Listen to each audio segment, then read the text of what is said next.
Right now, this young man and his team are taking part in the newbie trial on the Demon Star. The trial's content sounds incredibly simple. Survive on the Demon Star for 5 minutes, and you'll automatically complete your class change.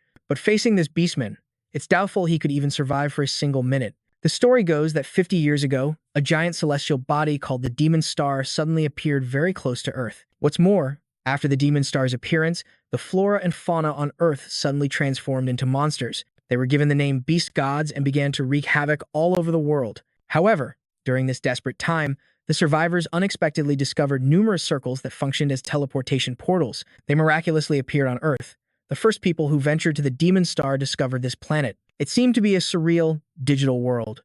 Here, humanity could change into various different classes. After changing classes, everyone gained stats, equipment, and upgradable skills, while also obtaining powerful attributes. And just like that, a new term was coined, adventurer, used to describe those who flock to the Demon Star in search of this power. And the reality Jiang Kai is facing right now is, as we've said, the very first newbie trial for adventurers changing their class. Now, he is the only survivor, but with a chasm before him, Jiang Kai has no way out. Facing the slowly approaching beastman, Jiang Kai was completely lost, but he really didn't want to just accept his fate. Did he really bankrupt his family just to come to the Demon Star and die without a fight? No, he wouldn't accept it. Instead of just sitting here waiting for the beastman to take his life, Jiang Kai decided to gamble it all for his family, to seize his only chance of survival.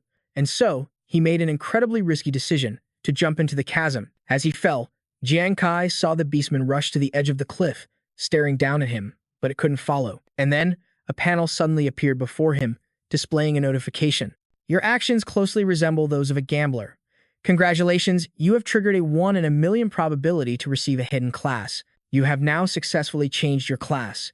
Congratulations on becoming a member of the glorious hidden class known as the Gambler. An unknown amount of time later, Jiang Kai woke up at the edge of a forest. He coughed a few times, struggling to sit up. But just then, Jiang Kai felt that something wasn't quite right, because even though he had fallen from such a high cliff, he wasn't injured at all. Furthermore, the wound he previously received from the beastman's weapon had completely healed. Ding! The system screen appeared again. The notification on it explained that because Jiang Kai had successfully changed his class in time, his basic attributes were refreshed, which was equivalent to a full health revival, and that's why he was no longer injured. In front of the screen, a beautiful girl with long, flowing white hair suddenly appeared. Jiang Kai seemed to recognize her as the AI that coexisted with the Demon Star, and she didn't deny it. She then began to introduce Jiang Kai to the class talent he had just awakened. That gambler talent is called Double Up. It allows any rewards or penalties you receive from the system to trigger a doubling effect, and there's a 1% chance to trigger the Super Double Up effect. When this effect is activated, the reward or penalty increases tenfold. Since Jiang Kai's Double Up talent was active when he received it, the reward itself was doubled, granting him 2 class talents in total. This meant he would receive a second talent from the Gambler class. Jiang Kai was utterly astonished. Normal people only get 1 talent when they change class, yet he managed to unlock 2. What kind of heaven-sent blessing was this? The second talent Jiang Kai received was called Super Critical Hit. Its effect is to modify his critical hit damage to 200 times the normal amount. His initial critical hit rate was set to 0.1%. After that, Jiang Kai's status window opened. Currently, at level 1, he has 4 points in strength, 8 points in constitution, 12 points in agility, and 12 points in spirit, along with 0 points in defense. Jiang Kai was once again astonished. After a normal person changes class, their total attribute points are usually around 20, yet is added up to 36. It's because the Double Up talent can double the bonus attribute points you get after changing class, the AI girl explained again. Jiang Kai's eyes lit up. If that was the case, every time he leveled up on the Demon Star, he would far surpass others. A normal person gets an additional 10 attribute points per level, but he would get 20. In other words, Jiang Kai leveling up once was equivalent to someone else leveling up twice. Plus, he still had the Super Critical Hit talent. A normal person's critical hit only deals double damage, but is dealt 200 times the damage. Although his current critical hit rate was only 0.1%, if he could increase that rate later, his damage out, he was satisfied with the class he'd just received. It was a risky gamble to escape that beast-faced man, but it paid off big time. Speaking of which, Jiang Kai remembered something. A moment ago, when that monster threw its weapon at him, that weapon had fallen into the ravine with him, and now it was stuck in the riverbed beside him. Before, all he thought about was changing his class as quickly as possible and going to the Devil's Star to earn money for his older brother's kidney transplant.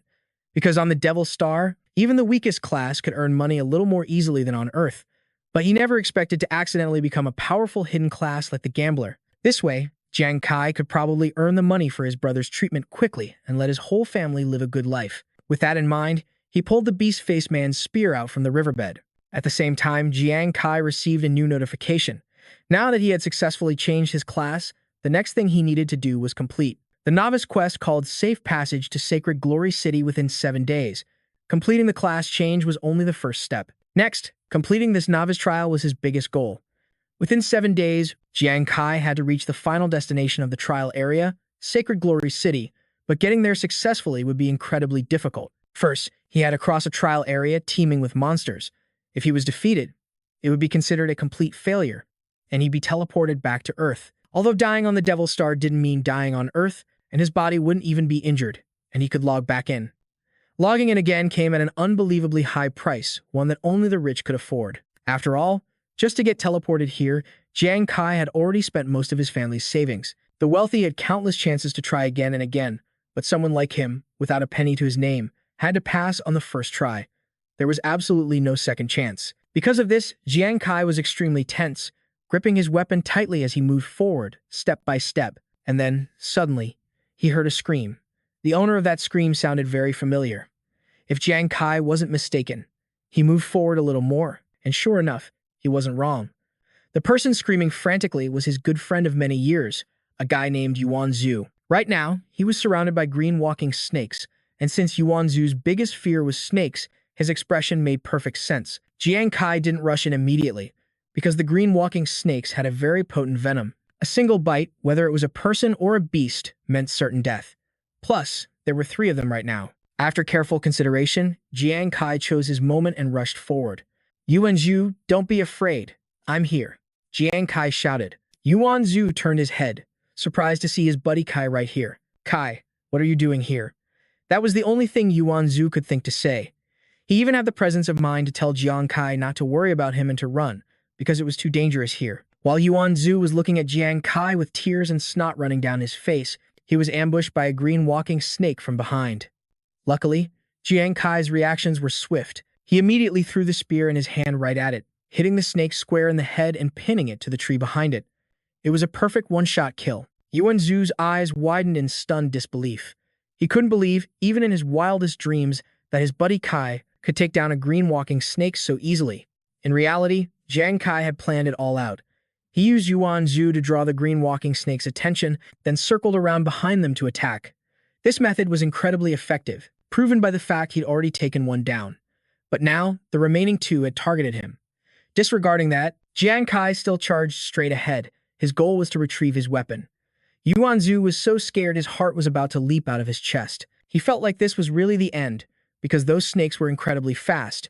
However, Jiang Kai's agility was nothing to scoff at either. Under Yuan Zhu's worried gaze, he easily dodged the attacks from the 2 remaining venomous snakes. After changing his class, Jiang Kai's attributes had doubled. His level 1 agility was now comparable to that of a level 2. Therefore, these level 1 green walking snakes were no match for his speed, which is why he was able to put on such a spectacular show just now. If that's the case, defeating them would probably just be a matter of time. Thinking this, Jiang Kai said to Yuan Zhu, "Zhu, keep drawing their attention." Yuan Zhu immediately complied. By now, Jiang Kai had successfully retrieved his weapon. The 2 of them began to cooperate with perfect coordination, and before long, all 3 green walking snakes had been defeated. Even now, Yuan Zhu still felt like this couldn't be real. His only job was to distract the snakes, while Jiang Kai took them down with ease. After resolving the crisis, Jiang Kai breathed a sigh of relief. He clearly had an agility-focused class with low strength, yet he could still instantly kill a level 1 monster. It seemed the iron spear he picked up from that beast-faced man was an excellent piece of equipment for boosting his power in the novice area. Legend has it that newcomers only have. You should have been killed by the monster. How could you possibly kill it? How on earth did you do it, Kai? Yuan Zhu suddenly rushed up from behind and threw his arms around Jiang Kai. Since he was his best friend, Jiang Kai didn't want to hide it from him, so he explained how he'd luckily changed to the hidden class Gambler, which was why his stats were so far beyond his level. You can't tell anyone about this, okay? Jiang Kai warned cautiously. Yuan Zhu had a dumbfounded look for a few seconds when he heard the word gambler, but he quickly returned to his usual energetic self and started boasting to his friend. "Oh, Even though I don't know what that class is, my class isn't useless, you know. His class was martial artist, a class that focused on strength. At level 1, Yuan Zhu had 8 points in constitution, 8 in strength, 5 in agility, and 5 in spirit.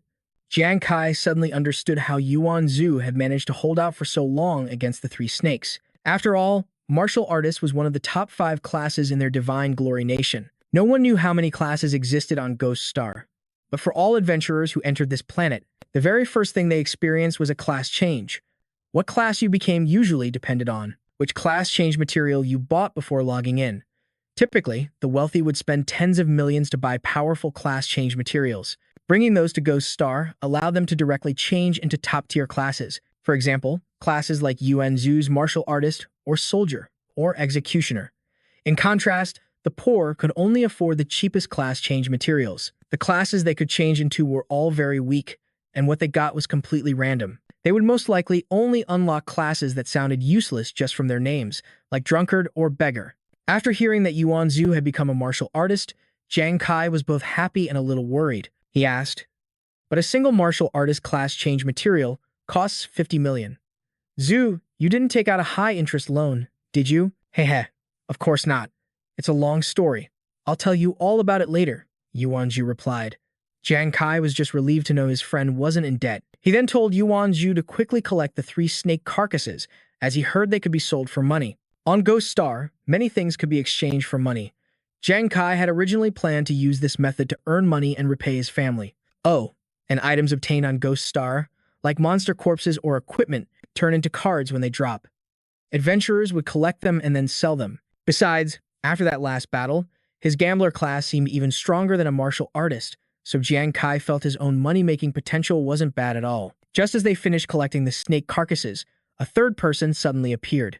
Yuan Zhu thought it was another monster attack and instinctively hid behind Jiang Kai, but to his surprise, the newcomer was just a girl who looked weak and harmless. "Hello." She even stuttered, seemingly due to nervousness. "My name is Su Nuanuan. It's very difficult for me to pass this trial alone. Can I please join your party?" Even though she looked harmless and quite beautiful, Jiang Kai wasn't the type to be swayed by a pretty face. He knew that he could barely protect himself, and bringing a girl like her along would likely be an even greater burden on them. So, Jiang Kai was about to refuse. But unexpectedly, Su Nuanuan tried to persuade him by revealing that her class was doctor. Although she had no attack power, she could heal party members. For example, if they encountered poisonous snakes like the green ring snake again, she could even use the snake's venom to enhance their weapon's attack power. "Please, don't leave me behind." Su Nuanuan's eyes were already welling up with tears. When Yuan Zhu heard this, his eyes lit up with admiration. Faced with a girl who could both heal and poison, a little admiration was definitely in order. Jiang Kai considered it carefully. Doctor was also one of the top 10 advanced classes, and healing was crucial in the novice trial. For instance, when he fell off the cliff earlier, if he hadn't been healed by his timely class change, he probably would have died right then and there. So in the end, Jiang Kai agreed to let Su Nuanuan join their party. He briefly introduced himself and Yuan Zhu to her. As for Nuanuan, she seemed very moved after finding a seemingly safe haven, and she couldn't stop thanking them. "Hey bro, you only changed your mind because she's hot, right?" Yuan Zhu whispered into Jiang Kai's ear. He knew his best friend was just teasing him, but he really wanted to punch him. Meanwhile, back on Earth, in the data research room at Ghost Star Login Base Number 18, located in Jiangzhong City of the Divine Glory Nation, Professor Lee was excitedly using a wristwatch to pinpoint the exact locations of the adventurers on Ghost Star. It was said that most of the watches currently sold on the market, aside from being used to track various data. The comet material has a wide range of functions. The more advanced the watch, the more features it has. "Professor Lee, what's the status of the new recruits? And how's my sister?" A training instructor for the rookies suddenly entered the room. That was Su Lam Lam, Nuanuan's older sister. After checking, Professor Lee replied, "According to the positioning from the rookie training watches, a lot of rookies have already been eliminated. Your sister, Su Nuanuan, based on what I just looked up, has formed a team with 2 other people." Hearing this, Lam Lam became extremely anxious. Just as she feared, her timid sister had sought others to depend on. And this was after she had repeatedly warned Nuanuan that rookies should never form a team, because in the rookie trial, the larger the group, the greater the chance of attracting monsters. And just about 3 minutes later, Professor Lee confirmed that Lam Lam's worries were spot on. Because right beside Nuanuan, Jiang Kai, and Yuan Zhu, 2 more beast-faced men had just appeared. When Lam Lam heard this, she was so tense her whole body trembled. A single beast-faced man was enough to slaughter a rookie. With two of them, what chance did her sister have of surviving? Although death on the ghost planet is supposedly just like your character dying in a game, it doesn't cause any physical harm to your real body back on Earth. However, the incredibly realistic experience of death on the ghost planet can cause severe psychological trauma. Many rookies went mad after returning. Su Nuanuan was so timid. Lam Lam was afraid she wouldn't be able to handle such a blow. So, she was already preparing to get her sister psychological counseling. However, just as Su Lam Lam turned to leave, Professor Lee announced that her sister was still alive and kicking on the ghost planet. But what astonished him even more was that their team had already defeated those two beast-faced men. This news sent a shockwave through the entire research lab, not just Lam Lam. Flashing back 3 minutes earlier, when the two monsters had just launched their attack on the team. At first, their reaction was to run for their lives. Jiang Kai was no exception, but he quickly realized that running wasn't the solution. Yuan Zhu's agility was no match for his. He would be caught by the two monsters very quickly. So, Jiang Kai decisively stopped, letting Yuan Zhu and Nuanuan run ahead. He himself would stay behind to block the monster's path. In truth, this was a huge gamble. Jiang Kai wasn't at all sure if he could take on two beast-faced men, but if he didn't try, all three of them would die. With that thought, he gripped his long spear and bravely charged toward the enemy. Jiang Kai's thrust was incredibly precise, but the monster's strength and health points were nothing to scoff at. Jiang Kai couldn't finish it in one blow. Instead, it grabbed him and threw him hard against a nearby slab of rock. Before he could even catch his breath, he had to face the attack of two beast-faced men. At this moment, Jiang Kai's body was in immense pain. He couldn't move a muscle and could only watch helplessly as they closed in on him. Damn it, am I about to be killed? Is my rookie trial really going to end just like this? Not far away, Yuan Zhu and Nuanuan had witnessed the whole thing. Although Nuanuan was timid, seeing Jiang Kai in danger made her want to go back and save him. As for Yuan Zhu, despite being much stronger than her, he was trembling uncontrollably. At the same time, in the residential area of Jiangzhong City on Earth, Yuan Zhu's mother was receiving a mysterious guest. This was the person who had given him the materials to change his class to a martial artist. As she served the guest some water, Yuan Zhu's mother chattered on. I don't know why you think so highly of my son. He may look tall and strong, but he's actually a huge coward. If he encounters a monster on the ghost planet, I'm sure he won't even dare to fight. The man took the cup of tea from Yuan Zhu's mother's hand, then slowly replied, yes, you're not wrong. When your son faces danger, he's even more scared than the average person. But I've noticed that sometimes, no matter how afraid he is, if he sees someone who needs help, he'll charge forward without any fear of death. And reality proved that what this man said was true, because Yuan Zhu, upon witnessing his best friend being cornered, finally overcame his fear and rushed forward. His large frame shielded Jiang Kai, and though he was still trembling, he gave off a surprisingly safe feeling. Kai, did you leave me behind to protect me just because I'm a coward? We're brothers. Brothers stick together. If we're going to die, then I'll die with you. As he spoke, Yuan Zhu gathered all his strength and threw a powerful punch forward.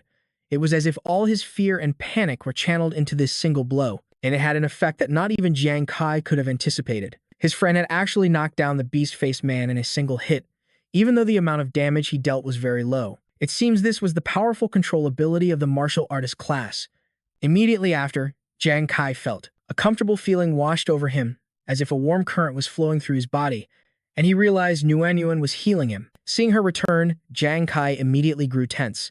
Su Nuanuan, what are you doing back here? You're not a combat class. This is too dangerous. Ignoring his words, Nuanuan didn't falter. Her class was a doctor, and that wouldn't allow her to abandon an injured patient, even though she was truly terrified. She remembered that year when her father, fighting against the beast tide without any medical support, had fought a grueling battle and sacrificed his life. She didn't want anyone to suffer that fate again. Now, Jiang Kai was her teammate and needed support. How could she possibly abandon him and run away alone? With Su Nuanuan's dedicated support, Jiang Kai's wounds recovered at an incredible speed. He suddenly let out a helpless smile, seeing as both of his teammates were this fearless in the face of death. However, even if the three of them attacked together now, he feared their damage still wouldn't be enough to finish off the beast-faced person. Yuan Zhu was trying his best to hold it off, while Jiang Kai racked his brain to find a way out of this predicament, and he actually came up with something.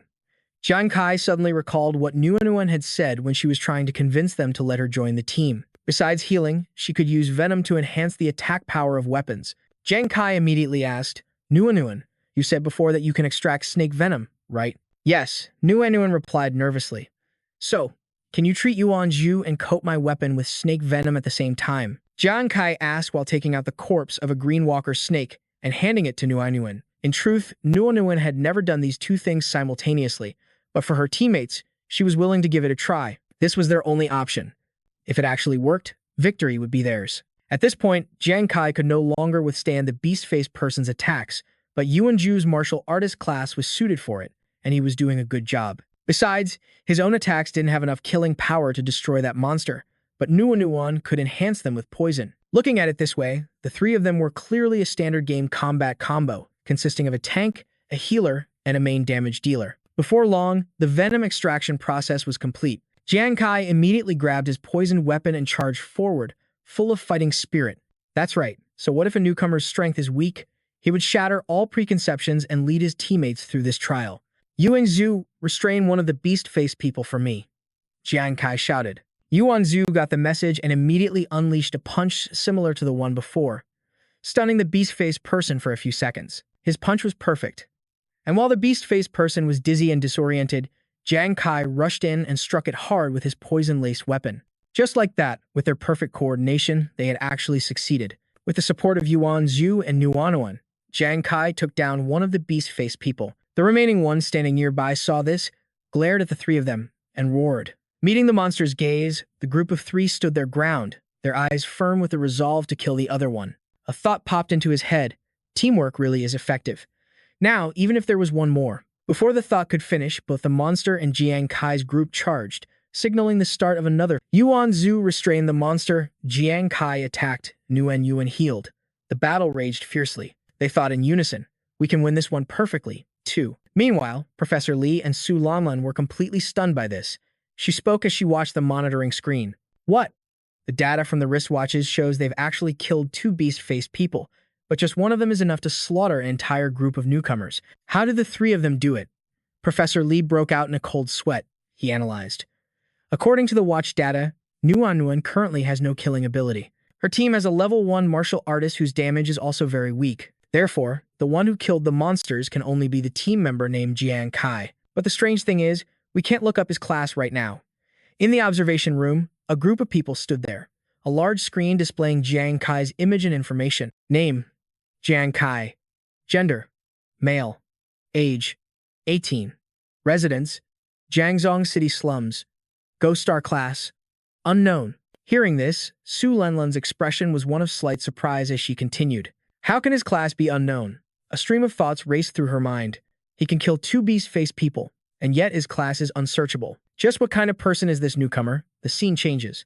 After defeating the two monsters, the system sent a notification to Jiang Kai. Player Jiang Kai has defeated two level 2 beast-faced people. The three of them happily lay on the ground, resting after the battle ended. Nguyen spoke up. We did it. We really did it. Yuan Zhu laughed loudly and added excitedly, I can't believe Brother Kai could stay so calm and adapt like that. That was so cool. Nguyen sat up, her eyes filled with confidence as she continued. Now we have the strength to face the beast-faced people. We can definitely reach the trial's destination safely. Yuan Zhu heard that and agreed with her idea, adding, we could just go straight to the destination and finish the trial now. As the two of them were eagerly discussing it, Jiang Kai sat up and said slowly, no rush. We still have plenty of time before we need to reach the final point at St. Radiant City. We don't need to hurry. His words made both Yuan Zhu and Nguyen turn to look at him, confused and wondering why. With a determined look in his eyes, Jiang Kai shared his thoughts. Don't worry. Did you guys know that we get points for completing challenges? If we can rank in the top 3, the military will reward us with equipment. Images of shiny, powerful equipment began to form in his mind. Then, Jiang Kai continued, I heard the military's equipment rewards are really good. They're a huge help for new players developing in Goiqing. He opened his system interface, looked at the data on the monsters he'd gathered, and said, we're strong enough to kill monsters now, and killing monsters can be exchanged for points. With enough points, we have a chance to get on the leaderboard. He glanced over at Yuan Zhu and Nguyen with a smirk and delivered the final punchline. So, why don't we go hunt some monsters to earn points and get those rewards from the military? Yuan Zhu and Nguyen were a bit surprised. They hadn't expected Jiang Kai to think like that. A few hours later, night had fallen. Jiang Kai's group hadn't gone to the destination yet. They were still in the forest, searching for monsters. Yuan Zhu seemed a little impatient. He spoke up, his tone slightly doubtful. Kai, are you sure this method of yours will actually earn us points? It's not that I'm scared, but you're making me attract so many of these green walker snakes. Standing in the middle of a swarm of snakes, every single one of them had bloodshot eyes and their tongues were flicking out, as if they could lunge and tear him to pieces at any moment. Yuan Zhu's eyes welled up with tears, and his voice trembled. Am I going to die first? From a tree branch above, Jiang Kai looked down and answered him. Be brave, Zhu Zi. You're a martial artist. Your specialty is being able to both attack and defend.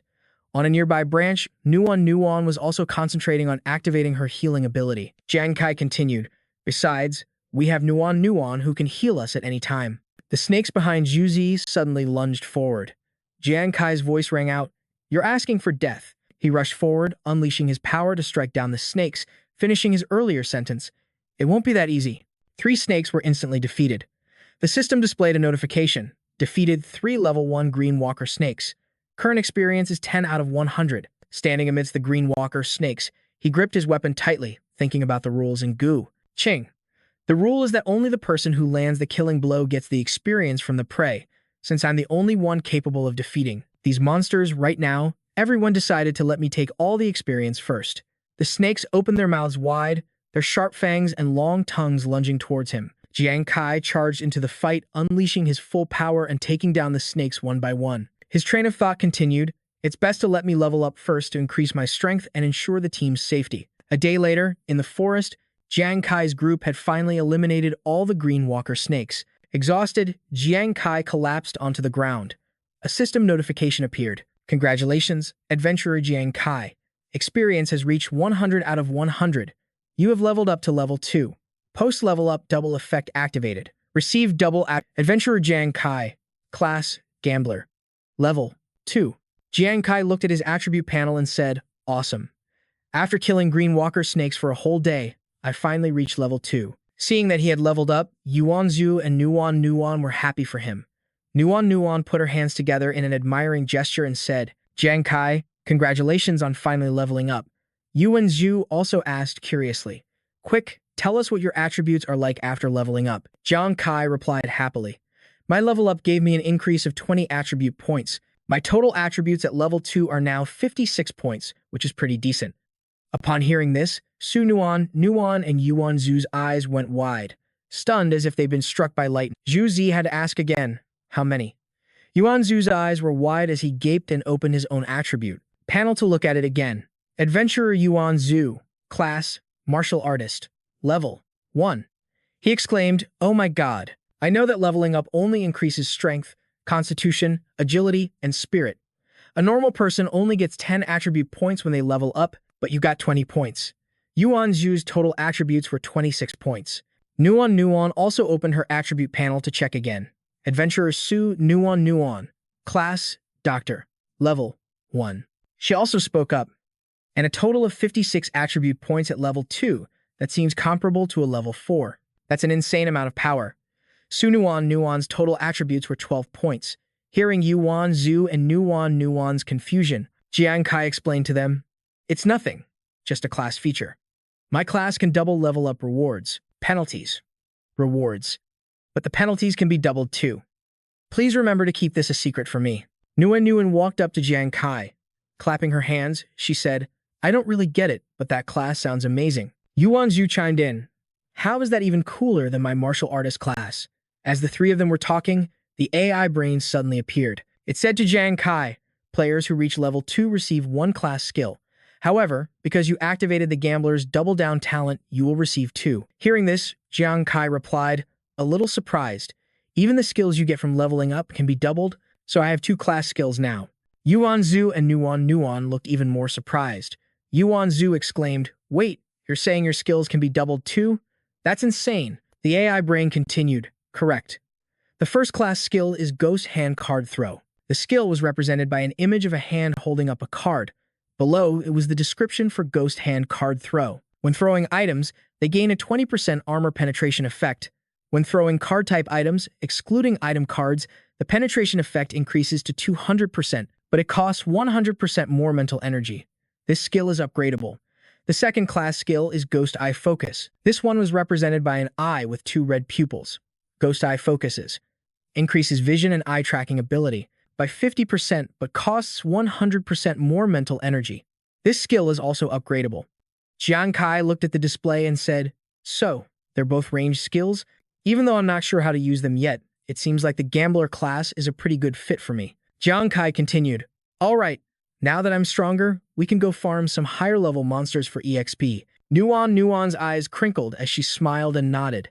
Standing behind them with his hands on his hips, Ju grumbled, "Great, this guy is showing off again." 2 days later, in the observation room, Su Lanlun stood watching a large monitor. Professor Lee approached her from behind and said, "Instructor Su, it's been another 2 days. I'm surprised your sister is still alive." Lanlun shot him an icy glare. "Is that so?" she replied with a humorless smile. "For a team of rookies to survive this long, it seems that Jiang Kai guy actually has some skills." As they were talking, the sound of hurried footsteps approached. It was Officer Lin. He pointed and shouted, "Attention, all personnel in charge of the newbie zone. The rookie trial is in imminent danger. Go on high alert immediately." As soon as he finished speaking, the group of people standing there turned to look at him, their faces filled with worry. Officer Lin continued, "High Command has detected that Country L has sent agents across the border to infiltrate our nation's newbie zone again. What's more, it's a rare, large-scale and After he spoke, he saw a man enter and immediately snapped to attention in a salute. The man who entered called out to everyone. It was Wei Ying, the Supreme Commander of the Jiangshang Central Region. Wei Ying paused for a moment before continuing. "We must prepare a response immediately." Su Lanlun couldn't believe what she was hearing. "A large-scale invasion by foreign agents? Are you serious?" she asked tensely. "Commander Wei Ying just sighed and replied, "If this were a drill, I wouldn't be here." Su Lanlun's face went pale. "This is bad," she thought. The invaders from Country L were a group that specialized in killing other nations' rookies, stunting the growth of their unique classes. Cutting to the trial area, people standing by the fence shouted in encouragement, "You can do it." A rookie called back, "We'll do our best." As he finished speaking, several text bubbles appeared. According to the rules of the Ghost Star rookie trial, high-level players cannot enter the newbie zone to help the new players. Therefore, the rookies can only rely on themselves to get through the trial. But the specialized invaders from Country L are different. They can use the unique properties of the invader class to enter the newbie zones of other countries, and those nations have no way to fight back. Furthermore, they use ruthless methods, hunting and killing players from other countries, inflicting terrifying death experiences upon them. A flashback showed a rookie who had been caught by these invaders. His name was Chen Hai. With a knife to his throat, he cried and begged them not to kill him. But it was all in vain. All that was left was a blood-curdling scream. "Don't." Their goal is to make the tormented rookies so terrified that they're afraid to log into Ghost Star, which drastically curbs the number of new players from other nations. After Chen Hai was brought back, his mind was broken. He was constantly clutching his head in fear. "No, you can kill me, but I'm never going back to Ghost Star." Su Lanlun slammed her fist on the table. "Damn it," she snarled, gritting her teeth in anger. Nuan's mental fortitude is so fragile. If she runs into those animals. Wei Ying sighed and said to her, "Prepare psychological counselors for the rookies. Their large-scale invasion has already begun. For this batch of rookies, we must prepare for the possibility of 0 survivors." Meanwhile, Jiang Kai's group of 3 was walking through the forest. Suddenly, Jiang Kai whipped his head around, his eyes sharp with vigilance. "Over there," he said. Seeing his reaction, Zhu immediately asked, "What's wrong?" Jiang Kai's gaze was cold as he stared in that direction, gripping the iron bar in his hand. He prepared to dash over there to check what was there. Yuanzhu and Yuan didn't feel a thing. Yuanzhu called out, "Kai, what are you doing?" "We just came from that way." Nuan, seeing this, also said, "Yeah, there's clearly nothing there." But at that moment, Jiang Kai was using his demon eye, and his own eyes were glowing. Jiang Kai then said, "No, it's farther away. Focus demon eye." He channeled his strength and hurled his iron rod far into the distance. There's something there. The iron rod he threw possessed considerable destructive force, flying fast and far, piercing through several sections of the forest. Suddenly, a sound echoed from the distance, and Jiang Kai immediately realized what had happened. He quickly sprinted in that direction, not forgetting to shout, "That's it. Let's go check it out." Yuanzhu and Nuan stood there watching him run off, not understanding what was going on. Yuanzhu spoke up doubtfully. "We clearly can't see anything, so what could he possibly have hit? Don't tell me Jiang Kai has been possessed or something." In another part of the forest, the bright moon shone down, revealing that the iron rod Jiang Kai had thrown had pierced through and killed a monstrous wild boar. When Jiang Kai's group arrived and saw the scene before them, a system notification appeared. Explorer Jiang Kai has killed a level 2 short-thorn beast. Current experience value is 199 out of 200. Seeing the system notification, Yuan Zhu could only exclaim in awe. Good heavens, Kai, do you have eagle eyes or something? You saw that wild boar from so far away. Nuan also covered her mouth, her face still full of astonishment. And you even managed to kill a level 2 boar. Jiang Kai walked over to the beast and grabbed the iron rod with both hands to pull it out. With a grunt, he pulled the rod free and said, "There's nothing to be surprised about. This is all thanks to my new skill." Another system notification appeared before Jiang Kai's eyes. Do you wish to collect 1 short-thorn boar corpse and 19 short-thorn boar fangs which can be used as weapons? Yes or no? Jiang Kai quickly reached out and tapped his selection. Yes. He opened his system menu to look at the cards he had collected. He thought to himself, right now, my professional skill, Demon Hand's card Throw, has increased the damage potential of my projectiles. His 2 primary cards at the moment were Demon Hand's card Throw and Focused Demon Eye. Focused Demon Eye was like having a pair of powerful binoculars with a special slow-motion effect, allowing his attacks to be more accurate over longer distances. He continued looking at the card he had just collected, thinking. In other words, I can now, from a great distance, assassinate opponents while lower-level enemies won't even be able to detect me. Jiang Kai looked at Yuan Zhu and Nuan and told them, "All right, I only need a little more experience to reach level 3. Let's go back to the place where we were killing monsters before." Hearing him say that, Nuan just nodded in agreement. Yuan Zhu sighed, "I'm still at level 1. The scene changes to a stream. Under the night sky, the water rushes by. In the quiet darkness, a voice speaks up. "Captain, looks like Team 2's luck isn't half bad." Jiang Kai's group of 3 was unaware of the danger that was lurking as they crossed the stream. The whispering voice continued, "I can't believe we'd run into a little snack as soon as we got here." Something rose from the water, and its voice could be heard. And then, a whole group of people emerged from the stream. Their leader was Jiang Zhu. He said, "Looks like we've got some new toys to play with." Jiang Kai spun around, on high alert. He stood protectively in front of Nuan and shouted, "Who are you people?" Zhu the Saw drew a large blade from his back and said slowly, "Don't be scared, little friends. We're not bad people." He and his accomplices looked at Jiang Kai's group of 3 and let out savage smiles. His voice was filled with madness. "We just want to tear open your chests, hang you upside down, and let your blood dry. Or maybe use you as bait for some of our pets, and let you die a slow death." After he spoke, they all laughed maniacally and slowly moved to surround Jiang Kai's group. Another figure slowly emerged from the water. As his head breached the surface, he put on his hat and said, "In any case, we only have one objective this time." Jiang Kai glanced at him with a look of both horror and curiosity. The man who appeared was wearing a mask with a sharp beak. His eyes glowed. It was Crowbeak, the captain of the Border Crossers Team 2. He stepped onto the riverbank and continued, "And that is to make sure that none of you Shang Yao newcomers make it through this trial." Nuan's eyes filled with fear. She recognized the group and spoke up, "Kai, these people.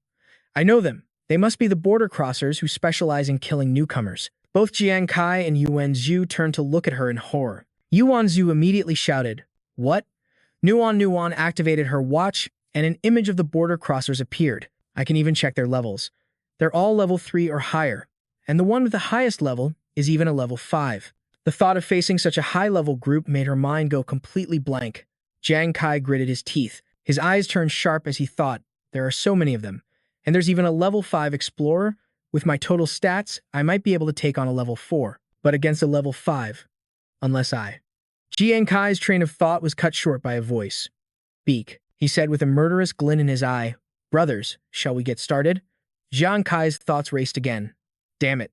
This is the only way. Jiang Kai turned and ran, shouting to Zhu Zi and Nuan. "Zhu Zi, Nuan. You two stick together.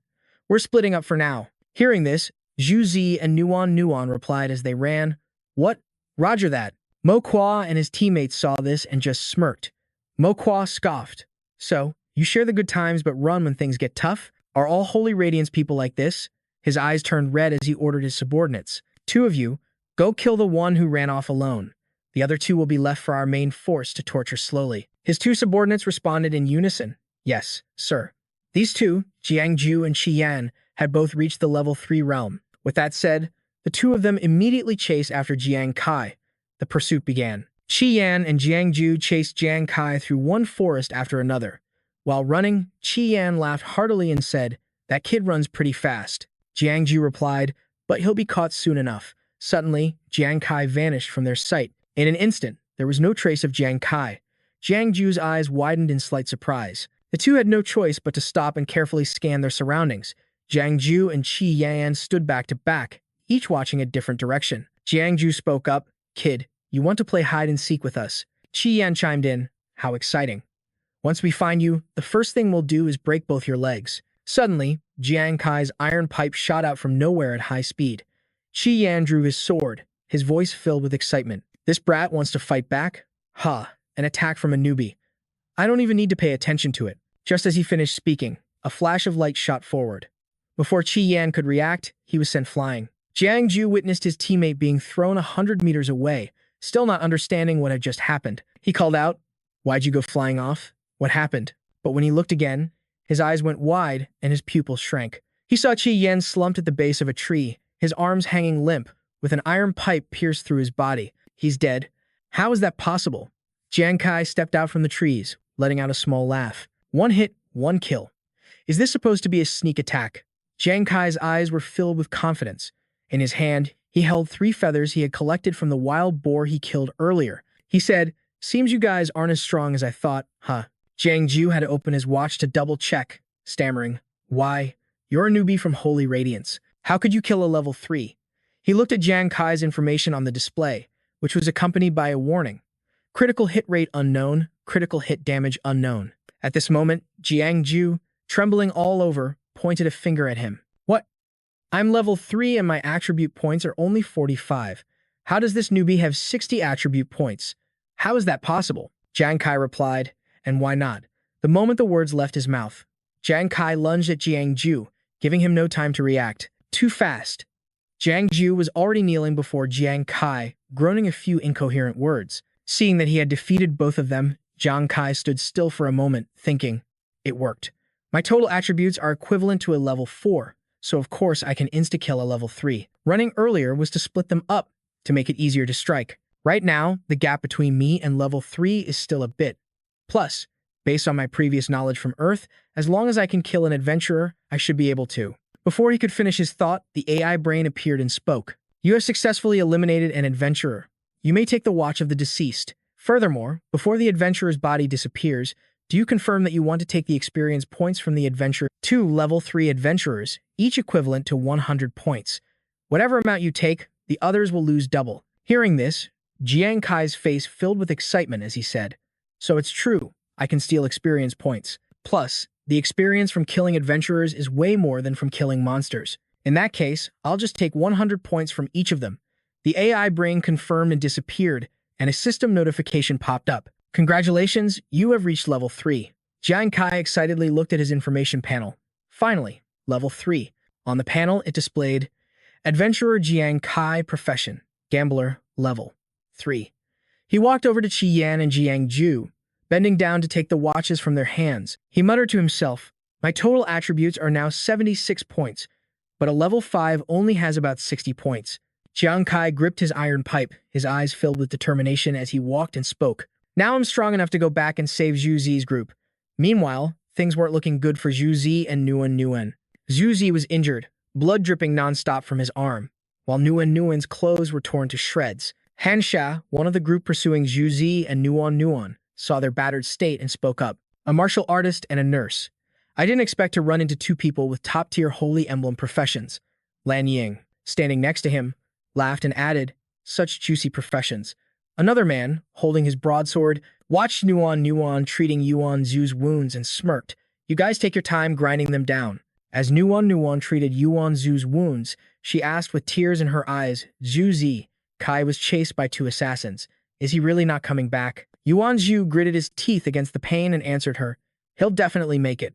He's usually a womanizer, but when it comes to a real fight." From the forest, a pair of eyes watched the group pursuing Yuan Zhu's party.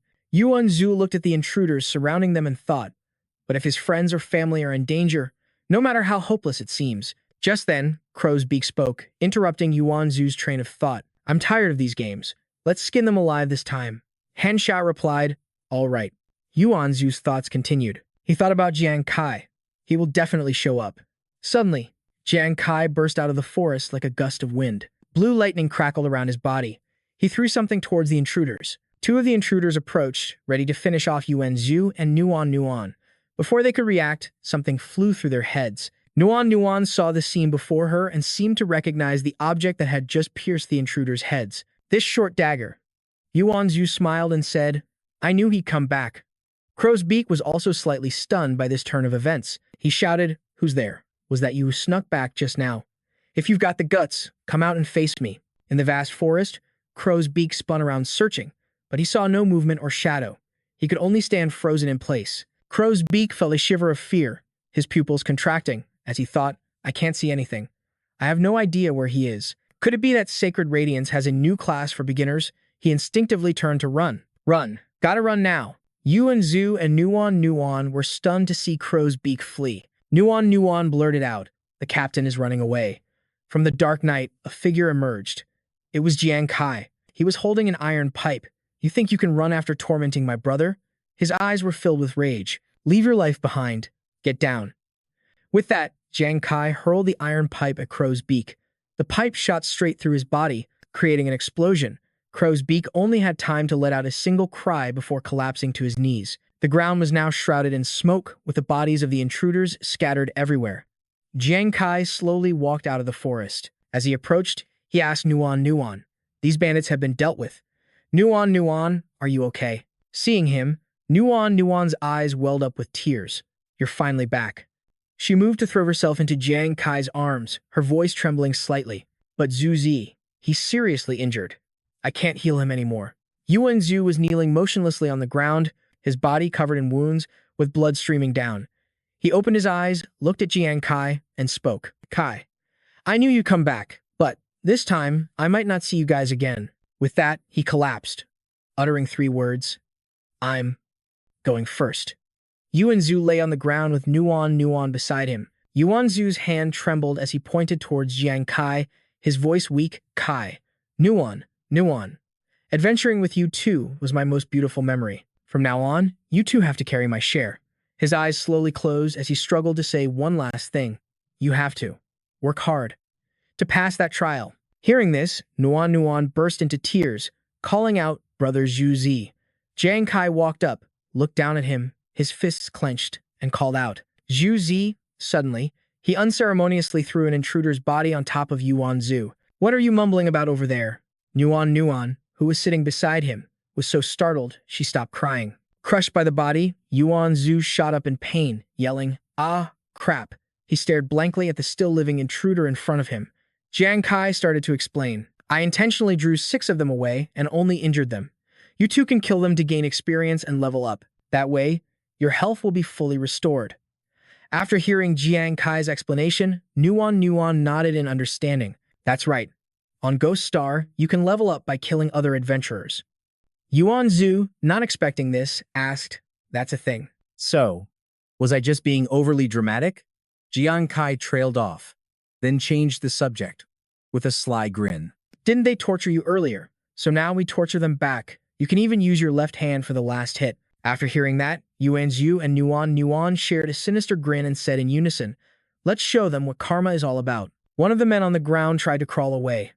Yuan Zhu laughed gleefully. "Kai, this isn't very nice, you know." The 3 of them, Jiang Kai, Yuan Zhu, and Nuan, looked at the man on the ground with cunning eyes. Jiang Kai laughed loudly. "Not nice? In Sacred Glory, we call this returning the favor. It's a fine tradition we must uphold." Yuan Zhu reached a hand toward the intruder and replied, All right. A fine tradition.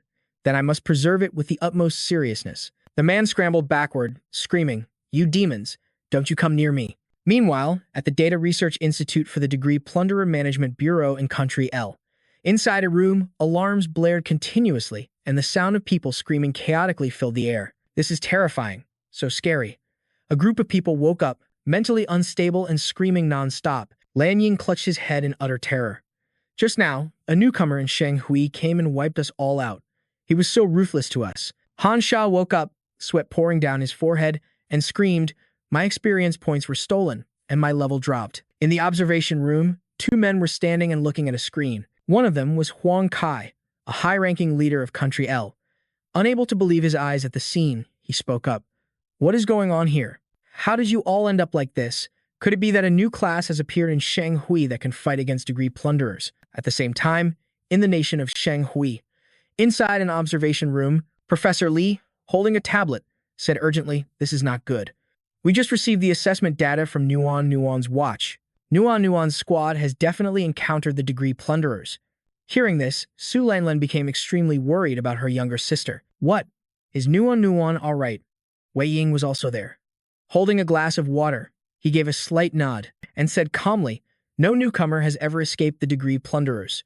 We should prepare ourselves for their deaths." Hearing this, Professor Li quickly explained, "No, that's not what I meant." He looked at the data on the large screen and continued, "What I mean is, according to the data, Nuan's team encountered the degree plunderers, but they didn't die." In fact, Su Lanlan and Wei Ying's eyes widened in astonishment. Lanlan was stunned. "What?" Wei Ying frowned. "Huh. How is that possible? They encountered them, didn't die, and even leveled up? Did those guys help her kill monsters or something?" Professor Li double-checked the data on his tablet, and once he was certain, he spoke up. "If Nuan had only gained 1 level, I could reluctantly believe it was from killing monsters, but the data shows she jumped 2 whole levels. Everyone, don't you realize this points to only one possibility?" Both Wei Ying and Su Lanlan, shocked, said in unison, Nuan's team, they killed the degree plunderers." The glass in the commander's hand fell to the floor, spilling water everywhere. Lanlan called out to him, "Commander." Wei Ying stood up and said loudly, "Show me Nuan's team's data." "Right now." Professor Li responded to him. As soon as he finished speaking, he quickly brought up the data on his tablet for the commander to see. The information for the 3-person team of Jiang Kai, Nuan, and Yuan Zhu appeared on the large identity. Jiang Kai, level, unknown, class, unknown. Identity, Su Nuan, level, 3, class, doctor. Identity, Yuan Zhu, level, 3, class, martial artist. Wei Ying broke into a happy smile. So they really did reach level 3. If they hadn't killed the degree plunderers, there's no way they could have gained 2 levels in such a short time. Su Lanlan was still in disbelief, her voice full of doubt. "This is impossible. Nuan's class can't fight, and the damage output of a low-level martial artist isn't high. Does this mean Jiang Kai defeated all those degree plunderers by himself? That's just too outrageous." Wei Ying laughed heartily again. "I'm absolutely certain it was Jiang Kai, but why is his class listed as unknown? What's going on here?" Professor Li looked at his tablet and speculated. "I found some information on Jiang Kai. The reason it's unknown is because every adventurer who comes to Ghost Star is required to wear a watch to update their information. But Jiang Kai is using the oldest, first-generation watch." As he spoke, Professor Li projected an image of the watch for everyone to see. The first-generation watch was the very first model used on Ghost Star, he continued to analyze. But the servers for the first-generation watches stopped being maintained over 10 years ago, making network connectivity extremely difficult. That's why we can't see his information. Su Lanlan said in disbelief, "What? What era are we in? Who still uses a first-generation watch?" Hearing that, Wei Ying also commented, "Well now, this is interesting." Su Lanlan then requested of Professor Li, "Bring me all the files you have on Jiang Kai. I'm going to find out just what kind of character this kid is." Receiving the order, he replied, "Understood." Cutting back to Jiang Kai's group, Yuan Zhu looked at his own status window and said excitedly, "This is awesome. I can't believe I actually leveled up and got a full health revival." Nguyen also opened her status window, so happy that she unconsciously clasped her hands together. Yuan Zhu looked at his new skill and cheered like a child. "Plus, I got the class skill, Earth-Shaking Stomp. Now I can send surrounding enemies flying. It's super strong. Skill activated. Earth-Shaking Stomp." Nuan also reached out and touched her notification screen. "Skill unlocked. Doctor's Heart." Nuan said happily, "I activated my class skill, Doctor's Heart, too. My healing abilities are stronger now." Seeing how happy the two of them were, Jiang Kai, he stroked his chin thoughtfully and said, "As expected of the skills for a warrior and a doctor, very practical." Yuan Zhu walked up to Jiang Kai and teased, "Hey, Jiang Kai, what do you think? I'm a level higher than you now. That means I can take down an invader too." Hearing Zhu say that, Jiang Kai immediately opened his status window for them to see. "What are you on about? You think you can take on an invader at level 3? I'm level 4 now. Take a look at my stats." After seeing Jiang Kai's status window, Yuan Zhu's eyes nearly popped out of his head. He gasped, "Huh?" Yuan Zhu clutched his head, looking like his world was falling apart. "You little brat, when the hell did you hit level 4? Weren't you just level 2 a minute ago? Nuan's eyes also sparkled with admiration. She added, besides, a total stat score of 96 is equivalent to a level 8 explorer. Jiang Kai looked at them. He answered calmly, I killed a level 3 invader while I was escaping earlier. After getting back here, I killed 5 more, so I leveled up to 4. Hearing this, Yuanzu's face twisted in frustrated disbelief. How are you even more of a show-off than me? I can't take this anymore. Nuan walked up to Jiang Kai and asked, Kai, what's our next move? He looked at her and said, next. He paused for a moment before making a decision. Earlier, I heard the captain say they were the second invader squad. So, does that mean we're going to kill the first squad next? As soon as he finished speaking, both Yuanzhu and Nuan shouted in shock, Huh? Half a day later, somewhere in the newbie zone forest, a group of people was walking around. Someone's loud laughter echoed, what a joke. In the forest, a group of rather savage-looking people were talking. One of them, perched on a tree branch, spoke up. Squad 2 got wiped out by a bunch of newbies. I never would have dreamed of it. A man on the ground with spiky hair and sharp teeth added, yeah, maybe they should just retire already. This man's name was Yi Nan, a level 5 member of the first invader squad. A tall man had a tattoo on his arm and a scar on his cheek. He warned everyone, don't get careless. If the higher-ups brought this up, we need to be on our guard. His name was Tai Ba, the level 5 captain of the first invader squad. Another guy spoke up, his tone dripping with contempt. Guard against what? The highest level in this newbie zone is 5, and our entire squad is level 5. If we meet a god here, we'll kill the god. If we meet a Buddha, we'll kill the Buddha. Another one chimed in. Exactly. Nearby, Jiang Kai's group of 3 was watching them from the shadows. Yuanzhu crouched on the ground, watching them leave. His voice was a bit hesitant as he said, You can't be serious, Kai. Are you sure you want to fight 9 level 5 invaders? Nuan was also scared and tried to dissuade him. Maybe we should just go. Hidden behind a tree, Jiang Kai continued to observe the group. He comforted them in a low voice. Don't be afraid. With my current stats, even if I can't beat them, protecting you while we retreat won't be a problem. Besides, if we don't kill them, they'll attack the newbies from our country. As soon as he finished speaking, Jiang Kai charged out. He gripped his iron pipe tightly with both hands, saying as he ran, So, instead of a passive defense, it's better to strike first. Before Yuanzhu and Nuan could react, they saw Kai charging out. They shouted, Hey, you! Tai Ba turned his head to look behind him, his eyes filled with vigilance. Seeing someone charging towards him, he clenched his fists and warned his group, Careful, someone's here. The group also turned to look. Yi Nan opened his watch to check Jiang Kai's information. He smirked smugly and said, Got it. He's a level 4 newbie. Hei Ying, standing next to him, spoke cautiously. Level 4? It's a feat for a newbie to even survive here. How did he level up? He might be the one who killed Squad 2. Hearing that, Tai Ba grinned sinisterly. Not bad. This is a big find. He immediately waved his hand and ordered his group, everyone, maintain a cautious formation and chase him. Capturing him will be a great achievement. The group charged forward madly, replying to him, Yes, sir. Jiang Kai ran ahead to lure them. He glanced back at them and frowned, thinking, This is bad. The invaders know how to maintain a formation. The original plan was for me to lure the enemy while waiting for Zuzi to find a chance to use Quake Stomp, to send them all flying, then I'd take advantage of the opening to kill the scattered invaders. But their formation is too spread out. What if Zuzi can't send them all flying in one go? Jiang Kai kept running while thinking, the invaders still chasing behind him. If even a few invaders are left standing, they might escape. But even so, we have a counter-strategy. Jiang Kai suddenly stopped running and continued to think. It's just that, if I want to wipe out all the invaders. He skidded to a halt with his feet, turned around, planted one hand on the ground, and channeled all his strength into the iron pipe he was raising. He charged straight at the group chasing him. Blue bolts of lightning once again enveloped his entire body as he rushed towards the crowd of invaders. He made a bold decision. Looks like I'll have to go all in to be the bait. Wild Fang and Black Shadow, who were leading the pursuit, stopped dead in their tracks when they saw Jiang Kai turn around and charge right at them. The two of them couldn't believe their eyes. They wondered why this guy would turn back.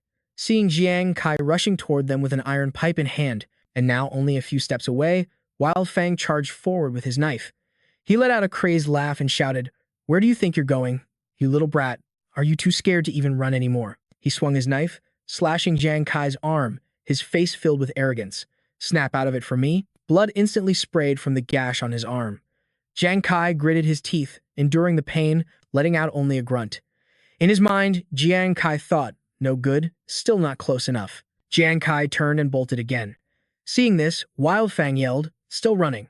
He saw that the border crossers seemed to have gathered in one place, and Jiang Kai thought, they're grouped up now. Black Shadow, holding a knife, shouted, skin him alive. Jiang Kai charged toward Black Shadow's group again, thinking, still not close enough. Jiang Kai rushed forward, skillfully dodging every single attack from Black Shadow's men. Seeing this, Tai Ba shouted, what are you all doing? But it was too late. Right before his eyes, Jiang Kai was closing in. As Jiang Kai charged toward him with the iron pipe, Tai Ba suddenly broke out in a cold sweat. We're level 5. How can a level 4 punk like you dodge all of our attacks? Just then, Black Shadow checked his wristwatch again and yelled, Captain, something's wrong. He stared at the constant warnings on the screen and continued. At first, there wasn't enough time to check his attributes, but I just double-checked with the advanced scanner. I found that even though his total attributes are unreadable, I was able to get a reading on his agility. Jiang Kai charged forward, his body enveloped in streams of blue light. His eyes glowed in unison as Black Shadow's voice rang out again. It's nearly 30 points. Hearing this, Tai Ba was utterly stunned and stammered.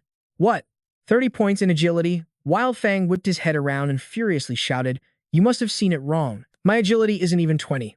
If his is that much higher than mine, how was I able to hit him? Tai Ba was speechless. He raised his arms to defend himself as he watched Jiang Kai weave past one man after another. He thought, no, the scanner is rarely wrong. If that brat's agility is really that high, then doesn't that mean he was just pretending to be chased by us? It was then that Tai Ba realized he'd been tricked. He immediately yelled, this is bad, we've fallen into a trap. Spread out, now! His men froze, stunned by the command. One of them asked, what? Jiang Kai now stood right in the middle of the border crossers. His eyes glowing, he let out a cold snort and said, a bunch of morons finally figured it out. But by now, I've already tricked all of you into a nice, tight group. Trying to run now, before he could finish, a bolt of golden lightning appeared above the crowd. Jiang Kai continued, it's too late. It was Yuan Zhu, diving down from above onto the gathered crowd. A blinding golden light enveloped his body as he unleashed his skill. Earthshaker Stomp. Instantly, a massive explosion erupted, sending the border crossers flying. All they could manage was a single scream. Aya! Seeing this, Jiang Kai smirked. Nice one, Zhu Zi. Then, his body began to crackle with blue electricity. In his hands appeared the same short swords he had used to wipe out Border Team 2. Jiang Kai pressed the advantage right after Yuan Zhu's attack, rushing in as he said, leave the rest to me. By the time he finished speaking, all the members of Border Team 1 were lying scattered on the ground. Jiang Kai came to a halt, the glow around his body slowly fading. Kai let out a breath, a clean sweep. Seeing this, Yuan Zhu screamed frantically, oh my god, 9 level 5 guys. All wiped out. Kai, you're a total monster. Just then, a system notification appeared for Jiang Kai. Adventurer Jiang Kai has killed 5 level 5 poachers. Total experience plundered 2,000. Adventurer Jiang Kai now ranks first in experience in the novice zone. Level up to the highest level, level 5. He looked at his information panel and smiled faintly. Finally, level 5. He thought to himself, killing an adventurer who is 1 level higher yields double the experience. Does that mean killing a level 5 adventurer nets you 400 experience points? Nuan looked at Jiang Kai, unable to hide her admiration. Wow, she exclaimed. Kai, you're level 5 now. I heard that's the highest level in the novice village. Yuan Zhu added, dude, you're ranked number 1 now. Jiang Kai turned and replied calmly, it's nothing. Killing other adventurers just gives a lot of experience. He looked at the 4 survivors who were barely breathing on the ground and said, I left 4 of them alive with just a sliver of health. You guys should finish them off and claim the experience. Hearing that, Nuan immediately agreed. Okay, Yuan Zhu then asked, Kai, what are you going to do next? Jiang Kai looked off into the distance and said, before, to increase my combat power, I would focus on killing monsters to get upgrade points. I've killed enough for now. I'll take you guys to kill monsters and get points. By the time you've accumulated enough, we'll be at the final destination. Hearing this, Nuan and Yuan Zhu were extremely excited. Nuan smiled until her eyes crinkled and replied, okay. Yuan Zhu was also full of confidence. He touched his muscular arm and said, it's finally our turn to kill some monsters.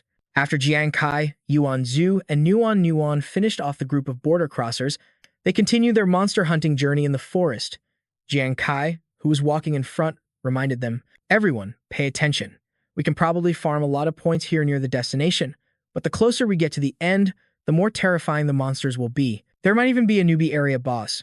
We must be careful. Jiang Kai took the lead, with Yuan Zhu at the rear, both of them highly vigilant of their surroundings. Nuan walked behind Jiang Kai and nodded in agreement. Suddenly, the three of them were scared to death by the scene before them. The corpse of a human-faced beast lay on the ground. Its body was no longer intact, and its eyes were rolled back and bulging out, looking absolutely horrifying. Seeing the human-faced beast on the ground, Nuan stammered in fear. It's the body of a human-faced beast. Seeing this, Yuan Zhu couldn't help but speak up. There are so many bite marks on them. Were they bitten to death by something? Jiang Kai calmly activated his demon eye to observe. The demon eye talent focused. Strange symbols instantly appeared in Jiang Kai's eyes. Looking at the human-faced beast's corpse on the ground, he said, "From a distance, I saw a golden light here earlier. It seems a golden monster killed these two human-faced beasts, didn't it?" Hearing this, Nuan asked, "A golden creature?" Unbeknownst to the three of them, something was secretly watching them from behind. Suddenly, a stream of golden power appeared. Yuan Zhu still hadn't realized that the thing was right behind him. He was still rambling on. What kind of creature could kill two human-faced monsters? You don't think it's targeting us, do you? Abruptly, the orb shot out bolts of lightning, lunging toward Nuan and Jiang Kai. Unable to dodge in time, Nuan could only cry out in pain as she was hit. What is that thing? Yuan Zhu tried to raise his hands to shield his body.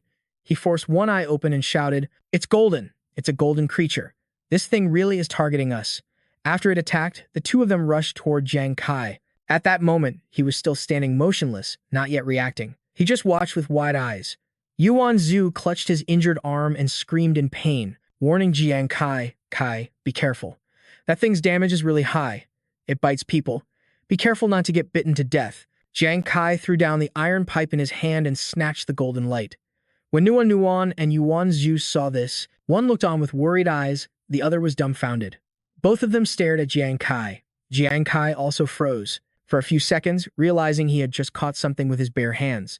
It turned out to be a chubby mouse, gripped tightly in Jiang Kai's hand. Yuan Zhu was stunned. What? It was so fast? How did Jiang Kai catch it? Nuan covered her mouth and added, "With his bare hands?" Jiang Kai looked at the mouse in his hand and said, "Huh? You guys thought it was fast? Isn't it just a fat mouse?" Hearing this, the mouse in Jiang Kai's hand squeaked indignantly. "You bastard! Who are you calling slow and fat? Getting caught by you was just a moment of carelessness on my part."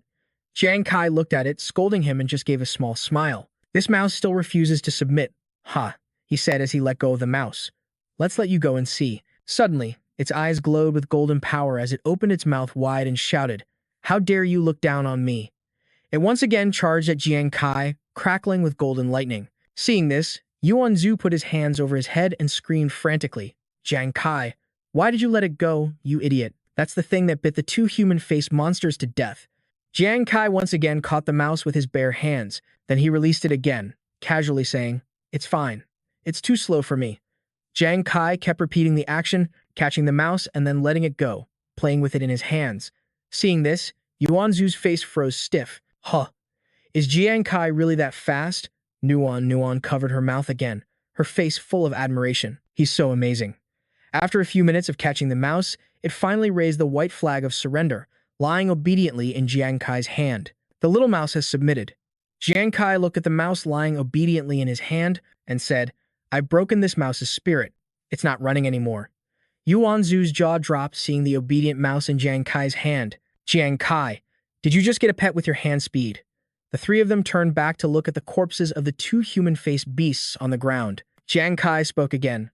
"I don't know if this mouse can be tamed as a combat unit, but picking up the corpses of two human-faced monsters is a pretty good haul." Jiang Kai placed the small mouse on his shoulder, looked at Nuan and Yuan Zhu, and continued. Nuan, you two just need a few more experience points to reach level 4. Each of you take one of these and let's find more monsters to farm. Let's try to get you guys to level 5 before the trial ends." Nuan saw the fat mouse on Jiang Kai's shoulder, and her eyes lit up. She nodded with a ma'am, saying, "The little mouse is so cute." Yuan Zhu, however, looked completely crushed. He spoke up. "Compared to Jiang Kai, a fighter like me is nothing." The scene changes. At that moment, deep in the forest, a person was dragging their weary feet, step by step. He wore a green cloak that completely concealed his face, revealing only a lock of his hair. He seemed to see something before him, laughing joyfully as he exclaimed, "I've made it. I've finally made it. After all this time, I've finally reached the end of the newbie zone. Before him now stood a massive city. This was the Sacred Glory City. He ascended the stairs step by step, heading for the top. The city gates opened, and a group of men holding spears slowly emerged. 3 men walked down the stairs and approached the cloaked figure. The one in the lead stepped forward to greet him. Newcomer, congratulations on passing the trial. We are the guides for new arrivals. Welcome. You are now an official adventurer of the Demon Star. This man was the guide for newcomers, Xia Tao. Xia Tao walked over and placed a comforting hand on his shoulder, but unfortunately, someone already took first place before you. But rankings aren't important. It's already impressive for a newbie to pass the trial. Just as Xia Tao finished speaking, the man shook Xia Tao's hand off his shoulder and scoffed. Officer, it's true that I wasn't the first to arrive. He raised his hand, revealing the cards he had collected, his voice filled with arrogance. But what makes you think I'm not number 1? The 3 men were astonished to see he had so many cards. The man standing behind Xia Tao, Xia Wei, spoke up. What? The rankings are based on points. That many monster cards can be exchanged for a huge amount of points. Xia Tao also chimed in. To think that one person could kill that many monsters. The man then slowly lowered the hood of his cloak, letting out a scornful laugh. He had a head of spiky, bright blonde hair. He declared loudly, I am the second young master of the Huang family, a future high-ranking member of the Black Tortoise Guild. I received special training before coming to the Demon Star. The second young master of the Huang family, Huang Wei. Hearing this, Xia Tao was even more astonished. He spoke up as if to confirm it again. What? The Huang family that owns the Black Tortoise Guild. Xia Wei also interjected. The Black Tortoise Guild is one of the 10 great guilds. It's no wonder, since they're such a powerful family. Xia Tao then turned to congratulate him. Well then, congratulations. Based on your points, you're not just first place in this trial, you might even be in the top 10 of Sacred Glory. Huang Wei spread his arms wide, threw his head back, and roared with laughter. Excellent. Starting today, I, Huang Wei, will dominate this place. Taking first place in the trial is just the first step for a newcomer. Just give me a little time, and this Demon Star will enter the era of Huang Wei. The scene changes to deep within the newbie trial zone, where Jiang Kai's group was still searching for monsters in the forest. They walked a long way without seeing a single monster. Jiang Kai was a little puzzled. This is strange. We've been walking all day. Logically, the closer we get to the end, the more monsters there should be. Why haven't we seen any? Jiang Kai glanced behind him and continued. They couldn't have been scared off by this rat, could they? How could that be? Said Nuan, who was walking behind him. She was only paying attention to the fat little mouse sleeping on Jiang Kai's hood. The little mouse is so cute. Suddenly, a loud noise echoed. The sound made Jiang Kai's group whip their heads around, a sense of dread washing over them. A paw with sharp claws slammed onto the ground. Jiang Kai's eyes widened as he blurted out, These are shadowless wolves. A pack of ferocious wolves was advancing towards the 3 of them. Just then, a giant wolf emerged last. As it walked, its paws emitted a blue aura of power. The huge wolf had grayish-white fur and a scar over one eye. This was the boss of the Sacred Glory Nation's newbie zone, the Shadowless Wolf King. The 3 of them, Jiang Kai, Nuan, and Yuan Zhu, stood back to back, their faces draining of all color. Jiang Kai recognized the wolf and shouted, We're screwed. This is the newbie zone boss, the Shadowless Wolf King. So the reason there were no monsters was because we wandered into the boss's territory. The wolf pack had now surrounded them. In unison, the 3 of them said, We're surrounded. Yuan Zhu looked at Jiang Kai, his eyes welling up with tears as he said, Jiang Kai, I heard the Wolf King is the strongest creature in the newbie zone and has never been killed. Running into it means certain death. Jiang Kai tightened his grip on the iron pipe he was holding, thinking, What now? There are too many wolves here. If I was alone, I could get away. But Zhu Zi and the others can't. It seems our only choice is to fight for our lives. With his mind made up, he charged forward. He shouted to the other 2, who were still frozen in place, Zhu Zi, Nuan, we can't run. The only way to break through this encirclement is to kill the Wolf King. Let's coordinate and kill the Wolf King. Hearing this, the other 2 agreed. Right. Jiang Kai charged forward. Meanwhile, Yuan Zhu used his power. He slammed a powerful punch into the ground. Watch this. Yuan Zhu's punch immediately caused a huge explosion. Bolts of electricity shot up from his fist towards the sky. The ground shook, and the surrounding wolves were sent flying by the blow. Seeing this, Jiang Kai praised him. Great crowd control. Zhu Zi. Jiang Kai then shouted instructions to Nuan. Nuan, while you have the chance, apply viper poison to my weapon. Listening to him, she immediately started to extract the poison. She replied, Got it. As for Jiang Kai, he used 2 skills at once. As he unleashed them, he shouted, "Now, watch me." Demon Eye Focus, Demon Hand, Card Throw. Jiang Kai unleashed a massive burst of light energy. The single strike Jiang Kai unleashed flew straight towards the Wolf King. The wolf let out a howl. It bared its fangs, growling at Jiang Kai's group with furious eyes. Nuan Nuan, Yuan Zhu, and Jiang Kai all gaped in fear. Jiang Kai shouted, "What?" It couldn't break through the Wolf King's defense. The Wolf King then bared its sharp fangs and charged at the three of them. Seeing this, the other wolves also opened their jaws, filled with rows of sharp teeth, and lunged forward. Jiang Kai's group was attacked by the wolf pack. Nuan Nuan was injured, her mouth stammering as she yelled, "This is bad. The Wolf King is ordering a full-scale assault. Over here, Yuan Zhu was using his brawny arms to try and pry open a wolf's jaws. While fending it off, he said, "Jiang Kai, attacking the Wolf King together isn't working. Is there another way?" Jiang Kai wasn't faring any better. He was also struggling against the wolves. He started to think again. This is no good. The Wolf King's defense is too strong, and now we're surrounded by the pack. I can't kill them all. Suddenly, the fat rat on Jiang Kai's hat was woken by the commotion. It immediately shrieked, "Get lost." Seeing the wolves charging at it, its face scrunched up in annoyance. It quickly found the culprits, the wolves. Jiang Kai was still trying his best to fight off the pack. At that moment, the little rat grew furious. Its body began to glow with fire, and it clenched its teeth tightly.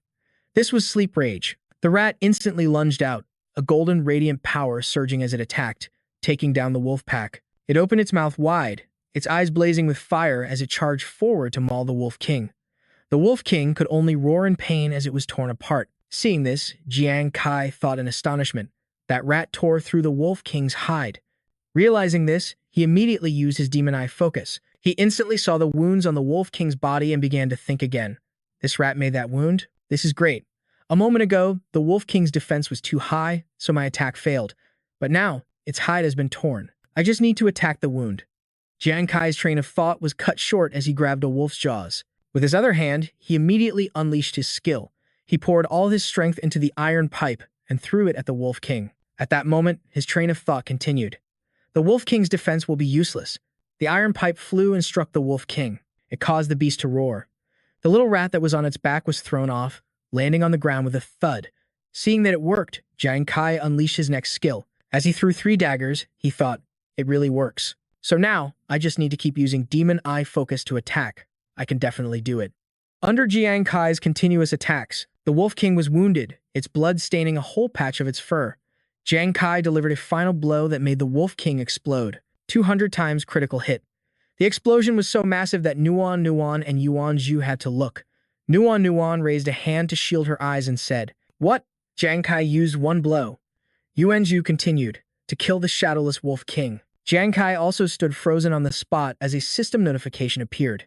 Congratulations, Explorer Jiang Kai, for defeating the newbie's own boss, the shadowless Wolf King. Jiang Kai couldn't believe his eyes, thinking to himself, "What? I was planning for a long fight, but I ended up triggering a 200 times critical hit instead. Well, that makes sense. I've been grinding monsters for so long without a single critical hit. It's normal for one to pop up now." Seeing their Wolf King had fallen, the pack was like a snake without a head. They slowly backed away. The wolf pack turned and fled in chaos. Nuan Nuan noticed and called out, "Jiang Kai, look. The wolves. The pack seems like it's trying to run." Jiang Kai then turned to ask the other two, "Zhu Zi, Nuan Nuan, can you still fight?" Both of them replied in unison, "Yes." Jiang Kai responded, "Then that's great." After saying that, he seemed to be filled with new life and charged forward again. Now that the Wolf King isn't here to lead them, this pack is just fish on a chopping block. Yuan Zhu also gritted his teeth and said, "Remember how they treated us just now?" The 3 of them shouted in unison, "Show them no mercy. Kill them." The 3 charged towards the wolf pack, coordinating perfectly with each other. Jiang Kai and Yuan Zhu attacked, while Nuan Nuan supported them from behind with healing. Only when the wolves were all lying scattered on the ground did they finally laugh out loud in celebration. "So, it's finally over." Looking at the wolves on the ground, Zhu Zi said cheerfully, "I can't believe we actually managed to take down the newbie's own boss." Nuan Nuan also cheered enthusiastically. "We're so amazing." Jiang Kai turned to look at the 2 and said, "I left a lot of the shadowless wolves with low health earlier. You 2 should hurry and get some more points." Hearing that, Nuan Nuan immediately nodded. Yuan Zhu also spoke up and asked, "So what's next?" Jiang Kai replied, "Right now, We have a lot of points in our hands. So next, of course, we're heading to the final destination. A few hours later, as the sun rose, the three of them finally arrived at the destination. The place was bustling with people coming and going. As Yuan Zhu observed the passers-by, "You just said, is this our Holy Radiant Kingdom's territory on Soul Star?"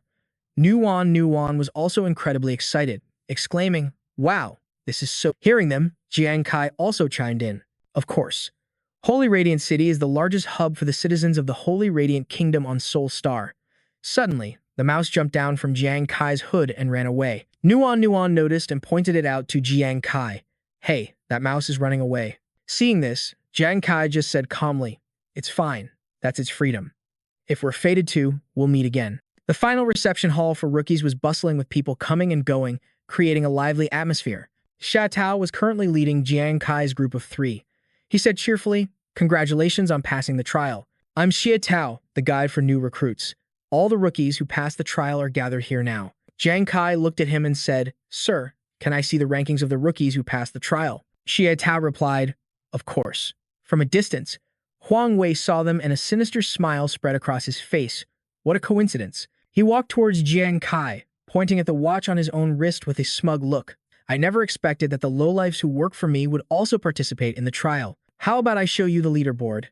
Jiang Kai's expression darkened when he saw him. He wasn't happy, thinking to himself that he didn't expect that scumbag Huang Wei to get here so early.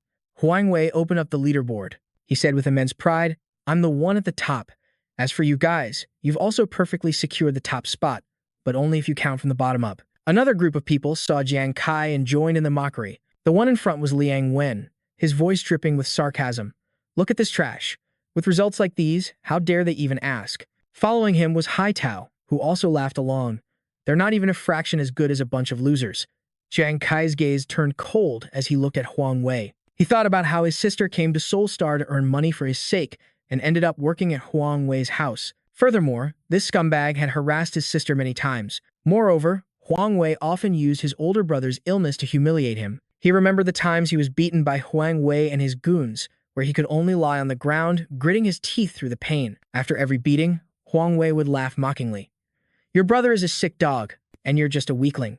Yuan Zhu, fed up, was about to charge forward, cursing at him.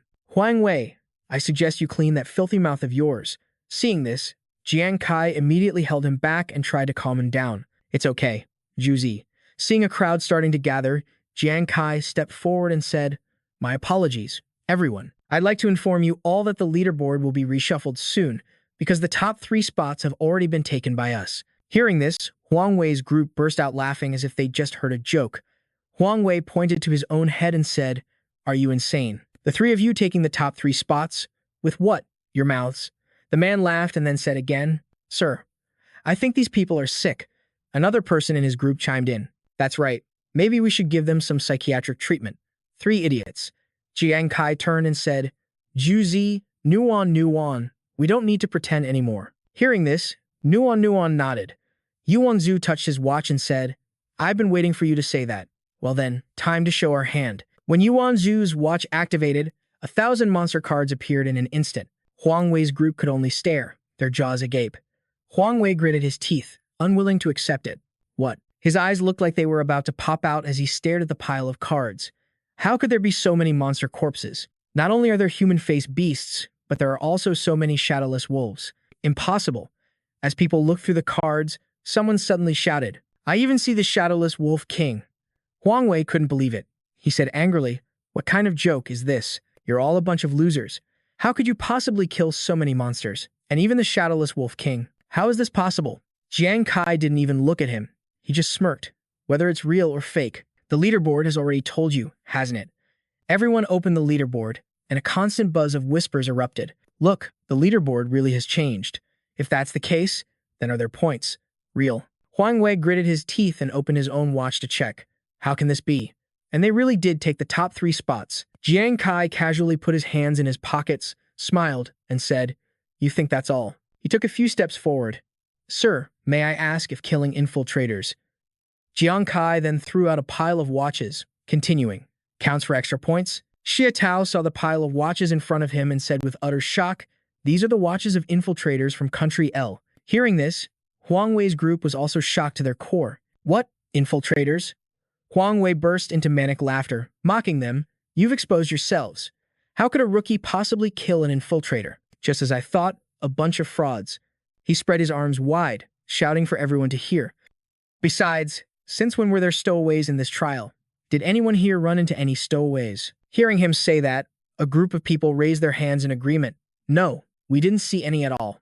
He pointed at Jiang Kai's group and continued. Sir, look how many witnesses there are. Besides them, absolutely no one else encountered any stowaways. They must be frauds. I demand their results be nullified and that they be thoroughly investigated. Shai Tao was at a loss for what to do. All he could manage to say was, this. The surrounding crowd began to clamor. Deal with them. Deal with them now. Punish these liars. Suddenly, a person stepped out from the crowd and spoke up. Everyone, please calm down. The sudden appearance of the stowaways is real. We just didn't have time to inform you all. Huang Wei froze when he heard that.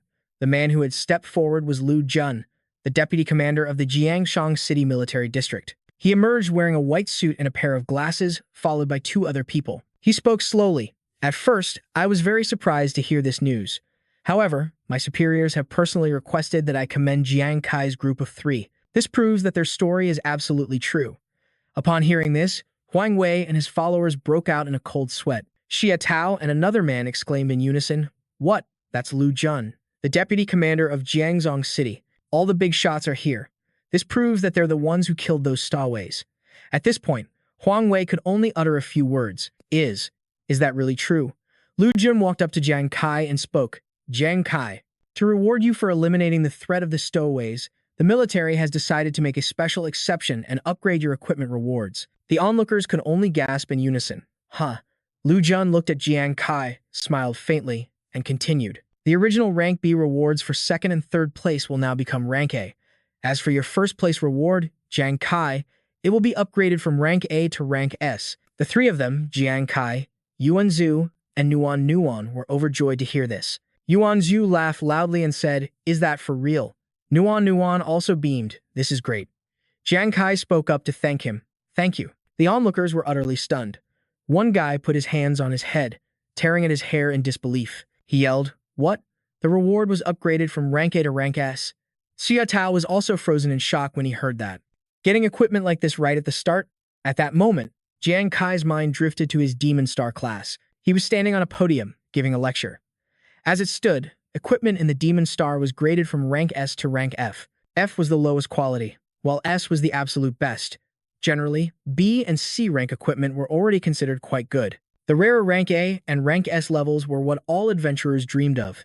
Standing on the side, Huang Wei heard this and clenched his fists, his body trembling. He gritted his teeth, veins bulging on his forehead. He thought to himself, so what if Jiang Kai gets a rank S reward? But he dared to push me down to 4th place. Huang Wei was furious, his face flushed red as he screamed. It's not fair. There must be something wrong with these results. Who the hell is that Jiang Kai to surpass me? Jiang Kai shot him a cold glare. He opened his mouth and enunciated every word, Huang Wei. The military has already confirmed it. You still don't believe it? Furthermore, I'm warning you. Don't you dare bother my family. A man in armor shouted to stop him, but it was too late. Huang Wei didn't hear a word of it. He drew his sword, his voice filled with defiance. What? Did I say something wrong? Your whole family is nothing but low-class scum. He stood before Jiang Kai, continuing to hurl insults at him and his family. Your brother is just a sick dog, and your sister is nothing but a servant, and you're just a bastard I used to beat up in a corner. And today you dare to step all over me. Jiang Kai's face darkened, but he remained silent. Huang Wei, holding his sword, charged madly toward him. He yelled, You should know that your servant of a sister is still working for my family. You dare to provoke me. Believe me, one day I'll. Before he could finish his sentence, Jiang Kai slashed him across the body in a single stroke. A large gash opened up on Huang Wei's chest. Before he could even react, fresh blood sprayed everywhere. Liang Wen and Xia Tao were horrified by the sight. They cried out, What? Seeing this, Nuan and Yuan Zhu also spoke up. Jiang Kai is targeting Huang Wei. Lu Jun, who was watching from the sidelines, merely offered a faint, complicated smile. He thought, So, he's made his move. Seeing Jiang Kai severely injure Huang Wei, the crowd of onlookers buzzed with excitement. Liang Wen, in particular, was completely stunned. Huang Wei was now kneeling on the ground, his body racked with tremors. A bystander spoke up. Huang Wei is from the Huang family, one of the 10 great guilds in the country. Jiang Kai. How dare he touch him? Huang Wei's forehead was drenched in sweat as he clutched the wound on his chest, which was bleeding profusely. He gritted his teeth and growled, Jiang Kai, you dare to attack me? Do you have any idea what you'll be facing? Jiang Kai turned around, still holding the iron pipe. He looked at him with a cold gaze and replied, You animal. You spread rumors and wanted to harm my family. Why would I need to know who you are? Seeing him like this, Huang Wei couldn't help but feel a pang of fear. Jiang Kai advanced towards him, step by step. As he walked, he said, In this apocalypse, my family is the most important thing to me. Anyone who dares to touch them. The crowd standing outside watched his actions, remaining silent, not daring to speak up. He stood in front of Huang Wei and raised the iron pipe. Jiang Kai looked down on him and enunciated every word. No matter who it is, I will definitely strike them down. Moreover, seeing this, Huang Wei trembled, raising a hand to shield himself, his voice shaking. Wait, Jiang Kai showed no mercy, thrusting the iron pipe in his hand straight at Huang Wei. And I will kill that person. Impaled by the iron pipe, Huang Wei screamed in agony. When Jiang Kai pulled the pipe out, Huang Wei had already stopped breathing. The system immediately sent a notification. Explorer Jiang Kai has successfully killed the level 1 explorer Huang Wei. 6 experience points can be plundered. Do you choose to plunder? Jiang Kai narrowed his eyes and muttered in a low voice, Only 6 experience points to plunder. Is this great family that poor?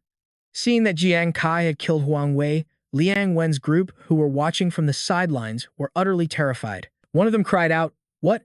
He actually dared to kill the young master of the Huang family. Even though getting killed on Ghost Star isn't permanent, the Huang family's Xuanwu guild is a massive power. Another person chimed in, This guy is way too bold. Lu Jun, with his hands in his pockets, watched him from behind. He silently assessed him. Not bad. This kid might be a bit reckless, but he hasn't lost his integrity. As expected of the person, the higher-ups specifically wanted to meet. Seeing the chaotic situation, Lu Jun cleared his throat lightly and said, Everyone. Huang Wei was the one who challenged him first. Jiang Kai was only acting in self-defense. This matter should end here. With that, he waved his hand, signaling for Jiang Kai's group to follow him. Jiang Kai, you 3, come with me. I'll take you to collect your reward. Jiang Kai immediately replied, Yes, thank you, officer. Yuan Zhu looked at Jiang Kai, his eyes sparkling with admiration. Jiang Kai, you were amazing just now. Nuan also chimed in, That was so cool. Outside, in a small hut, several people were standing. It was Jiang Kai's group of 3 and Lu Jun inside the hut. In front of Jiang Kai, Nuan, and Yuan Zhu were 3 secret gift boxes. Lu Jun crossed his arms and said, You've waited long enough. This is the special military equipment awarded to you all. Go on, open them and see. Jiang Kai replied, Thank you. Nuan reached out and opened her box. A sparkling light emanated from within, and a gem radiating a brilliant glow floated in front of her. She said happily, It's a Jade of Life. This is the dream equipment for junior medics. Seeing her so happy, Lu Jun nodded. The Jade of Life's constitution increases mental power by 15 points. It also enhances the effectiveness of healing and potion making. Very nice. Yuan Zhu tried on his set of armor, which shimmered. Yuan Zhu happily raised his arms to show it off. Look at this. I got leather armor. It's so cool. Lu Jun smiled, clapped his hands, and said, Defense. The Black Rock Rhino Hide armor's ability increases by 16 points and can also reduce damage by 16%. It's high-quality equipment with both offensive and defensive capabilities. This is so useful. Standing behind them, a curious Nuan urged Jiang Kai. Jiang Kai, hurry up and open yours too. He nodded. All right. Jiang Kai opened his gift box, and a brilliant light burst forth, striking him right in the eyes. Before him, inside the box, was a set of 9 short swords. The system displayed a message. Equipment unappraised, appraisal required. Seeing this, Lu Jun put a hand to his chin thoughtfully and said, So it needs to be appraised before you can even see the equipment's stats. Yuan Zhu also chimed in excitedly. It needs an appraisal scroll? That means it must be something really good. Lu Jun took out something that looked like a strip of tape. He held it out and said, That's right. High-quality equipment usually requires an appraisal scroll to be identified. As it happens, I have a few that can help you appraise it.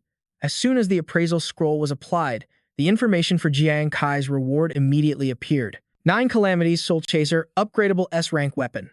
9 points in energy, 9 points in penetration, 9 points in agility.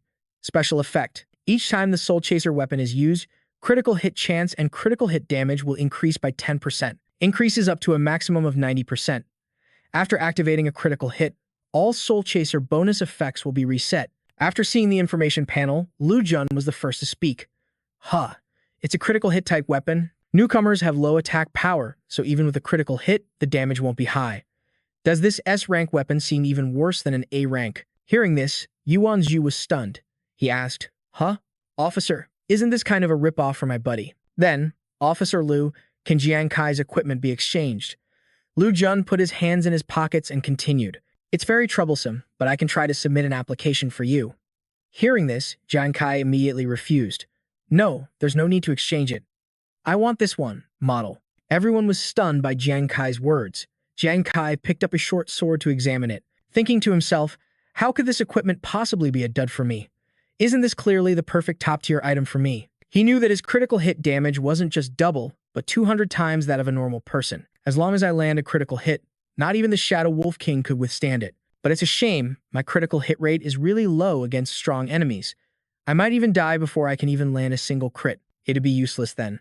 But with the 9 Calamities Lefekizer, every strike has at least a 10% critical hit rate, and by the 9th strike, it increases to 90%, practically guaranteeing a critical hit. He raised the short sword high, his face full of pride.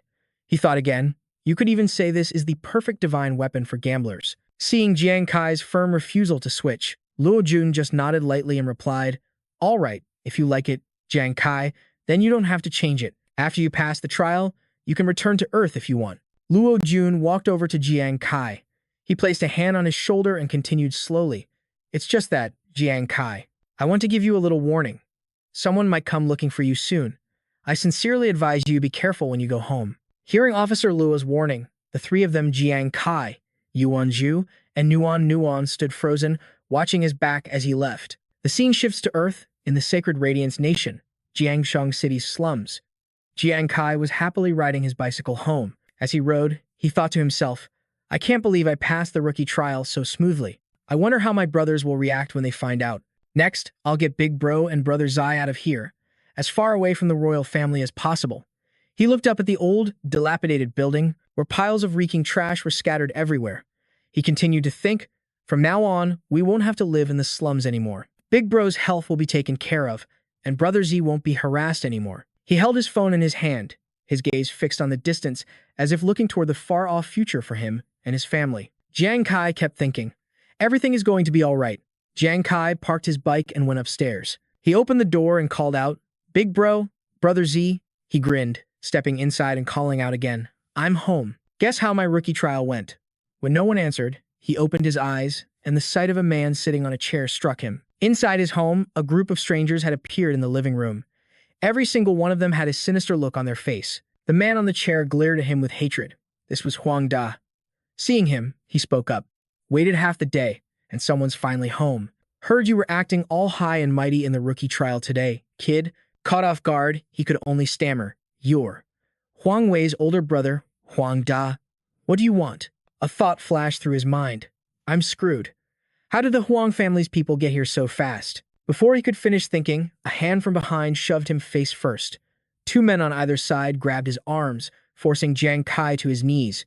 Get down. Jiang Kai tried to resist, but he couldn't, as he was restrained by the two men. Huang Da stood up and looked down at him, holding a baseball bat in one hand, the other stuffed in his pocket as he said, Jiang Kai, I wonder if you know. My little brother was killed by you on the demon planet, and now that he's back, he's had to be sent for psychological treatment. You see, only people from the royal family get to bully others. No one has ever dared to bully our royal family. Jiang Kai glared at him furiously. Huang Da seemed to have lost his mind at this point, his eyes bloodshot as he looked at him with a savage grin. So, since you made Huang Wei go offline for a month, you're going to have to log off for life. You son of a bitch. As soon as the words left his mouth, he swung the baseball bat down at Jiang Kai's head without blinking. Jiang Kai's eyes widened, and he gritted his teeth as he stared at him.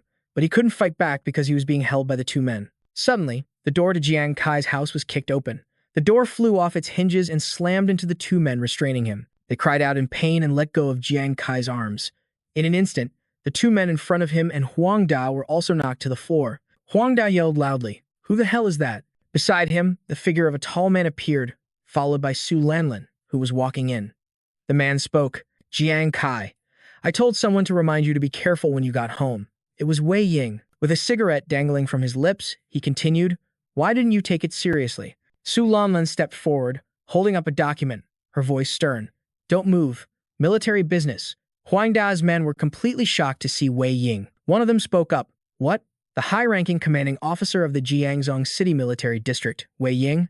Huang Da was also stunned to see him. Why would such a big shot come here? Wei Ying reached up and took the cigarette from his mouth. His expression was fierce. "We came for Jiang Kai. Today, you've all messed with the wrong person." Hearing this, Huang Da's face instantly darkened. He never expected Wei Ying to come for Jiang Kai. He gritted his teeth and said, "Commander-in-Chief, how could you be here for Jiang Kai? What's so special about that kid?" At that moment, Jiang Kai was leaning against the wall, struggling to stand up, when a thought suddenly popped into his head. What? A big shot like the high-ranking commanding officer of Jiangzhou City is here for me? In the end, under pressure from the military, Huang Da had to bow his head and apologize. Two large guards stood behind him, watching him. "Behave yourself." The three of them, Jiang Kai, Wei Ying, and Su Lanlan, stood outside on the corridor, looking down. Just then, Jiang Kai spoke up to thank them. "Commander Wei, thank you all for coming to rescue me today, but I just don't understand why you would." Wei Ying cut him off. "Don't be nervous. We had a reason for seeking you out. In the recent novice trial, you, Yuan Zhu, and Su Nuan performed exceptionally well. Did you know that after you left, Yuan Zhu and Su Nuan were invited to join the military? We came here to invite you as well." Pausing for a moment, Wei Ying took the cigarette from his mouth. He blew out a puff of white smoke and continued, "You have a new class, don't you?" Hearing him mention the words "new class," Jiang Kai froze. He couldn't understand how Wei Ying knew his secret. Su Lanlan turned, looked at him, and said, "Jiang Kai, do you know what the appearance of a new class means? There are currently many classes for Demon Star explorers. Every time an explorer levels up 20 times, they get a chance for a class change. With each class change, the explorer's attributes and skills will undergo a transformation. Some people will become stronger, but some will become weaker. Right now, many classes become basically useless after their later class changes. Therefore, to find stronger combat potential, the military has always been searching for new classes." She took a step towards Jiang Kai and said slowly, "And the one you possess seems to be a very powerful new class. So, Jiang Kai, will you agree to join the military as a new class user?" After Su Lanlan finished speaking, everyone fell into a thoughtful silence. Wei Ying spoke up, breaking the slightly heavy atmosphere. "Don't worry, we have no intention of forcing you. I apologize. Before coming here, we investigated your family and learned about your brother's medical condition." Su Lanlan then spoke up again. "If you agree to join the military, not only will we protect your family, but we will also take full responsibility for your brother's medical expenses." Hearing this, Jiang Kai kept his lips pressed tightly together, not responding. Wei Ying and Su Lanlan left Jiang Kai standing in the corridor. The two of them slowly walked away. Before leaving, Wei Ying added one last thing. "So, didn't you come to the Demon Star for your brother's medical fees? If you agree, come to the military base tomorrow to register." Su Lanlan also left him with a final word. "Just find me when you get there." Watching their backs as they gradually disappeared, Jiang Kai seemed to have made his decision. He spoke up, "I'm sorry. I refuse to join the military." Wei Ying and Su Lanlan were completely shocked by his decision. Su Lanlan turned back and asked, "Why?" Jiang Kai continued, "I know joining the military is a good thing, but that's for classes that are guaranteed to have strong future development. Like Yuan Zhu's Brawler class and Su Nuan's Doctor class." He placed a hand on his chest, his eyes filled with determination. "But I'm not like them. I have a new class. Remember back when the Phantom class was discovered? Wasn't it also highly valued by the military? Back then, the military poured resources into the Phantom class and it reached its peak. But what happened when the military discovered that the Phantom class was useless in later stages of development? Weren't they just abandoned by the military? Look at the state of Phantom users now. Changing to that class, their fate is no different from a beggar's." He thought of his small, happy family and continued, "This time, I was reckless and let my guard down. I never expected the Huang family to disregard their reputation and act so directly. We need to quickly move out of the area controlled by the Huang family. I'm truly grateful for your help, but the three of us siblings have relied on each other for over 10 years now." Jiang Kai clenched his fist, showing his resolve. "We're more used to controlling our own destiny than completely relying on someone else's protection." Hearing that, Su Lanlan shouted angrily, "But humanity is in an apocalypse right now. Your new class might bring about a great change for all of mankind. Humanity needs you right now. How can you think like that?" Jiang Kai turned his face away, trying to avoid her gaze. He replied, I'm sorry. I'm not that noble. I just want to protect my family so we can continue to live in safety. Su Lanlin heard this and stubbornly tried to say something more. But Wei Ying walked over, placed a hand on her shoulder, and cut off what she was about to say. Let it go. I understand what this kid is getting at. At some point, Wei Ying had lit a new cigarette, holding it between two fingers. He spoke slowly to Jiang Kai. You can't change over a decade of habits overnight. But, kid, you have to understand. Your brother doesn't have much time left. The newly lit cigarette was already 2/3 gone. He flicked the ash off and continued. Besides, fighting alone in this apocalypse isn't effective. So how about we make a bet? He looked at Jiang Kai and smirked. For the next month, the military will protect you from being harassed by the royal family. If you can earn the money for your brother's surgery and prove you have the strength to protect your family within that month, I'll allow you to refuse enlistment. But if you can't earn the money, the military will cover your brother's medical expenses to keep him alive. After that, however, you will be required to enlist for the test. So, what do you say? Hearing this, Su Lanlin was stunned, not expecting Wei Ying to have thought things through so deeply. Wei Ying and Su Lanlin once again stood before Jiang Kai. Jiang Kai smiled, as if he was willing to accept the terms. He replied, All right, I agree. Back in the city, night had fallen, and Jiang Kai was home alone. He started thinking to himself, now that I'm facing this bet from the military, I have to get back to Ma Tin quickly to earn the money for my brother's surgery. He wrote a note for his older and younger brothers, then left. Big bro, Ying Z, are you guys still working overtime? I passed the test and I'm heading back to Ma Tin first. He left the house, walking through streets filled with the homeless and addicts. Thoughts raced through his mind again. On top of that, with the threat from the royal family, the three of us can't live in a place like this anymore. We have to move to a higher security area to be safe. So this trip back to Ma Tin is going to be tough. But I'll definitely come back with enough money. Jiang Kai returned to Ma Tin's Sacred Light City. Returning here, the place was still bustling with people. Jiang Kai had changed into a new set of gear. Looking at his outfit, he thought, after passing the newbie trial, my adventure on Ma Tin officially begins. I just changed my gear in the trading area, and now I can finally earn money by fighting monsters in Ma Tin. He looked up at the wooden sign hanging overhead, which read Guild, and he thought, the thing is, any newcomer who wants to make money on Ma Tin has to join a guild. Because the monsters on Ma Tin are so strong, you'll basically die if you fight them alone. That's why all new adventurers have to join a guild to form a party to fight monsters. After all, a guild is just one big team. After joining a guild, newbies can follow their party members to fight monsters and increase their survival rate. Alright, let's see which guilds I can join. He excitedly opened the door to a room and walked in. Hello, I'd like to join a guild. A purple-haired girl was sitting at the reception desk. Her name was Zi Xuan. She responded to Jiang Kai. Excuse me, are you Jiang Kai?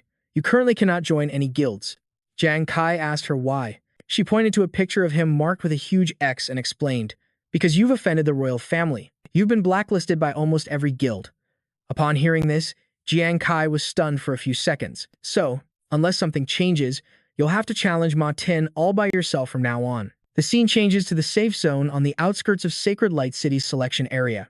Jiang Kai walked there alone, with many eyes watching him. Jiang Kai rubbed his head as he walked. What? I offended the royal family, so no guild dares to take me. Good heavens, is it over before it even began? Suddenly, a person dressed in clothes with a large patch on the shoulder approached him from behind and called out, Hey there, customer. Are you worried about which area to go to for monster grinding? Jiang Kai grunted in affirmation. He turned around and saw a girl. She was the adventurer Hu Yan, a fortune teller by profession. Level 29. She gave Jiang Kai a playful wink and said, I'm a fortune teller. I can divine the best spot for you. For just 100 Ma Tin coins a session. Jiang Kai looked at her, speechless.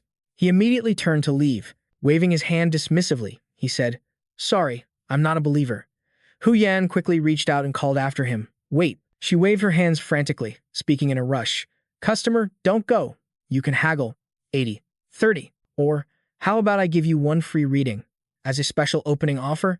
The moment Jiang Kai heard the word free, he spun around 180 degrees. With a cheerful, open attitude, he stood before her. Free. Well then, I'm all yours. Seeing him change so quickly, Hu Yan could only stare wide-eyed, thinking to herself, he came right back the second I said it was free. This guy is so cheap.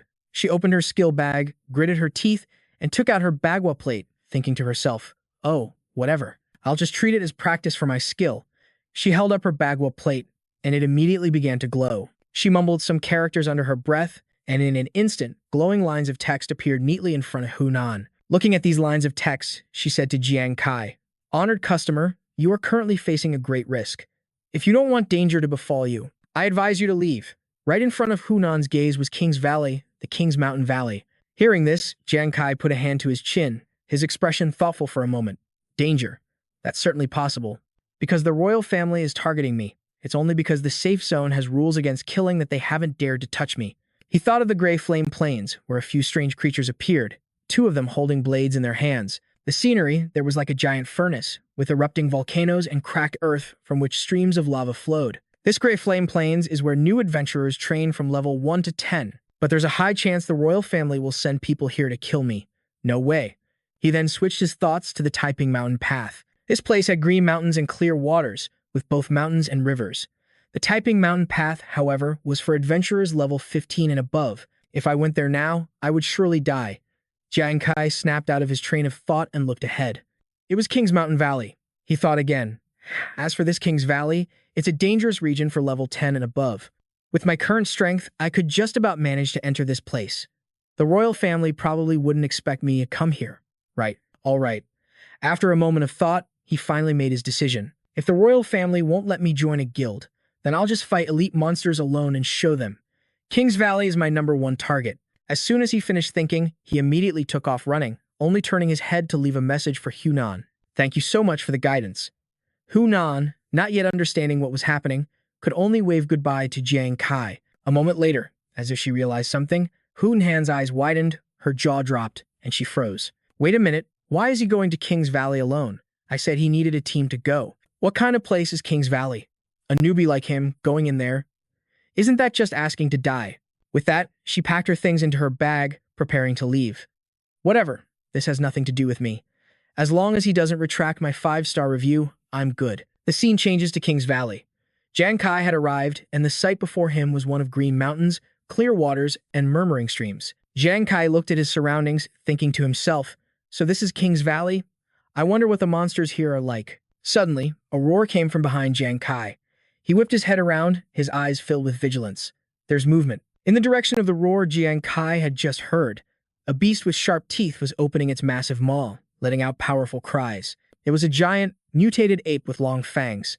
It was fiercely attacking a group of people. The group seemed exhausted as they were thrown aside by it. A young man with neatly tied blonde hair was still managing to hold on. He shouted encouragement to the others, telling them to hold on. The system displayed information about the giant ape, along with warnings. Monster, Mighty Black Ape, level 11. Strength, 172. Constitution, 68. Agility, 142. Spirit, 13. Defense, 3. Someone in their party suddenly spoke up. This black ape is level 11, and we're already level 10. If we just push a little harder, we can take it down. Attack with everything you've got. Everyone rallied their spirits and got into their battle positions, responding in unison, right.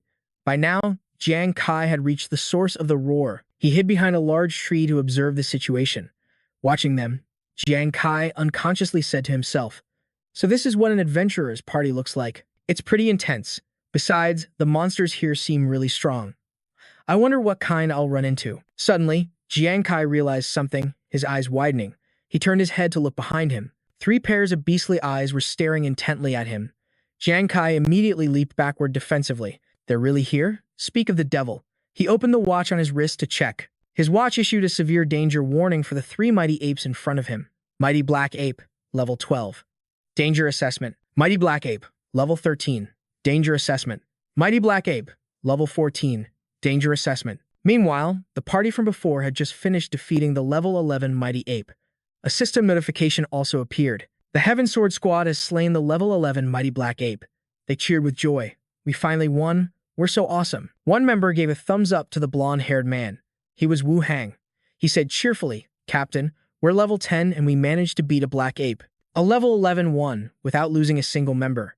Can't we brag about this achievement a little? The blonde-haired boy smirked smugly. His name was Tuan Dat. Of course, he thought, just look who's the captain here. Before he could finish his thought, a loud noise grabbed their attention. They turned around and were horrified by the sight before them. 3 black apes were chasing after Jiang Kai. He ran with all his might, dodging their attacks. He figured he must have accidentally stumbled into their territory. Wu Hang saw the monsters rushing in their direction and shouted, "Captain, over there, someone is fighting 3 black apes." Cantrung added, "And each one of them is a higher level than the one we just fought." Jiang Kai said worriedly, "We have to go help him." Hearing this, Tuandat said fearfully, "Are you guys idiots? That guy definitely aggroed all 3 of those apes at once. We can't even kill one of them. If we go over there, we'll die for sure. The best thing to do is run." As Tuandat turned to leave, a huge explosion suddenly went off, freezing him in place. A black ape was sent flying, and a system notification appeared. Killed 1 level 12 black ape. Jiang Kai had used the 9 Tribulations pursuit to kill the black ape. Having taken 1 down, Jiang Kai thought happily, "Nice." With each use of the Soul Chaser, the critical hit rate increases, and the 5th and final strike will deal a super critical hit. Tuandat's group stared at the scene, their jaws dropped in disbelief. Tuandat's eyes widened as he blurted out, "What? We had to clench every muscle in our bodies just to kill 1 level 11 black ape." Cantrung, standing behind him, chimed in. "But that kid, all by himself," Tuandat continued, "killed a level 12 one in just a few seconds." Seeing their comrade killed by Jiang Kai, the 2 remaining apes chased him even more frantically. Jiang Kai glanced back as he ran, a soul chaser in his hand. He thought to himself, "All right, 1 more to go." He threw the soul chaser in his hand, which struck one of the black apes with immense power. The black ape exploded in an instant, and the system notification sounded again. Killed 1 level 13 black ape. Jiang Kai was overjoyed, his eyes filled, with the confidence that he could kill the final black ape. He thought happily, "Awesome." This time, just 1 attack with the soul chasers added 10% crit rate was enough to trigger a super critical hit right away. Tuandat's group, standing on the side, watched as he slaughtered yet another black ape. The expressions on their faces became even more incredulous. Tuandat's jaw dropped even wider than before.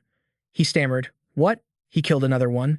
The last black ape still didn't give up on its chance to kill Jiang Kai. It continued to chase him frantically. Jiang Kai ran for his life while thinking, "All right, now there's only 1 left." Seeing this, Tuandat broke out in a cold sweat. He said, "This is the level 14 black ape, the strongest one here. I don't believe he can kill it." Jiang Kai glanced behind him. A calculation formed in his mind. "I only have 3 soul chasers left in my hand, but my spiritual power and stamina are almost depleted. I can barely run anymore." He channeled all of his remaining strength into the 3 soul chasers. He thought to himself, "My only option is to bet on increasing my supercritical hit rate before it catches me." With that thought, he used his power to split the 3 soul chasers into many different fragments. Jiang Kai turned around and used the last of his strength to launch the 3 soul chasers, which flew towards the final black ape, crackling with crimson lightning. "Let's bet on who dies first, me or it." The black ape also lunged at him. The charging black ape was blown to pieces by the 3 projectiles. It only had time to let out a few roars. Seeing the black ape explode, Jiang Kai cheered happily. "Awesome. Using all my remaining weapons in 1 go really did land a critical hit." The black ape's body fell right where Tuandat's group was standing, leaving them gaping once again. The system announced, "Killed 1 level 14 black ape." The faces of Tuandat's group went pale.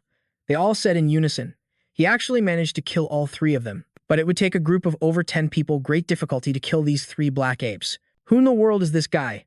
Jiang Kai walked over to the black ape and breathed a sigh of relief. "Turns out this monster wasn't as hard to fight as I thought." Jiang Kai then collected 3 cards from the 3 black apes. He looked at the cards and thought, "Now I have 3 cards containing their bodies. Looks like going solo isn't so hard after all." After that thought, he ran off. Tuandat tried to chase after him, but it was too late. Tuandat stood rooted to the spot. He cried out, "It's over. The pro player is gone." When you meet a pro player like that, you're supposed to befriend them, right? He cried out as if in despair. "Why did you guys stop me from helping the master at the beginning? I regret this so much I could just die."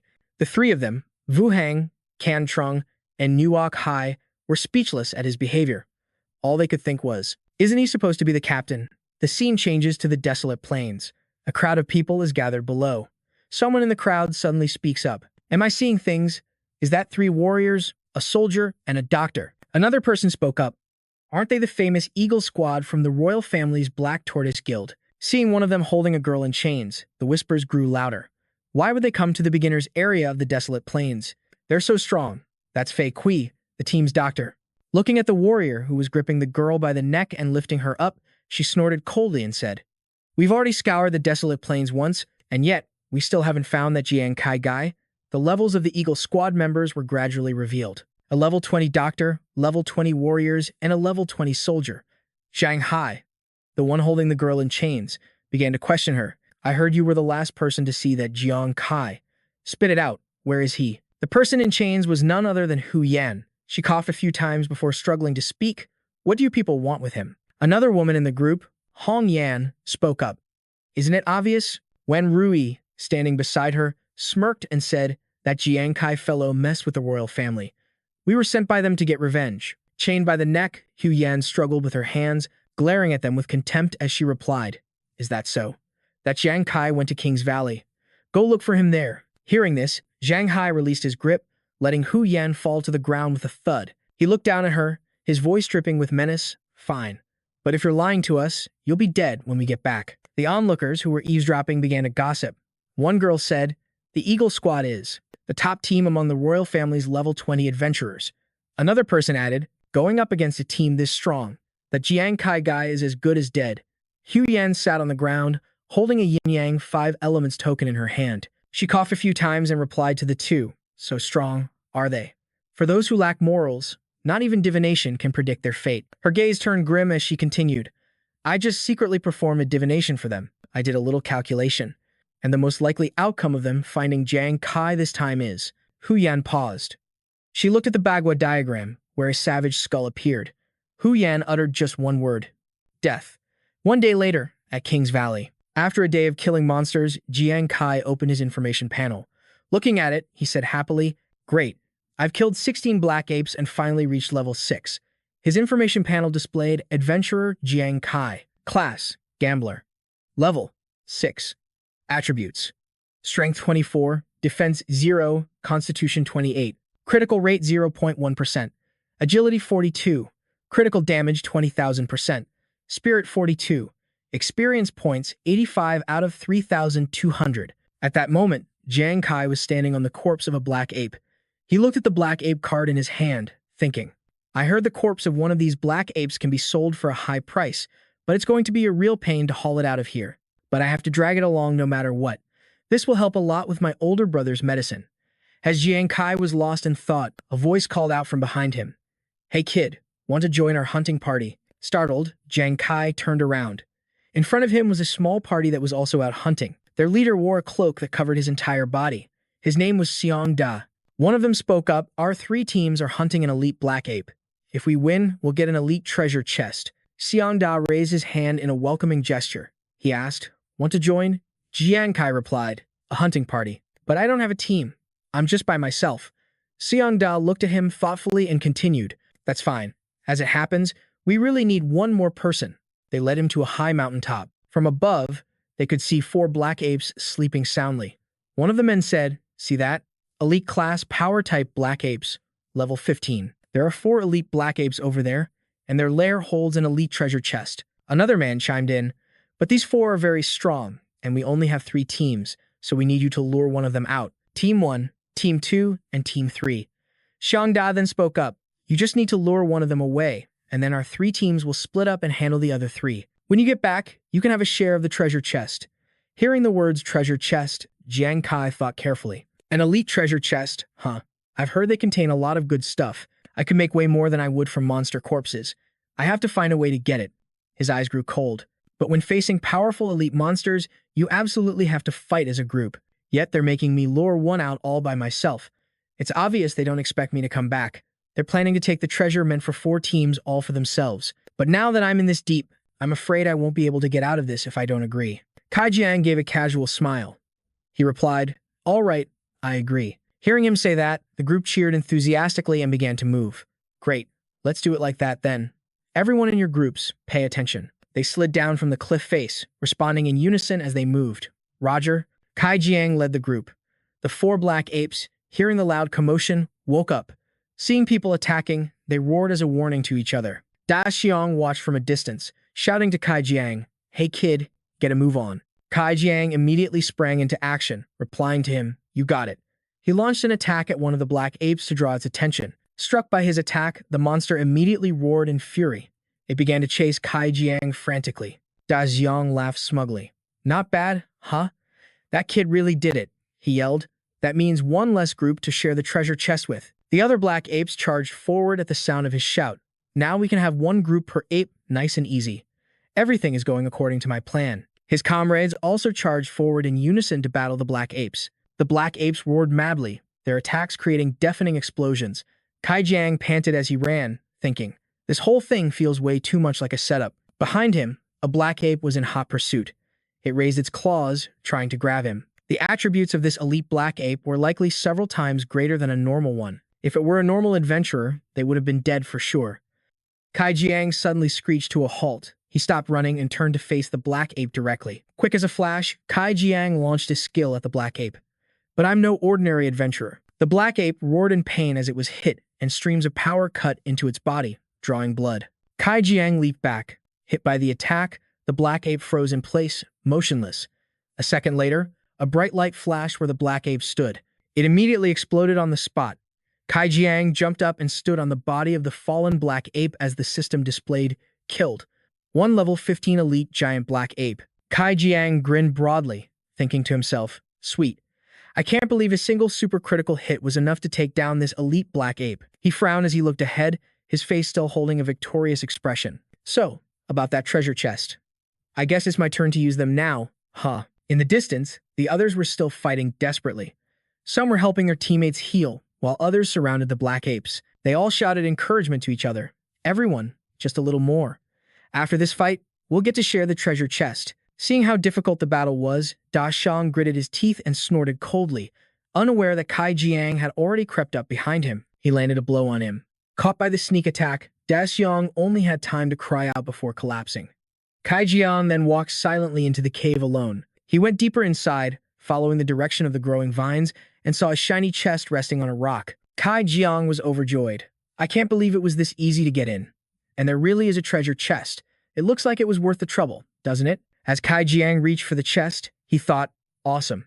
With this, luring away a level 15 elite black ape wasn't for nothing. Suddenly, a soft sound echoed in the cave. Something had just dripped onto Kai Jiang's shoulder. It was a black ape, hanging from the ceiling above him. Its eyes were wide, and it was drooling with a huge grin on its face, looking absolutely terrifying. Kai Jiang could feel its presence. His body went rigid, and he broke out in a cold sweat. The black ape jumped down, raising its fist and smashing it into the spot where Kai Jiang had been standing. Kai Jiang managed to dodge just in time. He was stunned. What? There's a level 20 elite black ape in the cave too? Didn't they scout this place before starting the fight? The black ape bared its teeth in another horrifying grin. Monster. Level 20 elite giant black ape. Extremely dangerous. After calming himself, Kai Jiang began to assess the situation. It's blocking the cave entrance. He then shot up in front of the black ape and waved his hand to attack. Then there's no choice but to fight. The black ape was hit in the eye and chest by Kai Jiang's attack but was completely unharmed. Kai Jiang frowned. He was shocked.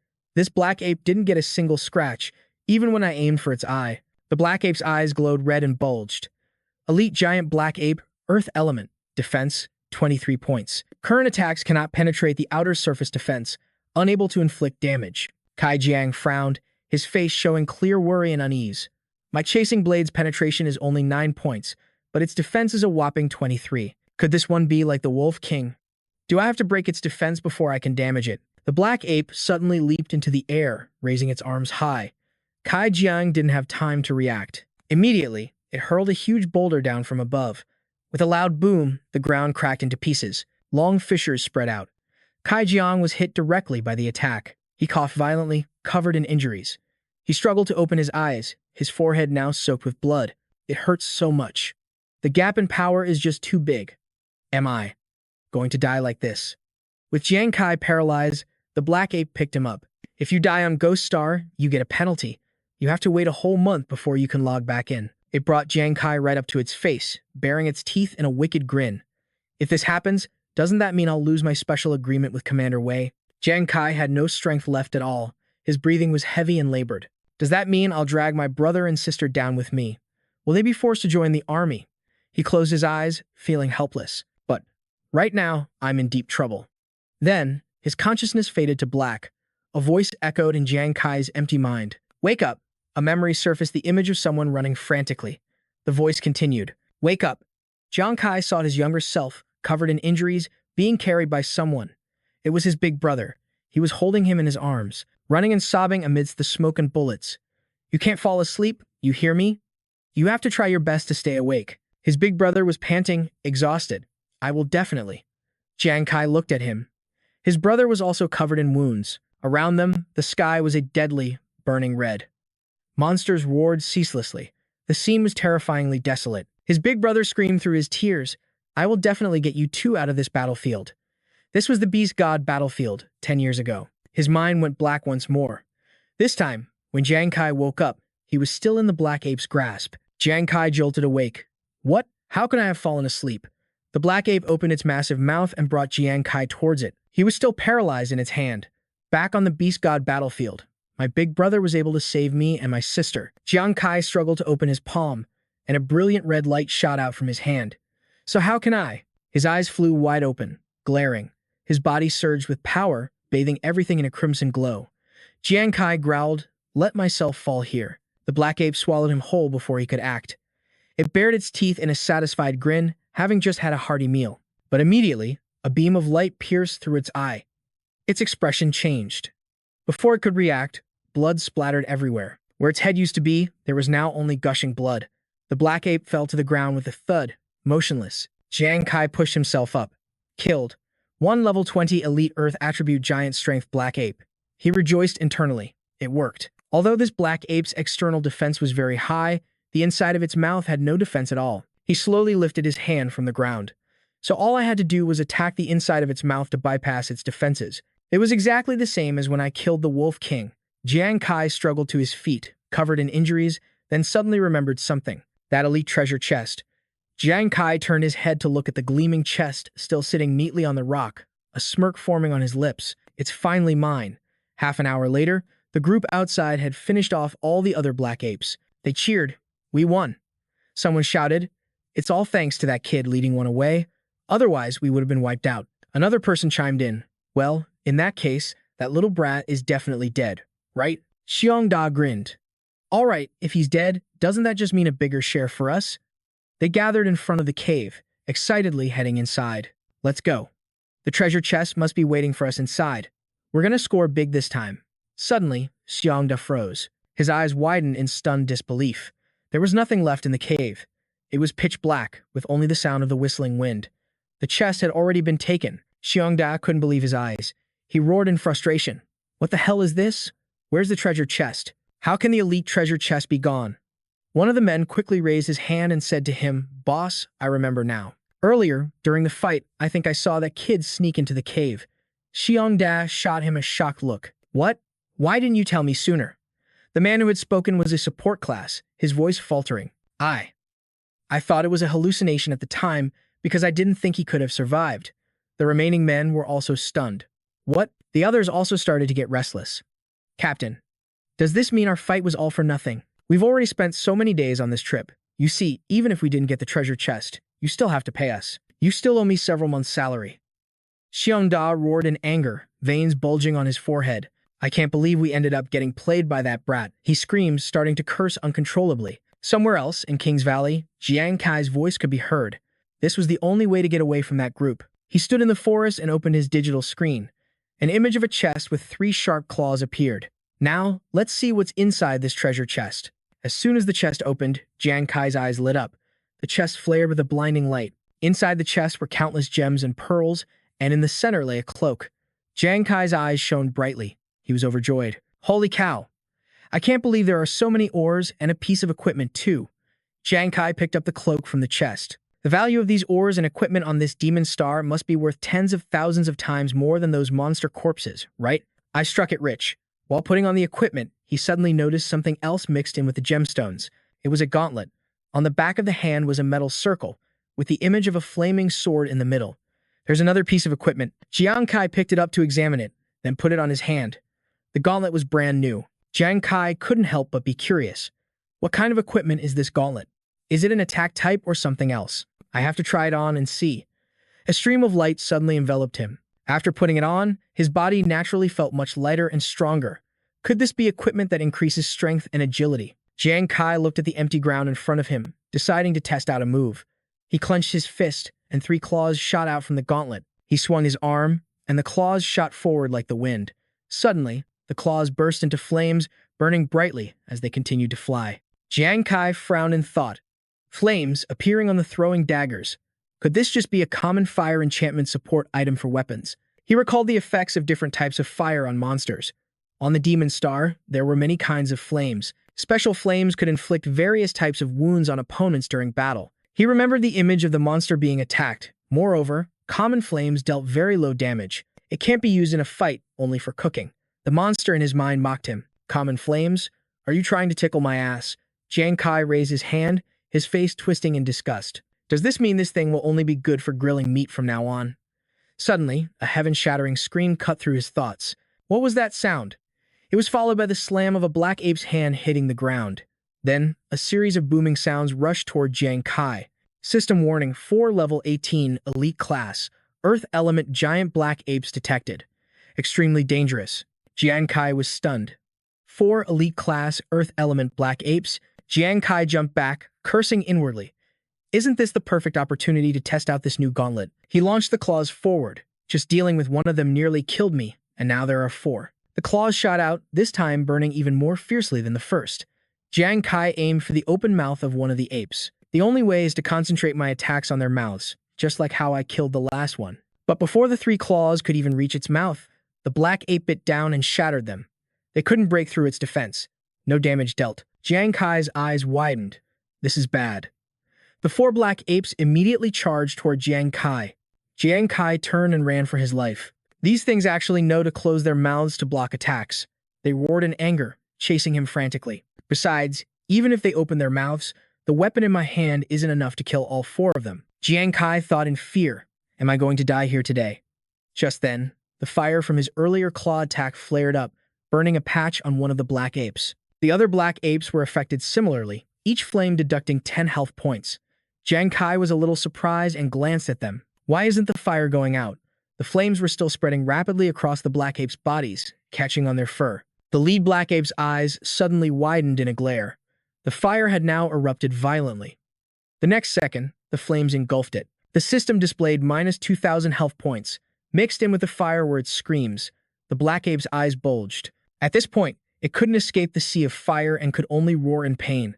The flames grew larger and larger, and the black ape completely collapsed. The system repeatedly announced minus 2,000 health points. The black apes behind it were stunned, not daring to advance. Jiang Kai looked back as he ran, equally stunned.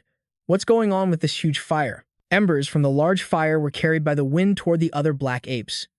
The remaining 3 quickly caught fire and were submerged in the sea of flames. The 4 great fires merged, creating a terrifying scene. Jiang Kai stopped running, knelt on one knee, and watched the black apes. Suddenly, the flames gradually died down, revealing the images of the black apes collapsed on the ground. Jiang Kai was in deep shock. They're all dead. The system displayed the message. 4 elite earth element giant black apes eliminated. Jiang Kai stood there, frozen. That's right. I saw the flames dealing 10 damage. So how did it suddenly become 2,000? Collecting the corpses of the 4 elite earth element giant black apes, he couldn't help but wonder, isn't 2,000 my 200 times multiplier? Jiang Kai looked down at the shiny gauntlet, raising his hands in a mixture of doubt and joy. Could it be that this gauntlet shoots out normal flames, but they can also benefit from my 200 times critical damage multiplier? Moreover, this type of fire can even spread to a whole group. He recalled how the black apes gradually caught fire and realized that the power of normal flames is very weak, but if a monster doesn't have fire resistance, the damage will silently bypass the monster's defenses. Jiang Kai raised his hand. You're floating in a sea of fire, taking 2,000 points of damage per second.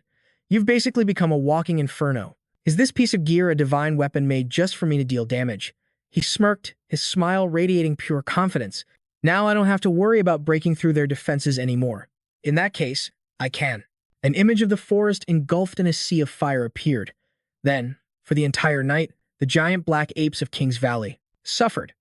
Explosions rang out along with the screams of the black apes as they witnessed the darkest moments in the history of their kind. One by one, the black apes were annihilated. They had never seen anyone who could roast them to a crisp with just ordinary flames. Under the bright moonlight, the black apes fled in terror from the sea of fire. Jiang Kai's voice echoed evenly, but not a single one could see anything with a health bar above it. Rows of black apes fell motionless to the ground, because the master of barbecuing, evildoers, wouldn't spare a single one. Jiang Kai walked through the sea of fire, his arms outstretched as flames continued to pour out from them. He laughed loudly. Within a 10-mile radius, no treasure was left behind. On the second day, in King's Valley, the ground was still smoking. Patches of grass had been completely scorched, leaving only the rolling mountains. Jiang Kai's wounds had also healed. He felt comfortable. That was awesome. He looked at the electronic panel and said happily, killing over a dozen black apes in one night. Finally, I've leveled up. The screen displayed Explorer Jiang Kai. Profession, Gambler, level 7. Attributes, Strength 28, Defense 0, Constitution 32. Critical hit rate 0.1%, Agility 48, Critical damage 20,000%, Spirit 48, Experience points, 85 out of 6,400. Jiang Kai admired the claw on his hand. Its shape was more like a Soul Reaper's scythe. Right now, the flame damage of the gauntlet was already unbeatable in terms of area of effect damage within level 20. Jiang Kai looked up at the screen, which now showed a series of images of black apes and treasure chests. Plus, I've got 10 elite treasure chests and a pile of black ape corpses. I can definitely sell them for a lot of money. He suddenly fell silent in thought for a moment, his face pensive. Jiang Kai stood alone in the middle of a vast, windy meadow. But playing alone on Ghost Star is a bit lonely. I really miss the days of fighting alongside Yuan Zhu and Nuan. He worried. I don't know what's happening to them now, but they have the army backing them up. He paused, his voice tinged with loneliness. No matter how tough it gets, they have to be doing better than I am, right? Elsewhere in King's Valley, Yuan Zhu had a resentful look on his face. He yelled, "Why is there absolutely nothing here? Who killed all the black apes in King's Valley?" he shouted. He collapsed onto the ground, sobbing. "I've been in King's Valley for days and haven't seen a single black ape. How am I supposed to get by like this?" Nuan sighed in response. "I miss how great it was when Jiang Kai took us monster hunting." A voice rang out from behind them. "Yuan Zhu and Nuan, don't say such sad things." It was the player Li Biao, a level 38 cavalryman. He stood with his hands on his hips, his voice stern. "The only reason you could even find monsters from the start was because you were in the novice trial area. But at your current level, this is a high-level monster zone for newcomers." Li Biao frowned and growled. "If Jiang Kai had brought you to King's Valley, it likely would have been a disaster. That's why I specifically took the time to bring you two here for the experience, not to listen to you complain." He shouted, "Let's go. Onward, let's keep looking for the black apes." After hearing this, Yuan Zhu and Nuan stood still, clenching their fists in front of their chests. They put on such a brave face. But as soon as Li Biao left, they cried inwardly, "But I still miss Jiang Kai." "Me too." 3 days later, Jiang Kai and his men were standing before the corpses of several black apes. He spoke up, "It's strange. I've been in King's Valley for days, yet I've only managed to find these ordinary black apes." Then he planted his sword into the ground and grinned triumphantly. "Just a few common black apes are a piece of cake for us." Wen Rui, standing beside him, gave himself a thumbs up and laughed. "Young Master Huang Wei told us to kill Jiang Kai." This is truly using a sledgehammer to crack a nut. Suddenly, a voice came from behind them. "One person kills one monster. That's all it is, nothing special." Jiang Kai jumped, frowning as he glanced back. Zheng Yi spoke coldly while munching on something. "A few days ago, we saw a master player kill 3 black apes in one go." Jing Cheng agreed. That's right, the scene back then was absolutely terrifying. Jiang Kai wasn't very surprised. Instead, he showed a look of contempt. "One guy killing 3? And you think that's some high-level, terrifying feat?" Zheng Yi sat on a cliff, clicking his tongue, enjoying himself with his eyes still closed, ignoring them. Jiang Kai raised his hand, and an electronic panel showed a picture of Jiang Kai. "Don't go spouting nonsense just because you're jealous of us." Jun tossed the core of the fruit he was eating to the ground and turned to leave. "If you don't believe me, go find this great master yourselves. We just saw him leaving King's Valley. I still need to go say hello to that big shot." Hearing this, Zhang Hai broke into a savage grin. "What? Are you saying Jiang Kai is nearby?" He pulled the sword he had just stuck into the ground, and all 5 of them advanced, their eyes bloodshot. Liang Qiang spoke up, "Let's go. I've been wandering this miserable place for days. It's time to give young Master Huang Wei an explanation." Zhang Hai maintained that savage grin. "Got it. We can finally kill that brat." Jing Cheng looked weary. "Looks like they want to settle the score with the master." Ru Si also wore a look of helpless frustration. The master's aura is like that of a sage who wants to escape the mortal world. The arrogance of this bunch usually makes them cannon fodder in comic books. Junie agreed. "That's right. At that moment, a crowd had gathered at the exit of King's Valley. One person complained in dissatisfaction. What terrible luck. How come I didn't even see a single black ape on this trip to King's Valley? A guy with a scar on his mouth spoke up. I heard there was a forest fire that burned them all to death, so we have to wait for a new batch before we can go in. The bald guy behind him agreed. Yeah? Anyway, everyone has to wait, so we don't have to worry about someone wiping them all out. Just then, the culprit of the mass extermination walked by. It was Jiang Kai. He was cheerfully walking while looking at his electronic screen. It took me 3 days to wipe out all the black apes to get to level 10, and I even got 19 elite treasures. First, I should head back to Sacred Light City to sell them for cash. His screen displayed, Adventurer, Jiang Kai. Class, Gambler, level 10.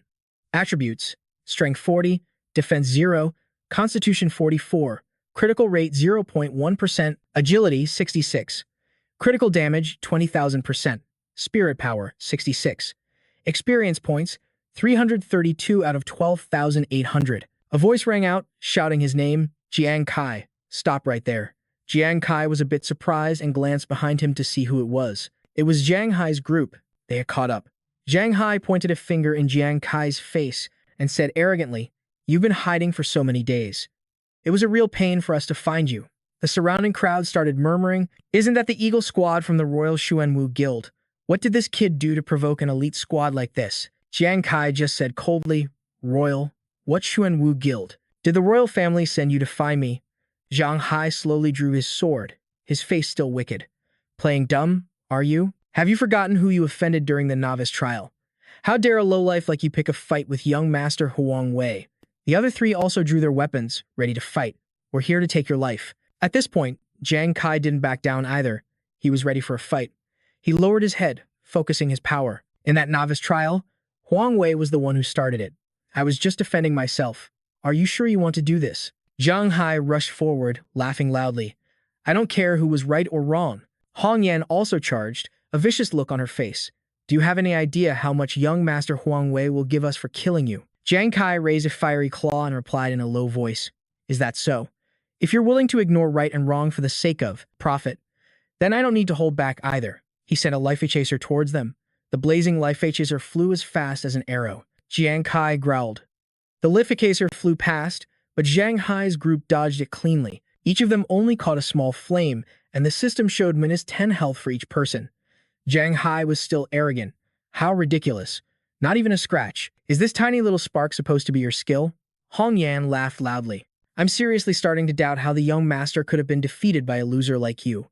The crowd began to comment, mocking Jiang Kai. Turns out it's just a normal flame. A move with that little damage is just embarrassing. I thought it was going to be something powerful. You could barely light someone's cigarette with that. Jiang Kai remained confident, a slight smirk on his face. Ridiculous. The damage from my flame might be a little small right now, but what if I could make this flame deal a little more damage?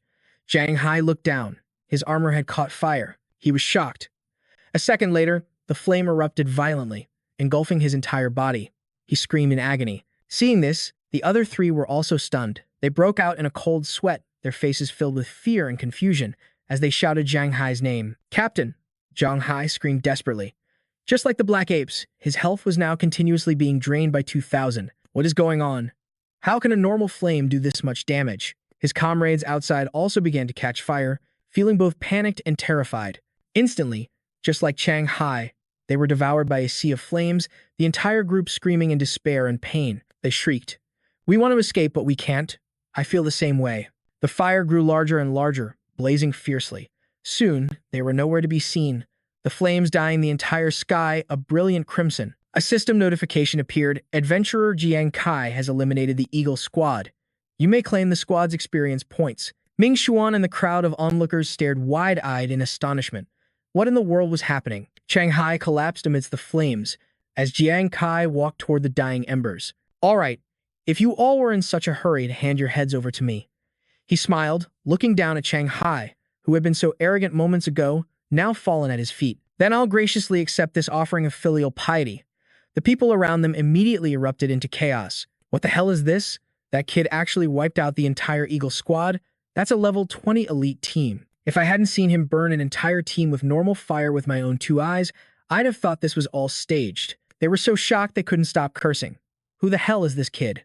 Jiang Kai calmly retrieved the soul chaser dart he had thrown earlier and began to absorb the experience points. One guy started looking up Jiang Kai's information on his electronic device. Why can't my watch assess his attributes? Level 12. Attributes exceed allowable range. Assessment failed. The others were stunned. You can't look him up? How is that possible? The man checking the information stared wide-eyed, sweat beading on his forehead. I know, he stammered. Could he be a god-tier fire mage? Can you use an item to hide yourself from being scanned by others? The others also crowded around. A master fire mage? That's right, it must be. He's the god of fire. Meanwhile, Jiang Kai was feeling pretty good about himself. Nice. I leveled up twice.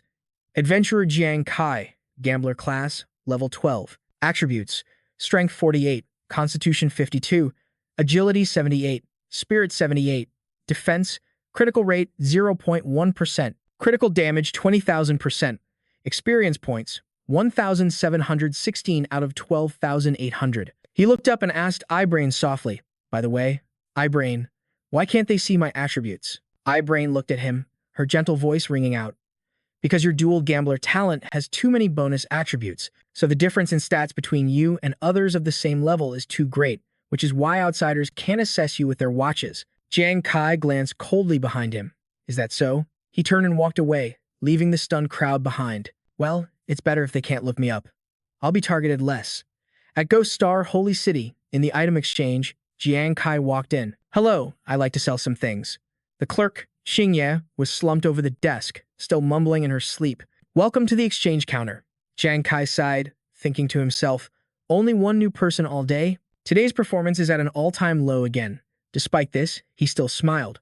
All right, I have a lot of things. Please calculate how much they're all worth. Xingye lifted her head, a bored expression on her face. A punk like you? How much could you possibly have to sell? I bet at most. Suddenly, her eyes flew open in shock. A series of images of the black apes that Jiang Kai had killed appeared before her. You see, I have over 10 carcasses of the Titan black apes here. Xingye was so shocked she shot up from her seat. Jiang Kai grinned, raising a hand. Also, Jiang Kai waved his hand, and countless images of Yang essences appeared. I also have 19 Yang essences. Jiang Kai peeked his head through the middle of the images. Excuse me, can you still see me? I'd like to ask, how much can all of this be sold for in total? Xingye stared blankly at the items without blinking. Is this guy from a hunting guild or something? Other people sell things one by one, so how can he be selling them by the basketful like this? Then she shook her head to compose herself. Xingye slammed her hands on the desk, her excitement a complete 180 from before. Sir, please don't worry. As it happens, I'm the top sales champion here. Just leave the calculations to me for today. She thought to herself, turns out he's a whale. I have to land this deal, even if it kills me. Jiang Kai smiled. Then I'll be in your care. A number appeared on the handheld calculator. 180,000. Xingye couldn't help but be amazed as she flipped through stacks of documents. My good sir, your carcass cards here can be sold for 10,000 yuan coins, and the Yang essences and their contents can be sold for 170,000 yuan coins. Holy coins. Ghost Star coins are the currency of the Ghost Star realm. One Ghost Star coin can be exchanged for 10 holy coins. That means this time's prize is worth up to 1.8 million. This is enough for my brother's medical expenses. He walked down the street with his hands in his pockets and his eyes closed, looking like he was savoring the moment. The bet with the commander to take good care of his big bro was now complete. I don't have to enlist anymore. This time, I can return to Earth and arrange for my brother's hospitalization. Suddenly, a voice called out to him. Wait, I'm Hu Yan, the fortune teller from before. Jiang Kai turned his head and saw Hu Yan rushing towards him. She was panting heavily. Last time, I advised you to go to King's Valley, right? You must have gained a lot, and you probably even killed a few rude people, didn't you? Jiang Kai immediately recognized her and smiled.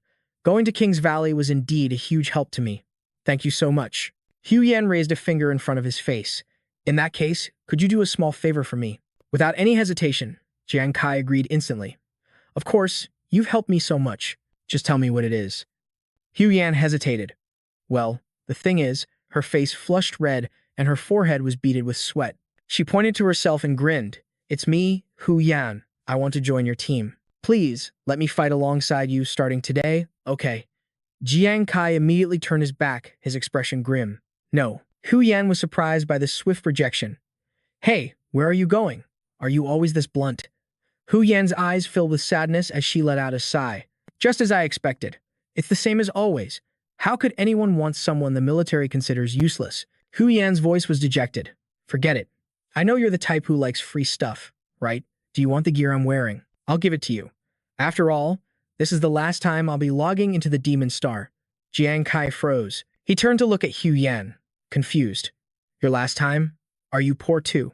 You're planning to log off permanently? Why don't you want to keep making money on the Demon Star? Hu Yan avoided his gaze, her voice sad, but she still forced a smile. I'd love to, but I can't. After all, what team would want a useless person who can only tell fortunes in a battle? She paused for a moment, then sighed again. Back when the military decided that Feng Shui Master was a very powerful class, I took advantage of the military's support for Feng Shui Masters and successfully reached level 20 before changing my class to Fortune Teller. Hu Yan explained calmly.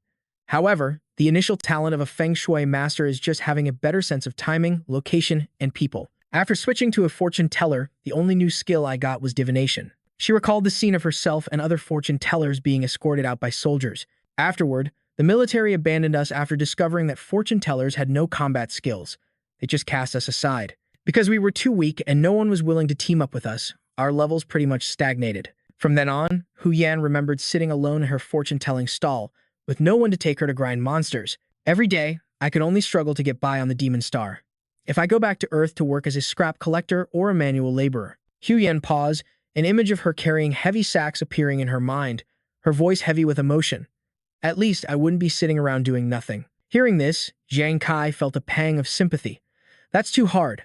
My brother's body broke down from overworking just like that. You're just a girl. How could you possibly handle it? In response, Hu Yan just smiled gently. If I can't, what other choice do I have? Hu Yan flashed a bright smile. I have a younger brother and sister on Earth. In my family, I'm the breadwinner. So even if I can't handle it, I have to. But behind that smile was an indescribable sadness. Her smile unconsciously reminded Jiang Kai of his big bro. It's okay. Your big bro can handle it. Her situation startled him. He froze for a moment because it was so similar to his own. Jiang Kai recalled his childhood. My big bro was just like that back then. He originally wanted to make it big on the Demon Star, dreaming of one day defeating the Beast God. He choked up. But after he raised me and my sister, he got scared that no one would be there to take care of us. So he gave up his chance to go to the Demon Star, and his body broke down as a result. Hu Yan's voice cut through his thoughts as she turned around. All right, do you want my equipment or not? If you do, just wait here. I'll go get it for you. This is before I go back to the real world and never come back, anyway. Bye-bye. Jiang Kai called out after her. Wait, let's do it next time. Hu Yan was a little surprised. Jiang Kai turned to look at her with a serious expression before leaving. I'm Jiang Kai, and I have to log off now too. But it won't be for long. The next time you're online, you can find me. We'll be a team. Hu Yan blushed, her eyes welling up with emotion. She was so happy her legs were shaking uncontrollably, and her voice stammered. Really? Jiang Kai turned and walked away, raising a hand in farewell. Really? If I'm lying, may I be broke for the rest of my life. Hu Yan wiped away her tears. Her eyes were brimming with tears and her voice was filled with emotion. A cheapskate like you who only cares about money. If you dare to say that, it must be true. She rushed over, throwing her arms around Jiang Kai from behind and shouting, Thank you. You're a really good person. Caught off guard by Hu Yan's hug, Jiang Kai choked. How am I supposed to live like this? Hu Yan ignored Jiang Kai's attempts to push her away, wanting to hug him again. Back on Earth, in the slum where Jiang Kai lived, he called out as soon as he got home, Big bro, little sis. From today on, you two don't have to work anymore. I've made some money. The three of them sat around a small table, Jiang Kai crossing his arms confidently. His big brother was a bit surprised. Really? Anne too, resting her chin on her hand, pointed skeptically. Where did you get money, second bro? Is it legal? Jiang Kai glanced at the girl. What are you talking about? I earned it on the Ghost Star. Tomorrow, I'll arrange for Big Bro's surgery, and you should go back to school. His big brother looked at him with concern. Little Jiang, you've worked so hard. Jiang Kai scratched his head, embarrassed. It's nothing, really. Compared to how hard you work to take care of us, this is nothing at all. Jiang Kai looked at a happy photo of the three of them and said in a low voice, Big bro, just rest easy. You've always been the one working hard, but now I have the power to provide. I'll make sure we all live a good life. The three of them happily raised their glasses. In unison, they cried, To our loving family in this apocalypse. Cheers. As Jiang Kai was drinking, his phone rang. He glanced down and saw an unknown number calling him. He answered, And it was Wei Ying's voice. He seemed to be on a smoke-filled battlefield. Jiang Kai, you won the bet. Are you free right now? His voice was deep. I'm sending someone to pick you up in a bit. I need you to see something, so make sure you're there. Jiang Kai immediately recognized the voice. Commander Wei. A short while later, he arrived at the Beast God battlefield, just outside the Holy Nation safe zone. It was a place of desolate, ruined skyscrapers. A voice announced, "We're here." Two soldiers led Jiang Kai forward. He looked around, thinking, after all these years, is this what's become of the city I grew up in? Suddenly, the soldier in front stopped. Jiang Kai looked up. Before him stood a man with white hair, his coat fluttering in the wind. Commander Wei, why did you summon me? An angry roar suddenly echoed, shaking the ground beneath them. Jiang Kai gasped, startled by the deafening sound. The charred buildings before him began to crumble and fall. From within the sea of flames, a giant monster emerged. 3 figures were on its back, zipping through the air as if they could fly. They were fighting the Black Ape. Jiang Kai was stunned. Are those the superhumans from the Beast God battlefield? He was completely awestruck by the scene. For the explorers of the Ghost Star, every 20 levels represents a major turning point, with a total of 6 stages altogether. Among them, adventurers from level 1 to 80 can become much stronger after changing their class. However, their powers can only be used on the Ghost Star. Just then, the 3 figures up ahead sprang into action. But it's different for superhumans, because when an adventurer reaches the stage between level 81 and 120, they undergo a fundamental transformation to become a superhuman. The 3 of them brandished their weapons and charged directly at the roaring monster. The Black Ape didn't wait for them to attack. It threw its head back, opened its mouth, and a beam of light began to form as it prepared to unleash its skill. That's when the power that should only be usable on the Ghost Star manifested. The one in the lead quickly raised a shield, completely blocking the attack. They frowned, their tension palpable as they faced the colossal beast. This power can be brought back and used on Earth. The 3 of them flew into the air, channeling all of their strength. Unyielding, they charged forward to fight once more. The emergence of this supernatural power isn't just a massive change in human military history, but it's also the key challenge for humanity today in the war against the beast gods. It is our most effective weapon. At that moment, their coordinated attack successfully pierced the monster's hide. Jiang Kai jumped forward, shouting excitedly, "They got it. That was so powerful." Wei Ying, standing beside him, calmly took a drag from his cigarette. "Powerful? You have no idea, do you? This is just an ordinary beast god. But to take down that one creature," his expression grew grim. "We've already lost 2 superhumans."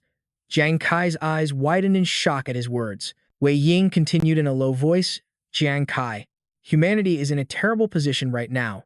Don't get so comfortable in the safe zone that you forget the dangers outside. You won the bet, so I won't force you to join the military." Thunder rumbled as dark clouds gathered overhead. Wei Ying closed his eyes, taking a slow drag from his cigarette. "As for the royal family, I'll personally warn them not to touch you." He noticed the look of surprise on Jiang Kai's face. Jiang Kai gave a slight, wry smile. "You must be wondering why I hold you in such high regard, right?" Wei Ying paused, his voice becoming firm and confident. "Because I'm someone who always trusts my intuition." The rain had started to fall, a few drops drifting onto Jiang Kai's face. He listened intently, not blinking once. Wei Ying slowly continued, "My intuition tells me that you can become a powerful warrior, and that in the future, you could become so strong that all of Shangyao will need your help." The rain was growing heavier now, the sound of it drumming against the ground echoing all around. The 3 of them stood in the pouring rain where the Black Ape had been struck down, the sound of the rain mingling with Wei Ying's deep voice. "But I know that in this apocalypse, you just want to protect your family, and if you join the army, you'll have to go to the battlefield. And the battlefield is, of course, very dangerous." Wei Ying took another drag from his cigarette. "But when the world is at stake, every man has a duty to fulfill. This world needs people to stand up and fight these monsters, doesn't it?" Wei Ying tossed away the still-lit cigarette butt, his voice steady. "And one day, I too will die on the battlefield." But as a citizen of the Shangyao nation, he suddenly turned to look at Jiang Kai, his brow furrowed. "If I can die for our country, for all of you, then I will do so willingly." A bolt of lightning crashed to the ground behind Jiang Kai. He just stood there, stunned. "Jiang Kai, I'm not forcing you to choose. But if, in the future, Shangyao faces a great crisis, I hope that if you are strong enough." Wei Ying's voice was stern. "Fight for Shangyao."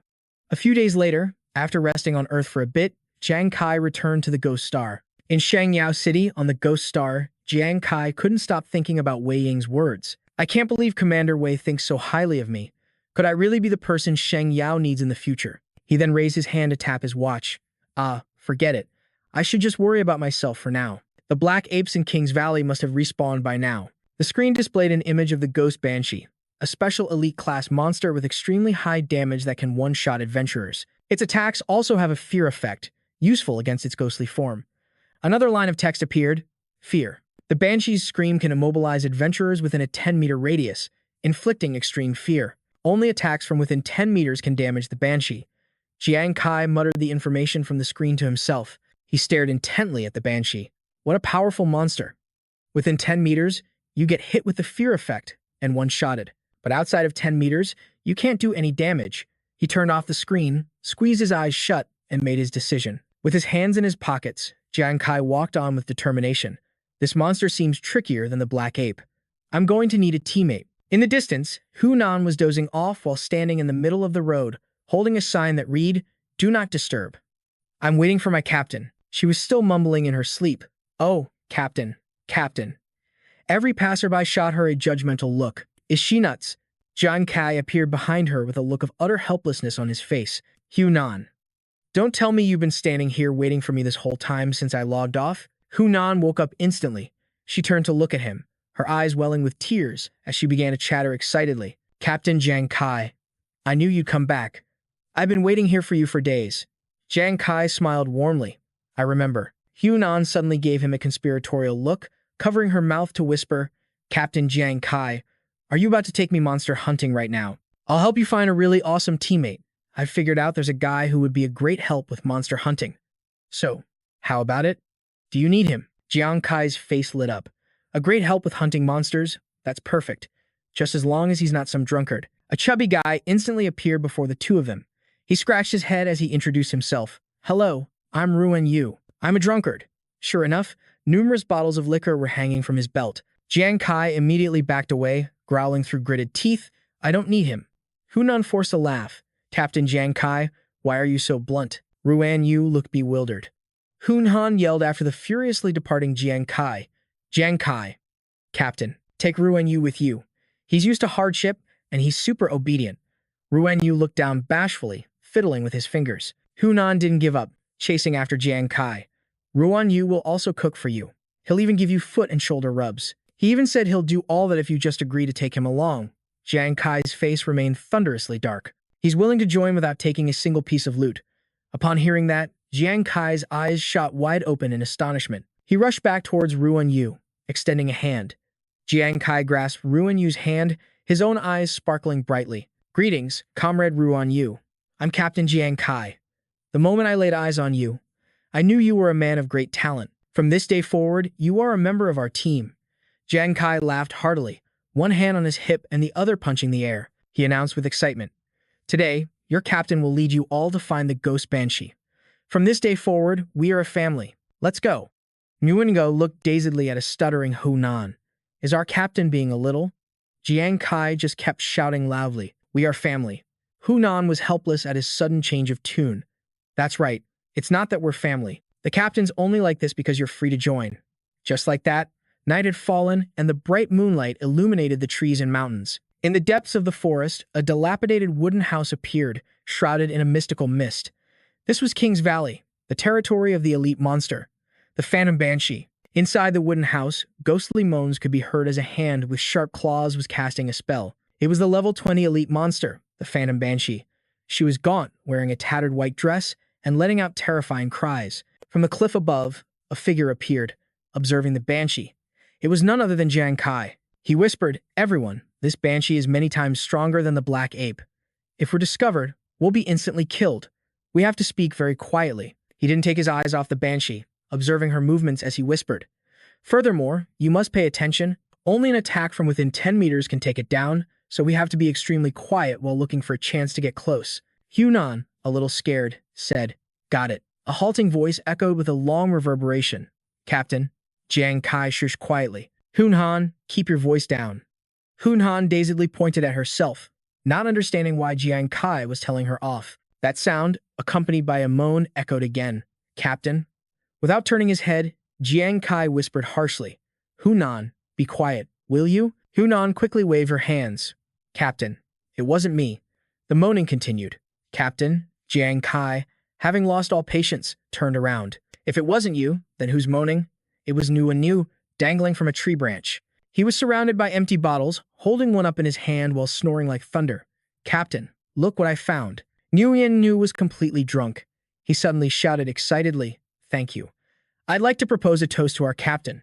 Jiang Kai and Hunan gritted their teeth. The banshee heard the noise and whipped her head around. She very quickly flew up and found the spot where the three of them were hiding. Jiang Kai was startled by her incredible speed. The banshee shrieked. A stream of light appeared in her mouth, her eyes glowed red, and her 4 fangs were razor-sharp. The sight terrified Jiang Kai, and he yelled out as well, "Nguyen, what the hell are you doing? Hunan, didn't you say it would be a huge advantage if he joined?" Beside him, Hunan's face was pale as a sheet. "I was just saying it off the cuff." Jiang Kai was in deep shock. "We're so screwed." The banshee let out a massive shriek, a soul-shattering scream. The air was torn apart, and the terrifying force felt like it would blow the three of them away. An invisible force struck them directly. Jiang Kai and Hunan quickly realized something was wrong. Nguyen was still fast asleep and drooling. Jiang Kai's face darkened as the system displayed, "Warning, abnormal status, morale broken state." The banshee had now transformed, becoming even more terrifying than before. Jiang Kai and Hunan were kneeling motionless in front of her. "So scary. This banshee is actually this strong. I'm completely paralyzed just like that. Captain, we can't beat her. We might as well just wait for death." She reached out her hand to grab the two of them, her mouth wide open, when suddenly an excited voice rang out. Nguyen shot towards the banshee, his face flushed red and his long tongue sticking out. "How can there be such a beauty here? Why is there a beauty like you in this place? Excuse me, miss. Are you looking for me?" He shot forward from the tree branch. Jiang Kai and Hunan could only stare with wide-eyed astonishment. Nguyen hugged the banshee tightly with immense force, sending her flying backward. He chuckled, pinning the banshee to the ground. "It must be fate that led me to you, my beautiful lady. Let me show you some love." Nguyen reached out to stroke the banshee's face, praising her profusely. "How is this skin so smooth?" The banshee's eyes went dark, her jaw hanging open in disbelief at what was happening. Hunan's hand twitched slightly. "Hey, I can move now." The system displayed, "Morale broken, has been dispelled." Jiang Kai also jumped to his feet. "What is this situation? How is the banshee being controlled by Nguyen?" Jiang Kai quickly calmed himself, clenched his fist, and his soul-chasing daggers appeared. This banshee's soul-shattering scream must have a cooldown. I have to take this chance to attack before she can use her second move. He quickly threw the daggers forward. I have to end this quickly. The soul-chasing daggers were thrown accurately, hitting the banshee and setting her ablaze. Nguyen was still sitting on top of her. He puckered his lips in front of the banshee. "Lady, let me teach you how to French kiss." She herself couldn't comprehend this bizarre situation. Nguyen's kiss was about to land on the banshee, but she was held down, unable to do anything. "From now on, you're my wife." However, the flames from Jiang Kai's soul-chasing daggers quickly erupted, engulfing her completely. After a moment, the flames died down, leaving only black smoke. Nguyen emerged from the fire with a bewildered expression. "Where's my wife?" Jiang Kai clenched his fists, smiling brightly. "Piece of cake. It's dealt with." A notification appeared. Elite Phantom Banshee eliminated X1. Hunan's eyes sparkled as she said with admiration, "Captain, you actually managed to one-shot an Elite Banshee." Nguyen collapsed to his knees, helpless and heartbroken. His eyes welled up with tears. In a choked voice, he cried, "You animals. You actually blew my wife to smithereens." Nguyen looked up, his face a mess of tears and snot. "That was the only love of my life. Without her, I can't love anyone ever again." Nguyen looked up to the heavens and wailed, "Oh, my departed wife." Jiang Kai whispered to Hunan, "By the way, does Nguyen often get blackout drunk?" Hunan gave a wry smile. "He does. Nguyen is a total alcoholic. He can't resist drinking, and he gets really goofy when he's wasted." With that, she ran towards the wooden hut and said excitedly, "Captain, let me go get the treasure chest and the Elite Banshee's corpse card for you." Jiang Kai nodded slightly, thinking to himself, "That's right." A moment ago, Nguyen was clearly hit by the Banshee's shattering scream, wasn't he? Jiang Kai recalled how wasted Nguyen was, yet he was completely unaffected. In fact, he was even able to attack the Banshee back. The image of Nguyen grabbing the Banshee in a tight hug and sending her flying backward lingered in Jiang Kai's mind. Jiang Kai watched Nguyen, who was crying while chugging booze. The most hated thing about an alcoholic is their loss of control when drunk, But who would have thought that this seemingly fatal flaw could coincidentally nullify the banshee's shattering scream? Jiang Kai suddenly smirked. At that same moment, Hunan returned with the chest. As she came back, she looked up at Jiang Kai, only to see him with a sly grin. His eyes narrowed, looking incredibly devious. Isn't Nuingu a natural-born weapon meant to counter the banshee's shattering scream? Hunan was so scared she was frozen to the spot. Why was he suddenly laughing so wickedly? Just when they thought it was over, in the hut of another banshee, a banshee was growling in anger. She looked identical to the last one. Suddenly, the sound of running footsteps echoed. She sensed someone nearby and whipped around. But before she could react, Jiang Kai and Hunan charged in. I choose you, Nguyen and Gu. Go. In front of them, Nguyen and Gu was sticking his tongue out, laughing blissfully. Oh, another new beauty. The banshee let out a piercing scream, shattering scream. But the move was completely useless against Nguyen Gu, whose eyes were now shaped like hearts. Hey, beautiful, why are you drooling at the sight of me? You must be lusting after my body, right? Once again, Nguyen and Gu charged forward, grabbing the banshee in a tight hug, leaving her both shocked and sputtering. What a coincidence, because I want you too. Behind them, Jiang Kai stood in a ready stance. Perfect. Her skill was nullified again, just as planned. Now I can get in close and attack. Nguyen Nhu pinned the banshee down, crooning, "Come on, baby. Seeing you has made me fall in love again. Let's ignite the little flame of our love tonight." Jiang Kai launched a barrage of soul-chasing fire at the banshee. The banshee, bewildered by Nguyen Nhu's actions, had her guard down and was easily hit. Just like last time, the flames quickly grew intense, and the banshee screamed in pain. A system notification popped up. Adventurer Jiang Kai has slain one elite ghost banshee. Nguyen Gu, who wasn't hit by the attack, was blasted into the sky by the explosion. He groggily woke up. Realizing what had happened, Nguyen Gu screamed while suspended in mid-air, cursing up a storm. You animals! You blew up my wife again! I curse you, you filthy beasts! He landed headfirst, his face covered in tears and snot. Jiang Kai looked at him confidently. Perfect. While Nguyen Gu is still out of it, let's go find another banshee. Hunan agreed. Yes, for the next 3 hours, Nguyen Nhu was once again sent flying into the sky by an explosion. As he flew, he yelled, "Don't blow up my new 11th wife." A while later, he was sitting dejectedly by the door, crying. My 23rd wife was blown up by these two animals again. Inside the house, Jiang Kai and Hunan's eyes sparkled as they opened a chest. Nguyen Nhu was crying tragically, reaching out his hand to stop Jiang Kai. No, please, spare my Yet another chest was brought out of a banshee's hut. It was shiny and heavy. Jiang Kai laughed heartily, his hands on his hips. Fantastic. I never thought we'd get 35 elite banshee treasure chests in the blink of an eye just by using Nguyen Gu. We've practically wiped out all the banshees in the Valley of Kings. Humhan covered her face. This level of efficiency is beyond my wildest dreams. Jiang Kai glanced at his status screen and said happily, "What's more, after killing 35 elite banshees, I leveled up twice. I'm level 14 now." Jiang Kai turned to look at Nguyen Gu and winked, and all it cost us was one heartbroken Nguyen Gu. Hunan, you were right on the money about him being useful. Hunan beamed. That's right. Besides, we can just say we're helping Nguyen Nhu train his mental resilience for future breakups. By now, Nguyen Nhu's eyes were swollen from crying. Train my mental resilience? You two are absolute scoundrels. Hunan gave Nguyen Nhu a thumbs up. Nguyen Nhu, you're the man. In response, he just said flatly, "You're an animal." Jiang Kai watched them and laughed even harder. He held up 2 glowing cards. I also managed to get 2 skill cards from the Banshee's huts. I can learn a new skill. The first card showed a picture of dark clouds and rain. The first skill was the rain summoning technique, used by those with strong mental fortitude. Model. It could create a massive rainstorm over a wide area. Jiang Kai imagined summoning rain to create a lake to drown and wash away the monsters. When the terrain was suitable, high-level experts could even create lakes and rivers out of thin air. This could create a miracle in actual combat. He held the card out to Hunan. Hunan, you're already level 29, and your spiritual power is higher than mine. This skill is for you to learn. She was a little surprised. A real skill card. Hunan's eyes welled up with tears, her voice trembling. Thank you, Captain Jiang Kai. I finally have a skill other than divination. I'm finally not just some useless trash who can only tell fortunes during a fight. She knelt down and kowtowed to Jiang Kai repeatedly. Captain, from now on, you'll forever be my big brother. Please accept this bow from your little subordinate. Jiang Kai was helpless. Don't do that. You deserve it. Hunan only stopped after kowtowing so much that a huge lump formed on her forehead. She picked up the card, admiring it joyfully. I'm not useless anymore. Jiang Kai thoughtfully held the other card.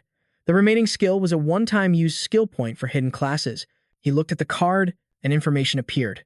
When used, this skill point could activate a supplementary skill for a hidden class. But the supplementary skill could only be used once. It would disappear after use. After reading, he thought to himself, is that so? Then let's activate it. The card in his hand immediately lit up. Jiang Kai looked at the dazzling card in his hand. Even though it's a one-time use, if it's a skill that only a hidden class can activate, I have to try it. Eyebrain appeared, and the light from the card enveloped her. Congratulations to the professional hidden gambler for activating a supplementary skill. Casino Pickpocket. The image on the card was a skeletal hand magically controlling 2 dice. When the Casino Pickpocket feature is turned on, every adventurer around who pays attention to the gambler will have 1,000th of their stats stolen, of the observer's total attributes, which will then be added to yourself. After 30 minutes, the supplementary skills and attributes will be removed. Jiang Kai frowned in disappointment. Is that all the skill does? Eyebrain nodded slightly. That's right. Jiang Kai clutched his head in anger. Such a precious one-time skill can only steal 1,000th of other people's total attributes. He collapsed to his knees, his expression grim. Right now, I only have a little over 200 total attribute points. I can only steal 0.2 attributes from one person. What's the use of that?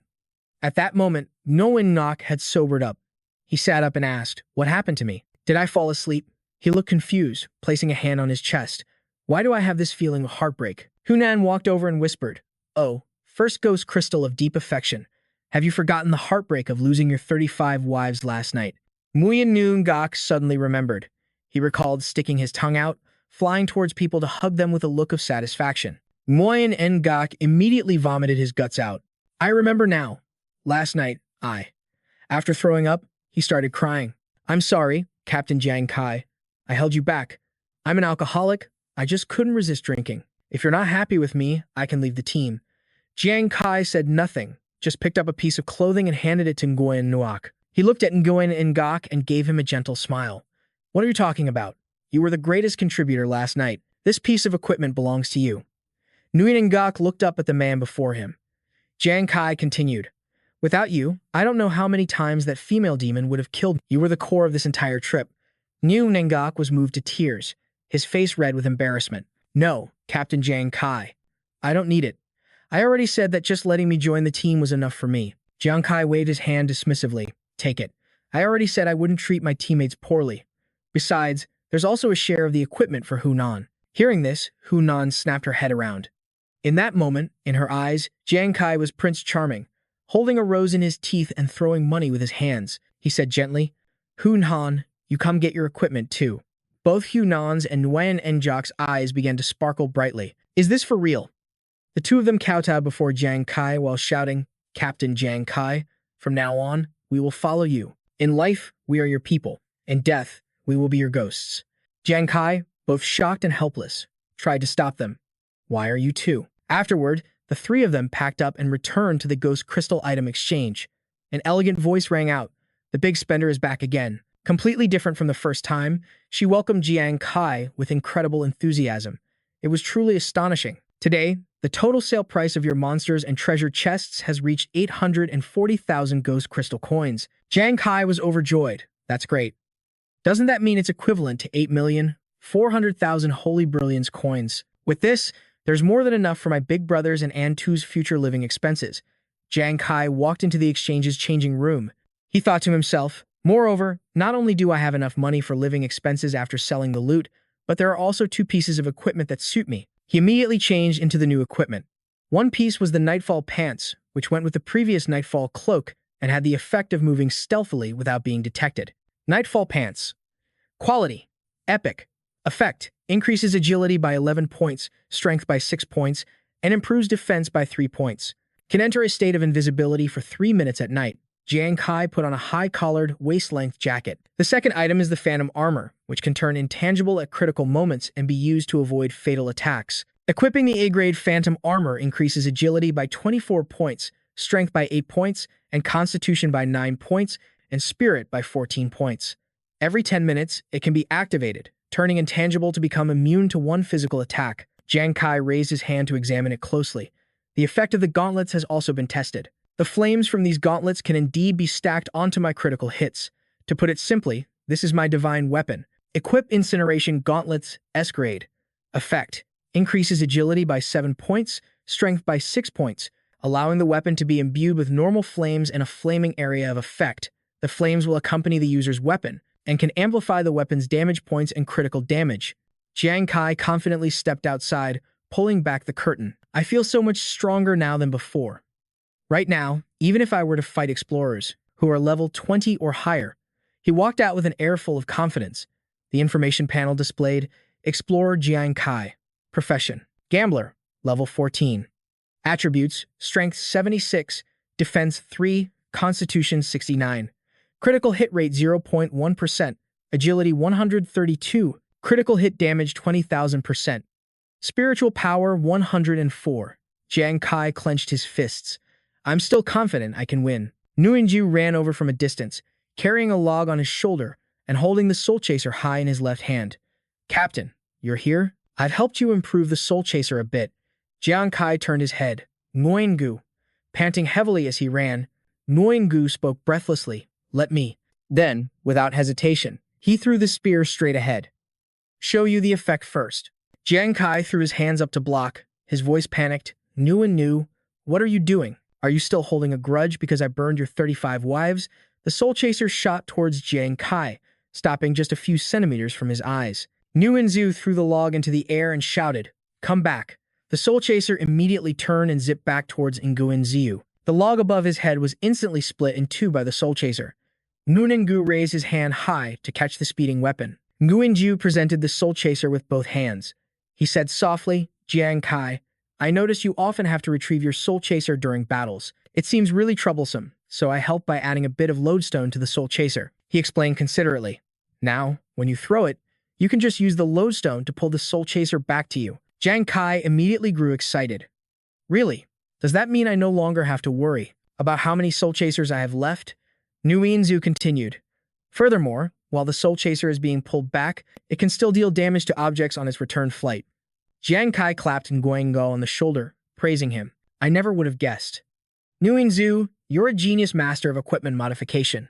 Nguyenzu rubbed his hands together shyly. Oh, that's just something I taught myself. Am I really that amazing? Captain Jiang Kai raised 3 fingers in an oath. I swear it. I swear it before the heavens. Suddenly, a bolt of lightning struck down from the clear sky right behind Jiang Kai. The beautiful sunny day was suddenly replaced by a downpour. The sky turned gray, completely different from a moment ago. Jiang Kai broke into a cold sweat and stammered. What's going on? Nguyengu was also bewildered. Captain, were you lying to me? From a distance, Hu Yang came skipping through the rain. Captain, it's me. I just learned the basic rain summoning technique. It's not very useful, though, is it? Nguyengu let out a sigh of relief. So it was Hu Yan. Jiang Kai spoke up to reassure Hu Yan. How could your skill possibly be useless? Look, those people are running from the rain because of you. He held out his hand to catch the raindrops. If you could make the rain heavier, it would be enough to seriously hinder the enemy's movements. Jiang Kai watched the people rushing for cover, some even tripping, and said seriously to Hu Yan. At that point, the enemy would become a sitting duck for me, and then I could kill anyone I want. Hearing this, Hu Yan immediately became more confident. She laughed loudly. Really? It turns out I can be that useful. In that case, I'll definitely practice this rain summoning technique diligently. Jiang Kai nodded. Keep it up. He looked into the distance with a reassured smile. Now, Nguyengu can charge into battle, and Hu Yan has her rain summoning ability. It's not just me. The whole team has gotten much stronger. 3 people walked past them. One of them swore, What the hell is with this downpour? All the equipment we brought for the frozen island is soaked. What are we going to do if the royals blame us for being late? Hearing the word royals, Jiang Kai's interest was piqued. The royals? He called out to them. Wait a moment, you 3. Excuse me, you mentioned the royals. May I ask which royal family you're talking about? Nguyengu took out an umbrella and handed it to Hu Yan. Here, for you. Jingyu looked at him like he was some kind of strange creature. Don't you go online? The person next to him, Wenhao, said with a laugh, the royal family's Black Tortoise Guild is bringing 200,000 people to the frozen island to hunt a king-level boss. If they defeat this boss, it could help the nation expand its territory on the Great Demon Star. Hao Yu added, So, besides the royal family, many other adventurers will also come to help drive out the monsters. They continued, This is a responsibility that concerns the very fate of our nation. How could you not know about such important news? Jiang Kai was stunned to hear this. After speaking, they quickly turned and left. Let's go. Don't just stand there gawking. We could be punished for being late. Jiang Kai stood there, lost in thought. The royal family is going to hunt a boss for the sake of the country. Could it be that Huang Wei is also involved in this? Jiang Kai lowered his head, a contemplative look on his face. Right now, divine beasts are wreaking havoc on Earth, and each country can only seek resources on Ghost Star to fight back against them. He thought of the 5 crucial types of resources: secret realms, equipment, mineral veins, materials, and energy sources. However, the resources on Ghost Star are all occupied by bosses. Only by defeating the bosses can a nation gain control of the land and gather the resources. His face turned serious, his tone growing graver. Moreover, the monsters on Ghost Star are also divided into ranks, from low to high. Common grade, elite grade, warlord grade, commander grade, king-level boss, map boss, and guardian of the king. A scene of tens of thousands of people fighting flashed through his mind. Among them, a king-level boss requires concentrating hundreds of thousands of people just to stand a chance against the terrifying monster. They're all fighting desperately against a single beast, so can the royal family really lead the Xuanwu Guild to contribute to the nation? An image of Huang Wei's back appeared in his mind, fighting with a sword in hand. Jiang Kai fell silent, filled with doubt. Could it be that a guy like Huang Wei has turned over a new leaf, becoming a commander who cares about the people of the world? He remembered what Wei Ying had said before. But when the world's fate is at stake, even a common man has a duty. Someone in this world has to stand up and fight those monsters. Jiang Kai clenched his fists, looking at his own reflection in the water's surface. If Huang Wei can do this, then should I also go to the Eternal Ice Island to contribute to the country? On Ghost Star's Ice Island, the night sky was filled with brilliant stars, while below, a fierce blizzard raged over snow-covered mountains. Jiang Kai's group of 3 trudged through the blizzard. Hu Yan's voice trembled from the cold. Captain, we just came to the Ice Island on a whim.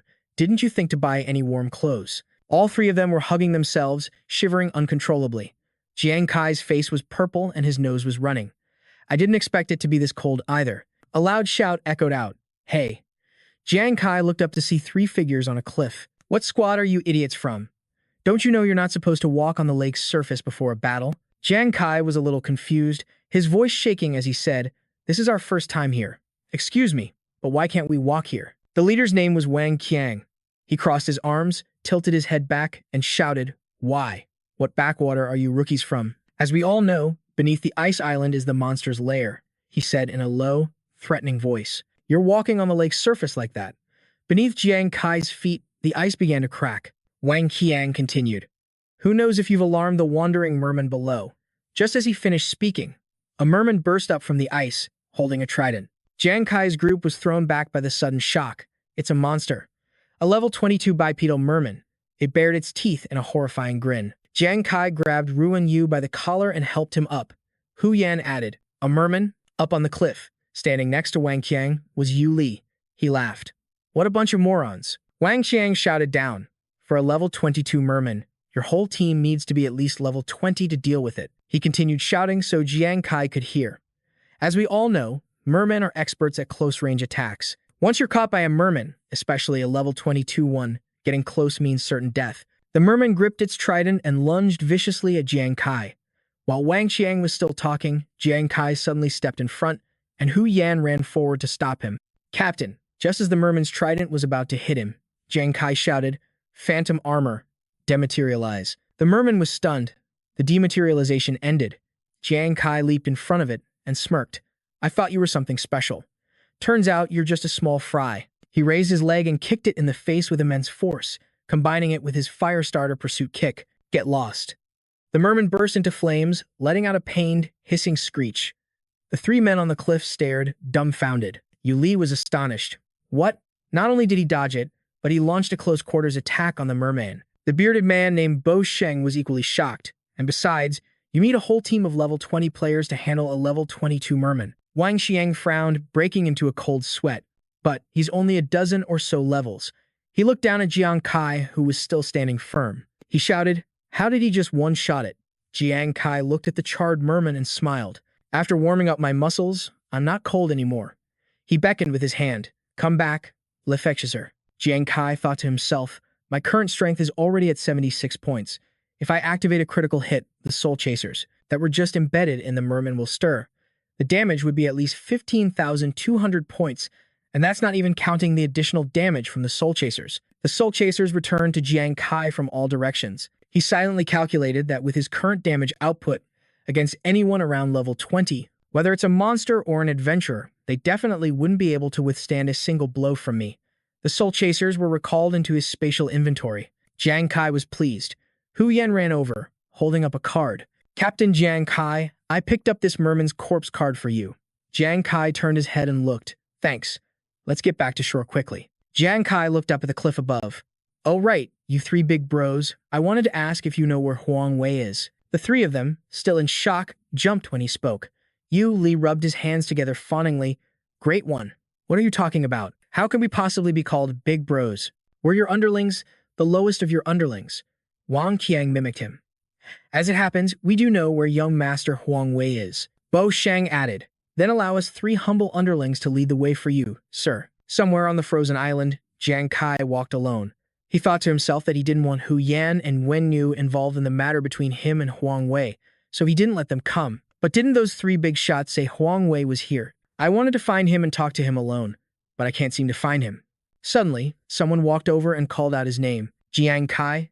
Jiang Kai turned, his tone cheerful. Huang Wei was clad in armor, his hand resting on the sword at his waist, his face cold. Jiang Kai walked forward and said in a loud voice, Huang Wei, after I heard you were going to defeat the boss for the country, I was very impressed with you. I thought we could put our feud aside, and I'm also willing to do my part on this frozen island. Suddenly, a flash of light streaked past Jiang Kai's face. He froze for a moment. Huang Wei had drawn his sword and slashed at Jiang Kai. Jiang Kai managed to jump aside just in time. As he dodged, Jiang Kai yelled, Huang Wei, what are you doing? I just want to resolve the misunderstanding between us. Huang Wei's slash missed, and his face darkened. Resolve it? He looked up, a twisted smile on his face, and growled, You killed me first. Do you have any idea how long I needed to recover? And now you want to resolve things with me? Huang Wei raised his sword and said coldly, Do you know how many ways I've thought of to get revenge on you since the last time you killed me? But the military ordered my family not to touch you. How could that be? He stared at Jiang Kai and screamed, That's why I volunteered for the battle against the king-level boss. I just wanted to use this merit to demand that the military stop protecting you. Jiang Kai was completely shocked. You're fighting a king-level boss. Just for that? Huang Wei replied, That's right. As he spoke, he lunged at Jiang Kai, but I never expected you to come looking for me yourself. I don't care about the great war ahead. I have to kill you first. He swung his sword at Jiang Kai, planning to use the military merit from defeating the boss to appease the army. Jiang Kai dropped into a crouch, dodging the last blow. He pushed himself backward, away from the attack, and snorted coldly, So it seems I was overthinking things. I never thought you'd still be such a petty scoundrel. Jiang Kai raised his hand, and flames engulfed it. But if you want to kill me, I suggest all of you attack at once, because your Falcon squad is going to be wiped out by me anyway. Huang Xiao, standing behind Huang Wei, laughed loudly. So scary. The only reason you could wipe out the Falcon squad is because you have the army backing you up. Huang Yu added, Young Master Yi is now over level 10 and even has S-rank equipment. Does he even need our help to kill you? Huang Shan agreed while tapping on his watch. That's right, this rookie brat. As the digital panel opened, Huang Shan jumped. Wait a minute. Before him was Jiang Kai's information panel. How did this brat get to level 14, as fast as the young master? On the other side, Huang Wei was engulfed in flames, screaming in agony. Huang Wei looked around, seeing his body completely on fire, and screamed, What is this? Why is there fire here? He thrashed around, shouting frantically, Help me! Someone, come save me. The others heard his screams and rushed over. What's going on? Isn't the fire on the young master just normal fire? But why is it dealing so much damage? Jiang Kai stood in the distance and said coldly, Your young master is already dead. If you don't want to end up like him, don't get in my way. Huang Wei stubbornly reached out a nearly charred hand, crying out, No, I don't want to die. He struggled to crawl out of the flames, his armor blackened and scorched. My equipment can lock my health at 1%. This feature prevents me from dying instantly. But I'm already done for, he yelled. Quick. Avenge me and kill him. Huang Wei was still talking tough. Torture him to death for me.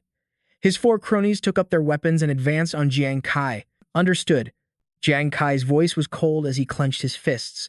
Still want to keep offering up your heads? He leaped forward, throwing the life-chasing dart with all his might. Perfect. I'll use you guys to test my super strong life-seeking magnet. The life-chasing dart zipped past them.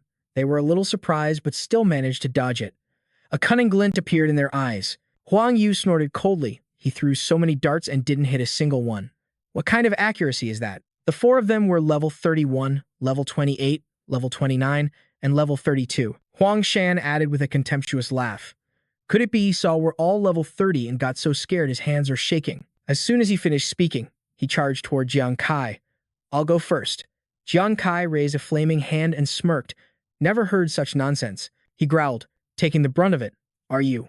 Just as he said that, the life-chasing dart shot toward the man from behind, piercing his back. Flames billowed from the life-chasing dart, quickly spreading in all directions.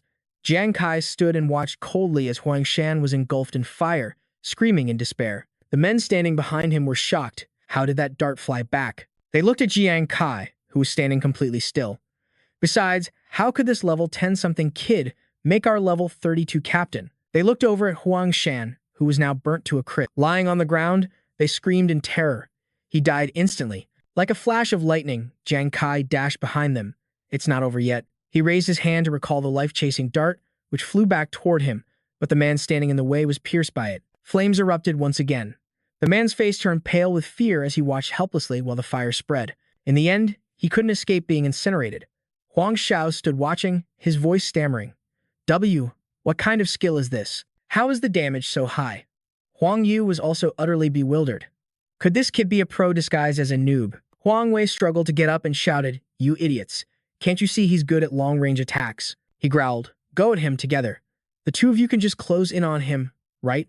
At Huang Wei's command, the remaining two men charged forward together. Dong Qing replied, Yes. Huang Wei grinned arrogantly. Jiang Kai must be an assassin who specializes in long-range attacks. High damage, but he's definitely a weakling up close. Before he could finish his sentence, the two men in front of him were engulfed in flames. They screamed in pain. No. Huang Wei knelt helplessly, his face a mask of shocked disbelief. Jiang Kai walked slowly toward him. He snorted coldly. A piece of trash with a bunch of other trash. His eyes were filled with contempt and anger. Is there any difference? Huang Wei propped himself up with his hands, scrambling backward. Impossible. The level difference is so huge. How did you do that? Jiang Kai didn't answer his question, instead materializing a sword. I was originally going to let our grudge go, but you have truly disappointed me. Jiang Kai gripped his sword and walked briskly toward Huang Wei, saying coldly, Huang Wei. To put it simply, you're dead set on killing me, aren't you? Huang Wei was terrified. What are you going to do? Jiang Kai raised his sword high. Nothing much.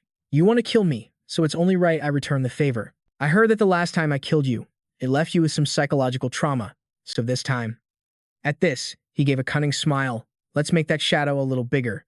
Huang Wei's eyes filled with both fear and helplessness. As the sword plunged down, he let out a scream that echoed throughout the forest. A few minutes later, Jiang Kai was still standing in the forest, hands in his pockets, staring at his system panel. Killing adventurers still gives the most experience. I can't believe killing 4 level 30 guys, plus that piece of trash, Huang Wei, got me all the way to level 17. But suddenly, the screen turned red. Warning. Because you have killed more than 10 adventurers from the same faction, you will receive the bloodthirsty killer penalty. Jiang Kai was stunned, not understanding what was happening. The screen displayed more text, bloodthirsty killer. While in this state, all nearby players will know your location. When a bloodthirsty killer is killed, the experience plundered is tripled.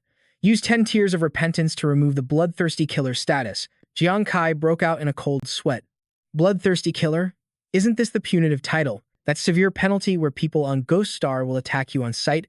He remembered the scene on Ghost Star, where a person who received this penalty was equivalent to a walking bag of experience whose location everyone could sense. They get killed on sight? The notification returned to its normal state. The doubling talent that doubles the system rewards or penalties you receive will activate its doubling effect, and there is a 1% chance of triggering a super multiplier.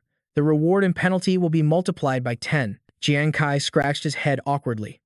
So my doubling talent can increase the penalty by up to 10 times? This seems more like bad luck. Then he suddenly understood and yelled, If I die once, they'll plunder 30 times the experience. I might even get plundered right back to level 1. Jiang Kai ran forward quickly, speaking urgently as he went, This is bad. From now on, I absolutely cannot go to crowded places. What's more, I have to find a way to get the Tears of Repentance to remove this status. At Frost Island, the royal garrison's encampment which was also located in the same forest. It was a place with many military tents and guards. The angry voice of a man echoed from within a tent, frightening the soldiers. What? Huang Wei was killed by someone else. What kind of protection were you people providing? That was Huang Wei's father, Huang Tong, the commander-in-chief of the Frozen Island campaign. He roared in anger. I just announced that the three of us from the Huang family would fight for the country together. And now he ends up dead. Doesn't this make me a liar in front of the whole nation? Next to him was Huang Wei's older brother, Huang Da, the vice commander of the Frozen Island campaign. He clasped his hands together and spoke in a low voice. Father, what should we do next? Huang Tong slammed his fist on the table, instantly cracking it, his voice filled with rage. We'll go to war, just like that. We'll go straight to take down the king-level boss. Once the boss is defeated, we can use our military achievements to pressure the army to stop protecting that Jiang Kai. He growled. When that time comes, I'll make that bastard Jiang Kai pay the most miserable price. The others in the room chuckled slyly, the air thick with malevolence. Half an hour later, somewhere on the frozen island, Jiang Kai had regrouped with his teammates. Hu Yan asked curiously, Captain Jiang Kai, why do you have a new title? Gu shouted. The bloodthirsty assassin. Jiang Kai shushed them. Keep your voices down, or we'll be exposed. He grabbed Hu Yan's hand and pulled her along as they ran. I don't have time to explain what happened right now. In short, I've completely become an enemy of the royal family. We need to get out of here quickly. Hu Yan was a bit surprised by his urgency. But didn't you come here too? As the three of them ran and talked, a loud sound echoed a long, drawn-out horn blast. Jiang Kai stopped in his tracks. What's that sound? The sound continued to reverberate across the snowy hills. Gu asked Jiang Kai in a panic. Is that the horn for battle? Why would it sound now? Jiang Kai guessed. Could it be that the royal family has declared war first? Hu Yan's face went pale. Captain Jiang Kai, you have to look over there. Jiang Kai followed Hu Yan's gaze, her voice trembling. Look at the frozen lake. The surface has cracked wide open, and chunks of ice are rising up. Hu Yan screamed, the frozen lake is breaking apart.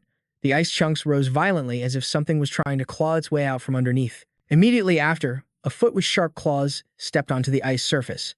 Then, many more feet just like it followed. Hundreds of mermen emerged from the frozen lake, leaving the three of them in utter shock. Then, another loud noise erupted. This time, a massive force came from under the frozen lake. Standing tall amidst the crowd of mermen was a giant merman, 100 times larger than the Ice Mountain merman. That giant beast was a king-level boss, the Icewind Merman Lord. Its level was unknown, and its remaining health was at 100%. Hu Yan stammered, Is that the boss? Jiang Kai frowned gravely. The pressure it's giving off is immense. Nguyen Gu's voice also trembled. I'm scared. A loud shout was heard. It was Huang Tong's voice. Soldiers on the battlefield, the king-level boss, the Icewind Merman Lord, has been lured out. Everyone, prepare for battle. He was clad in shining armor, riding a fierce beast, his voice echoing through the mountains and forests as he shouted. If we win this war, not only will everyone receive handsome rewards, but you will also help Shengyao secure territorial resources and protect your families from the divine beasts in the future. Huang Tong pointed his sword to the sky, looking majestic. Therefore, whether for the present or the future, we must do everything we can to achieve victory, even if it means facing death. Hearing his words, the soldiers immediately readied their weapons. Warriors, once the arrow leaves the bow, there is no turning back. Therefore, this battle against the king-level boss, Huang Tong's voice boomed even louder, officially begins now. As soon as he finished speaking, soldiers swarmed onto the frozen lake, shouting, Charge! Kill! Kill! Ngu, hiding behind an ice block, turned to Jiang Kai and said, Captain Jiang Kai, why aren't we leaving yet? Hu Yan agreed. A battlefield of 200,000 people. This is a king-level boss fight. Jiang Kai stood up abruptly and waved his hand. No, not yet. A smirk appeared on Jiang Kai's face. Now that the war has started, the royal family definitely won't have time to bother with me. Let's just stay and watch the king-level boss fight. It's not every day you get an opportunity like this.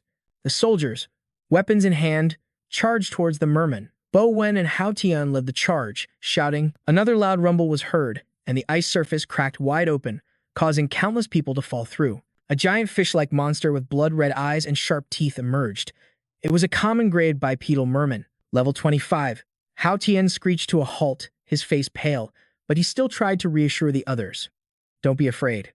Isn't it just a rotten fish? There are more of us. We have more than enough to fight it. The moment he finished speaking, he was suddenly pulled with a powerful force, an extremely powerful force. The bipedal merman grabbed him and lifted him towards its wide-open, tooth-filled mouth. Hao Tian screamed and struggled. Help me. Song Su shoved him directly into its mouth, and the moment it bit down, blood splattered everywhere. Hao Tian screamed, "It hurts so much. Somebody, please save me." Hao Tian's screams fell silent, replaced by a haunting chewing sound. Seeing this, the others recoiled in fear. What the? Merfolk eat people. That's terrifying. Hu Yan covered her mouth with her hand. So this is just a regular merman. How can it be so strong against an adventurer? Ruan Yu added. Besides, it feels like there are a ton of these merfolk, Jiang Kai said in a low voice, his expression serious. I heard that as long as the boss doesn't die in this king-tier boss battle, the merfolk army will just keep respawning endlessly. He had been watching the battle the whole time. Therefore, the key to this fight isn't the battle between the 200,000 adventurers and the merfolk army. Jiang Kai paused to observe as someone streaked across the ice.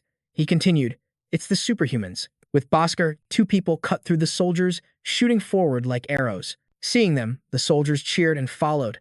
The one in the lead was Junji, who used fire abilities. He warned, attention, our team of 8 has entered the boss area. The others were also giving it their all, channeling their powers as they ran. Bai Yan also led his people, flying towards the merman. All the members were doing their best to get into peak condition. Some held weapons, others prepared their skills, each one aiming for the merman before them. We should try our best to deal maximum damage to the boss. Hu Yan couldn't help but exclaim, they're so strong. So this is what superhumans are like. Ruan Yu's jaw dropped, thinking that it looked like the boss was about to be defeated. Only Jiang Kai kept his head down. He lowered his voice, worried. No, I have a really bad feeling about this. Then Jiang Kai looked up, his eyes wide, focusing his He looked towards the merman. It was still standing firm, its eyes filled with killing intent. He continued, their skills look powerful, but through my demonic eye, I can see the merman is still grinning slyly. It seems like they haven't even broken through the boss's defense layer. The system displayed red text, unable to penetrate defense. Junjie couldn't believe his eyes. What? We can't even get through its defenses? Then, something shot up into the sky. The merman raised its hand and brought it crashing down on the spot where the superhumans were standing. The ground shook violently, and the cracking ice sent everyone flying. Some were thrown far away, while those who took a direct hit coughed up blood. All at once, they plummeted from the sky and crashed to the ground. The merman looked down on them, with a satisfied smile and let out a demonic growl. Both the soldiers behind and Jiang Kai's group cried out. A single move from the boss killed all 8 superhumans. Jiang Kai gritted his teeth, glaring at the merman. It killed 8 people in just one hit, and so effortlessly, too. Is this the true power of a king-tier boss? Suddenly, a man grabbed a spear and charged forward. Jiang Kai was taken aback by this action.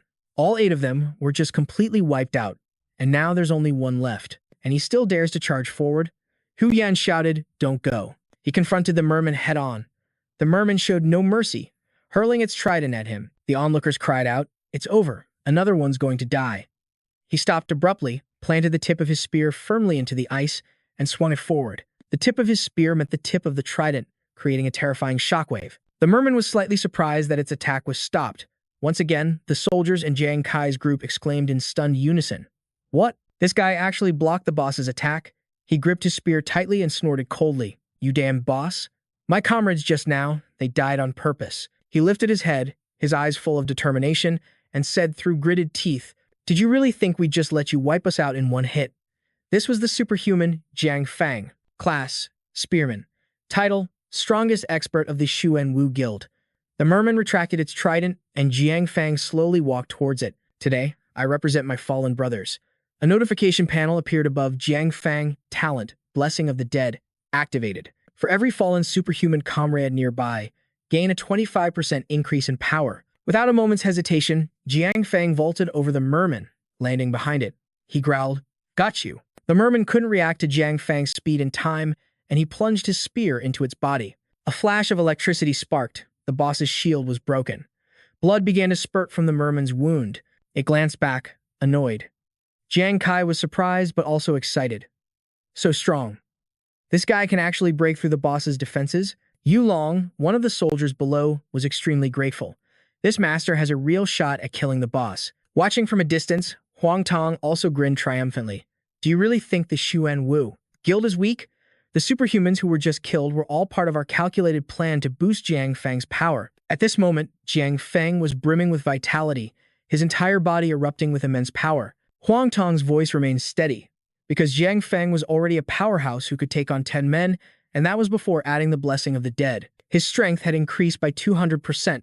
Jiang Feng charged forward again, his eyes blazing. Right now, Jiang Feng alone was comparable to an army of 20 superhumans. Jiang Feng moved so fast that the merman couldn't follow his movements.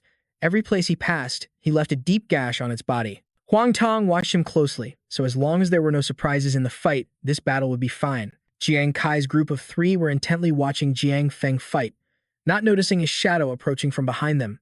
Hu Yan shouted encouragement, "Go on, you'll definitely win." While they were distracted, an elite-level sea merman monster appeared behind them, level 32. Huang Da, holding a tablet flashing a bright red warning sign, yelled to Huang Tong, "We're in trouble, Dad. I've just detected a large number of mermen coming from the rear of the ice island." Huang Tong was utterly horrified. "Sea mermen? Do you mean a grand army of mermen from under the sea has been summoned here?" Huang Da hurriedly replied, "That's right. I'm afraid there are hundreds of them coming, and they're all elite sea mermen above level 30. For a moment, Huang Tong didn't know what to do, only managing to cry out, "What?" On the other side, Jiang Feng was still fighting the merman with all his might. "This is bad. Right now, Jiang Feng can focus on fighting the boss because we've stabilized the battlefield." Huang Tong's voice was grave. The battlefield is currently divided into 5 zones, according to the 5 tiers of mermen. They're designated as Common, Elite, Warlord, Commander, and finally, the Boss Zone. He continued, his voice still clearly showing his anxiety. "I deployed a large number of personnel in each zone to fight off the merman hordes. As a result, a balance was formed on the battlefield." Huang Tong paused, his voice trembling. "But if our rear is broken, and the battle situation descends into chaos, not only will Jiang Feng be unable to kill the boss." He immediately pictured the scene of tens of thousands of people crying out for help. "But all 200,000 of us will die here instead." Veins popped out on Huang Tong's forehead. He yelled at Huang Da, "Jiang Feng needs at least 30 minutes to kill the boss. I wonder how long it'll take for this merman horde to reach the battlefield." Huang Da quickly operated his tablet. "Let me see. At most." The tablet displayed countless warnings and red dots. "Warning, a large number of mermen are approaching." He said in horror, 10 minutes at most. On the other side, Jiang Kai's soul chasers were whistling through the air. It struck a merman. Jiang Kai dashed past it, landed smoothly, and raised a hand, causing the soul chaser to burst into flames. Adventurer Jiang Kai has killed 1 elite merman. Hu Yan was hiding fearfully behind a large rock. "Captain Jiang Kai, why are there suddenly so many mermen? Let's get out of here, quickly." Jiang Kai turned his head and narrowed his eyes. "Leave now?" He stood on a cliff, arms crossed, looking down at the frozen lake. The battlefield at this moment seemed to be in a very fragile balance. If no one stopped these mermen, then the entire battle could be lost. Jiang Kai frowned, a thoughtful expression on his face as he considered something, then he continued coldly, "The Huang family is my enemy. I'd be very happy to see them fail." On the Huang family's side, things were still extremely difficult. "It's over. What are we supposed to do in this situation?" Jiang Kai spoke again. "But the future of Xingyao and the 200,000 people summoned to fight are all innocent." He shut his eyes tightly, unable to make a decision for the moment. Wei Ying's words once again echoed in his mind. "But everyone must be responsible for the rise and fall of this world. Someone in this world has to step up and fight those monsters." Jiang Kai thought for a moment, then raised his head high. Having made his decision, he called to his 2 teammates, Hu Yan, Ruan Yu. "We're not leaving just yet." As the 2 of them watched, Jiang Kai began to walk and said, "Not only that, I need you to lure all the surrounding mermen to my position." Jiang Kai raised his soul chaser, his eyes cold and sharp. "I will take care of this entire horde of sea mermen by myself." Hu Yan and Ruan Yu were shocked by his words. They both felt that Jiang Kai was being far too reckless. Just 10 minutes later, the common merman had wiped out almost all of the Huang family's soldiers. Jing Xing knelt on the ground, clutching his bleeding arm, his voice trembling. "Captain, don't fight anymore. A lot of the adventurers in the rear have been caught by this horde of sea mermen. Once those mermen surround us too, it'll all be over. So, we should just run away now." Hearing this, the others froze, all of them covered in injuries. The soldiers began to stir restlessly. "That's right. If we die, we can't log on for a month. If I can't earn money for a month, my family will be kicked out onto the street. Let's go, or we'll all die." A man in armor with a cape on his back stepped forward, sword in hand. "No, there's no need to run." All the soldiers turned their heads. "Captain," he said loudly, "haven't you all noticed? It's been 10 minutes since we spotted those mermen. They said those mermen would reach the battlefield within 10 minutes. He continued to stare at the mountains. But now, not a single one of them has appeared. What does this mean? The others followed his gaze. The ice field was empty.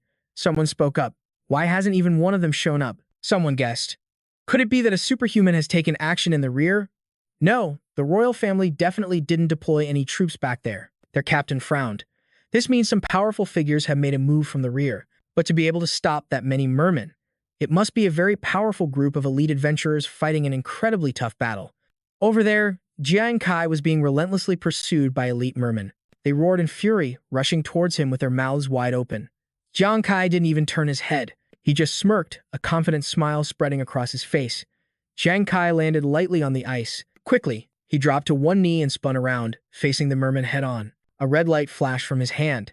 He dashed past them, and an explosive power split a merman in two in an instant. It was several meters tall, and by the time he landed, the merman had been completely incinerated. Jiang Kai turned around and counted. Even though I've already killed more than 20 of them, they're only coming one at a time. This is really slow. The system announced, adventurer Jiang Kai has killed 2 elite mermen. Just then, Hu Yan rushed over, shouting, Jiang Kai, Captain, help me. I brought a horde of mermen this way. Noonga was also running and screaming. Jiang Kai, Captain, same over here. Jiang Kai clenched his fists, power surging through his arms. Perfect. Just leave the rest to me. You two, go hide now. Hu Yan said worriedly, Captain Jiang Kai, there are so many elite ones. Can you even kill them all? Gu Ningju chimed in, yeah, that's right. You looked exhausted after killing just 2 of them. Jiang Kai glanced at the approaching horde of mermen and scoffed. It's true that fighting them 1 or 2 at a time was a bit of a waste of effort. He swiftly weaved through them as sparks of fire began to ignite. Jiang Kai's voice deepened, his eyes glinting with killing intent. But what you don't know is, compared to single-target kills, I much prefer wiping out mobs. The moment he finished speaking, a heaven-shaking explosion sent earth and rock flying. The info panel lit up. Adventurer Jiang Kai has killed 257 elite mermen. Hu Yan and Nguyen Jiu excitedly hugged each other. What was that? Is this Captain Jiang Kai's true power? Holy crap, he's only a dozen or so levels in. Does he have to be so over the top? At that moment, Huang Tong's team was approaching when they suddenly saw a pillar of fire erupt, shocking everyone. In the rear. Why is there an explosion in the rear? Huang Yu frantically pointed at the tracker. Dad, the mermen in the rear have disappeared from the tracker. Could it be that the army you called for has arrived? Huang Tong frowned. The army? No, that's impossible. He calculated in his head. I only just contacted the army. How could they get here so fast? Huang Tong squinted towards the explosion and made a decision. Never mind. If the army is here, then inform everyone on the battlefield. That way, Jiang Fang can focus on dealing with the boss. Everyone responded in unison. Half an hour later, Jiang Fang focused his strength and plunged his blade into the merman. His power condensed into a massive wave of pressure, forcing his opponent to struggle to defend. The system announced, remaining life value, 65%. The formation behind him cheered, nice one. The boss's health is down to 1/3. We're going to win. Suddenly, the pressure skyrocketed. The merman, blazing with rage, slammed the ground, catching Jiang Fang by surprise. Huang Yu shouted, be careful. When the boss loses 1/3 of its health, it enters its second, berserk phase. Huang Yu's voice echoed through the air. During the boss's berserk phase, its attack speed becomes so fast it's nearly impossible to dodge. Therefore, right now, Jiang Fang can only brace himself and endure this wave of attacks. And the crucial thing is, the boss can't be defeated like this. Jiang Fang gritted his teeth, taking each furious blow. Every hit made him cough up blood. Everyone started to worry. Just by watching Jiang Fang fight, they could tell he couldn't hold out much longer. The system chimed, Adventurer Jiang Fang's remaining life points, 5%. The entire battlefield was stunned. Is that great master about to die? On his end, Jiang Fang gnashed his teeth and growled, you bastard. Do you really think that paltry amount of damage is enough to kill me? His entire body erupted with true energy. Superhuman talent, battle will armor. Jiang Fang roared, bring it on. Every attack from the merman rained down on his armor with a clang. The system announced a barrage of damage immune notifications. At the same time, the merman's side was spammed with reflected damage received alerts. Jiang Kai's eyes lit up. The armor is incredible. Not only does it negate damage, but it also reflects it back. Is this a transcendent talent? The entire royal team grew excited. We have a chance to kill the boss now. Let's push forward. Huang Tong said proudly, I told you. Jiang Fang is the ace we carefully selected. His transcendent talent can reflect 50% of the damage back to the enemy for 90 seconds. And right now, the boss is in a high-speed berserk attack phase. A notification sound rang out. Boss's health remaining, 35%. Huang Tong grinned victoriously. In other words, the faster the boss attacks, the more its health will drop. He chuckled smugly. The boss lost 30% of its health in just a moment. If we can just keep this up a little longer, the boss will be in the palm of our royal family's hand. Suddenly, the merman launched a surprise attack. Caught up in blocking, Jiang Fang couldn't raise his defense in time. The force of the blow pierced through his battle armor and slammed into his chest, sending Jiang Fang flying hundreds of meters. His body crashed into the ground, creating a deep crater. A large hole was torn open in the middle of his chest, and his breathing was faint. Everyone was stunned into silence. What? The great master has been defeated? The merman used the boss skill, armor-piercing tentacle, to counter Jiang Fang's attack. Huang Tong was devastated. We were careless. This boss. Does it have an armor-piercing skill? Huang Da rushed to support him. Father, no one could believe it. How was that skill not detected? The Xuanwu Guild was now in a panic. It's over. It's over. This battle relied heavily on Jiang Fang. If even he's been taken down, then this fight is surely lost. At the same time, Jiang Kai's mood also sank. A shadow of despair fell over the battlefield. The members of the Xuanwu Guild screamed nonstop. Help, the ace is down. We can't win. What do we do now? Run. In another corner, the piercing sound of blades clashing against a shield rang out. As Li Biao struggled to defend, he was filled with self-blame. Zhu Zi, Nuan. I was wrong. I shouldn't have brought you two here. The force of the blows was so great it pushed him back continuously.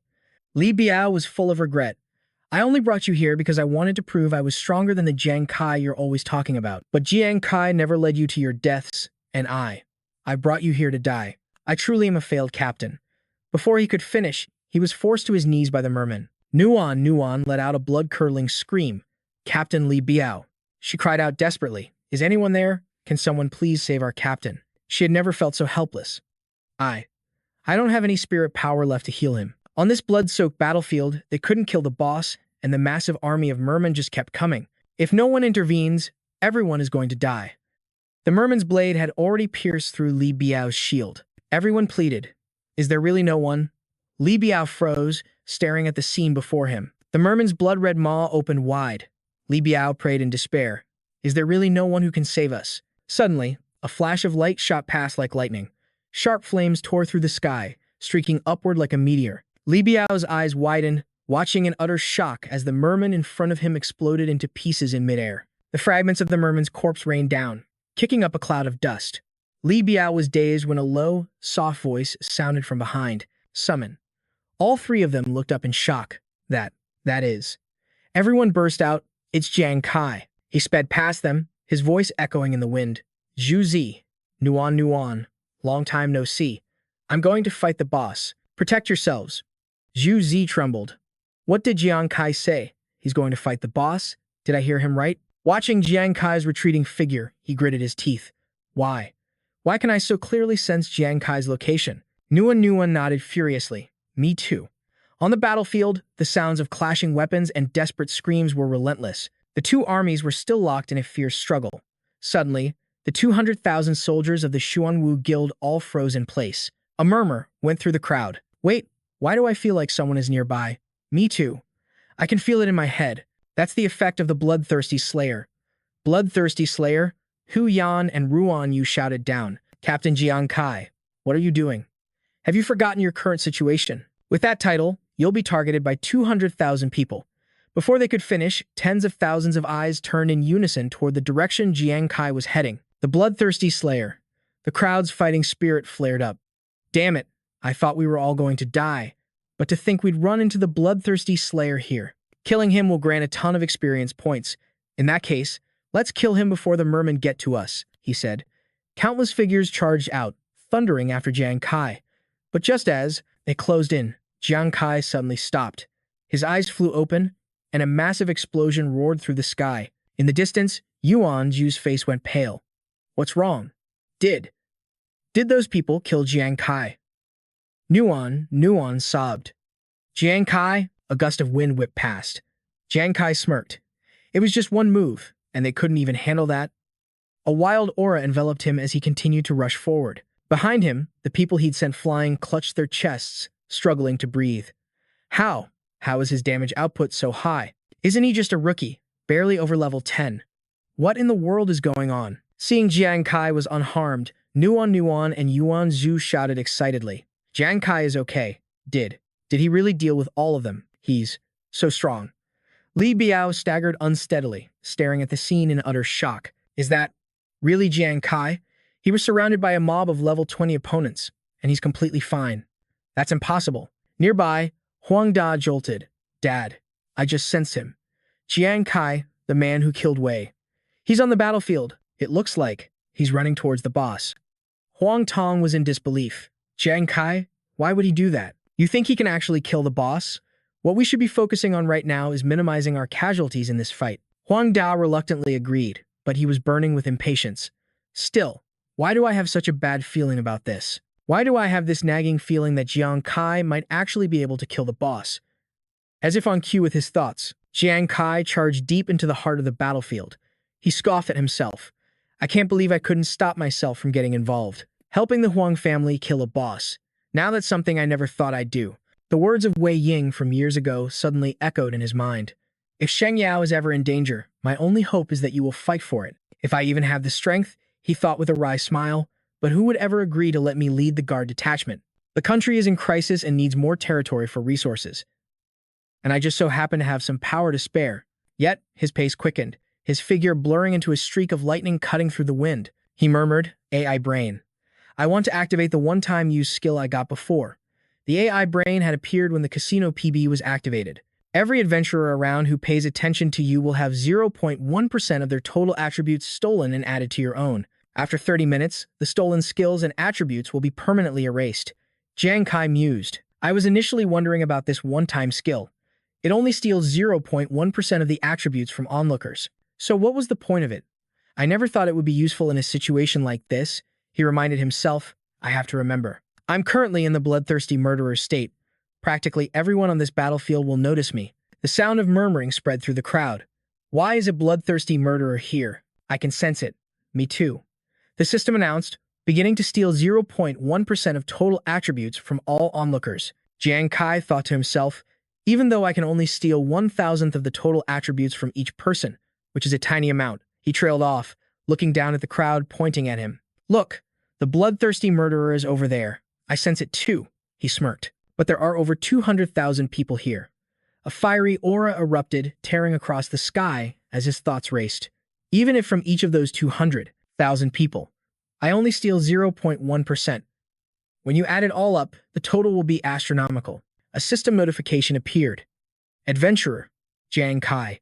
Class, Gambler. Level, 20. Strength, 30,000. Constitution, 20,000. Agility, 60,000. Spirit, 40,000. Defense, 3. Critical rate, 0.1%. Critical damage, 20,000%. Huang Da stared at his tracker and yelled, Damn it, Dad. Jiang Kai is heading straight for the boss right now. Does he really think he can steal the kill? Huang Tong's face darkened. What do you mean? Huang Da pointed to his screen. Look, Dad. My device is reading on Jiang Kai's stats. They've suddenly become terrifyingly high. His total stats seem to have even surpassed Jiang Fang's. What? Huang Tong exclaimed in horror. Jiang Kai's location was in the Warlord-grade monster zone, where a set of jagged teeth lunged for him. The system flashed, Warlord-grade shark-toothed merman, level 51. The creature was chasing Jiang Kai, its massive jaw wide open, ready to tear him to shreds. Huang Da was stunned. Jiang Kai. He's not even trying to escape. When facing a Warlord-grade merman, Huang Tong frowned. I don't know if those stats of his are real, but the shark-toothed merman's bite is an attack that even a level 60 adventurer would have to be wary of. The monster's jaws opened wide, ready to bite down. Huang Tong said coldly, It looks like this is the end of the line for him. But Jiang Kai simply clenched his fist and roared, Get out of my way. He slammed a single punch straight into the shark-toothed merman's chest. Everyone was stunned.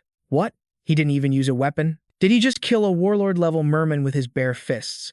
Are his stats for real? The shark-toothed merman collapsed, leaving the other sea merman on the battlefield stunned. Can he really kill the boss?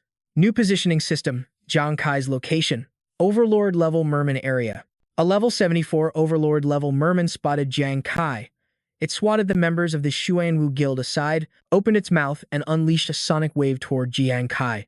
Suddenly, His ears rang, and his head throbbed as if it were about to explode. Seeing this, Huang Da scoffed. He doesn't know his own limits. When an overlord-level merman roars, you need special skills or equipment to be immune. What good are stats alone? Huang Tong smirked. That kid really doesn't understand anything. He just wants to steal the boss. The overlord merman leaped down, its giant hand preparing to crush Jiang Kai. Huang Tong declared coldly, "What a delusional fool." From a distance, Nuan, and Yuan Zhu screamed in terror. Jiang Kai. Over on the other side, Yuan Yu was still tipsy from a large mug of beer. The moment he saw Jiang Kai about to be bullied, his stomach churned with rage, smoke fumed from his nostrils, and he roared as he charged forward. "I, Yuan Yu, will never be weaker than anyone in my entire life." Yuan Yu shouted as he threw a punch. "Hey, beautiful, I'm no worse than my captain, am I? Don't just try to seduce my captain." The two powerful forces collided, sending both Nguyen Ngu and the overlord merman flying in opposite directions. He bounced back up and roared, "You mean a man of high caliber like me can't attract you? Let me give you a cross-species kiss." Nguyen Ngu hugged the overlord merman. "This time, no one's going to blow up my wifey." He puckered his lips, his face flushed, and planted a kiss right on the monster's toothy maw, causing the overlord merman to freeze, its fingers twitching uncontrollably. Immediately, the enraged overlord merman swung its arm and slammed Nguyen Ngu into the ground. He crawled back up, grinning foolishly. "Quite a feisty personality, but I like that about you." The system announced that Nguyen Ngu had activated the drunken dream state, which could significantly reduce damage taken but would cause him to enter a disoriented state. Huang Tong and Huang Da were horrified. This is AG's general. Everyone else was stunned. How could he just ignore the roar of an overlord-level merman? And how could he withstand its attack? How could there be someone who could infuriate the merman overlord to such an extent? Jiang Kai was shocked to see Nguyen Ngu appear. Why didn't Nguyen Ngu follow me here? Didn't I tell them both not to follow me? Just then, a sharp cry rang in his ear. "Captain, do you really think we'd embarrass you?" Hu Yan also rushed over, raising her hands to gather energy. "Watch me, invincible rain dance." She pushed Jiang Kai back. "Captain, get out of here. Nguyen Ngu can't hold on for long. The gap between him and the merman overlord is just too big." Meanwhile, a still drunken Nguyen Ngu continued to chase the overlord merman. "My dear merman wifey, here I come again," Jiang Kai whispered. He felt both touched and helpless about these two. "All right, I guess there's nothing I can do about you two." On the mountain peak, Hu Yan summoned lightning. The members of the Xuanwu Guild all stopped to look up. That woman is actually activating the rain dance technique. What the hell is this? Is she going to make it rain all those mermen to death? Jiang Kai confidently gave his orders. "Then I'll leave this place to you too." Hu Yan snorted coldly. "Do these people not even know basic physics?" Someone pointed to the sky, terrified. "That's not right. Everyone, look up." Another person screamed, "What's falling from the sky isn't rain. It's a massive ice storm." Along with everyone's screams, countless sharp icicles tore through the air and rained down. Screams of chaos erupted across the battlefield. What kind of joke is this? That's not a rain dance. That's an ice storm technique. But why isn't it distinguishing between friend and foe? "Help me." Hu Yan laughed gleefully, praising herself. By taking advantage of the extremely cold weather on this ice island, the rain summoning technique naturally turns into giant icicles. I didn't have any attack skills before, but now I can defeat 200,000 people at once. This is amazing. She yelled towards Jiang Kai. "Captain Jiang Kai, you said it yourself, right? As long as my rain summoning technique can hinder the enemy's movement, they'll become living targets for you. Now my ice storm has caught the mermen's attention. They can't roar and attack anymore. You can kill the boss much more easily now." Jiang Kai was momentarily stunned. He glanced around. All the mermen on the battlefield were immobilized. Hu Yan continued, "Captain, remember that we are a team. You don't have to fight alone." As if he'd had an epiphany, Jiang Kai saw the situation before him with perfect clarity. The Xuanwu Guild took the opportunity to strike down the merman overlord, finally killing one of the merman overlords. Nguyen Ngu cried tragically at the side. "You killed my wife again." Jiang Kai let out a laugh. "That's right. Why was I fighting all by myself?" "So, Hu Yan, Nguyen Ngu, I've underestimated you both." Flames began to pour from his fingertips. Jiang Kai whispered, "This is all thanks to you. You little brats." Flames shot out, turning the entire icy mountainside into a sea of fire. Jiang Kai shouted, "I'll take care of them first." Huang Tong and Huang Da were horrified. "What?" Jiang Kai wiped out all the commander-level mermen. The Black Tortoise Guild was equally bewildered. "It took more than 10 of our teams just to hold out this long." Li Biao's team cheered excitedly. Just what kind of monster is he with that power? This is awesome. Jiang Kai continued to charge forward like the wind. He thought to himself, the stats I've enhanced. They're frighteningly powerful now. If this triggers another critical hit, not even a heavenly king could stop me now. His pace suddenly slowed as a chilling aura radiated from his body. So, I'm finally standing before you. You looked pretty impressive from afar, but now that I'm up close, I see you're just plain ugly. The system announced the merman's status, current health remaining, 35%. The Huang father and son were horrified. No way. That kid really walked right up to the boss. The crowd buzzed. Does he really intend to fight it? Hu Yan roared. Charge. Captain Jiang Kai answered. Understood. He channeled his energy and shot forward. The merman's eyes snapped open as it awoke. Li Biao shouted in alarm. It's over. The boss is going into a frenzy. It's speed and damage. There's no way Jiang Kai can handle that. At the same time, the merman launched a flurry of attacks, but Jiang Kai's footwork was incredibly nimble. He weaved through every single sharp strike with ease. Jiang Kai thought to himself, is the boss supposed to be fast? It seems so slow that I can just dodge. Why did that royal ace before choose to block head-on? He vaulted into the air, landing on the merman's weapon. A smirk played on Jiang Kai's lips as he stared directly into its eyes. The members of the Black Tortoise Guild looked like they'd seen a ghost. Did I just see that correctly? Li Biao was dumbfounded. Not a single hit. That kid actually dodged every single one of the boss's attacks. Hu Yan's group cheered wildly. That's our captain for you. Meanwhile, the Huang father and son were speechless. Is he actually faster than the boss? Jiang Kai charged down the length of the weapon, sharp spikes sprouting from his hands. Suddenly, there was a flash of light. The merman thrust its tail at him. Jiang Kai vaulted into the air and yelled, too slow. He twisted his body, diving down at double the speed. He roared, get out of my way. Jiang Kai slammed his fist into its tail, causing a huge explosion in the air. As Jiang Kai landed, the system announced, current health remaining, 25%. The Black Tortoise Guild stared, jaws agape. It dropped from 35% to 25%. That bloodthirsty killer actually took off 10% of the boss's health with a single hit. Huang Tong and Huang Da were dumbstruck.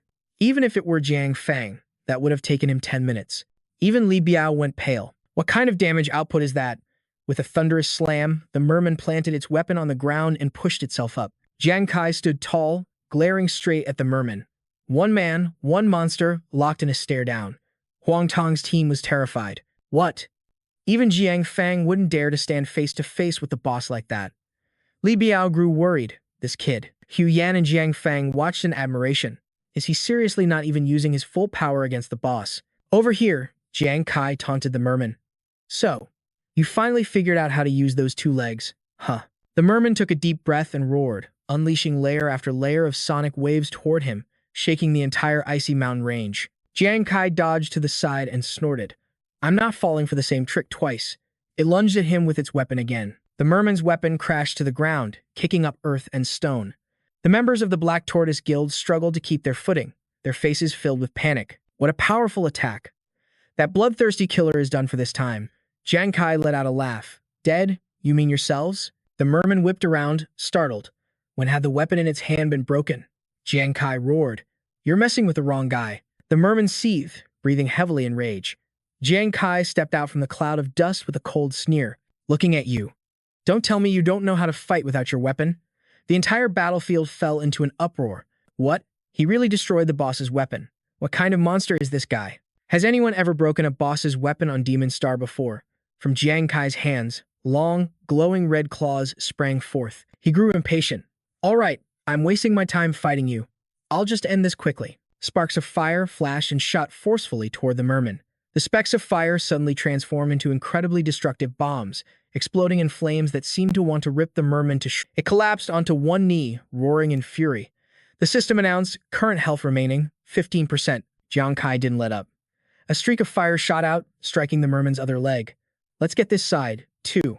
Another huge explosion went off. The merman's roars of pain mixed with the system's announcement. Current health remaining, 5%. Burning embers danced in the air. They swirled around Jiang Kai like vengeful spirits as he spoke in a low voice. You have a look on your face, like you think I'm being disrespectful, don't you? Why are you still giving me that contemptuous look? A murderous aura flared in the depths of my eyes. I've long since grown tired of it. That arrogant face of yours, king of the merfolk. Hundreds upon thousands of firebolts tore through the air, hurtling down to smash into each of the merman's legs.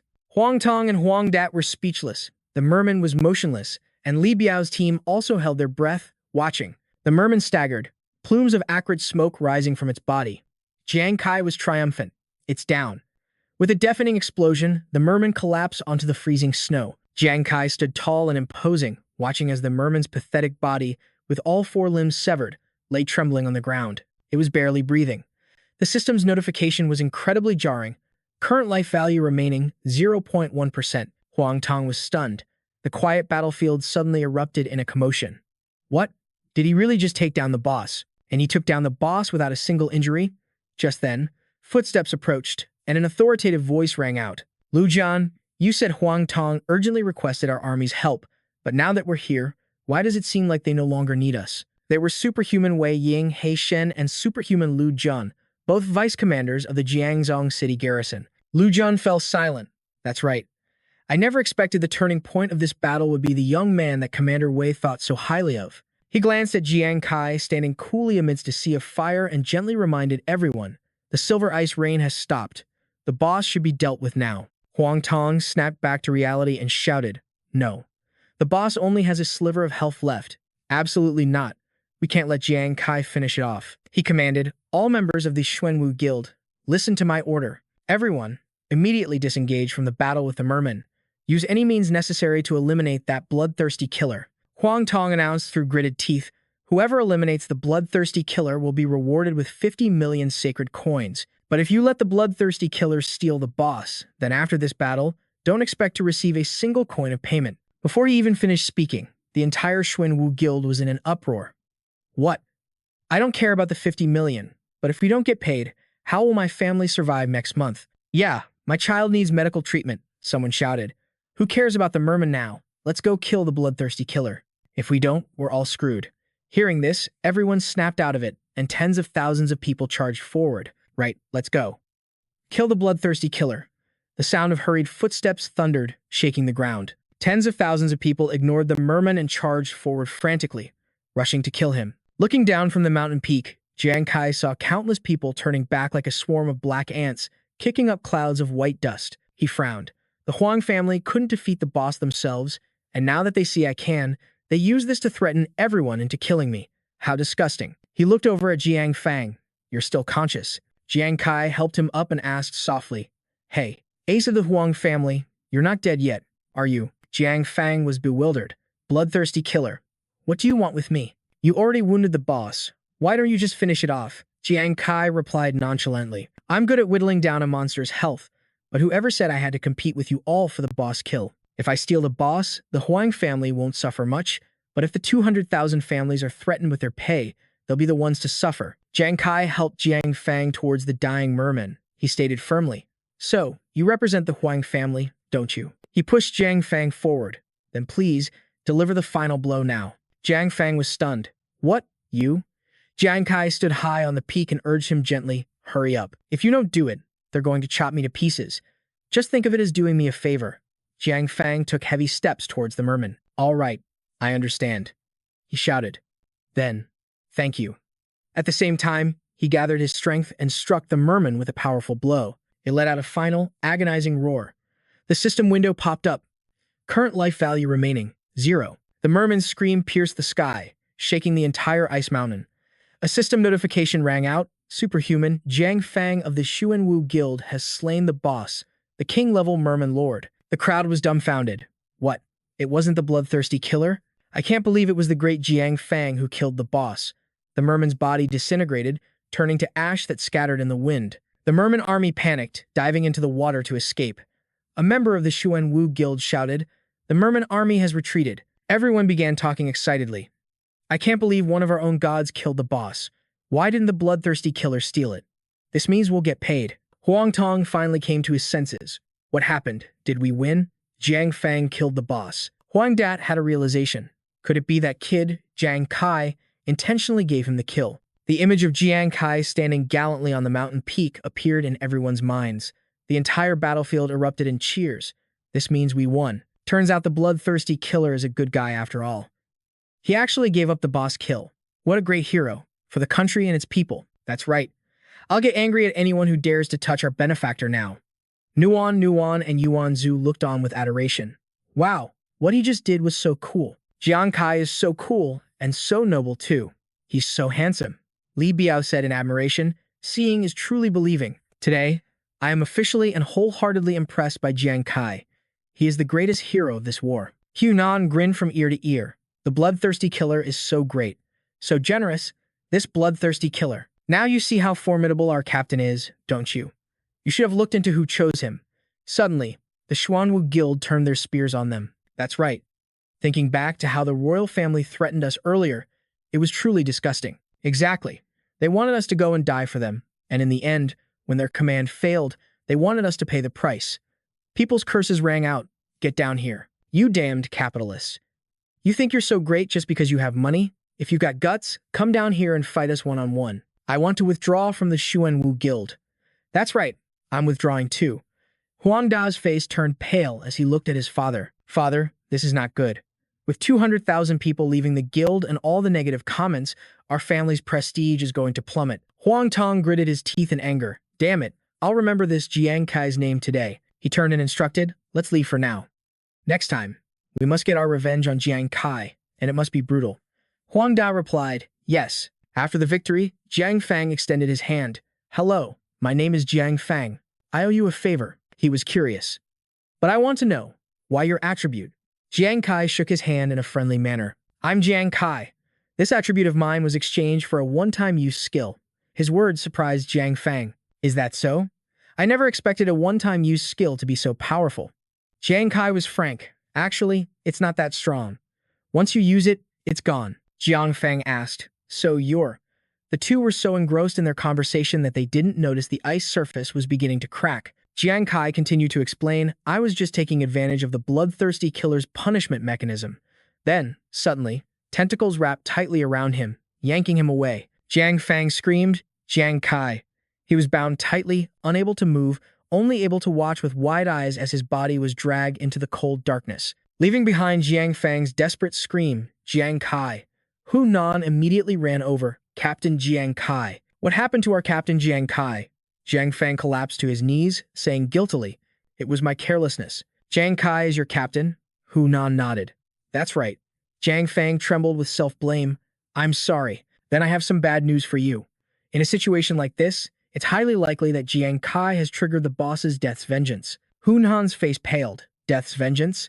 He explained in a low voice. Death's Vengeance is a skill that some bosses have after they die, and it's usually terrifying. Once the boss dies and successfully takes revenge on an adventurer, that adventurer will suffer an extremely terrifying punishment. Being tortured to death is only the first step of the revenge, but the most terrifying part is that the person being avenged upon, after dying on the demon star and returning to Earth, will be unable to bear the memories of that torture, choose to end their own life. Jiang Fang closed his eyes, a blinding red flashing in his mind. In that moment, without a word being said, everyone understood. A cruel ending. Hunan trembled as she looked down into the abyss. Captain Jiang Kai. Will Captain Jiang Kai end up like that? She sobbed. No, don't. A desperate scream echoed down from the mountain peak. Captain Jiang Kai. Jiang Kai let out a groan. It's so painful, so agonizing. Why does it feel like my entire body is about to be crushed? He slowly opened his eyes. Where am I? To his surprise, he was hanging upside down in midair, and below him was the merman's wide-open mouth, just waiting for him to fall. It was also staring at him, its tentacles writhing as they crawled up and pierced through his body, even slithering into his ears. He was in agony. What is hooked into my body? It hurts so much. The system updated with a warning, your one-time skill, 8 Iron Casino, and the attribute you received are about to disappear. Remaining time, 20 seconds. Please prepare for the removal of the skill and attribute. A countdown began to sound. 20, 19, 18. He snapped to his senses. Ah, I get it. I'm being tortured by this monster. And right now, it's probably thanks to the attribute currently on my body that I haven't been killed by this thing. The countdown continued. 17, 16, 15. He realized that if the attribute disappeared, he would definitely die instantly. The merman's phantom let out a gloomy cry. Kill you, kill you. The system interface flashed. The boss's lingering phantom of hatred. Jiang Kai gritted his teeth. Etherealize. The countdown continued steadily. 14, 13. At that moment, a streak of light flashed by, severing all the tentacles gripping Jiang Kai. Jiang Kai's body fell as the countdown continued. 12, 11, 10, 9. Jiang Kai looked at his own body in astonishment. Because I used etherealized to escape those things, has my body returned to its original state. The countdown continued. 7, 6. The merman screamed, "Die! I want you dead." The countdown was about to end. 5, 4, 3. Jiang Kai gritted his teeth. It's no use. My body is too weak to escape. All I can do now is go all out. I'll have to use the attribute I stole. He summoned the steel thorn and took out the short thorn. He braced himself, gathering the last of his strength, and unleashed his final streams of firepower. Jiang Kai roared, "I'll risk it all against it." The sparks gathered into a swirling inferno of light, bursting forth in a brilliant blaze. The fireball swelled up and exploded. The shockwave wiped out everything. Just as the countdown reached 2, 1, the fishman's illusion also vanished. The fishman gradually dissolved into dust. Jiang Kai let out a sigh of relief. Is it finally over? Suddenly, the AI brain appeared out of nowhere. Congratulations, you have escaped the Merman Lord's fatal revenge and discovered a secret treasure area that no one has ever visited. An electronic panel lit up. Welcome to the underground kingdom of the mermen. Jiang Kai blinked. The scene shifted, and he found himself standing before the doors of an aquatic palace, the murky waters shrouding everything like a cold veil. A voice rang out, "This is the secret treasure room of the Frost Merman Lord." Jiang Kai frowned. "This is the boss's lair," the AI brain reminded him. "A 10-minute countdown to the hall's destruction will now begin. Collect as many treasures as possible within 10 minutes and escape." He panicked. "What?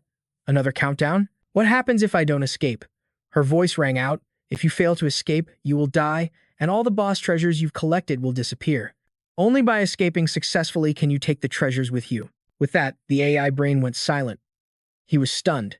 It's starting. Already? Jiang Kai took a deep breath, readying himself for battle. He told himself, "Whatever. All I have to do is grab as much treasure as I can and get out, right?" A determined glint appeared in his eyes. "I'll just have to risk it." Jiang Kai gently pushed open the door in front of him. An array of light spilled through the crack, illuminating his face. The door swung wide open, revealing a massive treasure hoard. Gold coins, gems, and artifacts were piled up like mountains. A system notification appeared. "Congratulations! You have discovered Merman's secret wing, ×3. Consuming it can increase your total attribute points by 60. Jiang Kai risked it and drank it all in one gulp. There was no time to waste. He just had to drink it.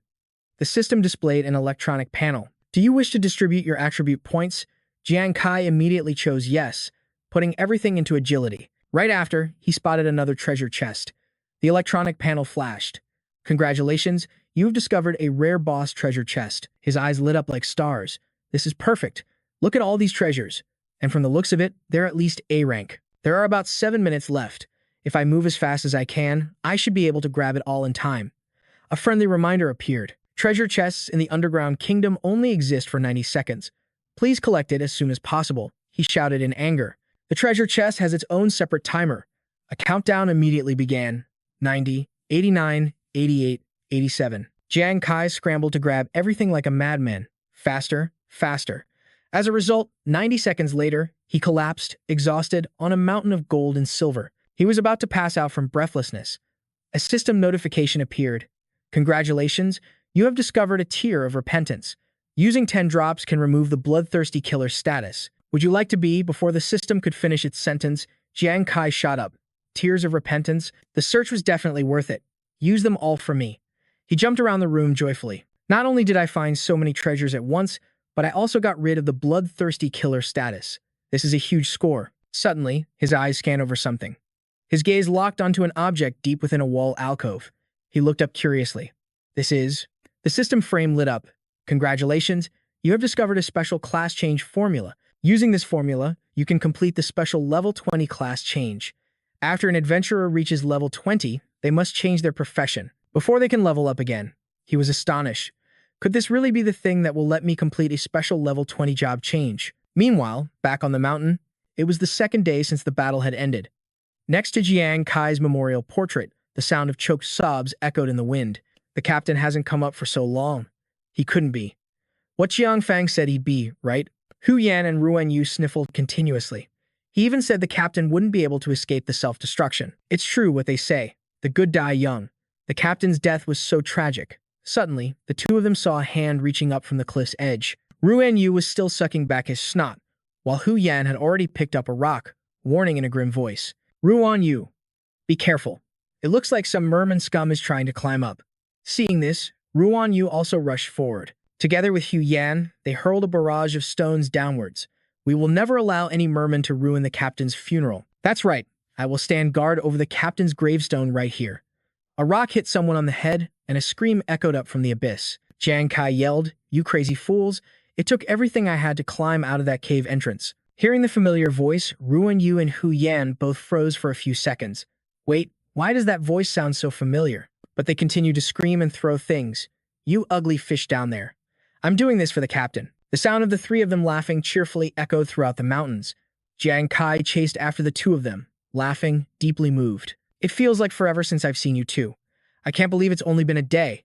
Hu Yan and Ruan Yu also scurried away, chirping. Their laughter mingled with the cold wind, seeming to warm up the entire frozen corner of the world. From a distance, they looked like a group of friends playing around. But in reality, Jiang Kai was chasing them with a dark expression. You two traitors. You just wanted to kill your captain, didn't you? Do you have any idea how hard it was for me to climb up here? And you dared to hit me? Just a few minutes later, pitiful cries echoed from the ice mountain again. Wah, we didn't do it on purpose. Earth, Jiangjiang City, at the 18th base gate to the Ghost Star. A voice rang out. What's the status? Have you found Jiang Kai's offline location yet? He Shen mused. Not yet, but we figured out the reason for Jiang Kai's attribute increase. It's because he used some kind of one-time use skill that can't be used a second time. Wei Ying nodded. That makes more sense. If a level 20 kid could easily generate tens of thousands of attribute points, then we superhumans might as well just stop training. Lu Jun chimed in. But normally, anyone who runs into a revenge boss would have been long dead and offline by now. Could it be that Jiang Kai is still being tortured? He Shen frowned.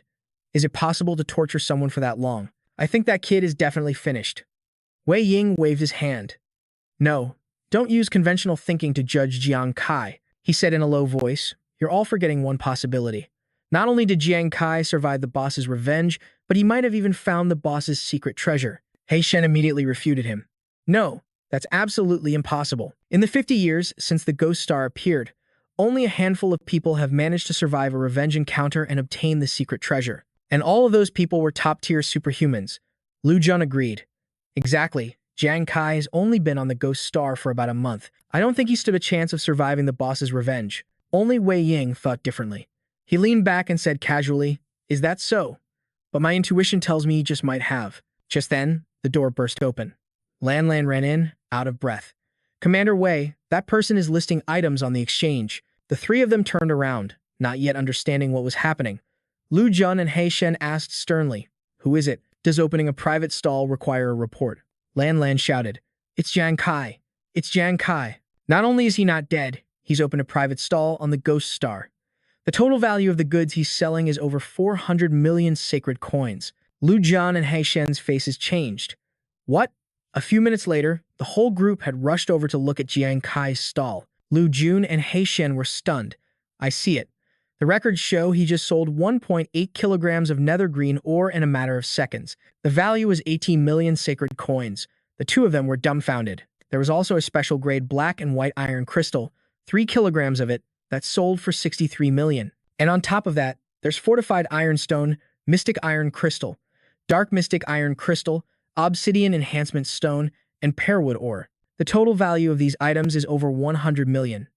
Lu Jun and He Shen froze. Did this guy really sell 400 million worth of stuff? To be able to sell so many good things at once? Wei Ying laughed smugly. I told you Jiang Kai could find the boss's secret treasure. This kid really didn't disappoint me. Lan Lan was still catching her breath. But, Commander Wei, the royal family is suddenly looking for you. It seems they want to discuss something. Wei Ying frowned. The royal family? A few hours later, at the Ghost Star's Sacred City Item Exchange, Jiang Kai sighed. There's just too much stuff. I had to open a private stall to sell it all. He grimaced. The fees took a huge chunk this time. It feels like such a loss. Beside him, Hu Yan patted his shoulder comfortingly. It's not a loss. Who else has so much loot that they have to sell it like this? Ruan Yu added with a laugh. Is this what they call suffering from success? Jiang Kai suddenly remembered. Oh yeah. I left a lot of good stuff for you two earlier. Let's divide the boss loot now. At his words, Both Hu Yan and Ruan Yu's eyes lit up. Really, Captain? Jiang Kai summoned a treasure. Hu Yan, this Mystic Ice Jade is for you. System note, Mystic Ice Jade, a B-rank accessory, allows you to cast skills with a frost effect. Frost can reduce an opponent's agility, and if the opponent is continuously affected by the frost effect, it can cause freezing damage. Jiang Kai said cheerfully, this jade has a frost effect. If you combine it with your rain prayer technique, you could create a blizzard. Another treasure was brought out. Ruan Yu, this shield is for you. The Frozen Bone Tower Shield. A-rank equipment. Defense 38. Strength plus 19. Constitution plus 16. Agility minus 4. Effect. Striking an opponent with the Ice Tower Shield can put them in a frozen state for 1 to 2 seconds. However, if you face an opponent with a significantly different level, the chance of freezing will be reduced. Jiang Kai said proudly, this can temporarily freeze an opponent when the shield hits them. It's a control-type shield. Then, he pulled out an ancient tome and excitedly handed it to them. Besides equipment, I also have some eternal pages that can be used to upgrade skills. There are 2 ways to increase the skill level for each class. One is to use a special skill book corresponding to that skill. These kinds of skill books can usually only be obtained from monster treasure chests or special quests. The other one is a universal upgrade item I got from the Merman Lord's treasure chest. This type of item can improve any skill level. The Eternal Parchment. Jiang Kai specifically emphasized that the Eternal Parchment is an essential treasure. It's priceless and not available on the open market or exchange. Once it's listed, it sells instantly for a high price. A single page can go for up to 500,000 holy coins. Depending on the skill's power, the number of Eternal Parchments needed to upgrade it also varies. For example, higher-level skills directly related to combat require more Eternal Parchments to upgrade them. Here, you two take these Eternal Parchments for now. With that, he generously handed them to Hunan and Ruan Yu. Finally, Jiang Kai waved his hand brightly. Come on, just relax and enjoy yourselves, my dear friends. At that moment, in Hunan and Ruan Yu's eyes, Jiang Kai was shining like a god.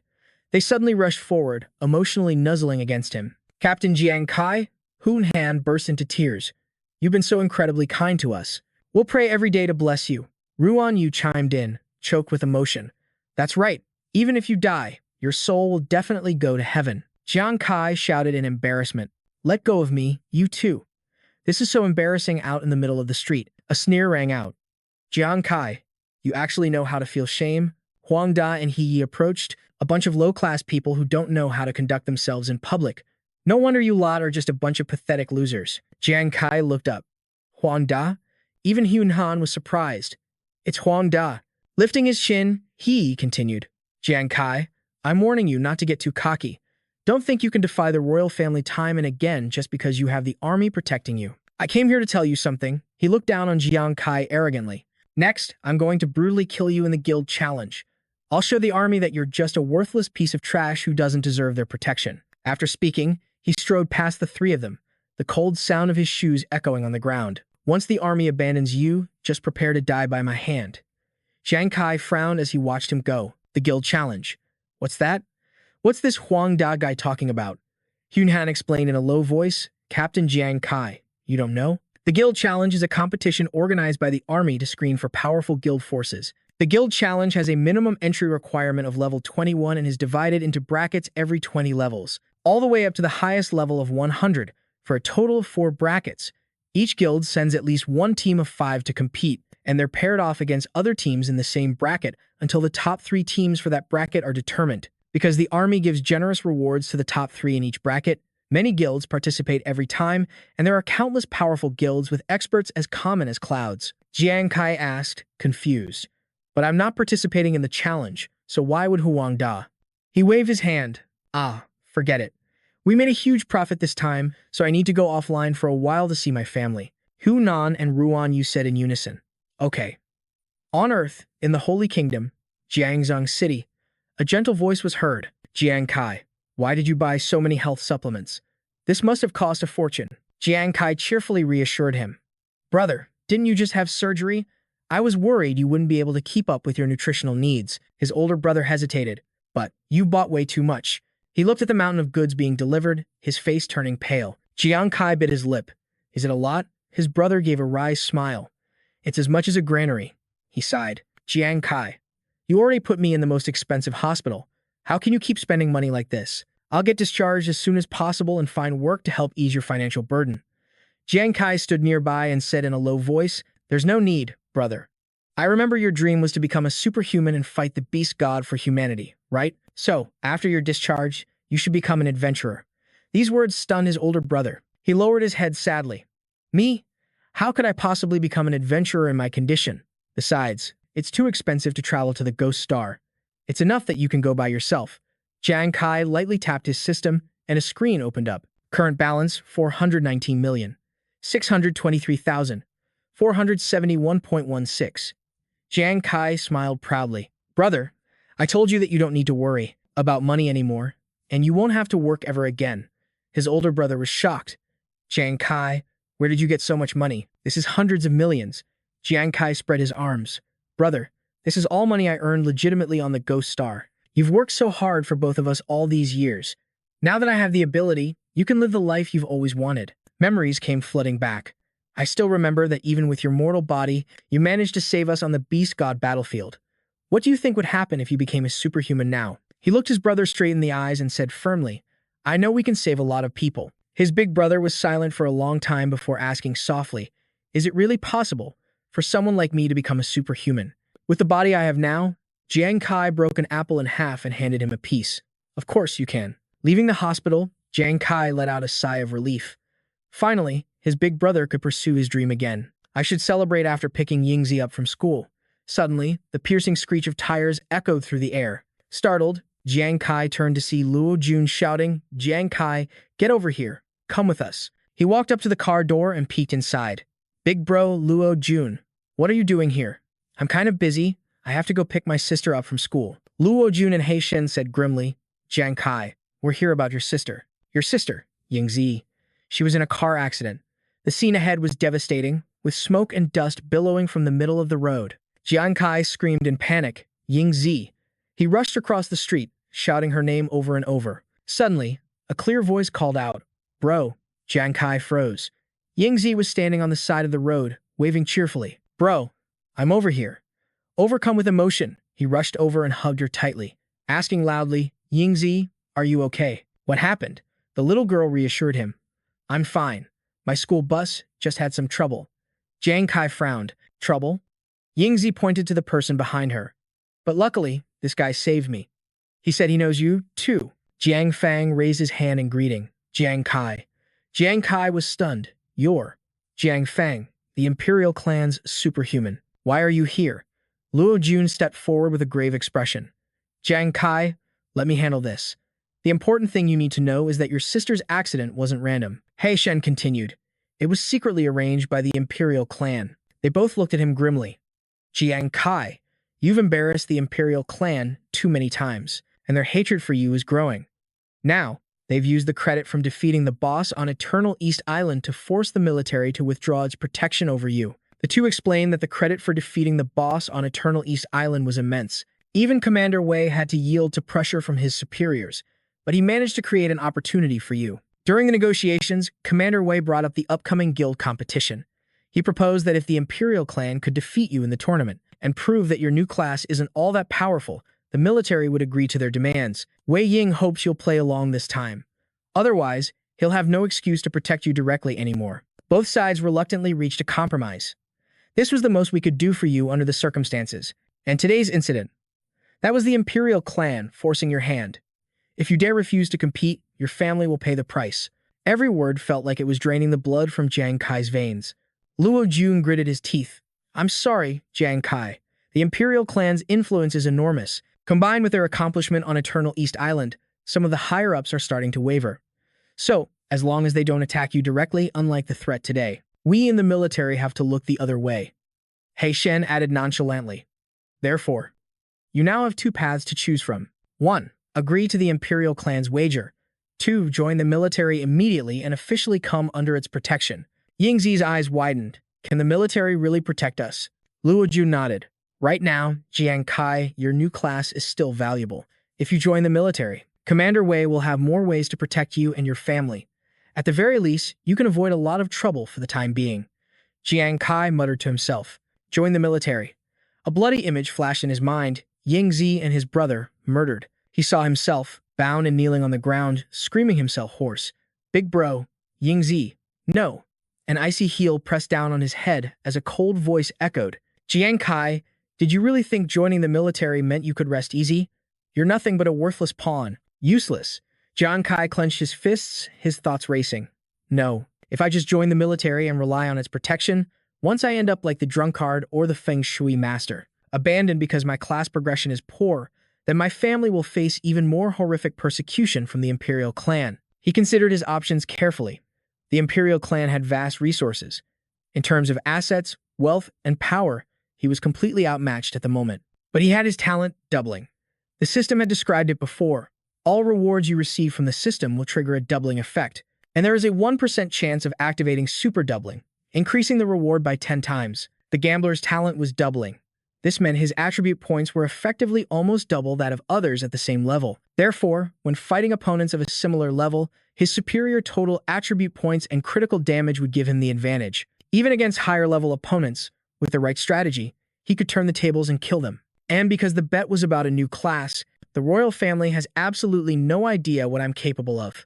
Aren't all of these my unique advantages? Alright, if that's how it is. Instead of passively seeking protection and waiting to die, I might as well risk it all. A realization dawned on Jiang Kai. He thought of a way. He would use this opportunity to get the military to witness and officially accept the terms of the bet with the Royal Guild, and then spread the news far and wide. So, as long as I can defeat the Royal Guild, the military will surely pay more attention to my new class and continue to provide me with protection. At the same time, with everyone knowing the situation, if the Royal Guild still wants to mess with me, they'll have to consider the pressure from public opinion and the military. Lu Jun, thinking he had successfully persuaded him, clapped him on the shoulder and said, "All right, if you don't have any other objections now, I'll help you prepare the documents to join the military." Suddenly, Jiang Kai called out softly, "Brother Lu Jun." He looked up. "A challenge match requires a team of 5 people, but my team only has 3 right now. Can I borrow Zhu Zi and Nuan from the military?" Lu Jun was stunned. "Jiang Kai, what are you talking about?" Jiang Kai said firmly, "I've made up my mind. I'm going to compete." Lu Jun was extremely alarmed. "Jiang Kai, don't be so impulsive. You have to understand that once you accept the challenge, you'll be facing the entire powerful royal guild." But Jiang Kai just smiled. "Brother Lu Jun, don't worry. I'm very clear-headed right now. I'm very grateful for the arrangements you've all made for me, but everyone has their own path to walk." He opened his palm. "The path I choose is one where I control my own destiny." Then, he clenched his fist as a fiery determination ignited in his eyes. "I want to defeat the Royal Guild in the Guild Challenge match." Lu Jun continued to try and dissuade him. "Jiang Kai, you're being far too emotional about this. I think you should still." Suddenly, the sound of applause cut through the air. "Well said, kid. You got guts. I support you. I'm starting to like you." Lu Jun turned to look, confused. "Hei Shen, sir." Hei Shen casually stepped forward. "My name is Hei Shen. If you can really do it, I, who fears not even the Royal Guild, guarantee I'll help you with borrowing those people." Jiang Fang, full of energy, pointed to himself and said, "Jiang Kai, I admire your courage too. Besides, I still owe you a favor. From now on, I'll continue to protect you from the Royal Guild. If the Royal Guild attacks your family again, just let me know." Yingzi, by his side, was also fired up, shouting excitedly, "Brother, I support you too." Lu Jun held his head in his hands, exasperated. "You guys aren't kids anymore. Why are you so willing to follow Jiang Kai and stir up trouble?" Hei Shen and Jiang Fang looked at each other and replied in unison, "Because that's just who we are. What about you?" Lu Jun sighed, "Fine. It's not like I can stop all of you by myself anyway. Besides, Commander Wei also asked me to help Jiang Kai as much as I could. So from now on, I'll handle your family's safety. All you need to do, Jiang Kai, is focus on preparing for the Jiang Kai was thrilled. "Really?" He clasped his fist in his hand and declared loudly, "Lu Jun, Jiang Fang, Hei Shen, you 3 big brothers, and Commander Wei as well. I, Jiang Kai, thank you for all your support today. If any of you need my help in the future, I will certainly do everything in my power to assist." A moment later, Yingzi's soft voice was heard. "Brother, are you sure you want to go look at houses tonight?" Jiang Kai took the little girl's hand. "The Royal Guild has shown their true colors. You and our older brother can't live in the slums with such terrible security anymore." They stopped in front of a luxurious mansion. Yingzi was bewildered. "Brother, are we in the wrong place? These are villas worth hundreds of millions. We can't afford this." Jiang Kai casually swiped a card. "How could we be in the wrong place?" The magnetic door slid open. He reminded her softly, "From now on, this is our new home. The building that came into view was exquisite and serene. Yingzi's eyes widened. This is our new home? The little girl ran around everywhere, shouting with unrestrained joy. Brother, this swimming pool is so beautiful. Yingzi's voice echoed through every corner of the house. The living room is huge. It's almost bigger than our entire old house. Is this a restaurant? How many dishes can you even fit on a dining table this long? Brother, look. Big brother's health is poor. He can work out here from now on. As she was talking, she suddenly fell silent. Yingzi was trembling. Brother, is this my room? Jiang Kai smiled gently. Of course. Yingzi, do you like our new home? At this, tears welled up in her eyes, and her voice choked. I love it. Brother, am I dreaming? Is this beautiful place really our new home? Jiang Kai affectionately ruffled her hair. Yingzi, it's real. This is our new home. But this is just the beginning. From now on, with me here, you and Big Brother won't have to worry about anything. The lives of the three of us will only get better and better. The little girl obediently gave a radiant smile. Okay, the next day. Nuan, do you think the two of us performed so poorly that the army abandoned us? Yuan Zhu was crying his eyes out. Captain Li Biao said the new captain would take care of us for a while and told us to wait here. But how could it be so sudden? Nuan sniffled. I was thinking that might be the case, too. Just then, a familiar voice called out, Zhuzi, Nuan, I'm here to pick you up. Why do you two look so gloomy? Yuan Zhu and Nuan shouted in unison. Jiang Kai, are you our new captain? Jiang Kai appeared, looking majestic and imposing. That's right, it's me. Yuan Zhu patted his shoulder emotionally. Jiang Kai, what the hell is going on? Nuan chimed in. Yeah, are you joining the army now? Jiang Kai shook his head. No, I'm not joining the army. I'm just borrowing you two for a month to team up for the guild challenge. He gave them the short version. The royal family is using the military achievements from Ice Island to pressure the army, and they're always trying to come after me. They even used Brother Z's safety to threaten me. To help me out, Commander Wei made a bet with the royal family using the guild challenge. If I win, they'll leave us alone for good. Finally, Jiang Kai looked them straight in the eye, his gaze fiery.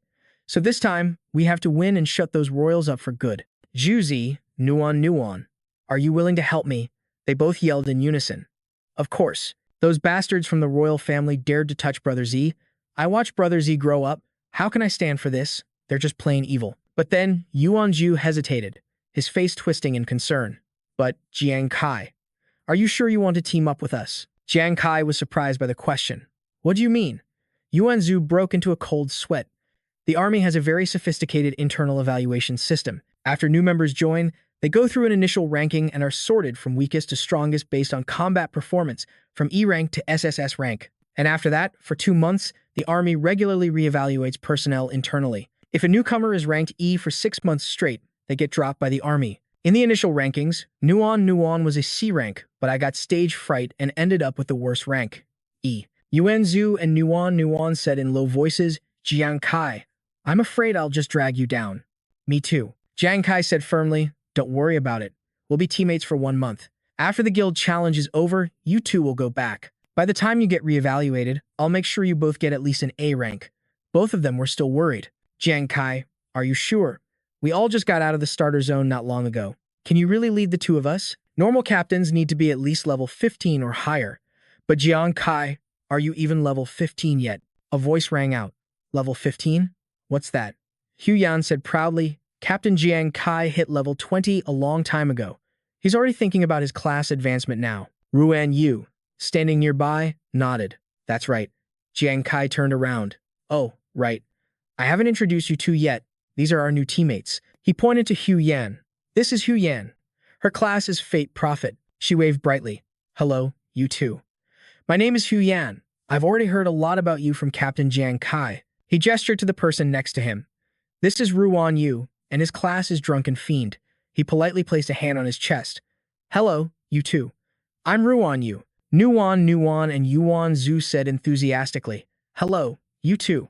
The four of them looked at each other, shaking hands and greeting one another happily. Suddenly, Yuan Zhu and Nuan panicked. Wait a minute, we're only level 9. Jiang Kai, you're already level 20. Jiang Kai replied casually, that's nothing. My next goal is to help you guys reach level 20 before the challenge starts. That'll make it easier to deal with those dogs from the royal family. Yuan Zhu pointed to himself. Level 20? Us? Did I hear you right? Nuan said with admiration. Jiang Kai, if you can really help us do that, you'd be a true leveling god. Huyan cheerfully put an arm around her shoulder and said with a wink, I can't speak for anyone else, but I'm sure Captain Jiang Kai can do it. Nuan was incredibly excited. So, since we formed a team, shouldn't we come up with a team name? Jiang Kai nodded. Nuan's got a point. Does anyone have any ideas? Ruan Yu suggested, how about we call ourselves the Fire God Squad?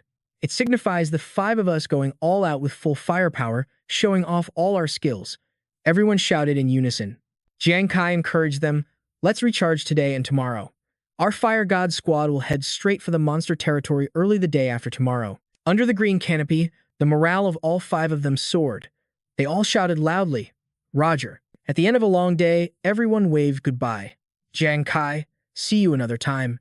We're heading off. Jiang Kai watched them leave, a firm belief growing in his heart that they would definitely pull this off. The next day, the Fire God Squad ventured deep into the novice training ground. Jiang Kai patted Yuan Zhu's shoulder caringly. In a few more hours, we'll reach our final destination. Sacred, once we're on Ghost Star again, you'll have to face the real deal. Are you nervous? He fell silent. Right now, I'm not nervous anymore. I'm just thinking that I'll probably never be able to activate my job talent, my heart of a warrior. Jiang Kai was puzzled. Why? You've performed so well these past 2 days. In battle, you've always protected me and Nuan. Yuan Zhu clenched his fist. Even though I'm trying my best to fight and protect everyone, deep down, I'm still afraid. It's just that I was so worried everyone would get hurt that I temporarily suppressed my fear. He opened his hand. But to truly activate the heart of a warrior, I have to be completely fearless, deep down, to believe that I'm an invincible warrior. He then clenched his fist again. But I can't do it. Jiang Kai pondered. From what he knew, the heart of a warrior job talent that Zhu Zi has can provide a bonus to all attributes when changing classes or leveling up. Yuan Zhu, Martial Apprentice, Level 1. Strength, 8. Constitution, 8. Additionally, the heart of a warrior could allow him to achieve additional effects like knockback, armor penetration, shock, and a sword chi slash in battle. It really is a top-tier talent, he deduced. But the additional attack effects change based on the strength of his courage and confidence. Zhu Zi's current confidence and courage aren't very high, so he can only trigger a knockback effect when he stomps on the ground. The most important goal for our future training and leveling is to help Zhu Zi reawaken his courage and activate his job talent, he told himself. Before that, I also have to use this opportunity to increase my own strength. I previously gave Hu Yan and Ruan Yu a total of 55 eternal pages. I can use the remaining 50 to upgrade my Phantom Hand card throwing and Demon Eye focus. He called out softly. AI Brain, upgrade the 2 skills, Phantom Hand card throwing and Demon Eye focus. She accepted the command. Understood. AI Brain announced, Phantom Hand card throwing level 2 has been upgraded to its peak. When throwing an item, it has a 30% armor penetration effect. When using card-type items, excluding item cards, the penetration effect increases by 250%. But stamina and spirit consumption increased by 110%. Jiang Kai was overjoyed. Excellent. After upgrading Phantom Hand card throwing, the armor penetration effect when throwing items increased by 10% compared to before. When using cards, the armor penetration increased by 50%. Although the consumption has also increased by 10%, that's still an acceptable trade-off. AI Brain continued, a gambler is often obsessed with gambling. After long periods of training, his hands become more nimble. Congratulations on unlocking the supplementary state for Phantom Hand card throwing, Gambler's Time. Jiang Kai raised an eyebrow. A supplementary state, Gambler's Time. The electronic panel described, after entering Gambler's Time, hand speed increases by 100%. The duration of Gambler's Time is 10 seconds. It cannot benefit from the delay effects of external items. In this state, stamina and spirit consumption increase by 220%. The cooldown is 60 minutes. This time, Jiang Kai burst out laughing in delight. Hand speed increased by 100%. Doesn't that mean my attack speed is doubled? AI Brain continued its announcement. Demon Eye Focus, Level 2 has been upgraded to its peak. Visual range and eye tracking ability have increased by 60%. When in use, spirit power consumption increases by 120%. Jiang Kai carefully read it over again. Demon Eye Focus has also been upgraded. As expected, my visual range and eye tracking ability have improved. The spirit consumption has increased too. He quietly asked the AI Brain, so, does Demon Eye Focus also have a supplementary state to unlock? She replied. In gambling, a gambler needs not only skillful hands but also the ability to confuse their opponent, so they can't read the cards in their hand from their eyes. The electronic panel flickered.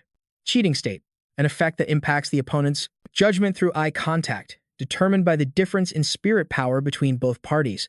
If the opponent's spirit power is significantly higher than the gambler's, the effect's value approaches 0, but it can never be a negative value. The duration is 10 seconds, and spirit consumption increases by 240%.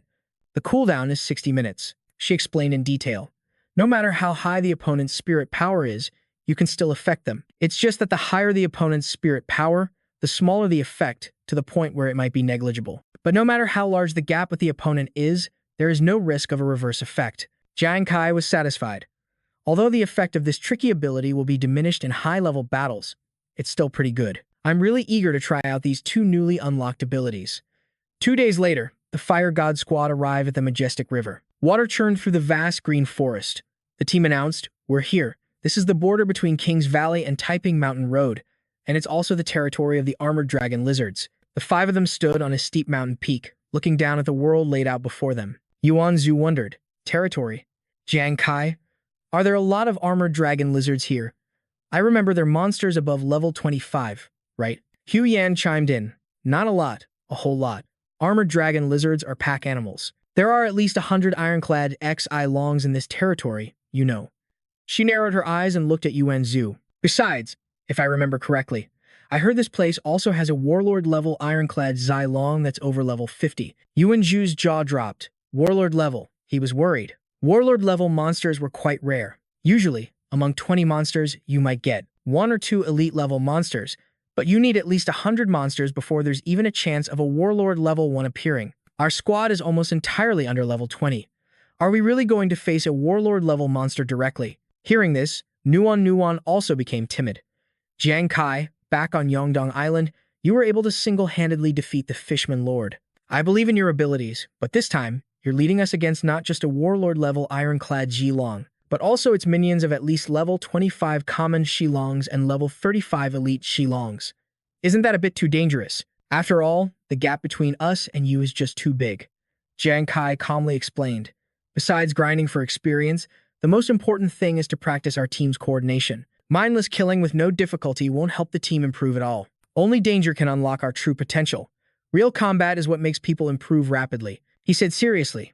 "Besides, job advancement materials usually appear in the territories of monsters that are warlord level and above. After all, the white and purple treasure chests from a warlord level ironclad Shilong have a chance of dropping materials, like the sacred condensation water for the level 20 doctor job advancement, or the illusory dream brain core for the level 20 necromancer job advancement. A black treasure chest from an ironclad Shilong could drop the warlord's blood, the level 20 job advancement material for a warrior." Everyone shouted in unison, "Level 20 job advancement materials."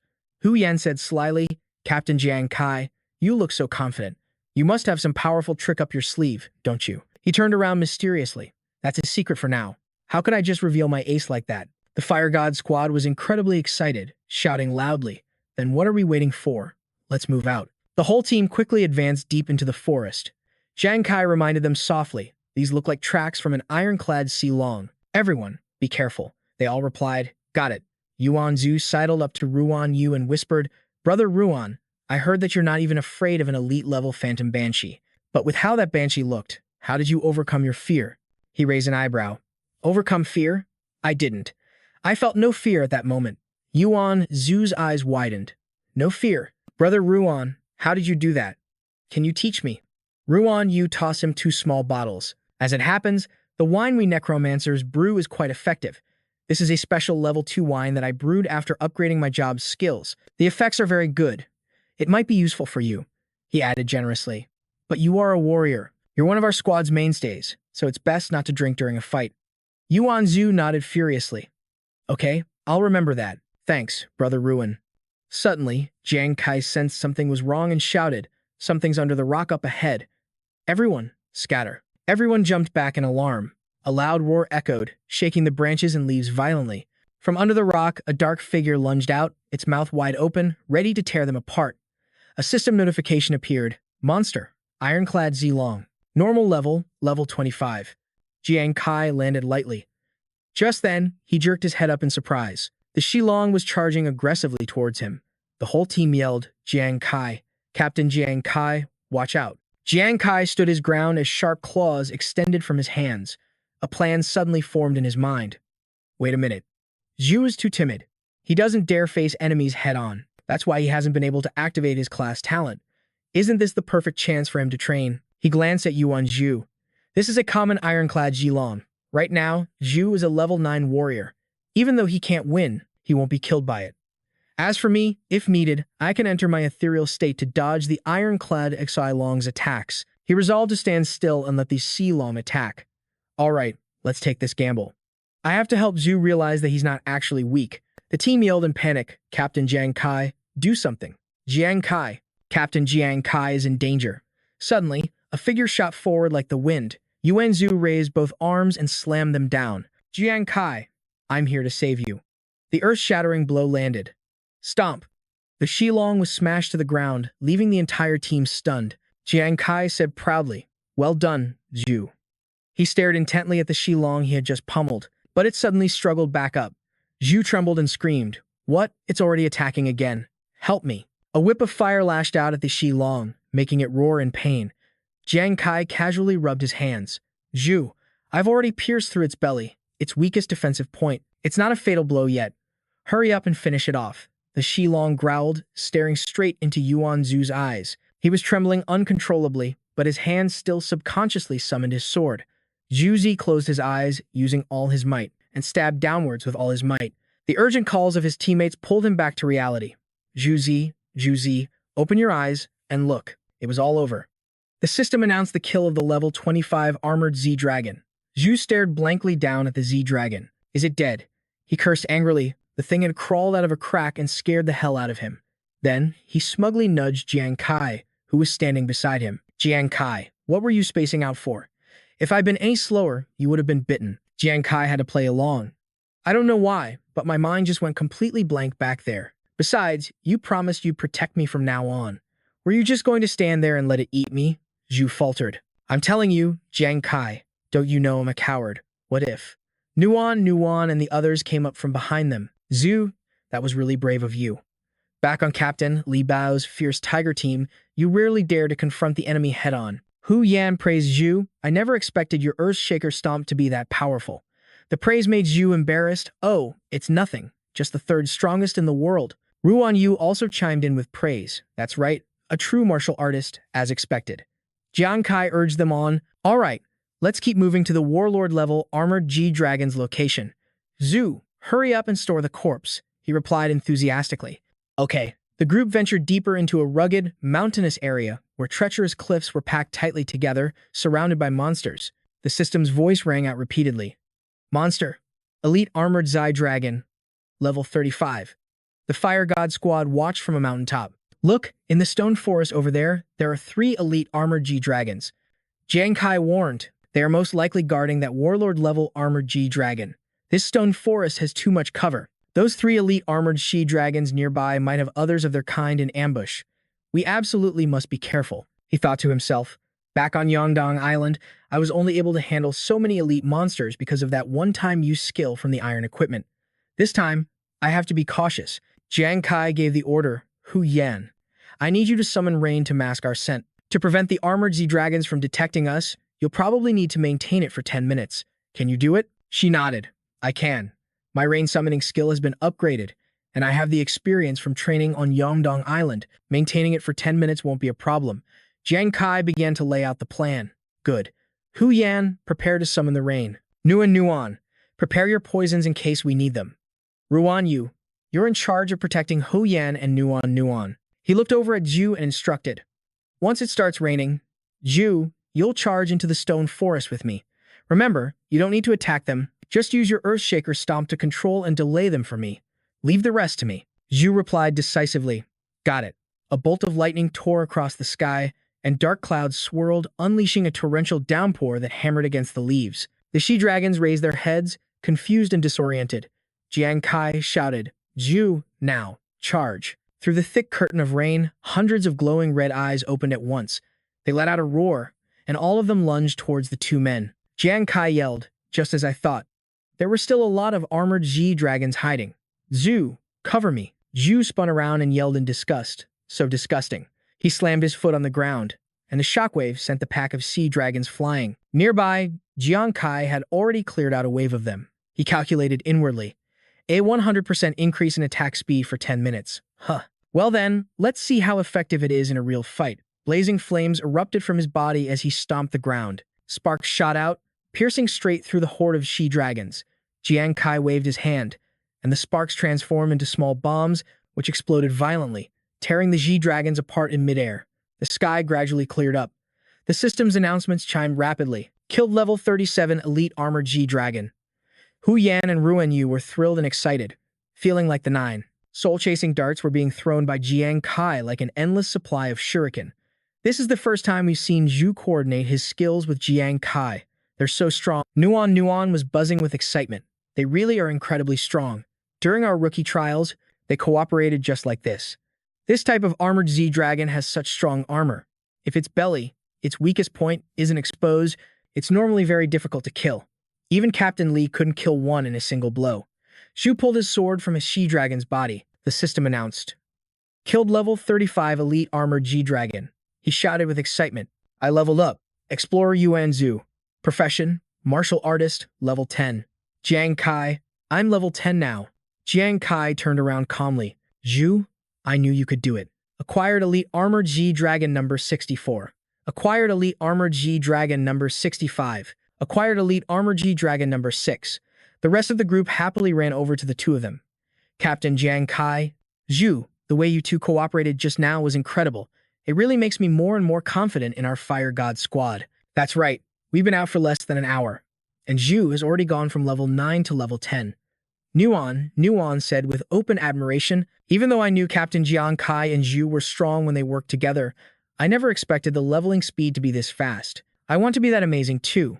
Jiang Kai smiled. The warlord-level monster is probably inside a boulder or a crevice in this area. Nuan, come over here. Let's look together. A loud cry pierced the sky. And so, after a short battle, the Fire God squad leisurely ventured deeper into the stone forest. If everything went according to plan, the warlord-level armored dragon should be in this very forest. Yuan Zhu asked worriedly, Jiang Kai, do you want to rest for a bit? Your consumption just now must have been significant. He shook his head, declining. The consumption was considerable, but not enough to immobilize me. Besides, this might not be the only entrance to the stone forest, and we made quite a bit of noise just now. The group continued to walk at a steady pace. Jiang Kai reminded them, if we take too long, that thing might summon the armored dragons at other entrances to protect it. When hunting a warlord-level beast, you have to strike while the iron is hot. Let's go. 10 minutes later, someone spoke up. It's so quiet. Jiang Kai, is there really a warlord-level armored dragon here? Jiang Kai activated his demon eye, focusing intently, but found no suspicious traces on the rock faces. He reasoned, something's wrong. It's not that I'm too tense. It's where we're standing. There's a problem. Could my guess have been wrong? Nu spoke up. Zhu Zi, what's wrong with you? Are you that cold? Up ahead, Yuan Zhu kept rubbing himself. I don't know why, but as we walk, I'm suddenly getting goosebumps. Hu Yanzhao nudged him teasingly. Zhu Zi, I think you're just too tense. Unbeknownst to them, on the mountaintop they had just passed, small stones began to roll down. Jiang Kai suddenly realized, it's not right. It's not about being too tense. It's where we're standing that's the problem. He yelled, Zhu Zi, Hu Yan. Yu, stop moving. Instantly, a crevice in the rock split open, and a giant tail slammed down where the group had just been standing. Everyone panicked and scattered in all directions. The system chimed. Scaled warlord-level armored dragon, level 58. The group panted for breath. That was close. We almost met our makers. This thing's color isn't much different from the surrounding rock. It's too good at camouflage. Exactly. Jiang Kai immediately rushed forward to confront it, arms open to meet the challenge, shouting, Nuan, data. She replied, yes. Then she quickly read the description from the system. Scaled warlord-level armored dragon, level 58, also known as the white armored dragon, approximately 36 years old and weighs between 2 to 2.4 tons. Yuan Zhu's face turned pale. Scaled. The first warlord-level beast we encounter is a mutated species. Hundreds of sparks shot through the air toward the armored dragon. Jiang Kai unleashed a ×1 critical hit, making it roar in agony. Hu Yan and Yuan Zhu's eyes widened. Amazing. It finally hit. Even if it's just one critical hit blade, it should still be able to cause considerable damage, let alone two of them. Jiang Kai focused his mind. Mutated variants among warlord-level beasts have richer collectible materials, and the probability of top-grade items appearing in their treasure chests is higher. But their strength is also greater than that of a normal warlord-level beast. Seeing the armored dragon glaring through the smoke, Jiang Kai mused. The scales covering the back of the scaled warlord-level armored dragon not only possess over 35 points of defense but are also severely scaled. They're resistant to high temperatures and corrosion, making them very difficult to penetrate. Not only that, its chest has also formed a scaled defensive membrane, with a defense of around 20 points, and it has similar characteristics of high temperature and corrosion resistance. Hearing this, everyone was stunned. And that's without its defenses activated? Nuan continued to read aloud. According to previous data on scaled warlord-level armored dragons with similar physiques, their spirit power is between 100 and 150. Their agility is between 150 and 170. Beads of sweat trickled down. Strength, 380 to 420. Constitution, 440 to 480. She enunciated each word forcefully. Beast assessment, extremely dangerous. Before she could finish, the armored dragon charged ferociously. Jiang Kai's expression changed. The system repeatedly sounded a warning. Beast assessment, dangerous. The whole team shouted in unison, Jiang Kai. Captain Jiang Kai, be careful. The armored dragon slammed its tail down on Jiang Kai, causing the ground to shake and dust to fly everywhere. Jiang Kai agilely dodged to the side. I'm fine, don't worry. He thought to himself. As expected, this thing's entire body is resistant to high temperatures and it has protective armor. Even a fierce attack from the soul-chasing fireblight can't damage it. Only push it back. He landed safely. It's a good thing I had a premonition and dodged in time. Its strength is around 400. If I get hit by one of its claws, I'm afraid I'll be crushed to pieces. Luckily, thanks to the secret wings that I discovered in the treasure hall of the Merfolk Lord, my agility has increased a lot. Right now, my agility is probably 60 points higher than its, he concluded. Therefore, as long as I'm careful, I can draw its attention without getting killed. If I can use this opportunity to provoke Zhu Zi into activating his professional talent and create an armor break effect at the same time, then... Glancing at the massive armored dragon, he anticipated. If I fail, I'll continue to lure this warlord-level armored dragon away from everyone and find a chance to escape. But if I succeed, maybe this can make Zhu Zi fully activate his class talent. Jiang Kai suddenly shouted, Zhu Zi, save me. Yuan Zhu came crashing down from the sky. Jiang Kai, I'm here again. Earthfall stomp. He slammed hard onto the ground, but the Shilong was completely unharmed. It growled, staring coldly at the two of them. Yuan Zhu's face paled. This is bad. It seems Jiang Kai has no effect on it. Jiang Kai reacted instantly. Zhu Zi, run.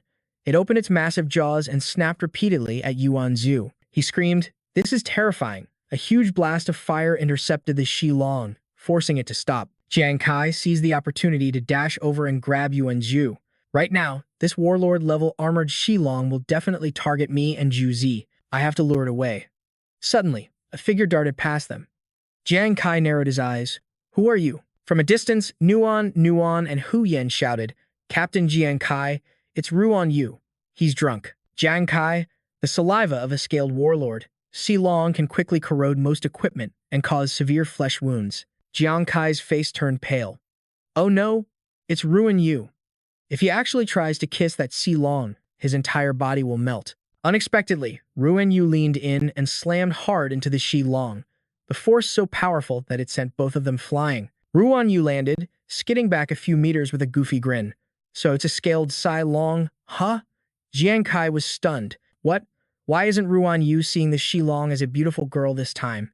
Isn't he supposed to be drunk? Hu Yan shouted from the distance, I don't know, but I think he drank the newly brewed level 2 wine today. It seems this new wine eliminates the negative side effect of developing a bizarre taste and beauty when drunk. Ruan Yu flashed a dopey smile. As a male Shilong, I have long been searching for a female Shilong who is worthy of me. He blushed, pointing at the Shilong before him. Today, the heavens have finally rewarded this dragon's devotion. At long last, I have found you among the countless other Shilongs. The Shilong froze, its eyes widening as it watched the shameless Ruan Yu charge toward it. My love, let's seize this moment and not waste this beautiful time we have. Nuan whispered, Brother Ruan. Does he think he's a Shilong now? Fireballs hurtled through the air at astonishing speed, slamming directly into the Shilong and making it shriek. He ran over. Oh, my love. Ruan Yu had appeared from nowhere and was now close to the Shilong. Baby, nothing can keep us apart now. Don't be shy. Tonight is going to be a passionate night for us. The more you struggle, the more excited I get. Seeing this, Jiang Kai gritted his teeth, completely speechless. Ruan Yu is too hard to control when he's this drunk.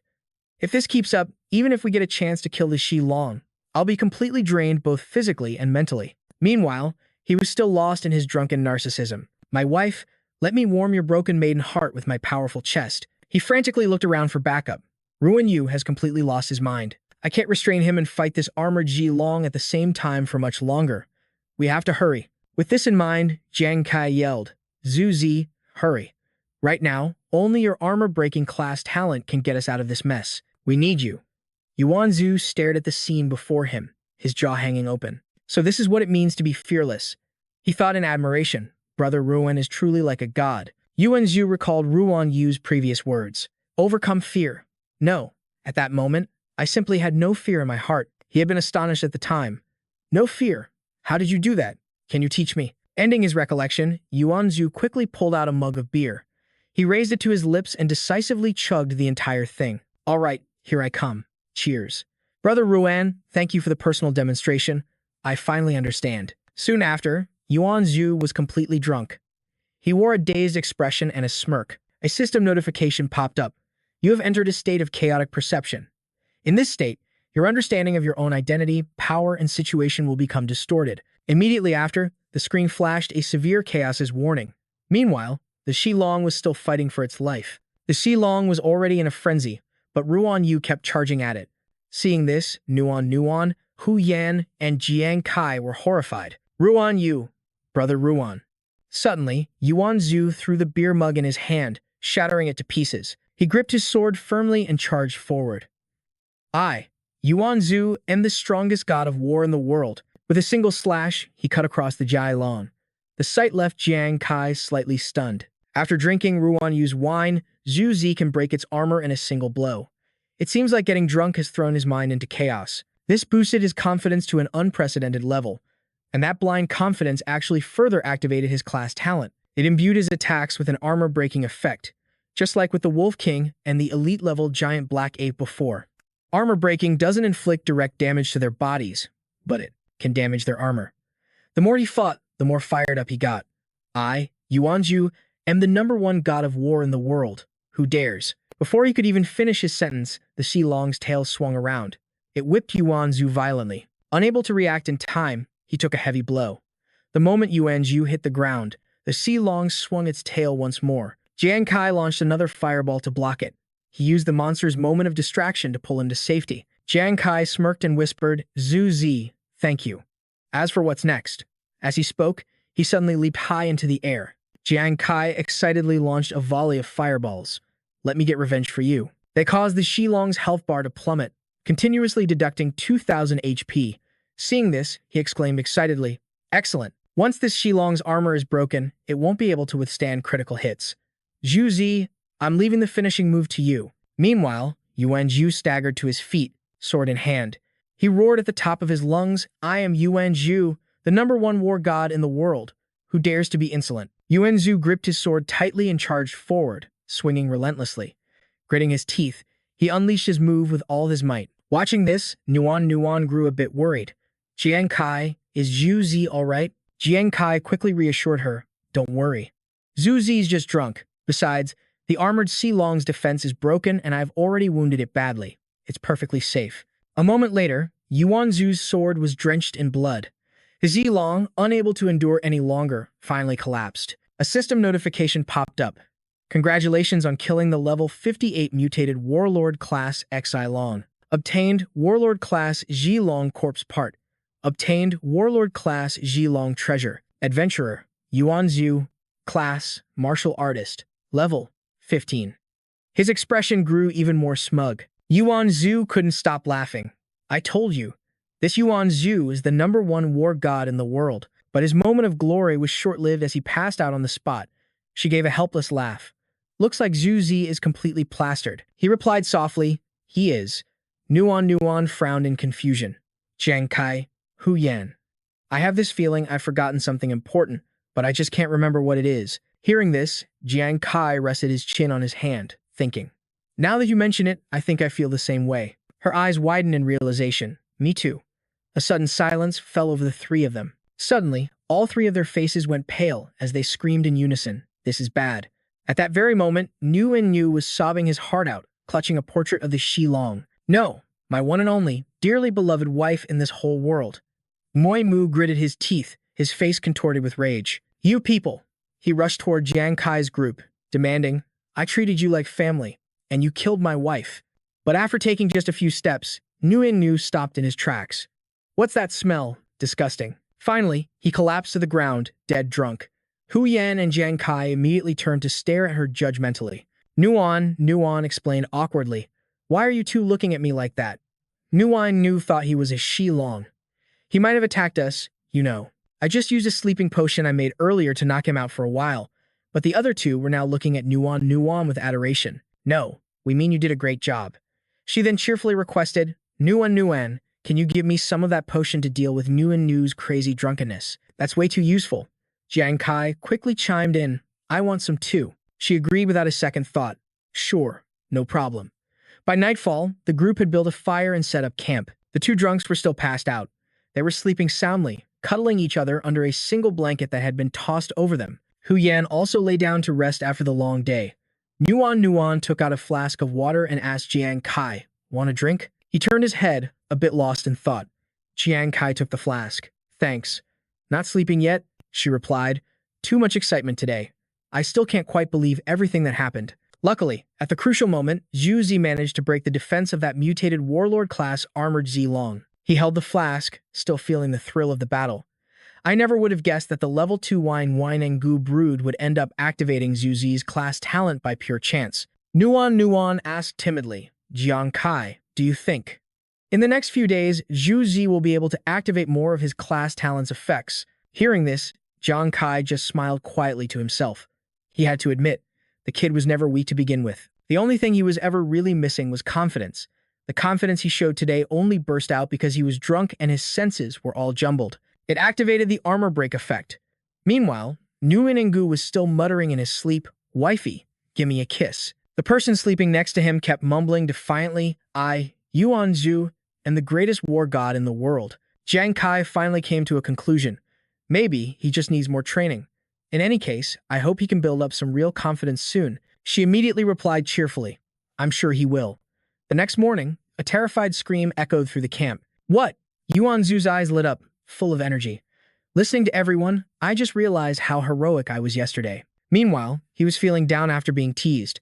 Nguyen Gao couldn't help but point out that after his mind went haywire, his Aishilong armor was actually flirted with by that Keelin in its own Xylong. Seriously, Hu Nan grinned with excitement. So heroic. Her words made him want to cry his eyes out. Don't say any more. A sparkling treasure chest was placed before them. The group of 5 stood around the chest.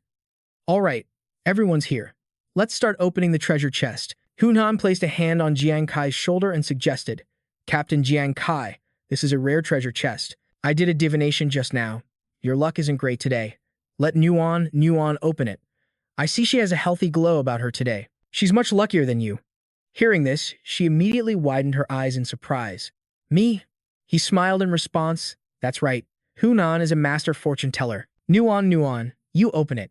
She also stepped forward to encourage her. Nuan, just go ahead and open it with confidence. After all, just encountering that phosphatized pterosaur was a huge gain for us. Only then did she slowly accept. Okay, then. Nuan stepped forward and quickly opened the chest. The moment they looked inside, the whole group's jaws dropped. Suddenly, the system screen appeared before her eyes. Nuan stared blankly at the object in her hand. This is a special phosphorite essence, which can be equipped to a weapon to enhance its phosphating layer. It increases defense, weighs 10.4 kilograms, and has an estimated value of 500,000 sacred wine coins. Yuan Zhu also received a crystal, an earth core, weighing 17 kilograms, an important energy source that can be used for city construction. Its estimated value is 100,000 sacred wine coins. Hu Nan's was a 48-gram blood essence crystal, which can be used to craft, improve, and upgrade important weapons. Its estimated value is 300,000 sacred wine coins. Finally, it was Jiang Kai's turn. 3 bones of heaven's gift, an important catalyst for upgrading talent ranks. The estimated value was 200,000 sacred wine coins. It was then that she noticed something unusual. Before them was a glowing red crystal, a 0.6-gram mutated blood essence crystal, one of the ingredients for crafting attribute elixirs. Estimated value: 6 million sacred wine coins. He was instantly so shocked his jaw dropped. 1 gram of this costs 1 million sacred wine coins, and it's just one of the ingredients. Nuan replied enthusiastically. That's right. Hearing this, Jiang Kai's face immediately turned pale. Wait a minute, doesn't that mean the mermaid clan's elixir I drank before was like chugging several 100 million sacred wine coins? Yet another item was revealed. An elixir that increases one's own attributes, made from extremely rare ingredients. The entire sanctuary can only produce fewer than 20 bottles a year. One bottle can increase basic attributes by 10 points. The selling price is about 150 million sacred wine coins. Over here, Yuanzhu's eyes were shining with joy, as expected of a mutated warlord-level beast. But he felt like crying his eyes out. So it's true. I really did chug a whole mansion in serene Heart Lake back then. If I had known sooner, I would have at least seriously savored the taste. She continued to take out a bottle of water. This is holy water. Hunan quickly recognized the holy water, one of the materials for the level 20 doctor class change. I heard one class change requires 5 milliliters, and this bottle has a full 15 milliliters. Nuanigu narrowed his eyes, calculating. 5 milliliters of this can sell for 1 million sacred wine coins, so this bottle could sell for 3 million, right? Yuanzhu was endlessly excited. There really is a doctor class change material. Nuan, your luck is amazing. After all, even for a mutated warlord-level treasure chest, the probability of 3 class change materials appearing at once is extremely rare. Her eyes shining, she mentally calculated. The total profit from a normal warlord-level treasure chest is about 8 million sacred wine coins. In that case, the value of this chest is over 10 million sacred wine coins. This scene made him give a wry smile. Hunan, you look like a real money grubber right now. She smirked and turned to Jiang Kai with a teasing look. Are you sure? Why don't you take a look at what Captain Jiang Kai looks like right now? And sure enough, over on his side, Jiang Kai was so happy he was drooling. The previous elite treasure chest plus the phosphatized Pirasaur warlord we just killed. The value of the loot we've received must have exceeded 15 million sacred wine coins by now. Seeing his expression, the other two were at a loss for words. After that day, the Fire God squad managed to take over 1 Pterosaur lair a day on average. Sometimes, they could even take over 2 warlord-level Pterosaur lairs in a single day. As the number of battles increased, Yuanzhu's armor-piercing attack combined with Jiang Kai's fatal critical strike made killing the armored pterosaurs increasingly smoother. The only drawback was that it consumed quite a bit of alcohol. After a little booze, he'd be fired up again. How can this be? This Yuanzhu is the #1 warlord in the world. 10 days later, the Fire God squad had cleared almost every warlord-level lair they could find. The system continuously displayed information. Adventurer Yuanzhu, level 20. Adventurer Nuan, level 20. Adventurer Nuan, level 12. Yuanzhu and Nuan had both reached level 20. Nuan went from level 9 to level 12. After a long period of hard work, they decided to light a fire and rest. The group of 5 split up, each to their own tasks. Hunan turned to ask, Captain Jiang Kai, where are we heading next? We've been through all these places. It's unlikely another warlord level will appear anytime soon. At the same time, she heard a notification from her bracelet. Instantly, Nuan dropped all the food in her hands. The sound caught her and Jiang Kai's attention. Nuan, what's wrong? Yeah, Nuan, why do you look so pale? She reported tensely. I just received news that a small but capable guild on Liao Yanfeng's side ran into a mutated commander-level fallen zombie king during a training session, and they were caught completely off guard. The entire team was wiped out. Hearing this, the other 4 gasped in shock. The fallen zombie king, true to its name, is an underworld-type monster. It appears and disappears like a ghost and is incredibly terrifying. A regular commander-level fallen zombie king is typically over level 60, higher than the mutated warlord-level armored lizard dragon. The power of a mutated commander-level fallen zombie king is unimaginable. Nuan recounted slowly, but that mutated fallen zombie king was also injured and fled to recover. The fact that the guild could even wound it means they were really strong. Hu Yan realized with a start that if they could defeat the mutated fallen zombie king, they would strike it rich. Unfortunately, they ended up getting wiped out. That's too high a price to pay. Yuanzhu narrowed his eyes and sighed. That's right. What a shame. Ruan Yu affirmed seriously, but they gave it their all. Suddenly, Jiang Kai spoke up. Nuan, did this news just come in? Do many people know about it? She raised an eyebrow and answered honestly. The news just arrived, so it probably hasn't spread widely yet, but some of the major guilds have likely already heard. The righteous factions will definitely head there. At this point, Nuan paused. Jiang Kai, don't tell me you want to. He raised an eyebrow and admitted seriously. I remember, although Shengdian doesn't allow kill-stealing bosses, that rule only applies to king-level bosses and above. That doesn't include the commander level. No doubt about it. Right now, who knows how many people are itching for a fight. They want to take on this heavily injured, mutated, commander-level fallen zombie king, Jiang Kai suggested with a smirk. So, why don't we give it a try, too? Without another word, she decisively agreed. After all, our training with the armored lizard dragon here has gone pretty well. Even if we don't get the fallen zombie king, we can just treat it as a new challenge. Ruan Yu also chimed in cheerfully. If it weren't for Captain Jiang Kai, I wouldn't have dared to think we could defeat the scaled armored lizard dragon. I'll go too. She also responded enthusiastically. Jiang Kai, I'm going too. Meanwhile, he was admiring himself for a moment before saying, how could our Fire God squad be without the world's #1 warlord, Yuan Zhu? Of course I'm going. Seeing everyone in agreement, he felt satisfied. Good. Jiang Kai spread his arms wide. Then the Fire God squad's next target is the mutated fallen zombie king. Let's move out. They traveled like that until the next day. Due to the harsh weather, Ruan Yu was so exhausted he was panting with his tongue out.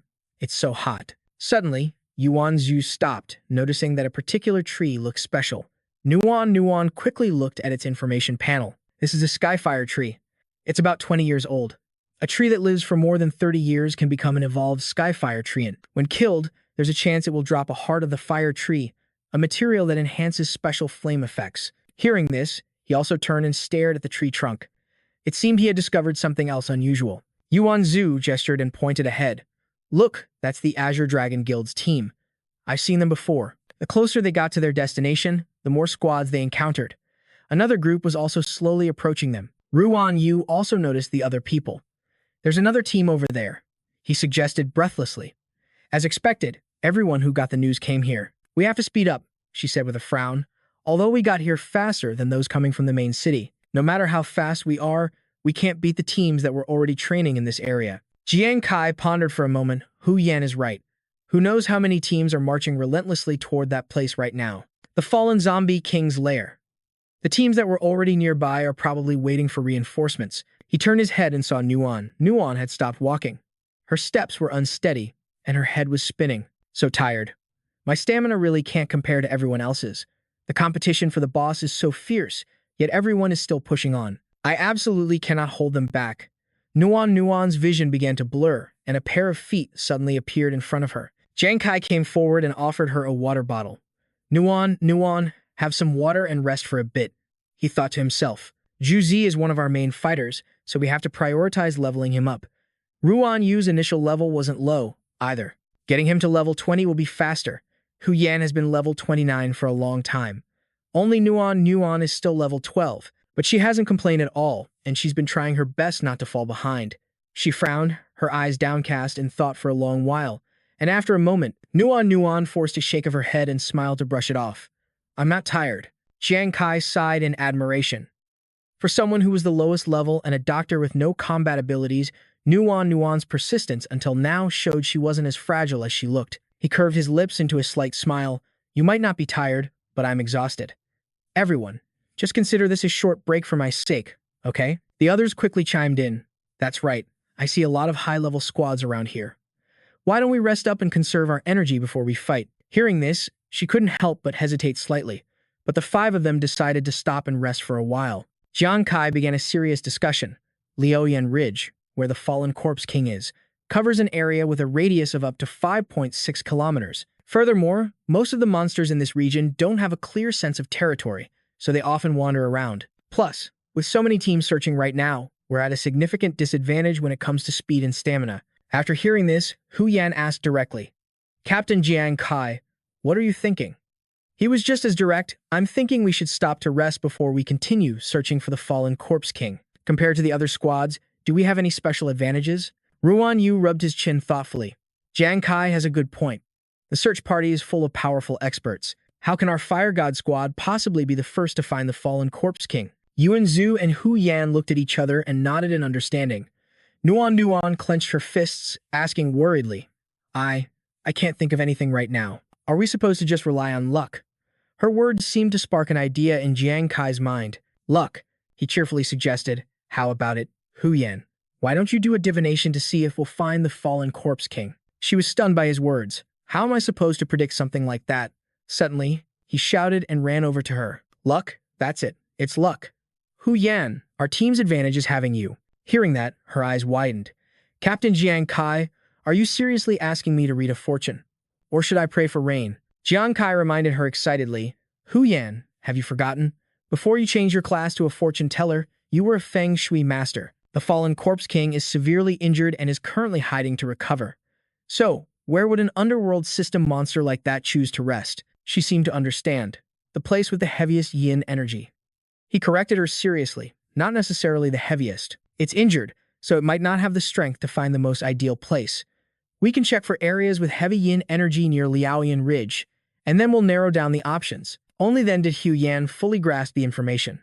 So that's how it is. She turned and gave a playful wink. Feng Shui is my specialty. You guys go ahead and rest. I'll calculate the fallen corpse king's possible hiding places. Jiang Kai cheered her on enthusiastically. All right. Time slowly ticked by. He stood silently with a serious expression, waiting for the results. Suddenly, Jiang Kai felt a tap on his shoulder. Yuan Zhu walked up, scratching his head. Wow, I actually managed to scare you. What were you thinking about so seriously? You didn't even notice me walking up. Jiang Kai smirked and replied, It's nothing. I was just suddenly thinking about how Nuan already got her level 20 class change materials. Even though I know the formula for my own class change materials, I still don't know where to find them. Hearing this, he nudged Jiang Kai's shoulder lightly. Jiang Kai, so you already know the formula? What are the materials? Are they rare? Jiang Kai's expression suddenly grew solemn. They're not exactly rare. It's just that I have absolutely no idea what they are. He recounted honestly. Back then, I found the special level 20 class change formula in a secret section under Yongdong Island, the place with the mermaid boss. After decoding the mysterious script, I found out it said, water of unknown origin, fire that burns from nothingness, a gentle wind that does not stir, earth that sinks and floats without a fixed place, and metal that transforms unpredictably. Hearing this, Yuan Zhu broke into a sweat. Wait a minute, what's this about water of unknown origin and fire that burns from nothingness? Jiang Kai, are you sure this is a formula and not a riddle? Jiang Kai grinned and replied, There's only one copy of the formula, so there's no mistake. It's just really confusing. I've also thought that water of unknown origin might refer to rain, but what about the other things? His friend's mouth dropped open. Unknown origin. Said like that, it does sound plausible. Then what about fire that burns from nothingness? Do you think it could be at Liaoyan Ridge? Jiang Kai asked, bewildered. Liaoyan Ridge. Yuan Zhu recalled with a serious expression. That's right, Liaoyan Ridge. I heard that there are no flames there, but it's incredibly hot, almost like a natural furnace. Don't you find that miraculous? Hearing this, Jiang Kai rested his chin on his hand, deep in thought. You know, that does make a bit of sense. Suddenly, a voice cut in, startling them both. Well, if it isn't the ridiculously lucky dog from Yongdong Island, the smug little upstart, Jiang Kai. A group of people, including a level 40 cavalryman and a level 40 fighter, approached them, hands on their hips with arrogant displays. Talk about enemies crossing paths. Their appearance made him feel confused. Why did he say we're enemies? Jiang Kai, do you have a grudge with these tough-looking guys? Jiang Kai glanced at them with a hostile expression. He'd never met them before, but seeing the way they were looking for a fight, he was sure they were from the royal family. Yuan Zhu immediately showed his disgust upon hearing those words. People from the royal family? Then I'll definitely have to teach them a lesson. He calmly stopped him. Don't act rashly. These people don't seem to be low level. Besides, our target right now is the mutated duo Luo Shiwang. We shouldn't start a fight here. With that, he stepped forward and asked, I'm Jiang Kai. Is there a problem? The man immediately strode closer. Is there a problem? You killed a member of my Eagle squad, number 5. And then again while we were hunting the Merman Lord. You launched a sneak attack and killed Huang Xiao. Fei Xiang smirked with a crazed grin. Oh, Jiang Kai, you've really got some nerve. Are you looking for a death wish? Upon hearing his words, he scoffed contemptuously. Jiang Kai didn't ambush Huang Wei. On the contrary, it was Huang Wei who brought 4 assistants with him. And yet, in the end, they were all wiped out by Jiang Kai. The moment those words were spoken, it was as if Hua Lian had been provoked. She brandished her whip and lunged forward. screaming, "The captain is talking to Jiang Kai. What kind of dog are you to be barking out of turn?" Seeing this, Jiang Kai immediately reacted. He quickly knocked it away with his bare hands. This action infuriated Hua Lian even more. Jiang Kai frowned, clearly displeased, but didn't say it outright. He could only mutter, like annoying flies that won't stop buzzing. How troublesome. Fei Xiang didn't waste any more words and drew the sword from his shoulder. "You dare call our Black Tortoise Guild annoying flies? I was originally planning to give you two an easy death." He and his companions glared at the two of them as if they wanted to eat them alive. "Now, I'll make it so you can't live, but you can't die either." Jiang Kai clenched his fists and took out his claws. It was clear these people were determined to fight today. It seemed this battle was unavoidable. Shi and Ruan Yu received the news and rushed over. "Fei Xiang, what do you think you're doing? Are you really planning to attack us right here?" At that moment, he was stunned. "They know Nuan? The man's eyes widened in surprise. Nuan, aren't you supposed to be in the military? Why are you with Jiang Kai?" She stepped forward to explain, "I am now a member of the Fire God Squad, and Jiang Kai is my captain. If you plan to lay a hand on him, I absolutely will not stand by and watch." He immediately nodded in agreement. That's right. Mo Chen, who was beside him, also gave a reminder. "Captain, after all, this woman's older sister works under Wei Ying. Finding the duo Luo Shi Wang is what's important right now. We shouldn't cause more trouble." Hearing this, Fei Xiang pressed his lips together and fell into thought. He finally decided to sheath his sword. "Consider yourselves lucky today. I won't touch you. I never would have guessed, Jiang Kai.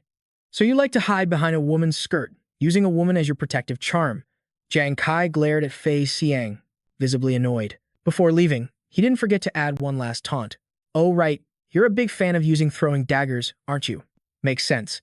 A person like you is only worthy of using such deceitful weapons. But remember this, the next time we meet, before I kill you, I won't just destroy your throwing daggers, but also." Fei Xiang grinned smugly. "Cut off both of your arms." His words made Jiang Kai's face darken instantly. They walked away, bursting into laughter at his reaction, wondering how Eagle Squad number 5 could have lost to someone like him. Yuan Zhu was so angry he wanted to rush forward and fight to the death. That's going too far. But Jiang Kai rationally held him back. Now is not the time to act. Let them go. He quickly calmed down and asked for information. Nuan, do you know anything about that guy, Fei Xiang?" She replied without hesitation. "A little. He used to live in the military district too. I heard he advanced from a martial apprentice to a fighter over half a year ago. His current combat ability might have already reached the level of an inheritor." This information made him and Ruan Yu's jaws drop. "An inheritor?" Nuan explained. "The martial apprentice path is highly valued by the military. There are 4 professional ranks before becoming a superhuman. The well-known ranks are martial apprentice, fighter, inheritor, and ancient martial artist. Among them, levels 1 to 20 are called martial apprentice. Levels 21 to 40 are called fighter.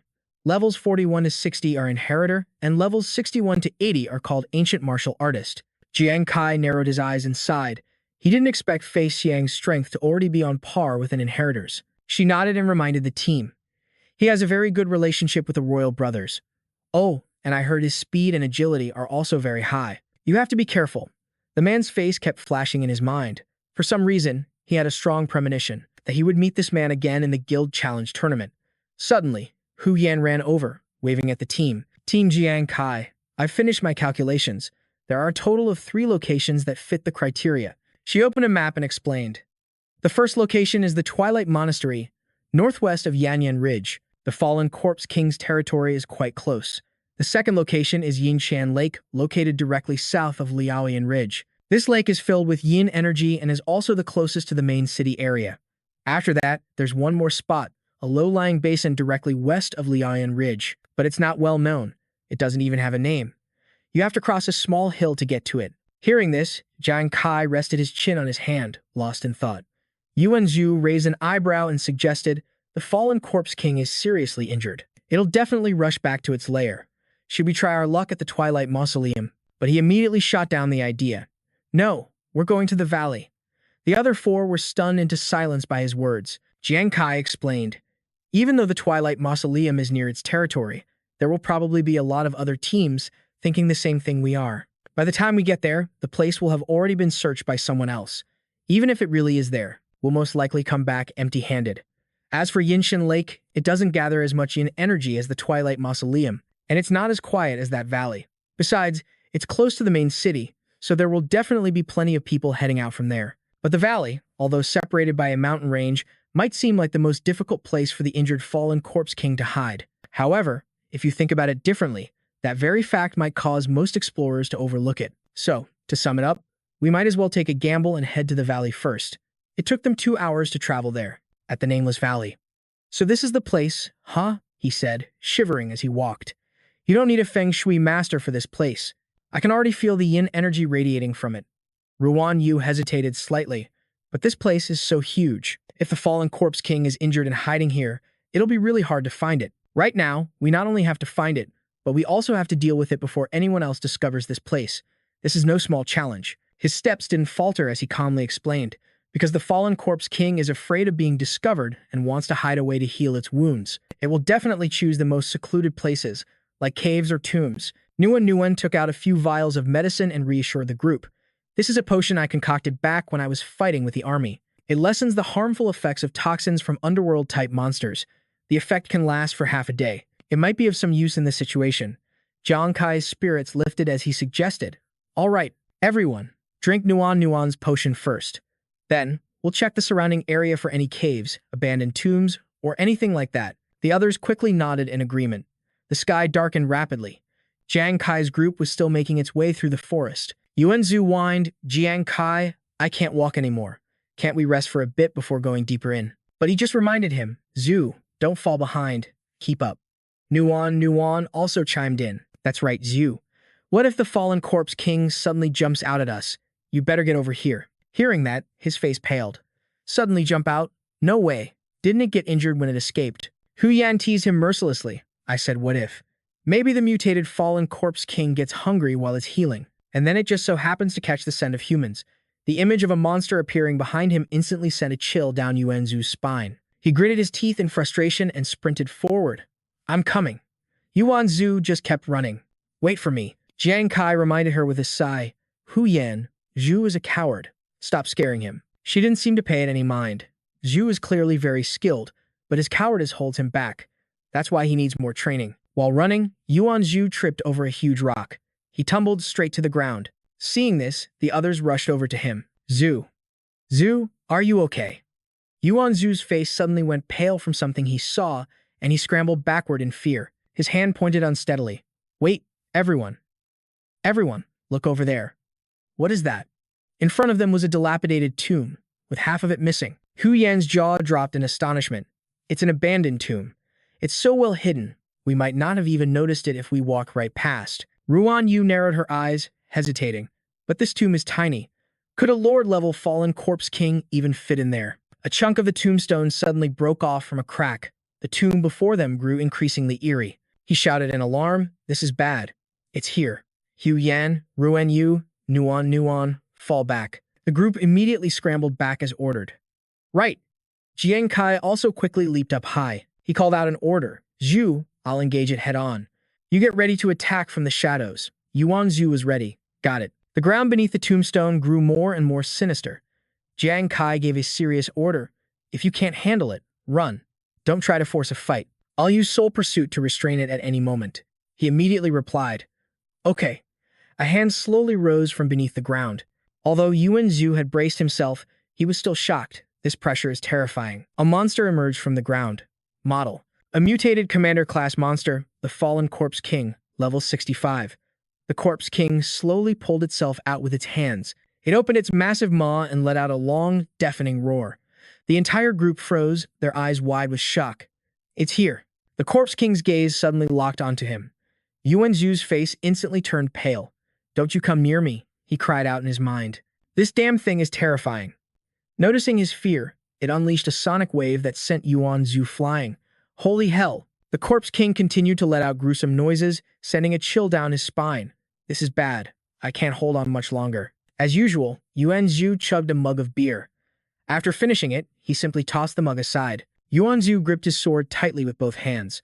I don't care what kind of demon you are. He threw caution to the wind and charged in, ready for a life-or-death battle. I, Yuanzhu, am the greatest god of war in this world. Overcoming his fear, he delivered a mighty slash at the Corpse King. Just as he was about to slice its head clean off, his sword suddenly got stuck. A dead silence fell over the area. Yuan Zhu was frozen stiff, completely stunned.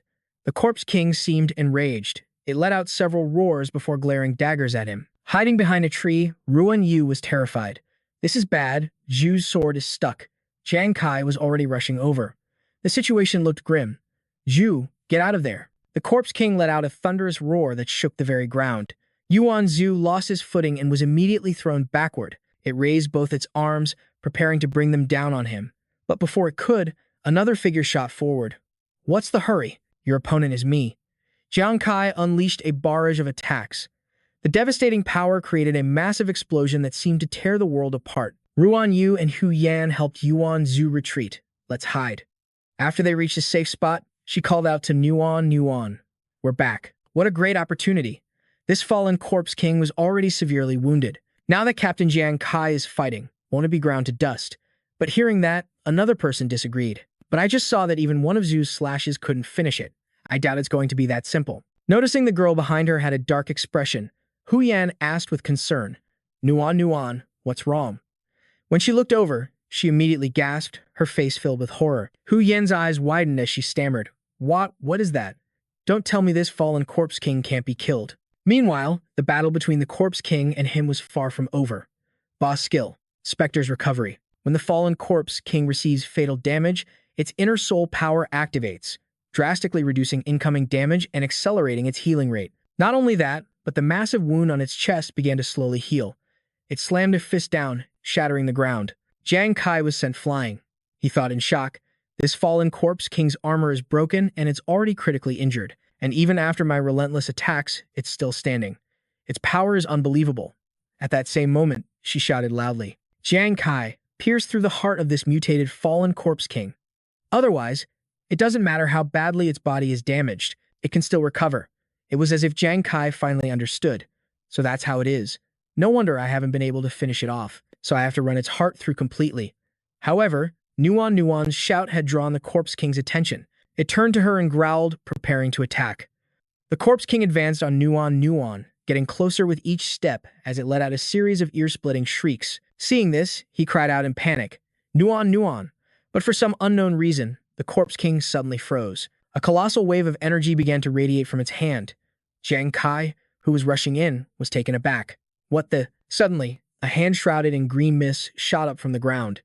He had no time to react before it seized him with enormous force. The long, sinewy arm held Jiang Kai tight, refusing to let go. He trembled, gritting his teeth in fury. He could feel his bones cracking. This bastard. It even knows how to set a trap. It was a feint, and now there was no escape. Jiang Kai was now trapped in the Corpse King's grasp. The monster opened its razor-sharp maw, its tongue lolling out as it prepared to eat him. Watching this unfold, Hu Yan screamed in terror, Captain Jiang Kai. At that same moment, a furious Yuan Zhu prepared to rush in. He clutched his sword, his eyes burning with rage as he bellowed, You insolent beast! How dare you harm a comrade of this great god of war? The moment Yuan Zhu finished shouting, the monster exhaled a thick cloud of purple mist to block his path. Nuan ducked behind a tree. She let out a dry cough. That's a dark purple poison mist. Zhu, be careful. She began to recall everything she knew about poison attacks. Poison attacks were one of the fallen Corpse King's most proficient skills. The darker the color of the mist, the more potent the poison. Typically, the poison mist from a commander-class fallen Corpse King is dark green and extremely toxic. It can completely corrode an adventurer's skin within a minute. The poison mist from a King-class boss, fallen Corpse King, on the other hand, is black. If an ordinary adventurer comes into contact with it, death is almost instantaneous. This mutated, commander-class fallen Corpse King is injured, yet it can still use a dark purple poison mist that falls somewhere between those two types. Even if it doesn't kill on contact, its toxicity must be absolutely horrifying. The medicine I prepared for everyone was barely a drop in the ocean. Nuan stood rooted to the spot, helplessly watching the scene unfold before her. No wonder it could wipe out an entire powerful guild, even while heavily injured. She watched Yuan Zhu fighting the Corpse King and couldn't help but worry. It seemed Zhu Zi was facing the fallen Corpse King, but the difference in strength was too great. He wouldn't be able to hold out for long. Before she could finish the thought, a sudden voice startled Nuan. Dare to touch Captain Jiang Kai, and you'll have to get through me first. She turned in astonishment. Wait, that voice. It's Ruan Yu. He raised his shield, preparing to join the battle and support Yuan Zhu. I am Ruan Yu, and I will never be second to anyone in my life. Nuan called out worriedly, Brother Ruin. But he didn't even glance back. Just then, Hu Yan, who was behind her, suddenly grabbed her hand. Nuon, don't be rash. Stay here. This purple toxic mist is definitely potent. You're a doctor. You might be our last hope. Nuon was still stammering with worry, but before she could finish, the other girl smiled knowingly. So, from now on, you have to protect yourself well. Okay. With that, Hu Yan turned and left a bewildered Nuon behind. Protect myself well. Hu Yan, wait. What are you going to do? Hu Yan. Nuon called out again, but all she got in response was a warning from her. Don't come any closer. It's too dangerous. The range of the toxic gas is too wide. I have to get closer to summon wind and rain to wash it all away. Nuon stood there in a daze, frozen, watching her comrades charge forward one by one. Everyone was fighting with their lives on the line. She trembled uncontrollably, her limbs stiff. Nuon bit her lip hard, choking back a sob. But why? She asked herself why. As a doctor, she was so powerless. Growing up, her older sister had shielded her from almost every danger. I got used to relying on her, growing up in her protective embrace. But one day, the demon star suddenly descended, and all over the world, beast gods began to appear. Only humans who passed the demon star's trials and became superhuman could fight back against the beast gods invading our homeland in the real world. That is, until my father sacrificed his life on the beast god battlefield due to a lack of medical resources during the resistance against the beast catastrophe. It felt like I grew up overnight. From that moment, I was determined to join the army and become the most reliable support for my comrades on the battlefield. And in my early days entering the Demon Star, when I felt alone with no one by my side, I met Zhu Zi and Jiang Kai. We fought together with incredible synergy. Under Jiang Kai's leadership, Zhu Zi and I were selected by the army for our outstanding performance as new recruits. Finally, just like my sister, I fulfilled my dream of joining the army. I thought I had finally taken the first firm step toward my dream. But after joining the army, I truly realized the gap between me and everyone else. I tried so hard, but my ranking was only a C. I tried to console Zhu Zi, whose results were also not great, telling him not to be too sad. But in truth, I was even more disappointed than he was. Could I really become an outstanding doctor? As Nuon recalled the past, she wondered if she was truly qualified to protect everyone. On the battlefield, the voices of Yuan Zhu and Ruan Yu rang out one after another. The fallen Corpse King was truly a sight to behold. How could I, the Corpse King, miss this? Come. Let's get this over with. Don't let anyone get in the way of our grand plan. I, Yuan Zhu, am the #1 god of war in this world. Get lost, you monster. That voice only deepened the self-doubt that had been growing inside her, just like right now. Watching my best friends fight for their lives, while I can only do what I've always done. Hiding behind my sister, hiding behind them. Nuon collapsed to the ground, utterly helpless. I even started to doubt whether I should have chosen to become a doctor in the first place. Meanwhile, the Corpse King continued to roar, spewing out toxic mist. He and Ruan Yu were struggling to defend themselves. Jiang Kai was also reaching his limit, his face turning pale from the lack of air. Hearing his voice, Nuon seemed to snap out of her stupor. Shaking, she stumbled towards the others.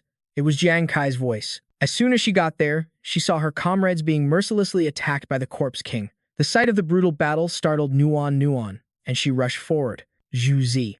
Brother Ruin. She knelt down to assess the situation. They had been in the toxic mist for less than a minute, and they were already this severely corroded. Calm down, Nuon. Save them. Saving them is the most urgent thing right now. She began using her healing spells on the injured while trying to calm herself down.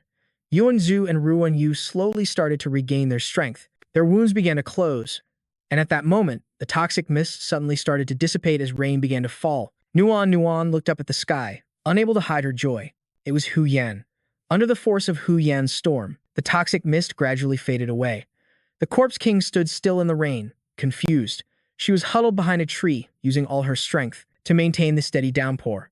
The monster still held him tightly in its grasp, letting out a ferocious roar. At this point, Jiang Kai was about to pass out. My body hurts so much. I can barely even breathe anymore. Did I really overestimate myself? His face grew pale.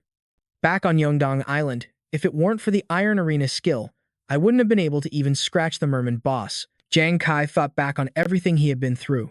This commander-level fallen Corpse King was never part of his plan. I led everyone here, but I can't even protect them. He blamed himself. Hu Yan was also exhausted. She let out a helpless cough and fainted. The girl rushed over anxiously. No, Hu Yan. Jiang Kai was still blaming himself. Did I really misjudge my own strength? Was I completely wrong? The royal family. Can I really make them pay for what they've done? His face darkened, looking as if he was about to give up. But just then, Zhu Zi and Ruan Yu charged forward. Zhu Zi is the strongest god of war in the world. Who dares to be so insolent? This beauty is here again. The Corpse King was caught off guard by their attack and reflexively raised its hand to block Ruan Yu's strike. Thanks to that, Jiang Kai managed to escape. He gritted his teeth, encouraging himself. It's okay. I can't give up like this. Big Brother and Yingzi are still waiting for me to live those happy days with them. Seeing his teammates risk their lives to save him moved him deeply. Everyone is still clearly fighting for our Fire God squad. Fight until the very last moment. Jiang Kai fell to the ground, coughing nonstop as he tried to force himself up. He gritted his teeth, his arms trembling as he propped himself up on the ground. His whole body was in agony. He couldn't stand up. The girl rushed to Jiang Kai's side anxiously. Jiang Kai, what do we do now? Nuan, calm down. Hu Yan has already fainted. This storm can't last much longer, he gently reassured her. Right now, it feels like every bone in my body is broken, but we have to deal with that thing quickly. Is there any way for me to recover as fast as possible? Jiang Kai looked at Nuan, his eyes filled with weakness, pleading with her. Hearing this, her eyes welled up with tears. Jiang Kai, I can't let my teammates down. Nuan clenched his hand tightly. Okay, I understand. The moment they let their guard down, the Corpse King shot out its tongue, snatching Zhu Zi and Ruan Yu and shoving them straight into its mouth without any ceremony. But before it could swallow, Jiang Kai smashed it right in the face. You bastard, let my friends go now. He leaped high into the air, building momentum to strike the Corpse King. With one swift kick, Jiang Kai slammed his foot right into its mouth, forcing it to spit out the prey it had just caught. Seeing the two lying on the ground, she cried out in worry. Zhu Zi, Brother Ruan. Jiang Kai glanced back from the corner of his eye, a slight smirk playing on his lips. Nuan, I'm leaving them to you. The Corpse King lunged forward, smashing a powerful fist down where he had been standing. She took out a small bottle of orange potion. Her expression grew solemn. Jiang Kai, with my current healing abilities, I can't help you recover instantly. These are the tears of a low-level phoenix. I happened to get them while training with the army before. Drinking this can help any adventurer below level 20, regardless of their injuries, temporarily recover to their peak condition, but only for 1 minute. The side effect is that after that minute is up, no matter the situation, the user will immediately fall into a coma. Jiang Kai, are you sure you want to drink it? Without hesitation, Jiang Kai took the bottle of potion. His brow furrowed slightly, but a confident smile spread across his lips. 1 minute is enough. Jiang Kai unleashed his power towards the beast, forcing the Corpse King to frown and defend itself. Then he dashed away, turning back to taunt it. Come on, you idiot. Catch me if you can. It roared in fury and immediately gave chase. Jiang Kai zipped forward. He gritted his teeth, buying more time. Good, the storm has almost stopped. Jiang Kai lured the Corpse King deeper into the forest. The distance between us is good enough. He stopped and waited patiently for it to arrive. Suddenly, it seemed like something was approaching from under the ground. The earth bulged and buckled. The Corpse King's fist shot up, smashing right where Jiang Kai was standing, but it was only an afterimage. He dodged the attack, a smirk on his face as he held his weapon tightly. You tricked me once. Did you think I'd fall for the same trick again? In a rage, it let out a roar, breathing out a cloud of poisonous smoke. Suddenly, 3 arrows shot out from the toxic fog, heading straight for the Corpse King. Its jaw dropped and its eyes widened as it saw the 3 arrows flying towards it. Regaining its senses, the Corpse King quickly leaped up, unleashing an attack at the same time. A huge explosion erupted, shaking everything around. Amidst the thick smoke, it looked left and right, trying to find him. From a distance, an arrow flared with a dazzling light and shot forward, but the Corpse King managed to turn and dodge it just in time. Provoked, it roared, desperate to find a trace of Jiang Kai. The Corpse King then discovered a pit right in front of it, but he suddenly appeared from behind it. Hey! Jiang Kai focused his strength and fired 3 arrows with overwhelming power. I'm over here. You're too slow. The Corpse King roared in fury, throwing a punch, launching an attack towards him. The 3 arrows shot straight into its arm, with terrifying speed. This time, each one pierced deeply, making the Corpse King scream. But Jiang Kai's body was caught in the grip of its giant hand. The Corpse King closed in, its tongue darting out menacingly. On the other side, Nuan trembled, tears streaming down her cheeks as she screamed in terror. Jiang Kai, its mouth opened wide, revealing a pit of sharp fangs as it prepared to swallow him whole. But suddenly, the Corpse King's eye constricted. Jiang Kai channeled his strength into his hand and spoke with great effort. you rotting corpse. Did you really think you could catch me a second time? Something pierced straight through its heart. I only pretended to be caught to lure you into my trap. A golden aura flickered around Jiang Kai's hand. The Corpse King, in agony, dropped him and roared with fury. As Jiang Kai's body plummeted, his eyes remained fixed on the beast. Looks like I won the bet this time, too. A stream of green liquid slowly trickled from the Corpse King's heart. The potion's 1-minute effect really is short. Its colossal body crashed to the ground. Nuan, horrified to see Jiang Kai fall, immediately ran toward him. Jiang Kai. His vision started to blur. The last image he saw was her figure running towards him. Nuan, it's all up to you now. She quickly used her magic to heal him. Jiang Kai. Nuan recalled the moment the 3 arrows flew through its body. Those 3 arrows stuck in the tree. At first, I just thought Jiang Kai missed, but it turns out it was a trap, set up for that final blow just now. In agony, Jiang Kai managed to wave his hand, and a golden light erupted from deep within the Corpse King's heart. Was this all part of your plan? Suddenly, she heard its roar again. It's still not dead. Nuan stood up in fear and slowly stepped forward. She bit her lip, recalling the look on Jiang Kai's face as he was about to lose Nuan. The rest is up to you. Her eyes suddenly lit up. Gripping the hilt of her dagger, she slowly approached the Corpse King's body. Come on, Nuan. Your teammates need you right now. She was drenched in sweat, but Nuan still resolutely raised her dagger. The creature's eyes suddenly flashed with a brilliant light. The Corpse King's roar echoed as its claws shot towards her. Nuan squeezed her eyes shut, clutched her dagger, and stepped back. A moment later, a spray of blood splattered across the ground. Though her arm throbbed with pain, a smile appeared on her lips. Did you think you could still get away? The Corpse King let out a groan, as if waiting for Nuan to continue. The blood stain at the corner of her mouth gave her a cold look. You dare harm my friend. Nuan roared, lunging forward, prepared to die. The tip of her dagger pierced its heart. Deep in the forest, the Corpse King's screams echoed everywhere. The scene changes to the next day. Under a large tree, Yuanzu's group sat on the ground, looking at each other and smiling. Nuan frowned as she bandaged Jiang Kai. Don't move around too much, and get plenty of rest. With my medicine, you'll be recovered in just 3 days. He just smiled faintly without saying anything. She noticed Jiang Kai was staring intently at her. What is it?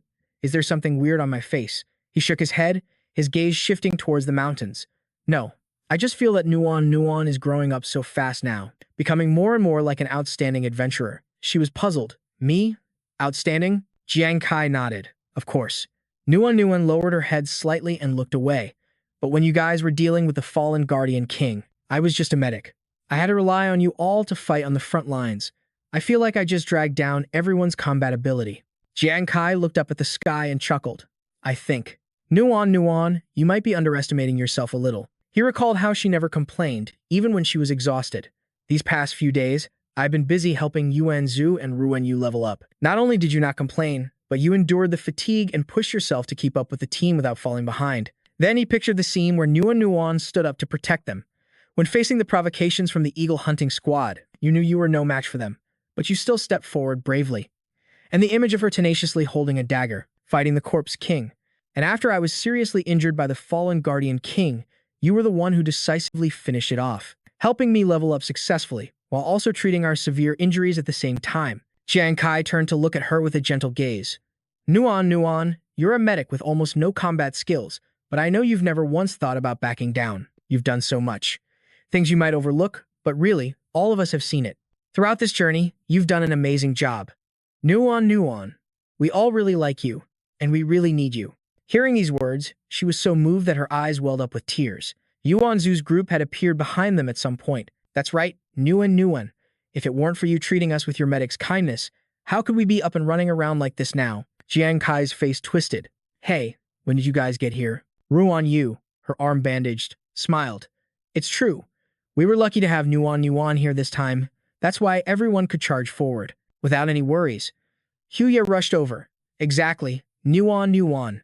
If it wasn't for you, I'm afraid I would have been a goner a long time ago. Hearing everyone's encouragement, her tears fell uncontrollably.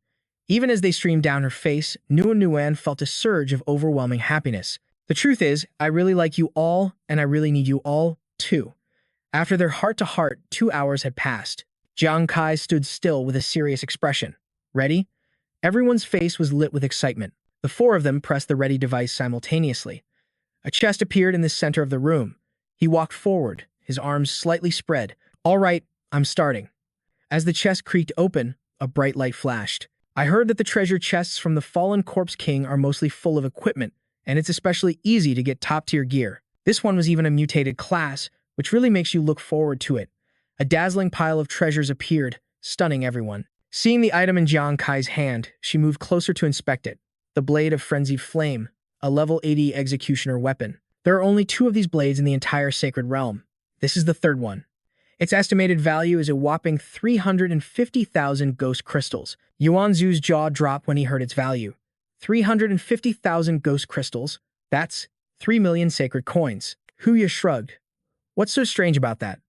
"This is top-tier level 80 equipment," he added. "It's just a shame no one in our party is an executioner." His eyes lit up.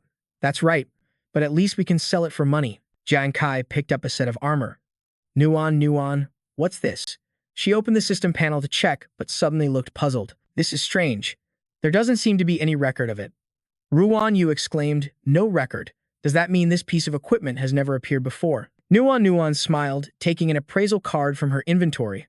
"Luckily, I have one of these. When Yuan Zhu and I were in the army, we'd sometimes run into equipment that couldn't be identified with the watch. So I bought a few appraisal cards just in case." As soon as the card was placed near it, the armor suddenly burst into a brilliant light. The system displayed the identified information. Necro Exo Armor. Requires level 60 in armor. Increases strength by 24 points. 27 points of defense, 33 points of agility, 71 points of spirit power. Special Effect 1. Death's Pardon. It can reduce the usage requirement by a maximum of 40 levels. Special Effect 2. Necrostate. Provides immunity to nervous system attacks for 3 seconds. Cooldown time is 10 minutes. Special Effect 3. Death's Torture. Inflicts a mental attack on the enemy. The enemy will continuously feel the mental anguish of near death. This effect only activates after the opponent is critically injured. The effect can be channeled until the caster's spirit power is depleted. After reading the description, Yuan Zhu was stunned, his mouth hanging wide open in shock. "What? The stat boosts on this armor are insane, especially the spirit power. I can't believe it's as high as 71 points." The more Jiang Kai spoke, the more excited he became. And not only that, its special effects are just incredible. Effect 1, Death's Pardon, means that while the armor is for a level 60 adventurer, someone at our level 20, can also use it. He began to explain the uses of the Necro Exo armor. As for Special Effect 2, Necrostate, that's the core essence of this armor. Although the immunity to nervous system attacks isn't long, if we ever encounter something like the mermaid's sonic attacks, or some kind of neurotoxin, it's equivalent to having a chance to regroup and counterattack. Jiang Kai clutched it tightly in his hands, unwilling to let go. As for Special Effect 3, Death's Torture. Although it only works after the enemy is critically injured, it doesn't have much use in actual combat, but it's a great trick for terrifying an enemy when you need to. About 25 minutes later, she pointed into the chest. "So far, most of what we've opened are weapons and armor. Even though they're all very high level, they're not really suitable for us. I guess we'll just have to sell them for class change materials." Among the items they had just taken out, there was a glowing ring. Curious, he bent down to feel around for it. "What's this glowing thing?" The moment Yuan Zhu picked it up, the eyes of the 3 people behind him lit up. "It's an accessory," he exclaimed. Meanwhile, he noticed something at Yuan Zhu's feet. "This ring looks like it's very high grade." Nuan. "Try using your watch to see if you can appraise it." She quickly replied, "Okay." Jiang Kai stepped forward, bent down, and picked up a card, examining it. "What's this?" As soon as he picked it up, a system notification sounded.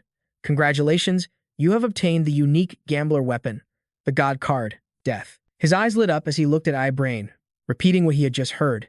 "Death." She nodded. "That's right." iBrain began to explain the card's abilities. The Death card. A unique weapon for the Gambler class. No level requirement. The full set contains 9 cards, and the Death card is one of them. After an adventurer ascends to the superhuman or aberrant stage, you can bring this card back to the real world. Jiang Kai was stunned for a moment, then said loudly, "Unique means this is the only set in the entire Ghost Crystal realm. Furthermore, this Death card is an exclusive weapon for gamblers, and it has no level restrictions. Doesn't that mean it was practically designed for me?" He muttered to himself, lost in thought.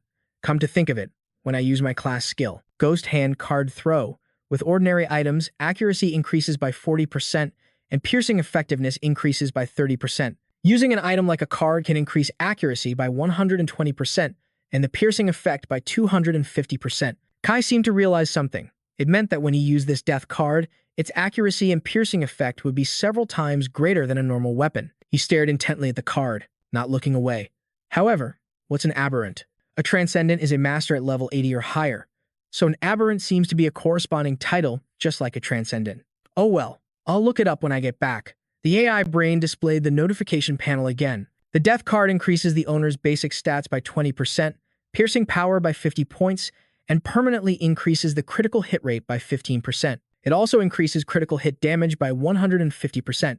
Kai was astonished. The death card's stats increase by percentages. That means the higher my own stats are, the greater the boost from the death card will be. A look of excitement flashed across his face. Now I'm really looking forward to seeing its special effects.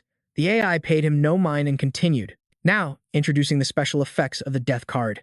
The AI brain began to list the card's effects. Special Effect 1. Time is not yet ripe.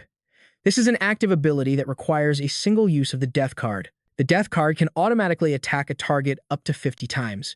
Using Time is not yet ripe consumes a large amount of mental energy. During this process, the target takes an additional 50% damage, and at the same time, is unable to die. Kai's jaw dropped. 50 consecutive attacks, and the target still can't die. I've only ever heard the phrase, if I want you dead, you have no choice but to die. But this death card's special effect is, if I don't let you die, you are forbidden to die. The AI ignored his comment and continued its introduction. Special Effect 2. Wrath of the Gods. After this active ability is used, the death card will use its tip as a central axis and spin at a dizzying speed. It will deal continuous damage to the point of impact. During this process, if the target is unable to escape, the card's piercing power will continuously increase. Using Wrath of the Gods will consume both stamina and mental energy. Kai grimaced. If a target couldn't escape it, the damage they'd take would just keep ramping up, especially when combined with the first effect, Time is not yet ripe. No wonder it's called the death card. The AI brain proceeded to reveal the final effect. Special Effect 3. Owner's Bond. The death card cannot be damaged. Once acquired, it can be controlled, summoned, thrown, and retrieved through thought alone. Reading this last effect, he finally broke into a smile. This effect is amazing. It's indestructible, and I can control it with my mind. This way, even if I face cunning and treacherous opponents like the royal family, it'll be incredibly difficult for them to guess what my trump card is. Kai joyfully raised the card into the air, celebrating. I can't believe it. Even though I didn't find the level 20 gambler class change material I was looking for, I found a weapon meant for a gambler. Suddenly realizing something, he looked at the card in confusion. But, a god card. What exactly is a god card? Why did it say my death card is one of them, and that there are 8 others? Suddenly, a loud noise erupted from behind him. Kai spun around warily, his eyes widening as he activated his focused demon eye. His gaze swept across the forest. Kai spotted a group of people heading their way. This is bad. A high-level party of bandits is approaching, and none of us are in good condition right now. If they find out we were the ones who killed that mutated fallen corpse king and got the treasure chest, they'll definitely try to steal all this loot from us. He quickly alerted the others. Someone's coming. We can't afford to wait. We need to get out of here now. They all responded, right. The scene shifts to a building in Jiangshang, at Wei Ying's base. He stood before a window, gazing outside. Suddenly, a knock echoed from the door behind him. Wei Ying turned around, his expression grim. Lan Lan walked in, looking a little worried. Commander, another nation has discovered a linked teleportation circle. He fell silent upon hearing the news, his thoughtful gaze fixed on the distance. Another nation has found one? Wei Ying frowned slightly. His lips moved, but he remained silent. He fell into a state of deep, wandering thought. Because the exploration level of the Demon Star is still low, the territories explored by each nation are not connected. Except for a few individual classes that can enter other nations' novice trial zones through special means, the territories of the nations do not intersect. The scene flashes back to a year ago, when Wei Ying met him. He suddenly recalled that moment of bewilderment. Wei Ying remembered it clearly. At that time, every nation was under attack.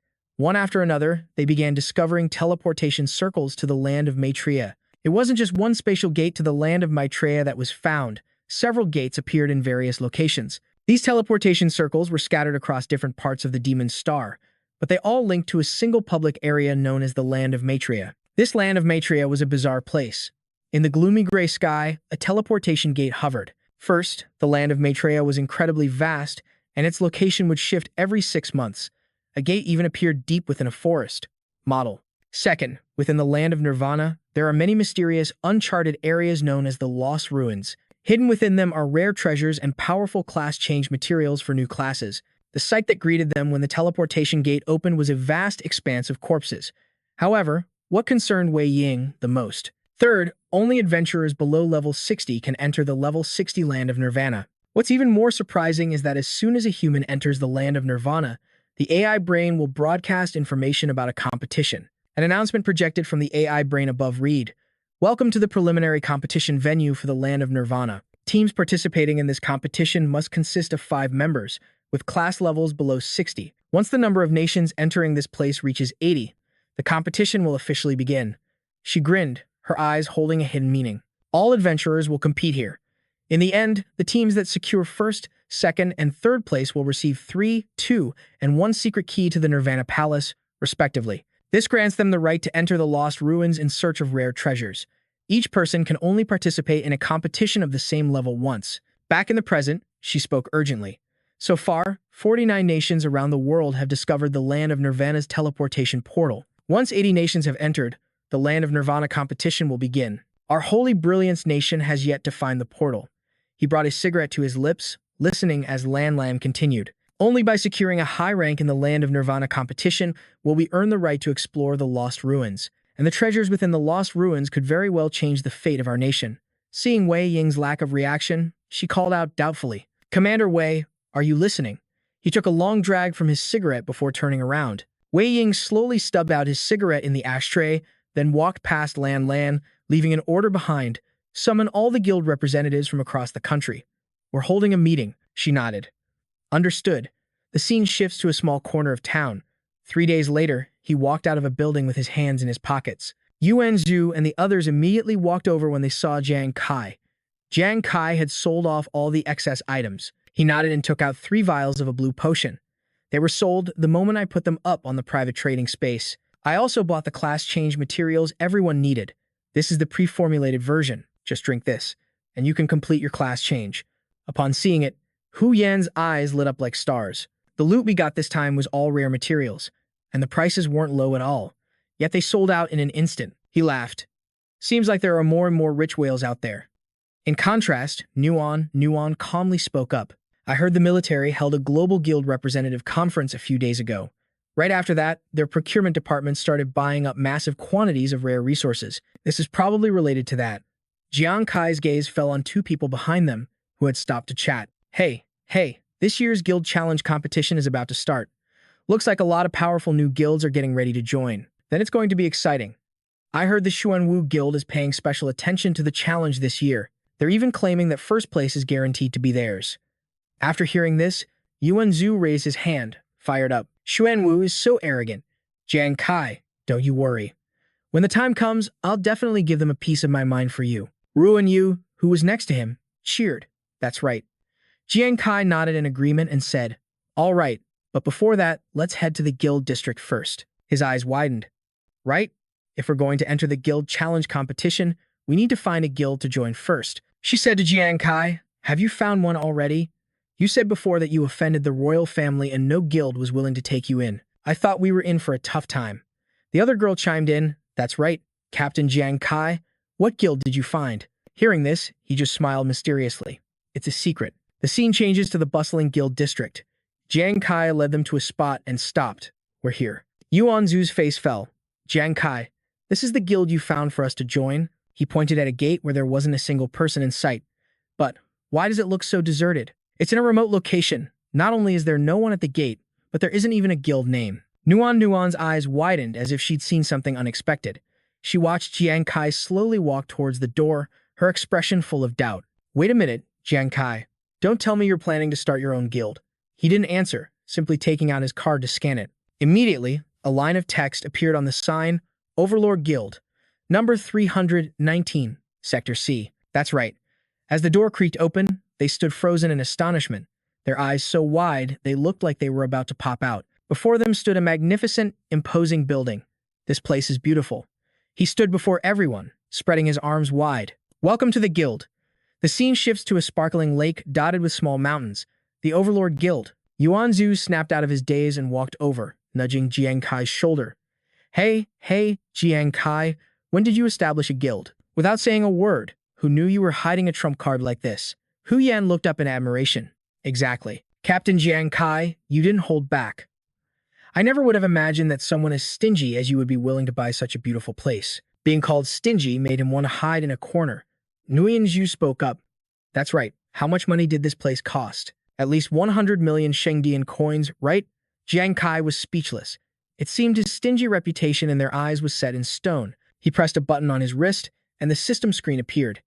Jiang Kai cleared his throat, regaining his cool composure, and said, Actually, I've been planning this for a long time. So today, when I was buying the class change materials for everyone, I also registered for a guild. He recalled the moment he first arrived, when everyone rejected him. I remember when I first came to Ghost Star, every guild turned me away at the door, because they were afraid of the royal family's power. Back in the present, Jiang Kai smiled slyly. Fine. You can't rely on the heavens or on fate. It's better to rely on yourself. So, I'll establish my own guild. On the system screen, a notification began to appear. Headquarters of the Lord God Guild is being identified. Identification successful. Guild information is being verified. Verification successful. He said, right now, even though the Lord God Guild is just starting out. Just as he finished speaking, the mechanical voice of the system rang out. The Lord God Guild has been officially established. The whole group cheered with joy. But no matter what, we finally have a home on Ghost Star. This is great. The scene shifts to the next morning. Yuan Zhu rushed in excitedly. I successfully changed my class. His cheeks were flushed as he opened his system panel joyfully. Jiang Kai, I've changed my class to a fighter. Adventurer Yuan Zhu. Class. Fighter. Level. 21. He clenched his fists, his eyes shining with excitement. I have a second talent now, and its stats are really strong. Jiang Kai asked, What's the talent? Yuan Zhu laughed heartily, giving a proud thumbs up. The talent is called Almighty Fighter. It increases my stats by more than 10% compared to other second-tier classes. On top of that, I get an extra 7 stat points every time I level up. Hearing this, he was happy for him too. That's awesome. Hu Yan, who was standing beside them, was also full of admiration. The growth of the martial artist class path is all about increasing stats. That's just too powerful. As expected of one of the strongest classes in Shengdian. I'm so jealous. Yuan Zhu put his hands on his hips, turned around, and held up 2 fingers. And that's not all. He began to explain his abilities. During combat, I can freely allocate all my stats, allowing me to achieve a high agility state at times, and a high attack state at others. After the battle ends, my stats will return to their original values. Also, when I'm learning combat skills, this talent has a chance to help me comprehend new moves. A smile of pleasant surprise spread across Jiang Kai's face. Hu Yan, beside him, couldn't hide her curiosity. Being able to freely allocate your base stats, if you use that ability well, you could crush any opponent at the same level. Plus, the feature of comprehending new moves is basically like getting free skills. He stepped forward and patted Yuan Zhu on the shoulder. Zhu Zi, you'll most likely become the most versatile martial artist ever. He looked embarrassed. Jiang Kai, I told you, I'll protect you from now on. Hu Yan wailed, Zhu Zi, I'm so envious. As they were talking, the door suddenly creaked open. Min Zhu walked in dejectedly, looking completely lost. The 3 of them turned to him at the same time and spoke. Hey, Nu, why the long face? Did your class change fail? Jiang Kai asked Nguyen Gu, what's wrong with you? As he spoke, tears streamed down his face. The class change was successful, but I became a drunken master. My talent skill is Drunken Revelry. Adventurer Nguyen Gu. Class, Drunken Master, level 21. Strength and agility both increased by 2 points, but my constitution growth rate dropped from 3 points to 2. Seeing his sadness, Jiang Kai explained. For ordinary classes, after reaching level 20, they usually get 20 stat points per level up. Except for special classes like Martial Artist or Soldier, who might get extra stat points, it's rare for anyone else to get them. Your class gets an extra 3 stat points, which is actually quite rare. Nguyen Zhu's expression brightened a little. Really? A big question mark appeared over her head. I agree it's pretty rare, but no, I'm a bit curious about Drunken Revelry. What kind of revelry is it? He scratched his head, thought for a moment, then spoke. The Drunken Revelry state will awaken my subconscious, allowing me to enter a sublime state between drunk and not drunk. In short, I think it might be quite. Nguyen Zhu's hesitant words made the 3 of them curious. Quite what? He scratched his head, embarrassed, then broke into a wide, flowery smile, quite unrestrained. Hearing this, the faces of the other 3 soured as if they'd swallowed a fly. completely speechless. Half an hour passed, but there was still no movement from the door. Yuanzu's eyes were glued to the door, not looking away for a second. It's been half an hour. Why hasn't Nuan come out yet? Did something go wrong? Hu Yan closed her eyes and crossed her arms. Let's wait a bit longer. A class change is a very difficult process to overcome, but I believe Nuan will definitely make it. Just as she finished speaking, the door opened slightly, and a pair of feet slowly stepped out. The moment Nuan stepped outside, her whole body trembled. Without thinking, he quickly said, Nuan, did the class change not go as well as you'd hoped? It's okay. If worst comes to worst, we'll just try again next time. She nodded. That's right.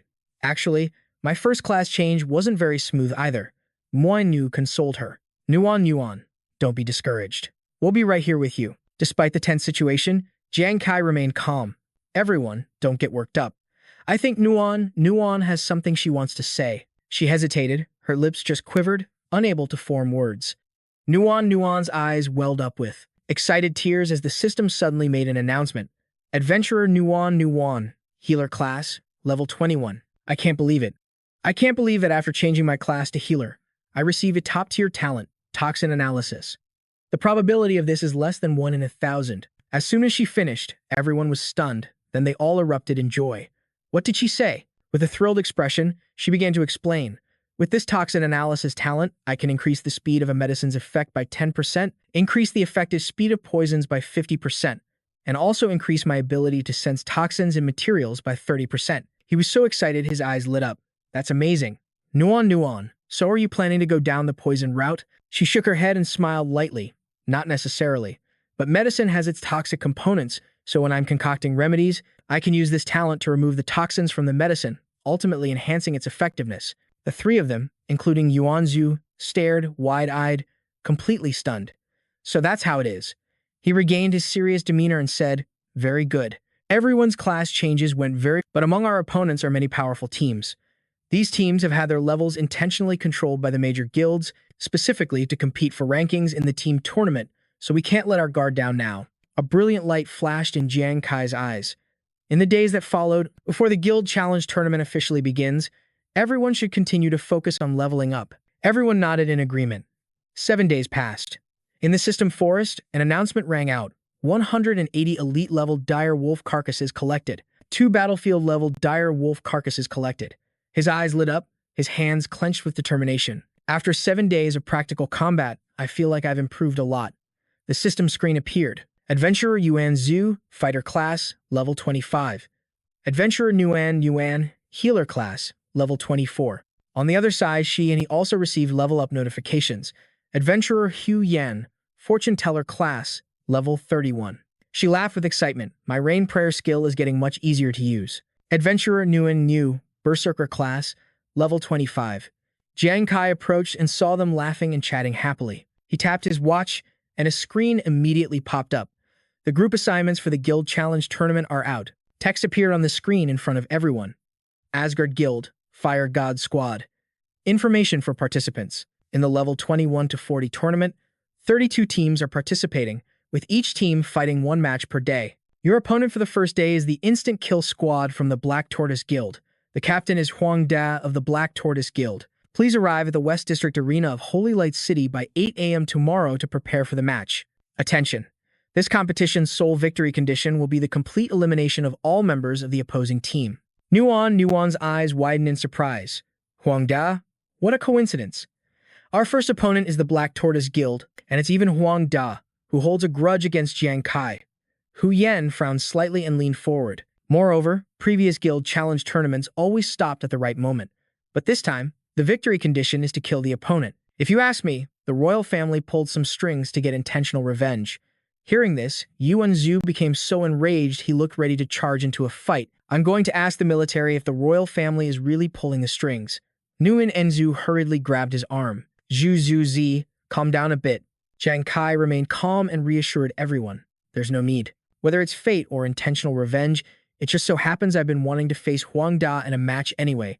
Her and Hu Yan's eyes simultaneously filled with worry as they looked at Jiang Kai. Captain Jiang Kai. That man's triumphant, smiling face appeared in his mind. Fine, Huang Da. I'll take this opportunity to collect everything the royal family owes me, with interest. The scene changes to the arena the next morning. Everyone in the stands roared in unison, cheering them on. The announcer's voice echoed throughout the stadium. The match between the teams from level 21 to 40 will begin in 15 minutes. We ask that everyone please refrain from moving around. The teams participating in this match are the Instant Kill Squad from the Black Tortoise Guild and the Fire God Squad from the Asgard Guild. Since you're here, you can be the first on stage. All eyes turned to the screen as they shouted in unison, Shun Sha is taking the stage. They're unstoppable. Amidst the roaring cheers, Huang Da's team entered the arena. This time, Shun Sha will definitely make history. Xuan Wu for the win, Bai Yan said with a slightly sarcastic tone. You girls are really lucky, arriving just in time for the annual guild challenge. Since you're here, I'll take you to have a look. Even though your group did quite well in this month's rookie trial rankings, don't get too arrogant. You should learn how these skilled squads coordinate their attacks. She snorted, her expression cold. What's so great about the small group qualifiers? The final round is the exciting part. He smirked and gently reminded her. Hong Chang, don't be so arrogant. Although you ranked first in this rookie trial, among the participants in this match, there's someone who broke Saints Glory's 30-year-old rookie trial record. Her eyes lit up like stars when she heard the crowd behind her gasp in shock. You mean Jiang Kai? Huang Da smirked, his expression dripping with arrogance. Where's Jiang Kai? Hasn't he shown up yet? Don't tell me heard he was fighting me and got too scared to come. Jiang Hai burst out laughing. That's only natural. After all, who doesn't know how famous you are? That Jiang Kai guy dared to mess with your little brother. You think he'd dare to mess with you? He threw his head back and laughed loudly, his eyes filled with arrogance. Jiang Kai, didn't you say you wouldn't submit? Don't be a coward now. The crowd behind them chimed in. That's right. The Fire God Squad, more like the Coward Squad. Suddenly, a voice from behind made him turn his head. Hey, Da Huang. The figures of Jiang Kai's group appeared at the entrance. As they walked out, Yuan Zhu, who was walking behind, spoke up. What are you yelling all that nonsense for? Hu Yan placed her hands on her hips, her gaze sweeping over them with contempt. We'll see who the real cowards are after we fight. She tilted her chin up.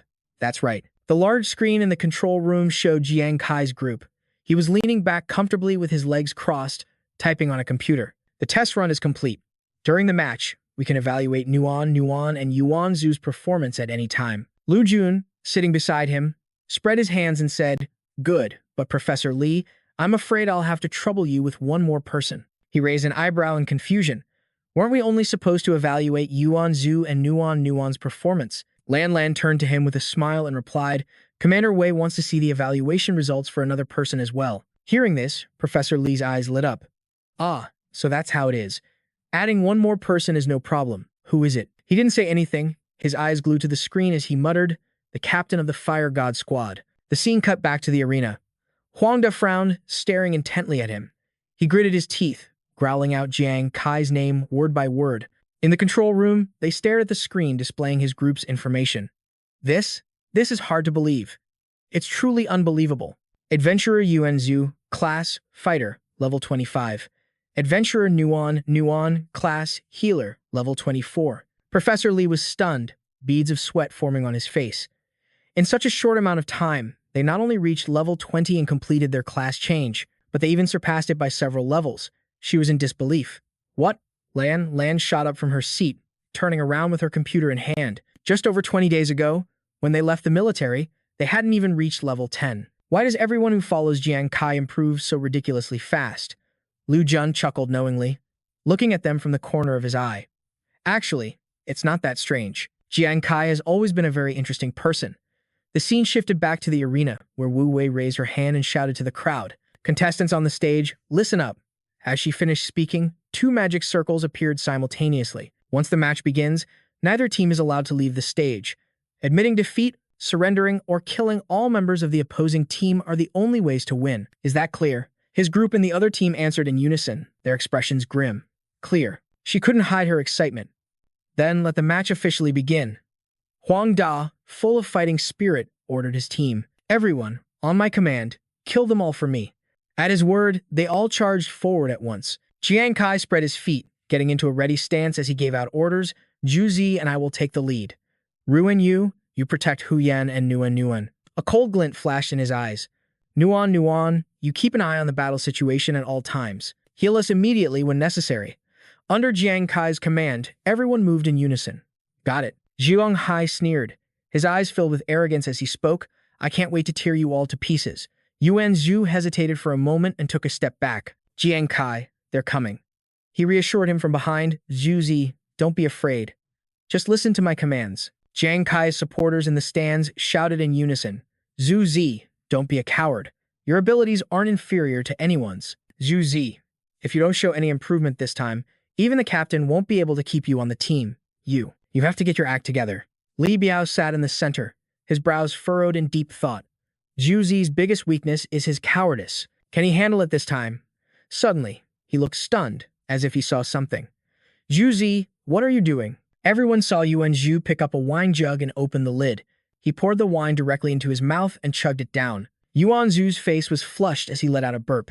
Right after, he smashed the wine jug on the ground as everyone watched and whispered. What is he doing? Is he drinking? Drinking at a time like this? Is he an alcoholic? You got to be kidding me. Yuan Zhu held his sword, bowed his head, and struck a champion's pose. I, Yuan Zhu, am the #1 god of war in this world, you pieces of trash. He kept trying to pick a fight with Jiang Kai. He was speechless, his eyes filled with disbelief. Is he drunk already? Huang Dao's group couldn't help but stare, their jaws dropped at the situation. He attacked with lightning speed. He pointed his sword straight down for a strike, determined to end this quickly. Jiang Kai's eyes widened in shock as he saw Yuan Zhu's power skyrocket. Weren't we told this kid was a coward, and his military rank was only E-class? What's going on now? Wenwu shook his head, not knowing either. He's clearly just a drunken lunatic. He was full of fighting spirit, his eyes gleaming as he charged into the fray. Come on. I, Yuan, am right here. Who dares to fight me? Jiang Kai, watching from behind, let out a quiet sigh. Looks like there's no stopping Zhu now. But before he could even finish his sentence, a figure suddenly flashed past him. Nuan, and Hu Yan cried out in alarm. Brother Ruan. Ruan Yu. He was completely wasted, holding a wine jug as he charged forward. I, Ruan Yu, am not weaker than anyone in this life. Trying to act tough in front of my Fire God squad? I'm the first one to call you out on that. Seeing Ruan Yu charge at him, the man's face immediately turned serious. Damn it. Another drunkard. I'll deal with him first. A glint flashed in his eyes, accompanied by an O. Ruan Yu's eyes turned into hearts as he rushed forward. So stunningly beautiful. My little treasure. I'm coming to shower you with love. The bald man, covered in sweat, screamed. What the hell? Immediately, a massive explosion shook the area. He pounced, pinning the man down to kiss him. But the bald man frantically resisted. He threw a kick that sent Ruan Yu flying. Get the hell off me. He landed right in front of Jiang Kai. Ruan Yu pushed himself up from the ground, his eyes still gleaming with desire as he charged forward again. I like my beauties feisty. The 3 members of Huang Da's team standing nearby were sweating buckets. Is this Fire God squad filled with lunatics? Hong Chang frowned, still unable to believe the scene, and asked his leader. Boss, the Fire God squad. They're just too weird. Both Hu Yan and Nuan turned pale with fear. I hope the entire audience doesn't think our Fire God squad is just a gathering of perverts now. Right. After all, it's only when they're drunk that Zhu and Brother Ruan can activate their abilities. They're doing this to protect us, too. Opening the system, he began his analysis. Demon Eye Focus. Right now, both Zhu and Ruan Yu are out of their minds. I have to focus and give it my all. Yuan Zhu leaped up and dove down to attack. Earth-shaking arrows stomp. As the sword came crashing down, a loud explosion echoed everywhere. Xiong Hai managed to dodge just in time, breathing a sigh of relief. He exclaimed, That was close. Good thing I'm quick. He regained his composure and continued to charge forward. Go to hell, you lunatic. Jiang Kai immediately threw a dagger straight at his target. Zhu, be careful. Xiong Hai jumped up and formed a protective shield. He held the shield up in front of him, blocking the dagger. After they exchanged a silent glance when he blocked the attack, Xiong Hai smirked inwardly. This shield was specially prepared for you. As long as you can't break through its defense, not even a critical hit can kill me. Wenwu took the opportunity to charge towards her and Hu Yan, a healer and a fortune teller. These two have no combat ability. Let me take care of them first. She stood tall and stepped forward, with Nuan hiding behind her. Let me handle him. Invincible Icefall Art. A star-shaped block of ice appeared, and a hailstorm suddenly rained down. Look, it's hailing. The hailstones shot down, aiming straight for him. Damn it. I can't believe this fortune teller can actually create a hailstorm. A cold smile appeared on Hu Yan's lips. For the past few days, I've been practicing using the Mystic Ice Jade that Captain Jiang Kai gave me to create this hailstorm. At the same time, I can control the hail to disrupt the enemy's attacks. System notification. Mystic Ice Jade, a B-rank item that can add a frost effect to deployed skills. The frost effect can reduce the opponent's agility. As expected, the effect is fantastic. Yuan Shen's sword shot forward, slashing through her ice stone. His attacks rained down relentlessly on Hu Yan. She staggered backward, and the other girl quickly caught Hu Yan. Yuan Shen snorted dismissively. I can't believe you were caught off guard by a mere fortune teller. When we get out of here, don't you dare say you're on our team. Wen Wu charged straight ahead, yelling angrily. Cut the crap. That fortune teller is mine. I have to kill this troublesome woman with my own hands. Yuan Zhu suddenly charged forward, bringing his blade down from above. Where do you think you're going?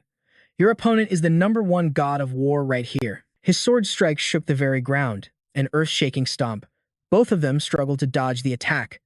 Damn it, this lunatic is as annoying as a fly. Behind them, Shanghai crouched down and spoke up. Perfect timing. Let's take down this Yuan guy first. He snorted coldly and nodded in agreement. Across from them stood Yuan Zhu, still burning with fighting spirit. Meanwhile, over with Nguyen Yu, he was still wildly puckering his lips to express his love. Wifey, let me leave the taste of my love on your soft, cherry lips. The baldy was so furious he could spit blood, his eyes bulging as he roared, Do you have a death wish? Who the hell is your wife? You should take a good look at who you're messing with. As he said this, his eyes carefully studied the enormous shield Nguyen Ingyu was holding tightly in front of him. The baldy quietly gripped the sharp dagger in his hand, gritting his teeth as he schemed. The shield in that pervert's hands has incredibly high defense. I have to attack a spot it can't cover. With that thought, he immediately lunged at Nguyen Yu, but Nguyen Yu just cheerfully darted away, shouting, Wifey, don't be shy.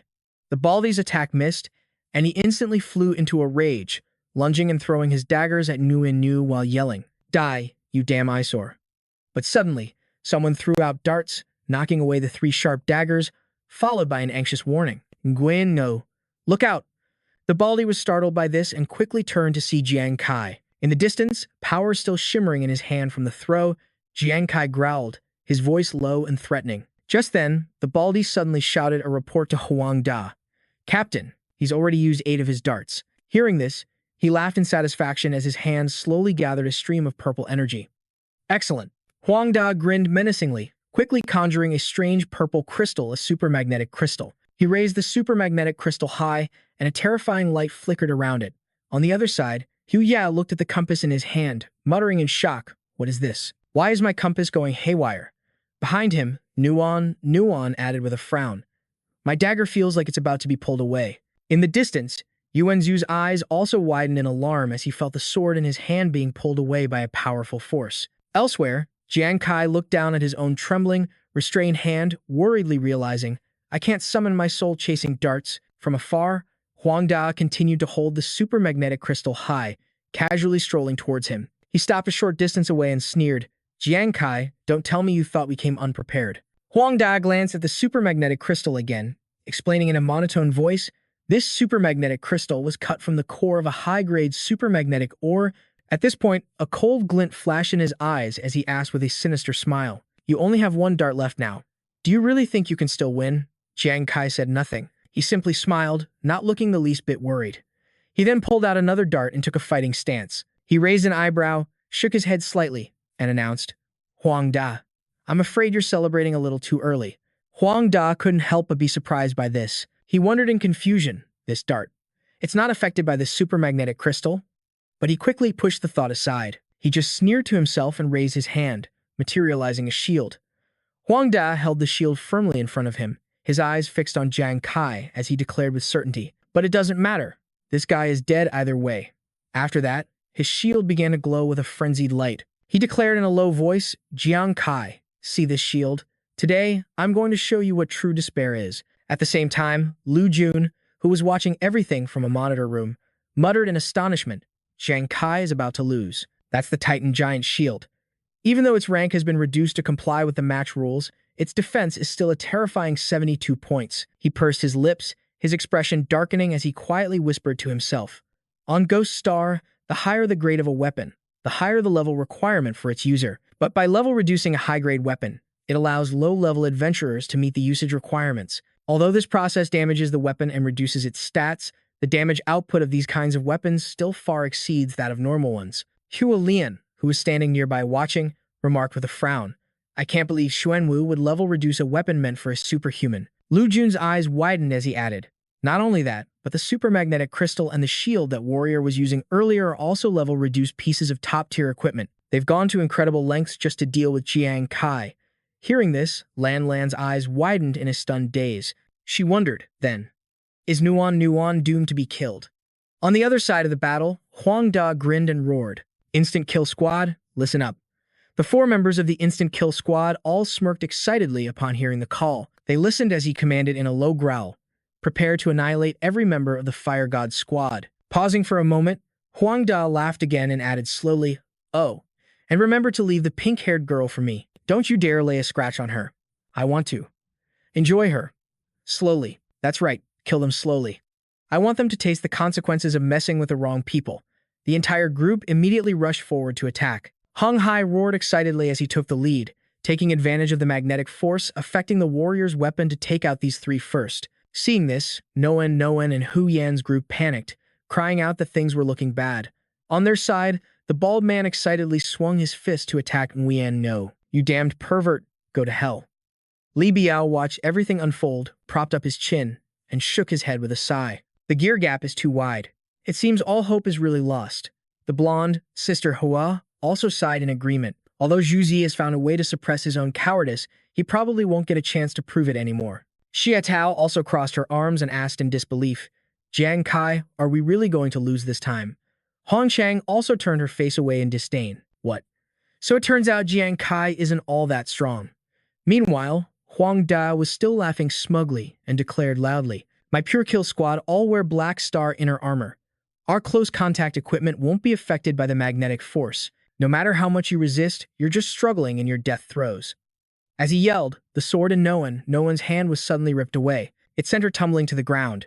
Hu Yan was also stunned, watching helplessly as the compass in her hand was pulled away. Huang Da raised the crystal, pulling all their weapons toward him, and vowed in a cold voice, "Jiang Kai, I want you dead. For everything you've done to the royal family, I'll make you pay it back 100 times over." He opened his mouth wide, laughing like a madman as he made his declaration. "I want you to see just how pathetic your life is. I want you to get on your knees and beg me for mercy." Hearing Huang Da's arrogant declaration, Jiang Kai simply focused all his power into his throwing knife.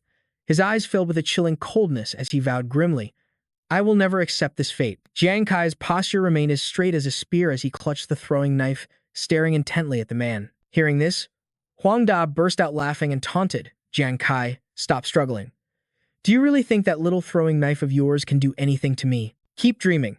The moment he finished speaking, strange streams of power suddenly erupted from Jiang Kai's hand. A card slowly materialized. Devouring Metamorphosis. Huang Da was shocked, reeling back as he muttered in disbelief. "What?" Xia Tao was just as surprised, her eyes widening as she wondered, "Wait a minute, what was that just now?" Lan was also stunned, her jaw dropping as she let out a barrage of confused questions. "What's going on? Why did Jiang Kai's 9 Calamities Soul Chaser suddenly turn into a card?" Lu Jun also couldn't believe it, stammering to himself, "That's some powerful killing intent. Is that a weapon with its own aura?" Meanwhile, Jiang Kai simply curled his lips into a calm smile. He affirmed in his heart, "Of course. After all, this isn't the Soul Chaser. This is the one and only weapon of a true gambler, the God card." He slowly recalled his encounter with Eyebrain when she had introduced it in a soft voice. Normally, equipment on Ghost Star is ranked from F grade to S grade.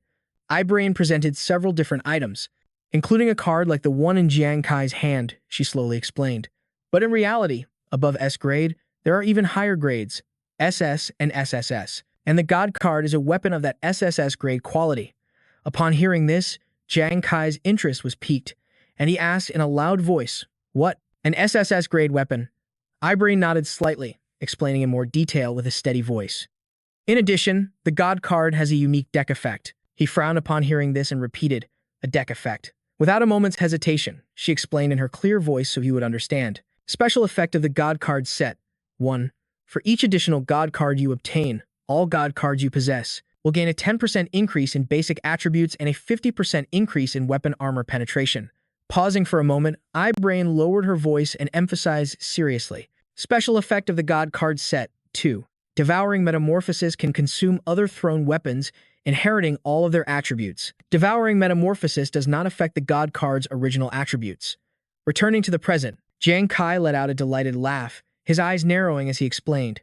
Before this fight even started, the God card had already used the effect of Devouring Metamorphosis to disguise itself as the Soul Chaser. It has no magnetic properties of its own, so naturally, it's unaffected by your supermagnetic crystal. As he said this, he glanced down at the card in his hand, his voice turning deep and chilling as he made an announcement. Huang Da. Next up, the one who will be kneeling and begging, is you. A murderous glint flashed in Jiang Kai's eyes. His voice was as sinister as a demon's hiss.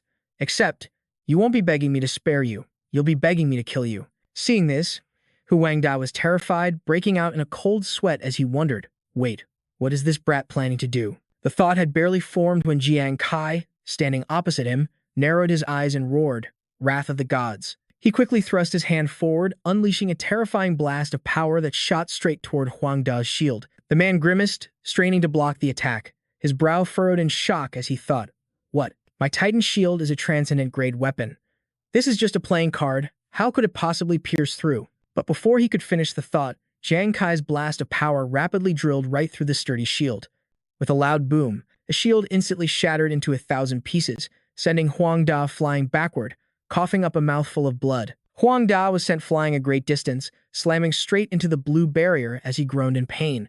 He slumped to the ground, utterly defeated, and the super death crystal spun out of his control. It landed on the ground with a thud. As the crystal fell, the sword and compass it had been attracting also clattered to the ground. Meanwhile, Yuan Zhu, who was gritting his teeth and clutching his sword, was startled by the sound of the items falling. Seeing this, Huyen quickly yelled, the super death crystal's control is gone. Now's your chance. The moment she finished speaking, Yuan Zhu swung his sword powerfully, parrying the attack of the 3 assassins. Jiang Hai couldn't believe what was happening, his eyes widening in shock.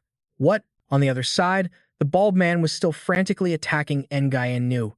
He bravely defended with his shield, but just a moment later, Muinengu playfully chided in a soft voice, Darling, why are you sneak attacking one of our own? You're so naughty. The moment he said this, the bald man's expression froze, as if he had seen something horrifying. In the observation room, the people watching Jiang Kai on the screen all broke out in a cold sweat, completely bewildered. What kind of joke is this? A single, thin card had pierced right through that seemingly unbreakable shield. What in the world was going on with Jiang Kai's attack? How could his power be so terrifying? Outside, Huang Da was knocked flat onto the ground. Gritting his teeth in disbelief, he wondered, how is this possible? No way. How could I possibly lose to that piece of trash?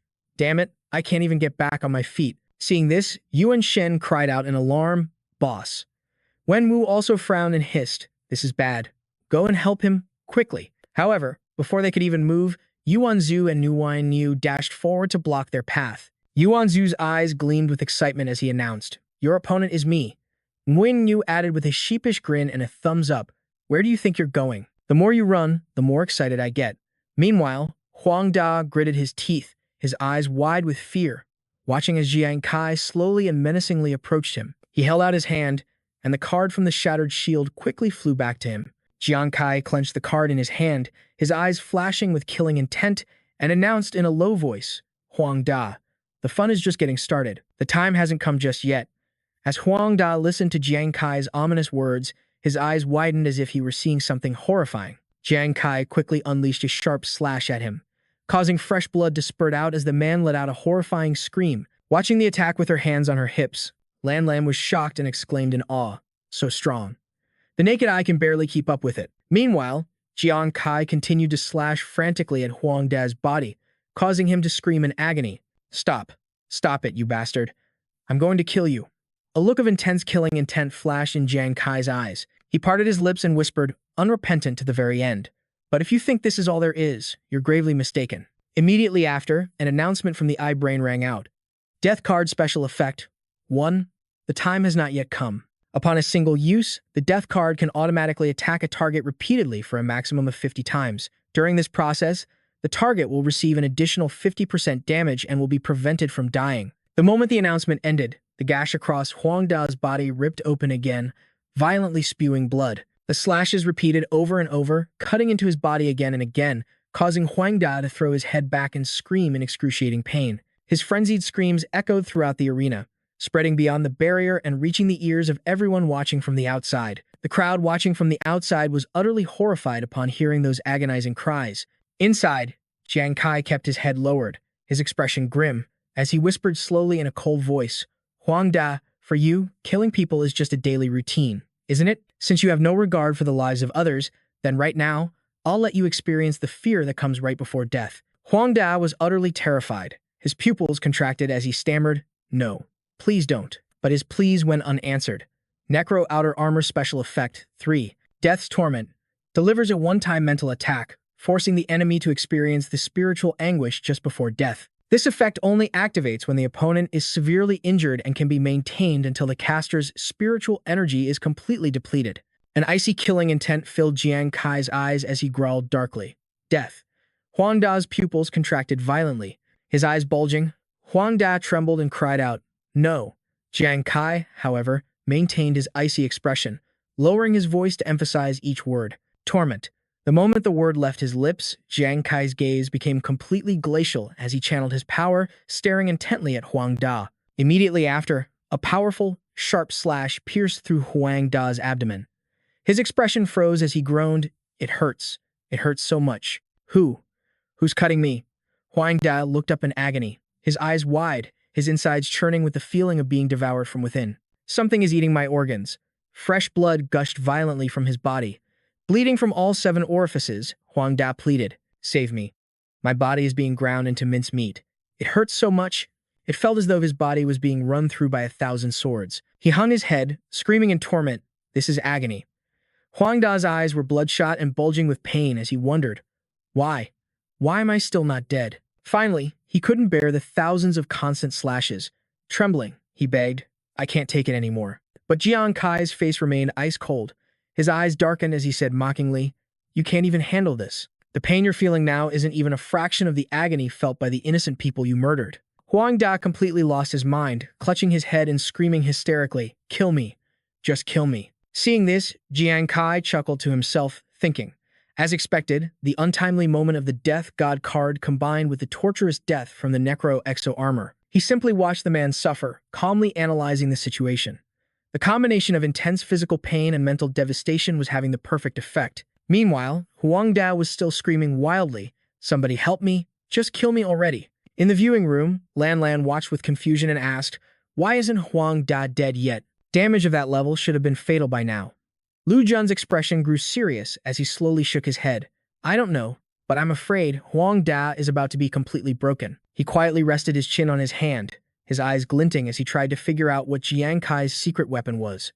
Even he couldn't see through it. Back on the arena floor, Huang Da managed to crawl forward and grab Jiang Kai's leg, trembling as he begged, "Jiang Kai, I swear, I'll never touch your family again.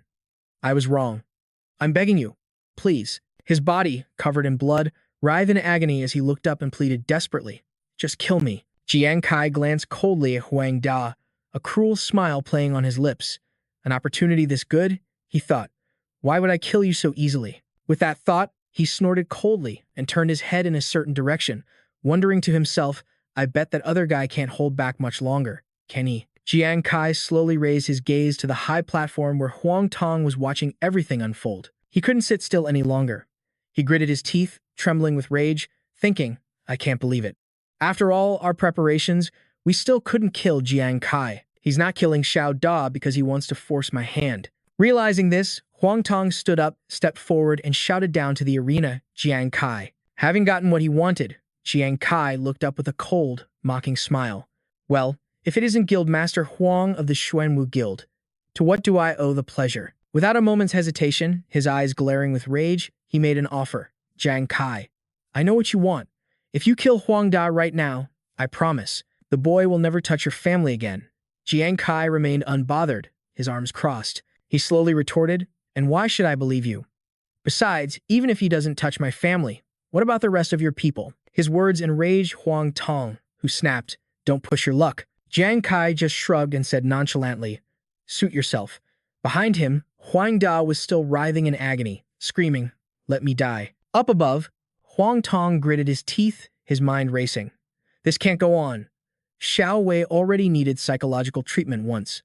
At this rate, Xiao Da. Finally, in front of everyone present, he took a deep breath and made an announcement. Jiang Kai, right now in front of all these people, I swear on the honor of the Xuanwu Guild to guarantee the safety of your family. If you still don't trust me, we can finalize the agreement in the presence of the military after this duel is over. At this, Jiang Kai gave a satisfied nod.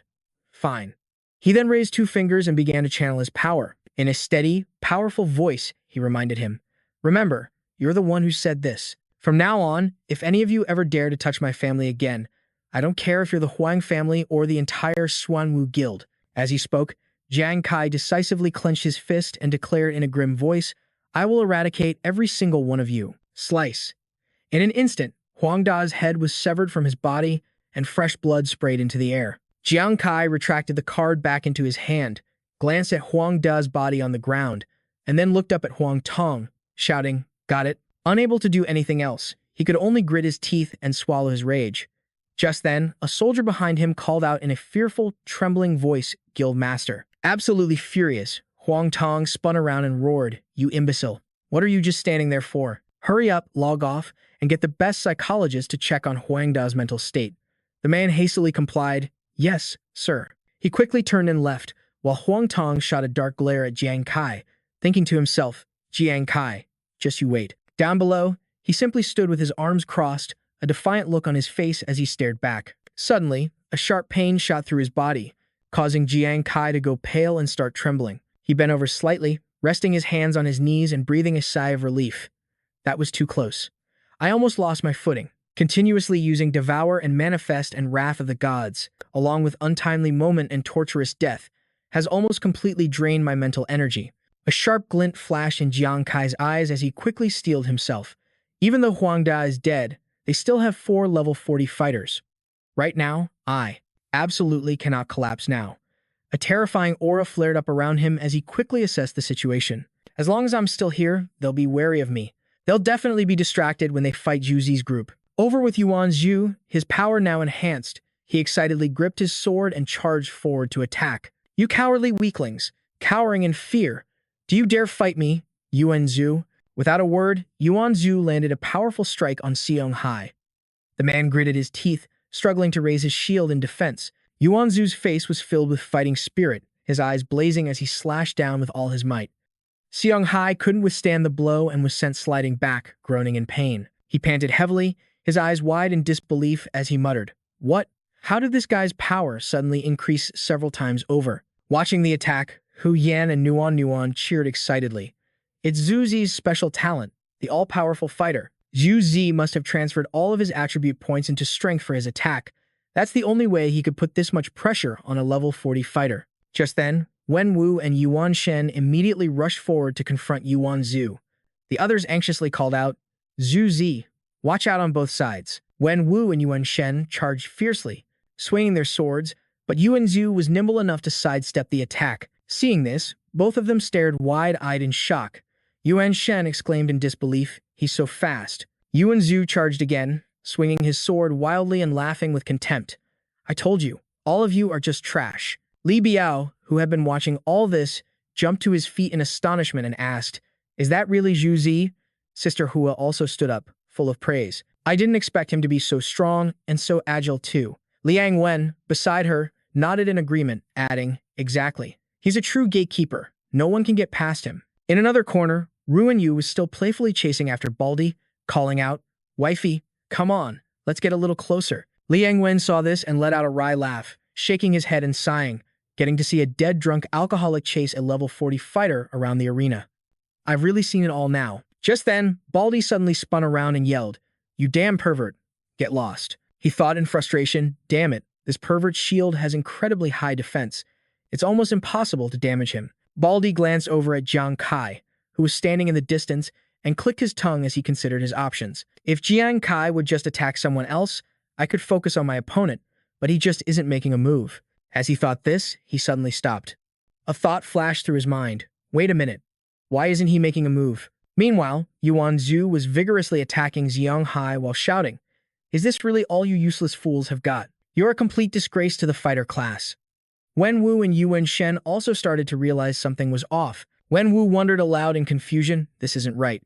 Jiang Kai clearly has the power to kill us, so why hasn't he made a move? Dragging this fight out doesn't benefit him at all. Suddenly, Yuan Shen thought of something, his eyes widening as he put the pieces together. Wait a minute. I think we've overlooked something. Jiang Kai's level isn't that high, and he already used several powerful skills earlier. Could it be? At that thought, they both broke into sinister smiles. Yuan Shen finished the thought in a low growl. He's out of energy. In the observation room, someone monitoring Yuan Zhu's stats nodded in praise. His stats just keep skyrocketing. This kid, Yuan Zhu, is really something else. Lan still couldn't believe her eyes. She stared in amazement, wondering to herself, what kind of magic does this fire god squad possess? Not only did a level 20 Jiang Kai crush the level 40 fighter Huang Da, but even Yuan Zhu, who was always so timid, is putting on such an outstanding performance. As she said this, she clutched her chest and breathed a sigh of relief. But no matter what, the fire god squad might actually win this time. As long as Nuan is safe, I can rest easy. But as soon as she said that, Lu Jun retorted grimly, don't be so sure. He rested his chin on his hand, his eyes deep in thought as he analyzed the situation in a low voice. With Huang Da dead, the fighting spirit of the 4 remaining members of the instant kill squad has taken a hit. But this is still a fight to the death. They won't just give up. Their main concern is Jiang Kai. Out on the field, Nuan was also staring at Jiang Kai with worry. Lu Jun slowly pointed out the obvious. Ever since he killed Huang Da, he hasn't moved from that spot. Lan's expression grew serious as well. Nuan, on the field, was filled with anxiety. But Lu Jun continued bluntly, he could just be trying to intimidate them. But haven't you considered the possibility that he's completely exhausted? His eyes flashed with sharp insight. He quickly realized the worst part. It seemed the 4 members of the instant kill squad had figured this out too, and they were beginning to launch their own offensive. Back on the field, Yuan Shen quickly raised his sword and charged at Yuan Zhu. If Jiang Kai just stands there and watches his good friend fight all by himself, then our guess was right. Wenwu also tightened his grip on his sword and lunged, adding, exactly. Instead of waiting to be defeated, we might as well risk it all and go for broke. In the other corner, Baldi threw a dagger at Ruan Yu, laughing loudly as he said, fine, let's bet it all on this one. 2 minutes later, a sword slammed into the ground with such force that dust flew everywhere. His entire body, Yuan Zhu trembled, his eyes flashing as he roared in anger. Damn it. On the other side, Shanghai spoke with a cold expression. Have you noticed that this Yuan guy's power seems to fluctuate? Wenwu's expression was also very serious. He agreed, yes, and not only that. Every time his sword's power surges, his speed slows down. Could it be? Shanghai raised his sword in front of him, his eyes resolute, and declared, I get it now. This guy probably has an attribute infusion talent. It looks powerful, but a slight misstep could make it his fatal weakness. Yuan Shen also readied his stance, saying arrogantly, so, we just need to time it right and attack when he can't switch attributes in time, then he's dead for sure. His words were filled with mockery, while that Jiang Kai guy still hadn't made a move. Looks like he really is out of spiritual power. Hearing this, the other 2 became fired up. Wenwu and Xianghai charged forward together. He shouted excitedly, if that's the case, what are we waiting for? Let's go. Wenwu added, didn't you want to fight us for 300 rounds? If you've got the guts, then bring it on. Yuan Zhu's anger reached its peak. He swung his weapon back and roared furiously, you defeated loser, spouting nonsense. Now die. Yuan Shen rushed in to ambush him, his voice full of provocation. Excellent. After I'm done with you, Jiang Kai is next. Go to hell. Outside the arena, Li Biao and Sister Hua were on the edge of their seats. She cried out worriedly, oh no, it seems they've adjusted their strategy. I'm afraid Zhu is about to lose. Just then, a powerful voice came from out of nowhere. Such big talk. Jiang Kai flew in from nowhere, throwing a volley of sharp weapons down at the enemy below. Along with his furious voice, he yelled, you think you can beat my fire god squad with just a few words? The enemies below exclaimed in shock. What? Before they could say anything more, the sharp arrows Jiang Kai had just thrown created another explosion that wiped out the enemies. As the smoke cleared, Jiang Kai was seen charging forward at a formidable speed. Xianghai was flat on the ground, his voice filled with disbelief. Jiang Kai. Wenwu was also stunned. You. How could you? Jiang Kai looked at them with a contemptuous smile. Curious. The night before the guild challenge, Jiang Kai was standing by a fountain. Nuan walked over and asked with concern. When we were eating earlier, you seemed to have something on your mind.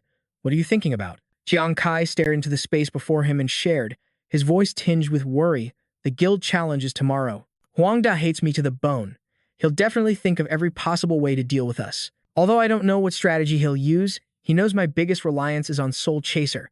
He'll most likely target my weapon. Hearing this, Nuan asked frantically, Jiang Kai, do you have a plan? He looked up at her, his voice firm. Remember that mysterious card from the Fallen Corpse King's treasure chest that I told everyone about? With it, I'm more than 90% sure I can handle Huang Da by myself. Jiang Kai closed his eyes, still feeling a bit uneasy. But we're not just facing Huang Da. Plus, using that card has certain side effects.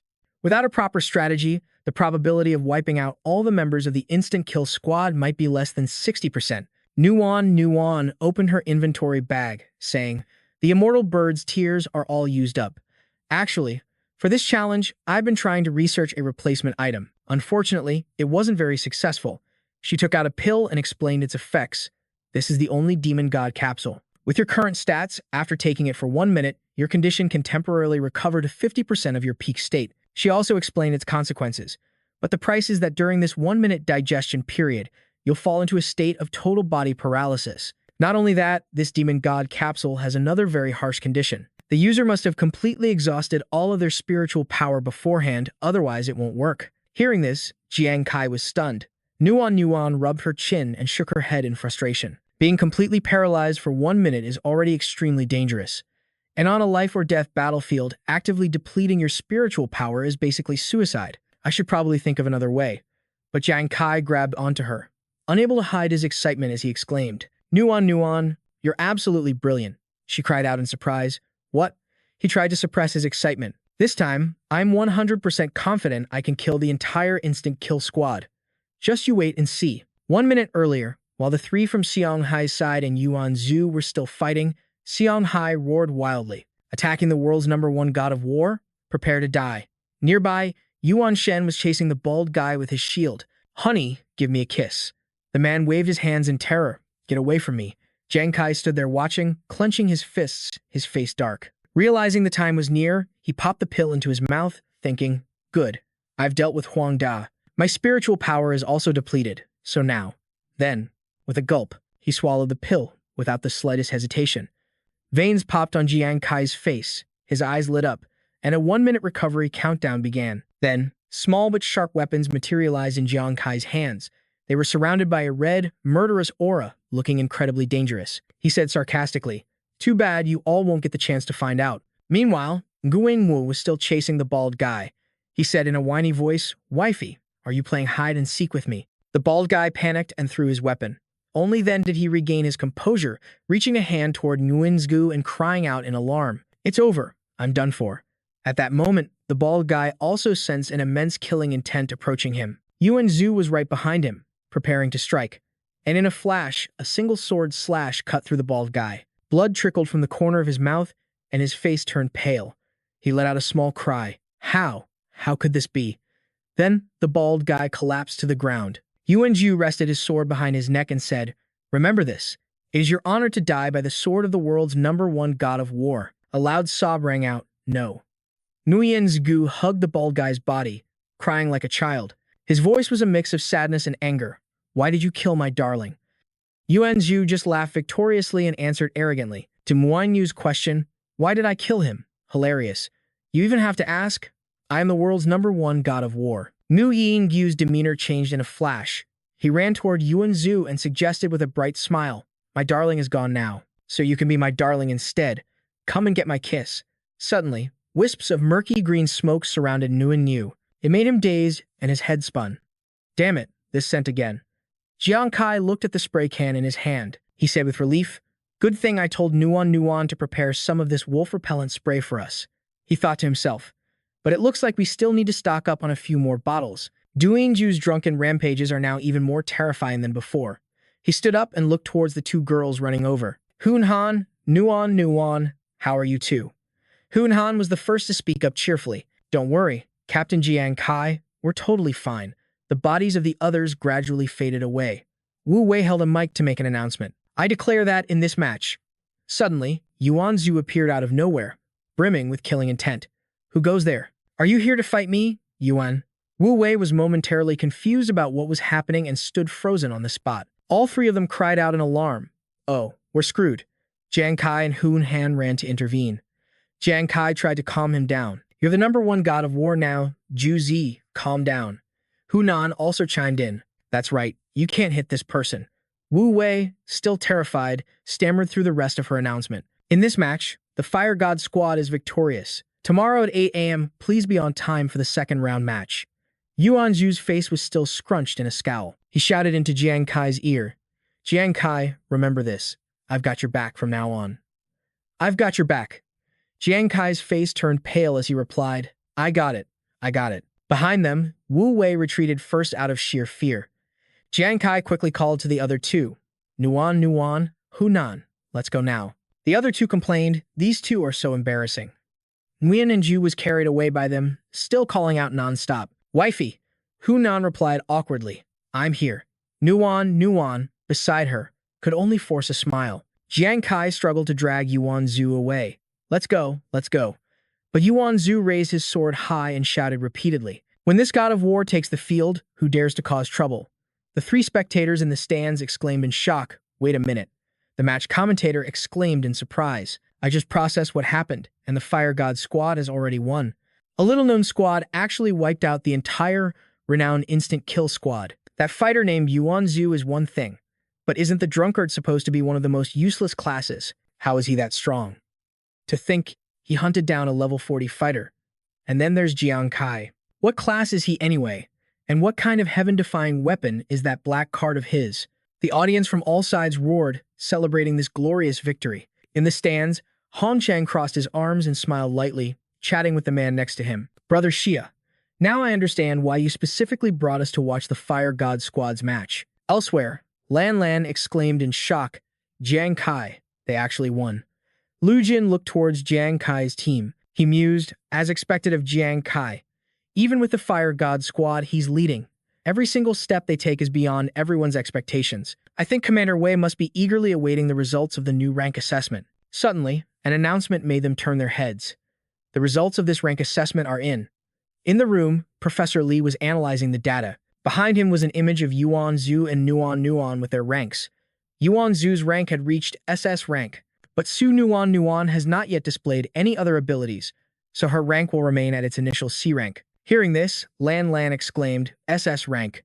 It's been a long time since Jiangzong City has had an SS rank who's under level 40. Lu Jin's face couldn't hide his surprise either. If he can already reach SS rank now, which isn't entirely unexpected, wait until he reaches a class above level 60, he could directly enter the reserve team of the Sacred Glory War God Temple. He continued, delving deeper into the matter. To deal with the rampant beast gods, nations have established national level and local level war god temples, and they've also set up reserve teams to select and train talented individuals who show promise of becoming war gods. Lu Tan analyzed that there were two main ways to get into the reserve team. First, based on outstanding combat ability, you prove your talent in local assessments and selections. This is the path most people try. He then introduced the second path, which was being selected by the military after meeting the required professional rank standards. You get directly recruited through a military evaluation and recommendation. There's almost no one who can take that path. Lan immediately interjected, her voice filled with surprise. Direct entry into the Sacred Light War God Temple's reserve team. In the entire Sacred Light Nation, you wouldn't even see one person a year achieve that. I can't believe Yuan Zhu has that kind of potential. Lu Tan turned to Professor Li and said, "Right, Professor Li. So, what about Jiang Kai's rank assessment?" Professor Li frowned, his voice grave. It couldn't be verified. Lu Tan and Lan exclaimed in shock. "What?" Professor Li calmly explained, because Jiang Kai's data shows some pretty serious inconsistencies. First, Jiang Kai's attributes at level 20 are just too absurd. But considering we don't know his class, we'll set that aside for now. Second, while his attributes are still a step below a top-tier level 40 expert, his attacks demonstrate an unbelievable level of destructive power. A simulation of the human body appeared. He continued. In fact, during one of the tests, his attack coefficient reached a value of 24,000. It's truly hard to believe. Professor Li turned to Jiang Kai's weapon card. As for his weapon card, not only could we not find any data on it in the weapon database to evaluate it, but it even caused a malfunction in the calculation algorithm. He moved on to his analysis. The only thing we can be sure of is that in this combat demonstration, although Jiang Kai won unexpectedly, he exhausted his own stamina too early, and as a team captain, he let his team members act too freely. Professor Li rubbed his chin, pondering aloud, if I absolutely have to assign a rank. His decision surprised the other two. Let's temporarily assign him a D rank. D rank, they repeated. But after a few seconds, Lu Tam replied, understood, Professor Lee. I'll report the final results to Commander Wei. Thank you for your hard work. After leaving Professor Lee's research lab, Lan chased after Lu Tan, complaining indignantly, Jiang Kai's rank can't just be D rank. He sat down on a chair and replied calmly, of course he can't be D rank.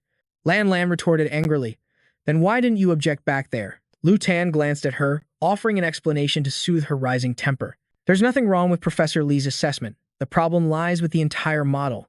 This evaluation system, although created by countless predecessors, gathers a massive amount of data to produce its results. But Lan, have you ever considered this? He thought of Jiang Kai and continued, if there's a person whose path is one that no one has ever walked before, then using this system to measure him will definitely lead to problems. His expression turned formidable. Lu Tan said softly, Jiang Kai, I, like Commander Wei, am very much looking forward to your next performance. The next day, Jiang Kai's group passed by a pharmacy. Hu Yan quickly suggested, there's a pharmacy here. Why don't we take this chance to restock on some ingredients for our sprays? The group agreed and walked into the shop together. The person at the counter immediately gave them a warm welcome. Welcome. What ingredients do you need? Hu Yan didn't beat around the bush and immediately called out what she was looking for. Boss, do you have any lapis root, illusion spores, or dark sour fruits? A blond young man, Yun Fei, quickly stepped out and replied, yes, we have everything you need. Please, follow. Just then, Jiang Kai looked around, and not seeing a familiar figure, he felt a jolt of confusion. Where's Nuan? He hastily scanned the area for her and quickly spotted her standing in front of a medicine shelf, observing something. Jiang Kai slowly walked over, squinting at the shelf before remarking, so they even sell recipes like these here. He frowned slightly, staring at 3 old scrolls placed in a corner. They were labeled Eternal Winter Toxin, Crimson Kiss, and Greenwater Ghoul. Nuan quickly picked one of them up. Her eyes widened as she explained in a low voice, they're poison formulas. But it's a bit strange. I don't think I've ever seen Greenwater Ghoul at the trading office. At that moment, Boss Liu, the owner of the pharmacy, suddenly walked over. He crossed his arms and explained in a stern voice, this Greenwater Ghoul is extremely rare. It's a treasured item found only within a mutated, warlord-level water ghoul that was recently discovered at the Taiping Mountain Water Ghoul Lake. Hearing this, Jiang Kai frowned slightly. His eyes filled with suspicion as he asked, the Water Ghoul Lake, people are actually willing to go to a place like that? Boss Liu briefly recalled the lake. He let out a hearty laugh and confirmed in a low voice, of course, they are. For example, ascetics. That class has always been mysterious. What's more, he loves going to desolate places, fraught with danger.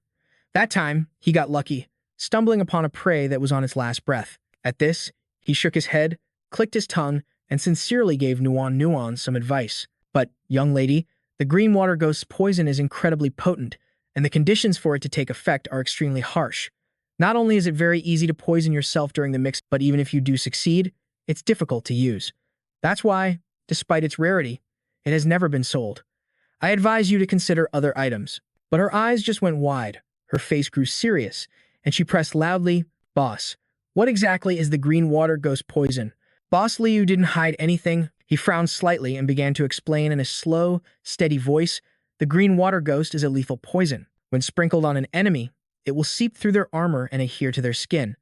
However, it must also meet a certain condition. The enemy must be fully submerged in water for the Greenwater Ghost to activate. Hearing this, both Jiang Kai's and Nuan's eyes lit up simultaneously, and they asked loudly, Water? Boss Liu nodded gravely, his gaze thoughtful as he carefully explained further. That's right. It means you have to risk preparing the Greenwater Ghost, then succeed in sprinkling it on your enemy, but even that isn't enough. You still have to knock your opponent into the water. And that's not even considering if there's a pond or lake where you kids are fighting. Even if there is. He had barely gotten the words out when Jiang Kai and Nuan shared a cunning glance, instantly on the same page. Without even letting Boss Liu finish, the two of them, buzzing with excitement, loudly declared, That's perfect, we'll take it. Boss Liu was completely clueless, staring at them with a dumbfounded look on his face. A moment later, from inside the medicine shop, a strange, earth-shaking bang suddenly rang out. Not long after, in Jiangzhou City, at the Xuanwu Private Hospital, it was late at night, and the moonlight was at its zenith, casting its glow upon the towering hospital. In a dim hospital room, a figure sat silently, slumped motionlessly in a chair. Huang Tong pressed his lips together, silently watching through a small crack in the door, intently watching the every move of the person inside the room. He slowly recalled the moment his assistant respectfully handed him a stack of papers and reported on Huang Da's condition. Chairman, the eldest young master's condition is worse than the second young master's. His spirit has suffered a devastating blow. He's already showing the initial symptoms of a mystical collapse and requires immediate treatment. For now, the council suggests that in the coming period, the eldest young master should stay away from Ghost Star. We will provide him with psychological counseling for at least 3 months. Now, after the fight with Jiang Kai, Huang Da was like a soulless shell, sitting motionless with vacant eyes, drooling uncontrollably. Thinking of him like that, Huang Tong couldn't suppress his rage and slammed his fist against the wall. He gritted his teeth, his eyes burning with hatred as he hissed, Xiao Wei isn't even cured yet, and now even Xiao Da has been reduced to this. That boy was the most brilliant junior of the Huang family. This is all because of Jiang Kai. Huang Tong then remembered the moment Jiang Kai had sliced off Huang Da's head, and his rage surged as he made a vow. Jiang Kai, I promise everyone I wouldn't touch your family. But don't you forget, I never said I couldn't touch you. The guild challenge competition isn't over yet, after all. At that moment, a tall, slender silhouette stepped out of the backlight and approached him, saying, Chairman, I heard you were looking for me.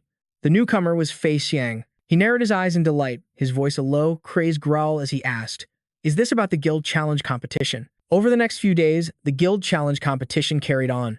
The massive spectator stands were completely packed, with everyone's eyes glued to each match. Some teams, having witnessed the methods Jiang Kai used to kill Huang Da, ultimately chose to forfeit before their matches began. Meanwhile, other teams fought several fierce battles, only to be defeated by the Fire God Squad in the end. Ultimately, Jiang Kai led the Fire God Squad smoothly into the top 16. On the monitor, only Jiang Kai's face was left without a line through it. As evening fell, the moon began its ascent high into the sky. At their warm house, Hu Yan excitedly announced, Captain Jiang Kai, the information for tomorrow's match is here. The entire group rushed over to look at the blue mechanical screen, where a line of text appeared. Aegis Guild Competition. Notice for the Fire God Squad. Congratulations on reaching the top 16. Your next opponent is from the Xuanwu Guild's Falcon Squad 4. The captain is Yu Fei Xiang of this guild.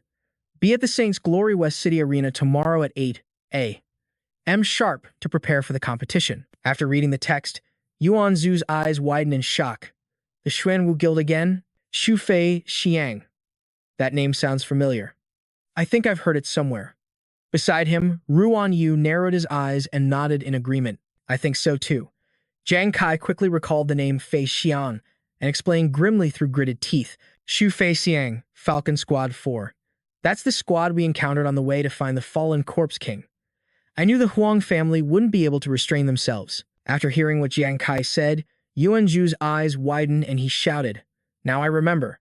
It's those guys allied with the Huangs. Hu Nan also frowned grimly and added, As far as I know, the 4th Falcon team is the most elite of all the elite teams in Xuanwu. Although the Aegis squad is also very strong, in terms of actual combat ability, they are no match for them at all. Nguyen let out a soft sigh and nodded, explaining in more detail. Hu Nan is right. Almost everyone in the Aegis squad is a child of the high-level management at Xuanwu. They have abundant resources plus superior equipment. She frowned darkly, her expression heavy as she used her knowledge to explain.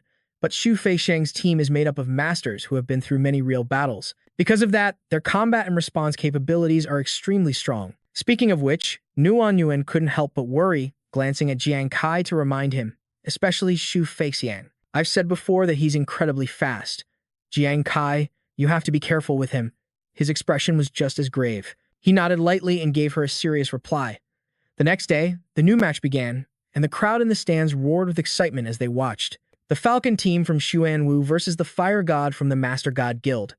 This should be quite interesting. In the arena, Xu Feixiang's group and Jiang Kai's quickly stood facing each other. In the stands, people were still chattering away. The feud between Jiang Kai and Xuanwu is probably known to everyone by now. This match is definitely going to be intense. I also heard that Xu Feixiang made some very harsh remarks, even saying that he's Jiang Kai's nemesis. In the arena, Feixiang was extremely excited to see Jiang Kai. He raised his thumb and repeated his earlier vow. Jiang Kai, we finally meet again. Remember what I said?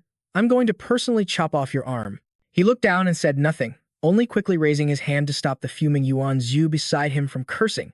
Don't be so sure of yourself, you bastard Su. Just look at how arrogant Huang Da was before. Now the grass on his grave is already several meters high. After Yuan Zhu finished speaking, Jiang Kai slowly looked at Feixiang, chuckled softly, and said in a relaxed tone, "Shu Feixiang, enough with the talk. Let's let our strength do the talking." At this moment, Yu Wei raised her hand holding the microphone and announced with a bright expression, "All contestants, please be advised.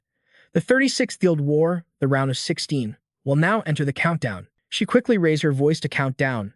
10, 9. The crowd in the stands looked at Jiang Kai and Feixiang on the screen and excitedly called out to each other, "Look, the match is about to start." Over here, Yu Wei continued to count down slowly. 8. Meanwhile, in her room, Lanlin worriedly called her sister's name under her breath, Nuanwen. Lu Jun, beside her, also thought with anticipation.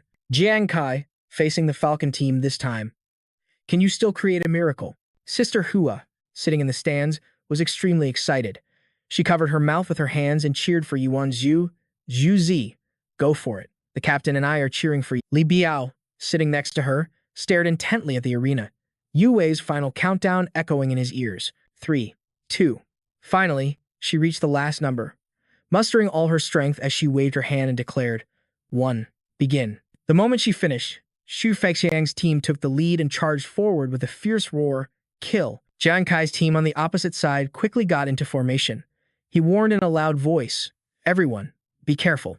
The whole team replied in unison, "Right." As soon as they spoke, Jiang Kai stomped his foot to gain momentum, launching a volley of throwing darts straight at Feixiang's group. Hunan, watching from behind, got excited and clenched her fists triumphantly. "So many soul-chasing darts. Just you wait and see what kind of surprise our team Jiang." On the other side, Feixiang shot forward like an arrow, facing Jiang Kai's rocket-like darts head-on. But a second later, a sinister smile appeared on his face as he mumbled in a low voice, "I see." Feixiang immediately stopped, and his teammates quickly rushed forward. Mo Chen raised a card and said, "Leave it to us." The moment he finished speaking, he channeled his power, and the card in his hand began to glow. Seeing this, Feixiang let out a smug, cruel laugh. His sinister eyes seemed to say to himself, "Jiang Kai, now I'll show you what real squad tactics look like." Mo Chen's group conjured a solid shield, powerfully blocking every one of Jiang Kai's ferocious attacks. Seeing this, Jiang Kai's team was stunned, their eyes widening in unison as they exclaimed, "What?" Sister Hua in the stands was also shocked. Her jaw dropped as she gasped. Such a fast reaction speed. Liang Wen, sitting nearby, added in astonishment, "Indeed." When the entire squad was in a full-on offensive charge, they were still able to form a defensive line that quickly and completely blocked the attack. And those were 6 of Jiang Kai's throwing darts at once. Jiang Kai's darts spun so deep into the shield that they nearly sparked. Yet, they still couldn't penetrate it. Liang Wen observed Mo Chen's calm demeanor as he blocked the attack and assessed with amazement. Furthermore, even though a critical hit was triggered, the user didn't panic at all and calmly retreated with the force of the impact. After blocking the fierce attack, Huo Lian, who was behind them, excitedly rushed forward and announced, "Let me test him." Mo Chen nodded in agreement, "Go ahead." Up in the stands, Liang Wen's eyes widened again, his jaw dropping in disbelief. Not only that, when the members in front are pushed back by a critical hit, the members behind can follow up at the fastest speed. On the field, Huo Lian charged forward and quickly swung her sword to attack, shouting challengingly, "Fire, God Squad. Have a taste of my scorching flame whip." This once again made Liang Wen realize in horror. Moreover, from a defensive formation, they had actually managed to launch an attack. Huo Lian fiercely struck a shocking blow toward Jiang Kai's group. He hastily dodged and warned his teammates, "Fall back." Lan, watching everything from the observation room, couldn't help but clench her hands nervously and whisper, "I've only ever heard of the Hunting Falcon team, but this is the first time I've witnessed their battle up close like this. No wonder they're famous for their teamwork." Lu Jun's expression was also serious, his eyes glued to the screen as he nodded in agreement with her. "That's right. Although the individual skill level of each member of the Hunting Falcon team isn't particularly outstanding in Xuanwu, but in such a large guild with so many talented people, their entire squad is quite prominent." Outside, Jiang Kai stomped his foot and launched forward, his eyes stern as he reached out, using his power to recall his throwing star. "Come back to me?" He silently assessed the Fei Shang team in his heart. As expected, such synergy can only be formed through countless real battles. Constantly walking on the edge of life and death is the only way to achieve this kind of coordination. Jiang Kai's eyes carefully observed each member of the opposing team, his heart trembling slightly as he admitted one thing. Just a single strike is enough to show that these opponents are far more terrifying than Shun Sha. However, Fei Xiang's side wouldn't let him off so easily. He pulled out a sparkling purple gem, a super amethyst crystal. He smirked, asking in a menacing voice, trying to recall your life chaser. In the stands, a man with long, face-covering blonde hair raised his hand to the sky and shouted, "Look, it's a super amethyst crystal. This time, the Fire God Squad's weapon is going to be controlled." The person next to him also shouted with excitement. Looks like right at the start of this match, Jiang Kai will be forced to use that mysterious card of his. Everyone wore expressions of shock. Suddenly, someone hurriedly spoke up. "Wait, everyone, look. Jiang Kai's team is full of monsters with unbelievably powerful weapons." An eagle-eyed spectator exclaimed. "The super amethyst crystal has been nullified." "What's going on?" a purple-haired guy asked mockingly. "Did you guys upgrade your weapons too?" Jiang Kai shot back a sharp glare. "Surprised? After getting screwed over in our last duel? You think we wouldn't come prepared?" Before the match, someone's voice could be heard in a conversation, speaking in a relieved tone. "Captain Jiang Kai, it's a good thing you saved some of those ores from the mermaid maze." The person continued, showing off his contribution. "I discovered that the special shattering stone among them just so happens to generate a force that repels the super amethyst crystal, so I upgraded everyone's weapons." Just as he said, a variety of weapons were indeed laid out on the table. This way, they wouldn't have to fear running into a super amethyst crystal. Jiang Kai patted Nguyen Nu on the shoulder and praised, "Nguyen Nu, well done." Hearing this, he grinned from ear to ear, his eyes lighting up with delight. Jiang Kai leaped high into the air and said firmly, "Xu Fei Xiang, now let me tell you something. In the face of ultimate speed, even the most perfect coordination will have openings." He plunged into the game's space, surrounded by large dice, and from his position, he shot down several objects shrouded in fire. Perhaps those flames shattered a wine bottle, causing shards to fly everywhere. A sarcastic voice rang out. "Even small fries like you dare to act so cocky." At that moment, someone leaped up, so fast they were just a blur. It was Yuan Zhu. He was surrounded by blazing red lightning. Yuan Zhu held his weapon behind him. "Then let me give you a taste of the #1 war god in the world." Someone in the crowd below shouted, earth-shaking stomp. Looking up from below, Yuan Zhu prepared to descend, surrounded by a vast field of powerful golden lightning. The people below frantically warned each other to fall back as the blow struck down, shaking the heavens and the earth. Unfortunately, the enemy troops had already managed to scatter. Yuan Zhu landed. He looked around in a daze, wondering to himself, where did everyone go? While he was still confused, an enemy attack came in as an ambush. Seeing the situation was bad, Jiang Kai shouted a warning, "Yuan Zhu, watch out," while simultaneously throwing his weapon in that direction. The dagger he threw knocked away Huo Lian's whip. She was startled, her expression annoyed. Yuan Zhu still hadn't recovered. Fei Xiang charged forward with his weapon, laughing maniacally. "Jiang Kai, you dare get distracted while fighting me. Xu Fei Xiang, I told you, if I ever saw you again, I would definitely kill you." Jiang Kai was momentarily startled. On Yuan Zhu's side, he regained his composure and charged towards Huo Lian, roaring, "You dare challenge the #1 war god in the world? How bold!" Yuan Zhu's attack was unexpectedly blocked by Zimo's shield, with Huo Lian behind him. He was assigned the task. "He's all yours now." Zimo frowned, observing Yuan Zhu closely, and thought to himself, "This madman's reflexes are pretty damn good. I underestimated him."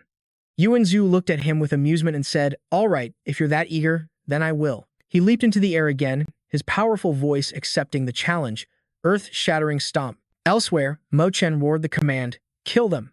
Huo Lian and Miao Ling immediately rushed towards the 3 members of Jiang Kai's team.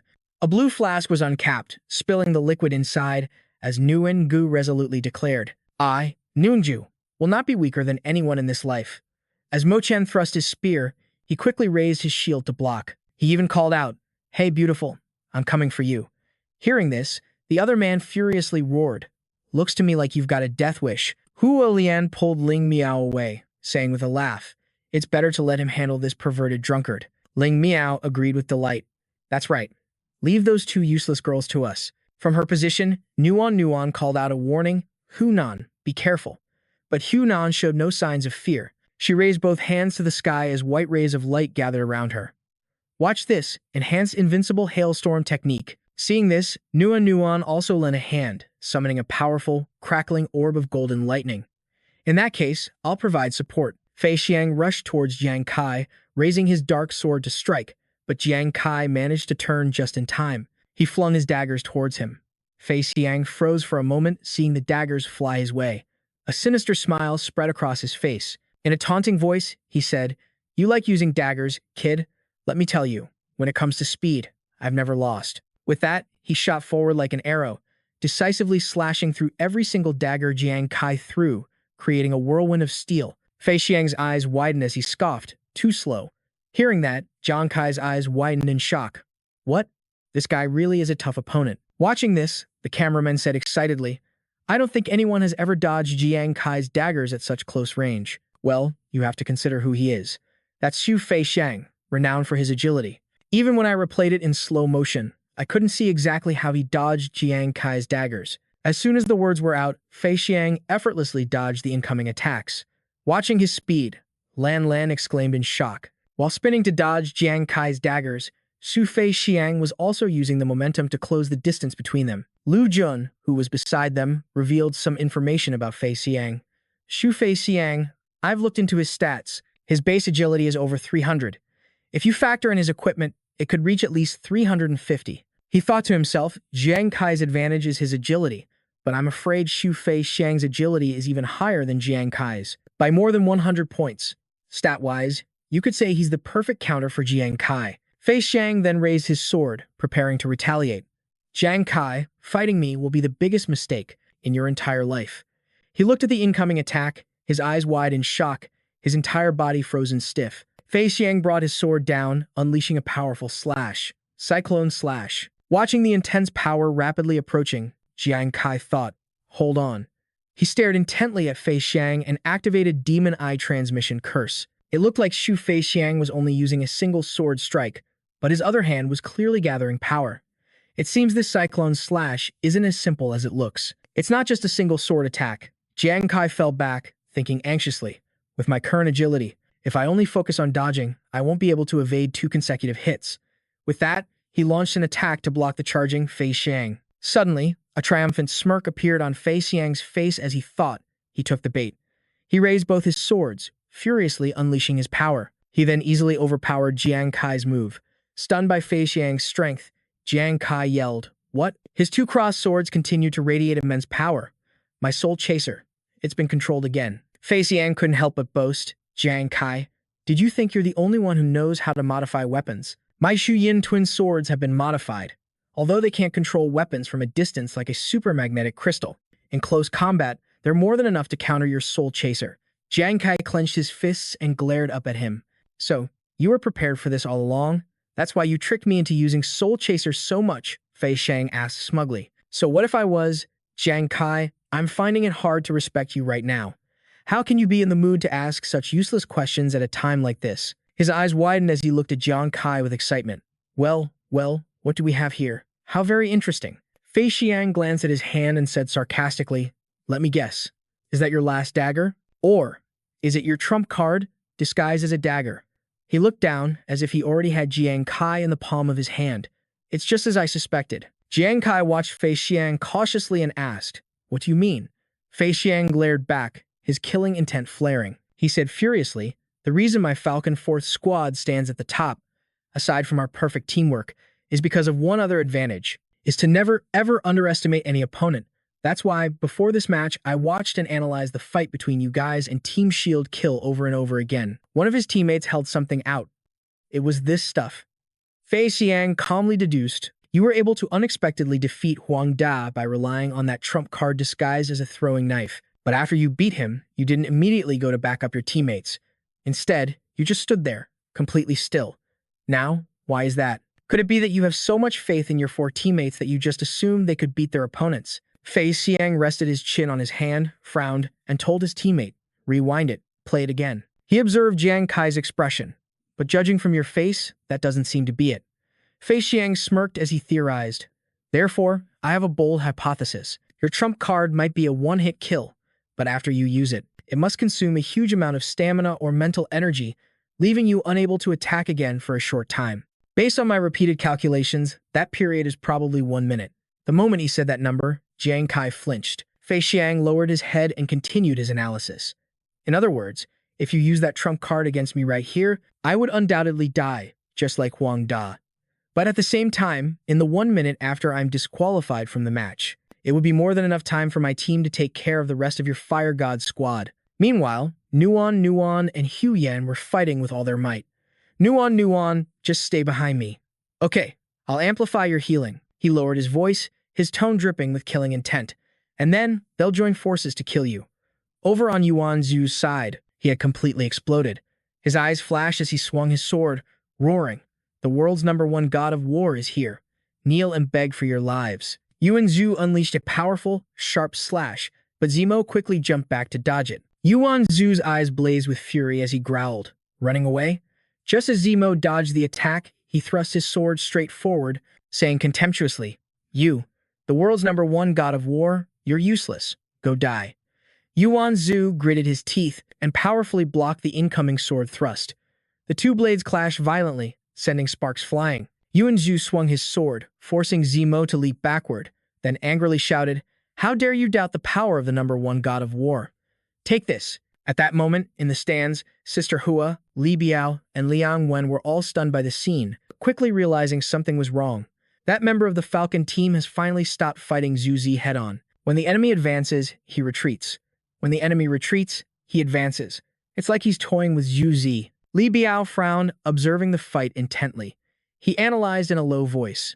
He knows full well that Zhu Zi has the attribute-shifting talent. If they fought head-on, he's not guaranteed to win.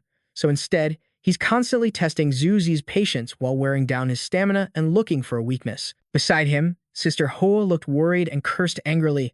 Aren't the Falcons' 4th squad supposed to be strong? Using tactics like this is a bit damaging to their reputation. But Li Biao just shook his head, explaining with a serious expression, "This is a battle strategy.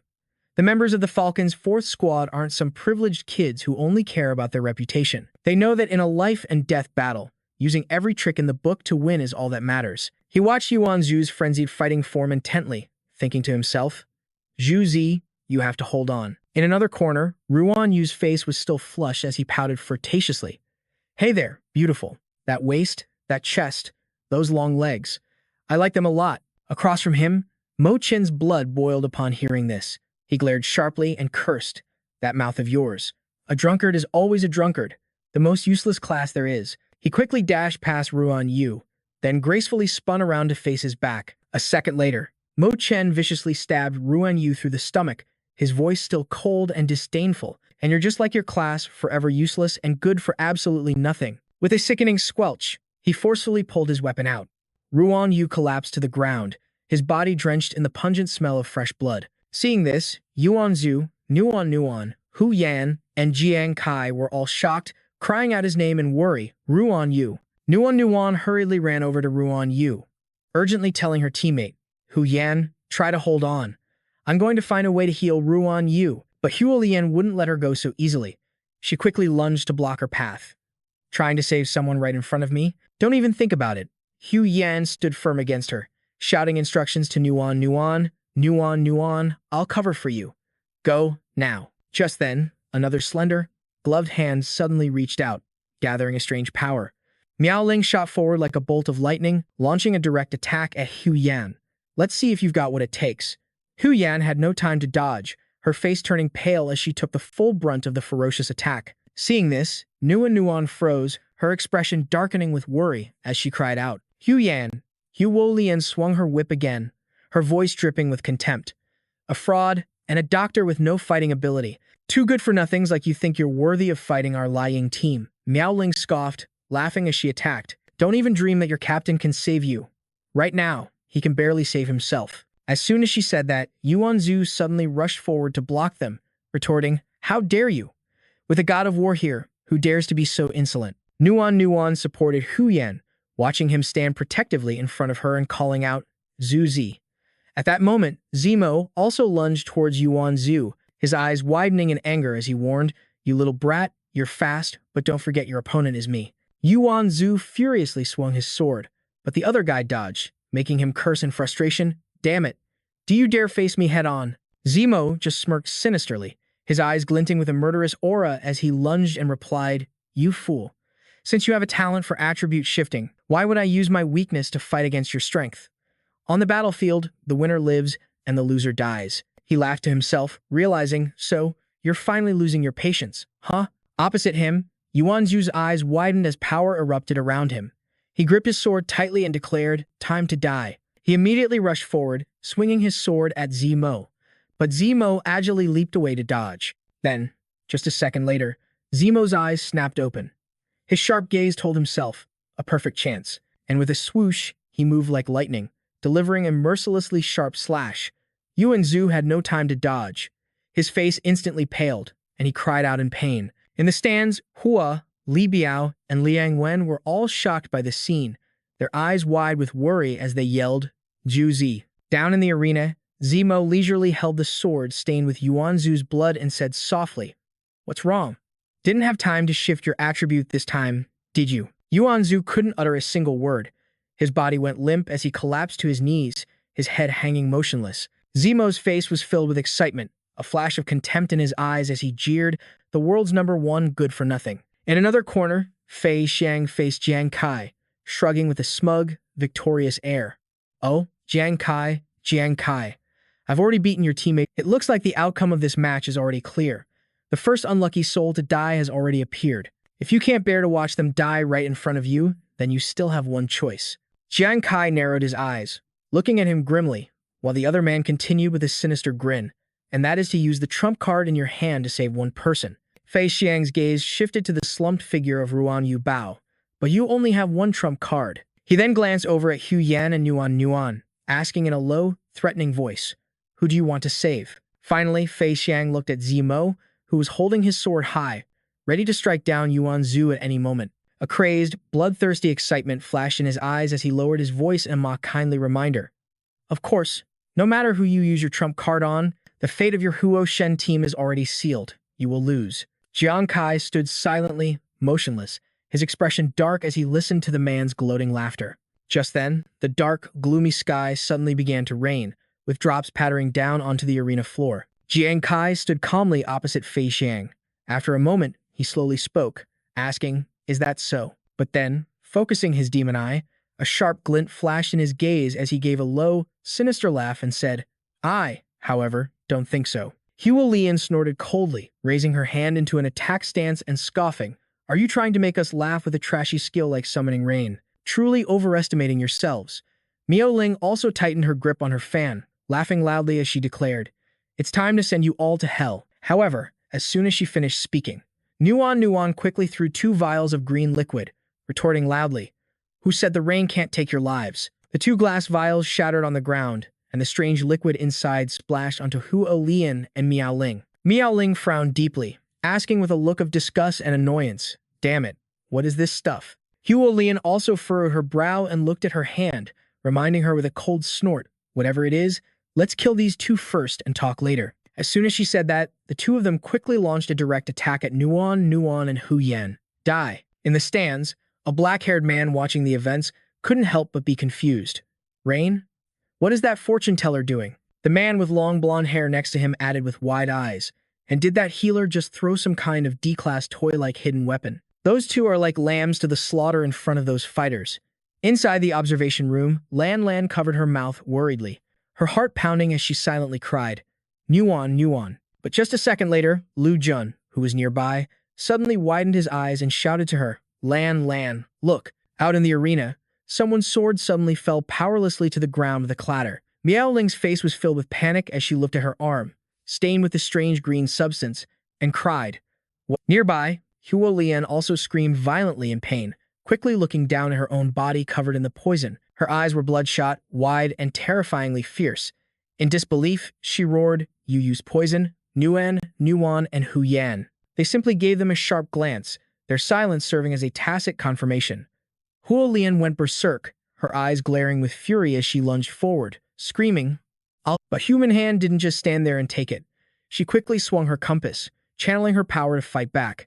"You still want to kill us? Dream on." Hailstorm. As soon as she finished speaking, a hailstorm rained down, piercing right through Hua Lian's and Miao Ling's bodies. The 2 of them were powerless to withstand the storm, their faces turning pale as their eyes rolled back. Finally, Hua Lian and Miao Ling collapsed limply to the ground as the rain continued to pour down relentlessly. In the room, Lan, witnessing everything in disbelief, exclaimed doubtfully, "What kind of poison is that? It's so terrifyingly potent, it can make a fighter completely lose their ability. Lu Jun, who was nearby, had already figured it out. With an amused look in his eyes, he slowly explained it to her. It's the rare green water ghost poison.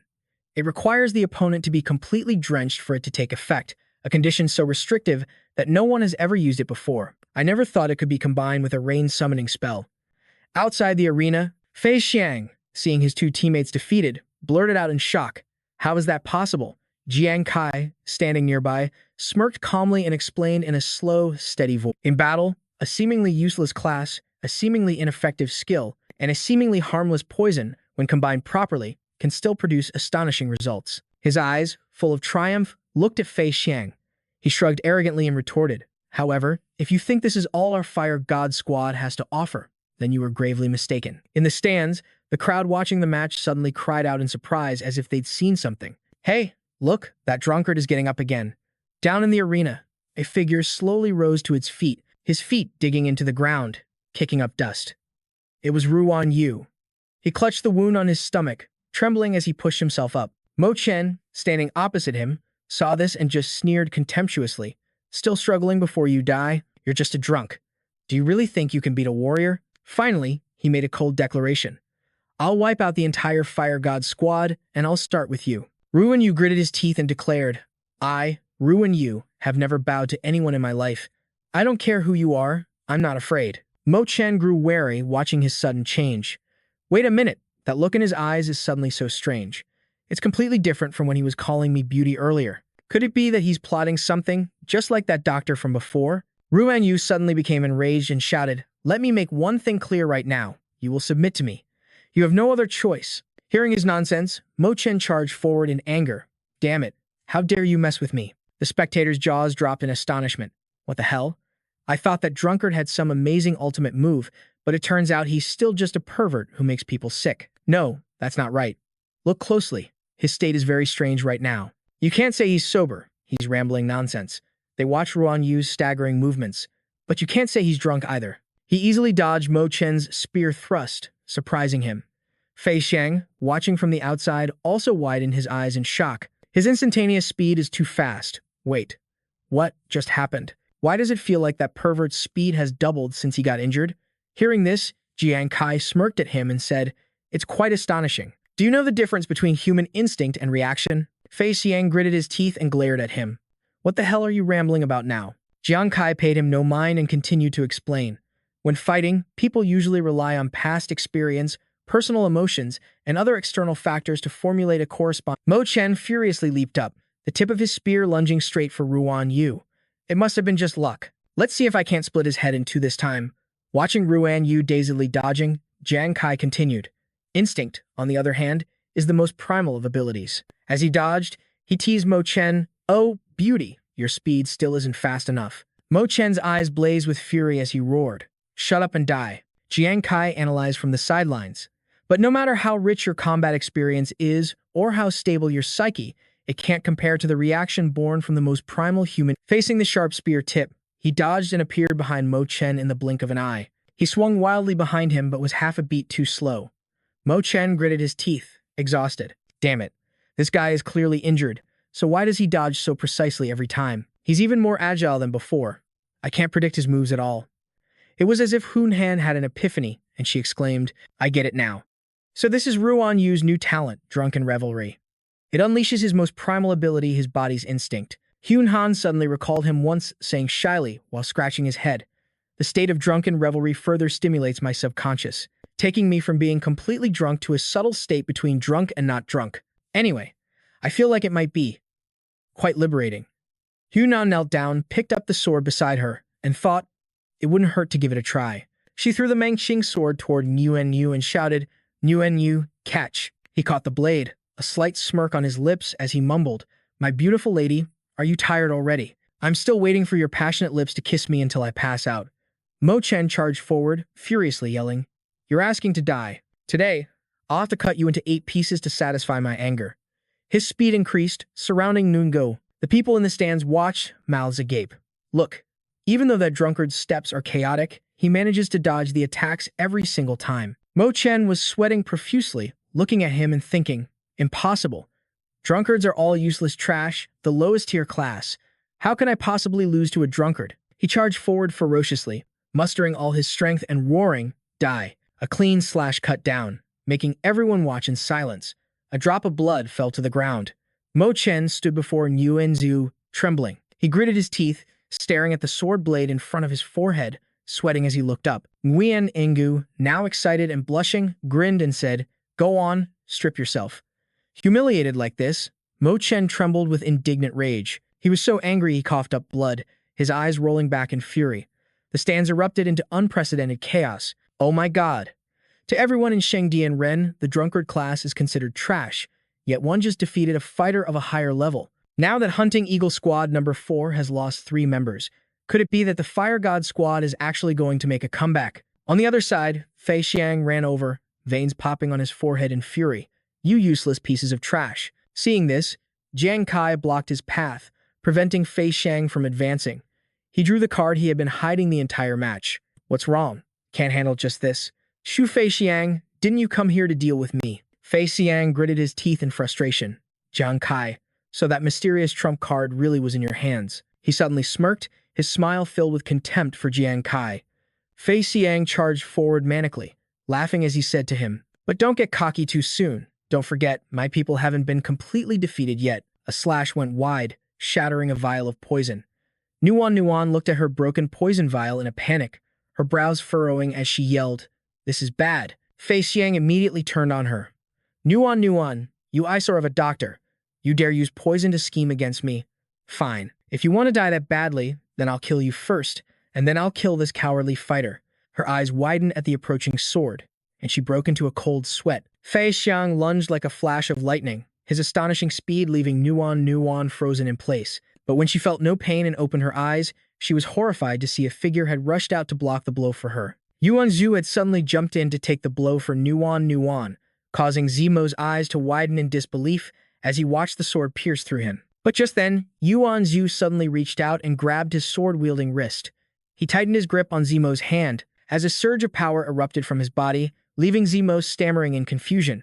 A murderous glint flashed in Yuan Zhu's eyes. He raised his sword and growled, but Yuan Zhu used his body as bait to transfer the attribute into his physique. And then, Zimo's eyes suddenly went bloodshot, widening in disbelief as Yuan Zhu ruthlessly drove the sword through his throat. Fresh blood spurted out violently. Witnessing this, Fei Xiang's face went pale, and he blurted out in shock, "How is this possible?" As if expecting this reaction, Jiang Kai smirked and repeated, "What did I tell you? Hunting Eagle, if you think you can kill my teammates, it's not going to be that simple." Fei Xiang seethed with hatred, still unable to comprehend what was happening. Damn it, how did these useless members of the Fire God Squad suddenly get so strong? According to my earlier analysis, they clearly had no chance of winning. Before he could react, Jiang Kai quickly took out a card and announced, "Well then, now it's a showdown between us. Shu Fei Xiang, I will make you accept your defeat completely." Fei Xiang was completely enraged, gritting his teeth and trembling as if about to explode. His eyes were bloodshot. He suddenly stood up straight and declared loudly, "Jiang Kai, don't celebrate too early. Even if my men couldn't handle the trash by your side today, I, Shu Fei Xiang, will definitely take your head." Jiang Kai didn't respond, merely clenching his jaw as he calculated. In a fight, the most decisive way to seize victory is always an all-out attack, a preemptive strike.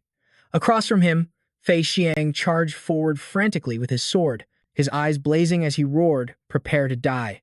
Violent assault twin slash. Jiang Kai remained motionless, a strange blue light flashing in his eyes, thinking to himself, "Noble's focus. What powerful burst damage." Just before Fei Xiang's sword could pierce him, he leaned aside to dodge, quickly calculating. An all-out attack from Shu Fei Xiang. Even if it doesn't land a direct hit, I'll still be affected by the energy. But at the same time, it also means that after this move, he won't have much strength left. Jiang Kai's lips moved slightly as he whispered in a hoarse voice, quickly launching his second attack. As soon as he finished speaking, his entire body shot up, causing Fei Xiang's slash to plunge straight into the ground. The man's eyes widened after that missed slash, his voice filled with disbelief. "What?" Jiang Kai leaped to a corner, his expression dark and somber as he declared, "To Fei Xiang, you've lost." The moment the words left his mouth, he reached out and activated the death card, and streams of power began to surge forth. As fast as lightning, Jiang Kai forcefully threw the card, sending it flying in a straight line toward Fei Xiang. The man had already gone mad. Power erupted around his body as he raised his sword and roared. Who said I've lost? Jiang Kai, you dare trick me. I'll kill you. Jiang Kai calmly narrowed his eyes, observing Fei Xiang's crazed state and silently assessing him. The more you're controlled by emotions, the easier it is to lose your way. He stood there nonchalantly, watching as the card he'd thrown plunged straight into the man's chest. Long calmly remarked, his Qing's Yue Ming was suppressed earlier, so it couldn't produce a critical hit. After the death card absorbed his 9th Qing's Yue Ming, it conveniently inherited the 90% critical hit probability. Fei Xiang's eyes bulged as he stared at the card piercing through his chest. On the other side, Jiang Kai was still lost in his own thoughts. Combined with the death card's attribute enhancement, this attack increased the card's penetration power by 50 points and permanently increased the critical hit rate by 15%. It also increased critical hit damage by 150%. Veins bulged on Fei Xiang's ferocious face as he gaped and mumbled, "How is this possible?" Jiang Kai sneered inwardly. Fei Xiang is definitely going to die. With a loud bang, an explosion erupted around Fei Xiang's body, accompanied by his agonizing scream. The sky darkened and raindrops began to fall. On the ground, a blood-soaked hand lay limp. In the drizzling rain, Jiang Kai calmly reached out to retract his soul power. He glanced at the person on the ground. "I already told you, you've lost." At this sight, Hang's group gasped in astonishment, their pupils constricting. "My God!" Then, everyone in the stands stood up at once, cheering joyfully. "Oh my goodness, the Fire God squad won again. They've beaten Shumu's elite squad twice in a row. It's truly a miracle." Jiang Kai smiled with satisfaction. Hu Yan's group raised their hands in celebration, while on Ziheng's side, they heaved a sigh of relief. Lan Lan shot up from her seat, her eyes filled with disbelief. Is it over?" Lu Jun put his hands in his pockets and walked leisurely. "It's over. What a spectacular match." Jiang Kai's performance was as brilliant as ever, and Yuan Zhu didn't disappoint me either. Also, Nuan's performance was very eye-catching. He smirked, recalling the earlier fight. Poison-using medics usually aren't suited for combat, but that girl was able to set up a complex green water ghost formation, and she could even apply it in battle. It shows her skill with poison is very high. Lan Lan closed her eyes and nodded in understanding. She added, "It's a pity Professor Li's committee has already completed their evaluations.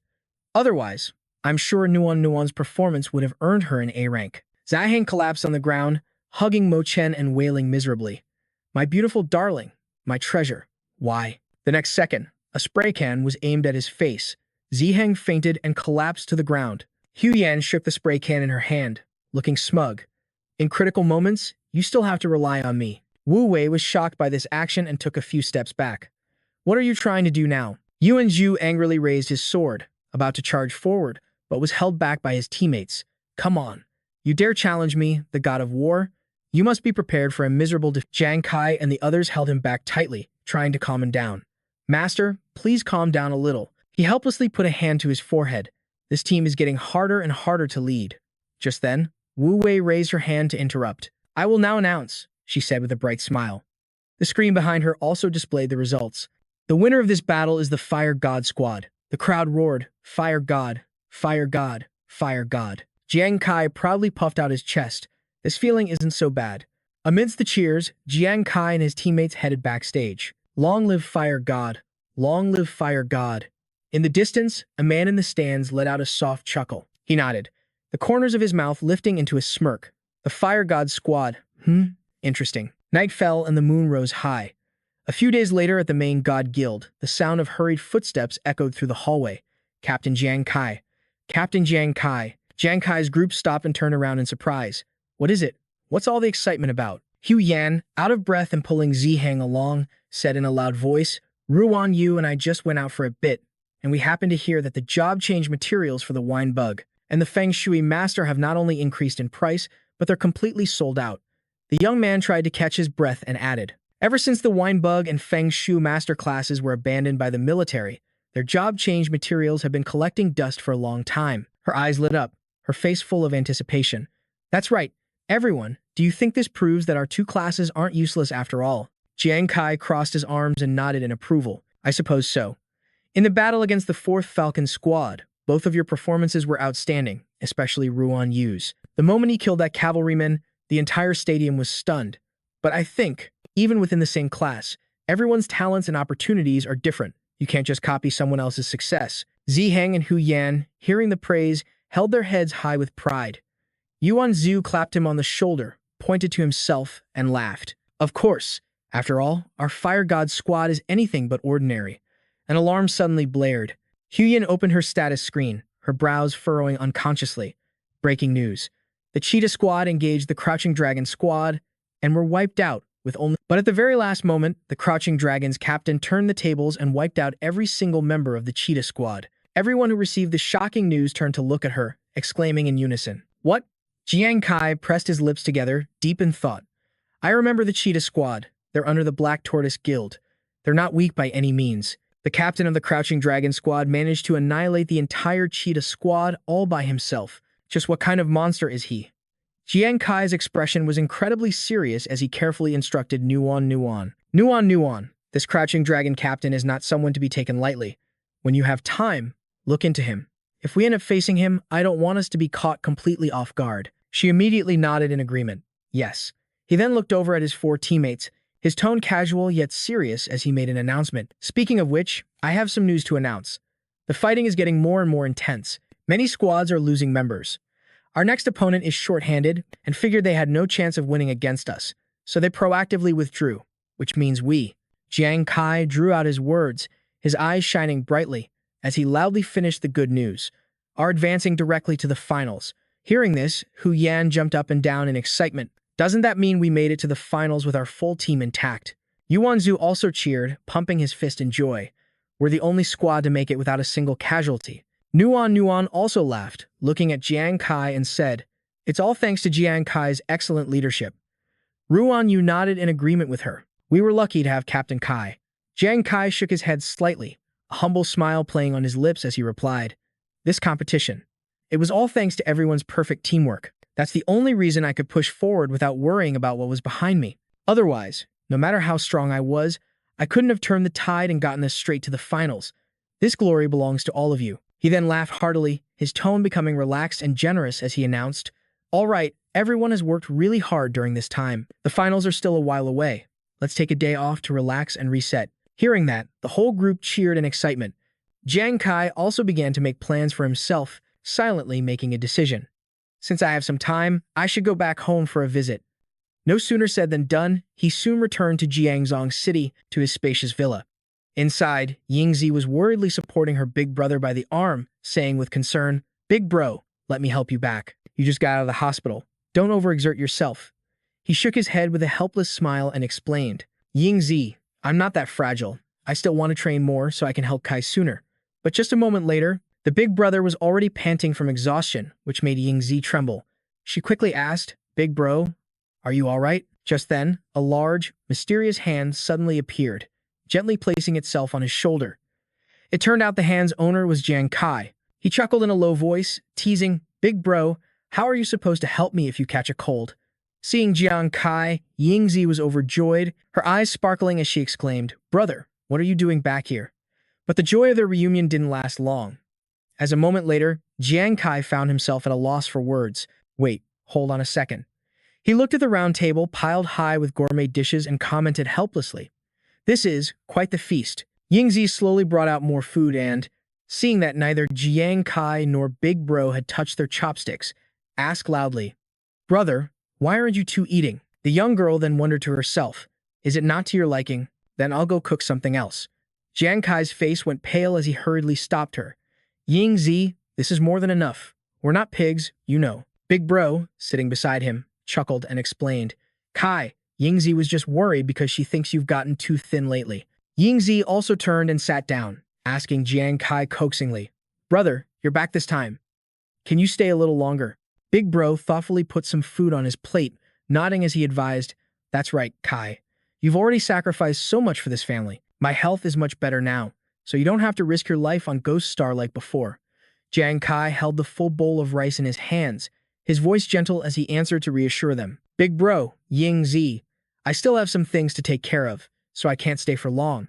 But you two don't have to worry. I'm doing just fine. The reason I made time to come back was to see if you two were doing well.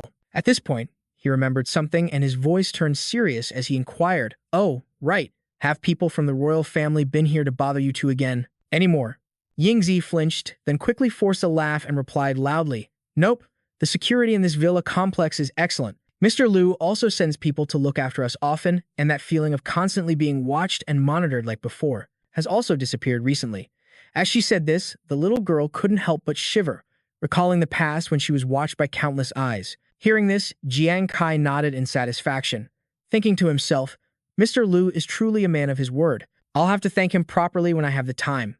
The big brother sitting next to her also nodded, looking at Yingzi with concern. That's right. Now that Yingzi can live peacefully at school, she must have made a lot of new friends, right? The little girl immediately nodded affirmatively. Of course. Seeing that, he burst into a happy laugh, and Gang Chao's eyes were filled with praise. After all, our Yingzi is smart and kind. Everyone likes her. Jiang Kai also chuckled and remarked, "That's wonderful." Yingzi didn't say anything else, quietly putting food in her mouth as a troubled expression flashed across her eyes. Just a moment later, however, she closed her eyes in bliss, savoring the delicious food in her mouth. But Jiang Kai froze, a worried thought crossing his mind. Did I see that wrong just now? It looks like something is troubling Yingzi. The next day, Jiang Kai hurried back to Ghost Star, where the Fire God squad gathered to prepare for the final battle. A few days later, in a vast forest, a ferocious wild boar charged wildly as an announcement rang out. Level 23 elite monster, Fanged Wild Boar. With a swish, a sharp and precise sword slash flashed through the air. With a serious look, Yuan Zhu delivered a single sword strike, cleanly finishing off the wild boar. After finishing off the boar, he cockily slung his sword over his shoulder and smirked. Taking down an elite monster like the Fanged Wild Boar is a piece of cake for this war god. Hu Yan, who was sitting nearby, pouted and reminded him, "Hey Zhu Zi, you're not the only one who has improved." Ruan Yu nodded, puffing out her chest and chiming in, "Yeah, that's right. I killed at least 3 of them myself." Jiang Kai watched them in silence, a pleasant look on his face as he thought to himself, "The team's coordination has improved a lot. Looks like the intensive training before the match was a good idea." Just then, the devices on everyone's wrists suddenly lit up. Nuan exclaimed happily, "We have info on the finals." A mechanical blue screen appeared, displaying the message, "Overgod Guild, Fire God Squad. Participation information. Congratulations on reaching the final round. Your next opponent is the Crouching Dragon Squad from the Azure Dragon Guild. Please be at the arena in the West District of Holy Melody City at 8 a.m. tomorrow for the match." Yuan Zhu read the notice intently, frowning. He remarked with surprise, "The Crouching Dragon Squad. I can't believe their captain fought his way to the finals all on his own." Hu Yan cautiously rubbed her chin and mumbled, "That guy is seriously scary." Meanwhile, Nuan turned to Jiang Kai and reported grimly, "Kai, I've got the intel you wanted on the captain of the Crouching Dragon Squad." She moistened her lips and began to speak in a slow, steady tone. "His name is Di Sang. He's a level 40 fighter. His weapon is a silver longsword, and he's a newcomer who joined the Azure Dragon Guild this year. Right after he joined, Di Sang established the Crouching Dragon Squad. Under his leadership, the Crouching Dragon Squad developed quickly, becoming a formidable force within the guild in less than half a year." Nuan's fingers swiped lightly across the screen, her expression frighteningly serious as she continued. "Because Di Sang is a newcomer, and the Crouching Dragon Squad isn't as ostentatious as the Falcon Squad, there's not much information on him. Fortunately, I found a few videos of his past fights." She paused, recalling Di Sang's attack patterns before stating her conclusion. "I've noticed that his skill, Phantom Shadow Slash, is extremely fast. He can practically take out an opponent in a single blow." After hearing that, Hu Yan stroked her chin, her brows furrowing slightly as she commented, "Phantom Shadow Slash. Sounds similar to that Shu Feixiang guy. He's an agility buff type." Jiang Kai silently nodded in agreement, his expression grim as he analyzed the situation. Hu Yan's right. But for someone to make such a big splash in a major guild in only half a year, and then get to the finals single-handedly, his power must be on a completely different level from Shu Feixiang's.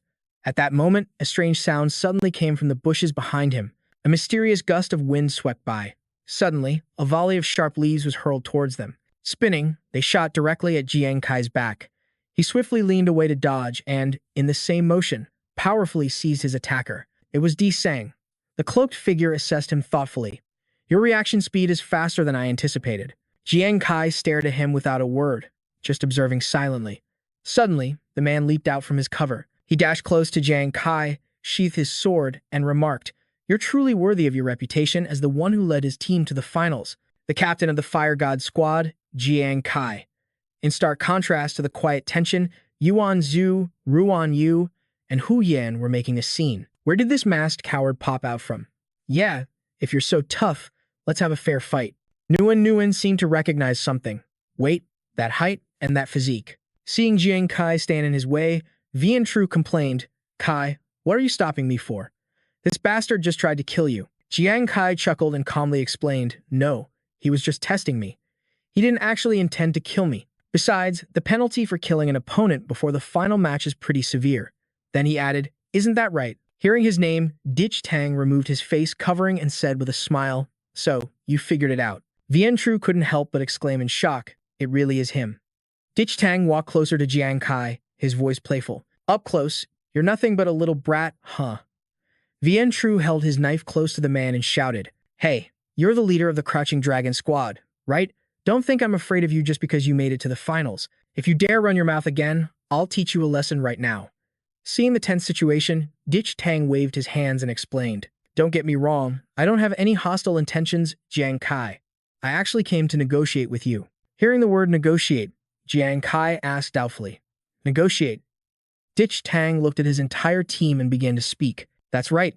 I've watched all of your matches. Your performance was excellent, especially yours, Jiang Kai. Your trump card was particularly impressive.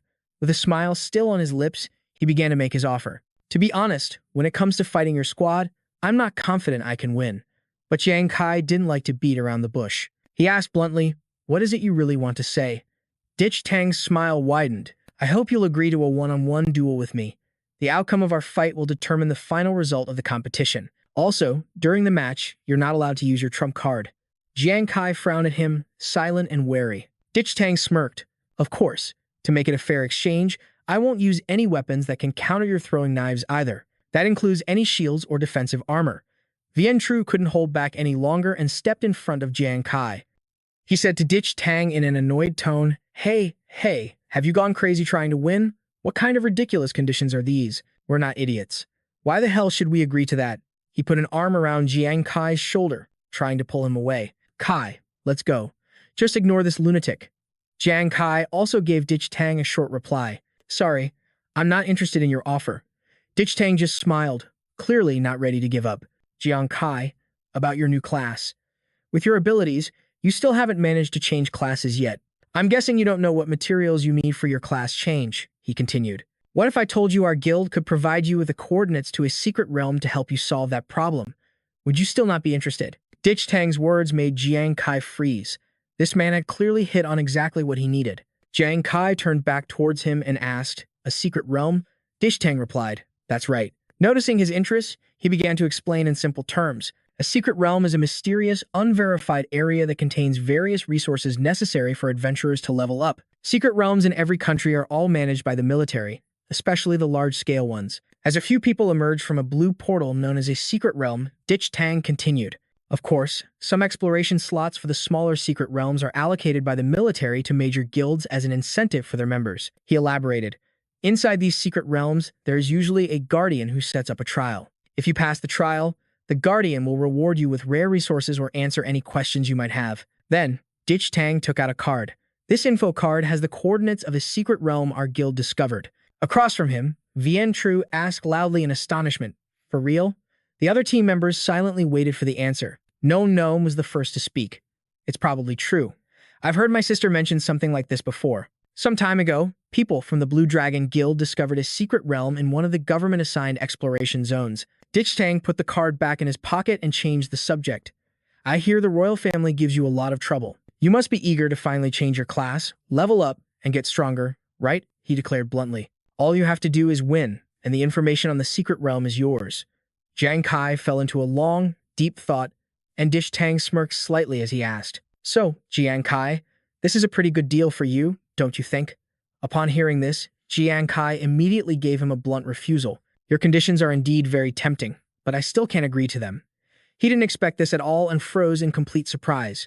Vian Tru, also extremely shocked, asked Jiang Kai, Why not? Kai, haven't you always wanted to change your class? My team fought hard to make it to the finals. I'm the captain.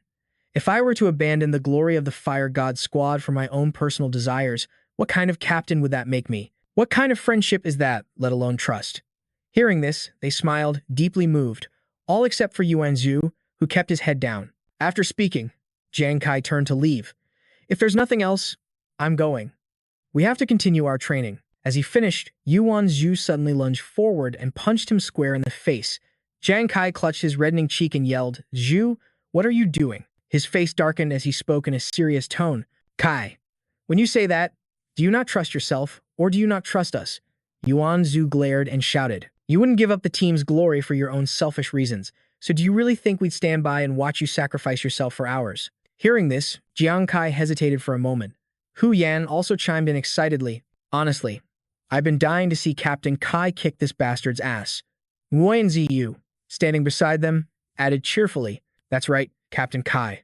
I'm waiting for you to successfully change your class so you can lead us all to level up again." Nuan stepped closer to Jiang Kai. "Kai, don't hesitate anymore. Just like how you've always trusted everyone from the start and always put us first. The entire team wants to trust you and support you unconditionally." She smiled brightly. "That's what being a team is all about, isn't it?" Seeing his teammates trying to convince him, he couldn't help but be surprised. Jiang Kai lowered his head, a helpless smile playing on his lips. "You guys are really something," he said to them with a small smile. "Just don't blame me if I lose." Hearing Jiang Kai say this, the four of them couldn't help but grin with excitement. He turned to Di Sang.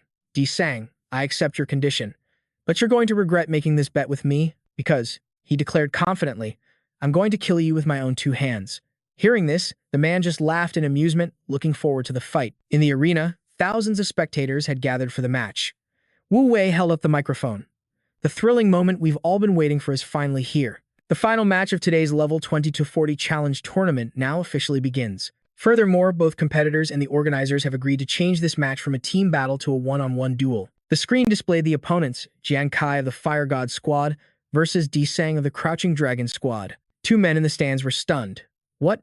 A one-on-one duel? Didn't every member of the Fire God Squad advance? Giving up such a huge advantage to fight solo?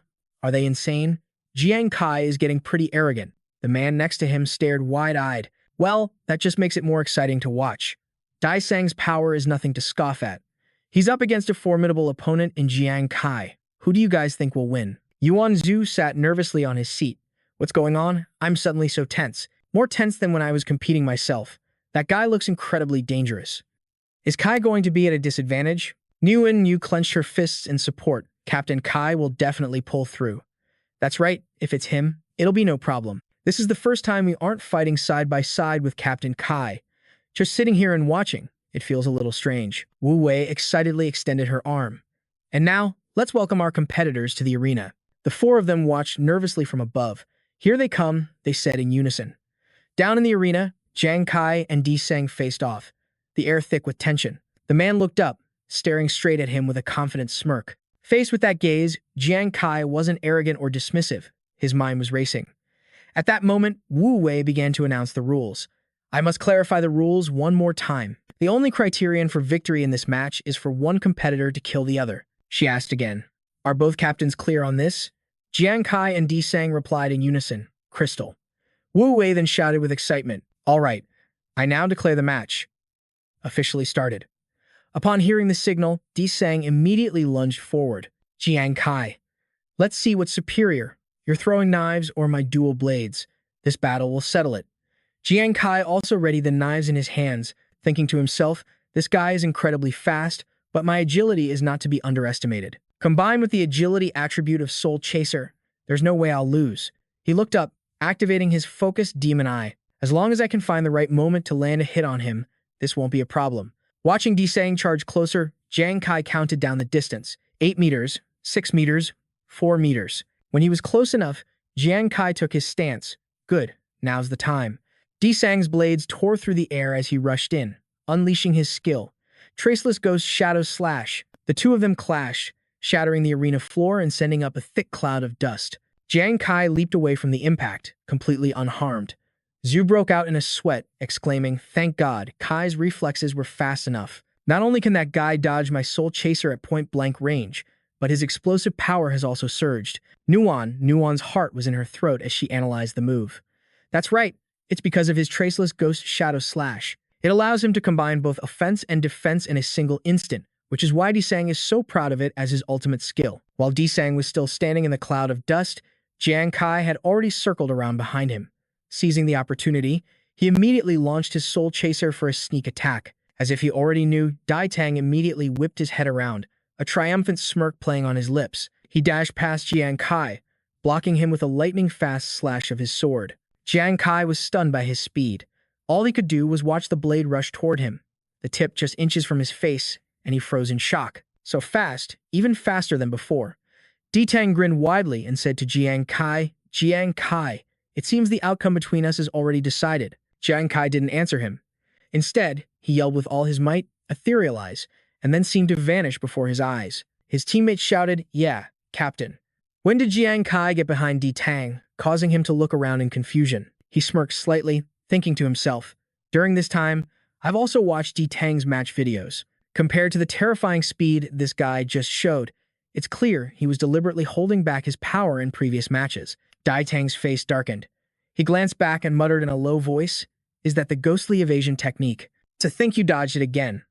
Although from the guild's perspective, I really want to win, meeting an interesting opponent like you." Ditang laughed loudly, his eyes filled with a hint of excitement. "I'm actually getting fired up." Nuon watched with her heart in her throat. That opponent is terrifying. He nearly finished Kai in just a few moves. Kai must be under immense pressure right now. Yuan Zhu was also sweating nervously. This guy is seriously unsettling. But you can't deny he's skilled, just incredibly obnoxious. Hu Yan and Ruan Yu beside them could only cheer for their captain. Down in the arena, Jiang Kai and he were facing each other, each waiting for the other to make a move. He didn't attack immediately but replied to Dai Tang's words, "I should say the same thing to you. You've also awakened my competitive spirit." The man smirked, his arrogant tone unwavering as he replied, "Quite the spirit you've got. Kid, I almost feel bad for having to do this. How about this? I promise you, even if you lose this match, I'll guarantee you a spot in the Azure Dragon Guild. How about it?" Jiang Kai didn't bother to answer, simply pushing off the ground and leaping into the air. He shot towards Dai Tang, shouting, "Enough with the nonsense. This fight isn't over yet." He also raised his sword, replying with great amusement. "An answer just as I expected. But are you underestimating me, or have you just gotten stupid? To kill me, you'd at least need to throw a few more daggers, wouldn't you?" With that, Dai Tang dashed off at a blinding speed, a smirk still plastered on his face. At the same time, Jiang Kai threw his daggers while using his skill, Extreme Time. Dai Tang swung his sword wildly, unleashing his Phantom Shadow slash. "Trying to kill me at close range? Then you're far too naive." At that moment, Dai Tang's eyes flew open, and he slashed down hard where Jiang Kai stood. It sent him flying into the air. Immediately after, continuous blades of wind struck Jiang Kai's body. He was unable to defend in time and was knocked backward. Jiang Kai gritted his teeth, enduring the intense pain from the last attack, unable to fight back. Ruan Yu, Yuan Zhu, and the two girls, Hu Yan and Nuon, watched from the sidelines, shocked and pained. They cried out, "Kai, Captain Kai." The spectators who witnessed the scene couldn't help but exclaim in awe. As expected of Dai Tang's ultimate skill, just the aftershock of the attack caused this much damage. A direct hit would probably be fatal. Back in the match, Jiang Kai had managed to steady himself. He wondered, why? Why did this happen? Jiang Kai recalled the moment Ditang's sword was pointed at his head. The first time he used Phantom Shadow slash, "I intentionally held back some of my strength, but I was still at least able to avoid the danger. But for that last attack, I clearly used all my power to dodge. Yet I was still hit by the aftershock of the blade. Was it because the distance was too close for me to react, or has his Phantom Shadow slash gotten faster?" Jiang Kai looked up at the arrogant man before him. Ditang stood there, a condescending smile on his face and a challenging tone in his voice. "Already back on your feet. You look like a mess, though." He ignored the man's taunting tone and continued his train of thought. "However, I can't shake the feeling that I'm missing something very important." A thin layer of blue flame enveloped Ditang's body. He spoke up. "I remember Xu Feixiang once said during a match that when it comes to speed, he's never lost, right?" Slowly, a challenging smirk spread across his face. "Well, let me tell you, no matter how fast an opponent is, they will definitely lose when they face me. Because the stronger my opponent, the stronger I become." While Ditang was still rambling, Jiang Kai had planted his feet firmly on the arena floor. Jiang Kai stood perfectly still. His entire body was enveloped in a dark, unpredictable aura. He gripped the sharp hidden weapons tightly in his hand and said in a deep, hoarse voice, "Who says I haven't lost yet?" With that, he swung his arm, sending the darts flying towards their target. Seeing his stubbornness, Dai Tang praised him with amusement. "Well, you're one tough kid. I like that. But don't think I'll go easy on you for it." He instantly slashed his sword across Jiang Kai's shoulder. "Is that all you've got? How boring." Then, another sharp slash cut across his body. "At your current speed, you can't even touch the hem of my clothes." He warned him with a condescending tone, like a superior speaking to an inferior. "Just give up. My next attack won't give you a chance to even breathe." As soon as he finished speaking, Dai Tang swung his arm, a cruel smirk on his face, and attacked relentlessly without a shred of mercy. Jiang Kai couldn't dodge and was forced to take every blow, his body finally giving out as he coughed up blood. Outside the arena, Hu Yan's group watched with growing anxiety. Nuan covered her mouth, her voice filled with pain as tears welled up in her eyes. "This is bad. Kai is in really bad shape." The spectators also clicked their tongues and held their breath. Just watching was painful. It was a complete one-sided beatdown. Back in the arena, Jiang Kai managed to slowly steady himself. The audience in the stands continued their commentary. Jiang Kai is really at a disadvantage. He gave up the chance for a team battle and insisted on a solo match. What do you all think his goal is? Next to him, two guys were lounging, their punchable faces matching the taunting words that came out of their mouths. What other goal could there be? He's just showing off. It was pure luck that let this overconfident nobody sneak into the finals. That's right. If you ask me, Jiang Kai deserves to die. Hearing this, Yuan Zhu gritted his teeth in fury. Without another word, he immediately grabbed the two by their collars and confronted them. Much to their confusion, Yuan Zhu asked them fiercely, "What did you just say? Say it again if you have the guts." From behind, Nuan's group hurried forward to intervene. "Yuan Zhu, don't be impulsive. Don't get into it with dogs. Why lower yourself to the level of trash that only knows how to bite?" That's right. Faced with Yuan Zhu's anger, one of the two not only didn't back down but doubled down, shouting loudly to draw the attention of the entire arena. "I said Jiang Kai deserves to die. Damn it, what did you just say to him?" That's right. Come on, everyone, look over here. We got a good little dog protecting its master. Veins popped on Yuan Zhu's forehead as his eyes blazed with anger. He gritted his teeth and yelled, "You." Just then, a voice rang out, snapping. "What's all the noise?" It was Lan. She stood looking down at the commotion from the stands, followed by two soldiers. Her eyes were murderous as she glared at the group and said, "This is a spectator area. Throw the troublemakers out." "Yes, ma'am," one of the soldiers replied. Nuan looked at the person before her in surprise and said, "Sis." Lan walked closer and explained, "Jiang Kai is fighting Ditang solo this time. I was worried you'd get too anxious and worked up watching the match, so I came to check on you." By now, the two troublemakers had their arms pinned by the guards and were being dragged out. Lan continued, "Those two are probably from the Black Tortoise Guild. That's why they were deliberately trying to cause trouble and vent their anger. After all, your Fire God squad is exceptionally talented, and this time, the Black Tortoise Guild not only failed to make it to the finals but also lost a lot of face. They're just hoping Jiang Kai dies." Still furious, Yuan Zhu spat on the ground, a bunch of disgusting flies. Meanwhile, hearing her sister's words, Nuan looked worriedly towards the arena and whispered, "Kai." At that moment on the stage, Jiang Kai was at a clear disadvantage, kneeling on one knee with a hand on the ground for support. Opposite him stood Di Tang, composed and holding his sword, looking every bit the part of a master. Jiang Kai struggled to take a deep breath. He raised his left hand, and streams of power quickly gathered in his palm. Seeing this, Di Tang gave a cold smirk and taunted, "Jiang Kai, why bother suffering like this? You've already lost this match. Stop your useless struggling. If you just agree to join our Azure Dragon Guild, you'll still have a chance to enter the secret realm." Jiang Kai replied, blood still staining the corner of his mouth. He paused, looked at him, and said, "It's not over yet." Looking at the unwavering determination in his eyes, Dai Tang thought in confusion. This kid is clearly cornered, but there's no fear or panic in his eyes, only a calm and resolute determination that's almost obstinate. He tightened his grip on his weapon and replied, "Fine. No matter what, you refuse to admit defeat." Dai Tang suddenly charged forward to attack, his voice continuing, "In that case, I'll just have to completely crush that confidence of yours." A sharp wave of sword energy shot towards Jiang Kai. Ghostly shadow, formless slash. Outside the arena, Jiang Kai's team was stunned. A team member asked anxiously, "What's going on? Why isn't Captain Kai dodging?" Nguyen was too scared to watch anymore. She covered her eyes tightly with both hands, her voice choked with sobs. In the arena, Jiang Kai remained motionless. The wave of sword energy drew closer and closer, leaving visible cuts in the air as it passed. But at that very moment, his eyes shot open. He leaped up quickly, swung his arms, and launched his attack. The attack landed. On the other side, Dai Tang felt as if he'd been electrocuted. What is this? A sudden feeling of numbness. My vision is starting to blur. I can't see his figure clearly.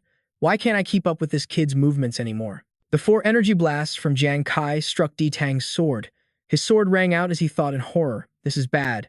I've fallen into his trap. Jiang Kai shouted, now's my chance.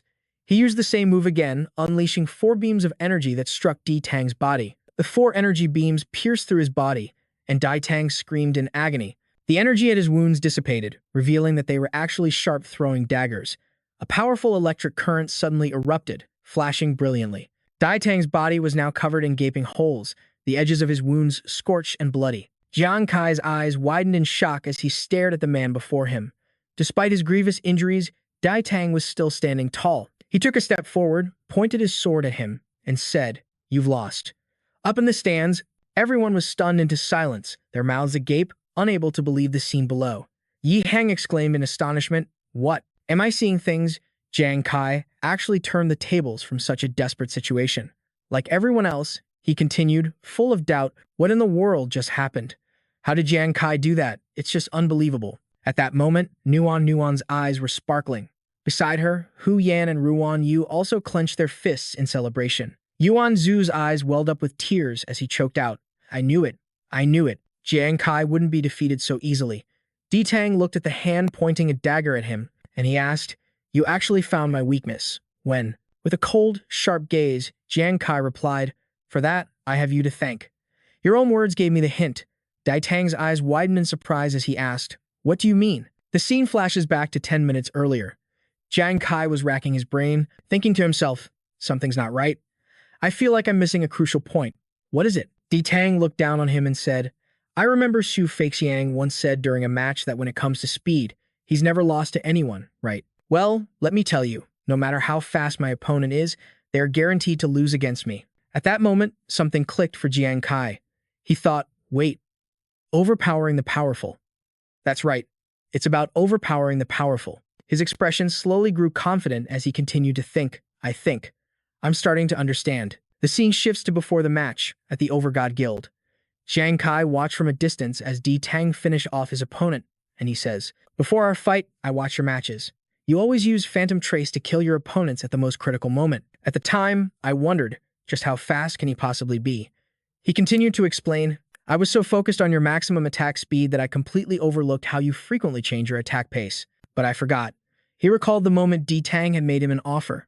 "If I were to say our guild could provide you with the coordinates to a secret realm that could solve your problem, would you reconsider?" At this, he said, "You're the type of person who would deliberately use information about a secret realm just to bargain with me, all for the sake of winning." He paused, recalling Dai Tang's face, hungry for victory, and continued, "When it comes to winning, you're determined to do whatever it takes." He remembered the scene of him quickly taking down his previous opponent, saying, "A person who desperately wants to win. If the first attack isn't at full power, it might be to probe the opponent. But after that, once you see an opportunity to win, you would definitely use your fastest speed to eliminate the obstacle in your path." At this, he looked sharply at Dai Tang and explained, "But you didn't do that." Dai Tang came across as a master villain, manipulating his opponent in the palm of his hand. He continued, "Just like in one of your previous matches, when you face a highly agile opponent, the incredible attack speed you displayed was more than enough to finish him in a single blow." He recalled his analysis at the time, "But you were like a seasoned predator. After successfully capturing your prey, you leisurely played a game of cat and mouse. That clearly didn't make any sense." During his battle with Di Tang, he realized, "Very quickly, I latched onto another key point and made a bold conjecture. Your swordsmanship followed me like a shadow. At that moment, I even had the feeling that you could predict my every move. Was it an illusion?" At the time, Jiang Kai was suspicious, but then dismissed it. Maybe. It wasn't an illusion after all. The image of him getting back up to attack Di Tang after being injured appears, who says, "I haven't lost yet." He recalled that moment and thought, rather than sit here and wait to die, I'd rather seize the initiative and test my theory myself. I use my fighting distance and the varying speeds of my attacks as variables, fighting you while simultaneously running tests and cross-referencing. Jiang Kai had recklessly used himself as bait to confirm whether his hypothesis was correct, if the model was correct or not. And just as Jiang Kai expected, he said, "Sure enough, the results were the same every single time. Your phantom shadow sever can't hit us directly. but at the same time, I couldn't avoid being affected by the aftershocks and taking damage. He recalled that moment. A blast of blue-white light shot out, quickly piercing through his chest. At this point, Jiang Kai said, "You want to win so badly, of course you won't be interested in playing hide-and-seek with me. That's why I'm guessing." He paused, then continued. "You possess a godlike mental ability that allows you to predict your opponent's next move. And this is your true ultimate skill." Dai Zheng's eyes were now bloodshot, staring wide-eyed at Jiang Kai as he continued his analysis. Jiang Kai went on, "What's more, I'm guessing this mental ability of yours can read a normal body. By quickly detecting your opponent's muscle contractions or the airflow on their body's surface, you use that to predict their attack trajectory in advance and then immediately launch your own counterattack." Hearing this, Dai Zheng recalled how earlier, when fighting Jiang Kai, his eyes had suddenly blurred, experiencing an illusion. Jiang Kai's voice echoed in his ears. "Once I saw through your secret, all I needed to do was use a skill to paralyze your thoughts and simultaneously disrupt your judgment even for just a split second. That's enough to become your fatal flaw." Dai Zheng trembled with rage and asked, "Is that so?" But at that moment, it was still just your guess, wasn't it? Weren't you afraid of being wrong? Or that even if you were right, you still wouldn't win against me? He paused again and asked, "Are you perhaps overly confident?" Jiang Kai retorted sharply, "The one who's overly confident is you." Dai Zheng flinched, and Jiang Kai explained, "You use the name Phantom Shadow Sever to conceal the true nature of your mental skill, hoping to mislead your opponents." He stared directly at Dai Zheng, exposing his intentions. "In order to increase your kill rate, you mostly put your attribute points into other stats besides mental power. That's precisely why your mental power isn't high, and that gave me the opportunity to break the stalemate." Dai Zheng gasped. "You're gambling." Jiang Kai calmly replied, "That's right. But the truth proves I won the bet. You've lost with the ultimate skill you're most proud of." More precisely, he stopped there. Then, bit by bit, he slowly articulated, "You lost because of your arrogance, your belief that you'd never lose a battle." Upon hearing this, Dai Zheng was utterly bewildered, his eyes wide and vacant, his mouth agape, unable to utter a word. After a long moment, his voice rasped out, saying, "So, that's how it is." On the stage, Jiang Kai stared coldly at Dai Zheng. He had lost the match, crumpled on the ground. Jiang Kai, his face calm despite his injuries, softly said, "It's over." Yu Wei's voice rang out, "Oh my goodness. Ladies and gentlemen, did you all see that?" In a situation where he had absolutely no advantage, Jiang Kai found his opponent's weakness and finally delivered a fatal blow. This is truly a textbook counter kill. A classic of classics. The huge 3D screen in the air displayed the cool, reticent image of Jiang Kai. From the stands, screams erupted. "Jiang Kai is the GOAT. This battle was so sick. No one can argue with me. Jiang Kai is my only god. Jiang Kai." The group of four quickly ran towards him. Yu and Zhu exclaimed, "Amazing, Kai. Your performance was so cool. It totally blew my mind." Nuan added, "Seriously, Kai, I was so tense I couldn't even breathe." Jiang Kai turned and smiled, replying, "I'm sorry I made you all worry." Ruan Yu and Hu Yao'er looked at their idol. Their eyes sparkled as they praised, "Captain Kai, you're the brightest star in the entire arena today. Don't forget, I'm your #1 fan." Ruan Yu quickly interjected, "Me too. Me too. Captain Kai, you're absolutely incredible." Yuan Zhu raised his fist to the sky and yelled, "All right, I've decided. Tonight, we won't go home until we're wasted. After Nuan finishes healing Kai, we'll go celebrate Kai's victory." Jiang Kai hastily said, "Hold on a second. Isn't there something else we need to do?" Before he could finish, a hand unexpectedly grabbed his shoulder and pulled him away. Yuan Zhu happily replied, "Let's go. When I say go, we go. It's on me." Hu Yao'er also shouted, "Today, we're going all out and having the time of our lives." Ruan Yu immediately chimed in, saying, "Exactly." Yu Wei helplessly yelled, "Hey, I haven't even announced the match results yet. Guys, don't leave." Then Yu Wei quickly announced, "I now solemnly declare that the champion of this competition is Jiang Kai from the Fire God Squad." The stands erupted into a chaotic roar, shouting, "Jiang Kai." Below, Jiang Kai and his group didn't care, happily leaving together. Lam Lam watched their departing figures and quietly said, "I can't believe Jiang Kai created a miracle. Or perhaps, he is the miracle himself." An image of a grand castle then appeared. The next day, at the Protagonist Guild, a voice rang out, "Everyone, come quick." Just now, the military sent someone to deliver the reward. In Yuan Zhu's hand was a bronze-colored box, its material unknown from the outside. The whole group huddled around to look, and Ruan Yu unhappily asked, "What could possibly be in such a small box?" The military is so cheap. Yuan Zhu reached out and opened the lid of the box, saying, "We'll know as soon as we open it." As the lid opened, 4 rectangular, card-like blue lights appeared, rushed out. Jiang Kai's eyes widened as one of them unexpectedly shot towards him. Over here, one flew towards the dopey fatty Nguyen Nhu, while the other card appeared before Hunan's chest. She said, "So, the rewards are given out in the form of cards, huh?" On Jiang Kai's side, he stared at the object in front of him, startled and speechless, as he reached out to grab it. The moment he touched it, a massive burst of light flared from the card. Not only that, but the light grew brighter and more brilliant. Jiang Kai paid it no mind, holding the card tightly without letting go. A notification panel suddenly appeared. "Congratulations, you have received the upgraded S Rank 9 Calamities Life Tracker." At this moment, his weapon appeared along with an information panel. S Rank 9 Calamities Life Tracker, plus 14 Strength, 17 Piercing Power, and 21 Agility. Special Effect 1. Each time a life tracker is used, critical hit chance and critical hit damage will increase by 15%, with a maximum increase of 135%. After a critical hit is triggered, all life tracker buffs will be reset. Special Effect 2. Armor Shred. Each life tracker can deal damage in a small area. If life trackers continuously attack this area over a short period, it can continuously reduce the enemy's armor. He shouted in astonishment. This is an upgraded life tracker. Jiang Kai thought to himself, "I've heard that these rare S-rank weapons also have different upgraded forms, like S+, S++, and S++. I never thought the life tracker would have a second form. What a surprise." Plus, a 15% crit increase means that with 7 life trackers, I'm guaranteed 1 critical hit. That's much more reliable than before. Combined with the continuous armor shred effect, my chances of winning against monsters with strong defenses will be higher. Just then, another card flew over. He asked in surprise, "What's this now?" Nguyen Nhu quickly answered, "Captain Kai, I know what this is. This is good stuff. This is called a mother-son stone, made up of a sunstone and a mother stone. There's an absolute attraction between the two."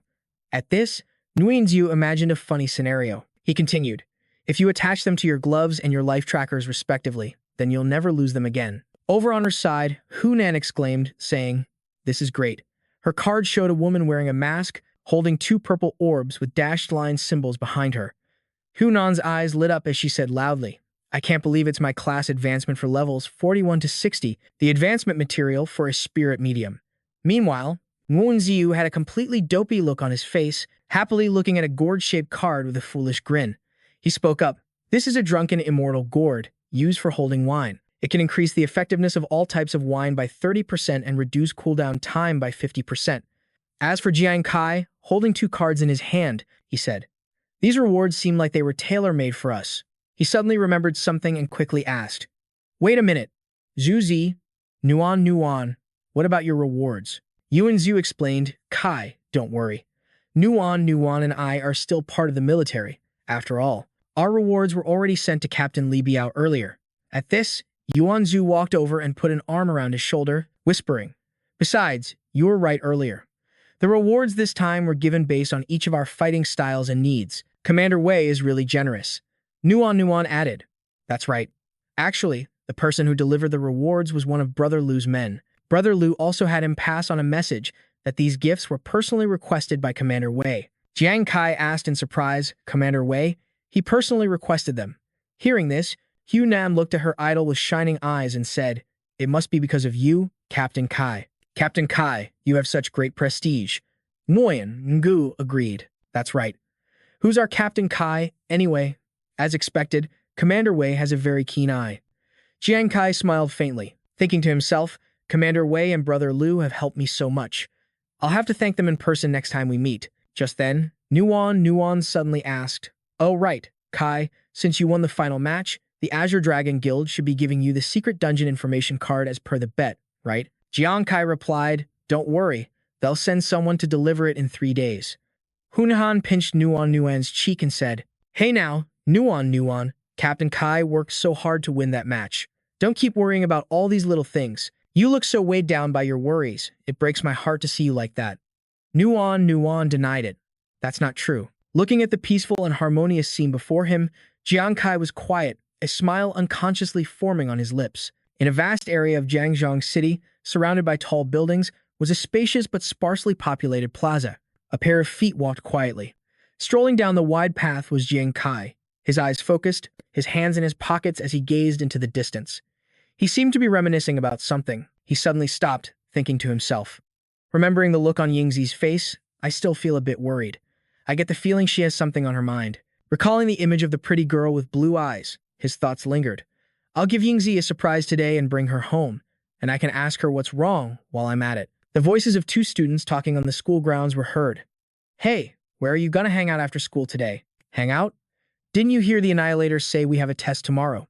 You're way too chill, aren't you? Two high school students were happily chatting as they walked, and there were many similar scenes all around. In the hallway, the number plate on a classroom door came into view. The classroom door opened, and Jiang Kai walked in, asking, "Excuse me, is Jiang Ying here?" "Jiang Ying isn't here," a young girl replied. She came closer and asked. She was called away by someone else. "I think I've seen you before. Are you her older brother?" Jiang Kai nodded in reply. "Yes, I am."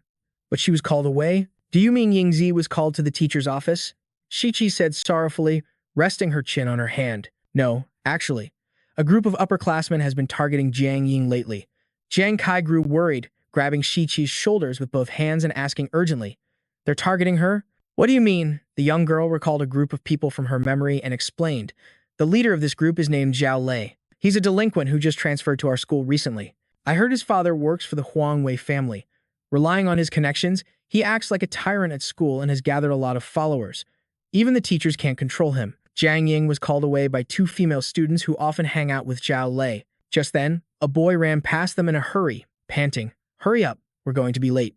Suddenly, someone appeared in front of the boy, Ziheng. The person kicked out, and Ziheng, caught off guard, cried out in pain and stumbled backward. In front of him stood Zhao Lei and two of his lackeys, who looked at the boy with a cold smile and said, "You've got some nerve. I told you to get your ass over here." Within 3 minutes after the bell rang, "You dare to ignore what I say?" Hearing the commotion, Jiang Kai and Shichi went to check it out. The young girl recognized him immediately and said in shock, "That's Zhao Lei?" Ziheng was grabbed by the collar by Zhao Lei. He explained fearfully, "No, that's not it. Brother Zhao, let me explain." Zhao Lei's two underlings said nothing, but everyone knew that as soon as Zhao Lei gave the order, they were ready to give the boy a good beating. Zhao Lei raised his fist and shouted, "I think you're digging your own grave." But at that moment, Zhao Lei's expression froze in surprise, and his attack stopped, his face filled with shock. The two lackeys behind him were also startled, staring in shock at the person who had just stopped Zhao Lei. Jiang Kai asked calmly, "You're Zhao Lei? Do you know Huang Wei?" Zhao Lei angrily let go of Ziheng and glared at Jiang Kai. He cursed, "Who the hell is this blind fool? You know who I am and you still dare to act so arrogant. You got a death wish?" Jiang Kai's voice rang out. "I'm Jiang Ying's older brother." He stared intently at Zhao Lei, his sharp eyes fixed on him as he asked in a low voice, "Where is Yingzi now?" Zhao Lei replied with a taunting tone, "So you're that Jiang Kai who doesn't know his place and offended the Huang family. Why should I answer your question?" His face was fierce as he continued with a challenge. "Of course, if you get on your knees and bark like a dog to beg me, I might consider showing some mercy in telling you." Jiang Kai replied with a look in his eyes as if he were staring at a dead man. "I'm afraid you couldn't handle it." Zhao Lei saw the hateful look in Jiang Kai's eyes and his calm voice, and he furiously gritted his teeth. He clenched his fists and rushed forward to attack, still acting tough. "Huh? Today, I'll teach you what regret feels like." One of the two henchmen spoke up, "Brother Zhao, we'll take care of him for you." By now, students had gathered around, and whispers could be heard. "Hey, look, there's a fight over there." Which unlucky guy pissed off the young master Zhao Lei this time? At this moment, Jiang Kai was like a statue, not even looking at Zhao Lei and his henchmen who were about to attack him. He just stood still, his face lowered, his gaze deep. Jiang Kai felt everything slow down. In the blink of an eye, he leaned to the side, dodging all the attacks, leaving an afterimage that was difficult for the naked eye to follow. The two lackeys were stunned and said in disbelief, "What?" Jiang Kai slid one foot forward, using the other as a pivot, and swiftly and decisively struck at the two brats. With nimble and rapid footwork, he landed powerful punches straight to their faces, quickly taking each one down. Zhao Lei's two henchmen groaned in pain, writhing on the ground. "It hurts so much." Seeing this, Zhao Lei cursed, "Damn it. If you two siblings don't know what's good for you, then I'll show you who makes the rules around here." The scene shifts to an empty area outside, surrounded by chain-link fences, possibly a basketball court. The sound of slaps and blows continued to ring out as a girl endured the beating in pain, her entire body covered in scrapes. "Yi Jing, holding a baseball bat, twisted the truth. Hey, Junior, we just asked you to pick up the ball. Why did you use your face to catch it? The brown-haired girl, Ruolan, added, yeah, that's hilarious. It would be a huge pain for us if people thought we were bullying you. Those two wicked bitches.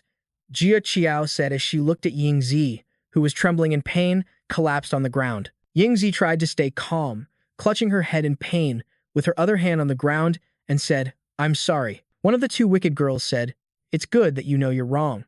Then she grabbed the girl's backpack and dumped everything out. Why is your backpack so dirty? Aren't all these books falling apart? Suddenly, a photo of 3 people fell out. Looking at the photo, that when Shi Ting asked, what's this? Anne too was startled. She jumped to her feet, rushed over, and reached out, trying to snatch the photo back. Give it back to me. Her mind was racing, remembering that this was a memento from her birthday last year. It was the first time her brothers had made a birthday cake for her. Yi Ting held the photo with amusement and said, what are you screaming for? So fierce. Look how tense you are. Looks like we found something interesting. Anne too was being held tightly by Ruolan. She struggled and screamed, give it back to me. Holding the photo, Yi Ting smirked slyly and said, if you keep whining, I can't guarantee my hand won't slip and tear this to pieces. But just then, a phone in her pocket started to ring. Yi Ting answered the call. Hello, I'm busy. What is it? After hearing what the other person said, she asked in shock, huh? Someone named Jiang Kai went to the classroom looking for Anne too, ran into Zhao Lei, and they started fighting. Is there really an idiot who doesn't know his own limits? An Tu overheard the conversation, shocked and in disbelief, thinking, it's him. At that thought, An Tu opened her mouth and bit down hard on the arm holding her. Caught by surprise, Ruolan screamed in pain. She was completely stunned, then started cursing. Hey, you rotten little brat. Damn it, you dare bite me? Are you insane? An Tu had already broken free. With a worried expression, she used all her strength to run away. Her weak legs seemed to gain new strength as she sprinted towards the classroom without hesitation. Out of breath, she ignored the cuts on her face, thinking worriedly, faster, I have to be faster. There are so many of them, he'll be outnumbered. An Tu's mind was screaming in terror, afraid that Jiang Kai would be tormented by that vicious gang. Meanwhile, in the hallway, 2 of Zhao Lei's lackeys were lying scattered on the ground behind Jiang Kai, while a furious Zhao Lei stood before him. When NH2 arrived, before she could even recover from her anxiety, she was stunned by the scene in front of her. Hearing her voice, Jiang Kai looked back, pleased, and said, An Tu. He turned to see An Tu panting, completely out of breath. Her body was covered in scratches as she looked at him with concern. She then asked, are you okay? The moment she finished speaking, her eyes widened in terror as she stared intently at something behind Jiang Kai. Seeing An Tu's battered state, Jiang Kai flew into a rage. He clenched his fists so tightly that his veins bulged and trembled. He could only utter 2 words, An Tu. Behind him, Zhao Lei's voice sneered, it's too late to kneel and beg for death now. The coward lunged from behind, launching a sneak attack on Jiang Kai.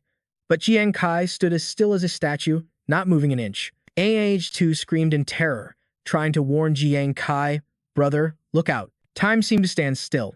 The image of Zhao Lei and Jiang Kai played out like a slow-motion film in her eyes. Suddenly, Jiang Kai's legs shot up like a shuttlecock. He spun around and unleashed a devastating kick straight to Zhao Lei's face. Before he could even react, a black shadow slammed into his face at incredible speed. Zhao Lei took the full force of the kick and collapsed. His eyes bulged, bloodshot, and blood poured relentlessly from his mouth. At that moment, a group of students was carrying desks and chairs, chatting as they walked. This is the 3rd trip. The teachers in the faculty office are sitting on massage chairs in their air-conditioned rooms, making us do all the heavy lifting. I hope lightning strikes right now and turns these long tables to dust. Stop dreaming and get moving. Once we finish moving this stuff, we can go home early. Suddenly, the loud shouts of the 2 vicious women echoed. Yi Ting and Ruolan ran over, yelling, get out of the way. Ruolan was seething, her eyes murderous. She snarled, where's An Tu? That bitch dared to bite me and draw blood. Just wait, I'm going to rip out every single one of her damn teeth. Suddenly, a figure shot down the hallway like a blur. She flinched and asked, wait, is that thing Zhao Lei? He shot backward like a rocket after taking Jiang Kai's kick, slamming hard into Ruolan. His underlings cried out in alarm, Boss Sao, big sis. The students carrying the furniture, which was now broken from Zhao Lei's impact, said blankly, it really turned to dust. I guess we don't have to move it anymore. Should I go buy a lottery ticket? At that moment, An Tu stared blankly at Jiang Kai's back, still reeling in shock. He stood firmly in front of An Tu, his strong, steady back shielding her. His hands were still clenched, his posture defiantly protective of his little sister. Looking at her brother, Antu stammered, "Bro." Meanwhile, Zhao Lei was painfully trying to get up, thinking, "Damn it, that hurts so much. I've been training at Guixing lately, my physical abilities have clearly improved. How could I not even block a single hit from that brat? He's nothing like the weakling," young Master Huang described. The image of a foot appeared, standing right in front of the kneeling Zhao Lei. It was Jiang Kai. He had approached without anyone noticing. He looked down from above, his gaze like he was staring at a man about to die. A murderous aura radiated from him, his eyes like a demon's. He said slowly, "You should not have bullied her." Zhao Lei looked at the person before him, his face pale and covered in sweat. He thought to himself, "This guy's presence, it's too powerful, too terrifying." A female student said in amazement, "Ain too, you have such an awesome big brother. Look at Zhao Lei, he's scared stiff." A student asked, "Hey, why does that guy look so familiar?" His friend next to him replied, "Oh, I remember now. He's Jiang Kai, the explorer from Demon Star. He's been blowing up lately. He's my idol." Meanwhile, Jiang Kai grabbed Zhao Lei by the face, his voice dripping with menace. "You just said you're the one who makes the rules at this school, didn't you?" Terrified, the guy stammered, "What are you going to do?" Jiang Kai punched him in the face and continued, "If you all like to think power and violence are the rules." Zhao Lei's world was spinning. "Who am I?" Jiang Kai's voice rang in his ears. "Then today, I'll make sure your body remembers this lesson very, very well." Another punch landed on his right cheek. He continued, "Only those who can stand their ground have the right to talk about rules." Zhao Lei's eyes rolled back into his head as he wondered, "Where am I?" An uppercut from below was the answer. In agony, Zhao Lei prayed, "Oh God, please, someone save me." Another fist was about to come down. Jiang Kai growled, "You dare bully someone from my Jiang family." Just then, a hand stopped him. It was Antu's voice. "Brother, please stop." The small girl, with scratches on her cheek, held his arm tightly with worried eyes. He froze instantly. Antu pleaded, "Please don't fight, okay?" Jiang Kai fell silent and stopped hitting Zhao Lei, turning his back to Antu without saying a word. Suddenly, he turned around. His green eyes looked at Antu, his expression much softer now, the dangerous look from before completely gone. He answered gently, "Okay."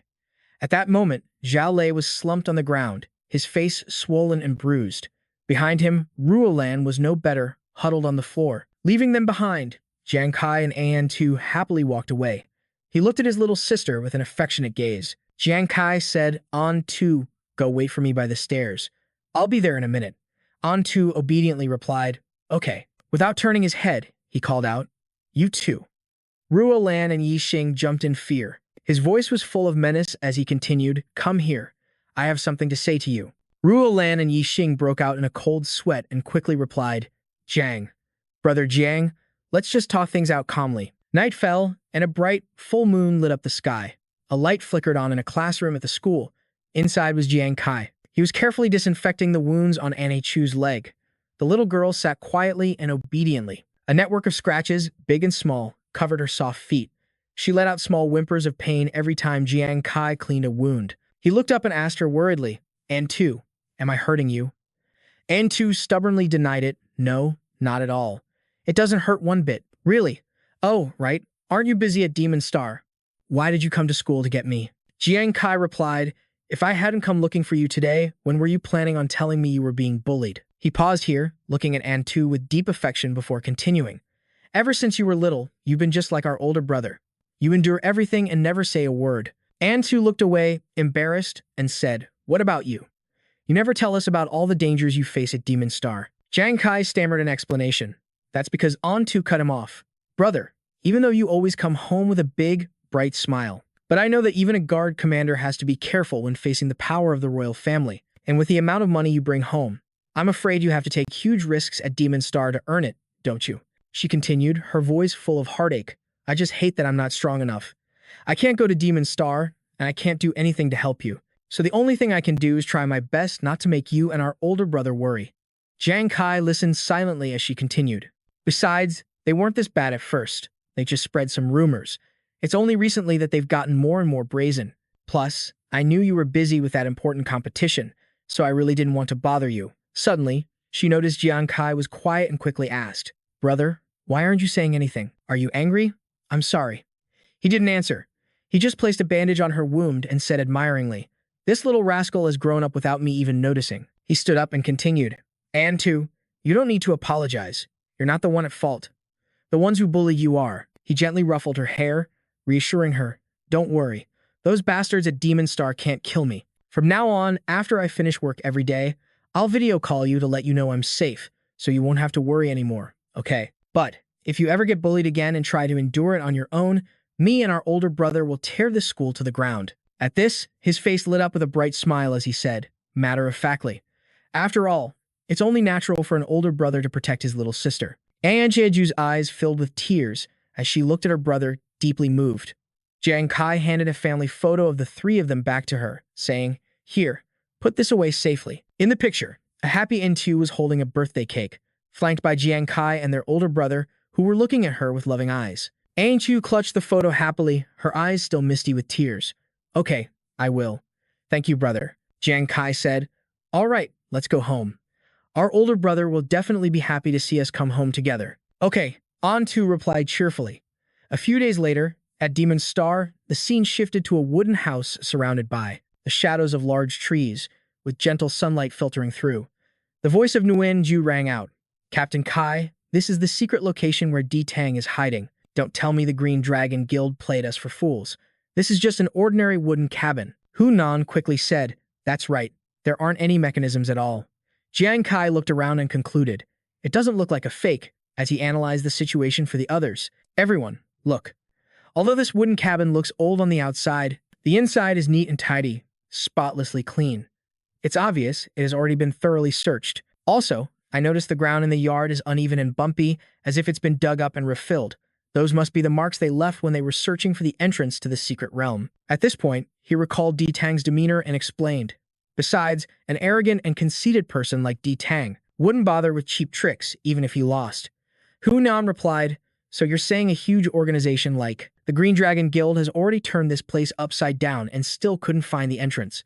How are the three of us supposed to find it? Nguyen Mu agreed, saying, exactly.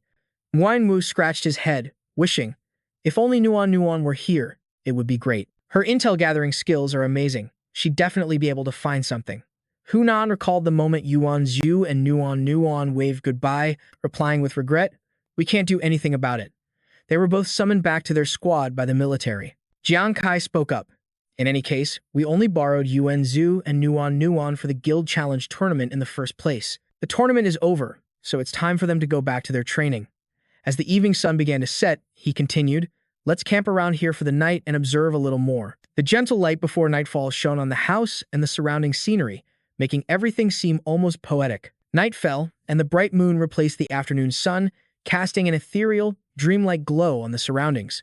A snot bubble formed on Nguyen Ingu's nose as he sleepily hugged a large rock, a smile on his face. He mumbled in his sleep, you've gotten thinner lately. Not as soft to hug anymore, but you're still the wife I love the most. At that moment, atop the hill, Jiang Kai stood quietly, watching the cabin and its surroundings. He remained silent, thinking to himself, I've been watching all this time and haven't noticed anything unusual. Could I have been wrong? Behind him, a figure had appeared at some point, with long hair, standing silently behind him. Feeling a hand on his shoulder, Jiang Kai said without looking, Hu Nan, I'm not tired yet. No need to switch shifts. You can go back to sleep. Just as he finished speaking, the leaves were suddenly blown about, and a strange feeling crept into his mind. Jiang Kai quickly thought, something's not right. He spun around. All around him were just blades of grass and the rustling sound of leaves scattering in the wind. There was no one there. Jiang Kai returned, looking at Hun Han lying next to Nguyen Yu, who was still sleep-talking nonsense. Kai, Captain Kai, let me handle this one. You monster, have a taste of the great heroine whose power. A dark shadow suddenly appeared above his head. Jiang Kai was startled, his pupils constricting. He looked up and saw a creature with glowing red eyes, a ghastly white face, and long, flowing hair. It was staring down at him. A name flashed through Jiang Kai's mind, Phantom She-Demon. The moment the thought crossed his mind, he shot backward like a rocket, putting distance between himself and the creature without any hesitation. Jiang Kai decisively unleashed his skill, Soul Chase. Soul Chase rushed forward to attack, but it seemed to have no effect, passing right through the she-demon's body without leaving a mark. Jiang Kai thought in disbelief and horror. What? Soul Chase can't hit her. Meanwhile, the she-demon shot off at high speed, her face ferocious, her hair flying wildly. From above, the she-demon flew in a zigzag pattern through the air, quickly heading towards another location. Seeing this, Jiang Kai thought to himself, she's too fast. And she's heading towards the wooden cabin. With that thought, he unleashed a burst of power and sprinted after the she-demon towards the cabin. He was determined to catch up. Focusing his demon eye, Jiang Kai shot forward like an arrow. The cabin was just ahead. Without hesitation, he charged in, smashing through the front door. Splinters flew everywhere as his heavy footsteps pounded on the cabin's wooden floor. Jiang Kai suddenly stopped, staring ahead with suspicion and shock. In front of him was a dressing table. Sitting opposite it was the she-demon, looking at her reflection in the mirror, stroking her long hair. Jiang Kai was stunned into place. He stared at the she-demon's back without a word. The reflection in the mirror showed the she-demon's face was a dry skull with blood-red eyes. One hand held her hair while the other held a comb, brushing through its long strands. Jiang Kai didn't hesitate any longer. He made a split-second decision to leap up and strike, attacking the she-demon. The she-demon, however, paid him no mind, calmly continuing what she was doing. In mid-air, Jiang Kai unleashed his withering fire attack. The weapons in his hand shot out, forming 3 beams of light that sped towards the she-demon. The attack drew near, only to pass through her phantom-like body once again, unable to cause any damage. Jiang Kai roared in fury, full withering fire, and launched all his weapons at the she-demon. She neither dodged nor flinched. As expected, Jiang Kai's attacks were unable to harm the she-demon. Jiang Kai thought in a panic, but I already aimed for her weak spots. This is bad. Even those attacks couldn't injure her. Through the shattered window frame, the sun began to rise over the hill. A card appeared in Jiang Kai's hand, emitting wisps of blackish-blue smoke. His thoughts lingered. Might as well try again. Without a word, Jiang Kai attacked the female demon again. The card shot through the air like an arrow. In the blink of an eye, the card was right beside her head. The female demon was still sitting quietly, her back turned to Jiang Kai. She didn't dodge. Outside, the bright sunlight began to appear, seeping into the room through the shattered window frame. The scene in the room seemed to freeze, leaving only the image of the card approaching the female demon in slow motion. Suddenly, Jiang Kai's eyes widened, and he stared ahead in utter shock. In front of him, the female demon had vanished without a trace. Only one thought echoed in his mind: she's gone. By now, the sun had risen, and Hunan's shocked voice echoed from the wooden house. "Captain, what did you say?" A ghost appeared and passed through this cabin. Beside her, Ruan Yu, breaking out in a cold sweat, asked fearfully. Looking at the two of them, Jiang Kai answered, "It happened so suddenly, I couldn't wake you up in time. That female ghost, she's strange. She didn't harm me. Instead, she went straight to the wooden house and sat in front of a mirror, combing her hair." Hunan stroked her chin, asked thoughtfully, "Do you think she's connected to the cabin's secret?" Jiang Kai recalled what had just happened and said, "I think so, too. I chased her to the cabin, but no matter how I attacked, I couldn't kill her. Then at dawn, she just vanished, gone." The image replayed in his mind. She had been sitting quietly on the chair at the vanity, and then left without a single trace. Hunan said doubtfully, "That's so strange." Suddenly, a laugh echoed through the wooden house. The three of them fell silent. A new voice suddenly spoke up. "I didn't expect you to find her so quickly." Jiang Kai frowned, staring at the newcomer. He demanded, "Who are you?" One of the 4 strangers who had just appeared spoke. "I am Aoyu, the captain of the Azure Dragon Guild, and a pioneer exploring this world," said the man in the middle. Aoyu looked at Jiang Kai with a composed and confident air. "The captain of the Azure Dragon Guild." "Aoyu," Hunhan said. "So you're from the Azure Dragon Guild. You knew about that ghost but didn't tell us. What are you scheming?" The 3 of them looked at the group with suspicion. Hearing this, Junmo stepped forward angrily. "Hey, what are you trying to say?" Aoyu waved his hand to stop him. "It's all right," he said. "She's right. Our motives weren't entirely pure. We wanted to witness your strength firsthand, but there was no ill intent." He paused for a moment before continuing, "Jiang Kai, you're one of the few people I acknowledge. We could work together." Without a second thought, Jiang Kai immediately rejected the offer. "I appreciate the sentiment, but there's no need. I never work with people I don't trust." With that, Jiang Kai turned to leave. "Hunan, Ruan Yu, let's go." Ting Hao's eye twitched. "What's with that brat's attitude? Who does he think he is?" Junmo chimed in. "Yeah, we've spent 2 months here and haven't figured out the secret. Does that punk really think he's so smart?" Jun Yu added unhappily, "And those other 2 were sleeping so soundly last night they didn't even notice someone was here." Ao Yu just smirked. "I actually admire Jiang Kai's audacity," he said. "Let's see what he's capable of." Night fell, and a faint crescent moon cast its gentle light over the landscape. A voice suddenly called out, "She's here." The image of a floating white dress appeared behind the wooden house. Jiang Kai and his two companions quickly gave chase. "Stick to the plan," he said. On a nearby hill, 4 figures were watching. It was Ao Yu's group from the morning, calmly watching from above. Junmo asked, "Captain, shouldn't we go take a look?" Ao Yu replied casually, "There's no rush. If Jiang Kai wants a fight, let's give him this chance." Meanwhile, back at the cabin, Ruan Yu held his weapon with a fond expression. "I've really missed this." He then charged at the house, crashing through the wall like a missile, right where the female demon was sitting. Hu Nan was speechless. She hastily asked, "Is he going to be okay?" At that moment, the female demon was combing her hair. She turned her head to glance at him, the corners of her mouth curving into a slight smile. Jiang Kai said, "Even Ruan Yu's attack had no effect. Just as I suspected," he continued, "physical attacks are completely useless against this ghost."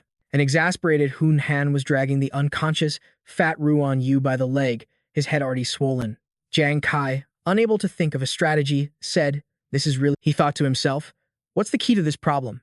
Jiang Kai stared intently at the female demon's reflection in the mirror. It seemed as if she was looking right back at him.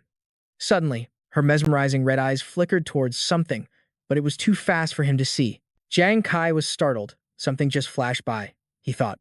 Behind him, he heard Hun Han's voice as she was giving something to Ruan Yu. "Hurry up and drink this recovery potion."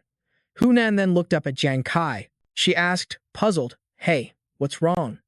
Nearby, Ruan Yu began to stir, having regained consciousness. Strange characters filled Kai Jiang's eyes. He said, "There's something wrong with the ghost's eyes in the mirror.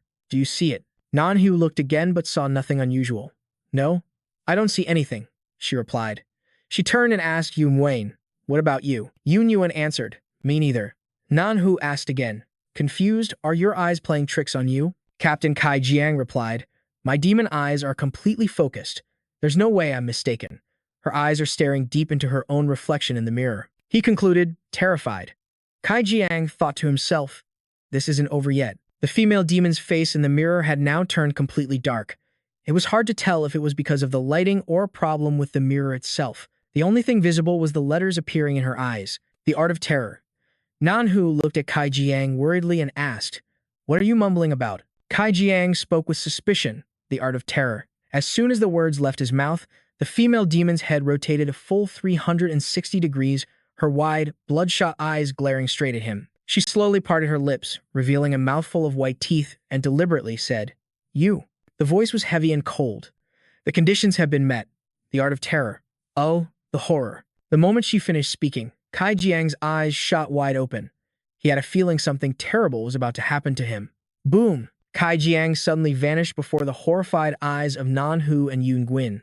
The two screamed in terror, "Captain!" Nanhu then roared furiously at the female demon, "You damn monster, give Captain Jiang back to us right now." With that, she lunged forward, intending to attack the demon. But the creature remained calmly seated in front of the mirror, combing her hair as if nothing had happened. The female demon vanished like an illusion, dodging Nanhu's attack. Losing her balance, she crashed into the table. The noise from inside the house alerted Wu Ao that something was wrong. He said, "It seems like something's happened." Wu Ao's group entered the wooden house.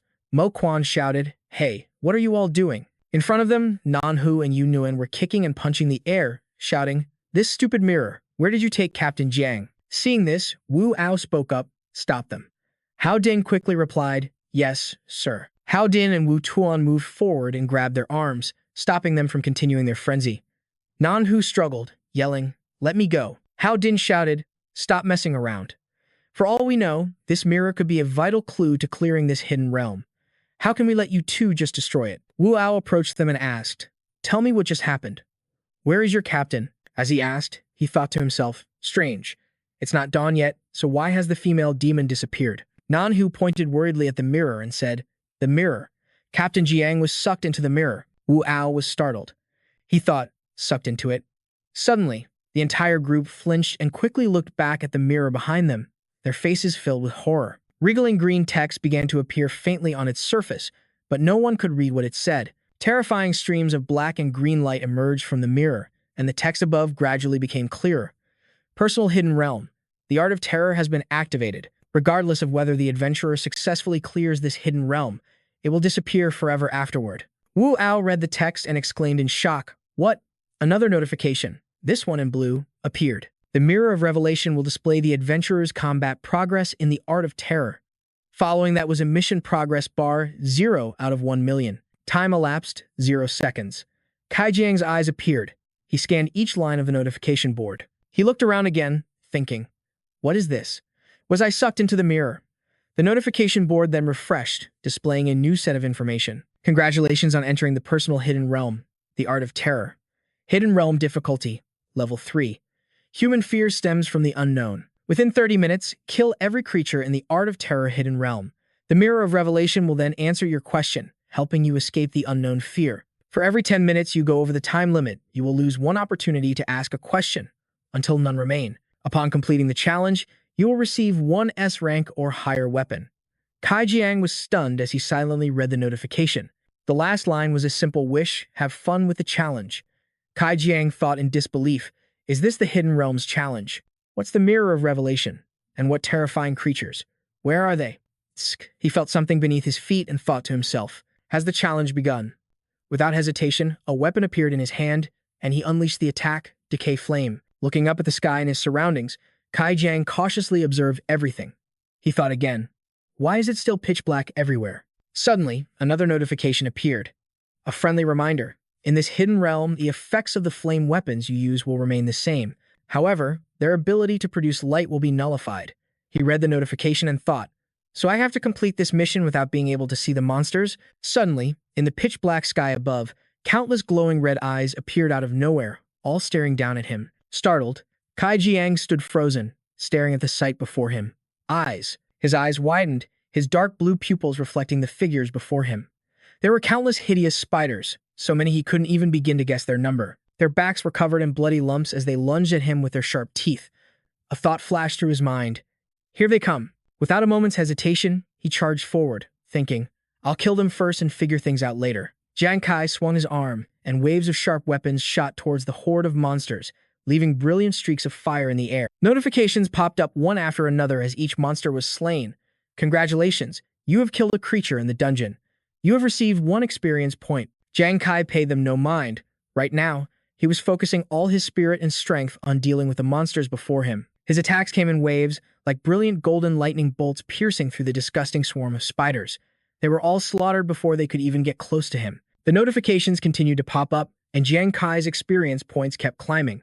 He finally stopped, as clouds of sand and dust swirled up from his feet. He looked ahead, and the swarm of spiders was gone. He thought to himself, does this mean I've completed the trial? A few dozen monsters weren't so tough, but the moment that thought crossed his mind, countless pairs of glowing red eyes appeared once more. Their numbers were no less than before, perhaps even greater. Jiang Kai's jaw dropped, and his eyes widened as he thought, this isn't right. Countless eyes stared at him from the darkness ahead, forming what looked like a giant, malicious grin. Jiang Kai stood frozen, staring ahead, his hands clenched into fists as he braced himself for the next battle. Weapon in hand, he stood alone, facing thousands of monsters whose bloodshot eyes glared as if they wanted to eat him alive. Moving like a phantom, Jiang Kai darted backward to create distance from the monsters. Gambler's time. Then, he forcefully threw his weapons, unleashing the skill, Rotting Fire. 3 sharp, dagger-like projectiles shot forward. They left long streaks of light in the air as they flew. Fire and shockwaves from the resulting explosion radiated in all directions. Countless monsters were blown to smithereens. But as the smoke from the explosion cleared, the horde of monsters was revealed once again. They continued to charge toward him as if nothing had happened. Jiang Kai gritted his teeth, beads of sweat forming on his face. He thought in horror, just how many of them are there? Faster. I have to be even faster. Just then, text appeared on the mirror. 77 out of 1 million. Time, 44 seconds. Seeing this, Ao Yu wondered aloud. Do these numbers mean Jiang Kai killed 77 monsters in 44 seconds? Junmo spoke up. The monsters in this dungeon can't be that weak. To kill 77 of them in just 44 seconds. This guy is insane. Ting Hao then asked, then doesn't the second number mean there are 1 million monsters in there? A cold sweat broke out on Jun Yu's back. The Nest of Terror, he breathed. No wonder they call it the Nest of Terror. That's no place for a human being. Elsewhere, Hu Yan's face went pale and her mouth fell open as she had a horrifying realization. 1 million. 1 million monsters. Her thoughts trailed off as she recalled another battle. Back when we fought the Merfolk Lord on Yongdong Island, there were at least several 100,000 players fighting together. But now, Captain Kai is all alone. How can he possibly kill that many monsters? At that thought, she began to struggle. trying to break free from Junmo's grasp. No, let me go. I have to go in there. I have to save Captain Kai. Aoyu's voice suddenly cut in. You can't go in. Confused, she asked, what do you mean? Because this is a personal dungeon, Aoyu replied gravely. He went on to explain, personal dungeons are different from regular ones. They only allow a single adventurer to enter.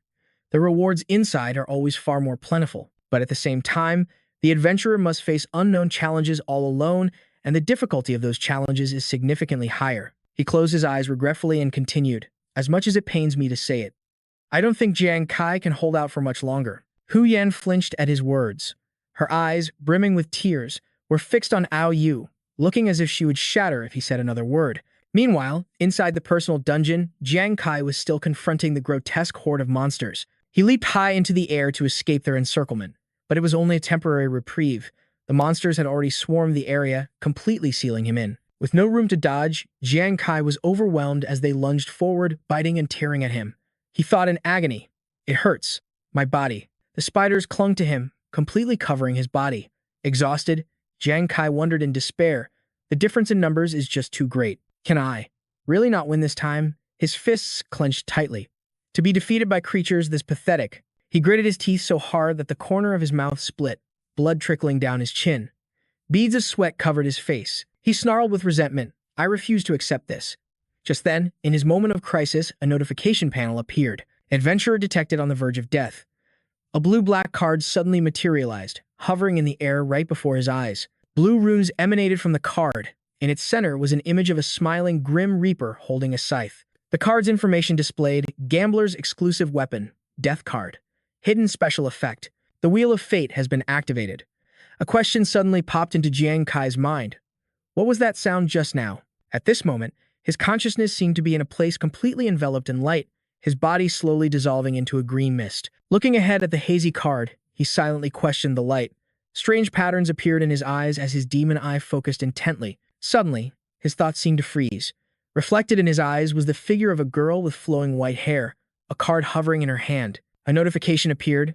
Congratulations, you have activated the hidden special effect, the Wheel of Fortune of the Death card, while in a near-death state. Spin the Wheel of Fortune, and it will select a random outcome for you. Looking at the card in her hand, he thought to himself, the Wheel of Fortune. The Death card has a hidden effect.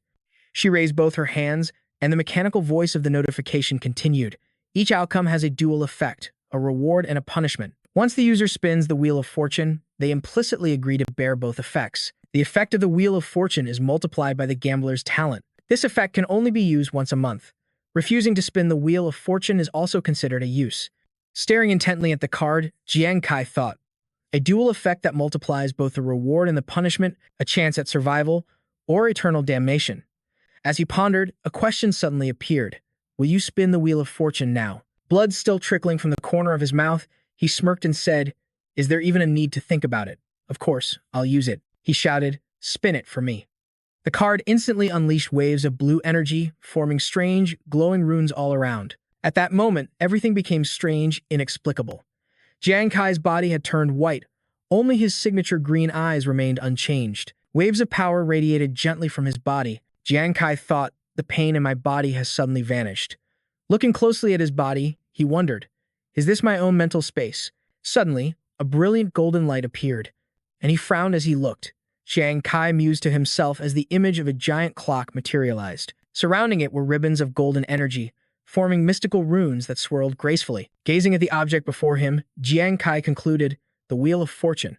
Just then, the clock's hands suddenly moved. From the dead center, it shifted to the 1 o'clock position. Seeing this, Jiang Kai seemed to understand something, thinking, it's starting. No sooner had the thought crossed his mind, the hand didn't stop, but began to spin rapidly, round and round.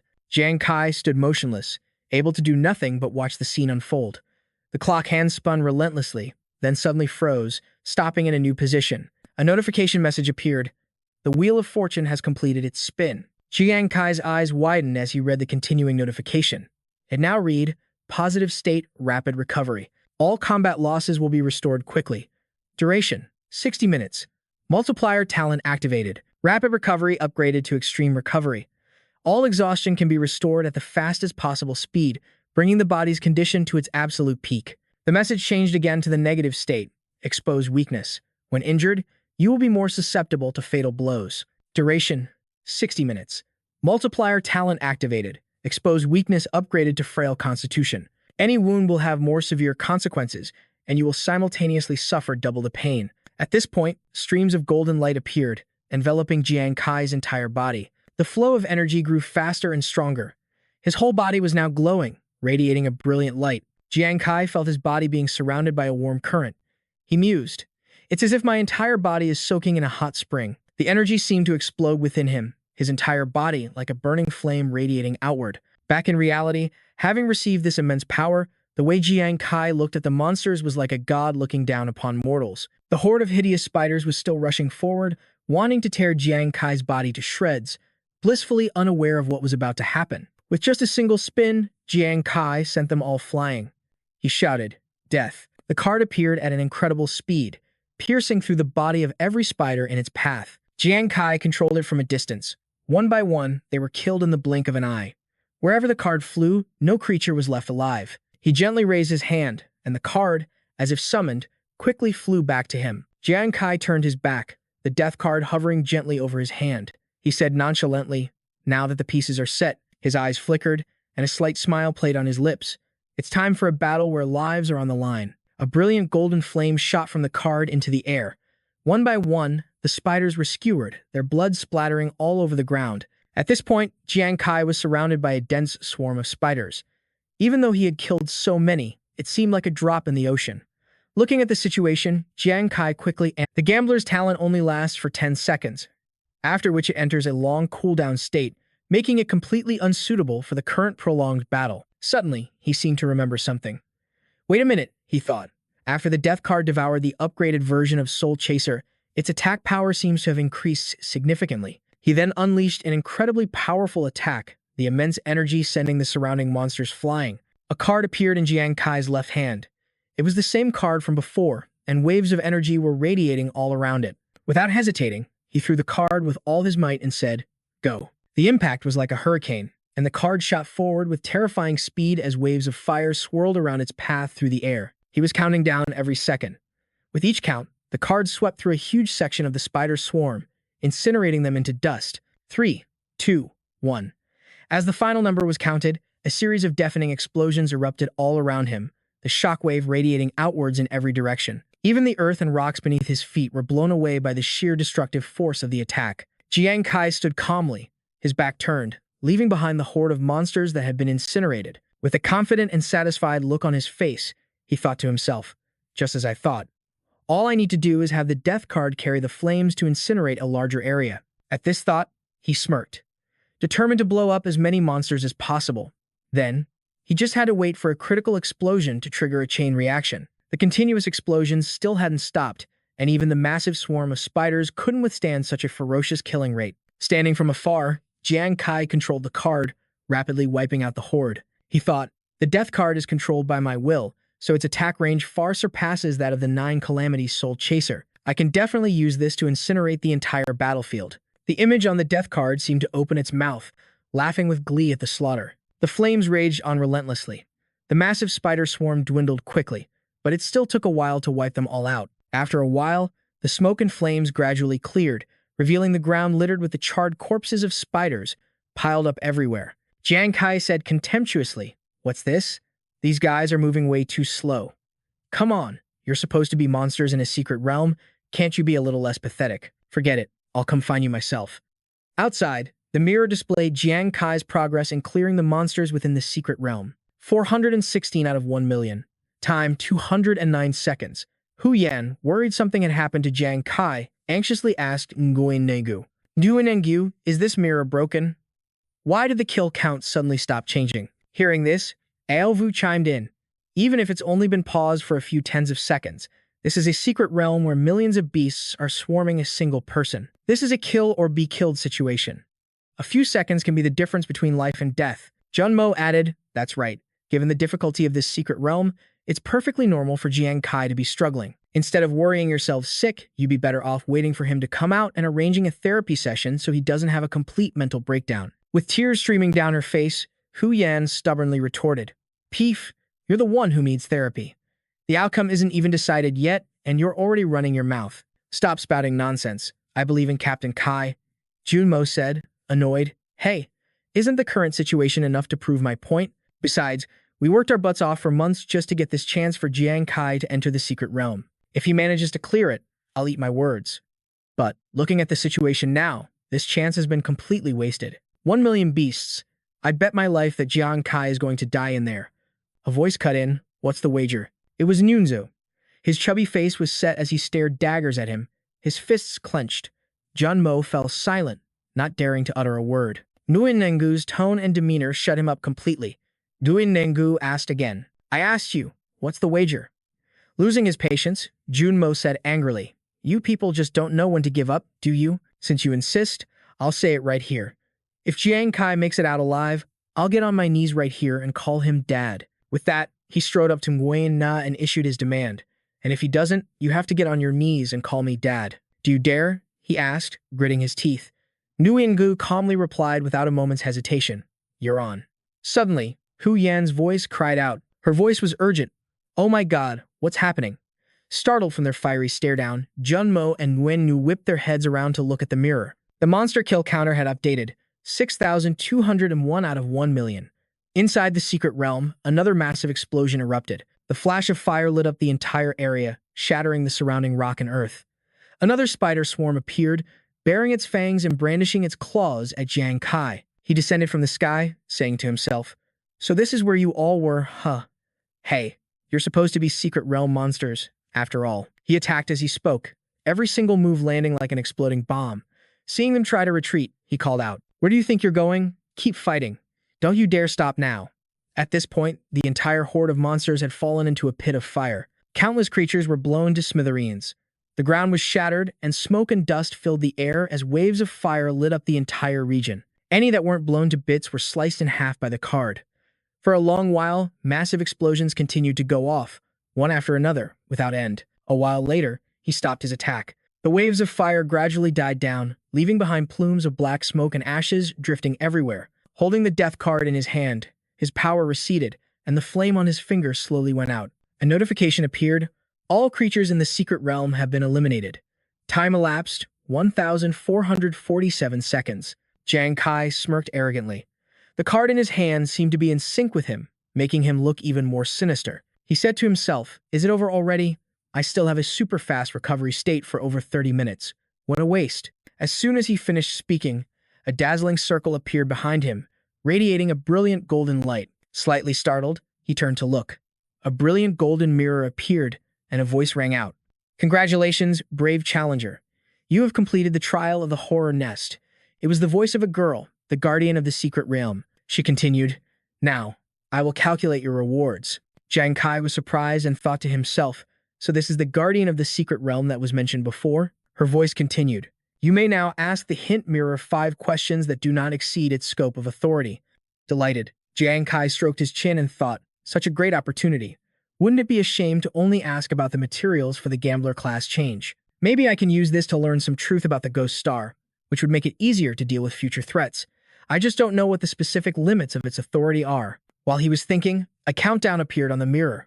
Time remaining 4 minutes and 32 seconds. Gray reminded him, Please ask your questions quickly. The power of the hint mirror will be depleted in 5 minutes. Jiang Kai rolled his eyes and thought, There's a time limit too. Without hesitation, he quickly asked his question. What is the relationship between the divine beasts of the ghost star and the blue star? At that moment, time seemed to stand still, leaving only the image of the two of them standing opposite each other. Jiang Kai thought, no reaction. Could it be that the question's difficulty exceeds its authority? The girl's voice said, Your first question is beyond my authority. You have 4 questions remaining. Jiang Kai thought to himself, I knew it. He changed to his next question. All right then. For the gambler class change materials, what do? A flame that ignites on its own, a metal that changes erratically, unstable floating earth, and a motionless gentle breeze. The surface of the mirror suddenly rippled. Streaks of golden light swirled gently, as if something was about to appear. Seeing this, he rejoiced inwardly. Here it comes. Opposite him, Gray, looking like both an angel and a devil, gently raised her hands. The mirror's surface behind her suddenly surged with light. Jiang Kai's eyes widened as he stared intently and said, Wait, what is this? An image of a dry tree appeared in the mirror, its branches engulfed in flames. He exclaimed in shock, A Skyfire tree. Jiang Kai stood frozen, staring at the image of the Skyfire tree radiating a brilliant, dazzling light before him. An image of a fireball appeared, emitting scorching sparks. He recalled what Nuon had told him. These are Skyfire trees that are around 20 years old.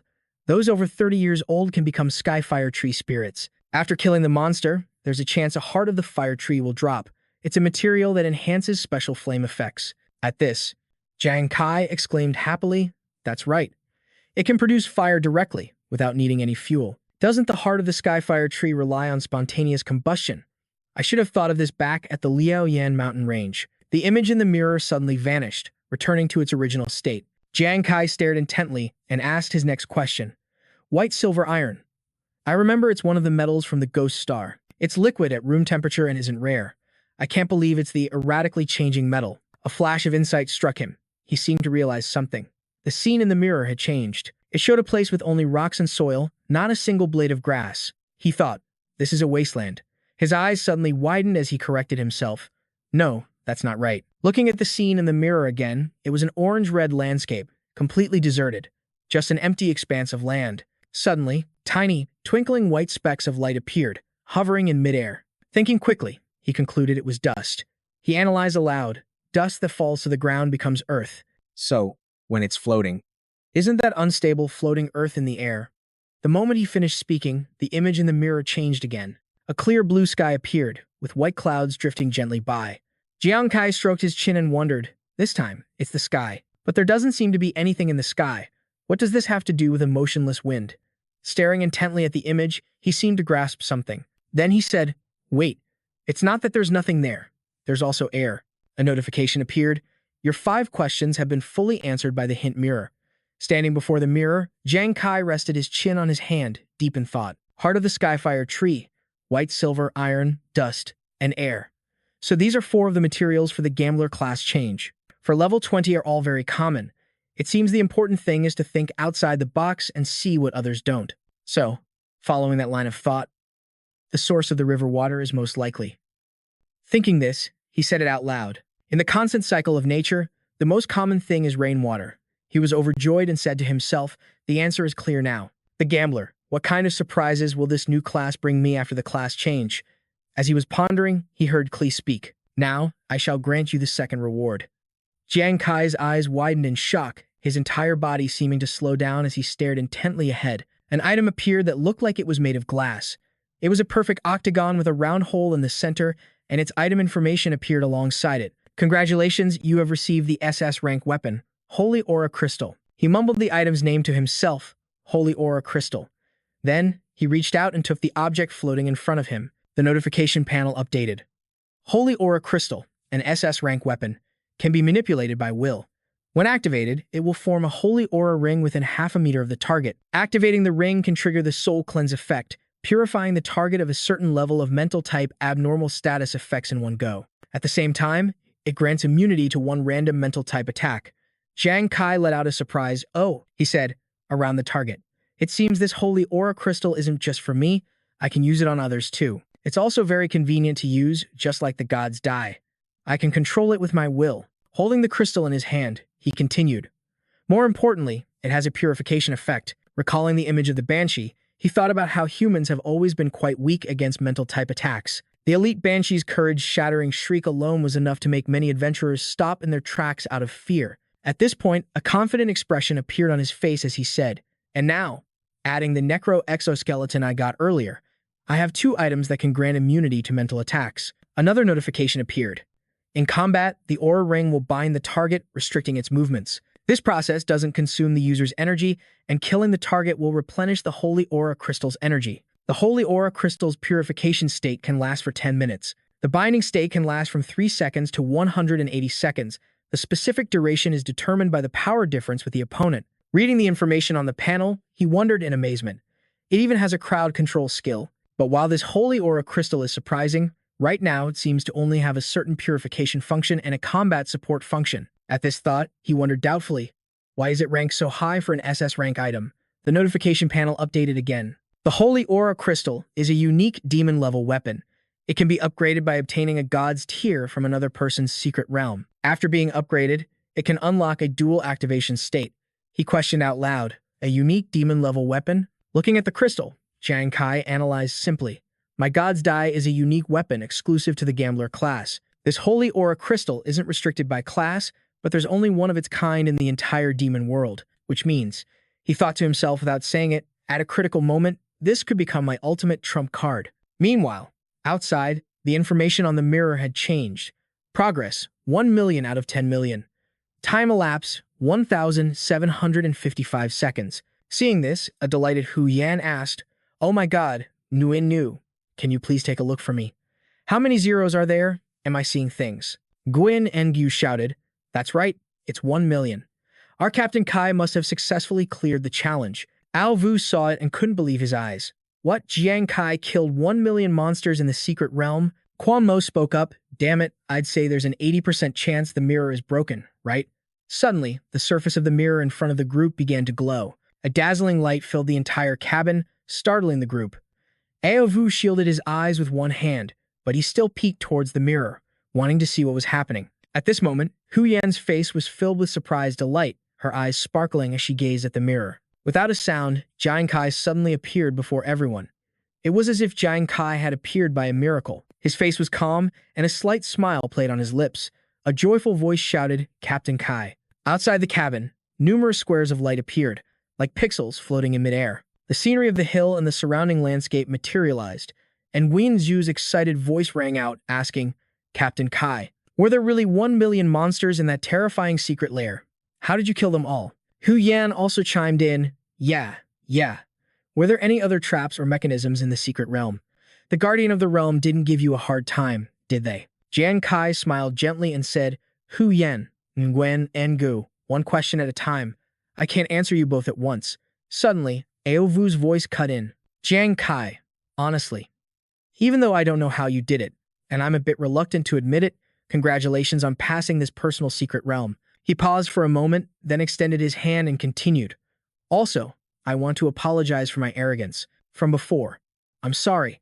I shouldn't have hidden the information about the Banshee to test you, and I especially shouldn't have underestimated you. Jiang Kai, I must admit, you are the most outstanding young adventurer I have ever met.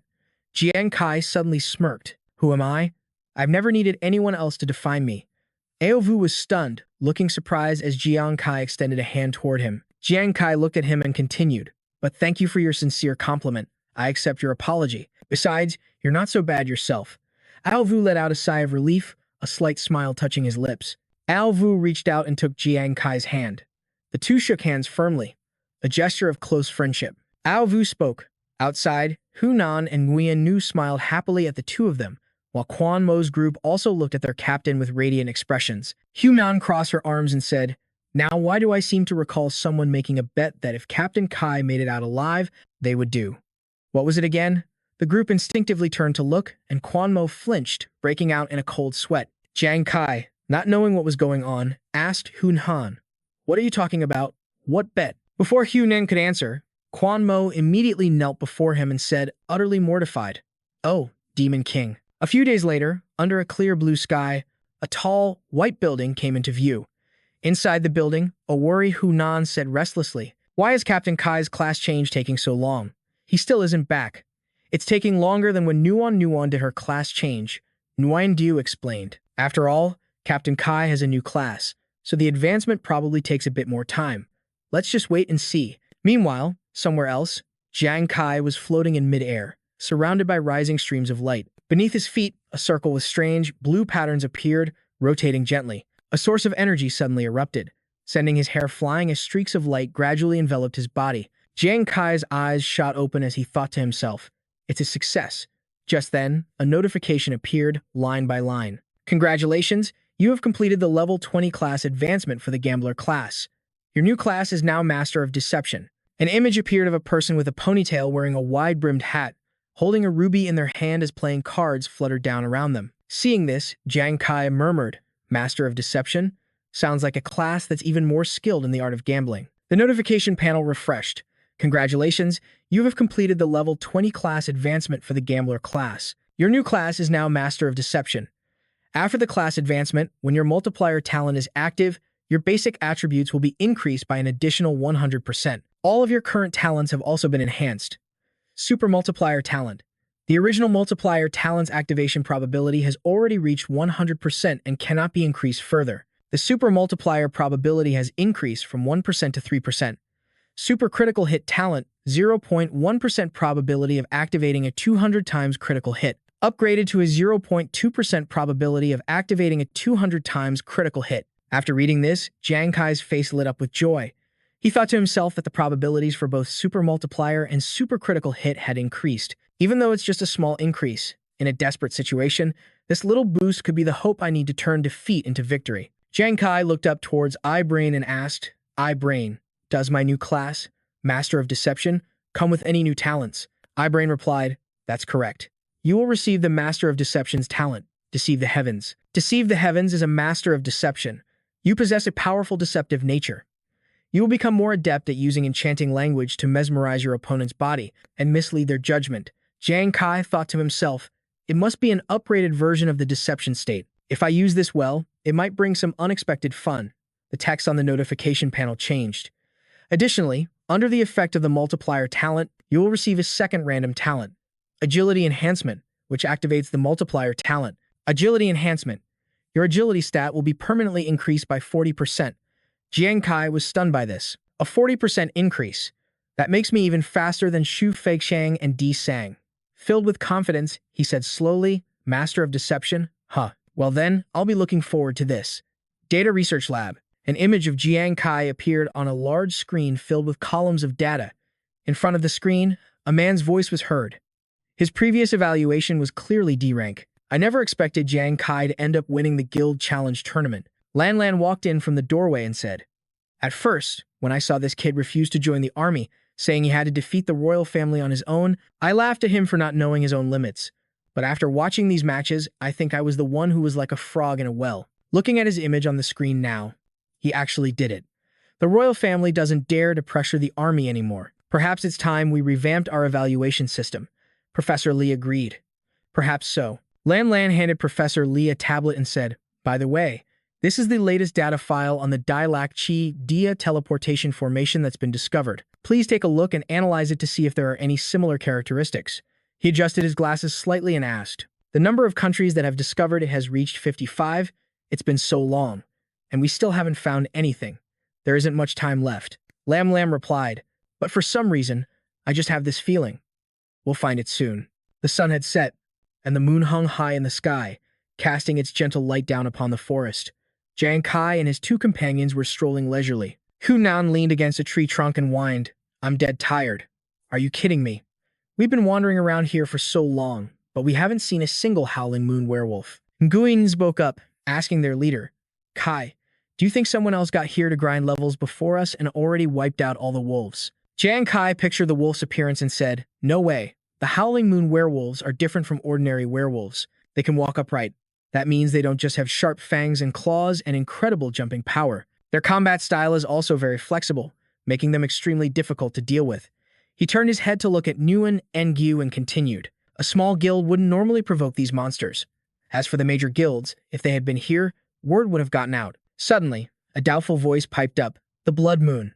Hunan, holding her Bagua compass, broke into a cold sweat and said, we can't be this unlucky, can we? Seeing that something was wrong, Jiang Kai asked urgently, Hunan, what's going on? Hunan quickly replied, Captain Kai, I was bored so I did a little divination. And I just discovered that tonight is a blood moon. The blood moon can awaken the ancient bloodline of the wolf tribe, causing them to transform into a human-like form. When that happens, not only will their combat power explode, but their intelligence will also skyrocket.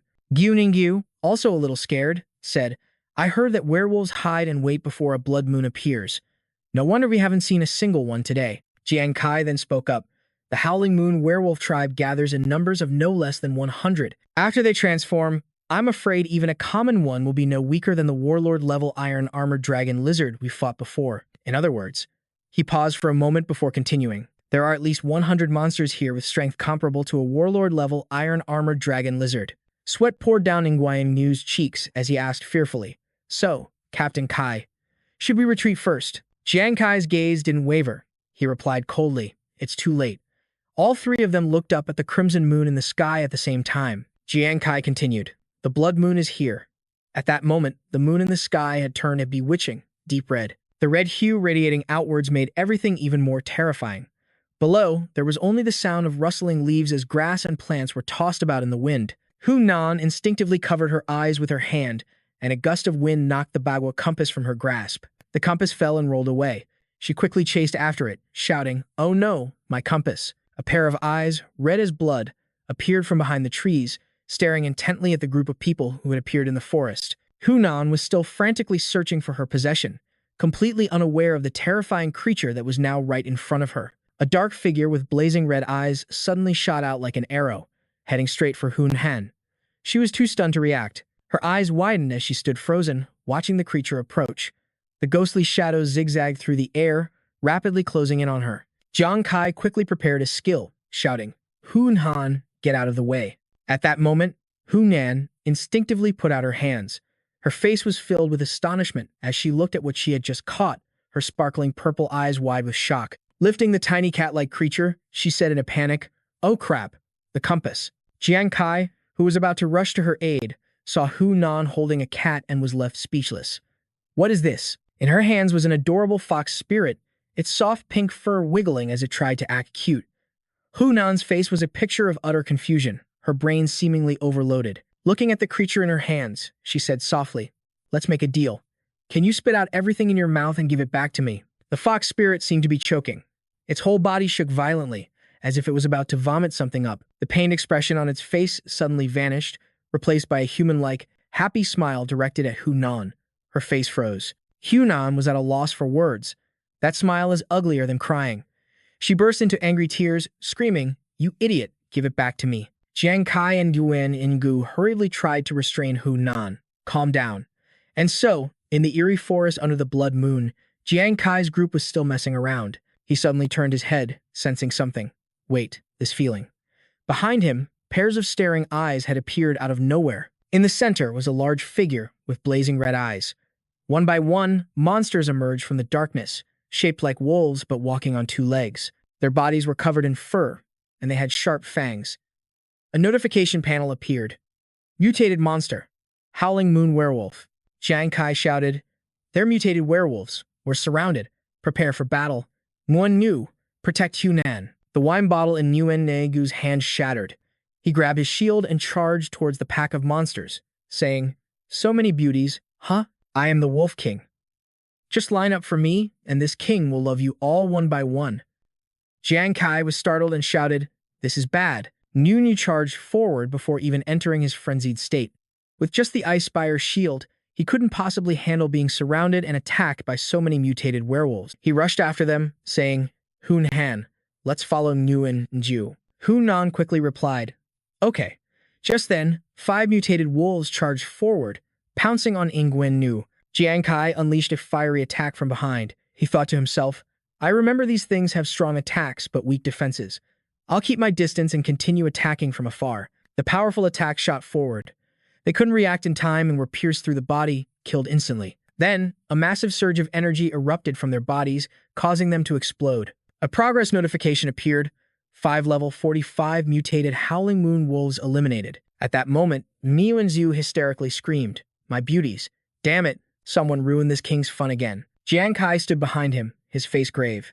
He had a strange thought. These wolf demons are clearly numerous, so why aren't they all attacking at once? Suddenly, a thought flashed through his mind.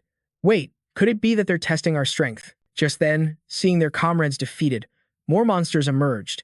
Jiang Kai's thought appeared again, just as I thought. Standing opposite the horde of monsters, he confirmed his suspicion was correct. Without hesitation, he waved his hand, and flames ignited. The weapon in his hand shot forward, flying rapidly toward the monsters. A huge amount of energy exploded, and waves of fire erupted outwards. In the center of the explosion, the monsters were being incinerated. The explosion faded, leaving behind thick columns of black smoke. Behind them, the horde of ferocious, mutated wolves fearlessly advanced, continuing their challenge. Hunan shrieked in terror, "Captain Kai, your pursuit order critically hit 4 times against 17 mutated wolf demons, but you only managed to kill 4 of them." Jiang Kai was silent, quickly trying to figure out a new strategy. He thought, "These things are clever. They're too spread out, so I can't create an effective area of effect attack." Hunan jolted as if shocked, frantically turning to look behind her.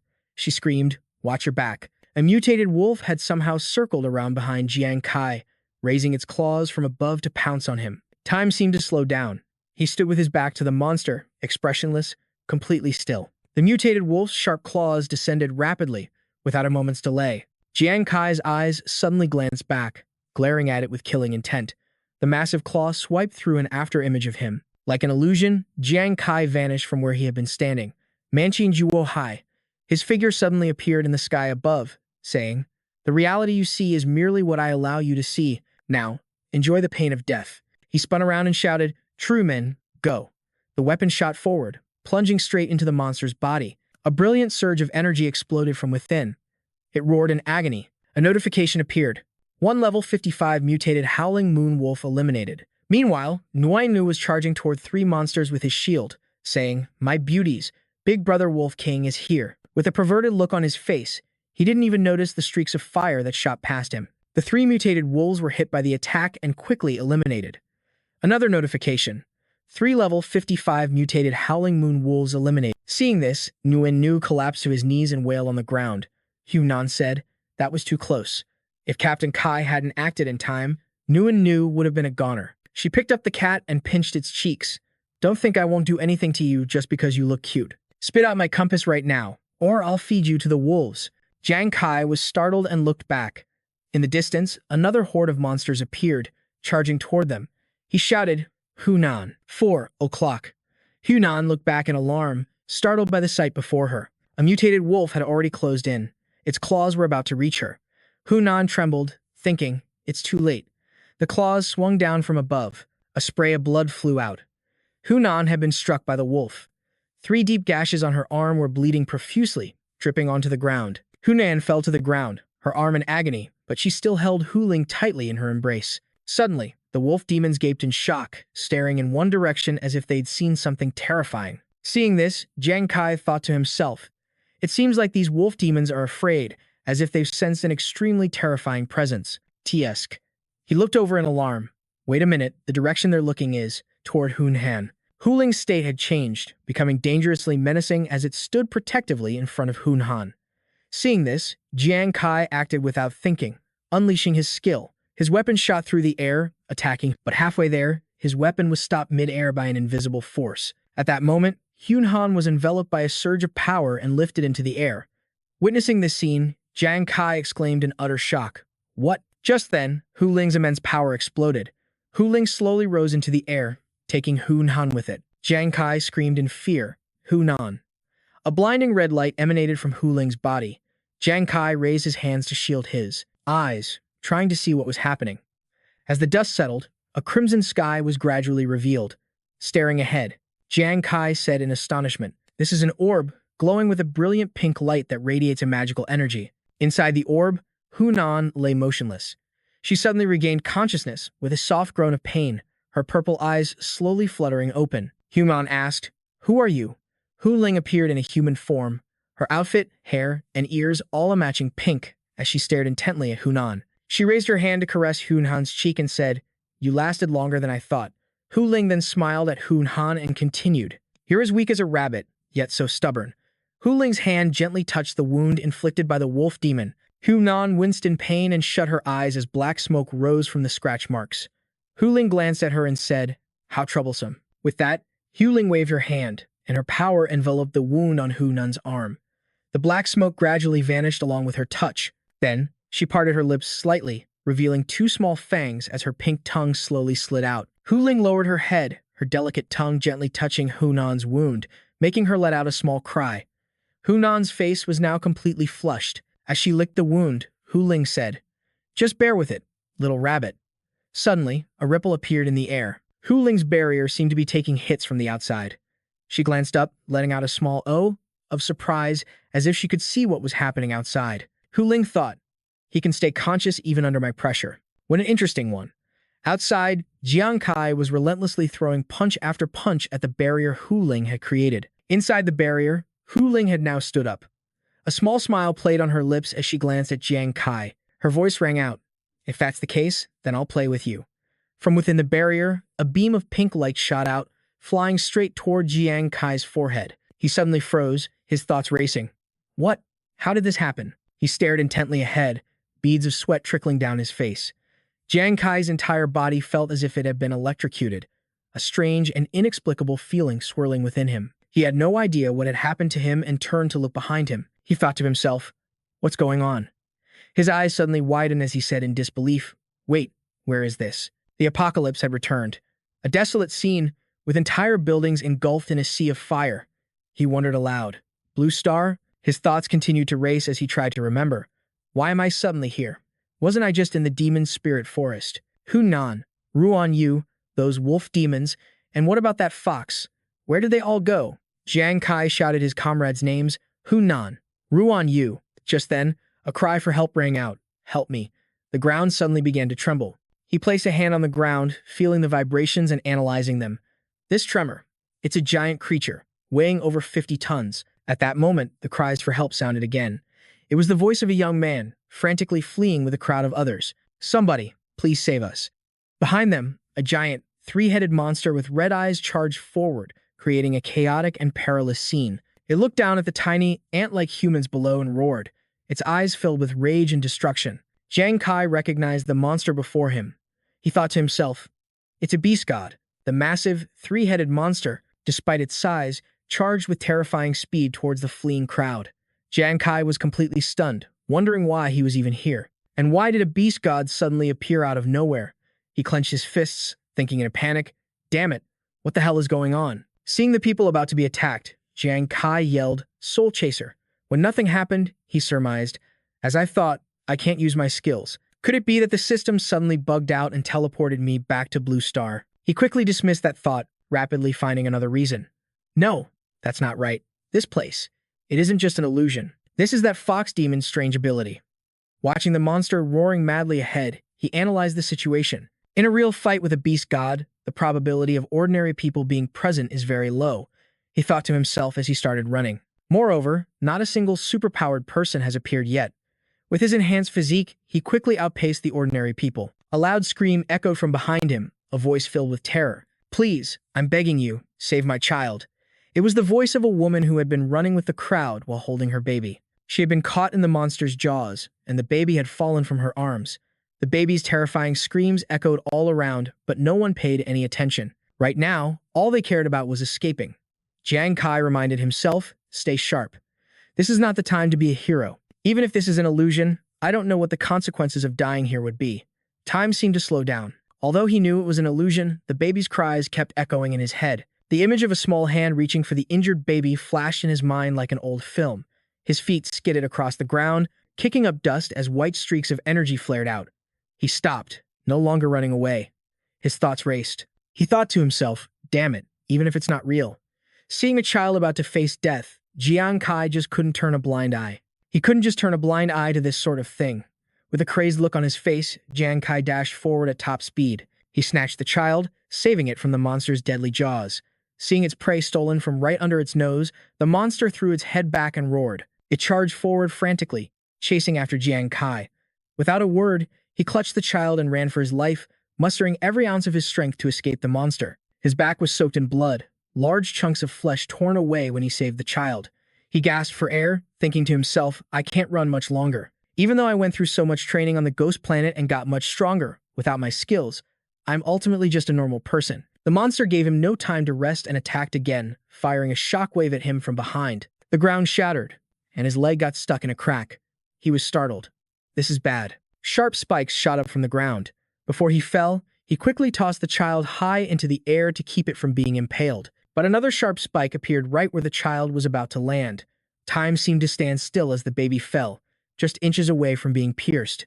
At the very last second, Jiang Kai summoned all his strength and raised his hand to catch the child. A brilliant smile appeared on his exhausted face.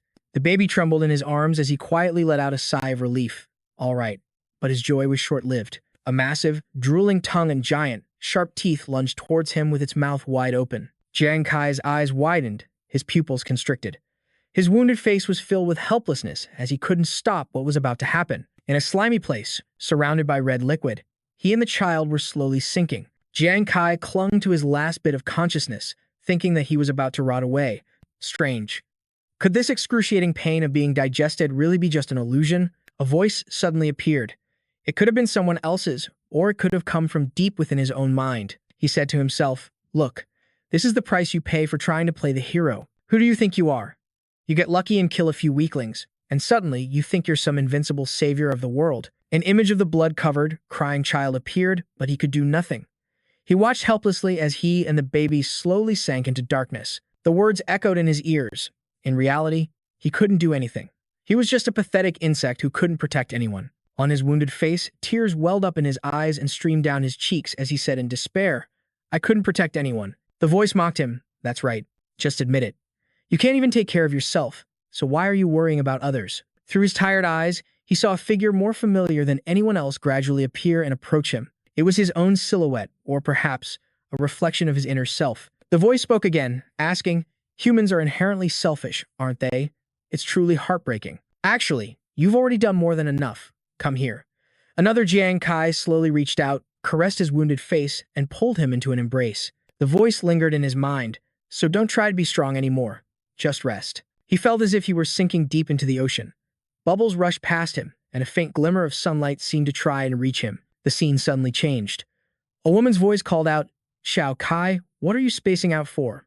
Hurry up and sit down. Eat while it's still hot." Next to her, a man reading a newspaper said, "The boy's exhausted. He's been pushing himself way too hard lately." A cozy scene appeared, a happy family of 3. On the dining table were simple, delicious dishes, beautifully arranged. Jiang Kai was startled. He was still in his combat suit, his body covered in wounds, and suddenly found himself standing in the middle of his house. The woman chuckled and said, "Of course he is. Whenever he fell, it clearly hurt so much he'd have tears in his eyes, but he'd always insist that it didn't hurt." The man beside her agreed, "That's right. After all, our Jiang Kai has always been a real man. But no matter how tough he acts, he's still just a child." He froze. His shocked expression turned to disbelief and finally to nostalgia as he looked at the figures before him. His lips trembled. He bit down hard, choking back tears as he called out, "Mom, Dad." His father's voice was deep and warm. "Jiang Kai, if you're tired, it's time to come home." His choked-up calls seemed to hold 1,000 unspoken words. "Dad. Mom." He felt like he was a child again. In front of him was a chicken drumstick and a full bowl of rice. He reached out a small, clumsy hand, as if trying to touch their figures. He asked softly, "Come home?" The young Jiang Kai reached a trembling hand toward the bowl of rice. His voice was hesitant. "Mom, Dad, I'm sorry." But sitting across from him, his parents just listened in silence. Suddenly, in an instant, the small, childlike hand transformed into a powerful, armored fist that slammed down on the table. "This is my choice," the adult Jiang Kai declared firmly. Hearing this, his parents suddenly burst into laughter. A wisp of white and light blue smoke began to emanate from both of them. Their voices were filled with joyful approval. "What can we do?" "As expected, there's just no stopping this boy." "That's right. You've grown up now, and you have your own opinions." Before they vanished completely, they didn't forget to leave behind some words of encouragement. "Then don't forget your original wish. Continue to move forward bravely. Son, your mother and I will always be proud of you." Jiang Kai clenched his fist and replied firmly, "Yes." Watching the smoke that was about to disappear, he broke into a wide smile. "I understand." The moment of peace lasted for a mere few minutes before a terrifying accident struck. Jiang Kai was suddenly sucked into a space blindingly bright with light, where broken shards of glass shattered the newborn shadow of himself. Not to mention, behind those about to break panes of glass, hungry monsters lay in wait. But the strangeness didn't end there. A copy of Jiang Kai appeared out of nowhere. When he saw the real him, his eyes widened in shock. "What?" As for Jiang Kai, he couldn't hold back his anger as he glared at his double. "So everything here really is just a farce you created." Without hesitation, Jiang Kai immediately summoned his divine artifact, letting it erupt around his body. His copy simply laughed at him mockingly. "This is quite surprising. You aren't lost in the illusion. What? Was it not beautiful enough for you?" Jiang Kai's face darkened, but his eyes blazed as he stared at his opponent. "No matter how beautifully you paint it, I know damn well that it's just a pretty, illusory bubble. I'd rather shatter it with my own 2 hands than cower in here." He sneered, a smug look on his face. "A pretty, illusory bubble, huh? You mean, like this?" As he spoke, he raised a mesmerizing pink bubble high into the air. It filled the entire space. He continued to smirk. "That's a pretty good way to put it. I like it. So then, why don't you try and guess? In this illusion you speak of, whether or not I can kill you?" Seeing him charge forward, Jiang Kai immediately jumped back to dodge. He wasn't afraid to confront this evil version of himself. In that case, I bet your clumsy tricks won't even withstand a single blow. A golden light shone in Jiang Kai's pupils as he summoned the sacred crest's light, activating its special soul-purifying effect. Two identical bodies, two opposing souls clashing in a surreal space. Outside, the quiet night was disturbed by a passing breeze. Somehow, Jiang Kai had returned to reality. He was frustrated. How did I get back?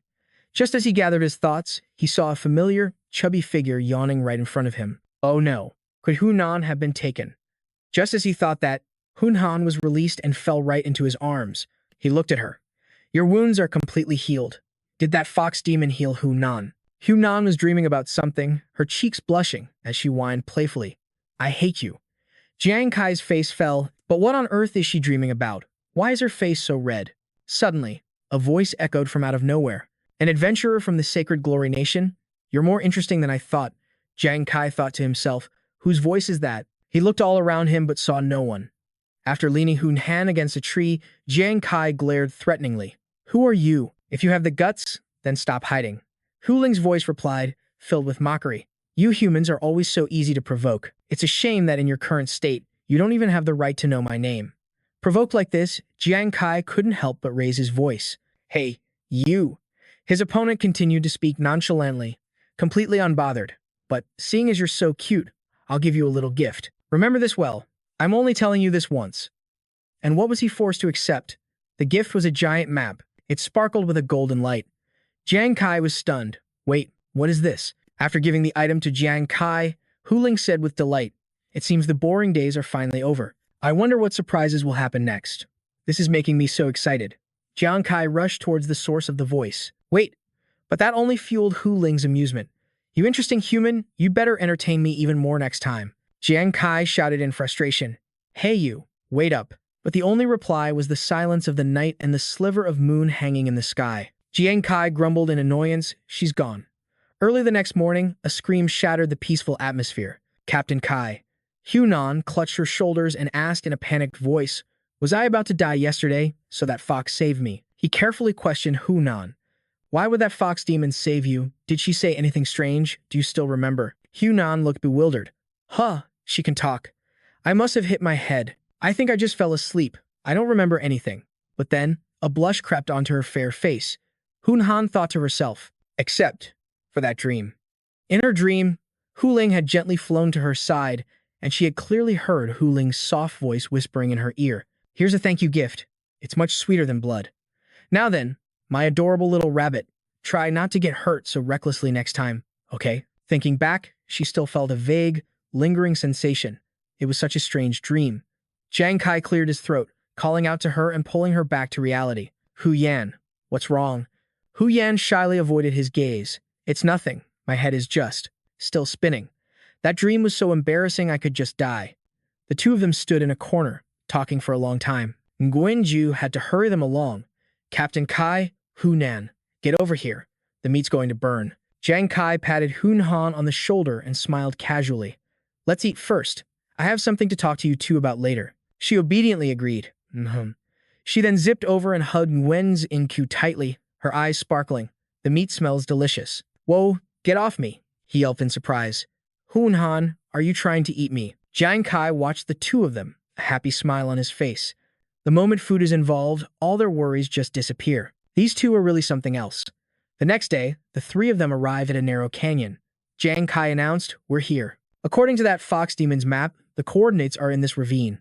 Hunan asked anxiously, Captain Kai, you aren't planning to go in without us, are you? Muing-zu agreed, protesting strongly. That's right, Captain Kai. You said that fox demon was treacherous. What if it's a trap? Maybe we should go find Brother Lu's group and ask them. Jiang Kai smiled and explained, Lu's team has a ton of military matters to deal with. We can't keep bothering him. Hunan, you just recovered from your injuries. You need more rest. And Yuning-yu, you have a habit of throwing wild punches after you've had a drink. The fog is thick and dangerous in there. You two wait for me out here. Hunan, still worried, said in an anxious voice. But Jiang Kai walked straight in without turning back, just raising a hand in farewell. Don't worry, I'm just going in to take a look. If I find anything unusual, I'll come right back out. As he went deeper, Jiang Kai's thoughts turned to Huling. Her power probably far exceeds any monster we've encountered before. She's most likely a map-level boss. If she wanted to kill me, she wouldn't need to be so roundabout. Besides, more than her bizarre powers, it's her unpredictability that I find more concerning. What is she really after? The main thing is, I don't know why, but I have this strange feeling. 20 minutes later, Jiang Kai had reached the end of the ravine. He suddenly straightened up, his eyes flashing. Before him, surrounded by dry, rocky land, was a clear blue lake. A lake. Jiang Kai stood on a ledge, looking down. It doesn't look like anything special. Suddenly, a pebble rolled to a stop right at his feet, as if on purpose. He casually kicked it into the calm lake. Immediately, the placid water began to ripple, the currents growing stronger by the second. Jiang Kai cast aside his initial thought, his nerves tensing up. There's something wrong with this lake. His eyes widened, fixing on a single point below. What is that? From the very depths of the lake, an overwhelming malice radiated outwards, sending a chill down his spine. This bizarre aura was many times more terrifying than the fox demons. As the waves surged violently, he was certain it was about to emerge. Startled, Jiang Kai looked around for an escape route. Damn it, did I really fall into a trap? He turned and immediately began to move. Run! I have to run, right now. Jiang Kai had only run a short distance before his body forced him to a halt. He felt a strange oppression. Why am I so scared? He was so terrified that fear seemed to be the only emotion he had left. Even back when I first set foot on the Demon Star, faced monsters, and felt the breath of despair for the first time. Death was closing in. I felt fear, rage, regret, defiance, but I have never been this afraid. It's as if something is deliberately amplifying my fear. If this thing is so terrifyingly powerful, why is it cowering in the lake like a scared rat? And if it intentionally lured me closer, why hasn't it attacked yet? Sweat started pouring down Jiang Kai's tense face. His feet skidded a long way across the ground before coming to a stop. There's only one explanation. It's deliberately being mysterious to avoid being detected by others. His fear was gone. Jiang Kai didn't hesitate any longer, quickly activating his spirit aura. He turned back to face the surging waves. All right then, let's see what's really playing games here. Once again, amazement filled his eyes. Wait a second. That wave from before has become a strange, glowing vortex. Below, it was a system message. Congratulations. You have discovered the Maitreya Temple teleportation portal. Leaving the fantastical space, we return to reality with some breaking news. Among the top 10 Demon Star pioneering nations in the world, the Shengdian nation is set to become the only one to miss the global tournament. Didn't Shengdian boast about how great they are? If they're willing to kneel and lick my shoes clean, maybe we'll agree to give them a few clues. That's right, kneel, and we'll consider finding the teleportation portal for you. Hearing those provocative words, a hand resting on a chair quietly clenched into a fist. Wei Ying frowned angrily. Do we really have no hope left? Just then, someone burst into his room in a panic. Commander Wei. Surprise, he asked immediately. Xiao Lu, why are you in such a rush today? The other person excitedly slammed his hand down on the table. Commander Wei, we. It was Lu Jun, shouting with glee. We found the teleportation portal. Startled, Wei Ying shot up from his chair. Springing to his feet, he had to confirm it. What did you say? In front of the ravine, at the place that was considered the teleportation portal. Guards were already stationed here, constantly reminding everyone to stay behind the warning tape that this wasn't a tourist attraction. Nguyen Zhu was also in the crowd, commenting with a tilt of her chin. Look at all these people. Anyone who didn't know better would think a king-level boss just appeared. Hunan glanced around and observed. Well, what can you do? Finding a connection point to the teleportation array is the top priority for Holy Glory. The military has been deployed in full force, so it's bound to attract attention. She then whispered, Captain Kai, you've really hit the jackpot this time. I heard that for discovering the teleportation array, you not only get 2,000 guild contribution points and a reward, but it also makes our person in charge of Jiangzhong City look good. Jiang Kai just mumbled in response. As the three of them were whispering, a hearty laugh rang out from behind them, and they all turned their heads curiously. Wei Ying walked over slowly, his face beaming with excitement. It really is a teleportation array. Jiang Kai, you've done well. You keep surprising me again and again. Seeing him, the crowd began to stir. Look, Commander Wei's group is here. Jiang Kai, of course, stepped forward to greet him. Commander Wei. Hunan couldn't contain her joy and, forgetting her manners, shouted out. You're Wei Ying, the Commander Wei, the guardian deity of Jiangzhong City. A police officer yelled at her. Insolent. How dare you use the commander's full name? But Wei Ying was in a good mood and didn't mind, waving his hand dismissively. This isn't a formal occasion. It's fine. Besides, any friend of Jiang Kai is a friend of mine. Accompanying him was a dashing and elegant young man named Hua Tian Shen, the chief instructor of the reserve team from the Holy Glory Nation's War God Temple. He narrowed his eyes mysteriously. I've often heard Commander Wei mention Jiang Kai. It's a pleasure to finally meet you. Jiang Kai was a bit puzzled. And you are? Hua Tianxian shook his hand and introduced himself. We were in a hurry earlier, so let me formally introduce myself now. Hello, Jiang Kai. I am the chief instructor of the reserve team from the Holy Glory Nation's War God Temple, Hua Tianxian. Jiang Kai greeted him back. Hello, Instructor Hua. Behind them, Hu Nen and Yuan Yu eagerly chimed in. The chief instructor of the War God Temple's reserve team knows Captain Kai. Captain Kai is really famous. Wei Ying, standing beside them, spoke up. Tianxian is also the commander-in-chief for the upcoming national tournament. When he heard you found the teleportation array, he was eager to come here with me. Standing nearby, he added his praise, as expected of someone Commander Wei holds in high regard. You've truly done us a great service. The commander then offered him a reward. That's right, Jiang Kai. You have resolved an urgent crisis for us. Aside from the glory you rightfully deserve, I've decided to give you my personal reward in my own name. Hearing this, Hunan and Guan Engu's eyes lit up with joy. That's a huge bonus. But Jiang Kai refused. I don't want any extra reward. The four of them were immediately stunned. What did you say? Captain Kai? He explained, Commander Wei, I am an ordinary person with no family background and no power. Jiang Kai only wanted recognition. Ever since I entered the Ghost Star, the royal family has oppressed me. The major guilds have boycotted me, and throughout this entire journey, it was you and Brother Lu's group who resisted the pressure. You did everything to protect me and my family. I will forever remember this kindness and respect. Hearing these words, Wei Ying was left speechless. He still tried to persuade Jiang Kai. Jiang Kai, don't be so emotional. I know your family's situation. You're young now, but you're risking your life alone in the Ghost Star. When the money runs out, Jiang Kai remained firm. I am not being emotional. Jiang Kai reminded Wei Ying. Do you remember what you said when you took me to the ruins in the safe zone? To watch the battle between the superhumans and the beast gods? The commander recalled his own words. The rise and fall of the world is everyone's responsibility. In this world, someone has to stand up and fight those monsters. He recalled his own battles. If I was still clueless during the battle on Yongdong Island, his every word was resolute. Then the me of today, who has journeyed alongside everyone, seems to understand a little more. Nguyen Zhaogu was moved by Jiang Kai's words. Captain Kai. Jiang Kai once again refused the reward. Commander Wei, without you, I wouldn't be standing here today. A portion of the reward should rightfully be yours. The dazzling sunlight filled the space. Compared to the mighty, selfless superhumans, even though my own power is still weak and my understanding isn't deep, he gave a confident smile. I will always fight alongside everyone in my own way. Wei Ying's expression grew darker and darker. At this point, Hua Tianxian was getting a little annoyed. This kid. The commander is offering him a personal reward, something so many people wish for and can't get, yet he rejects it time and again in front of everyone. He flew into a rage, clenched his fist, and charged forward. You've got some nerve. Nguyen Gu screamed, Captain Kai. Wei Ying's fist stopped right in front of Jiang Kai's face. His hand halted. When you're this stubborn, not even 10 bulls could drag you away. Nguyen, Yingyu, and Hu Nan were so nervous they broke out in a sweat. Jiang Kai stared intently at Wei Ying, and the commander had no choice but to concede. But it's precisely because of that fearless and stubborn courage of yours that you're worthy of my respect. Wei Ying patted his shoulder. Jiang Kai was also very surprised by this gesture. The people watching from behind couldn't believe their eyes. No way. This is the first time I've ever heard Commander Wei praise someone. That punch from the commander just now was terrifying. If that were me, I would have pissed my pants a long time ago. But that kid didn't even blink. Tianxian couldn't help but nod. It seems I underestimated this Jiang Kai.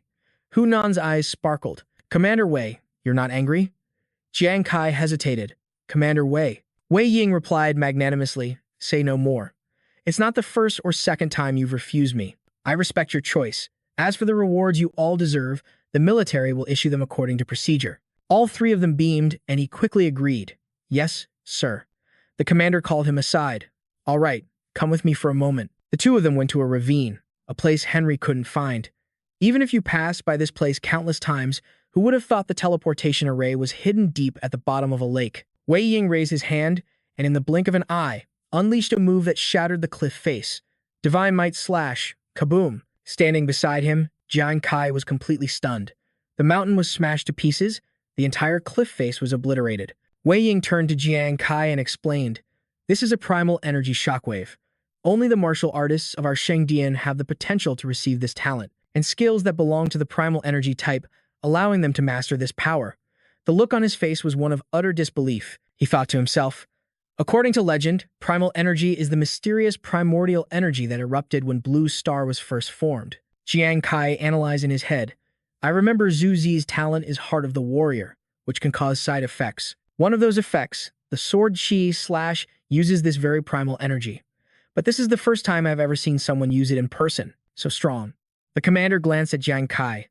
On the international stage, the martial artist class has dropped to 6th place in the professional rankings. But I've never believed in those so-called rankings. The 1,000-year heritage of Shengdian's martial arts can't be measured by some meaningless numbers. When primal energy appears, those top 5 classes have to keep their distance. Wei Ying placed his faith in him, especially with new classes like yours that have limitless potential. I believe the day will come when no one dares to look down on Shengdian anymore. Jiang Kai replied with absolute certainty. I believe so too. 7 days later, at the military conference hall, news channels across the globe were reporting continuously. The number of countries that had discovered teleportation arrays in the ruin zone had increased to 65. Only 15 slots were left to reach the limit of 80 countries. Breaking news, Country C has discovered a new teleportation array, becoming the 66th nation in the world to find one. Following Shengdian, breaking news, Country E and Country F are suspected to be in conflict due to a dispute in the ruin zone. Tian Shen stood on the podium in the Grand Hall. He began his speech clearly. Based on known intelligence and experiments conducted by various teams over the past few days, we have summarized the following crucial information about the ruin zone. Tian Shen then listed the regulations one by one. First, explorers who can enter the ruin zone must not exceed level 60. If anyone violates this, the system will issue a warning as per the rules. Second, each person can only enter the ruin zone's teleportation array once. Once you die or leave, you cannot enter a second time. Warning, no second entry. He continued with the next set of rules. Third, the teleportation array uses a team-based teleportation mode. A maximum of 5 people can register at a time, with a maximum of 3 groups per day. The interval between groups must be at least 3 minutes. Fourth, there are only 4 entry points inside the ruin zone. Regardless of which country's teleportation array you use, you will ultimately enter the ruin zone through one of these 4 points. When he got to the 5th point, Tian Shen's gaze turned grim. 5th, and this is also the most difficult point to resolve. Currently, the powerful nations have begun to cooperate to blockade the ruin zone's entry points. The people below couldn't help but gasp in shock. What? He continued. After all, the rules only state that 80 countries can enter the ruin zone, and then the global competition will begin. But it doesn't say all 80 of those countries have to participate. Every time they eliminate a rival, they gain a better chance of winning. Therefore, they are using their numerical advantage to station troops and blockade the entry points, preventing other countries from entering. Tian Shen recounted what had happened. But what's even more troublesome is that currently, all 21 of Shengdian's teams have been wiped out and forced to retreat. Half a month later, on Ghost Star, Jiang Kai's system continuously broadcasted notifications. Defeated 5 level 55 Howling Moon Wolf Demons. Defeated 10 level 45 Howling Moon Wolf Demons.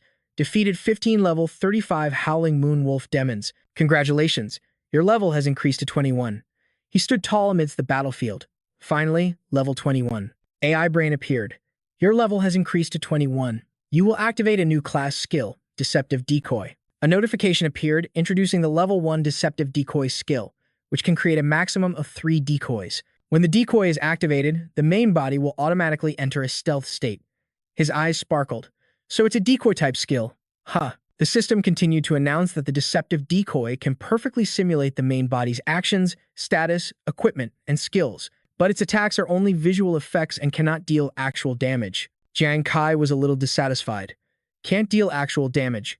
Doesn't that mean if I get attacked, I can only take hits without fighting back? The AI displayed a notification about the skill's function. When a Deceptive Decoy takes damage, it will simultaneously absorb stamina and spirit energy. Moreover, what the opponent expends doesn't just disappear. After being recalled, all the absorbed energy will be fully returned to the main body. He smirked slyly. So that's how it works. This really isn't just a simple punching bag skill, it's an energy converter. On the surface, it's taking a beating, but secretly, it can drain the opponent's energy.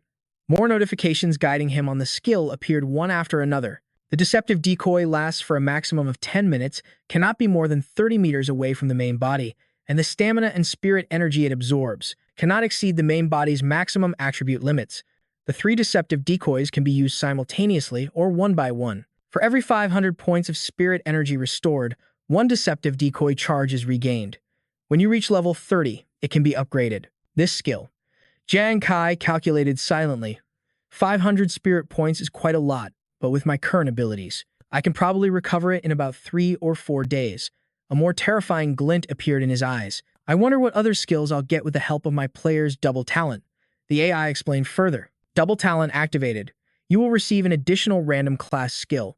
The system listed a series of skills. Random skill. Level 1 fish in troubled waters. Attack the target. For every 1% of health the target loses, your 4 basic stats increase by 19. Critical hit rate increases by 1%, and critical hit multiplier increases by 1%. When you reach level 30, this skill can be upgraded. Jiang Kai asked carefully. So the more health the opponent loses, the more insane my attacks become. He thought to himself, I heard that some adventurer classes get stronger in a certain stat the more injured they are. I wonder who would win if they came up against my fish in troubled waters skill. The device on Jiang Kai's hand suddenly buzzed. It was Zhu Zi. The voice on the other end said, Kai, what are you up to? He replied, I'm leveling up. Zhu Zi, isn't your team busy with training? You have time to call me now. The other person hesitated slightly. Jiang Kai sensed something and asked, What's wrong? Yuan Zhu let out a bright laugh. Nothing. I just missed you. For some reason, I really wanted to hear your voice today. Jiang Kai felt a flicker of worry. Hey, why are you being so cheesy all of a sudden? He chuckled and made up an excuse. Cheesy? I guess a little. The training's probably just been too tiring lately. When I have a free moment, my mind just wanders. But Jiang Kai's intuition told him his friend was in trouble. Zhu Zi, why are you acting so strange today? Is there something else you want to say? Yuan Zhu stuck to his answer. No, really, there isn't. All right, big shot, you keep grinding. This humble one will take his leave now. Bye-bye. Getting hung up on so abruptly made Jiang Kai even more anxious. Hello, Zhu Zi? The group continued to move, and only after hanging up did Yuan Zhu dare to let his sorrowful expression show. Nuan noticed his strange state and called out softly, Zhu Zi, didn't you say you missed Kai? Why didn't you talk a little longer? Yuan Zhu answered honestly, Kai knows me too well. If I talk too much, he would definitely figure something out. He confessed sincerely, I don't want to make him worry. Nuan was confused and wanted to ask more, but Yuan Zhu deliberately cut her off. In your opinion, for those who go crazy after being killed and logging off, what do you think they feel? His strange words made Nuan even more puzzled. What? Yuan Zhu didn't answer. He masked it with a bright smile. Maybe they don't feel anything at all. No more worries, either. Thinking about it like that, I don't feel so scared anymore. Nuan pressed her lips together, having long realized that Zhu Zi was just putting on a brave face for this mission. Her mind flashed back to 3 days ago. In a large control room, 3 squads were gathered. The Fierce Tiger Squad, the Tian Heng Squad, and the Passionate Squad. The 3 squad leaders spoke in clear voices as Commander Hua and Tian Shen announced sharply, Time is short, so let's keep this brief. In a flash, they were sent to face high-level opponents. Sharp teeth were bared in a mocking smile. You think a bunch of trash like you are worthy of competing with us? Listen up. Either you take us down with your own skills, or this hulking figure is the adventurer. Clementi Huo Kai Man, a barbarian class, level 50. Arrogant because of his strength, he taunted. You crawl through my legs. A few guys watching on a screen commented excitedly. Crawl, go on, crawl. Give us a smile, let those idiots get a good look. Confronting the Hawkman, several veterans lost their lives. Yang Guang couldn't help but clench his fists and scream, I have to kill them. Tian Shen continued to report on the situation. A tech company has researched and developed a device that can transmit images back from Maitreya's domain. Although there's a certain delay, we can still see that the scene over there is extremely intense. Over the past half-month, we've sent more than 50 teams into Maitreya's domain. More than 200 of our elite soldiers have all been slaughtered and forced offline just like this. The shocking news he had just delivered left everyone frozen, their mouths agape in disbelief. Tian Shen continued. However, their sacrifices were not in vain. They provided us with valuable information. This is a map of Maitreya's domain that we've drafted based on the intel we've gathered. Since you're all here, you've probably guessed what I'm about to say. After 27 selection rounds, we have chosen the most elite squads. I want your teams to accept this difficult mission. In 3 days, prepare to break through the encirclement once again. All the squad leaders, representing their members, roared in response. Pleased, Tian Shen began to assign the mission details. We now know that Maitreya's domain has 4 login points, designated as Point A, Point B, Point C, and Point D. Within a single day, teams teleporting through the same portal will all appear at the same login point. Memorize these coordinates. When the time comes, you'll fight your way there, find a way to advance in this direction, and seize the opportunity to plant Sheng Yao's flag right here. This is the crux of this mission. Their morale was boiling. Li Biao spoke up. Commander, are you saying we're breaking through all those barriers just to get to these coordinates and plant a flag? It seems to me they'll just hunt us down relentlessly. Tian Shen replied calmly. Our objective isn't a suicide run. It's to break the encirclement, because this is part of a secret plan that High Command has been orchestrating recently. They gasped in unison. A secret plan? He confirmed. That's right. So far, 73 nations have discovered the teleportation portals, but among them, 42 nations took advantage of their early entry into Maitreya's domain to blockade the login points. In this situation, it's nearly impossible for any single nation to break through the blockade with just their 3 teams. However, this also means there are 30 other nations being shut out, just like us. For that reason, we've contacted several of these nations. At 6 a.m., 3 days from now, each country will dispatch its 3 strongest teams to form a temporary alliance. They will all enter Maitreya's domain together. The code name for this mission is Dawn. Everyone fell silent, listening intently. First, the team that successfully breaks the encirclement will plant the flag here as a signal to lure the enemy deeper. Once that's successful, the remaining squads will immediately launch an all-out assault on the 4 login points, seizing residency rights in the shortest possible time. If the enemy's elite forces are all lured to the flag's location, then the defenses at the 4 login points will be relatively thin. That would indeed be the best opportunity to attack from the outside. However, this also means that once you accept this mission, Sheng Yao's team will face the most ferocious assault from the enemy. Right now, all the pioneer nations are facing stalemates of varying degrees. To break this stalemate, Maitreya's domain is our best chance. Therefore, this operation rests on your shoulders. You carry the fate of our country and the survival of our people. I'll say it again, even if only one of you is left standing, you must carry the honor of Sheng Yao and fight to the very end. Is that clear? In response to Tian Shen's trust, all the chosen soldiers roared in unison. Fight to the end, never stop until we're dead. The mission required them to cross a narrow mountain path. At the end of the path was a swirling vortex. Everyone stared in shock at the deafening roar. A hand in a pink glove reached out. Nuan Nuan gave Yuan Zhu a reassuring look. Zhu Zi, I believe we can do this. He regained his confidence and trust, smiling as he nodded. Suddenly, the watches on everyone's wrists beeped with an alert. They all looked up in surprise at the hurricane-like vortex. The first team of the Tian Heng squad, Team Fervor, has successfully broken through the encirclement. Li Biao didn't hesitate for a second, roaring out an order. All units, listen up. In this battle, there is no retreat, no surrender, and no regrets. Even if we're ground to dust, we must complete the mission. Now, follow me in charge. 2 days later, at the Lord God's Guild, Jiang Kai recalled the call he'd received from Yuan Zhu. It's nothing, really. I was just thinking of you. I don't know why, but I just really wanted to hear your voice today. Cheesy, huh? Yeah, maybe a little cheesy. It's probably just because training has been so tiring lately. Whenever I have a free moment, my mind starts to wander. His expression turned grim, his brows furrowed. Zhu Zi, was he really just tired from training? He hadn't been able to contact him or Nuan Nuan for the past 2 days. He had this strange, unsettling feeling. A thought surged through his mind. Maybe I should go find them. Just as he placed his hand on the fingerprint scanner, 2 people ran up to him. Captain Kai, something's happened. His eyes filled with confusion as he looked at them. Hu Yan, Ruan Yu, what's with the rush? Hu Yan's face turned pale as she spoke hurriedly. We just saw a trending video on the forums. Zhu Zi's group and Nuan Nuan are in trouble. Jiang Kai's eyes widened in shock.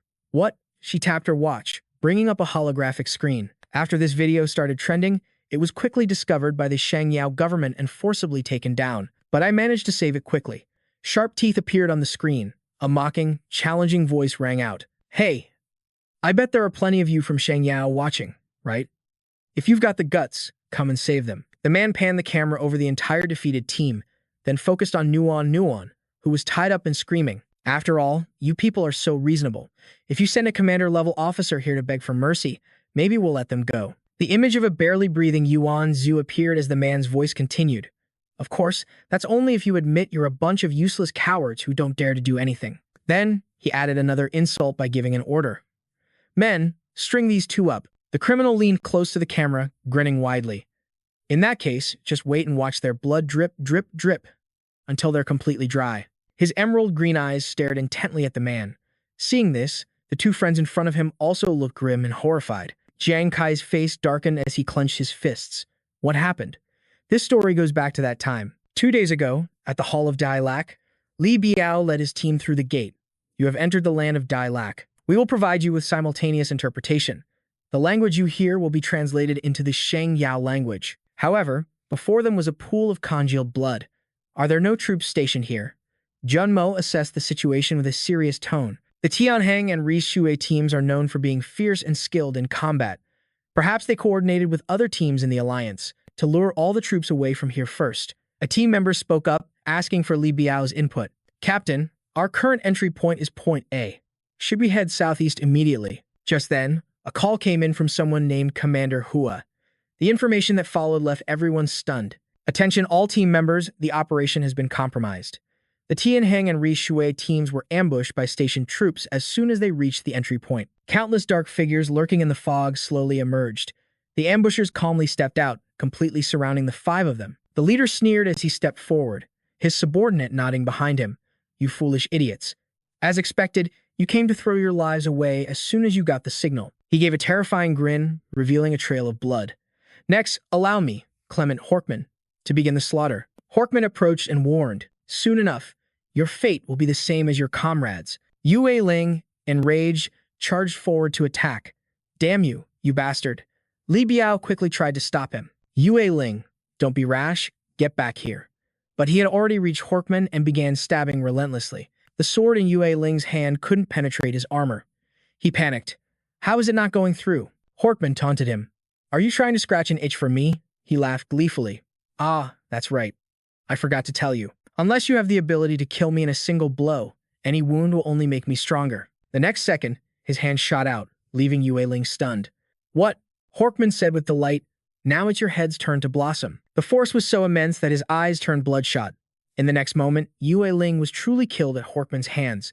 The group screamed in disbelief. Yue Ling, Yuan Zhu and Nuan's eyes widened in utter shock. Brother Chen. At that moment, another man appeared behind Horkman. Horkman, you're always so crude. He caressed the sword in his hand and added, if you scare my lovely prey to death, my heart will ache. This man was the adventurer W, a level 50 swordsman class. A blue-haired girl also appeared, grumbling. You two are so boring. Cut the chatter and let's finish this quickly. Adventurer Christina, a level 50 witch class. Horkman teased. Hey W, why are you two out here? Didn't I say this prey was mine? The man refused. That won't do. Horkman, you're too greedy. Yuan Zhu assessed the situation. These 3 are terrifying. No, I have to hold them off. Li Biao stood at the front and gave an order. Zhu Zi, break through the encirclement with me. Zi Yan, protect Nuan. Understood? Then they began to fight. Yuan Zhu charged forward first. A warrior of Sheng Yao is here. I am Yuan Mu, the greatest war god in the world. All you trash, come at me at once. He leaped high into the air, surrounded by flashes of lightning, and in the next second, slammed down on the enemy's position, making them cry out in pain. The man responded with amusement. The greatest war god in the world? Huh. Then let me test your skills. Horkman refused to back down. Don't you dare take him from me. This guy's aura and skills look quite interesting. I want to crush his head with my own hands. But Li Biao had already charged forward. Your opponent is me. Meanwhile, W confidently introduced himself. I, W, will be the one to cut you down with my Bi Ming sword. Yuan Zhu focused his power. Are you kidding me? I'm the greatest warrior under the heavens. How could I let you be so arrogant? The 2 swords clashed. Wall marveled inwardly at his immense power. Even so, he smirked sinisterly and used his phantom afterimage. The next second, he vanished right before Yuan Zhu's eyes. Wall appeared behind him, taunting, You idiot, I'm over here. He quickly unleashed a razor-sharp slash. Fortunately, Yuan Zhu reacted in time, leaping high into the air to dodge. He gritted his teeth in frustration. He's too strong. My eyes can't even follow his moves. Wah flickered in and out of sight in front of Yuan Zhu. No matter how much trash talks big, it's still just trash. And now, it's time for you to die. Suddenly, Yuan Zhu's eyes lit up as if he realized something. Wah unleashed his light-piercing slash from behind, followed by a spray of fresh blood that stained the air red. He was a bit surprised, letting out an "Oh." It was Li Biao who had blocked the sword strike. He struggled to hold his ground. You want to kill him? Did you ask for my permission? Yuan Zhu cried out in disbelief. Captain. Li Biao shouted back, Zhu, Snap out of it. Get Nuon, and the others out of here. I'll hold him off. Hurry. But just then, Hawkman struck him directly on the head. Weren't you supposed to be my opponent? Why did you run over here? The next second, Li Biao was killed right before Yuan Zhu's very eyes, his eyes filled with rage. Meanwhile, the other two were busy taunting each other. Hawkman, you're so useless, letting that old geezer get in my way. I just let my guard down for a moment. Yuan Zhu recalled a time when Li Biao had placed a hand on his shoulder, praising him. Zhu, to be honest, I've always really admired Jiang Kai. Even though you are all members of my team, it seems only he can bring out your true potential. However, there's one thing where I absolutely will not lose to him. He had smiled confidently, declaring, and that is that I will protect my squad members until the very end. Now, standing before Li Biao's blood-soaked body, Yuan Zhu couldn't hold it in any longer. Elsewhere, Christina had used her magic to defeat Sister Hua. She didn't know her own limits. Behind Nuon, another enemy seized the opportunity to attack, shouting, die. Hawkman and Hua resumed their challenge. As expected, the Holy Radiance fighters are all just a bunch of trash. Come on, let's see who gets to kill this prey first. I definitely won't let you have him. Yuan Zhu roared, You bastards. He unleashed a powerful surge of energy. This action left both Hua and Hawkman completely stunned. What? Nuon knelt beside Sister Hua's body. Sister Hua. Yuan Zhu pulled her up by the arm. She's not breathing anymore, he told her. We have to leave. Just then, a glowing card appeared in Yuan Zhu's hand. Hua recognized it and charged forward. So that's origin power. The very thing you martial artists are always so proud of. So Holy Radiance finally sent someone decent after all. Radiating killing intent, Hawkman also moved to attack. Trying to run? You'll all die here today. Not a single one of you will escape. Nuon warned fearfully. Zhu, be careful. Yuan Zhu pushed her behind him and rushed forward to confront them. He and Hua crossed swords. Hua sneered, Your origin power is too weak. That last attack was just a fluke. Now, come and taste the power of my soul-devouring blade. Yuan Zhu gritted his teeth, struggling to block. The next moment, the sword in his hand was broken in two. Hawkman ambushed him from behind, landing a direct blow. Die, you fool. Yuan Zhu was sent flying, and at the same time, Nuon was captured. No. Flying high above, Christina urged, That's enough. It's taking you this long to finish. She used her spiritual power to bind Yuan Zhu. He struggled, shouting, Let me go. Christina provoked him, still not ready to give up. Honestly, to be able to hold on this long while being besieged by so many masters, you guys are truly strong, she stated proudly. But your plan has been exposed. We prepared countermeasures against you long ago. What's the point of struggling any further? Yuan Zhu glared at them, his eyes filled with immense hatred. Christina said, Don't look at me like that. You allied with multiple countries to break our siege. True, that might have increased your chances of success, but it also increases the risk of being exposed, doesn't it? A sinister smile slowly formed on her lips. For instance, what if a certain nation traded your plan in exchange for a spot on the team? Yuan Zhu seemed to understand what she meant, and his face immediately became aghast. At that moment, Hawkman stomped down hard on Yuan Zhu. Hey, Christina, what are you whispering to this guy for? He teased. Don't tell me you've fallen for him or something. What gives? Am I, Huo Kaiman, somehow inferior to this piece of trash? Hua added fuel to the fire, teasing a lady like that. I'm afraid that's not very gentlemanly behavior. Christina ignored them and gave an order. Give them a clean death. She held them in high regard, considering them worthy opponents. Hawkman, however, stopped her. What's the rush? Let's keep the healer around to patch us up. As for this stubborn guy, with that demonic look on his face, we should save him for the saint. In another part of the forest, several people were standing guard vigilantly. Suddenly, a figure appeared behind one of the sentries. The next second, he was struck right on the weak spot on the back of his neck. The man foamed at the mouth and passed out instantly. That person was Jiang Kai. He silently made a vow, Master, Nuon, I will definitely bring you back safely. Back at the place where the gate appeared, Lan recalled the crowd's chatter. Hey, have you guys seen that video? It's been 2 days. Hasn't the army arranged a new breakthrough squad yet? It takes time to organize. Going in there now is just a suicide mission. The army isn't stupid. Sheng Yao has been humiliated like this. Now the whole world is laughing at us. Her fists clenched in indignation. Is there really no one who can deal with those hey-man beasts? I wish I could just rush in there and take them all down with me. She imagined Nuon being beaten and blamed herself. Nuon. I'm sorry. Your big sister wasn't strong enough to protect you. Professor Li reminded her. Compile the data quickly after you get back. Yes, sir. Lan Lan quickly called out, Professor Lee, is the data sampling for today finished? He nodded. It's finished. The ghost star has always been a huge mystery, and this teleportation formation to the fallen land makes me even more certain. The secret behind the ghost star is far beyond our speculations. He suddenly remembered. Oh, right. Lan Lan, are you all right? The higher-ups know about your sister's situation. Lan Lan tried to act strong. I understand, Professor. The army has its own strategic considerations. Just being granted access here is enough. Seeing this, Professor Lee tried to comfort her. Although Nuan is young, her courage is commendable. You must be very proud of your little sister, Nuan. As a member of the military, you, more than anyone, should understand the bigger picture. Lan Lan stepped forward. Professor, let's go back. Suddenly, she recognized someone among the soldiers. Wait, that person is Jiang Kai. He actually disguised himself to get in here. Just then, someone spotted them.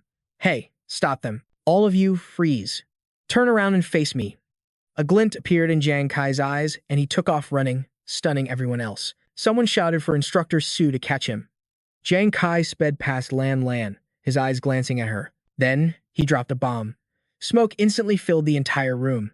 The soldiers murmured, It's a smoke bomb. What's going on? Jiang Kai was a bit confused. Lan Lan just stood there, not reacting. It turned out she was the one who threw the smoke bomb. Lan Lan's lips moved, forming the words, I'm counting on you for Nuan. Jiang Kai quickly stepped through the gate as she prayed silently in her heart. You must bring Nuan back safely. The scene changes to the fallen land, where many people were gathered at the entrance. Look, someone's coming through the entry point. Which country is it this time? Looks like they didn't get beaten enough 2 days ago. Then if 100 come, we'll kill 100. If 200 come, we'll kill 200. Jiang Kai's footsteps slowly emerged as he stood defiantly before them. What? Just one person from Shangyao? They laughed mockingly. And here I thought it was some big shot who managed to sneak out. Turns out it's just a stray dog from Shangyao. Sending a soft-skinned pretty boy like you to negotiate? Did everyone in your precious Shangyao die? Or did they just piss their pants in fear? Jiang Kai gathered power in his hand and spoke. I think you've misunderstood something. I'm not here to negotiate. One of them continued to taunt him. Huh? Not here to negotiate? Then what are you here for? Jiang Kai's eyes turned ice cold as he declared, I'm here to kill people. The next second, he used his skill, time freeze. His speed was so fast they couldn't even react. In the blink of an eye, Jiang Kai took care of the entire group of guards at the entrance. The scene shifts to a military meeting room, where everyone was gathered around a table. Tian Shen questioned with a grim face, Have we identified the treacherous nation yet? Wei Ying crossed his arms and said, We have. It was Nation H from Operation Dawn. They used an excuse to cancel their participation in the plan. Yesterday, someone spotted 3 of their squads entering, and they've set up camp in the fallen land. Shen Fang slammed the table in frustration. That damned commander of City A. The traitors secured a spot in the national tournament, while our people are trapped in the fallen land. Their status is unknown. Tian Shen worried, Are we really just going to sit here and wait for them to die? Just then, a soldier rushed in to report. Reporting, Commander Hua, someone has entered the fallen land alone. Tian Shen, in disbelief, quickly asked, What's going on? Report clearly, now. The soldier opened his system panel and reported the details. 10 minutes ago, Jiang Kai of the Fire God Squad, disguised as a member of a patrol team, infiltrated the rift. Shen Feng shouted, Absurd. This is completely absurd.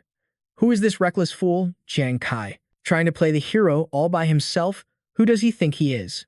This is a suicide mission. However, the soldier's next words left him speechless. Surprisingly, about 15 minutes after Jiang Kai entered, all 15 garrison troops at entry point A were eliminated. Tian Shen, Wei Ying, and Shen Feng couldn't believe it and yelled, What? Tian Shen immediately gave an order. Notify the leaders of the other nations. Our man has broken through the entry gate. We can initiate Plan B in half an hour. Yu Sen seemed a little hesitant. Commander Hua, Plan B is critically important. Should we conduct further screening to avoid another Nation H situation? Wei Ying cut in. It's too late. 74 nations have already discovered the teleportation circle of the land of Dai Luo. Jiang Kai has created an opportunity for us. We have to seize it. Tian Shen agreed. Well said. Initiate Plan B. Deploy military forces and prepare to assault the land of Dai Luo. Roger that. The scene shifts to Jiangshang City at the military district's psychological treatment center. People were whispering, Who is this? He doesn't look like he's from our military, does he? Li Biao was surprised. Jiang Kai? Someone asked curiously, Who's Jiang Kai? Is he from another class in year 2, class A? In Yingzi's classroom, the boys were buzzing with excitement. This is breaking news. Who is that? He's so cool. I can't believe he's attacking the land of Di Luo all by himself. She leaned in to see who it was. Seeing Jiang Kai on the screen, Yingzi called out in disbelief, "Brother!" At the same time, the news was being broadcast on the screen of a large building. Shocking news! An unidentified Sheng Yao explorer has entered the land of Di Luo alone. The scene cuts back to Yuanzhu, Nuan, and the people from the Han country. Nuan was calling his name worriedly, over and over again. Zuzi, Zuzi, are you asleep? He replied weakly, Nuan. My body hurts so much. Are we going to die? I'm a little scared. Hearing this, tears streamed down Nuan's face as she tried to encourage him. Zuzi, pull yourself together. You're the world's #1 god of war. She reminded him. There are a lot of people watching us. We absolutely cannot bring shame to the soldiers of Sheng Yao. Yuanzhu was filled with self-blame. But I saw them brutally murder Sister Hua.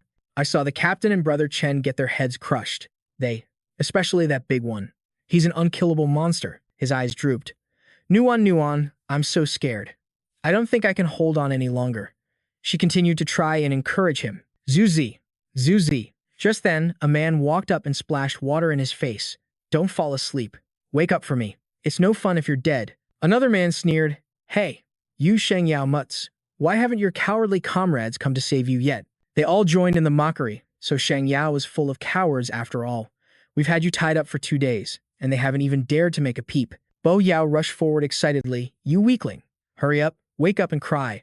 Let everyone see just how strong the backbone of a Sheng Yao person is. Nuan cried out worriedly.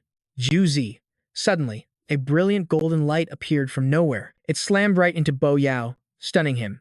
Nuan snapped her head to the side, and Yuanzhu also glanced over to see who had arrived. Bo Yao was sent flying. Jiang Kai had arrived.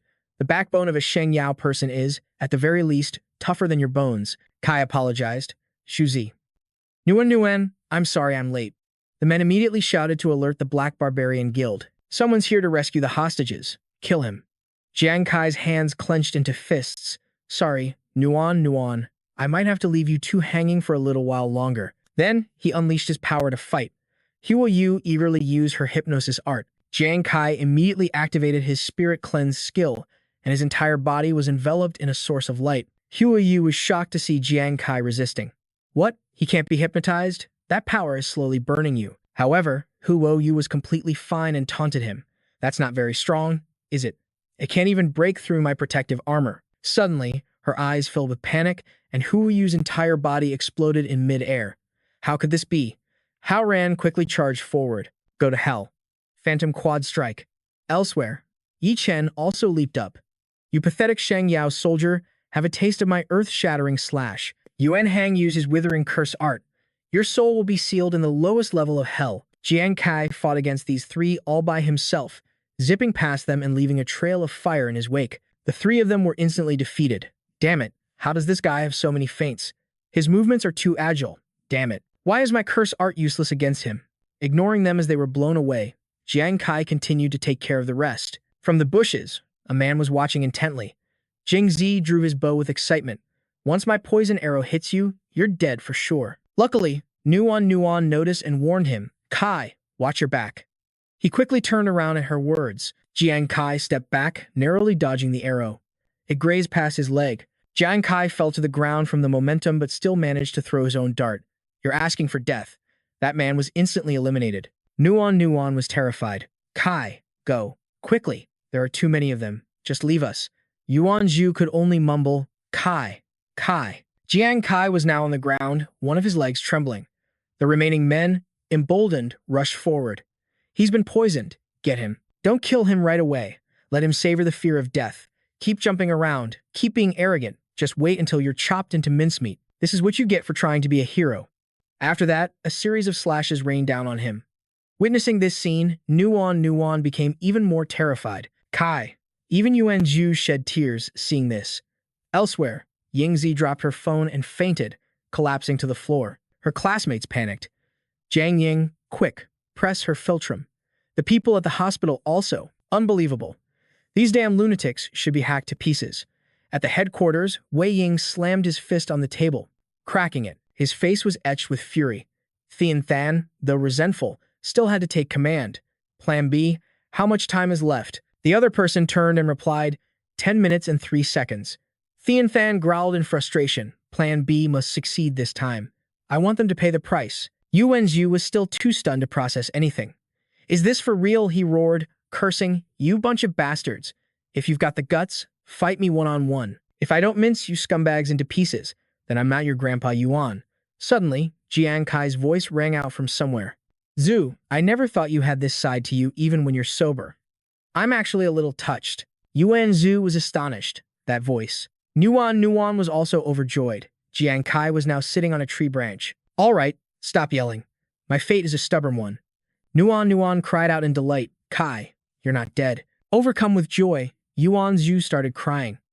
Am I seeing a ghost? The severed rope lay on the ground, next to several empty vials. Jiang Kai faced the two of them awkwardly and said, Zhu, Nuan, if you keep staring, you're really going to burn a hole right through my face. Yuan Zhu and Nuan had their faces pressed close, observing him carefully.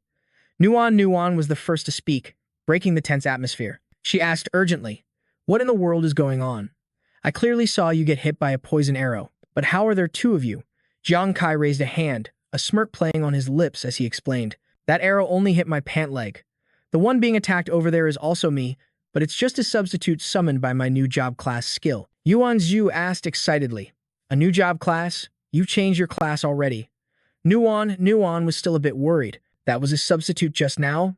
Jiang Kai confirmed. That's right. Half a minute ago. He gritted his teeth and used the deceptive substitute. The pursuers fell for it, thinking he was injured, and charged forward smugly. He's been poisoned. Get him. Don't kill him right away. We have to make him suffer a truly painful death. Go on, jump around some more. Keep acting tough. Just wait till we skin you alive and turn you into meat paste. This is what you get for saving people. It was at that exact moment that Jiang Kai seized the opportunity to escape. He took out the puppet and introduced it. What you all just saw was one of my substitutes. It acts as a target to give me a chance to escape, and at that time, I took the opportunity to hide in the bushes. Yuan Zhu and Nuan were both astonished. This was just too amazing, not ordinary at all. Yuan Zhu suggested, Kai, let's run while they still haven't realized it's a substitute. If those three psychos come over here, we're dead for sure. Nuan agreed. Kai, you've already used up so much stamina. You can't fight that many people. On the other side, the pursuers were relentlessly stabbing and slashing at the puppet. Cackles of glee echoed everywhere. You coward. You were so arrogant just a moment ago. Why are you so quiet now? Where's all that bravado? Why are you lying there like a dead dog now? So much for being wild and arrogant. Suddenly, Junlang stopped and turned his head to look in another direction, thinking to himself, why do I have a weird feeling about this? He looked at a bare tree and was startled when he noticed something was wrong. Junlang hurriedly glanced around, searching. And sure enough, he quickly found the figures of Jiang Kai's group of 3 hiding behind a bush. Junlang angrily called his accomplices over. Stop attacking. We've been tricked. The real one is over there. Jiang Kai quickly grabbed both of their shoulders, urging them on. It's too late. Zhu, you take Nuan and run. Leave the rest to me. Yuan Zhu asked in terror. Wait, Kai, you want to face them alone? He didn't answer, but pushed the two of them behind him, shielding them with his own body. He stated firmly, Go. Don't worry, I'll catch up to you. Jiang Kai shouted urgently, Deceptive substitute, retract. The tattered puppet on the ground vanished accordingly. Junlang's group yelled, Block them. Don't let a single one escape. As she ran, Nuan called out worriedly, Kai. Yuan Zhu squeezed his eyes shut, grabbed her hand and ran, not forgetting to call back a warning. You fool, you have to come back alive. Watching Junlang's group charge at him, Jiang Kai readied his abilities and replied, Trust me, this bunch of riffraff can't kill me. As soon as he finished speaking, he launched countless throwing knives, the powerful force making the men scream in pain. The ground and rocks around them shattered, and thick dust obscured their vision. Just then, an angry voice roared, A bunch of worthless trash. I feed you all just to let a weak chicken like this slaughter you? Is this what you've become? Hawkman kicked out viciously towards Jiang Kai. Luckily, he managed to defend himself in time, but the man's strength still sent him flying, crashing hard against a boulder behind him. Seeing that Jiang Kai could still stand after that attack, Hawkman's interest was piqued. What? So you're just a little wet behind the ears, brat, huh? Now get your asses moving and catch them. The rest of the group hurriedly rushed forward, yelling, "Yes, sir." WH spoke up, taunting them. "Two cute little kittens, taking advantage of our warm-up session to run away so fast. How mischievous." Hawkman gritted his teeth and let out a cold, warning snort. "You should have listened to me earlier. Wouldn't it have been better to just cripple their legs? The elegance of some people is truly a hindrance." Christina sneered with a frown. "So that method of yours. Other than getting my shoes dirty, what else is it good for?" The three of them started arguing, but the scene was still surprisingly harmonious. Christina said with disgust, "And another thing, W, this is your last warning. Stop talking in that disgusting tone." Suddenly, Jiang Kai chuckled softly and muttered, "What a shame." A moment later, a summoned dagger instantly pierced through Hawkman's hand. His eyes widened, blood vessels bulging in his eyeballs. Hawkman hadn't even processed the pain in his hand yet as he asked blankly, "What?" Both W and Christina were startled. His eyes reddened as he tried to remember. Damn it, could it have been? From just now, the scene flashed back to when Hawkman had charged forward, kicking at Jiang Kai and yelling, "A bunch of damn good-for-nothings. You let a weak little chicken beat you into this state." He took a defensive stance to block the blow, but his hand was still glowing as he used his ability. While Hawkman was still caught up in the excitement, Jiang Kai had planted a long dagger in his hand. "Back in the present," he said in a regretful tone, "I was so close to blowing it into mush." It seemed Hawkman was so provoked that he actually burst out laughing. As he used his ability to heal his hand, he cursed, "You little brat, you're not even weaned yet, and you're already so arrogant." Hawkman excitedly raised his fist and charged forward to attack, not forgetting to taunt. "In that case, let me crush your head to see what's really inside." W also drew his sword and dashed in to help. "Hawkman, being so savage is ruining your style. Why don't you let me teach him how to appreciate the wonderful sound of breaking bones?" Hawkman threw a powerful punch where Jiang Kai had been. Luckily, he managed to retreat in time, creating distance. The punch slammed into the ground, cracking it open. Jiang Kai slid back, trying to maintain what he considered a safe distance. Before he could even react, Jiang Kai had to strain his mind to respond again. He dodged W's sword thrust by sidestepping. Jiang Kai even took the opportunity to attack him with throwing daggers. W easily dodged all of them and teased with a smile. Not bad speed. He attacked again in excitement. It's so fun to watch prey struggle until death, but it's even more fun when they obediently wait to die. W used his Void Pierce technique. Hawkman also rushed forward, raising his fist high, and roared, "You little punk, I'm going to smash you into a pancake." Christina, while using her witchcraft interference ability, yelled, "You two idiots, what kind of hunting game are you playing? Why don't you just finish this quickly?" 3 attacks came one after another. Hawkman's powerful smash, W's sharp sword strike, and finally, Christina's thorny vines. Jiang Kai dodged them all, pushing off the ground with the balls of his feet to gain momentum. Then, like a bolt of lightning, Jiang Kai shot past W and Hawkman before they could react. Both were stunned, their faces still blank with surprise. Jiang Kai continued to use his superior speed to dodge all the thorny vines and close in on Christina. Suddenly, one of her vines wrapped tightly around his leg. Christina said smugly, "You think my witchcraft is weaker than those 2 guys' attacks? If so, you're seriously underestimating me." Jiang Kai didn't say much, simply unleashing countless throwing daggers. Christina sneered arrogantly, "Don't think you can escape just by blowing these vines apart. You're so naive." However, Jiang Kai's daggers plunged into the ground. It was then that Christina realized, wait a minute, his target is the ground. She stared in astonishment as the daggers struck the roots of her vines. Then, flames erupted, incinerating all the vines. Christina screamed in horror. How can this be? The entire battle was being broadcast on a large screen in the meeting room for everyone to watch. Tian Chen exclaimed with clear surprise. Jiang Kai actually chose to fight head-on to break the witch's spell, so from the very beginning, he wasn't trying to avoid the vines, but rather to draw Hawkman and W in to isolate Christina. Shen Feng nodded and commented, "A feigned retreat that was actually an attack. This kid knows how to deceive people, doesn't he?" Wei Ying boasted proudly, "That's his specialty." The moment everyone thinks he's gone crazy is exactly when they fall into his trap. For him, this is probably just the beginning of turning the tide of the battle. Jiang Kai was completely unaware of this conversation. At that moment, he was still launching, throwing daggers at W and Hawkman. They quickly leaped up to evade the attack. Jiang Kai turned his head to look directly at Christina, still holding several daggers in his hand, and said, "Christina, you're the only one who respects the Holy Light Warriors, so I'll give you a clean death." She angrily summoned her weapon. Ridiculous. Christina held her staff and retorted arrogantly, "It's not certain who will die yet.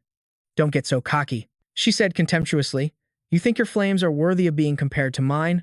Let me show you what the power of nature truly is. As soon as she finished speaking, Christina launched a magical fireball.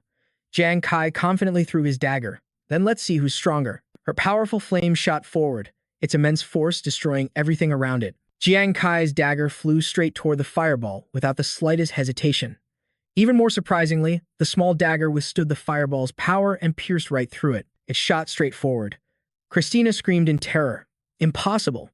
Just how powerful is his attack? Seeing the dagger flying right at her, Christina quickly raised her staff and chanted, "In the name of the Dark Knight, Wall of Dark Sorcery." A protective barrier was immediately erected, blocking the incoming dagger. However, the power of the dagger was so immense that it caused her protective shield to crack. The attack pierced through the barrier and struck Christina. Looking at the dagger embedded in her chest, she said, "Unwilling to accept defeat, I can't believe he broke through my dark sorcery." A massive explosion erupted from the dagger, and Christina screamed in despair, "No!" When the smoke cleared, Christina's battered body lay in the rubble. Jiang Kai stood at the edge of the crater, murmuring with not a hint of pity in his eyes, "You were a worthy opponent. It's just a shame you were on the wrong side." After speaking, he calmly turned to leave. Suddenly, Christina's body began to glow. Startled, Jiang Kai quickly turned back to check, only to see a purple light shoot straight toward him. A system notification appeared. "You have received the Curse of Vengeance status. The Curse of Vengeance upon the sorcerer's death, a curse will be cast on the killer. If the killer uses the same method they used to kill the sorcerer, they will inflict similar damage upon themselves." Jiang Kai's eyes widened in horror. What? He couldn't help but recall what he already knew. Sorcerers were a new profession from the other world that had only appeared 3 months ago. This group was both mysterious and bizarre, appearing and disappearing like ghosts, with very few records of them even in international files. He never expected they'd have a revenge skill upon death, similar to the mermaid boss. Holding the dagger in his hand, Jiang Kai wondered, what exactly does the curse mean by the same method? When he killed Christina just now, he had used the upgraded version of Life Ender. If he used the previous version of Life Ender, would it trigger the curse? Hawkman taunted him smugly. "I bet you've received the little gift Christina left for you, haven't you? Are you regretting killing her now?" "Too bad, it's too late to realize it now." WH, standing beside him with a sword, chimed in, "What a shame. It seems the goddess of luck is being stingy today. How long can a beast that's lost its sharp claws struggle in a hunter's territory?" He suddenly turned and made a proposal. "Hawkman, let's make a deal. Let me handle this guy, and you can have the reward afterward." Hawkman laughed excitedly and agreed. "Sure, but you have to leave his head for me. I want to personally blow it up like a firework." WH raised his sword in excitement and said, "No problem." He then charged straight at Jiang Kai, shouting, "A drawn sword must taste blood." The skill WH used was Phantom Mirage. Jiang Kai's eyes widened, and he quickly used Dematerialize. Just as WH's slash was about to land, Jiang Kai's figure vanished without a trace. He frowned in confusion. He disappeared. Just then, Jiang Kai appeared behind WH, one hand grabbing his shoulder, the other holding his weapon. WH sneered, "You think you can restrain me just like that?" He used the ability Mirage Escape. WH's body seemed to teleport behind Jiang Kai, causing him to lose his balance and nearly fall over. WH glanced at Jiang Kai mockingly. "Your lethal throwing weapon is useless now, and you can't use that escape skill again for a while, can you?" His hand tightened around the hilt of his sword. WH praised him, "Forcing me to use my soul-devouring blade against a level 60 expert. That's a testament to your skill." Then he turned his head and sneered, "But I'm sorry, you can die now." WH shouted, "Piercing Slash." He immediately unleashed the soul-devouring blade's skill. Piercing Slash. The tip of the sword aimed straight for Jiang Kai. The sword flew directly at Jiang Kai, who was standing defensively.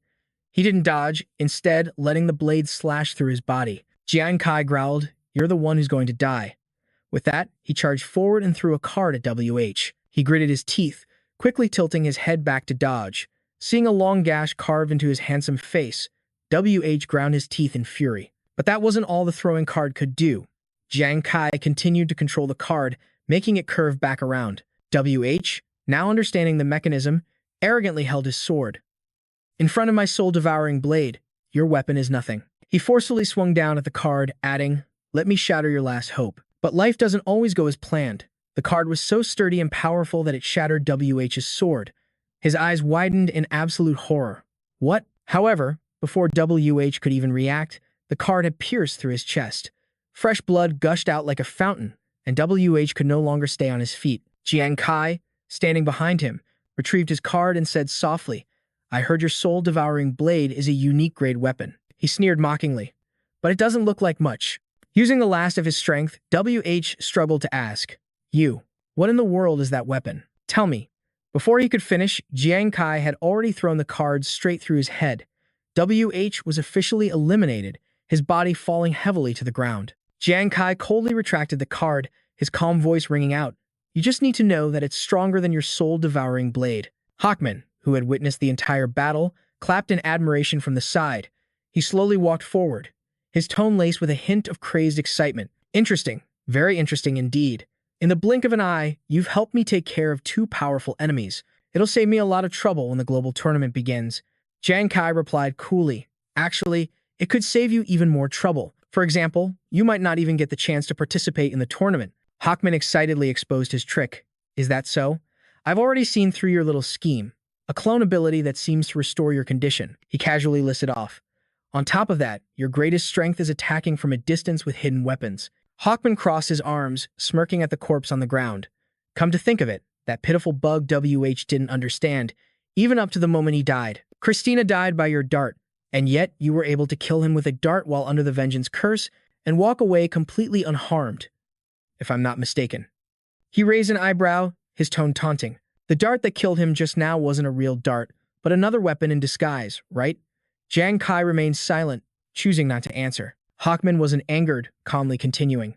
"It's fine if you don't admit it. I've also figured out that your attacks are completely reliant on landing a critical hit." He began to analyze. "Among your talents, you must have one that multiplies your critical hit damage several times over, which conveniently provides a stable critical hit rate for your darts. That's why your attacks seem so fearsome. But in reality, you're not skilled in combat, especially close-quarters combat." Jiang Kai was startled, not expecting him to have figured everything out. Hawkman then glanced down at the wound left by WH and said, "You're injured. Your stamina is draining," he asserted arrogantly, "and now I've seen through your tricks. You no longer have a chance to attack me with that black dart." Hawkman took out his ability card, showing it off smugly. "And I am the ultimate counter to an opportunist like you." A gem appeared, continuously absorbing streams of dark red energy. Jiang Kai was shocked to realize that this scene of Hawkman holding up the gem was also being broadcast on the screen. Everyone in the meeting room shot to their feet, exclaiming in horror, "Blood of the Berserker? What is that?" Hawkman's body looked like it was on steroids. From what was known, the blood of the Berserker was an exclusive treasure of the barbarian race. For a barbarian like Hawkman, the more severe the injury, the stronger their combat power becomes. The blood of the Berserker allows him to instantly enter a frenzied, battle-damaged state, tripling his combat ability on the spot. After hearing this, the entire meeting room couldn't help but cry out. "What?" Tian Shen muttered worriedly. "Jiang Kai. Can he really hold out until Plan B is ready?" Wei Ying was restless. "Kid." Hawkman, now showing off his power, taunted him smugly. "Do you know what this is?"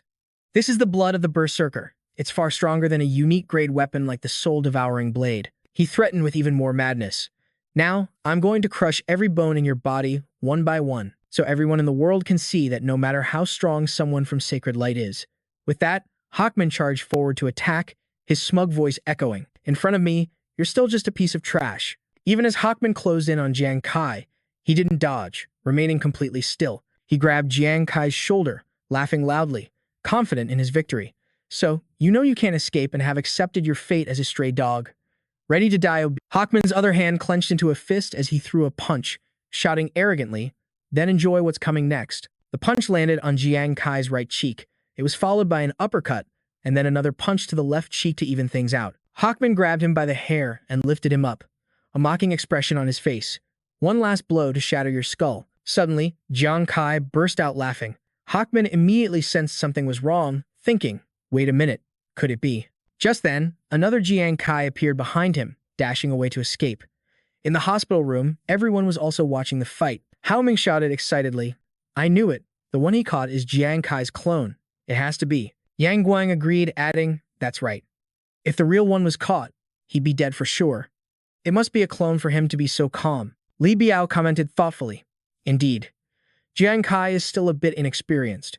It's easy for seasoned veterans to see through his act. However, even though his acting was a little poor, he still managed to escape Hawkman's grasp." Watching his fleeing figure, he assessed, "Next time we see Jiang Kai, we have to give him some advice." The clone needs to show a little panic for the opponent to believe it's real. It's just common sense. Hawkman, having snapped back to his senses, roared in anger. Trying to run, he threw the clone aside with a crash and gave chase. "You're too green to mess with me." Jiang Kai continued to use his deceptive state. Hawkman froze, turning his head to see Jiang Kai, only to find his own body stiffen as his eyes widened in shock. Hawkman tried to move, but it was useless. He cursed inwardly in frustration. "Damn it, my senses are paralyzed." Jiang Kai's figure became a blur in Hawkman's eyes. "Damn it, I can't see his movements clearly at all." At the same time, Jiang Kai tossed aside the used recovery potion, his tone calm. "I thought you barbarians were unkillable." Jiang Kai pushed off from the balls of his feet, leaping into the air as he summoned his weapons, a pair of short swords. "All right then, let's see just how long you can hold out." Jiang Kai activated his Gambler's Time ability, slashing twice at Hawkman's body. The system displayed, Gambler's Time, attack speed increased by 100%. Jiang Kai thought to himself with confidence, barbarians have always focused on training their physical bodies. Their mental strength is weak. Under the control of this deceptive state, I can use my twin blades to continuously attack and break through his armor. He recalled the scene of bodies strewn all over the ground at login point A. As Jiang Kai gripped the hilts of his swords again, the system immediately announced, attack speed plus 20%, critical hit damage plus 15%, special effect, combo. Continuous attacks activate the level-breaking effect. Back in the present, he used those very swords to relentlessly attack Hawkman. Seeing that Hawkman could still manage a smile, Jiang Kai frowned slightly. "What? Hasn't a critical hit been triggered yet?" Hawkman saw through his intention and said smugly, "You think you can break my armor with those two pathetic blades?" "In your dreams," Jiang Kai's lips curled into a smirk. "Is that so? But they're more than enough to dismantle that turtle shell of yours." With that, he brought a sword down with force. Jiang Kai shouted, "Luojing Xiaxi." The system displayed, Luojing Xiaxi is attacking the target. For every 1% of health the target loses, the user's 4 basic attributes can be upgraded by 1%. Critical hit probability increased by 1%. Number of critical hits increased by 1%. The slash came down, threatening to split Hawkman's body in two. His face was still dazed, not understanding what was happening. But Hawkman still managed to brace his enhanced body to take the hit. Jiang Kai mocked him again. Well, is this all the blood of a berserker is capable of?" He slashed at Hawkman repeatedly, his mouth never ceasing its taunts. "You barbarian. You're nothing but a rabid animal. You look down on the people of Shengyao. You hurt my friend, and you dare to boast that you're my nemesis." The final, decisive slash shattered Hawkman's defenses, causing him to scream in agony. Hawkman was sent flying, his body tumbling backward and skidding across the ground. His massive body slammed hard onto the rough earth and then lay motionless. To be certain, Jiang Kai mercilessly gathered all his strength and stabbed down once more. "Then today, I'll specialize in killing nemeses like you." The force of the stab was so great it cracked the ground. The sword tip embedded itself deep into Hawkman's sturdy body. Jiang Kai thought with satisfaction, his armor's broken. In this life or death moment, Hawkman suddenly bit down hard. He used all his strength to sit up, tensing his body. "No, I can't lose. I want you dead." Suddenly, the sword pierced through him, fresh blood flowing down the blade. Hawkman's eyes were wide with unwillingness. He trembled as he looked at the two swords impaled in his body. "What?" Shen Feng shouted in shock. Not only does this Hawkman guy have terrifying defense, but he's also buffed by berserker blood. And yet, Jiang Kai broke through his armor and hit his weak spot. Tian Shen began to analyze. "From what I know, high-quality sword techniques will increase attack power and speed, but they won't directly increase critical hit chance and critical hit count." He voiced his suspicion. Could it be that his greatest strength isn't ranged attacks, but close combat? But is this a level that a class over level 20 can even achieve? Only Wei Ying, who knew Jiang Kai's true strength, silently refuted this in his mind. No, Jiang Kai's specialty has always been ranged attacks. Thinking back on the fight he just witnessed, he hesitated. But today, using melee weapons, he unleashed an even more terrifying critical burst. Jiang Kai's confident and smug face appeared in his mind. Wei Ying became even more certain. It seemed the more he fought, the more ferocious he became.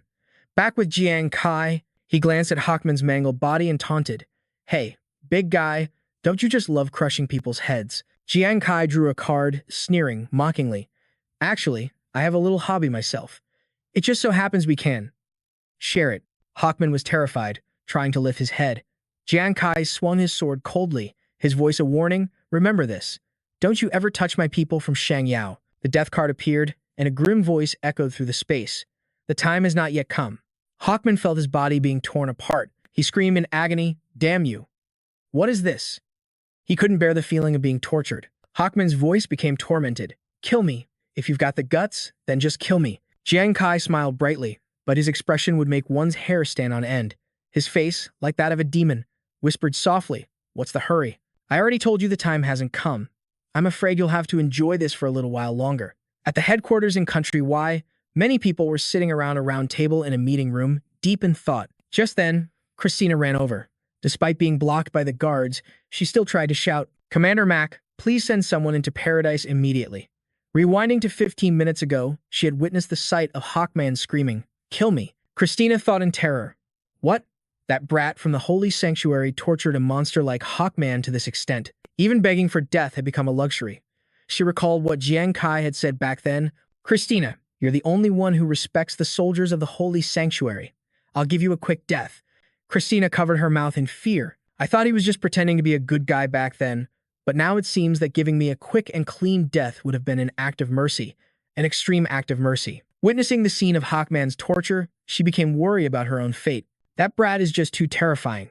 Back in the present, Mac questioned in a cold voice, "Christina, didn't I order you to reflect on your actions? Who gave you permission to barge in here, daring to disturb a meeting between myself and the esteemed commanders of various nations? How utterly disrespectful." Still terrified, Christina hurriedly reported, "Commander Mac, the brat who broke into paradise today is no simple foe. What if the holy sanctuary and their allies join forces and take this opportunity?" Mac angrily roared. Silence. Veins bulged on his hand as he snarled, "Are you trying to tell me how to do my job?" In front of Christina's stunned face, he continued to scold, "You all are the subordinates we trusted the most. Yet every one of you was killed and forced offline by some unknown brat from the holy sanctuary." The more he spoke, the angrier he got. Mac's tone grew even sharper. "Did you think the people at the other login points are as useless as you? To deal with that kind of trashy soldier, there's no need to make a big deal out of it. Garrisons 3, 4, and 5. He raised his hands, making no effort to hide his ambition. "Within 10 minutes, we'll crush him to pieces." With that, Mac ordered Christina, "Now get the hell out of here." She could only lower her head and reply, "Yes, sir." Meanwhile, Hawkman was still screaming horribly. The descending stabs tortured both his body and his spirit. Hawkman was now completely desperate, begging nonstop, "Please, just let me die. I'll never do it again. I, Hawkman, will never dare to touch anyone from the holy sanctuary again." Tears welled up in Hawkman's eyes.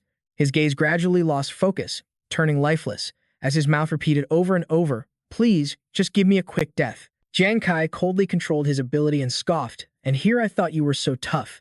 Turns out you're just a cowardly piece of trash who bullies the weak. You mock others for being useless, but you're even worse than the useless ones." He refused to stop, warning emotionlessly, "From now on, if you ever see someone from the holy sanctuary, remember to get on your knees and take the long way around." Finally, Jiang Kai delivered the finishing blow, sending Hawkman on his way. His body immediately vanished from the ground. Jiang Kai casually dusted off his hands and retrieved the Death God card, when suddenly, his eyes widened. The wounds on his body suddenly worsened, and he even coughed up blood. Jiang Kai's body trembled uncontrollably. He thought to himself, "Now that this guy is dead, the effect of kicking a man while he's down has also disappeared. The pain in my body has suddenly gotten much worse." Just then, a loud shout startled him. "That's the guy who killed Hawkman." Jiang Kai quickly looked up and scanned his surroundings. A troop of soldiers equipped with armor and weapons charged out of the forest, heading straight for him. Jiang Kai quickly realized, are these the defense forces dispatched from another login point? They look pretty strong. He silently observed them, especially their leader. Ket led the team forward and provoked him. "Kid, do you really think you can defeat the elites of multiple nations all by yourself? Since you're here, don't even think about leaving." Jiang Kai smirked mockingly. "Is that so?" he thought to himself. "At a time like this, I absolutely cannot back down." Jiang Kai stood up straight and summoned his throwing knives, responding confidently. "Perfect timing. I, Jiang Kai, will play with you all until the end today." Ket's lips curled into a sneer as he said with contempt, "You're about to die, and you still dare to talk." He shouted the order, "Kill him for me." The troops behind him immediately charged forward, yelling, "Kill." Jiang Kai gritted his teeth and used decay fire. Suddenly, a familiar voice rang out, making him pause. "Captain Kai, going into combat without bringing us along? That's not very loyal of you." Dark clouds covered the sky, and lightning continuously struck down. Jiang Kai looked up in surprise. That voice. as heavy rain began to pour down. Hunan descended from the sky like a celestial being. She confidently shouted, "Universe's invincible, super powerful rain-summoning jutsu." The enemy army hurriedly took cover from the rain, and the mages who were casting spells were also interrupted. They cried out in alarm. What? Their entire formation fell into chaos as their attacks began to backfire on their own allies. Damn it, the chain is out of control. Jiang Kai called out in astonishment. Hunhan, wait a minute, since when did your rain-summoning technique get so powerful? She winked and replied with a bright smile. Captain Kai, you're not the only one who got a new talent. Just then, Yuan Zhu charged forward from behind, shouting, "The #1 war god under the heavens, Yuan Zhu, is here. Prepare to die, you worthless grunts." With just one of his strikes, countless enemies in front were sent flying. Jiang Kai was stunned. He arrived, his perverted expression unchanged. "Hello, beauties. This king is here to take your weapons and your maidenly souls." Still in shock, Jiang Kai turned his head. Nu Ngu was also there, and behind him, he saw a massive army. It was several times the size of the enemy's army, surrounding them completely. Lu Dachuan, captain of Plan B in Operation Dawn Rider, gave the command, "Protect Jiang Kai." Everyone roared in unison, "Protect the hero of Shengyao. Kill." Jiang Kai was dumbfounded, thinking to himself, "So many people."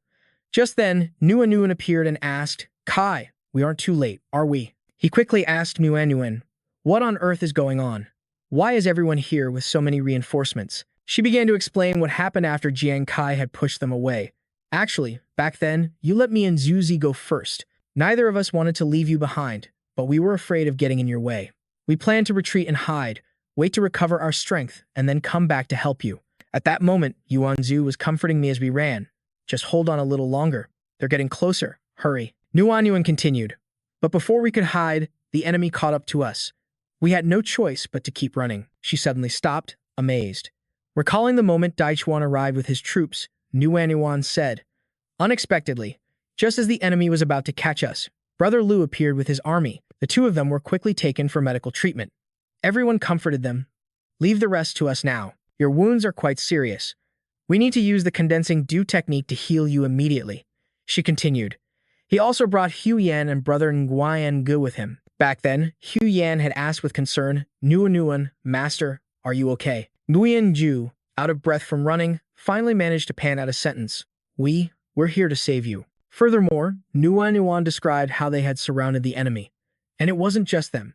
The allied nations of Shengyao that were previously pushed back also joined the attack. Jiang Kai looked around happily and said, "To be able to rally the allied forces and launch a second offensive so quickly, this definitely wasn't a last-minute plan. It seems the army had a backup plan all along." Nuan walked over and began casting a healing spell while talking. "Kai, if you hadn't held back the garrison forces at Point A, we never would have had the chance to break through the encirclement. Don't say any more. Come, let me heal you first." Jiang Kai watched the battle with a worried look and said, "There are quite a few experts here, especially that person named Ji. His strength is extraordinary." "I'm worried." Before he could finish, Nuan grabbed his hand. "Don't worry." At that same moment, Daichuan was leading the charge, cutting down enemies. She watched his heroic figure and reassured Jiang Kai. "Brother Lu is the core of our Operation Dawn Rider's Plan B. Dealing with that G fellow won't be a problem. Besides, just look at everyone else." In another corner of the battlefield, an excited Hu Yan was relentlessly attacking, her powerful voice echoing, "Super invincible great ice shard. Get ready to scream." The ice shards shot straight towards the enemy, causing them to panic and scream in pain. Meanwhile, Nguyen Ju charged into close combat. His attacks were decisive, but he taunted his enemies as he fought. "Hey, sweetie, don't dodge. The more you struggle, the more excited I get." Yuan Zhu, on the other hand, wasted no words, simply pouring all his strength into his attacks. "The world's #1 god of war is here. Who dares act so insolently?" Earth-shaking arrow stomp. The enemy forces fell in droves, and agonizing screams echoed from all around. Witnessing the whole scene, Ji gritted his teeth in anger. He immediately gave an order. "Back to the garrison. Retreat." Just then, someone from Jiang Kai's side shouted, "Point B has successfully broken through the encirclement and is heading towards the stronghold." Jiang Kai and Nuan were overjoyed, saying in unison, "We did it." In contrast, Ji and the army behind him were horrified to hear the news. "What?" Daichuan, sitting atop his tiger, raised his sword high. "All troops, listen to my command. Today, we'll show these grunts what the true soul of Shengyao is." He led the charge to the front lines, shouting the slogan, "Kill." fight for Sheng Yao. And just like that, the enemy was thrown onto the defensive, hunted down and annihilated by Dachuan's army. The scene descended into chaos as their initial formation crumbled. Nuanuan couldn't help but share her joy with him. Kai, this is amazing. We won. Sheng Yao won. Jiang Kai smiled brightly and said, yes, this is great. Suddenly, his vision went dark, and his eyes lost their focus. Jiang Kai murmured, this is great. As soon as the words left his lips, his exhausted body collapsed. Nuanuan was horrified, quickly catching him and shouting, Kai. After confirming that he had only fainted from exhaustion, she let out a sigh of relief. Nuanuan smiled and whispered softly, you've worked so hard. Go ahead and get some rest. News outlets scrambled to cover the story with emergency broadcasts. Today, the multinational Allied forces launched a second surprise attack, successfully breaking through the 4 major garrisons in the Maitreya land. After the occupying army's defeat, they launched several counterattacks, but all were crushed by the ramparts erected by the Allied forces. The anchor continued with a warning. The latest military intelligence shows that the occupying forces have suffered heavy losses, with a casualty ratio reaching 31%. Model. There was also a news report carefully detailing the battle. At 6 a.m. Jiangzhou time, the second reinforcement unit of the Allied forces arrived at the land of Dai Luo as the overall combat strength of the Allied forces increased by 40%. They continuously broadcasted each update. According to the latest news, the third main force of the Allied forces has successfully logged in. A military spokesperson stated that this campaign marked the Allied forces' successful capture of the land of Dai Luo. At the MX headquarters, an argument broke out after they heard all the news. Your people are useless. You couldn't even stop 2 measly squads from the Allied forces. And you, the ones who deserted first, have the nerve to talk. If you hadn't fled in the middle of the battle, our counterattack wouldn't have failed. And now you're so eager to shift the blame, aren't you? Who was it that pounded their chests and swore the defense line was flawless? After arguing for a while with no result, they decided to pin all the blame on MC. When you get down to it, we should blame Country Y. They should have sent more people from the start. The whole group agreed, shifting all the blame onto him. That's right. For things to turn out this way, your MC from Country Y should bear the greatest blame. MC's eyes widened in anger, unable to speak. You. At that exact moment, an announcement echoed across the battlefield. The multinational Allied forces, led by Sheng Dao, announced that from this day forward, access to the land of Dai Luo is now open. This act was more inclusive than the previous blockade policy of the occupying army and received widespread international support. The campsite was carefully arranged. Guards patrolled in front of each tent. Suddenly, not far away, a figure materialized out of thin air. The guards quickly recognized the figure. They hurriedly reported, all squads, attention! Intruder detected. I repeat, intruder detected. Hearing this, Dachuan also stepped out of his tent to observe the lone figure. He was puzzled, charging into the land of Di Luo. Alone. Imagining the possibility, Dachuan was alarmed. It can't be another one like Brother Jiang, can it? He glanced at the tent next to his, thinking worriedly. Brother Jiang still hasn't woken up. If that's really the case, this is big trouble. Suddenly, the person raised both hands and shouted, don't kill me. Don't kill me. He stammered in introduction. My name is Harris. I'm representing Country F to negotiate. Da Chuan and his men were dumbfounded. Suddenly, another person appeared next to Harris and asked cautiously, excuse me, who is the captain on your side? I am Jin Si Jiang from Country H. I represent Country H and hope to negotiate for peace with you. A soldier cried out, I remember that guy named W, the swordsman from Country F. He killed a lot of our people. His comrade then cursed, Country H. Aren't they the traitors? And they still have the guts to show up here. Harris seized the opportunity to propose, I came here in good faith. Our Country F is willing to use our resources to buy a spot in the competition. Seeing that he was about to be outmaneuvered, Shi Jiang quickly explained, Sir, we were forced by the circumstances. We know we were wrong. Country H is willing to pay double the price to buy a slot in the competition. Harris snorted angrily and sneered. Your Country H must be so rich. Huh, you just bought a slot once, and now you're buying another one. Si Jiang was no pushover and immediately retorted. And what right does your Country F have to talk about us? The strongest swordsman, my ass. Wasn't he still instantly killed by that master from Sheng Dao? If you people hadn't been so useless, we wouldn't have lost the battle. Harris and Shi Jiang stood there arguing.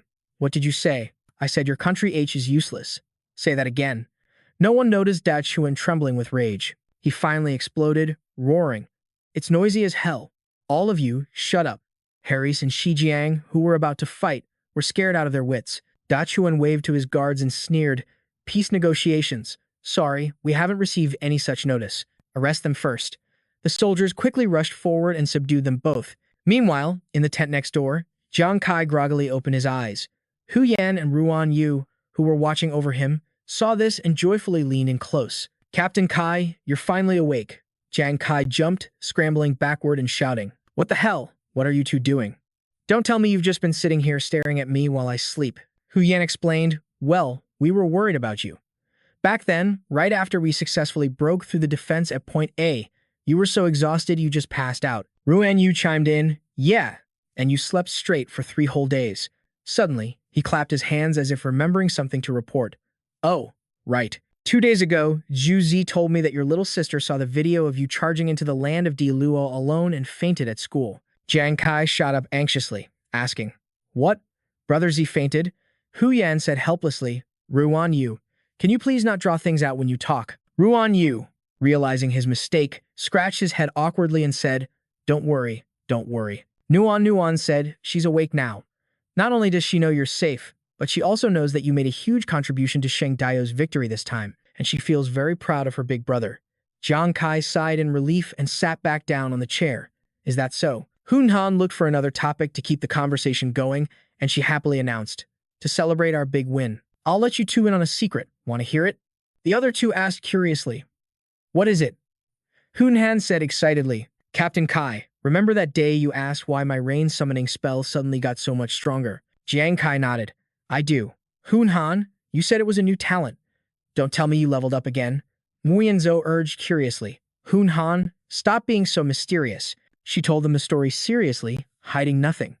"Actually, ever since I left the forest, where the Howling Moon Wolf Demon lives, I've felt my whole body become much more fluid. It was really strange. Then, a few nights ago, the system displayed a message. Congratulations. Your basic attributes have been fully upgraded." A purple light enveloped Hunan, and above it, a notification appeared. New talent acquired, power of control. A few fresh green leaves floated in the palm of Hunan's hand. Then, a powerful bolt of purple lightning shot out from her fingertip. She showed off happily, "Look, everyone. This new talent of mine can control natural elements like wind, lightning, and water." To prove it, Hunan then created an orb of water. The other two gathered around her, amazed. "Wow, Hunan, you can actually control the direction of the water now." As soon as he said that, Hunan accidentally sent the jet of water right into Yuan Yu's face. She looked embarrassed and said awkwardly, "Sorry about that. I actually only have basic control over it right now. An attack like the rainstorm from the other day still requires the compass to pull off." Yuan Yu wasn't angry at all. He calmly wiped the water from his face and praised her sincerely. "This is incredible. Your attributes increase without you leveling up, and you even got a new talent." Hunhan instantly regained her confidence and laughed heartily. "I was surprised too. Maybe I just got lucky and stumbled upon a system bug by hanging out with you two." Only Jiang Kai suspected the real reason, thinking to himself, "No, it's definitely not a lucky break. My gut tells me this has something to do with that fox demon." It seemed to treat Hunan differently. Suddenly, Jiang Kai's stomach rumbled loudly. He coughed a few times to cover up the awkward moment. Hunan finally remembered. "We've been so caught up talking. Captain Kai hasn't eaten in 3 days.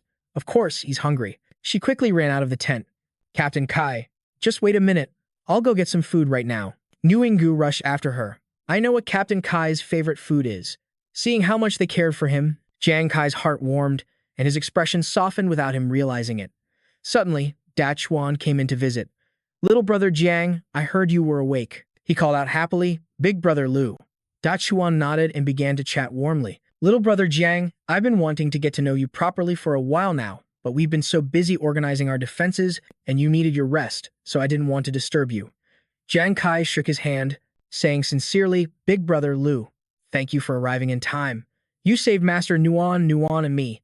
Dachuan laughed and replied, "Without you, our Operation Dawn would have never succeeded. You're the real hero here, and you deserve all the credit." Then his tone changed.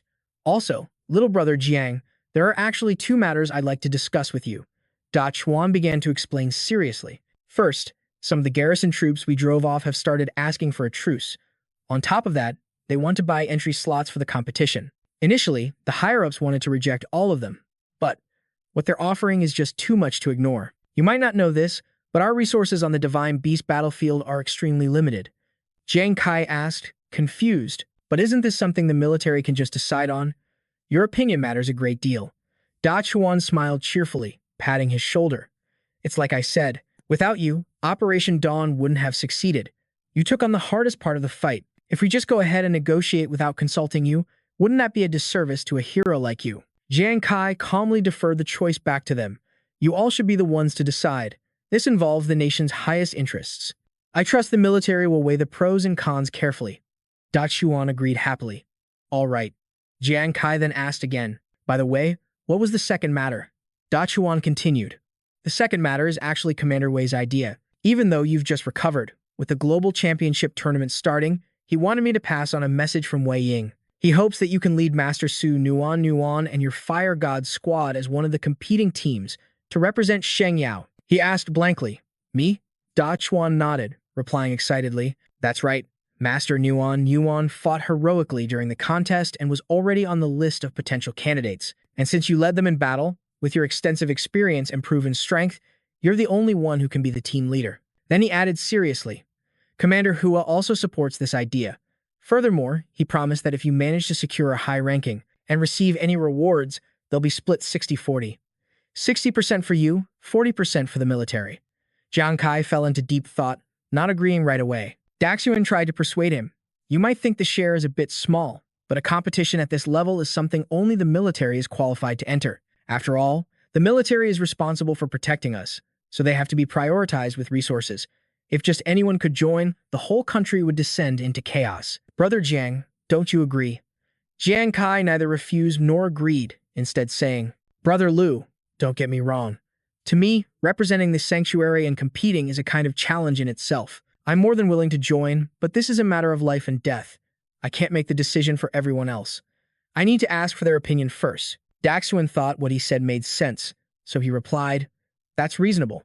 Your two teammates aren't military personnel, after all. They don't have this kind of obligation. Jiang Kai took the opportunity to propose. Right, Brother Liu. If our Fire God squad decides to participate as a full team, could we ask you for a favor beforehand? Daxuan was a little surprised and asked curiously, What kind of favor? 15 minutes later, Hu Yan and Ruan Yu entered the tent carrying food. Captain Kai, we're back. Hu Yan wondered, has Brother Liu left already? After a while, the 2 plates of food were completely empty. Jiang Kai took this opportunity to tell them about the entire conversation he just had, then asked for their opinions. So, that's the deal. The global tournament will be more dangerous than any competition we've faced before. That's why I want you two to think it over carefully before deciding whether or not you'll participate. An excited shout immediately came from inside the tent. That's so awesome. Hu Yan agreed enthusiastically right away. Captain Kai, I want to go. I want to go. You absolutely cannot leave me out of this global tournament. Ruan Yu chimed in. Me too. I want to join as well. As long as I'm with you and everyone else, Captain Kai, I'm not afraid of anything. Although Jiang Kai had expected this, he still felt helpless at their reaction. You two really are fearless, aren't you? 1 month later, on the cold water ghost planet, a figure emerged from the surface of the water. The man gasped for breath as he looked at what was in front of him. Suddenly, his eyes widened, filled with sheer terror. A gateway appeared, accompanied by a system notification. Congratulations, you have discovered the Dilac Land teleportation array. At the same time, on a rooftop, someone about to steal something also received the news, as did someone else on an expedition. A soldier on horseback received the news in astonishment. The system announced that the conditions to start the global tournament had been met, and it would officially begin in 12 hours. The global network lit up all at once. Countless connection lines converged at Point A in Dilac Land, and the guards there also received the news. The system announced that this competition would be broadcast live in HD. Each nation could send a maximum of 3 teams, with 5 people per team. If the specified number of participants is exceeded, a random member from that nation will die suddenly. A real, offline death. Jiang Kai's team read the rules seriously. Nuan said, The final teleportation array has been found. The global tournament is about to begin. Yuan Zhu asked worriedly, Damn, these rules are so vague. All it says is that we'll die if there are too many people. It doesn't say anything about how we're supposed to fight or what counts as a victory. Ruan Yu wondered, could it really be that simple? Hu Yan snorted and guessed. The way I see it, they're definitely waiting until it starts to tell you who to shoot at. Jiang Kai agreed with her. Hu Yan is right, but that's a good thing. At least this time, those who like to play dirty can't pull any tricks beforehand. He smiled lightly and gave an order. Everyone, Get some rest and recover your strength. In 12 hours, we prepare for battle. Nuon, and the others enthusiastically shouted, Roger that. Night gradually faded behind the rolling mountains as the sun appeared, chasing away the gloomy darkness. The system announced, Global Tournament. Phase 1 is about to begin. It announced the rules. After the tournament begins, all participants will be teleported to random locations within Dilac Land. There will be 3 minutes of preparation time. During this period, you will be immune to all damage. A countdown timer appeared accordingly. The system provided an example. After the preparation time ends, 1 random person in each squad will be imprisoned. The imprisoned person cannot act on their own, but they can be moved by others, rescued by others, and also killed by others. It explained carefully. Within the same team, a new member will be imprisoned every 2 hours. Once an imprisoned person is killed, another random member of their team will be imprisoned, continuing until all team members are wiped out. Additionally, the system offers a bonus. Killing an opponent may yield a rescue card. 5 rescue cards can free a teammate from their imprisoned state. However, countless monsters also await, ready to hunt them. After the tournament begins, hordes of commander-level monsters and above will appear on the outer edges of Dilac Land. Their operational area will gradually shrink from the outside in as the tournament progresses. 3 emblems appeared along with a system announcement. When only 3 teams remain, the tournament will end. Rankings will be calculated based on the number of free members on the team and the number of rescue cards left in their hands. The positions within the tournament have been set, and the system announced the tournament's countdown. Finally, when the timer hit 3, 2, 1, the final call echoed, and the players' figures landed one by one in their designated positions. Just as Jiang Kai stabilized his footing, the system announcement rang out. The tournament had begun. Besides Jiang Kai, countless white figures quickly appeared nearby, signaling the arrival of other players. Looking at those who weren't on his team, Jiang Kai thought to himself, as expected. He squinted, confirming that Zhu Zi's group wasn't here. As if by unspoken agreement, everyone scattered in 4 different directions and left. He thought to himself, they're scattering everyone, then randomly confining them one by one. Jiang Kai analyzed the system's intent as he ran. If a confined person happens to be surrounded by enemies, it's a life or death situation. This rule seems to be a test of individual strength. Ultimately, he concluded, it's actually testing the entire team's overall strength and unity. Jiang Kai picked up his pace, still lost in thought. If any member was left behind, becoming a sitting duck for others to tear apart, it would be absolutely fatal for the entire squad. Just then, the system announced that 30 seconds of preparation time remained. Jiang Kai calculated as he ran from the area. I wonder if I'll be the one who gets confined. I should take advantage of this invincibility period. First, find an empty place to hide, then figure out how to regroup.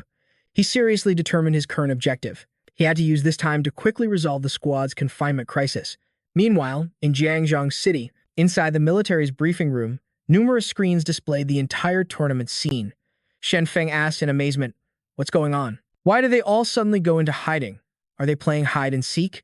Tian Shen explained, what they're doing is likely related to the rules of the hegemony tournament. After all, only those who remained in Maitreya's land to participate in the tournament would know the specific rules. He then asked, Commander Wei, what do you think? Wei Ying frowned, speculating. It looks like a sign before a hunting mode is activated, he said confidently. But the 3 teams Sheng Yao sent are all elite squads, hardened by war. The Red Squad, with each member being strong and valiant. The Mountain River Squad, whose members are full of confidence, Wei Ying affirmed.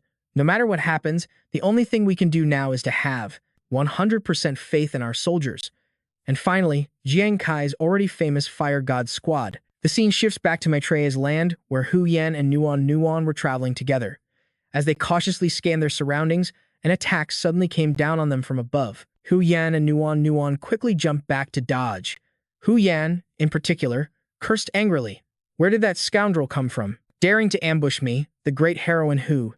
Yuan Zhu landed from above, calling out happily, Nuon. Hu Yan, I finally found you too. The 2 girls called out in surprise, Zhu Zi. Yuan Zhu gave a sheepish smile, scratching his head. I didn't. Hu Yan asked, Zhu Zi, when did you get here? Yuan Zhu replied blankly, me. I've been here the whole time. He cheerfully recounted his story. You could say I got really lucky. The moment I opened my eyes, I found that my random teleportation spot was in the forest near our base. Then, Yuan Zhu used the watch on his wrist. I was going to contact everyone to group up, but I discovered the tournament had already started. Communications were cut off. However, he stopped and observed from a corner instead. I figured there was a high chance everyone would return to the base, so I hid in a tree to wait, and sure enough, I found you too. After talking for a bit, Yuan Zhu finally remembered his question. Oh right, how did you two end up together? Nguyen explained, Hu Yan and I met on the way here. We also guessed that everyone would return to the base to regroup, so we came here together. Hu Yan rubbed her chin and agreed. That's right. If we could figure this out, then. I think Captain Kai and Ruan Yu would have thought of it too. As long as they can move freely, they'll definitely come here. Nguyen said worriedly, I wonder who will be the next one to arrive. A minute later, a rustling sound came from the bushes. Yuan Zhu quickly spotted it and called out, Someone's here. A pair of familiar legs stepped out from the bushes. The group looked at the newcomer in surprise. Ruan Yu. Ruan Yu was panting, struggling to speak. Hu Yan. I knew you guys would come back here too. At that very moment, the system's countdown stopped. The preparation time remaining was 0. They all realized in horror.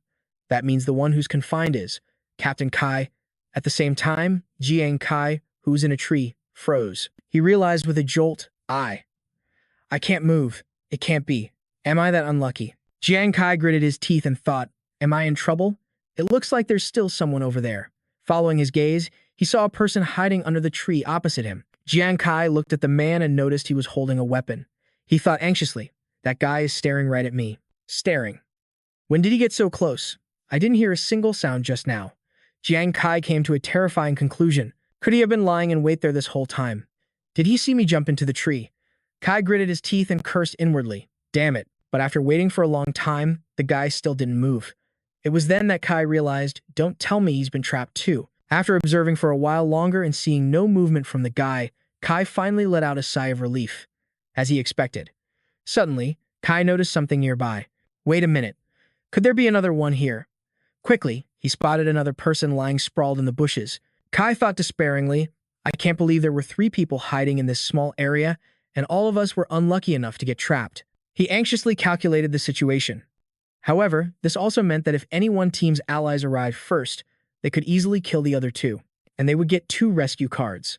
Kai closed his eyes, trying solution. He asked in despair, Chu Zi, where on earth are you guys right now? On the other side, Vince was urgently shaking Hu Yan. Hu Yan, can you use your divination to see where Kai is?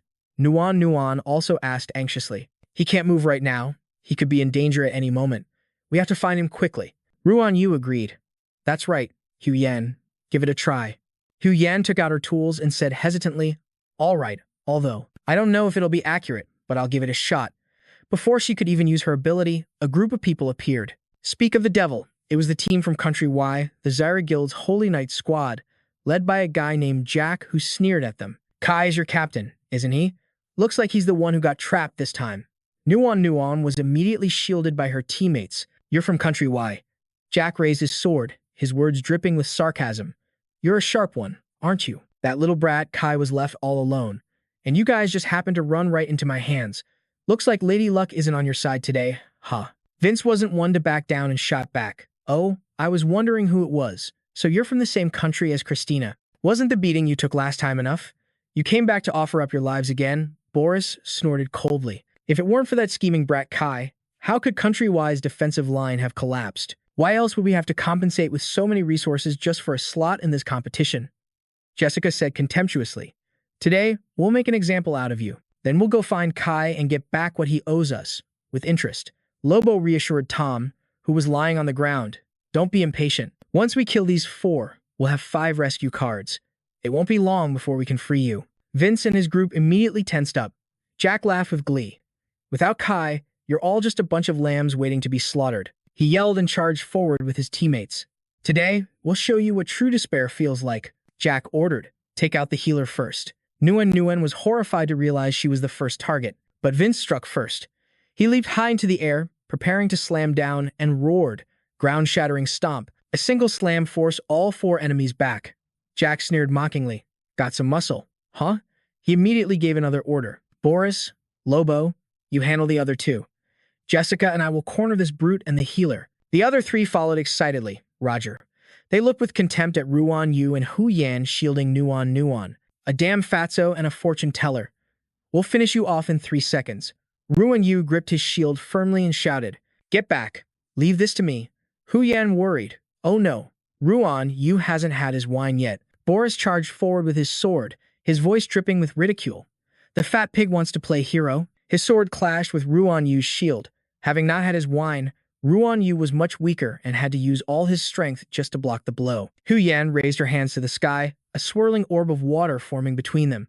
Super majestic rain orb. A piercing sound rang out as Lobo's light-lock scythe snagged on a metal bagua plate.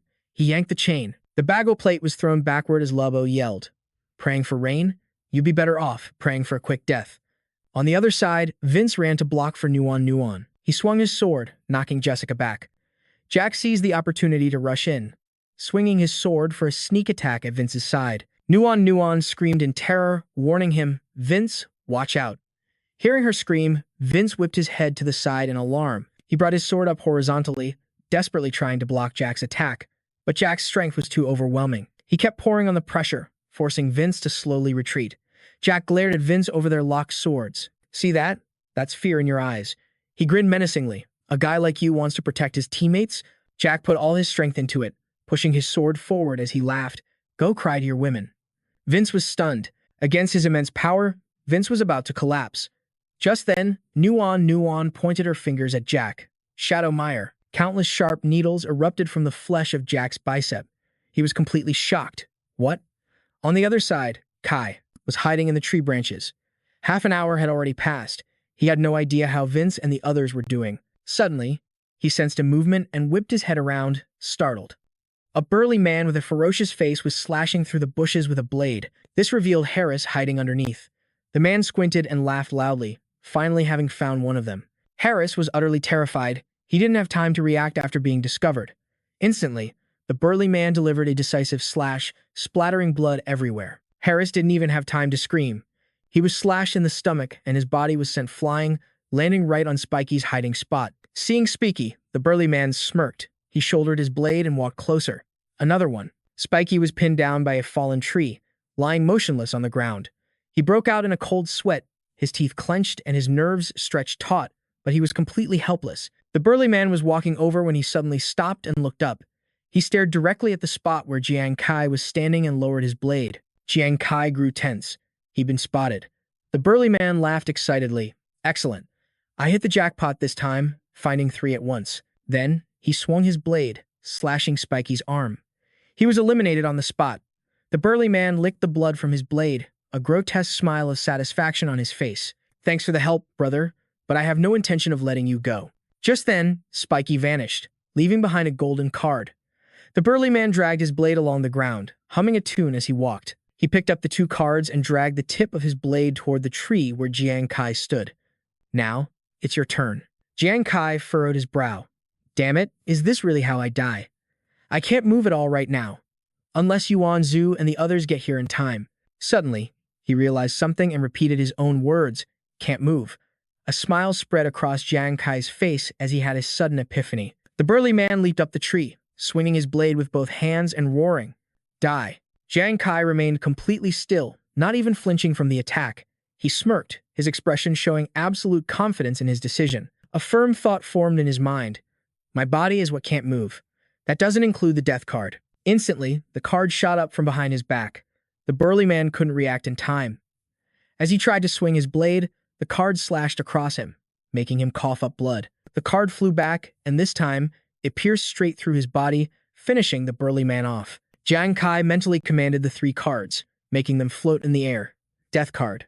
Go. A gust of wind enveloped the 3 golden cards as a brilliant light emanated from them. The death card then returned to Jiang Kai's body. He counted them 3 cards. But he needed 5 to save himself, which meant he was still too short. Suddenly, his eyes lit up as an idea struck him. "I've got it." 5 minutes later, Jiang Kai's 3 rescue cards floated down, hovering in the middle of a clearing. A man passing by shouted with joy, "Damn, what insane luck. Are these 3 rescue cards just sitting here for the taking?" But he suddenly stopped in his tracks, his guard shooting up. "Wait a minute, this isn't right. Why would there be 3 rescue cards just lying here?" The man scanned his surroundings. It was clear a fight had just taken place here. The bloodstains weren't even dry yet. Could it be that both sides were wounded and took each other out? Still, the value of the rescue cards was too great, and the man was hesitant to just walk away. Or, maybe, someone survived, heard my footsteps, and was such a coward they fled with their injuries. not even having time to collect the cards. Clinging to that glimmer of hope, he continued to scan the area, but the more he looked, the more something felt wrong. Something's not right. He advanced cautiously, his unease growing with every step. He just couldn't shake the feeling that something was off. Just then, Jiang Kai's death card appeared behind the man and slammed hard into his body. The man's eyes widened in regret. It's a trap. In a single move, he was eliminated from the game, leaving behind a rescue card. Jiang Kai thought with satisfaction, now I have 4 rescue cards. Just one more, and I'll finally be free. He felt a pang of worry. I just wonder how Zhu Zi's group is doing. Meanwhile, Yuan Zhu was unleashing a barrage of attacks on Jack. Terrified, the man retreated to create some distance. Jack's comrades rushed forward to support their captain. Nuan shouted in panic, Zhu Zi, behind you. Yuan Zhu gritted his teeth and tried to pivot, but he wasn't fast enough to dodge the enemy's surprise attack. Clutching his wound, Yuan Zhu leaped aside. He cursed, damn it, 4 against 1. Have you no shame? Just then, Ngu and Zhu tossed something over. Zhu Zi, try my new brew. Yuan Zhu caught the full cup of wine from Ngu and Zhu. An enemy sneered contemptuously. What? Trying to numb yourself with alcohol to lessen the pain. I suppose even the biggest coward gets a little braver after a drink? Jack sneered threateningly. Looks more like a final drink before an execution, if you ask me.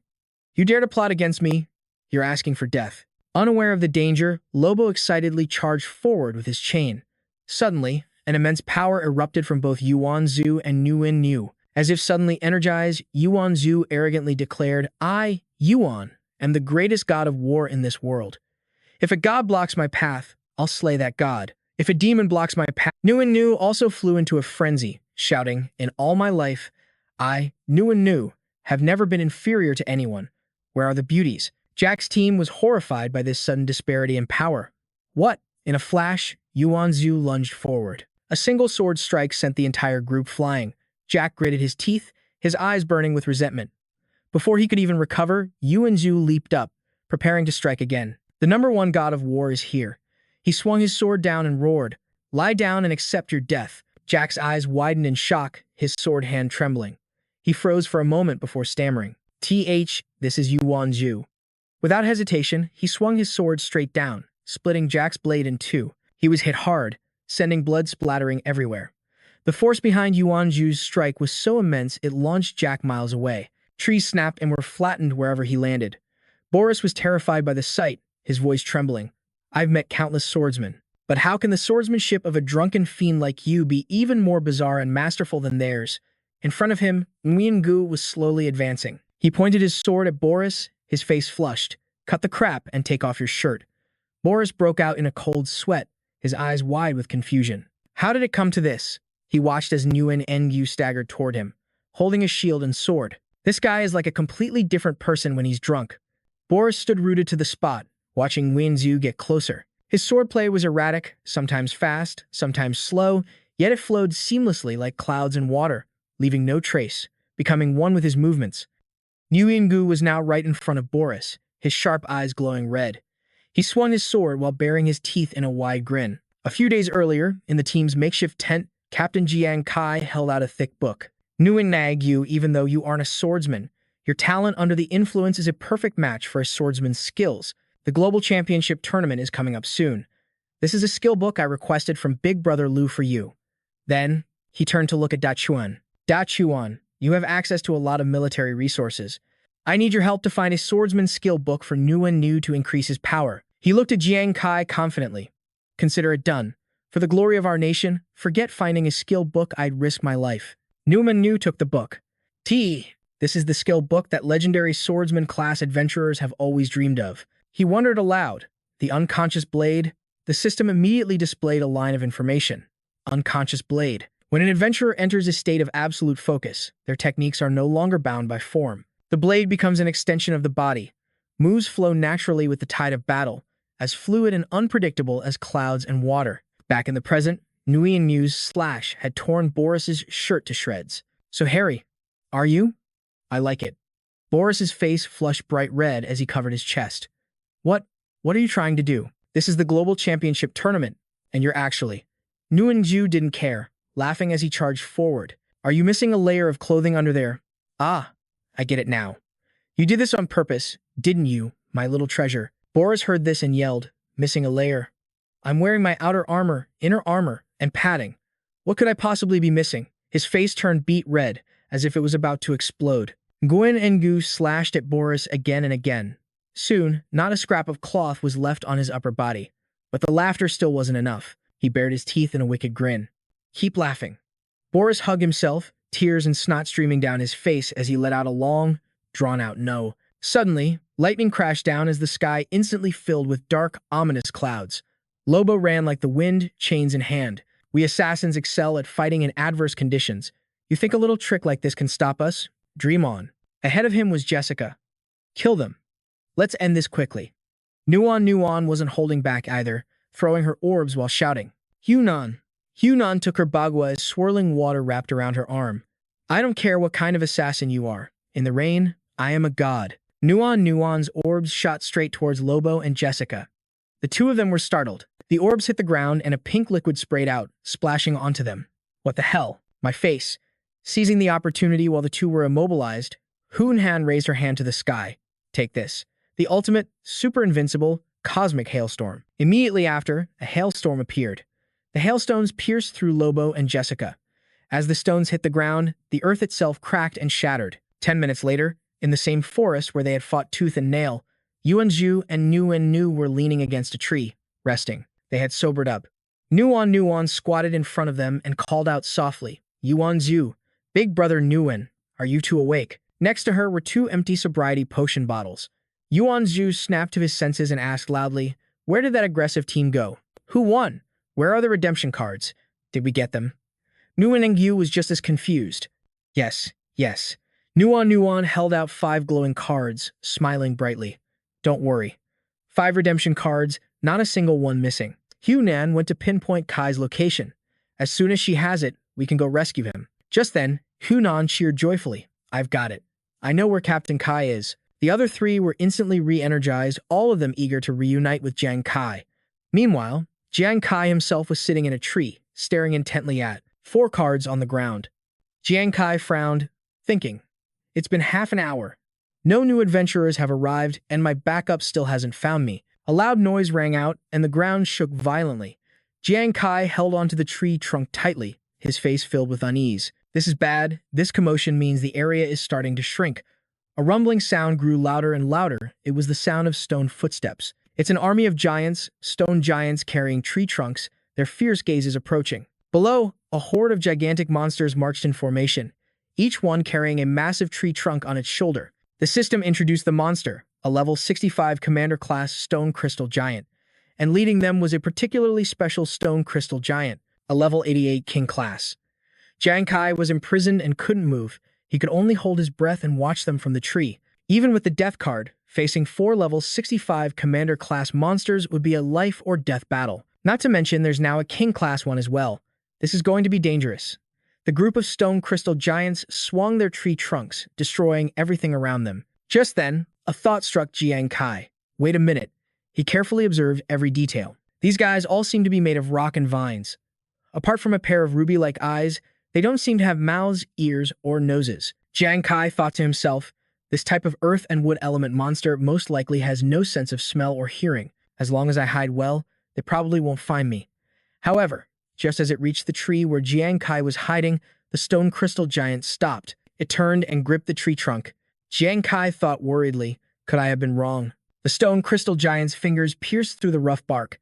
It yanked the tree up with great force, ripping its roots from the ground. The huge tree trunk was lifted effortlessly by the stone crystal giant. Jiang Kai gritted his teeth, trying to hold on to the tree. The stone crystal giant didn't notice him at all. It calmly hoisted the tree onto its shoulder and then left with its pack. Jiang Kai was stunned, thinking, am I being treated as a new weapon now? So, this guy really doesn't have a sense of smell. He thought it over carefully. A moment ago, he almost activated the Wheel of Fortune to gamble everything. Suddenly, the entire group of stone crystal giants rushed forward. The king-class stone crystal giant led the pack to a cliff. Below was a clearing where 2 factions were fighting each other. They were completely unaware that the stone crystal giants were watching them, continuing to attack each other with all their might. Jiang Kai worriedly noted the 2 teams fighting. Seeing the stone crystal giants charging down, he was confused since the mountains should be blocking the view. And these guys have no hearing or sense of smell. How could they possibly know there were people over there? Soon, the two fighting teams noticed the approaching stone crystal giants and quickly tried to flee, but the stone crystal giants were already prepared. It condensed energy into its hand and slammed it into the ground, instantly splitting the earth in two. A large boulder slid down, blocking the two teams' escape route. It had calculated the perfect spot for the boulder to stop them from leaving. At that very moment, the other stone crystal giants carrying tree trunks charged forward. One by one, they rushed in, swinging the trees in their hands. A powerful swing was unleashed, sending a nearby player flying and making them scream in agony. Jiang Kai finally understood their attack method. These guys could indeed track their prey using ground vibrations. This also explained why he hadn't been discovered. No wonder they didn't find me back then. Besides being covered by leaves, it's also because I was hiding in the tree the whole time, never touching the ground. Jiang Kai pondered. It seems I can't let the stone crystal giant throw this tree away. Otherwise, the moment I touch the ground, they'll definitely discover me. The other group warily watched the giant monsters before them. Their leader, Oliver, finally decided to risk it all and ordered, "Charge. Save as many as you can. Try to get off the ground and attack from the air." The stone crystal giant lifted the tree high on its shoulder. Oliver leaped forward to attack, shouting, "I'll take you on." Jiang Kai watched carefully from a corner. A level 60 range combat class can't inflict damage on a king-class boss in a short time. Oliver swung down with his two swords with all his might. It was then Jiang Kai realized, wait a minute, his real target is to shatter the tree trunk and use that chance to escape. He smiled excitedly, thinking, this is a great opportunity. Jiang Kai hid in the foliage, waiting for Oliver to fall into his trap. Whether he can escape or not all depends on this move. By the time Oliver noticed him, it was already too late. What? There's someone there. The death card, controlled by Jiang Kai, shot out. The card flew straight and struck Oliver hard. He coughed up blood, trying to warn his teammates, but couldn't get the words out. Someone is using the boss to attack. Oliver's body lost consciousness and fell at the stone crystal giant's feet. After being trampled by the monster, his body vanished. The rescue card also flew towards Jiang Kai. He looked happily at the 5 cards before him. 5 cards. The system immediately displayed a message. You have collected all 5 rescue cards, immediately ending the imprisoned state. Do you choose to end it? Jiang Kai chose yes without hesitation. A white light emanated from his body. The system announced, using rescue card. Success. You have been freed from the imprisoned state. Jiang Kai slowly moved his limbs. After confirming the result, he exclaimed excitedly, I can really move again. Suddenly, Jiang Kai lost his balance. He could only watch as the king-level stone crystal giant raised the massive tree trunk, preparing to strike its opponent. Jiang Kai gripped the tree trunk tightly, thinking to himself, this thing is focused on the fight. Now's my chance to get away. Suddenly, a sense of unease washed over him. That feeling. A golden vortex appeared in the sky. The system issued a stream of announcements. The first phase of the Global Hegemony Tournament has ended. Phase 2 will now begin. A rescue zone has been opened on the map.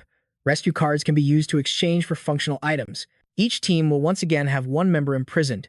The imprisoned person cannot act on their own but can be moved by others. They can be rescued by others or killed by others. At that moment, the tree trunk was thrown down, but Jiang Kai remained perfectly still on the branch, not moving an inch. The scene shifts to a nearby forest where Yuan Zhu and his group are running for their lives. We need to meet up with Captain Kai, fast. Just then, the system announced, random imprisonment for the second round will now commence. Yuan Zhu gritted his teeth and said, there's no time. We have to find a place to hide, now. Nuan immediately spotted a hiding place. Over there, a hollow in that tree. Yuan Zhu quickly ushered everyone inside. Hurry! The system displayed a countdown. By the time it hit 2, all 4 of them were crammed inside the hollow. Finally, the system announced, 1. The group squeezed their eyes shut, bracing for the worst. After a moment, nothing happened. A quiet stillness surrounded them. Then, they cheered in relief. It's not me. Guanju realized something and said, then, the one who got imprisoned this time is. Back with Jiang Kai, he thought helplessly. Of course, I knew it. Above his head, a system notification hovered. You have been selected as the imprisoned individual for the second round. Jiang Kai thought resentfully. My luck is just the worst. It seemed the stone crystal giant had wiped out all the players below him, as their figures vanished one after another. Jiang Kai remained silent and cautious, observing from the tree. As expected of commander and king-level monsters, it took them less than a minute to slaughter this entire elite squad. He recalled the system's recent announcement. A rescue zone has been opened on the map. Rescue cards can be used to exchange for functional items. Jiang Kai thought. The rules just now mentioned functional items. Sounds like some kind of special item. I don't know their specific effects, but if the system is emphasizing them like this, they must be incredibly important. He made a firm decision. In any case, whether it's to break free from this imprisonment or to get those functional items, I have to start collecting rescue cards, and fast. Watching the stone crystal giants hoist the tree trunks onto their shoulders and start moving again, he deduced they're on the move. I'll stick with the original plan and keep hiding in the tree. I can use this thing to take out my competition. Suddenly, a familiar sound came from the tree. Jiang Kai froze, realizing what it was. That sound. Could it be? He glanced down and saw a crack spreading across the branch. He thought anxiously, this is bad. It's breaking. Jiang Kai remembered when the giant first lifted the tree. Could it have cracked then? What will happen when the two stone crystal giants meet? Jiang Kai gritted his teeth. Damn it, if I fall now, I'll be walking right into the lion's den. All my efforts so far would be for nothing. He pleaded silently in his mind, hold on.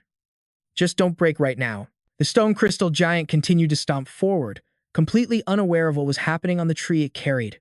The branch was now more than halfway broken, and Jiang Kai was trapped. The stone crystal giant's foot stomped down hard.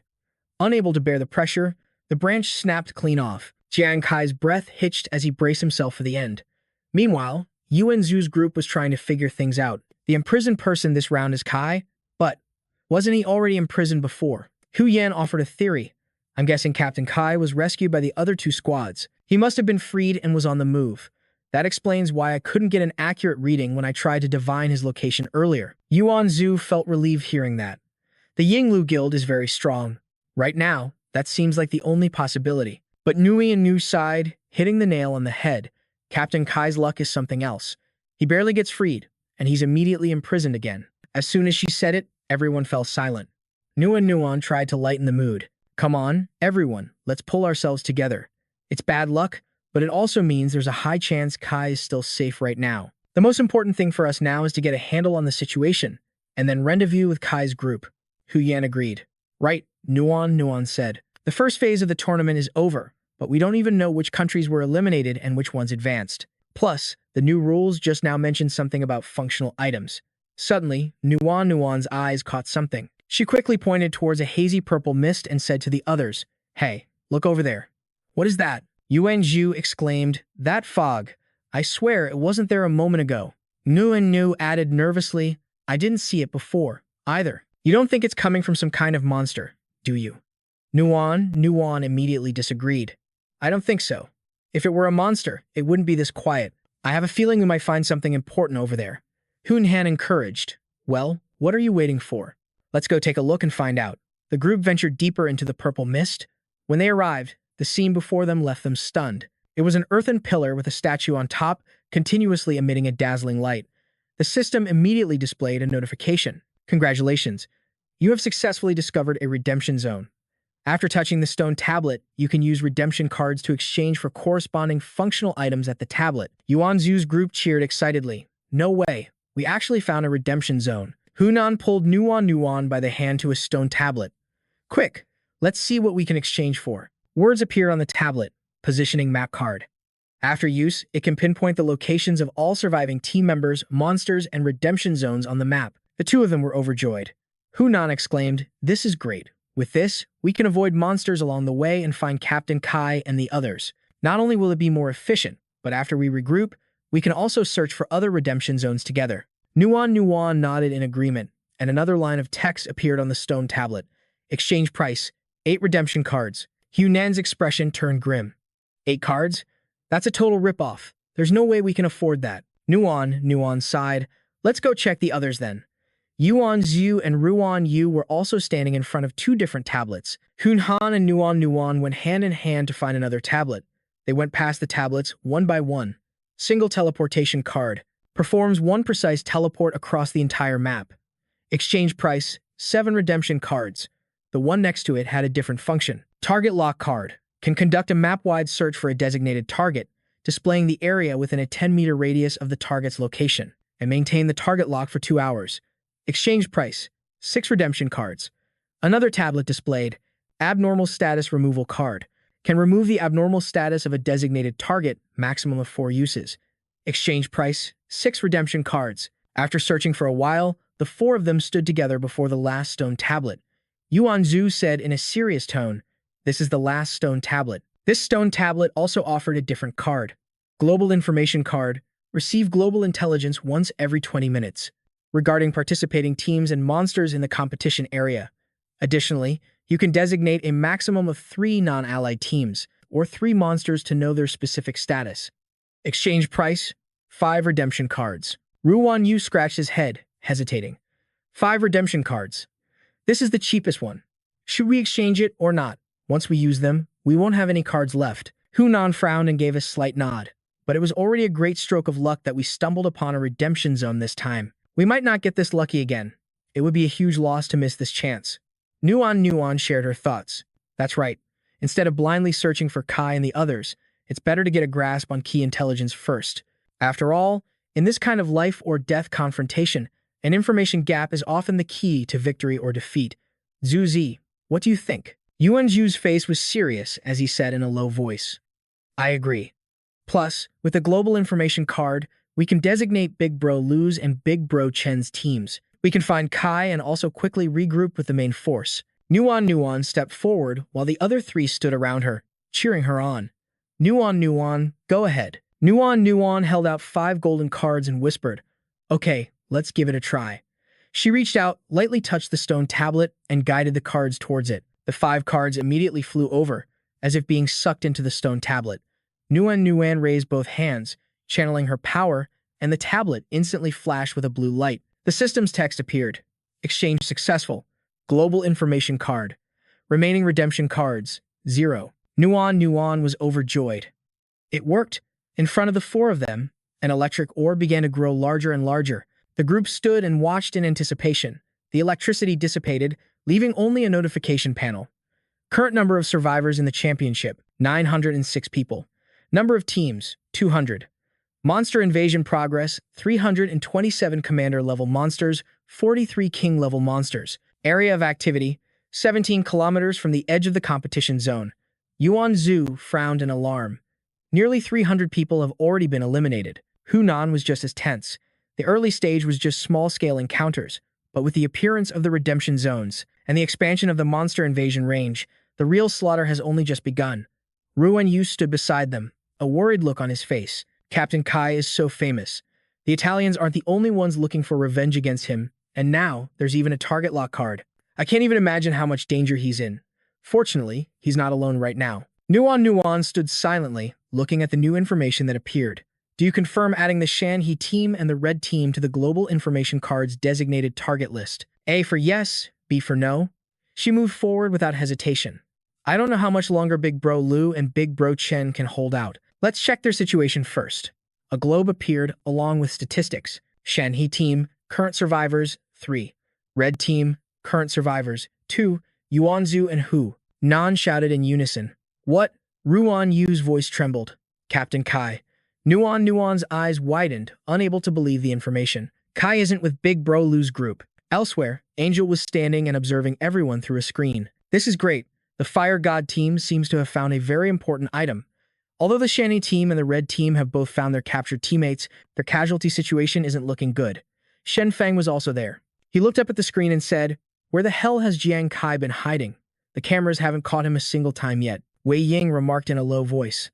Looking at the other's situation, Jiang Kai must have been captured twice. This also proves that he managed to free himself from the first capture on his own, since we didn't see anyone help him. Angel just scoffed. That's right. Although I still don't understand how this kid does it, he's always full of surprises. Suddenly, Wei Ying noticed something on the screen. Wait, what's that? He turned to the technician and said, Row A, column 3, isolate and zoom in on the screen. Yes, sir. The screen immediately zoomed in to reveal a group of people. It was the 5 members of the level-based Slayer team. The one leading them, wearing a hat, was level 60. The people following him were all level 50. Angel frowned and ordered an investigation into the Slayer team's data and all the battle records that could be collected since the start of the competition. The technician typed while reading aloud. Currently, all the national teams have casualties, but the Slayer team from F country is a special case. He gestured towards the man in the hat. They've maintained a 0 casualty record so far. The captain of the Slayer team, Visas, is one of F country's top swordsmen. The technician's voice was monotonous, but it still conveyed the importance of Visas. According to our intel, After Visas broke through to level 60 a year ago, he voluntarily de-leveled to 40, then retrained back to level 60 at an astonishing speed. From this, we speculate his talent is likely similar too. He swallowed hard to steady himself, then said through gritted teeth, "Rebirth." At the same time, outside the competition, Angel exclaimed in shock, "Rebirth." Shen Feng said in alarm, "A talent like that exists? Isn't that basically cheating?" In other words, this guy looks like he's level 60 on the surface, but his true strength far surpasses that. Wei Ying confirmed gravely. "Not only that, I've heard a few rumors about the rebirth talent." He recounted everything he knew. The terrifying thing about this talent is that after each rebirth, all personal attributes are boosted immensely. Strength, constitution, agility, spirit. They all become impossible to measure. Moreover, the more rebirths one undergoes, the more monstrous the attribute growth becomes. The scene changes to the Shanny squad. Xiao Jiang was carrying a man on her shoulder, calling out worriedly, "Boss, your wound is bleeding again." She snorted coldly and cursed. "Those bastards from K country and G country are shameless, ganging up to ambush us. If it weren't for them, Fang Wei wouldn't have been captured until now, and you, boss, wouldn't have been injured." Xiao Jiang bit her lip, recalling sadly, "And Zhao Ming and Chen Jian wouldn't have died in vain just now." Da Chuan interrupted her. "This isn't the time for grief. We've already wasted a lot of time trying to escape. Let's pick up the pace. If we run into those monsters, things will get even worse." Xiao Jiang immediately shouted, "Right." Suddenly, countless arrows shot toward them from the front. Da Chuan's eyes widened in horror. He deflected all the arrows with his blade and shouted, "Who's there?" "F Country, the hunt team from the Sun Eater Guild." The group's leader stepped forward provocatively. "I didn't expect to be able to slaughter some folks from Sacred Glory on our way to kill Jiang Kai." That person was the adventurer Visas, a level 60 swordsman. He introduced himself with a mocking smile. "My name is Visas. Remember it, because it's going to be the nightmare that haunts you for the rest of your lives." Da Chuan thought warily to himself. The pressure from this guy is immense. The captured Fang Wei was set aside. Xiao Jiang rushed forward, wanting to stop them. "Boss, let me hold them off." Da Chuan called out in alarm, "Xiao Jiang, it's dangerous." Visas sneered, taunting. "Trying to run? Once I've targeted my prey, there's absolutely no chance of escape." As if teleporting, he appeared right beside Xiao Jiang, teasing, "Let me personally come and play with you all for a bit." She hastily swung her sword to attack, but he dodged it. Suddenly, Visas changed direction and dashed behind her. Fang Wei's eyes widened as he saw the figure rushing towards him. Quick as a flash, Visas grabbed his head and slammed it against a rock. Xiao Jiang screamed in horror. Fang Wei, enraged, she charged forward. "You psycho, I'll take you down with me." Visas indifferently swung his sword and used the skill Blizzard Slash. Countless slashes spiraled outwards, stunning Xiao Jiang. Da Chuan quickly grabbed her shoulder. "Watch out." He managed to pull Xiao Jiang back in time, saving her from disaster. She called out, startled, "Captain." Da Chuan leaped up, pouring all his strength into one final attack. Overlord's blade. Visas didn't even try to dodge, letting the blade slam into his shoulder. Da Chuan thought gleefully, "It hit." But then his eyes shot wide open, his hands freezing. Where Visas had been standing, a rock now stood in his place. Da Chuan realized in a panic, "Oh no, it's a decoy." While Da Chuan was still stunned, Visas teleported right above him. A strange light emanated from his eyes as he mumbled, "Invincible flash blade." Da Chuan and Xiao Jiang were too terrified to react as countless sword slashes rained down on them, causing them to scream in agony. After finishing them off, Visas landed gracefully on the ground. He glanced at Da Chuan, who was still trembling on the ground. It turned out he had endured the pain and was struggling to get back up. Visas sneered contemptuously. "I told you, my prey can't escape. That goes for you and Jiang Kai. Any last words?" Da Chuan smirked and replied proudly, "Jiang Kai. He will definitely conquer this tournament for Shang Yao." Visas threw the sword in his hand and said sarcastically, "I'm afraid your dying wish is about to be shattered." The blade turned red, indicating he had used true blood. The sword pierced deep into Da Chuan's chest, sending fresh blood splattering everywhere. His eyes rolled back, losing focus, and his body slowly collapsed. In the end, Da Chuan was eliminated from the competition, and a rescue card appeared. Visas picked up the card with satisfaction. His teammates taunted, "In my opinion, this trash wasn't even worthy of our leader's attention." "Yeah, just dirtied his hands. Leader, including these three, we now have a total of 7 rescue cards." Visas ordered them to use his zoning card. He thought to himself, "Jiang Kai, I can't wait to finally meet you." In the meeting room, The three angels stared at the screen in shock. I remember Lu Dachuan's individual strength was outstanding. His recent power assessment was even S rank, yet this guy killed him so easily. They worried that if Jiang Kai encountered him, would he even stand a chance of winning? Wei Ying was lost in thought. The scene then shifts back to Jiang Kai. The area was now filled with tree trunks. He was still clinging to the same branch as before, in the exact same position. 20 minutes earlier, just as the branch beneath his feet was about to break, and Jiang Kai thought he was a goner, the sight before him left him stunned. A king-level stone crystal giant was carrying a tree trunk as it walked forward. Its face was cold, its footsteps heavy and steady. Suddenly, the stone crystal giant's entire body crumbled to the ground, and the tree trunk on its shoulder carrying Jiang Kai fell with it. Just then, a system notification announced that the stone crystal giants were entering a state of hibernation. Time remaining, 19 minutes and 59 seconds. As the voice spoke, rows of stone crystal giants collapsed. Jiang Kai considered the situation grimly.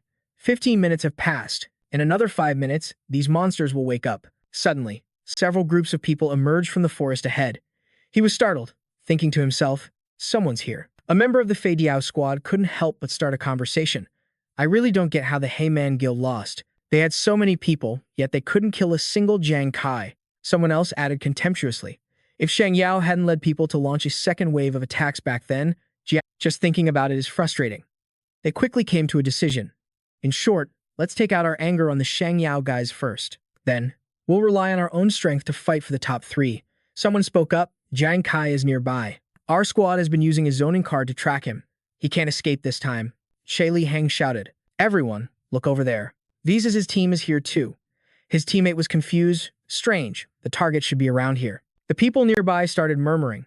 Isn't that the Lai Sha squad, the one that refused an alliance, saying they wanted to take down Jiang Kai by themselves? By now, the squads from other countries have suffered heavy losses, but those guys have been fighting alone this whole time without a single scratch. Zhang Yu kicked a rock at his feet in frustration. Just pure luck. I swear I'll take Jiang Kai's head today. They split up to search. Found Jiang Kai yet? We've searched all around here. Nothing. But the zoning card says he's right here. Zhang Yu, in his usual angry fit, kicked a nearby tree trunk and cursed. Damn it. Could that brat have sensed something was wrong and bolted? Suddenly, he looked up and saw Jiang Kai's figure. Zhang Yu was bewildered. There's someone in the tree. After observing for a moment, his eyes widened. Zhang Yu screamed in terror. Jiang Kai. Jiang Kai wasn't scared at all. He calmly thought to himself, what a pity. The prey you've all been desperately hunting is actually the hunter. The crowd swarmed around the fallen tree, shouting, where's Jiang Kai? Where is he? Someone spotted Jiang Kai, and their words immediately caught Visa's attention. Zhang Yu pointed up at a tree and yelled, look, Jiang Kai is hiding there. Everyone looked up and saw Jiang Kai standing motionless. Why isn't he moving? Is he paralyzed or something? A man stepped up beside Visa's. Paralyzed? No, that can't be right. His position was clearly moving just a moment ago. Zhang Yu shouted loudly, as if to make sure Jiang Kai could hear. Last time, you pretended to be a decoy, and this time you're pretending to be paralyzed. Besides these petty tricks, what other real skills do you have, Jiang Kai? The lock-on card clearly shows you can move freely. Stop pretending. The surrounding crowd also began to jeer. That's right. He pretended to be a decoy to kill Huo Kai Man before. Look at the expression on his face. Something is definitely wrong. Kai Jiang looked down below, the tension clear on his face. There were about 60 or 70 people. The situation was not in his favor. He absolutely could not show any weakness. He had to hold them off until the right moment. He scanned the area and his gaze suddenly landed on one person. That man was Visa's. He was smiling, surrounded by a dark aura. Kai Jiang thought to himself, such powerful killing intent. Visa's dragged his sword as he walked towards the tree where Kai Jiang was standing. There was a guy named Lu Daxuan. He was one of your Holy Radiance people, wasn't he? I've already wiped out his entire team. His voice was cold, the tip of his sword scraping against the ground, making a terrifying sound. How pathetic. A bunch of useless trash. They didn't even have the strength to fight back. I only used this one blade. One swing to take off a head, and the other two were hacked to death. Visa's looked up at Kai Jiang and smirked. My name is Visa's. Kai Jiang, don't you want to avenge your comrades? Kai Jiang flinched, a chill running down his spine. This bastard killed Brother Lu and the others. Without hesitation, Visa's swung his sword to attack. In an instant, he launched himself forward with immense force. Visa's flew towards Kai Jiang, swinging his sword and shouting, let's see if your pathetic little tricks can kill me. Kai Jiang tensed up and gritted his teeth. Now's the time. Visas continued to charge towards him at full speed. Kai Jiang remained motionless. Suddenly, the ground began to shake violently, and the crowd below panicked. What is this? A barrage of rocks fell from the sky, aimed right at Visas as a countdown timer started.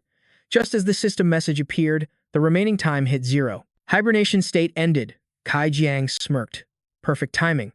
Visas was caught off guard by the falling boulders. He landed on the ground as giants began to appear, hurling massive boulders down at the crowd below. They screamed in terror, "Look out, those boulders." Then, even more giants came charging in. They roared terrifyingly as they ran. Seeing this, the men turned and fled for their lives. This is bad. It's the Crystal Giant Legion. Damn it. No wonder the global info card showed monsters nearby, but we didn't see a single one. If we don't run now, we'll all die here. From his position in the tree, Kai Jiang spoke in a cold voice. Trying to run? A hunter like me hasn't given you permission yet. Death card, go. The card shot out instantly. Wherever the card flew, rocks came crashing down. Boulder after boulder was thrown at the fleeing crowd. The card flew towards the giants who were holding huge logs, ready to attack. The giants slammed their logs onto the ground, launching the men into the air, where they were impaled by the card. Some were caught by the giants and crushed in their palms, while others who couldn't escape in time were immediately stomped flat. The giants continuously launched large rocks, sending the people on the ground flying. Screams echoed everywhere. Visas, who had been so arrogant just moments ago, was now utterly panicked. Kai Jiang is with these monsters. Damn it. How in the world did he tame them? As he was backing away, a giant boulder suddenly landed right in front of him, forcing him to stop. A giant charged forward and swatted Visas with its log, sending him flying. But at the same time, Visas managed to shout, "Bonewood substitute." Then, he suddenly vanished in midair, replaced by a log that had been broken in two. Dozens of cards were gathering, following a stream of power back towards Kai Jiang. The giants continued their relentless assault. They launched rocks while smashing the ground, causing it to crack open instantly, creating deep chasms that swallowed the people before they could react. They screamed in despair as they plummeted into a bottomless abyss. Kai Jiang remained motionless on the tree, his body flashing with a dazzling golden light. At the same time, a system notification appeared. Salvation card successfully used. You have successfully removed the restricted state. Instantly, Kai Jiang was overjoyed. He leaped into the air, the branch beneath his feet snapping in two. Kai Jiang glanced down at the ground below and gave a triumphant smile. It worked. Kai Jiang landed on a large tree branch from midair. The scene before him was one of utter chaos and destruction, all caused by the King-class bosses. As expected, using King-class bosses to harvest heads and deal with this crowd was faster than I anticipated. Kai Jiang recalled Visas' wicked face and sighed with regret. He wasn't able to avenge Brother Lu's group. He let that bastard get away. He looked excitedly at the golden cards floating in the sky. Kai Jiang's eyes lit up as he thought to himself, but to suddenly get this many salvation cards. This is a huge haul. Meanwhile, in a military command center, a man known as General Eagle stood before multiple monitor screens, giving orders. Rewind. Slow it down to 10%. Enhance the analysis of the afterimage at the 9.2-second mark. Yusen stepped forward to comply after acknowledging the order. Yes, sir. Kai Jiang's image gradually came into focus on the large screen. Shen Feng was stunned, unable to believe his eyes. It's the kid, Kai Jiang. He was hiding in that tree. No wonder we couldn't find him. This is beyond our expectations. Wei Ying understood while Shen Feng was still puzzled. So that's how it is. Was this your plan all along, Kai Jiang? Commander Wei, what on earth is going on? He calmly began to clear up Shen Feng's confusion. That type of monster is called a stone crystal giant. Although it's very powerful, it has a weakness. It has no sense of smell or hearing. It relies on ground vibrations to track its prey. As long as you avoid touching the ground before it locks onto you, it won't be able to detect you. His mind pictured how Jiang Kai had cleverly hidden from the bosses right from the start. When Jiang Kai was immobilized, he must have been hiding in a tree. That's why the stone crystal giant didn't find him. Then that tree became the weapon of that king-level giant. He had no choice but to go along with its movements. Shen Feng thoughtfully acknowledged his cleverness. Exactly. Even though he couldn't act while immobilized, everyone saw what happened earlier. He has a secret weapon. I'm guessing that weapon can be controlled telepathically, he continued, leaving Shen Feng impressed. He used the mighty stone crystal giant, killing other players with his secret weapon to collect rescue cards, and managed to save himself twice. For Jiang Kai to survive a situation like that, I'm truly and completely impressed, Wei Ying added quietly. But escaping the immobilization is just the beginning of the fight. What he and He Shen have to face next is the real challenge. Meanwhile, Jiang Kai was still on the move. Half an hour later, he stopped, looking up as if he realized something. This feeling. It's about to start again. A void appeared in the sky, shooting a massive beam of light down to the ground. The second phase of the Global Hegemony Tournament has ended, initiating Phase 3. The system's voice rang out with a warning that more monsters were entering the area. In this map, the monster infiltration rate will increase by 200%, and their speed will increase by 200%, it explained further. Each squad will have one additional member immobilized. The immobilized person cannot act on their own, but can be moved by others, rescued by others, and killed by others. This was illustrated by a body exploding after 30 minutes. 30 minutes. All immobilized persons who are not freed within 30 minutes will self-destruct and die.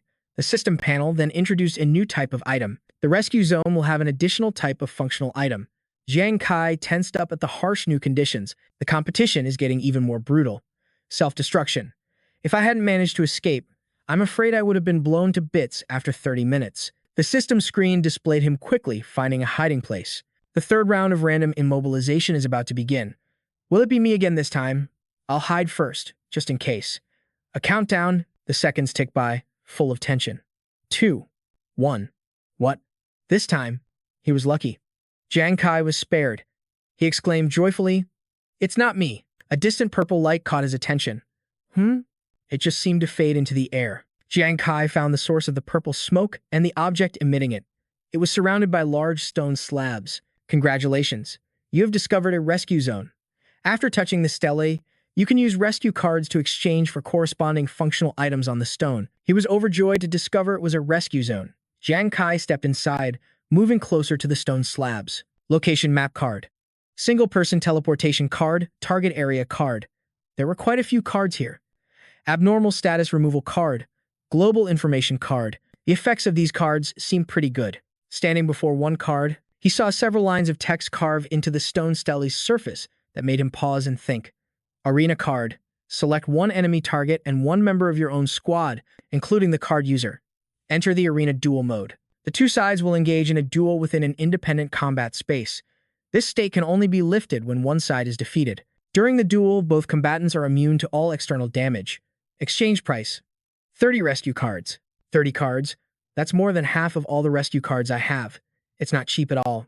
His thoughts continued to race, but this price also proved that the system valued its strategic worth far more than the other cards. A golden light appeared in Jiang Kai's palm, forcing a designated target into a duel. It seems to be the only offensive card among the bunch. The golden cards hovered in the air. I like to be the one in control. And so, with determined resolve, he exchanged them all, betting everything on this one move. 3 minutes passed, and after the transaction, the system panel appeared. 5 rescue cards remaining, 1 arena card, 1 locator map card, 1 single-person teleportation card, and I exchanged for 2 more cards. The problems have pretty much been resolved. The confinement issue is solved, and I managed to get 3 more item cards. The most important thing now is to regroup with the Pillar Society. But even so, Jiang Kai remained lost in thought. He gazed into the distance, wondering which of them was trapped this time.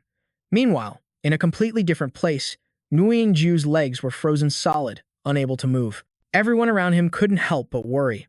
Sweat poured down Nguyen Ju's face, a look of complete helplessness on it. Yuan Zhu realized what was happening. He spoke up as he and a tense Hunan tried to figure out a solution. It seems the one who's been imprisoned this time is Nguyen. The third phase started so quickly. We just successfully broke through an ambush and gathered 4 rescue cards, but it wasn't enough to save Nguyen Nhu. Nguyen recounted her team's dire situation. They had been in constant, fierce battles, and everyone was pretty exhausted. At this intensity, trying to find Kai while also figuring out how to get more rescue cards was just too difficult. The system's bulletin board popped up again, displaying the latest global news. It laid out the current state of the competition.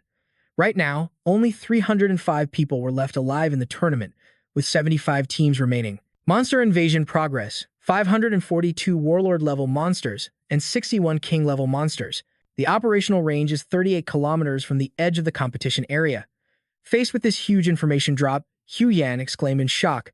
The second phase eliminated over 600 people. Now that the beasts have accelerated their invasion, the final decisive battle probably isn't far off. A rustling sound from the bushes caught the group's attention.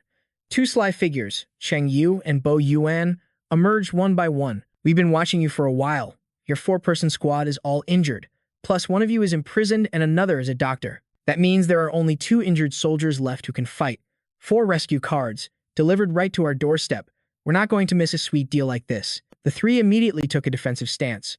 You want to kill the fire god? Come and try if you've got the guts. In response to Nuan, Hu Yan, and Yuan Zhu, the 2 bullies charged in with their weapons. You can't even hold your swords steady.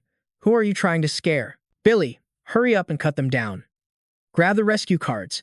I want to chop off your heads to relieve my boredom. Suddenly, 2 blazing red darts shot out from nowhere, aiming straight for the 2 villains and incinerating them. Nuan looked at the darts and exclaimed with joy, "These familiar darts." And Hu Yan felt the same way. This familiar sneak attack technique. Just like his 2 friends, Yuan Zhu excitedly recognized it too. This familiar way of sending enemies flying. Just as the 3 of them expected, the figure of Jiang Kai truly appeared. Sorry, I just dealt with 3 ambush groups on my way here, so I'm late. Jiang Kai's presence instantly lifted the team's spirits. Kai? Yuan Zhu was a bit skeptical and pinched his own cheek hard. Wait, ow, I'm not dreaming. But Kai, weren't you imprisoned? Hu Yan chimed in, asking Jiang Kai. That's right, we haven't been able to find you. How did you find us? He calmly replied to them, it's a long story. In Phase 3, the Beast Tide's speed has increased by 200%. Time is short. Let's save Nguyen Nu first. We can talk about my story later. Yuan Zhu looked at Jiang Kai apologetically and said, but we're still short 1 rescue card. Before the astonished eyes of his friends, Jiang Kai moved to rescue Nguyen Nu, touching the card to his body. Instantly, Nguyen Gu returned to his normal state, exclaiming gratefully, I'm free again. Rescue card used successfully. Imprisonment status has been lifted. The whole team looked at him, surprised and excited. What? So you mean you've been following the giant golem this whole time? Hearing Jiang Kai's story, everyone looked proud of his courage, daring to use a king-level boss. Only our Captain Kai would do something like that. Doesn't the king-level boss even bother to see who it is? That's just outrageously bold. Once again, Visas has left you with bitter regrets. It's just a shame I still don't have the ability to avenge our big brothers. Seeing Jiang Kai struggle, they all unanimously wanted to help him. Xiao Yu said, avenging our team's big brothers isn't your responsibility alone. You've got us too. Nuan handed 4 cards to Jiang Kai. Oh right, Jiang Kai, these are the 4 prize draw cards we just got. Okay, adding the 5 special prize draw cards the system just gave out, that makes a total of 23. He looked at Nuan and added, it's just that we still don't know what the rewards are for those 4 special cards, so let's hold on to them for now, just in case. So, what's our next move? Jiang Kai laid out the plan for the team. Find the remaining survivors of the Red Squad and then form a new battle plan. Red bloodstains were scattered across the road as Brother Chen and Brother Xia supported each other, dragging their feet. The Crimson Squad. The sudden sound of footsteps scraping the ground made the 2 of them jump and look over. It was Jiang Kai's team. They were overjoyed to see the 2 men, Brother Chen, Brother Xia. The 2 men couldn't help but be surprised by their appearance. Brother Chen exclaimed in shock, Little Jiang, how did you guys know our location? Wait, don't tell me you guys managed to get a global information card? Jiang Kai happily admitted. That's right. Brother Xia looked at the young group and couldn't stop admiring them. When we passed by the rescue zone earlier, we wanted to get one too, but unfortunately, we had to use all our rescue cards to free ourselves from imprisonment. Young people like you are really the new generation surpassing the old. Brother Chen suddenly realized something and asked, oh, right. What about Shan's squad? Hiding nothing, Jiang Kai lowered his head in regret and replied, Brother Lu's group, they were all wiped out. It was such a huge shock that it left the 2 men speechless. Jiang Kai, with deep determination, looked at the 2 of them and seriously laid out his plan. Brother Chen, Brother Xia, I now have a plan to fast-track us straight to the final round. It's just, this plan is a bit risky. You 2 should consider coming with us. Brother Chen and Brother Xia turned to look at each other, sizing each other up, before firmly planting their swords into the ground with determination. What's there to even consider? This brutal war has already taken 3 of our brothers. Every breath we take now is a hard-won struggle. Courage and determination once again filled the 2 men. For Saint Yao, and for our fallen brothers. Even if it's a mountain of blades or a sea of fire, I'll tear it all down. Faced with such unwavering resolve, Jiang Kai's group felt their spirits lift as well. But suddenly, a wave of pain struck Brother Chen. He was in so much pain that he coughed up blood and collapsed to his knees, causing everyone to panic and rush over in worry. They ran to his side. Brother Chen said, sorry for you all to see me like this.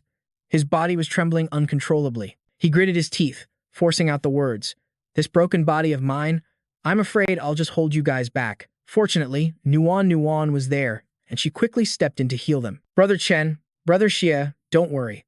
Leave your wounds to me. A cool breeze blew by, calming the tense atmosphere. Half an hour later, Jiang Kai's current team stood under a large tree, fully recovered and brimming with vitality. Looking up at the tree, Brother Chen and Brother Xia were both puzzled. Xiao Jiang, is there something special about this tree? That's right. After we were healed, you brought us here but haven't said a word about the plan. As he spoke, Jiang Kai pictured the king-class boss. Earlier, I encountered a squad of monsters up ahead. They were stone crystal giants, and one of them was a king-class. I used a target zoning card to pinpoint its location. I've confirmed that it's leading its squad this way. A smirk played on his lips as he added, as long as we follow them the whole way, we can avoid fighting and survive until the end. Brother Chen couldn't believe his ears, utterly shocked and anxious.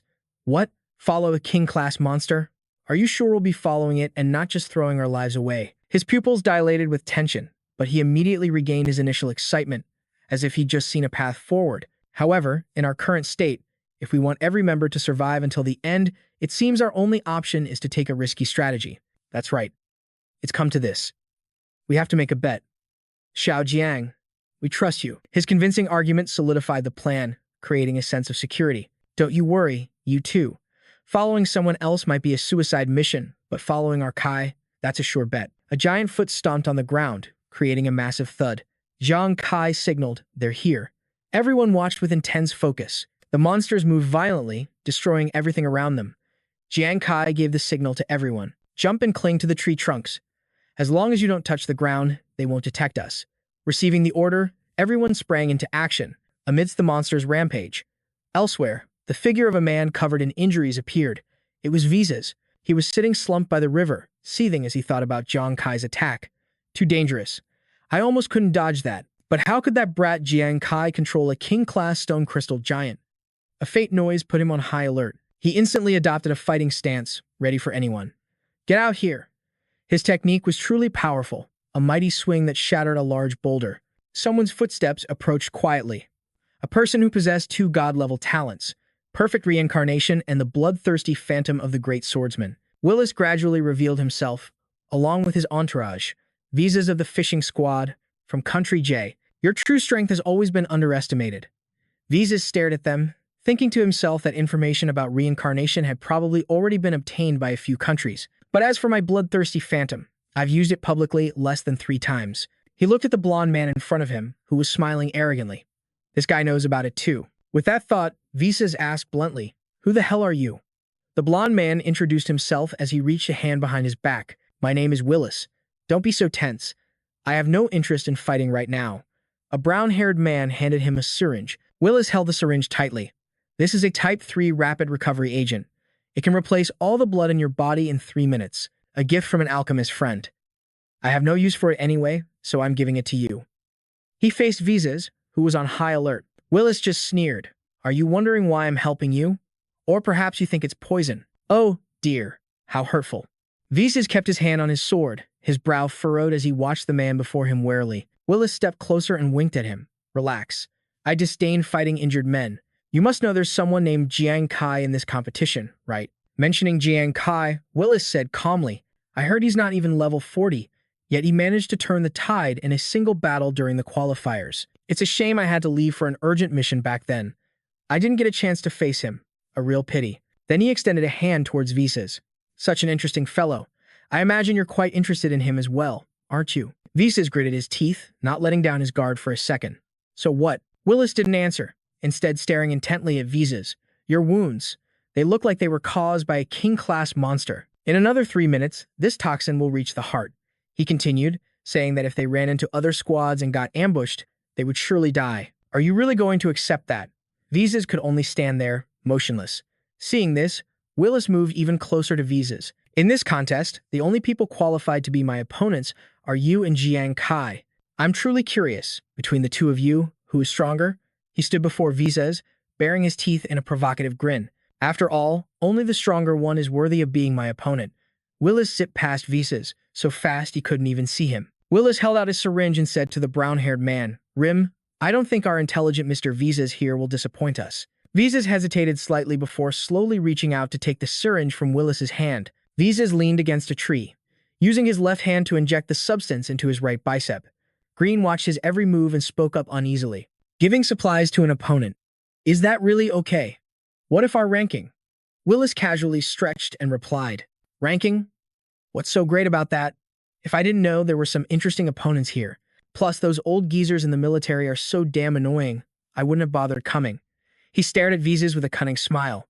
In any case, it's been a long time since I've met a decent opponent in the D country. Besides, I only promised those old guys one thing. I'd secure a spot in the top 3. As for which spot, that's for me to decide. Green was a little stunned by these words and said nothing more. Green watched Willis's back as he slung his jacket over his shoulder and walked away, his dissatisfaction clear on his face. Willis glanced back at him and smirked. Cut it out. I know you're unhappy, but you can't beat me. If you dare question my decision as captain again, I'll have you eliminated. Green stood frozen, watching Willis walk into the distance. He thought to himself, arrogant psycho. Back with Jiang Kai's group, the giants were still stomping along, carrying trees. The entire forest seemed to tremble. Brother Xia, standing on a tree, couldn't stop marveling. This is just too incredible. Other than being a bit bumpy, our path has been almost completely clear. Hu Yan hugged the tree trunk, her eyes filled with pride. Captain Kai's parasite beast strategy is truly top tier. And did everyone see it earlier? The Sun team from L Country, right before they died, when they spotted us hiding in the trees. That expression. Their mouths were open wide enough to fit a chicken's egg. It was hilarious. Ruan Yu chimed in. I saw it. Yuan Zhu added, they were even planning to ambush our Sheng Yao team. Who knew we'd wipe out their whole nest instead? It was so satisfying. Brother Chen had a thoughtful look on his face, his tone tinged with regret. If I had thought of this method from the beginning, maybe the red team wouldn't have had any casualties. Suddenly, the giants slowed down, taking light steps instead of the heavy stomps from before. Nguyen was a bit surprised. Their speed seems to have dropped. Are they tired?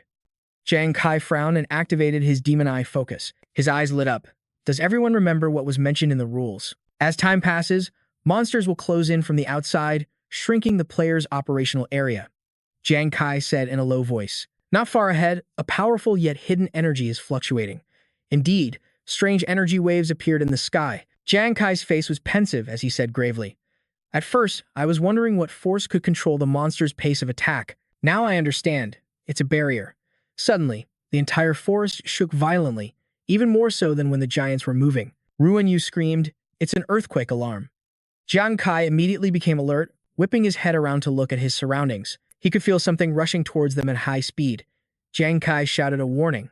Other monsters are catching up. In a place they couldn't see, murderous, venomous fangs were madly charging toward their location. Jiang Kai realized at once, these stone guys can't detect us, but the others can. Meanwhile, the giants' movements became increasingly heavy as they stepped into those strange energy waves. Jiang Kai deftly ran along a tree trunk, then leaped high into the air, saying, now's our chance. His body easily passed through the transparent barrier.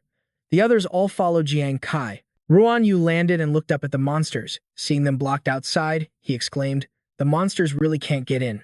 Jiang Kai turned to remind them. Once the barrier disappears, the monsters will instantly swarm in. He led the group and gave an order. While this phase isn't over yet, let's move forward quickly and keep our distance from these monsters. Everyone immediately followed Jiang Kai, shouting, Roger. The scene changes to 10 minutes later. They still haven't left the forest. From the branches above, a group of strangers watched Jiang Kai's group running. They were lurking behind large tree trunks. Jiang Kai immediately noticed they were being watched. Everyone else reflexively looked up as well. Jiang Kai was the fastest to react. He quickly created several daggers enveloped in fire. With a flick of his wrist, Jiang Kai sent the daggers flying forward. He shouted, Hunan. She immediately raised both her hands, using water and ice to create a bagua compass as she cheered. Here it comes, invincible silver ice. Tremble, you fools. 2 sharp blades slashed out, slicing through all the branches, causing the group to tumble to the ground. A huge mace slammed violently onto the ground. The owner of the mace was from the Bird Country's Leopard Squad. Henry said jokingly, looks like we've been discovered. On the other side were people from the M Country. The Season Squad and the Spirit Squad also chimed in. Those guys from Sacred Glory are pretty alert, huh? Alice looked at Jiang Kai and praised him with interest, quick reflexes, and quite handsome too. His eyes hardened. A slight smile played on his lips as he spoke. Did you all really think we'd come in here completely unprepared? Jiang Kai recalled what had happened 3 minutes ago. As Nuan ran while opening the system panel, where a notification appeared with the latest update on the overall situation. Current survivors remaining in the championship, 25 people. Number of teams, 11.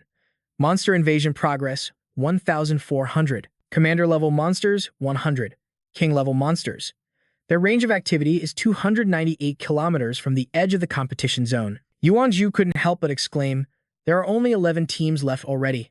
Nuan replied calmly, "Well, under pressure from the monsters, all the squads are moving closer to the central area. The chances of them running into each other are much higher, and the killing has become more intense. Looks like this championship will be over soon."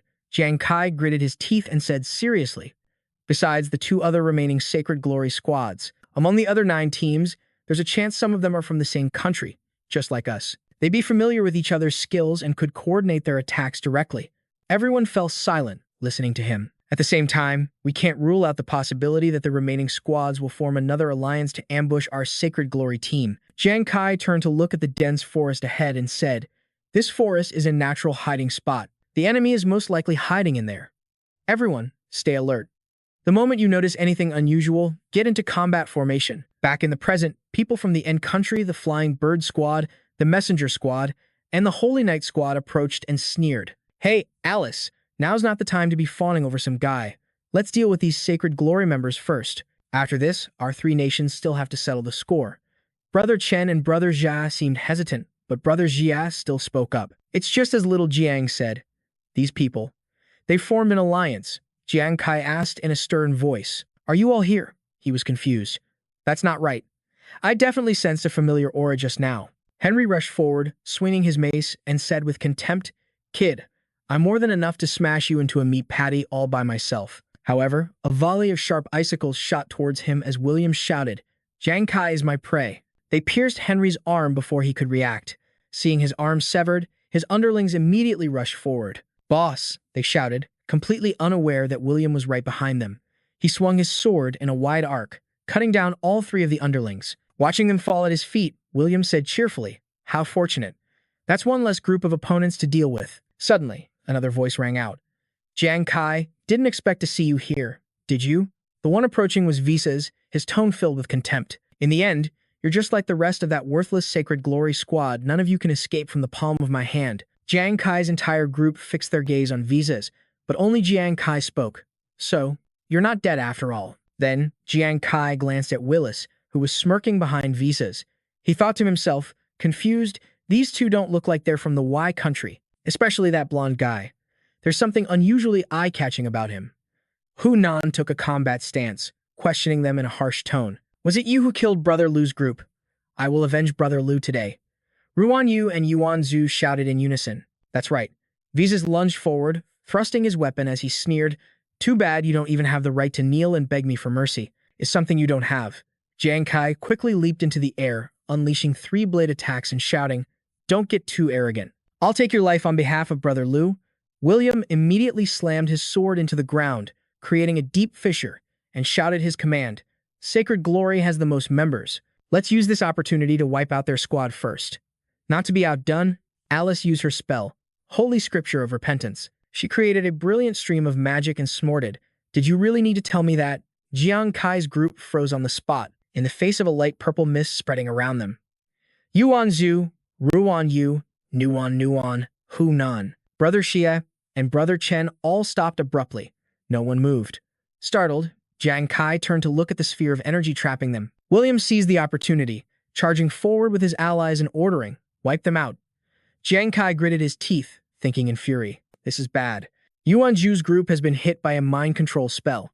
At this rate, they're as good as dead." He quickly turned and ran towards them, telling himself he had to save everyone first. But Visas had no intention of letting Jiang Kai get away. He leaped into the air, laughing mockingly as he said, "Kid, I told you before, didn't I? You are my prey." Visas brandished his sword, using the invincible shadow flash slash. Jiang Kai suddenly roared, materializing a faint magical spell and launching it at his surprised Visas. On the other side of the screen, Shen Feng, Tian Shen, and Wei Ying were intently watching the battle. Shen Feng couldn't help but exclaim, "That was dangerous." Jiang Kai was almost hit. Looking at the others in the group, Jiang Kai was trembling under the effects of the spell Alice had cast. Then, looking at one of his underlings who was shaking and begging, "Oh, gods, please forgive me, I have sinned." Wei Ying explained in confusion, "Sincere repentance. This mind control voodoo will plunge people into an endless sense of guilt. The more they try to resist, the heavier the guilt becomes, until they have no strength left to fight back. Tianshen angrily slammed the table and cursed. Right now, Jiang Kai can barely take care of himself. Damn it, is Sheng Yao really going to be completely wiped out? Nguyengu suddenly smashed a wine bottle and yelled, "Repent my ass. I've done nothing wrong." The three of them were startled by Nguyen and Gu's actions on the screen. He grinned, holding his shield as he ran and called out, "Hey beautiful, your big brother is here." Nguyen Megyu ran up to Alice and swung his sword, making her cry out in surprise. What? Alice hastily used her staff to block Nguyen Megyu's slash. Her tone panicked as she yelled, "Fatty, get lost." The spell holding everyone back suddenly vanished. Brother Sia turned to Brother Chen in confusion and asked, "I think we were hit by a spell just now. Why did it suddenly?" Hun Han quickly explained, "Once that guy, Nguyen No, starts drinking, he gains a natural resistance to mental attacks, just like when he faced the terrifying scream of the Banshee before." Another wine bottle was smashed. Yuanzi leaped dozens of feet into the air, his entire body radiating sparks. He said with determination, "The number one god of war. I'll even slay demon gods, slaughtering 10,000 enemies. Kill." As he finished speaking, Yuanzi slashed straight down at the ground, creating a massive explosion that sent the enemies flying. He rested his sword on his shoulder and provoked them confidently. "If you want to touch my people, you'll have to ask my sword first." William cried out in alarm. "This is origin power." Nguyen and Hunan cheered in unison. "Duen Nu, Zhu Zi, great job." Brother Chen, watching from the side, couldn't help but be stunned. It's like they become completely different people when they drink. Willis observed the confrontation between Visas and Jiang Kai for a moment before. "Rim, who do you think is stronger between the two of them?" he slowly replied. "I don't know. It looks like neither of them is going all out yet." Willis spun a coin with just one finger and said cheerfully, "Bingo." As expected, even you noticed. With that, he clenched the coin in his hand, and an overwhelming killing intent radiated from Willis's body. At the same time, he lowered his voice. "So, it's time to give these two lazy cats a little reminder." A blinding beam of light shot up from the middle of the forest toward the sky, creating an immense shockwave. The system screen appeared. Phase 4 of the global hegemony contest has begun. Monster barrier removed. The surrounding wall was immediately brought down. Willis smirked and said in a playful tone, "Looks like I won't need to get my hands dirty after all." The angry roars of monsters echoed from a distance. Jiang Kai glanced at them with a worried expression. "This is bad. It's those monsters. We can't fight against so many powerful bosses." He leaped high into the air, throwing out a series of cards and shouting, "Death cards, go." Jiang Kai thought to himself, "I have to kill my opponent quickly and end this contest." However, the death cards only struck a wooden log. Jiang Kai immediately realized, not good, it's a substitution. Visas had already closed in behind Hun Han. He asked casually, "Jiang Kai, do you know how to make my blade sharper?" He hurriedly shouted, "Hunan, watch out." But as soon as the words left his mouth, Visas had already stabbed through Hunan's abdomen, saying in a mocking tone, "When it thirsts for its prey's blood." Jiang Kai sprinted forward, yelling at the top of his lungs, "Hunan."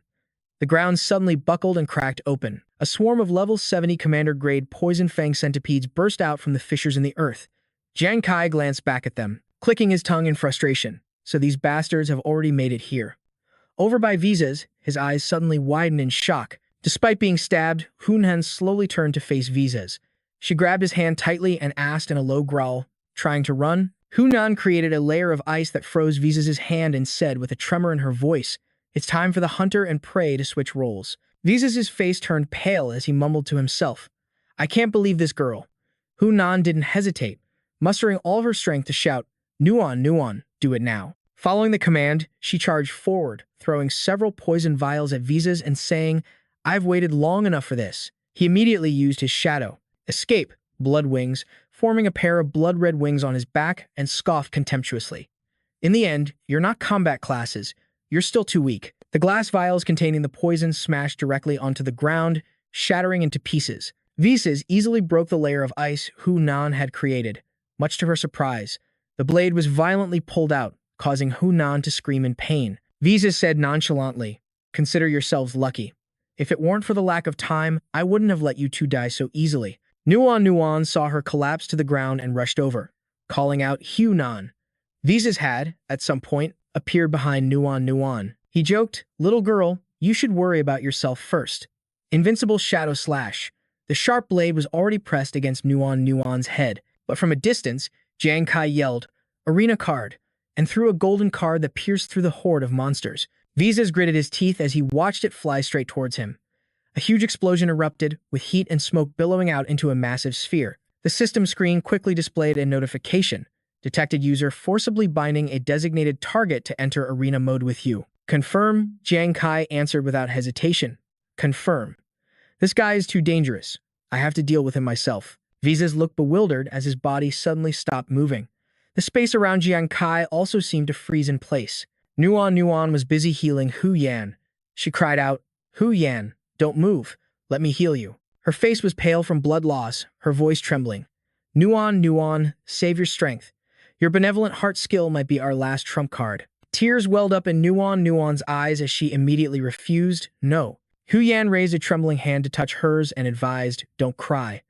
At least we forced that bastard to use a life-saving skill, right?" Hu Yan's body began to dissipate, but she still gently reminded Nuan.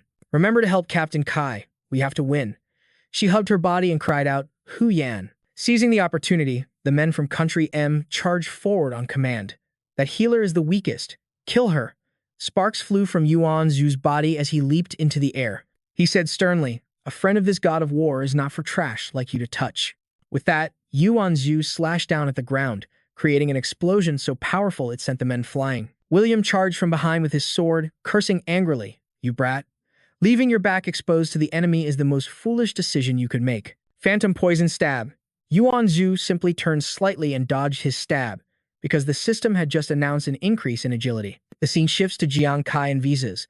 The two were now facing each other, surrounded by a magical barrier. Venom Fang let out a roar, revealing its sharp fangs, but it was now blocked outside the barrier where Visas and Jiang Kai were facing off. He looked at him seriously, assessing the situation. This guy's movements are incredibly bizarre. I can't give him an opening to dodge. Seeing Jiang Kai watching, Visas smirked provocatively. Jiang Kai got into his stance for his skill, Gambler's Time, Devil's Hand, and thought to himself, "I have to strike first." Without hesitation, Visas lunged forward, using Bloodthirsty Blizzard Slash. With a single slash, he knocked away all the cards Jiang Kai had thrown. He gritted his teeth, thinking, "Once my fate-chasing critical hit lands, its power should increase by hundreds of times. But can this guy actually counter critical hits?" Visas unleashed several more slashes, each one perfectly hitting Jiang Kai's attacks, so he began to taunt him. Too slow, too slow." Visas cackled provocatively. "Jiang Kai, your speed is just too slow." Jiang Kai didn't give up and continued to launch sharp cards at Visas, even though he blocked every one. Meanwhile, Willis and Grimm were relaxing on a flying carpet, watching them fight. Willis rested his chin on his hand, watching with amusement. One is cunning and unpredictable. The other is fast as lightning. How interesting. Between these two monsters, who will actually win? This fight was definitely worth coming for. Venom Fang spotted Willis and Grimm, let out a roar, and spat a slimy substance at them. The carpet swiftly moved higher, dodging the poison. Grimm stood protectively in front of Willis. His entire body emanated a purple magical aura from his Shadow Assault skill. The two suddenly vanished, startling Venom Fang. It looked all around, searching for Willis and Grimm. Seeing Venom Fang give up and head back to the forest, the man praised excitedly, "This presence-hiding skill of yours is really handy. Now we can watch the show." Down below, Jiang Kai was straining his eyes to use Demon Eye Focus. He leaped high to dodge several of Visas' slashes while simultaneously launching another volley of cards. Seeing Visas' smug expression, Jiang Kai suddenly realized, no, that's not it. It's not that he can counter critical hits. In that split second, this guy timed his strike to hit the flat side of the Fate Chaser, using a tiny amount of force to change its trajectory. Then, he uses the arena's incredibly sturdy defensive barrier to completely nullify the critical power of the Fate Chaser. Seeing Visas charge straight at him, Jiang Kai also rushed forward, throwing a card and yelling, "Go." Visas quickly used Bloodthirsty Phantom to unleash a smoky explosion. The card Jiang Kai threw pierced through the smoke, but Visas had vanished. Jiang Kai scowled in frustration, cursing internally. He escaped again. Just how many life-saving tricks does this guy have? Even in such a confined space, the death card still can't reach him. Jiang Kai summoned another card using Sacred Halo, thinking to himself, "I'll use Sacred Halo to restrain him and force him to show himself." But before he could do anything, his eyes suddenly shot wide open, his pupils constricting. Visas had somehow appeared behind Jiang Kai. His face was filled with madness as his blade plunged into him. A true assassin, just like a phantom. Visas exclaimed with delight. As he uttered the words "blood draw," A row of sharp thorns sprouted from his blade. He shoved the blade deeper, causing Jiang Kai to scream in agony. But then, he suddenly grabbed hold of Visa's wrist. Jiang Kai turned slightly to glare at him, a brilliant light energy radiating from his hand. Visas maintained his cunning expression as he sneered. Your resistance is nothing but the futile struggle of the weak on the brink of death. In my eyes, it's not even worth mentioning. Visas tensed up, a thick, dark aura erupting from his biceps. Jiang Kai frowned and exclaimed in confusion. What? Visas laughed sinisterly, his face filled with triumph. Did you really think this blade's only special effect was to draw blood, trying to trade your life for mine? You're pathetically naive. He lunged forward, using his blood sacrifice skill to run Jiang Kai straight through. Unable to dodge in time, he took the full force of the blow. Jiang Kai let out a horrifying scream of pain. Seeing this, Yuan Zhu couldn't hide his worry. Kai, Nguyen Nu, standing beside him, was also frantic with anxiety. Xia was stunned to see him so badly wounded. His pupils shrank in panic. From afar, Nuan saw Jiang Kai being wrapped in countless red tentacles. She screamed out in fear.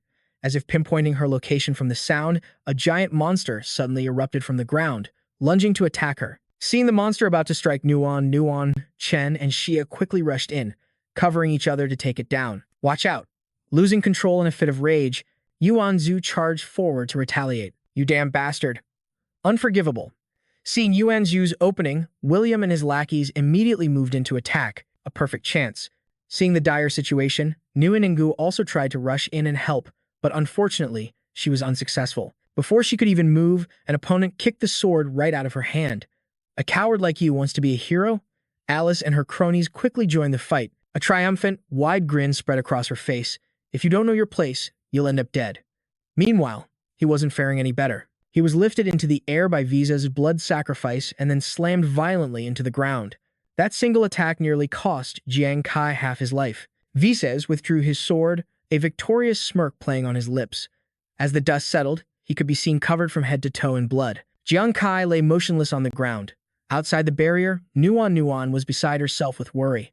Panicked, she desperately tried to get inside. Kai remained completely still, his vision blurring and his thoughts growing hazy. Nuan just watched him lying there. Kai's injuries are too severe. Is he even still alive? Nuan was so distraught she began to cry. Composing herself, she tried to use her healing ability to save him. But as Nuan attempted to push through the barrier, a notification panel appeared. Your target is currently in an unhealable state. She stared at the notification, utterly shocked. What? Rim and Willis, who had been observing from high above the whole time, finally spoke. It seems that light barrier can completely cut it off from the outside world. Willis agreed, narrowing his eyes in assessment.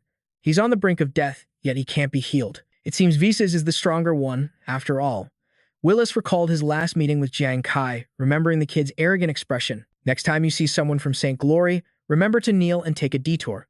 Willis watched intently, sighing. This guy is interesting. But just as quickly, his mood seemed to deflate. Willis's spirits sank. But Greem. I don't know why, but I feel a little disappointed.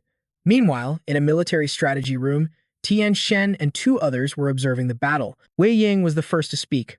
After all, Jiang Kai isn't even level 30, and he's facing a top-tier master. That guy's power isn't merely at level 60. The kid truly gave it his all. Beside him, Tian Shen nodded slightly in agreement. Indeed. Then, frowning with a cautious look, he warned the others. Also, Visas. Everyone, remember that name. One day in the future, he will undoubtedly become the greatest threat to St. Glory. Seeing that Jiang Kai had lost the ability to fight, he didn't let him off. Visas delivered several more slashes, making the already wounded Jiang Kai groan in agony. He paused to observe, finding it strange. Has he really lost all ability to fight? This kid isn't fighting back at all. Has he accepted his fate? Trembling and gritting his teeth, he let out a soft groan. This should probably be enough, right? Jiang Kai smiled as a glowing golden card materialized in his hand. Jiang Kai gripped the golden card tightly, his eyes filled with anticipation. Finally, the golden card opened up a golden space, where Jiang Kai's body began to regenerate in the center of a giant golden clock. A system panel appeared. You are in a near-death state. Hidden effect of the card from the God of the Wheel of Fortune activated. Activating. The Wheel of Fortune is turning. Do you wish to proceed? He appeared as a faint, cloud-like white figure. Jiang Kai's voice was firm and determined. Turn. The hands of the clock began to move slowly, then gradually picked up speed. The minute and second hands spun wildly like a whirlwind. Then, the clock stopped, and both hands froze in place simultaneously. Stopped. Precisely at the 0 mark. The turning of the Wheel of Fortune is complete. A series of notification panels began to flash. Reward, Elemental Power Attack Talent. Duration, 60 seconds. Activation doubles the talent's effect and doubles elemental power strength. Duration, 60 seconds. Penalty, select one talent. This talent will be nullified. Duration, 10 minutes. Activation doubles the talent's effect. Select 2 talents. These talents will be nullified. Duration, 10 minutes. Another panel appears showing Super Multiplier, Super Critical Hit, Agility Enhancement, Deception. Please select the talents to nullify. Jiang Kai didn't hesitate. He made his choice quickly. The Super Multiplier talent and the Agility Enhancement talent. Jiang Kai had analyzed the situation thoroughly. The Super Multiplier isn't very useful in actual combat, and even with enhanced agility, I still wouldn't be faster than this guy. It's better to look for an opening and focus on critical hit power. A blue light surrounded him. The panel displayed another notification. The Super Multiplier and Agility Enhancement talents have been nullified. Congratulations! You have received the Elemental Power Attack talent. It can be used for self-defense or to add elemental damage to attacks. Jiang Kai's entire body turned white. He emitted a dazzling light, as if he was about to fade away. His body flickered in and out of existence as his consciousness was pulled back to reality. Damn it, my life force is still draining away. Even though the Wheel of Fate gave me a new talent, it can't save this dying body. Just as he was despairing, Jiang Kai's body began to heal. Green plus signs appeared, restoring his strength. His pupils dilated, flashing with a red, fire-like glow. Outside, Visas was intently watching the dying Jiang Kai. After a while, he was slightly surprised. The body hadn't disappeared. Could it be? This guy isn't completely dead yet. Visas smirked smugly. He swung his sword a few times, preparing his invincible shadow flash slash. This attack would finish him off for good. Suddenly, Jiang Kai's eyes shot open. The red glint hadn't vanished. In fact, it was now brighter than before. As if infused with new strength, Jiang Kai shot up, gritting his teeth, his gaze sharp enough to tear his opponent to pieces. Jiang Kai reacted instantly, unleashing his life chaser technique. Visas, thinking he was already near death, had let his guard down. He was caught off guard by the attack. He was shocked, in disbelief. What? They both landed at the same time, facing each other. Jiang Kai stared him down and warned, I told you, when you meet someone from the Holy Church, you better kneel and take the long way around. Watching from a distance, Shen Feng's eyes widened in amazement. Am I getting old and seeing things? Tian Shen felt the same way, even sensing his powerful fighting spirit. Not only that, I can even feel an overwhelming will to fight radiating from him. What in the world is going on? Wei Ying stood beside them, bewildered. He was at a loss for words and could only continue to watch. Grim was stunned, his words caught in his throat. How is this possible? Willis, however, looked intrigued. He kept watching intently. Things are suddenly getting more interesting. Hans wiped the blood from the corner of his mouth. Do you have a self-healing talent? Jiang Kai didn't answer immediately. He stood there, motionless, lost in thought. The scene flashes back to about an hour ago. The group was gathered around, puzzled. Kai. A glowing gold card was hovering in Jiang Kai's hand. This is the arena card that I spent 30 rescue cards to get. It can trap one enemy and one ally from our side, in an independent space, immune to all outside damage, to fight a duel to the death. Hearing this, Hunan grew worried. She asked anxiously, an independent space? If it's immune to outside damage, doesn't that also mean you can't receive any outside help? So if you get seriously injured, you're just left to fate. Nguyen and Ju nodded. That's right. Nguyen seemed to remember something and spoke up. Maybe we can try this. Professor Lee's latest experiment, the symbiotic pupil. As she spoke, Nguyen held out her hand, revealing 2 crystal-like flowers. One blue, one pink. They emitted a strange light, the symbiotic pupil. Between 2 people wearing the blue and red petals, a connection can be established within a 3-meter range. It can bypass spatial barriers to transfer energy. The current energy loss on transfer is 10%. Nguyen handed him the pink crystal flower, much to everyone's surprise, even though it can bypass the spatial barrier. Jiang Kai looked at Nguyen with determination and warned, a 10% energy loss is not a small amount. Nguyen, unless it's absolutely necessary, save your strength and protect yourself. Nguyen smiled and agreed without hesitation. Mayim. Back in the present, he glanced in another direction and nodded slowly. Nguyen. Just outside the light barrier, Nguyen had collapsed at some point. Her whole body was convulsing and trembling. Nuan struggled to lift her head and look at Jiang Kai, encouraging him. Kai, you have to win. After saying that, she collapsed and faded away. Faint pink lights were slowly disappearing, including my power. A murderous intent flared in his eyes. Jiang Kai's resolve hardened. Nuan. She used the symbiotic pupil to transfer all of her energy to me. Visa's looked maniacal. He laughed scornfully, a mocking challenge in his voice. Jiang Kai, you went through all that trouble just to drag me into this barrier. Are you waiting for me to go on a killing spree? But you can't stop me. After I kill you, I'll hunt down and slaughter every last member of the Holy Radiance. Hearing his arrogant words, a furious Jiang Kai gritted his teeth and got into a fighting stance. He unleashed his attack, and countless flickering blue lights formed a cluster of rotten fire death cards. Jiang Kai's stream of blue energy crashed directly into Visa's pink energy stream. The two streams of power clashed violently as he carefully watched for an opportunity. This was the moment. A book shot out from within the stream of power. Visa's was stunned. Could that be the source of the attack? He's not a martial artist. How is this possible? Visa's immediately dashed forward, declaring, Trash should die like trash. This time, I'll shatter every inch of your bones and throw you straight to hell.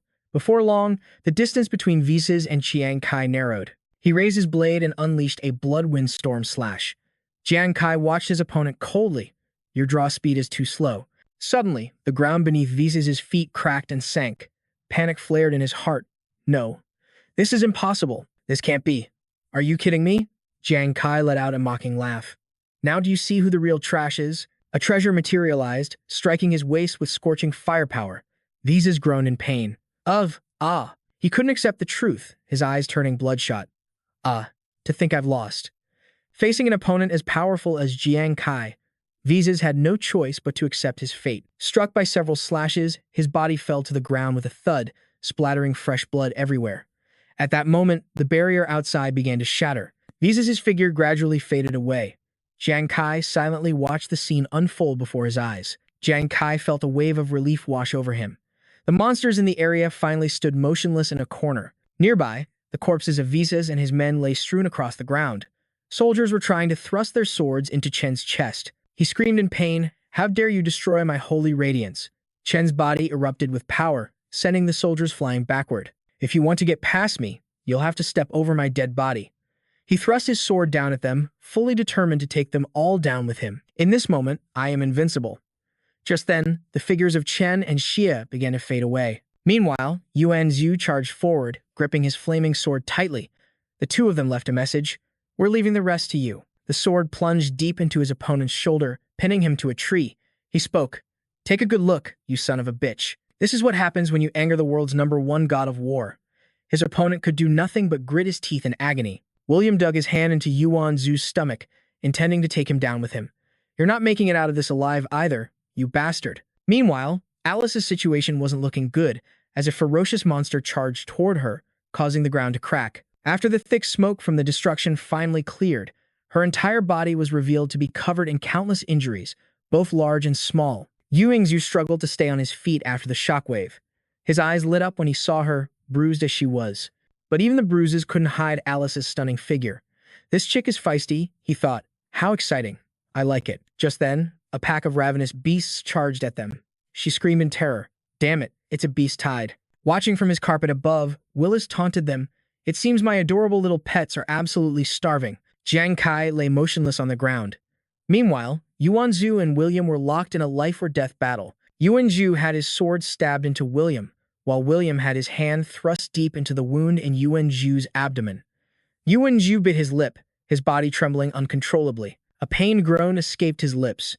Nearby, Alice struggled, using her staff to keep herself from falling. Willis sneered. It looks like before these people can truly decide a winner, my adorable pets are going to have a feast first. As he finished speaking, a horde of ferocious monsters rushed forward.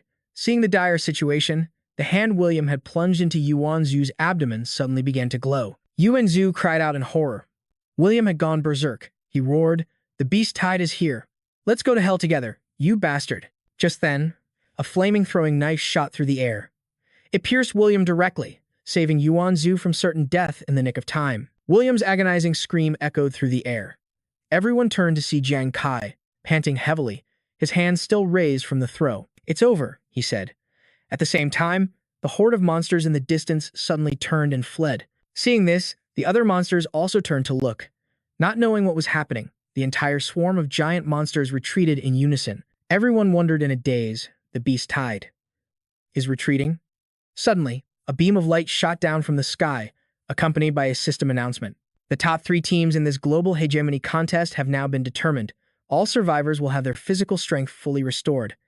Afterward, performance results will be calculated. As the mechanical voice stopped, Jiang Kai's body was healed in an instant. Yuanzhu coughed lightly, feeling his wounds slowly heal.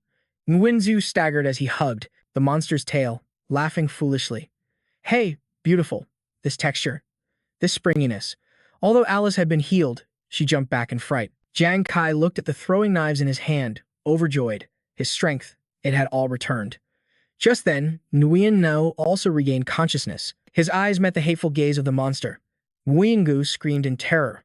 A monster. Seeing him run over and hug him, Jiang Kai asked, confused, Nguyen Ngu, are you okay? At that moment, the system appeared. Displaying report.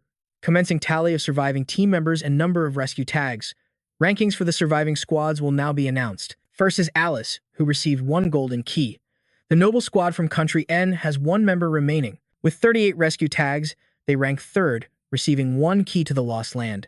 Following that is Willis, who received his reward. The fishing squad from country J has 2 members remaining. With 98 rescue tags, ranking 2nd. They received 2 keys to the lost land. Willis showed a hint of regret.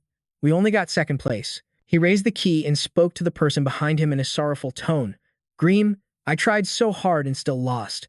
It hurts so much. But he received no words of comfort. And finally, Jiang Kai's team, along with 3 keys. Sheng Yao's Fire God squad, with 3 members remaining, has acquired 108 rescue tags, receiving 3 keys to the lost land. Yuanzhu was still in a daze. Jiang Kai took the keys and joked cheerfully. What are you still spacing out for? He smiled and confirmed Sheng Yao won. Yuanzhu and Wen Gu finally snapped out of it. The 2 joyfully rushed over to hug Jiang Kai, cheering, we won. I knew we would. That happy scene was broadcast moment by moment on the screen in the meeting room. Shen Feng still hadn't fully processed it, stammering, I'm not dreaming, am I? It's our Sheng Yao. Sheng Yao won 1st place globally. Everyone in the hall was overcome with joy, and they started jumping up and down. Wei Ying looked up at the screen, praising them without reservation. Fire God, well done. Tian Shen turned around solemnly. He wanted to announce something. Everyone, listen to me. Tian Shen clenched his fist and held it to his chest. He emotionally declared, Sheng Yao's victory today is tied to every single hero who fought to the death on the battlefield. This is the military spirit of Sheng Yao. Tian Shen placed his right hand over his chest. His voice grew more dignified with pride. From this day forward, Sheng Yao's reputation will surely echo across the globe. General Wei Ying, Commander Shen Feng, and the others shared the same sentiment. They proudly placed their hands on their chests in unison. Yes, sir. The system revealed that the rewards for this mission would be very generous. Huge reward chests appeared one after another. The global tournament arena will temporarily close in 10 minutes. The winning teams, please bring your keys. Enter the competition area again at 1 p.m. on the 15th to explore the lost ruins and open the mysterious treasure. The translucent blue barrier is slowly disappearing. All rescue tags and function cards in your possession will now be collected. A blue vortex gradually appeared as the space portal opened. Please exit the competition area quickly through the teleportation circle. Alice sauntered into the space portal. As she walked, she complained, Finally, I can go home and take a shower. I feel so sticky. It's disgusting. Seeing that people were starting to leave, Yuanzhu put an arm around Nguyen. Ngu's shoulder excitedly. Let's go. Let's go. Kai. Let's hurry back and tell Yuan and the others the good news. Nguyen's beamed in agreement. Yeah. Jiang Kai's gaze grew more resolute. Everyone's sacrifices had finally paid off. Suddenly, he became alert, his eyes turning sharp. He glanced to the side. Jiang Kai noticed Greem and Willis talking nearby, and the 2 of them were still hard to ignore. He watched them, silently assessing his opponents. He felt that things weren't that simple. To get 98 rescue tags, their strength is definitely not ordinary. Moreover, they were able to ally and travel with someone as arrogant and overbearing as Visas. Jiang Kai recalled a detail from the battle earlier. I remember they used some kind of concealment skill earlier, to avoid aggro, so they weren't attacked by that horde of monsters at all. He focused intently, trying to figure out their objective. I have a feeling. That guy is definitely. Jiang Kai looked at Willis's perpetually bright expression. not letting himself be fooled. He was clear-headed enough to guess that the man was far more dangerous than he appeared.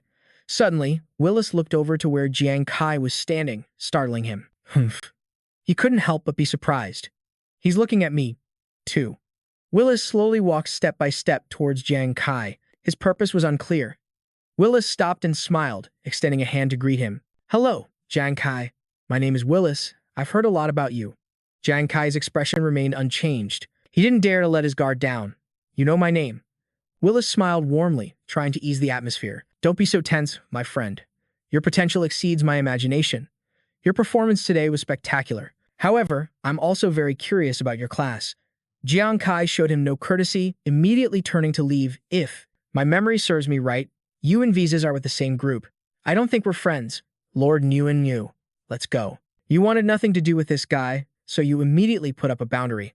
It's better not to get too involved with such a dangerous person. Seeing their friend, Zhu Yuan and Yung Yuan followed suit. Willis wouldn't let it go. He used his super speed to dash forward and block your path. Seeing that guy trying to pick a fight with his friend, Zhu Yuan angrily rushed forward. Hey, you loser. You've really got some nerve. If you want to fight. Willis stood there with a cunning look on his face. He condensed a stream of power, forming a small blue orb. Kai Jiang reacted in a flash. He stopped his friend from getting closer and used the momentum to leap forward. Stay back. Kai Jiang launched 3 small daggers, but the small orb seemed to sense them from a distance and dodged each one. It shot straight toward him. Kai Jiang's 3 small daggers missed their target and plunged straight into the ground. The small blue orb nearly hit him in the face. Caught by surprise and unable to react in time, Kai Jiang was frozen in place, stunned. Yung Yuan and Zhu Yuan turned back worriedly, both screaming for him to dodge. Captain Jiang. Kai Jiang was stunned by the orb's speed. So fast. Just as the blue orb was about to hit him, it suddenly changed direction and shot up into the sky. Then it suddenly exploded, creating a slight tremor. The fragments from the orb began to link together, forming a shape. It was a letter with a skull insignia. The letter floated down and landed in Kai Jiang's hand. The letter emitted a distinctive blue light that belonged to its master. He stared intently at the letter. Their business done, Willis and Green stepped into the space portal and left. Before leaving, Willis didn't forget to bid Kai Jiang a polite farewell. It was a pleasure meeting you, Kai Jiang. The 3 of them, still not understanding what had happened, just stood there, looking at each other. Willis was amused. He lingered for a moment. I look forward to our reunion. From a distance, Kai Jiang couldn't help but stare at the man with concern. Grim followed Willis into the portal. He hesitated before speaking. What on earth was that thing you gave Kai Jiang just now? If the military asks. Before he could finish his sentence, 3 arrows shot out simultaneously, narrowly missing Grim. He looked in fear at the strands of his hair that had been cut off. Meeting Willis's furious gaze, his face darkened as he warned in a harsh tone. Stop meddling in my affairs. I hate repeating myself. Having said that, Willis stretched and yawned as if nothing had happened. I'm getting a little hungry. What delicious treat should I reward myself with when I get back? Grim was so scared, he broke out in a cold sweat, and the words slipped out of his mouth. That was close. Meanwhile, at the Pantheon Guild, where Kai Jiang, Yung Yuan, and Zhu Yuan were gathered, Zhu Yuan glanced at the letter in Kai Jiang's hand and asked, Kai, are you still thinking about that letter? The moment Kai Jiang touched the letter, a magic circle appeared, emitting a cold aura that froze his fingers. Kai Jiang flinched, frowning at its state. He quickly pulled his hand back, wondering curiously, I wonder what's inside this thing. I haven't been able to open it since I got it. Yung Yuan, who was beside him, suddenly spoke up. Captain Jiang, I just remembered something. I heard there's a class called Alchemist. They can craft certain items with special magical properties. It's possible this letter has some kind of seal placed on it. Kai Jiang imagined it as he repeated Yung Yuan's words. An alchemist and a seal. Zhu Yuan said in a sharp tone. You can tell that Willis guy is no good just by looking at him. Who knows what kind of tricks he's played with this seal? Kai, maybe you should have someone from the military check it out. Kai Jiang didn't answer, lost in thought. No. That guy is unfathomably deep. If he wanted to kill me, he would have done it long ago. His power is clearly far greater than mine, yet he willingly gave up on winning first place in this tournament. He looked at the envelope in his hand, his heart filled with confusion. What on earth is he planning? I'll have to find him in half a month and get some answers. Suddenly, Jun Liu's voice came from behind. I had a feeling I'd find you guys here. Watching him and his 2 guards approach, Kai Jiang asked in confusion, Mr. Liu, why are you here? Jun Liu joked cheerfully. Why am I here? Ha! Do you have any idea how many people are crowded at the mountain pass entrance, waiting for the victorious heroes to return? And you guys, you just had to sneak back and hide. Kai Jiang quickly explained, Mr. Liu, you know I'm not a fan of being stared at by large crowds. Zhang Liu just winked and said, it's fine if you don't meet the others, but are you not even going to see Commander Wei? Kai Jiang asked, flustered. Commander Wei came too. Jun Liu answered bluntly, it's not just Commander Wei. The high-level managers in charge of this operation are here too, including General Tianxian Hua. They all came to the mountain pass entrance specifically for this. Kai Jiang exclaimed in astonishment. That many people. But why? Unlike him, Yun Yuan and Zhu Yuan cheered excitedly. We've really made a name for ourselves this time. Kai. Ever since I joined the military, I've never seen such a grand reception. Jun Liu nodded gently. All right. I know you're modest. When I saw you guys earlier, I sent a message telling everyone to disperse. Hearing this, Kai Jiang breathed a sigh of relief. Then he suddenly remembered something he needed to ask. Oh, right, Mr. Liu, let me ask you something. How are Yan Hu, Nuan, and the rest of Mr. Liu's group doing? Nguyen and Gu also chimed in. Can we go visit them? Yuan Zhu immediately agreed. Yeah, is everyone okay? Liu Jun replied, a visit might not be convenient right now, but don't you guys worry. All the members from this mission received the highest level of psychological treatment from the military the moment they logged off. They should fully recover in no more than 7 days. Jiang Kai, Nguyen Nu, and Yuan Zhu all felt relieved at this news. Liu Jun spoke again. Also, the Fire God Squad made a huge contribution this time. Commander Wei made a special request for you guys so that you can have the same green channel privilege as the military. Jiang Kai couldn't help but exclaim, the green channel. Liu Jun slowly explained, that's right. To ensure missions can be carried out smoothly, all military personnel have the privilege of skipping the requeue and get priority login to Ghost Star. He became serious as he explained. If the application is approved, the Fire God Guild will have 100 uses of the green channel privilege for 1 year. In other words, for those 100 times, even if you're killed and forced offline, you can get priority to return to Ghost Star. The three of them exclaimed excitedly in unison, 100 times.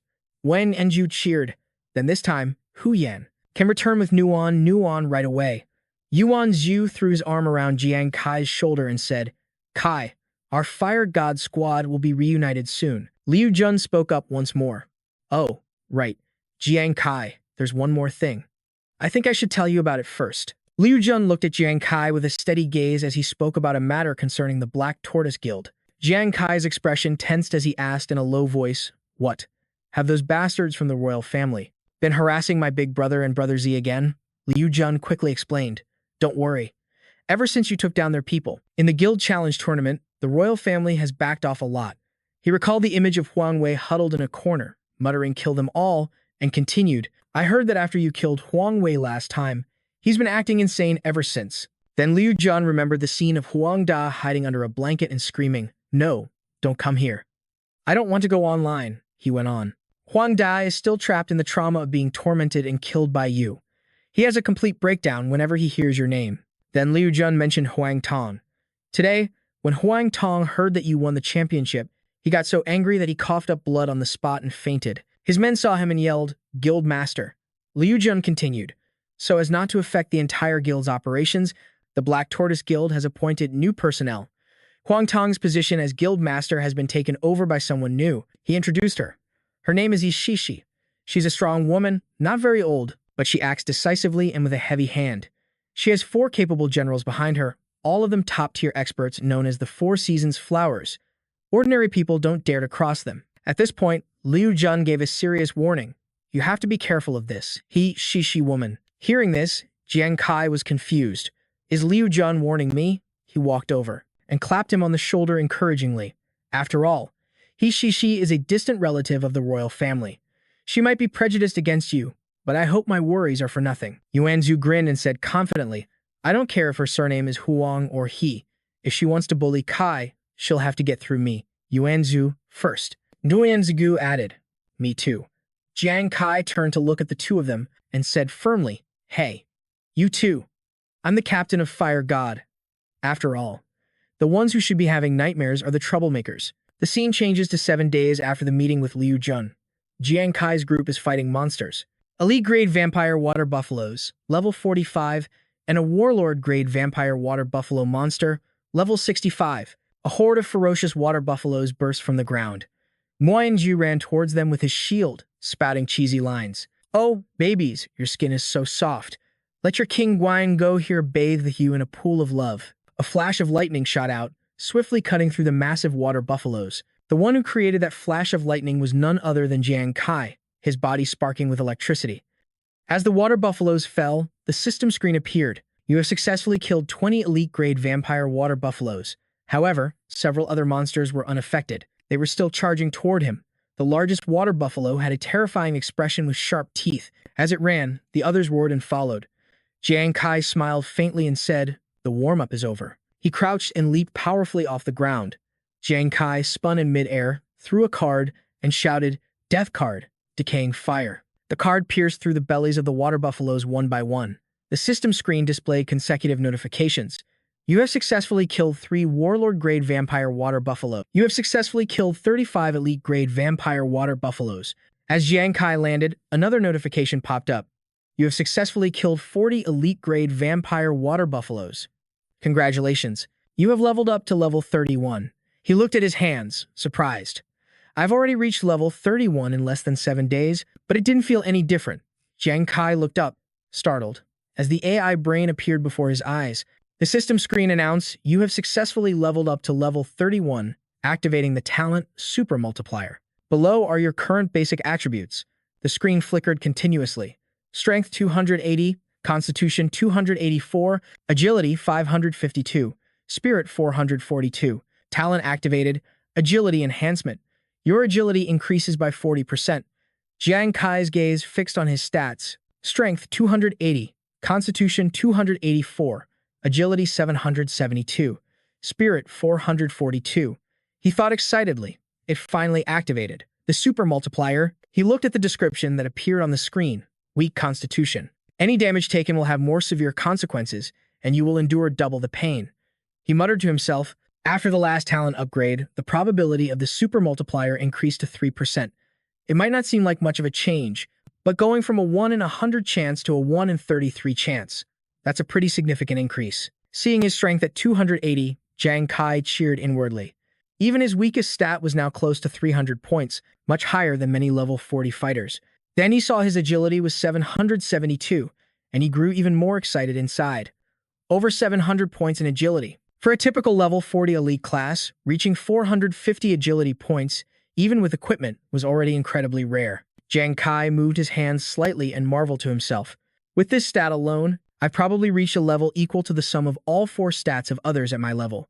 He recalled the cunning look on Willis's face as he held that magic orb. Jiang Kai clenched his fists and said with determination, "If I face that guy again, I definitely won't lose when it comes to speed." 10 minutes later, Ruan Yu's sobriety potion bottle lay discarded on the ground. He looked at the system screen that appeared. Adventurer, Ruan Yu, Class, Death Knight, Level 34. He immediately exclaimed, "Captain Kai, I've reached level 34. Just 6 more levels and I can prepare for my next class change." Jiang Kai walked over, patting Ruan Yu on the shoulder and praising him. "Great job. It's been tough these past few days, but you've improved at lightning speed." He rubbed his own head and chuckled. "It's just a shame Zhu Zi went back to the military. Otherwise, with you leading, Captain Kai, he'd definitely improve even faster than me." Jiang Kai said cheerfully, "Well, Zhu Zi is part of the military, after all. They have other arrangements for him." He looked towards the forest and changed the subject. By now, Hu Yan should have returned. "Let's head back to the guild first." The two of them had only walked a short distance when they encountered a large group of people. Ruan Yu asked curiously, "That's a lot of troops. Where are they all going?" Jiang Kai watched them and replied, "If I remember correctly, that direction leads to the quarantine zone guarded by the military, which specializes in preventing monster raids." He was suddenly startled by a woman's voice calling from behind, "Jiang Kai." It was Lan Lan. She walked over and asked, "What are you two doing here?" Jiang Kai quickly explained, "I was just finishing up training Ruan Yu and we were about to head back when we passed by here."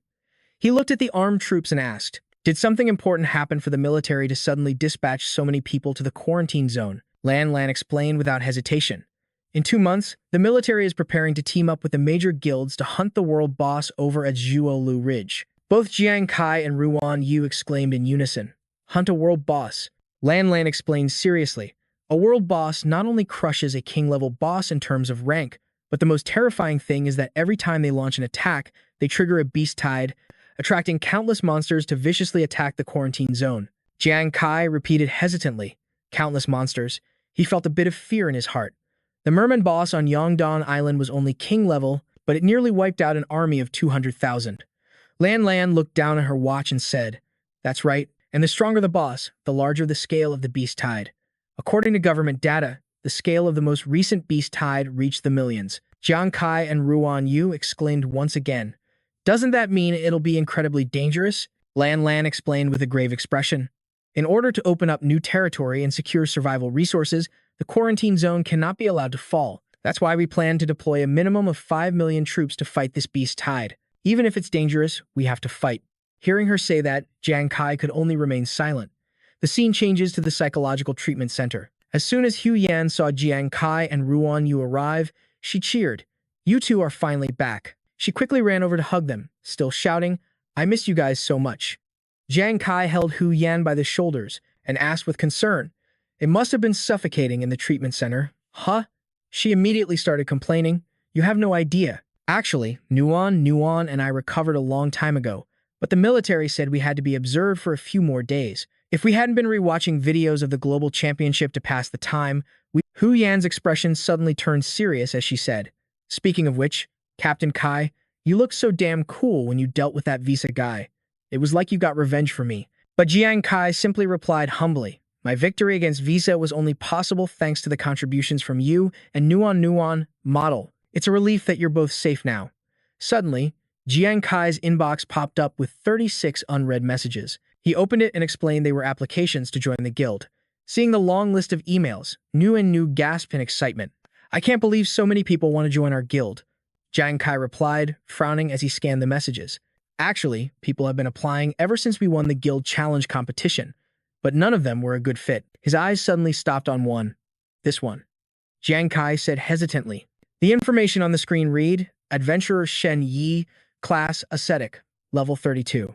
Jiang Kai explained hesitantly, "An ascetic.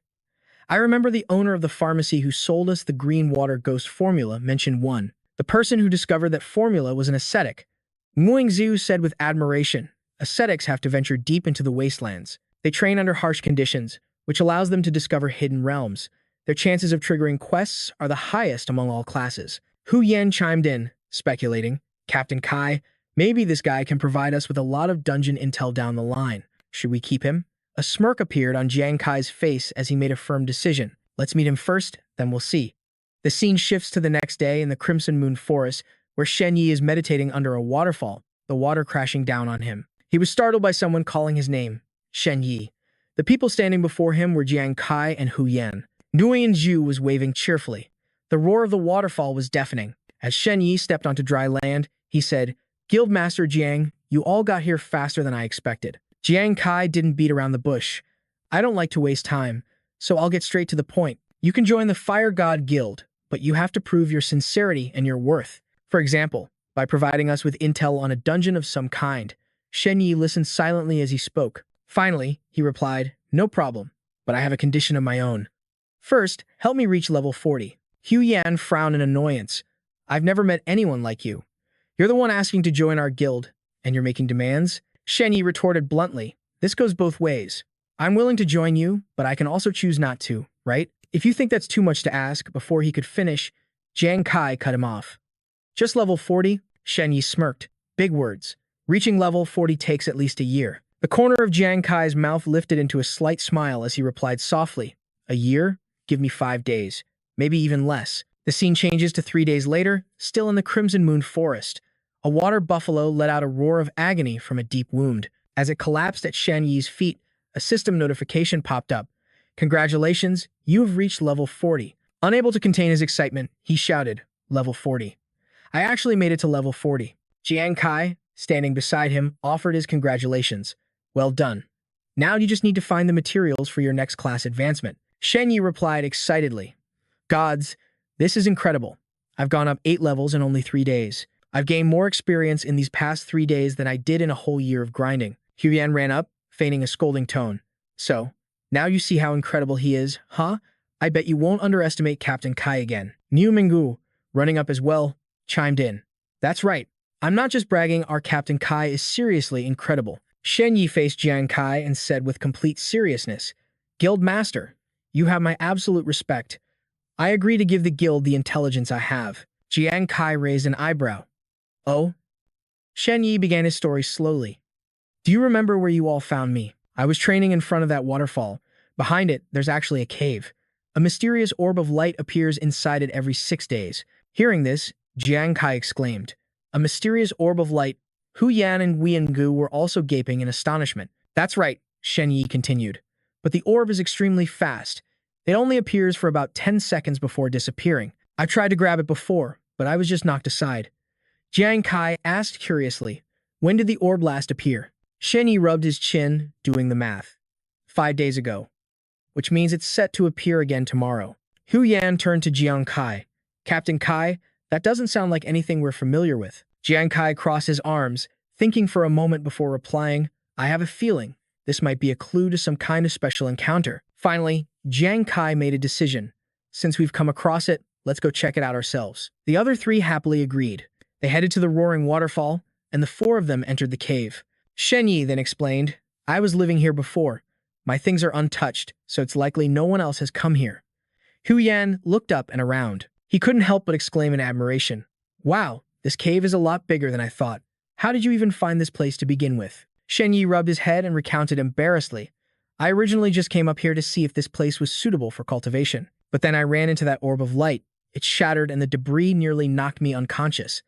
After I came to, I started cultivating in the waterfall to recover from my injuries. I didn't dare mess with that orb again after that.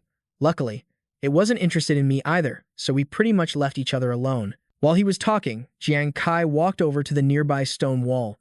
He ran his hand over a crack, silently making a calculation. "The rock wall here is incredibly tough, but for that orb of light to smash it like this, you can tell just how dangerous that thing is." Jiang Kai's eyes suddenly darted to the side. Seeing the blindingly bright orb of light appear near the cave entrance, he immediately shouted, "It's here." Jiang Kai quickly launched 3 flame wraith daggers. Shouting the command, "Get it!" the orb of light zipped erratically all over the cave. Watching it, Jiang Kai exclaimed, "It's so fast." Even his homing daggers couldn't graze it. The orb of light shot towards Hu Yan. Seeing this, he yelled, "Look out!" She held up her Bagua compass and commanded, "Invincible ice, silver art." However, the orb zipped right past Hu Yan, causing her to cry out in shock. "What?" The orb then slammed straight into the cave wall. The impact sent rocks and debris raining down. Jiang Kai threw a dagger and yelled for Hu Yan to get down. She immediately obeyed. The dagger struck a large boulder, shattering it to pieces. Jiang Kai took off after the orb of light and commanded, "Block its path." Shen Yi and Ruan Yu, already positioned at the other end, replied crisply, "Roger." But before the two of them could even react, the glowing orb shot right past them from behind. It quickly ricocheted, slamming into Ruan Yu's back and knocking him off balance. Shen Yi skidded to a halt and said tensely, "The initial impact wasn't that strong. It's like it knows there are more people here now, so its attacks are several times more powerful than before." Jiang Kai activated his focused devil's eye, his voice firm as he announced his next move before throwing 3 daggers. Gambler's time. One of the 3 daggers pierced straight into the orb's core. Everyone immediately cheered. It's a hit, but the dagger only sank deeper and deeper into the orb. Jiang Kai cried out in alarm, "It's eating my homing dagger." The orb veered and shot straight into the ceiling of the cave, sending rocks raining down. A huge boulder plummeted right toward his stunned Jiang Kai, but luckily, Ruan Yu blocked it with his shield, shattering the boulder. Shen Yi also used his spear to break apart the other large rocks. Meanwhile, Hu Yan created ice spikes to shatter the surrounding rocks. The 3 of them stood together in front of Jiang Kai, shouting in unison, "We'll cover for you." The orb of light came speeding towards them again. Jiang Kai threw out a card, his voice sharp as he chanted, "Death card, the hour is not yet nigh." He thought to himself, "Let's see you try to eat this attack." The card struck the orb dead on, but it, too, was sucked inside. Jiang Kai cried out in frustration, "What? Don't tell me this thing can even swallow my death card." Seeing it heading for the cave entrance, he shouted, "Oh no, it's trying to escape." Jiang Kai immediately gave chase, yelling, "Death card, return to me." The 3 chasing after him called out worriedly, "Captain Kai, guild leader." He gritted his teeth, cursing inwardly, "Damn it, what the hell is this thing?" The orb of light suddenly stopped and began to radiate a dark green aura. As he watched the orb expand, Jiang Kai thought to himself, "I can still sense the death card's presence through my connection to it. He caught a faint glimpse of the card's corner and realized it was still inside. This is my chance, Jiang Kai thought as he lunged forward, reaching out to grab the card. Just as his fingers were about to touch the orb, an incredibly intense light burst from it in all directions. A system notification appeared. The Divine Realm has been unintentionally intercepted, demoting it to a hidden Mystic Realm. Mystic Realm interception by Master Trickster detected. The exclusive class Divine Artifact reward has been set to the Gambler's exclusive class Divine Artifact. And so, Jiang Kai fell into a place called the Luminous God's Domain. His eyes fluttered open as he regained consciousness. Looking at the misty clouds all around, Jiang Kai wondered in confusion. Where am I? What's a Divine Realm? This hidden mystic realm the voice mentioned seems completely different from the ones I've encountered before. His eyes suddenly shot wide in surprise. Wait a minute. Seeing the card on the ground, Jiang Kai immediately recognized it as his death card. In the distance, he could see Hu Yan, Ruan Yu, and Shen Yi running towards him. Everyone's here. At that moment, the system screen appeared again. Congratulations on entering the hidden mystic realm, Luminous God's Domain. In 3 minutes, the Demon Clan army will launch an attack on the Luminous God's Domain. You and your teammates must protect the Luminous God's Edict. 300 seconds after completing the mission, the squad will receive a Mystic Realm treasure chest, as well as an additional weapon reward. Rewards will be based on each member's contribution. In this Mystic Realm, items of S-rank quality or higher that exceed your current class cannot be used. Startled, Jiang Kai looked over his shoulder in bewilderment. Ruan Yu and the rest of the group ran up to him. As he approached, he exclaimed, "So this whole time, we were inside a mystic realm within that orb of light." Jiang Kai paid him no mind and tried to retrieve his card. The death card can't be retrieved. As expected, god-tier weapons are useless in this hidden dungeon. Suddenly, Hu Yan looked up. She asked hesitantly, "What is that?" A brightly shining angel token had appeared before them. Jiang Kai was puzzled. This is the Divine Light Order. He observed the card, deep in thought for a long moment. It mentioned an exclusive weapon for the Gambler class earlier. In that case, this is most likely the second Sovereign God card, the Divine Light Order. The corners of Jiang Kai's mouth curled into a satisfied smirk. Suddenly, Hu Yan screamed in a panic, "Captain Kai, the ground is starting to shake." Without a word, Jiang Kai activated his eye technique, Demon Eye Infusion. His eyes instantly scanned the area like radar, searching for anomalies. Jiang Kai spotted a legion of the demon race and warned everyone. The demon army is here. Hearing this, Shen Yi couldn't help but tense up. He quickly asked, "Guildmaster, should we go and stop them?" He immediately rejected Shen Yi's idea. "No. If we go down to the foot of the mountain, our defensive line will be stretched too thin. The 4 of us can't defend a line that long." Then, Jiang Kai turned and commanded in a steely voice, "We're staying here. Block the entrance to the pillar until the mission ends." They immediately responded. "Understood." The system panel lit up with a notification. Demon Race Attack Countdown, 10 seconds. 10. A vial fell and shattered, signaling the fierce battle to come. Jiang Kai's team completed their formation, ready to fight. 7 seconds. A tense expression he couldn't hide flickered across his face. 5, 4, 3. Shen Yi and Hu Yan focused their power into their magical artifacts. 2, 1. Suddenly, the barrier in front of them cracked open. The countdown ended. The demon army immediately charged forward in a frenzy. Jiang Kai launched himself high into the air, shouting to everyone, "Everyone, listen up. The fight begins now." He made a fire hand sign, and a series of firebolts shot towards the 3-headed wolf as if to burn it alive. Jiang Kai's lips curled into a confident smirk. A critical hit. But the 3-headed wolf only grew more savage, roaring in fury. He was stunned to realize it was completely unharmed. Jiang Kai immediately launched a physical attack. "Damn it, these beasts are immune to fire. I'll use Life Chaser to attack directly." The targeted knives embedded themselves in the wolf's 3 heads, and the giant monster lost its strength and collapsed before him. It fell right into the demon army, and the impact wiped out a significant number of their troops. Even so, the legion's numbers were still overwhelming. They launched wave after wave of relentless attacks. As Jiang Kai struggled to fend them off alone, a monster suddenly saw an opening and lunged at him. Just then, Nu Yungu quickly jumped out to block for Jiang Kai. He was full of excitement. "Darling, I'm here." Nguyen Nu swung his shield to block one of the wolf's heads, then slashed it, making it roar in pain. On the mountaintop, lightning was gathering in one spot. Hu Yan raised her magical artifact High Enchanted, universe's most invincible, super powerful rain summoning spell. Immediately, thunder roared and lightning struck down upon the demon army. When Nguyen Ningju saw the explosion up ahead, he shouted, "My beauty, don't run away." Seeing the situation was getting chaotic, Jiang Kai yelled, Stop him. Shen Yi obeyed, rushing forward and grabbing his wrist. He urged, Brother Nguyen, calm down. Nguyen Yu's face was flushed as he stubbornly tried to run forward. Damn it, let go of me. Don't stop me from having my fun with these beauties. Meanwhile, the area ahead was being hit by intense bombardments. Strange things with glowing red eyes flew out. Hu Yan's mouth fell open in terror as she asked, Captain Kai, What are those things? I don't think I can stop them. His eyes flashed with astonishment. What? A massive number of monsters had appeared. Jiang Kai recognized them as slime monsters at a glance. Their bodies were gradually merging together. The flesh of two slime monsters had fused into a single mass.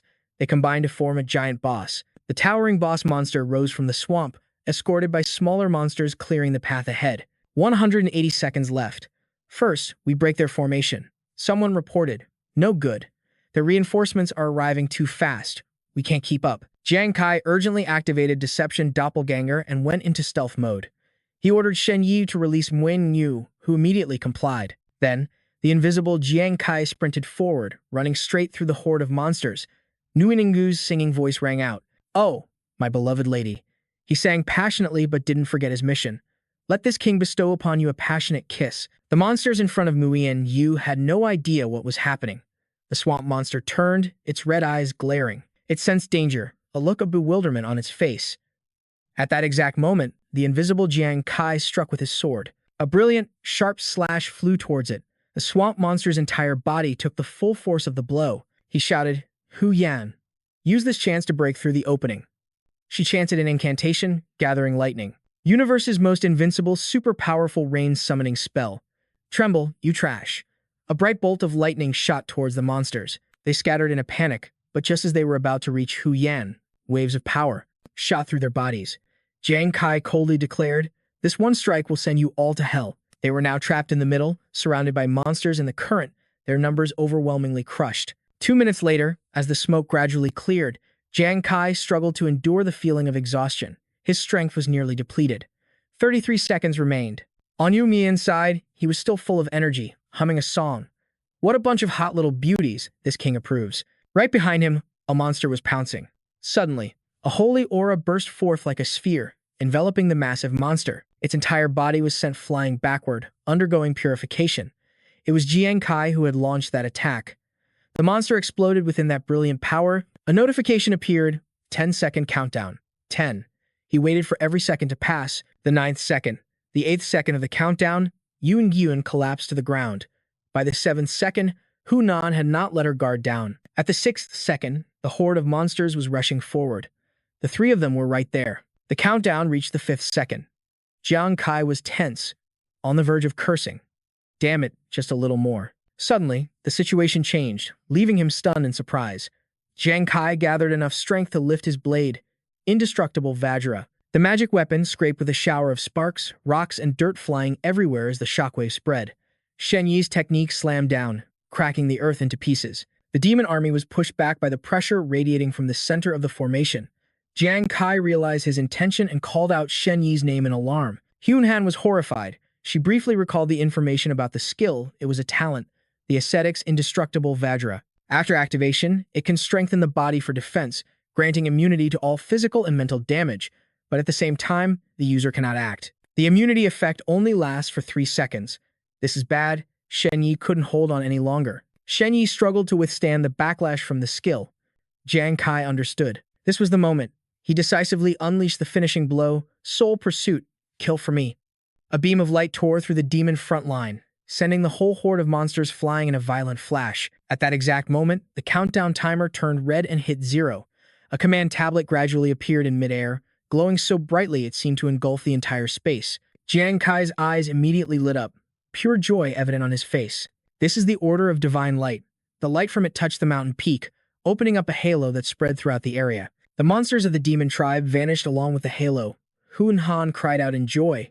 Captain Kai, look, the demon army is gone. A healing effect spread through Jiang Kai's body. He was ecstatic. Could this be the healing effect of the Order of Divine Light? Then everyone is getting it. Hun Han looked at her body, now full of energy, and couldn't help but marvel. This is so powerful. The wounds are healing so fast. I feel completely full of strength. Meanwhile, Yu Muan was still dazed, scratching his head. Not understanding what had happened, Shen Yi watched the wounds on his body gradually heal. He was relieved. I'm not dead. The quest board displayed a notification. Congratulations, challengers, for completing the trial. Based on the total damage the four of you dealt to the demon tribe, the following rewards will be distributed. As if seeing their savior, the whole team looked up with anticipation. The items gradually materialized. The system slowly introduced them. Challenger Shen Yi receives the Ascetics A-rank weapon, the Asura Mirror. The Asura Mirror, the higher the difficulty of the training ground, the greater the benefits for the ascetic. The Asura Mirror can raise the difficulty of the training ground by 1 level, while also increasing enlightenment to a certain degree. In the state of enlightenment, the effectiveness of training is greatly enhanced. Shen Yi joyfully accepted his reward. This is great. Next was Yun Guin, and the system immediately fulfilled his wish. Challenger Yun Guin receives the Drunken Ghost's S-rank weapon. The Drunken God's wine pouch can increase the alcohol tolerance of the Drunken Ghost professional adventurer by 50% and increase the probability of entering the advanced drunken state by 30%. Yun Guin looked at the item with delight. This is pretty awesome. My previous equipment at most increased it by 20 or 30% alcohol tolerance. This thing can boost it by a whopping 50%, and even adds a 30% chance of entering the advanced drunken state. Awesome. Hunyan came over and patted his shoulder encouragingly. Not bad, Yun Yin.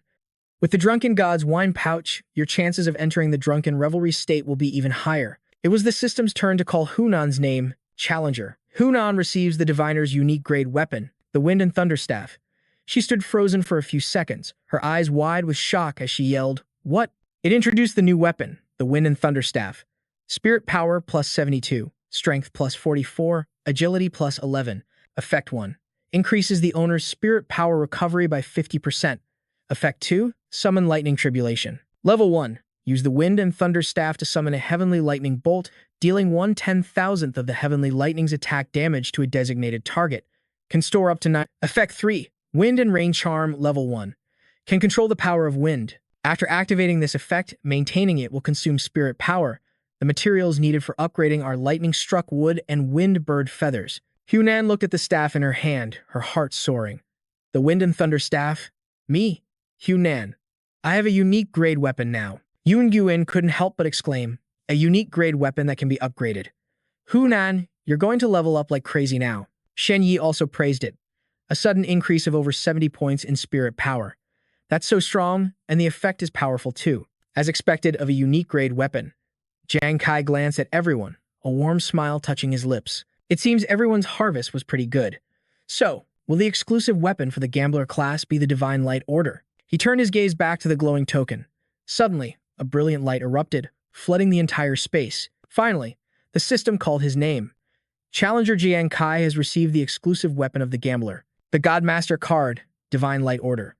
Hearing this, Ruan Yu, Shen Yi, and Hu Yan were excited for him. Jiang Kai just smirked, a faint smile as if he already knew. Just as expected, the token shot forward, streaking a line of light through the air. It flew straight towards Jiang Kai as if it had found its master. Jiang Kai looked at the card in his hand, reading its functions carefully. Divine Light Order, a Godmaster card, the exclusive unique weapon of the Gambler. It can increase the owner's 4 basic attributes by 20%. Penetration ability is increased by 50 points, permanently increases critical hit chance by 15%, and increases critical hit damage by 150%. Although he was holding a treasure, he couldn't help but feel thoughtful. These basic attributes are similar to the Death God card. The Death God card is strong, but it has a fatal flaw. Its consumption is too high. I wonder what the special effects of the Divine Light Order will be. But as if reading his mind, the system prompt appeared. Effect 1. Scatter. When encountering an enemy that cannot be defeated, the Divine Light Order will automatically and continuously ricochet between obstacles, dealing damage with each bounce. It inherits the user's attack attributes, with no additional stamina or spirit power consumption. Hearing this, Jiang Kai's expression relaxed with excitement. It continued, each ricochet carries the full damage potential, equivalent to a full-powered attack. The key is the lack of additional stamina and spirit power consumption. The system gave him detailed instructions on how to use this treasure. It's like using the cost of one attack to get several free chances to deal damage, as long as I can control it properly. With the help of critical hits, dealing high damage won't be a problem. Jiang Kai exclaimed joyfully, excellent. The system continued to introduce the item's effects. Effect 2, Descent of the Gods. It consumes the user's own power. Centered on the user, it radiates a halo of light, creating an area of effect attack. This attack inherits all of the user's attack damage. When the kill count from Descent of the Gods reaches 100 or more, it will refresh the status of the user and 4 surviving teammates within range whose total attributes are lower than the user's. The cooldown for this effect is 30 days. The final effect of the Divine Light Order is Effect 3, Godly Weapons Bond. The Divine Light Order cannot be damaged.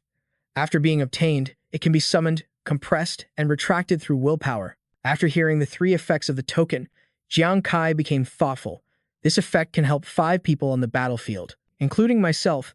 It can restore our statuses, although the activation condition and the refresh time are very harsh. For example, it could refresh our state just like we recovered after the battle earlier, he thought, recalling the feeling of restoration. But no matter what, this means I have another extremely powerful trump card. Thinking this, Jiang Kai let out a soft, little smile. Suddenly, Hu Yan called out to the team, "Everyone, look, it's a treasure chest." A glittering chest had suddenly appeared before them. As the captain, he stepped forward. Hu Yan urged him unexpectedly, "Captain Kai, hurry up and see what's inside." Shen Yi chimed in, "Yeah." Jiang Kai slowly opened the chest, and a sparkling light poured out. Inside were countless rare items, a special reward for them. Seeing the pile of items, he was stunned for a moment. Shen Yi quickly picked up an ore and exclaimed, "WFTI ore. It can greatly increase the hardness of defensive-type weapons. This is a top-grade material that master blacksmiths desperately wish for." He excitedly picked up each item, observing them closely. A feather from a dream weaver bird, a king-level monster. Its texture is perfect for making weapons. The hypnotist's nightmare watch. Shen Yi became more and more excited as he spoke, unable to stop. Iridescent slime gel. This is the main material for crafting a high-grade disguise mask. And there's also an intermediate-grade alchemical solvent. I've heard it can dissolve and recombine any alchemical material perfectly. The value of this one tube is enough to buy the most prosperous commercial street in the holy capital. He was passionately describing every item they got from this secret realm. Before this, I wouldn't have even dared to dream about this stuff. Am I dreaming? Seeing Shen Yi so entranced, Ruan Yu playfully pulled his cheek to confirm. It's real. But Hu Yan reminded them in a low voice. Although these are all rare, high-quality materials, it seems like there's nothing we can use right now. Well, at least there's something that can strengthen my Wind Thunder staff. Jiang Kai spoke up, offering his opinion. Our 4 pieces of equipment are already very good. We can just sell these materials later and exchange them for the class change materials everyone needs. That would save us a lot of trouble. Hu Yan completely agreed with his idea and became excited. That's true. After all, just selling these items for cash would be very profitable. If our Asura Guild wants to fight the Black Tortoise Guild to the end, we need to accumulate more capital.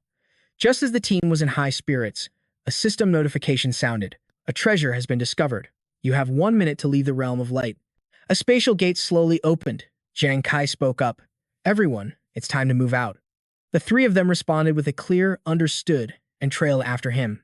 Elsewhere, a giant monster was destroying the city. It let out a ferocious roar, a sound so powerful it seemed to tear the sky apart. Suddenly, a figure shot through the chaotic scene. Shi leaped high, swinging her sword to face the monster head-on. She screamed, channeling all her power into the blade, then brought the sword down, cleaving the monster in 2 before it could even cry out. Behind her, its body collapsed heavily as Shi landed gracefully on the ground. Outside the laboratory, a researcher praised her. "So skilled, truly befitting of our guild leader." Her running speed broke the previous record, and the force of her slash is equivalent to a head-on collision with a train moving at 250 kilometers per hour. The sound of high heels approached from a distance, followed by a sweet voice. Guild leader Shi was silent, turning her head slightly to look. Seeing Xuansheng enter, Shi spoke first. "How have things been handled?" The woman replied with a thoughtful, dissatisfied tone. "According to the plan, Jiang Fang should have been transferred to City L these past few days, where divine beasts are frequently active, but our application was rejected." Hearing this, her expression soured and she frowned. Was it Wei Ying? Xuansheng nodded slightly in confirmation. Yes. After all, Jiang Fang has a permanent team at the Hall of War Gods in Jiangzong City.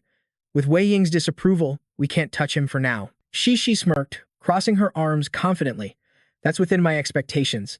Jiang Fang is a member of the Black Tortoise Guild. He dared to protect Jiang Kai's family, so he must have powerful backing.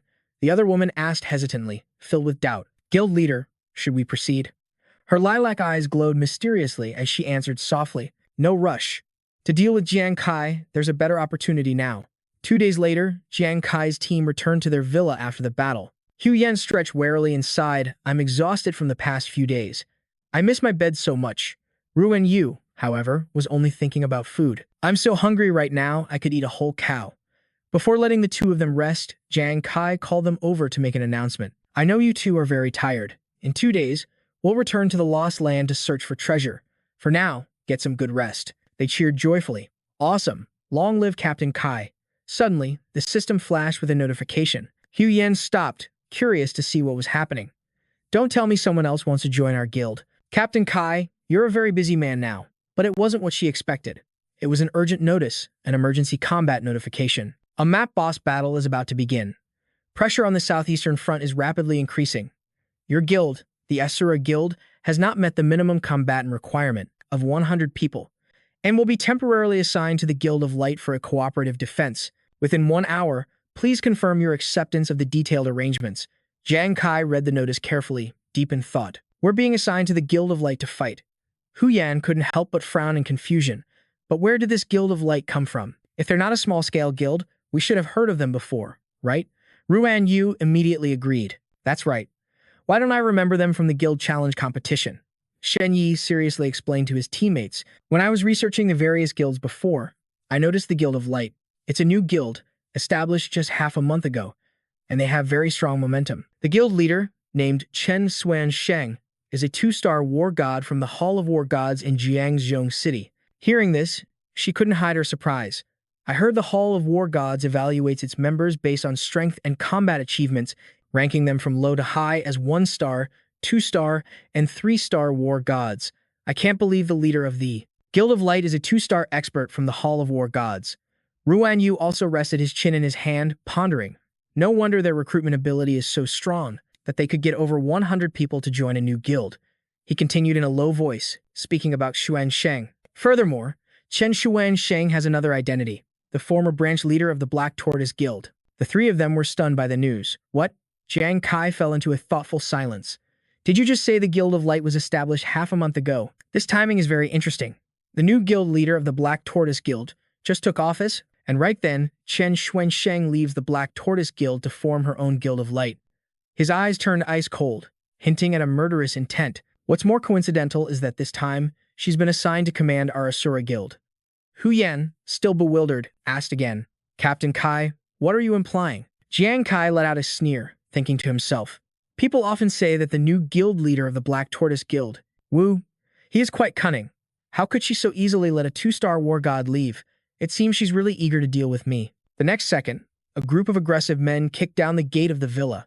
Liu Xuan, with an arrogant and defiant attitude, led his men charging in. Radiant Guild, Liu Xuan. Are the people from the Overlord Guild here? Startled, he turned around and spoke in a steely voice. Who is it? Hunan, irritated, shouted without holding back. Where did these stray dogs come from? Barking nonsense? How dare you barge into the Overlord Guild's headquarters? Shen Yi added. Get out. The shameless man raised an eyebrow and let out a contemptuous laugh. A guild? In front of my Radiant Guild? You little grunts dare to call yourselves a guild? How ridiculous. Jiang Kai addressed Liu Xuan politely, barging into private property, so arrogant and aggressive. Is this how the Radiant Guild cooperates with others? The man replied in a condescending tone. Isn't this Jiang Kai, the one who's been making a name for himself lately? No wonder you've got such a big mouth. Listen up. I am the leader of the 3rd Division for the Radiant Guild in this upcoming boss battle. All of you will follow my arrangements. Just then, the system interface began to flash continuously. It immediately simulated the mission battlefield and made an announcement. This is your mission for the upcoming defensive battle. If you fail to complete it, the Overlord Guild will bear all the resulting losses. The Overlord Guild squad must have a minimum of 4 participants and form a suicide squad. The suicide squad's mission is to lure the king-level boss away from the defensive line. Hunan complained angrily. Are you kidding me? Our average level isn't even 40. What kind of guild sends a team that's not even level 40 to lure a king-level boss? Muungu couldn't help but express her disapproval. A typical level 40 squad can't even handle a commander-level boss, and you're telling us to deal with a king-level 1? Are you insane? That guy Liu Xuan, watching from the side, said cryptically. A regular team couldn't do it, but the Overlord Guild is different. You're the champions of the global tournament, after all. What does that prove? It proves you're the strongest level 40 squad out there. Very capable. As the team leader, Jiang Kai couldn't take it anymore and stepped forward to confront him directly. Liu Xuan's eyes were filled with smug satisfaction as he sneered. Such a strong team should naturally be the one to deal with the king-level boss. Don't you agree, Guildmaster Jiang? This guy was deliberately saying this to send them to their deaths. Liu Xuan scoffed again and continued to prod them. You know, with great power comes great responsibility. See how kind our Radiant Guild is. Entrusting you with such a heavy task. We think very highly of you. After satisfying his petty nature, he led his companions away. All right, the message has been delivered. We're leaving now. We'll be looking forward to your spectacular performance then. Let's see how arrogant you'll be then. That's right. Hunan cursed in frustration. Damn it. But Jiang Kai just smiled faintly. He said softly to Hunan, the weather is pretty hot today, don't you think? She immediately understood his meaning and replied cheerfully, as you command. The sky had been clear, but suddenly, dark clouds and lightning rolled in above Liu Xuan's head. The next second, heavy raindrops poured down on his group. They complained, what is this damn weather? It started raining just like that. Damn it, my clothes are soaked. Liu Xuan turned back in annoyance and yelled, enough talking. Hurry back to the guild. Wherever they went, the storm followed, and they couldn't escape it. Hunan watched their retreating figures with a smug look and mocked them.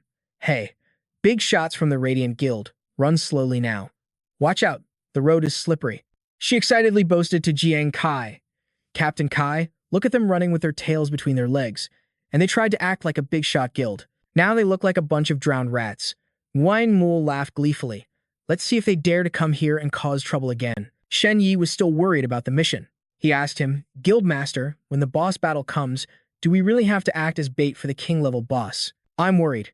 Jiang Kai had a serious expression, resting his chin on his hand and thought, our mission is only to lure the boss away, not to kill it. There might be a way to resolve this. After careful consideration, he gave his orders. Hunan, Nu, rest well for the next 2 days. The morning after tomorrow, you'll come with me to Maitreya Hall. Shen Yi, while we're away, I'm leaving the guild in your hands. He accepted the order and replied to Jiang Kai in a clear voice, no problem, Guildmaster. He smiled lightly with satisfaction. Before leaving, he didn't forget to make a promise to the three of them. There's still some time before the map's boss battle. After we return from the treasure hunt, I'll lead everyone to complete the new class change. They were full of energy and replied enthusiastically in unison. All right. The next day, at the Maitreya Hall teleportation point, Jiang Kai was surprised to see the group of people in front of him. Yuan Zhu's eyes widened in surprise as he asked, Kai, I just heard from Brother Liu that the Overlord Guild will also be participating in the boss battle, and that you've been assigned under the Radiant Guild. Is that true? Nuan added, also extremely curious. I heard that the Radiant Guild's master, Chen Shunsheng, is from the Xuanwu Guild. Won't you guys be in danger then? Jiang Kai answered without a hint of fear. It's true, but don't worry too much. I have a plan. Liu Jun spoke with a serious expression. Commander Wei has been busy with other matters these past few days. By the time he found out about this, it was too late for him to intervene. He smiled confidently and replied, I understand, Brother Liu. Some trials you just have to face on your own. The corner of Jiang Kai's mouth curled into a smug smile. If he couldn't avoid it, he might as well use this opportunity to test the might of a king-level boss. He thought to himself, this is also a good chance to test out the new order of holy light I just received. Liu Jun proudly clapped Jiang Kai hard on the shoulder. That's the Jiang Kai that Commander Wei and I know. So brave. He then said seriously, oh, right, Brother Liu, there's something I might still need to trouble you with. He wasn't surprised by the request at all. It's about your older brother and younger sister, isn't it? Don't worry about that. I've already sent people to protect them. Jiang Kai felt a sense of relief and spoke with sincerity. Thank you, Brother Liu. The teleportation circle opened up, and he said, it's getting late. Let's move out. He led the group into the portal. Inside the central area of Maitreya's domain, Jiang Kai and Hu Yan were the first to step through. He was shocked to see Alice's group nearby. On the other side, the two-man team of Willis and Green had also just appeared in the area. Nguyen Gu found it incredibly strange. Exploring Maitreya's domain requires the entire team to participate. Why did only 2 people from the fishing squad show up? Hu Yan spoke up to explain. When we clashed in the finals, I thought their teammates had been killed, but now it seems this team was always just the 2 of them. To dare enter the competition with just 2 people, they must be incredibly confident in their own strength. The 2 people they were just talking about slowly approached Jiang Kai's group. Yuan Zhu warned him, that guy's coming over. Kai. He narrowed his eyes, sizing them up, but Willis spoke first. Hello, Jiang Kai, we meet again. Jiang Kai's voice dropped. What exactly was written in that letter you gave me last time? The man grinned widely. That letter wasn't from me. My class's messenger. I'm just in charge of delivering mail. He asked, if the letter wasn't from you, then who was it from? Willis's eyes grew cold as he gave a grim laugh. You don't need to know the sender's identity. To be precise, he might not even be human. But still, congratulations on defeating Visa and earning this slot. Jiang Kai had a million questions for him. Then how do I open the letter? And what do you mean the sender isn't human? Willis stroked his chin and replied cryptically, I don't know about that either. I can only tell you that if you can't open it, it means you're not yet worthy of reading it. Hearing this, Yuan Zhu shouted in frustration. You don't know the answer to anything. Stop acting so mysterious. I think you're probably just talking nonsense. The man shrugged and replied, think whatever you want. Jiang Kai had been silent until now, just thinking quietly. No, my intuition tells me he isn't lying. Unfortunately, it seems I won't be getting any valuable information out of Willis. A system screen suddenly materialized amidst the tense atmosphere. Welcome back to the championship contest arena. This competition area contains a total of 500 lost ruins. Using a key allows entry into one exploration site. Each ruin contains 100 treasure chests. Each treasure chest contains only one item.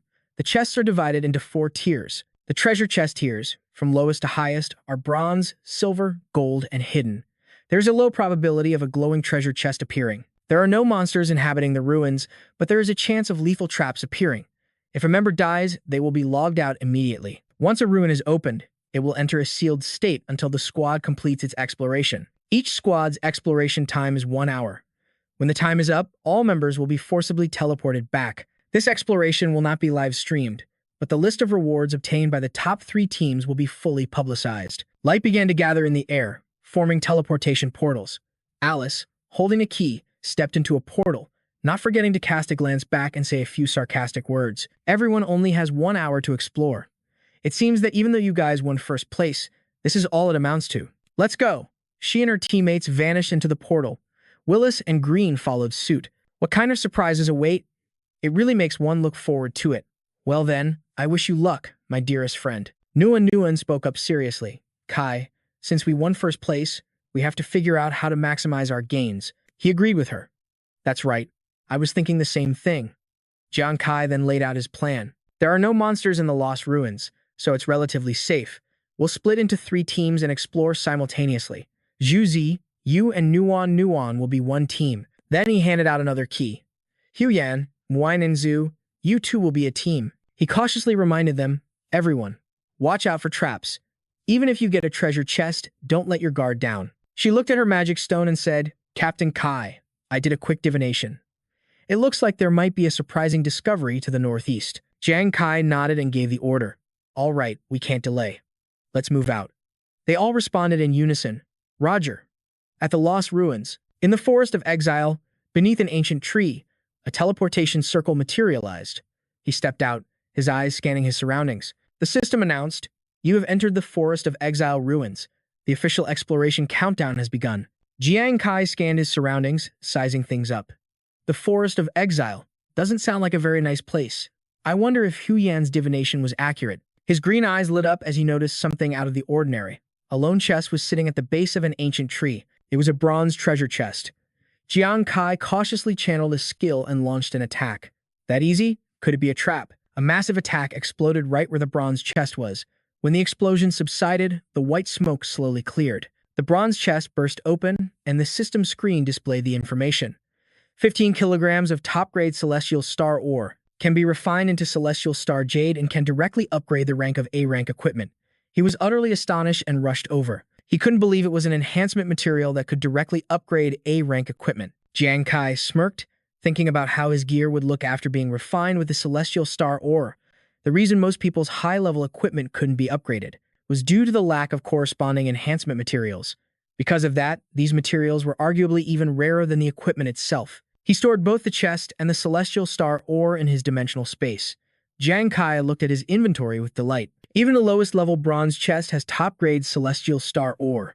Excellent. Time to keep exploring. Suddenly, something made the entire ground shake, and he immediately went on high alert. What kind of monster is causing this tremor? No, that can't be right. The rules clearly stated that no monsters would appear in the lost ruins. Jiang Kai's eyes widened in disbelief as he looked at the ground. Wait a minute, that was scorching hot red lava spewing up from below. It caused the ground to crack into pieces. A lava collapse? He wondered. Don't tell me opening a treasure chest causes the entire forest to collapse into the lava below. Damn it. No wonder it's called the Forest of Exile. A forest you have to escape from. Jiang Kai ran for his life, cursing inwardly. Hu Yan, you've really done me in this time. Elsewhere, in the Desert of Origin ruins, Hu Yan suddenly sneezed. She looked quizzically at the orb in the center of her Bagua diagram. That's weird. Why did I suddenly sneeze? Ruan Yu called out cheerfully. Hu Yan. Look, just as I thought, there's a treasure chest here, and it's a silver one. Hu Yan rushed over. What great luck. This is the 8th silver treasure chest we found already. Ruan Yu, hurry and open it. He nodded. Okay. The tip of Ruan Yu's sword touched the surface of the silver chest. It opened, and the system screen displayed the information. Heart of the Crimson Flame Lord. Contains a crystal with the power of pure flame. Can be forged into a weapon, permanently granting it powerful fire abilities. He excitedly held the Heart of the Crimson Flame Lord in his hand. This is a crystal with fire attribute power. According to the description, this can be used to enchant a weapon. Hu Yan's eyes lit up with excitement. A silver treasure chest never disappoints. The items inside are never disappointing. She glanced around at the scenery, her voice tinged with sarcasm. And here I thought the Desert of Origin was supposed to be terrifying. Turns out it's just some shifting quicksand and a few crumbling buildings meant to spook you. Hu Yan's eyes brightened and her spirits lifted. At this rate, we'll be done exploring the surrounding areas in no time. She raised her weapon and charged forward, full of energy. All right, let's press our advantage and explore this place completely. Ruan Yu followed right behind. Let's go. The scene shifts again to another location, the Labyrinth Garden ruins. Nuan looked at the notification on her device and said, Found it. The bronze chest opened. The system displayed the information. Congratulations, you have discovered the material formula for the martial artist's level 120 class advancement. Yuan Zhu exclaimed excitedly, I can't believe we just stumbled upon it. We found the level 120 class advancement formula. What incredible luck. While the two were focused on the treasure, Vines moved silently, waiting for an opportunity. Then, two of them lunged forward to attack. Sensing the approaching killing intent, he shot a wary glance. Yuan Zhu swung his arm, slicing the vine. You're asking for it. A vine managed to wrap around Yuan Zhu's ankle. Ignoring his own predicament, he asked worriedly, Nuan, are you okay? She jumped back and replied, I'm fine, thanks to your quick reaction. Yuan Zhu lifted his leg to look at the vine. Every time we open a treasure chest, these damn things pop out. It's impossible to be prepared.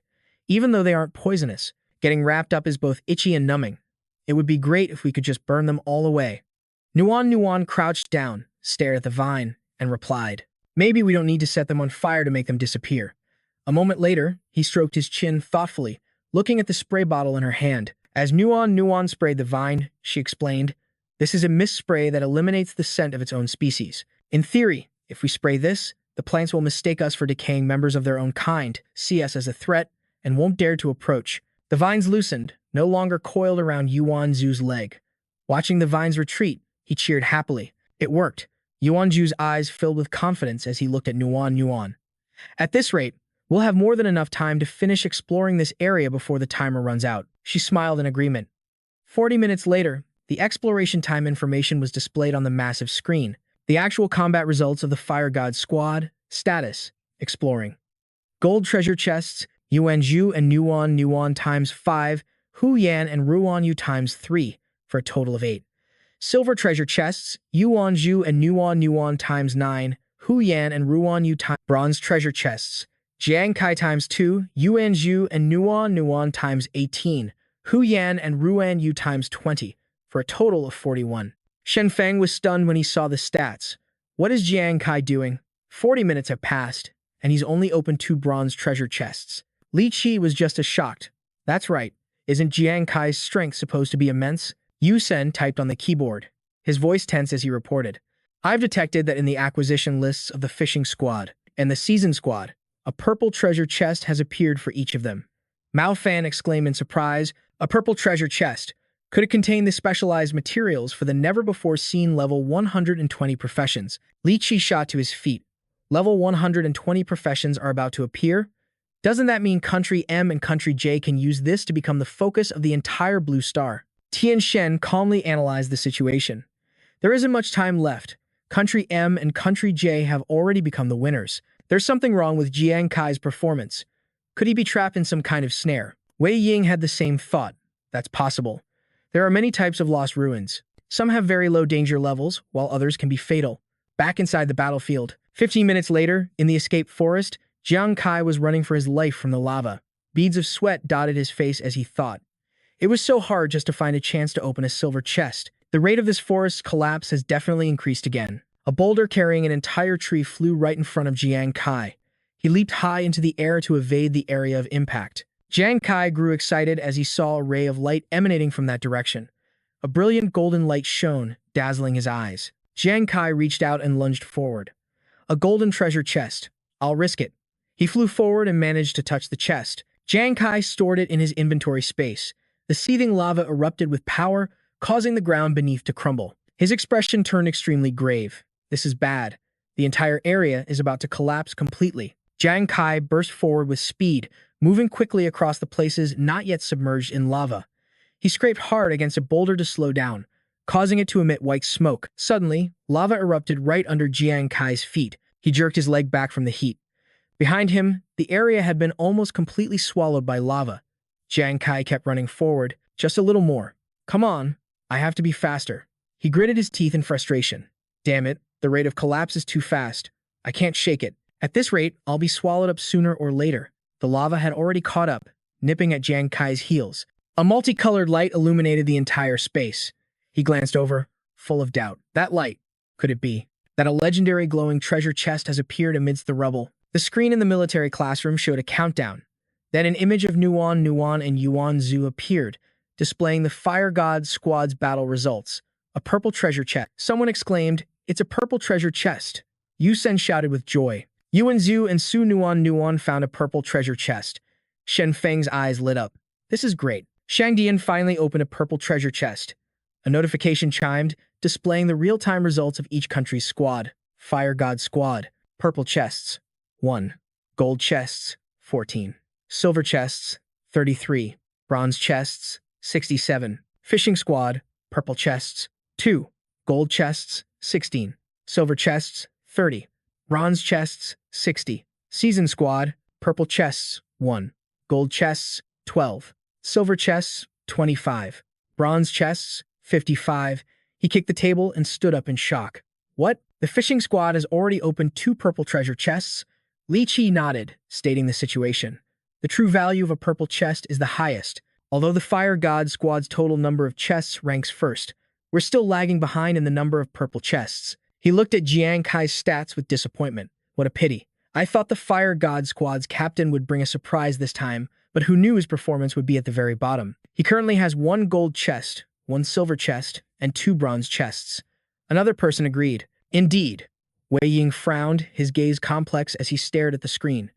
Jiang Kai, what on earth is the trouble you're facing? At the same time, at the Xuanwu Guild, Shishi sat in a chair, holding a glass of wine, with 4 beautiful girls standing behind her. One of the 4 Seasons flowers, Dong Sue, spoke first. Only 4 treasure chests? Didn't everyone hype up Jiang Kai as the strongest person under level 60 in the entire world? As it turns out, his score isn't even a fraction of his teammates' scores. Another of the 4 Seasons flowers, Sha Hua, sneered and continued. The military's eye for talent gets more interesting by the day. This kind of trash isn't even fit to shine my shoes, yet they treat him like a treasure. The third 4 Seasons flower, Chu Lan, grew angrier the more she thought about it. To think that the Zodiac Guild lost to this useless bum, he truly is Yuan Wu's greatest shame. If I ever face him in the arena, I'll make sure to beat him so badly he can't get back up. Chun Shang remained silent, only giving a slight nod in tacit agreement with Chu Lan. Shishi looked at Jiang Kai's achievements with contempt. First place in the global championship? That's just a medal from your past. Exploration time. 1 gold chest, 1 silver chest, 2 bronze chests. Look at you now, repeatedly failing even simple ruin explorations. It's not just an embarrassment. Ah, he squints contemptuously. Jiang Kai. It seems this is all you're worth, Dong Shui said, annoyed. This is so boring. And to think we went out of our way to arrange for the Radiant Guild to deal with Jiang Kai. I didn't expect him to be this weak. Xihua replied, hands on her hips. Isn't that a good thing? Did you really want to get your hands dirty over him? Chun Sheng said with a serious expression as he looked at his phone screen. Her eyes widened in surprise as she exclaimed, what? That outburst caught the attention of the other 4. Shishi asked, what's wrong? This time, it was her turn to stare in utter astonishment at what had just happened. Shishi shouted angrily, How is this possible? The system screen displayed the exploration results. One glowing treasure chest. Rewinding time to 30 seconds earlier, in the fugitive forest, Jiang Kai was completely bewildered. A legendary grade glowing treasure chest actually appeared in the mountains. A stream of hot lava shot up from the ground right behind him. Jiang Kai's strides grew longer. With no path of retreat, he leaped high into the air to land where the chest was. Then I'll bet it all. Jiang Kai moved at high speed, closing in on the giant circle of light. He reached out his hand to grab the glowing chest. Jiang Kai felt a surge of hope.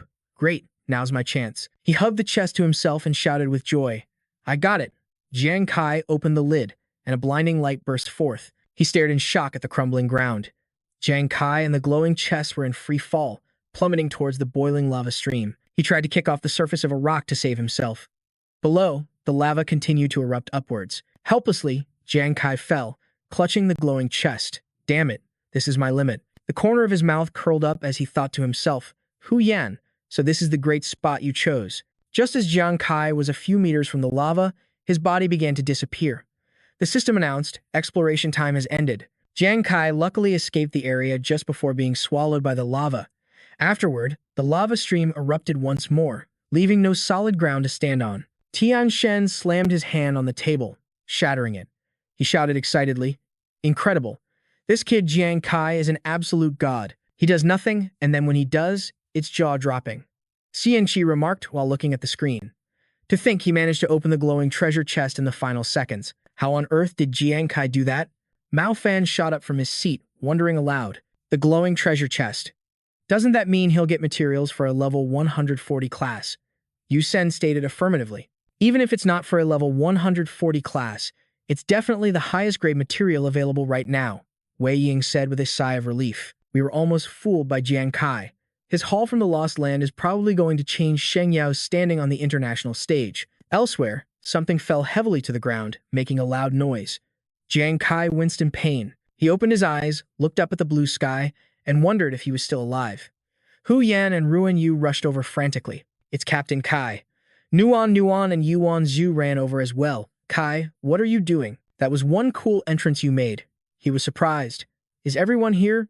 Jiang Kai analyzed the situation. The molten lava is gone. This place is the Lost Shrine. He recalled the system announcement and slowly stood up. Exploration time has ended. Yes, that must be it. She whispered. What's wrong with Captain Kai? He's acting strange. She stroked her chin thoughtfully. Seeing how disheveled Captain Kai looks, could it be that he's upset because he didn't get anything good from the ruins? Seeing Jiang Kai's dazed expression, Yuan Zhu waved a hand in front of his face. Kai, are you okay? Kai, don't scare me. It's okay, however many treasure chests you opened. Just do what you can. Don't go into a ruin and come out an idiot. That would be a huge loss for us.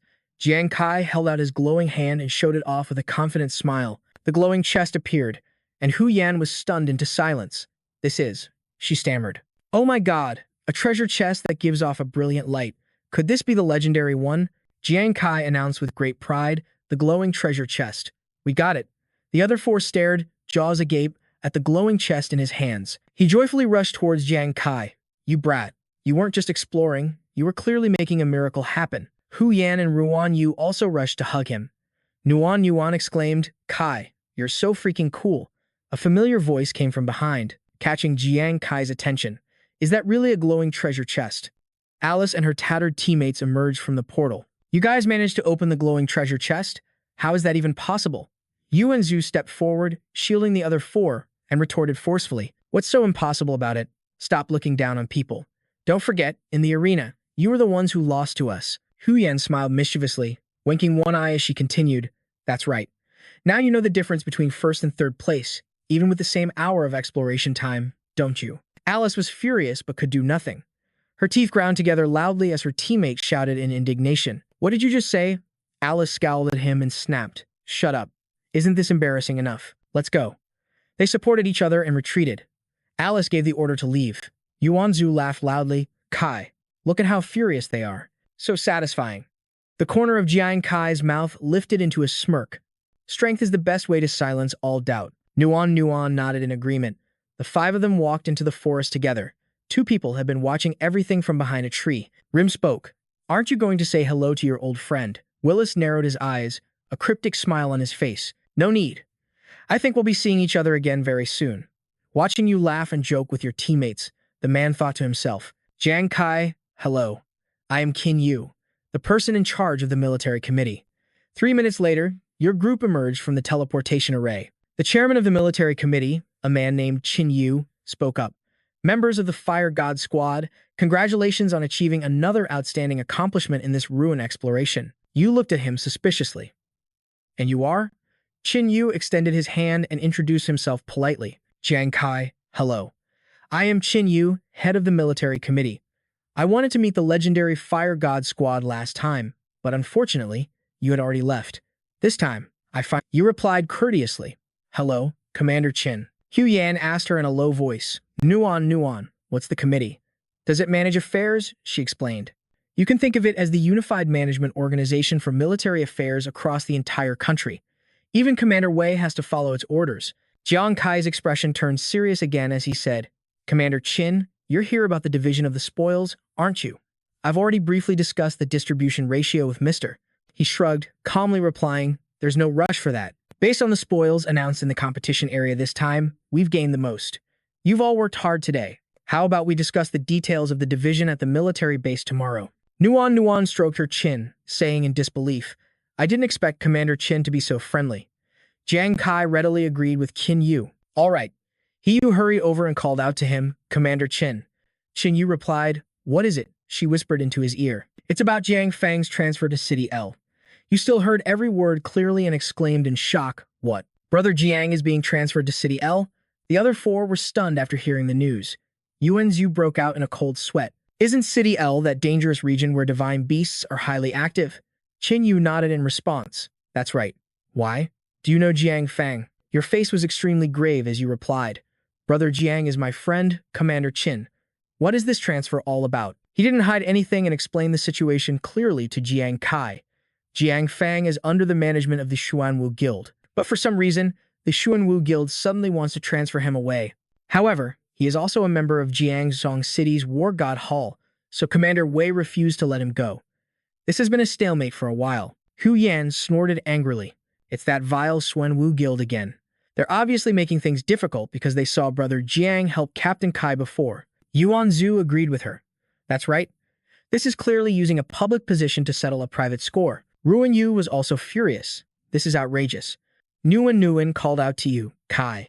Jiang Kai remained silent, but his hands were clenched so tightly they were trembling. The scene changes to nightfall, with a full moon hanging in the dark sky. You leaned against a tree, arms crossed, silently looking up at the sky. Footsteps approached, along with Yuan Zhu's voice. It's the middle of the night. Instead of sleeping, you're out here pretending to be a deep thinker. Jiang Kai looked surprised to see him carrying 2 bottles of beer. Zuzi, he asked a question in a way that left no room for refusal. Have a drink with me. Jiang Kai casually took the beer bottle. You sure about this, Zuzi? Just don't start rambling about being the world's #1 war god and disturbing the peace later. Yuan Zhu chuckled, glancing at his teammate. Someone told me they saw a moon-gazing rock standing here from afar, so yours truly figured it had to be you. Are you thinking about Brother Jiang and the distribution of the loot? You gripped the beer bottle tightly and nodded grimly. He spoke clearly to Jiang Kai. I can't help with Brother Jiang's situation, but as for the loot, we all agreed on the way back. We're leaving it all for you to arrange. Whatever you need to negotiate with the military tomorrow, just do it. We have no objections. Hearing this, you felt incredibly guilty. These are the rewards you all risked your lives for. It concerns everyone's future and development. How can you just casually hand it over to me? Everyone's future. Yuan Zhu slapped Jiang Kai hard on the shoulder in frustration, cutting him off. You idiot. In my opinion, Kai, you're great at everything. You're just overthinking things and getting yourself stuck in a loop. What are we to each other? We're brothers, a team. Everyone followed you, risking their lives. Do you really think they'd scheme over a few materials? He still felt an urge to argue, but Yuan Zhu didn't let Jiang Kai say anything more, looking him straight in the eye with sincerity. Kai, no matter how good the items are they more important than our bond and the future of the guild? The Fire God Squad went from being a useless team in everyone's eyes to risking it all to win the national championship. Was it because of some materials? He remembered every moment they fought together. We relied on trust, on being willing to guard each other's backs. Even with our last breath, we stubbornly fought to carve a path to survival out of despair. It's a trust that means we'd hold the last line for our brothers, even if it meant being crushed to dust. Yuan Zhu pointed at Jiang Kai's chest, These things are more precious than any material. Don't get your priorities mixed up. As if realizing something, a light began to return to Jiang Kai's eyes. Yuan Zhu reassured him, so don't let unnecessary worries become your burden. You're our captain, the pillar of the Fire God Squad. We will unconditionally support any decision you make. Jiang Kai was deeply moved by his words. Then Jiang Kai let out a relieved smile. Zhuzi, you. His hand gently patted the back of Yuan Zhu's hand. Jiang Kai returned to his usual confident self. I was wrong. With you guys here, I can definitely move forward with confidence. The scene changes to the next day. A guard saw Jiang Kai's group and said, "This way, please." He led the team into the room. The people from the military committee were already seated on one side, waiting for the 5 of them. Jiang Kai said politely, "Sorry to have kept you waiting." Qin Yu stood up and gestured to the opposite side. "We just arrived as well. Please, have a seat." Before sitting down, he called out softly, "Nuan, Nuan." She nodded in response. A speck of light leaped from Nuan's palm. The item cards from the chests Jiang Kai's group had collected were all laid out before her. Qin Yu looked at the items excitedly. "Is this everything you harvested from the ruins, brother Jiang Kai? What exactly was in the purple treasure chest and the glowing treasure chest? Have you guys finished discussing how to divide them?" He answered him. Inside the purple treasure chest are the key class change materials for a level 120 swordsman. There are 10 sets in total. Jiang Kai pointed down at the card for the glowing chest. As for the glowing treasure chest, his gaze sharpened as he looked at the military committee members. "We are only keeping this one. The rest belong to you." Qin Yu's face was filled with astonishment, his eyes staring at the man before him in disbelief. He spoke up and asked, "You're keeping the reward from the glowing treasure chest?" Jiang Kai replied, "That's right. I had an agreement with Brother Liu before. For the spoils, we get 60% and the military gets 40%, but these rewards are difficult to measure with money. It's impossible to divide them perfectly." Qin Yu agreed with his point. "You're right. To be frank, you're actually taking too little." Pausing for a moment, he continued, "It's just that, as you know, the glowing treasure chest is what the military values most. Perhaps it could change many things." At this moment, Yuan Zhu, who was sitting opposite him, turned around upon hearing this. With one hand draped over the back of his chair looking at Qin Yu and the other leaning on the table, he said calmly, "Commander Qin, you can be confident and drop the word perhaps." Qin Yu didn't understand and asked again, "What do you mean?" Jiang Kai gave a slight smile, holding the treasure chest card in his hand. Rainbow-colored lights flickered around it. His voice was full of confidence, because inside this are 3 complete sets of class change materials for a level 140 martial artist. Qin Yu couldn't believe his ears. His brows furrowed tightly, his eyes widened, and he stared at Jiang Kai, mouth agape. Lu Yu slammed his hand on the table in shock. 3 sets? There are 3 complete sets of materials for a level 140 martial artist. This means Sheng Yao doesn't just have hope of producing a level 140 martial artist, but 3 of them at once. Now, whether it's pioneering the Ghost Star or facing the Beast God, we'll have much more confidence. Qin Yu was now deep in thought. After this kid proposed the split, he didn't rush to leave.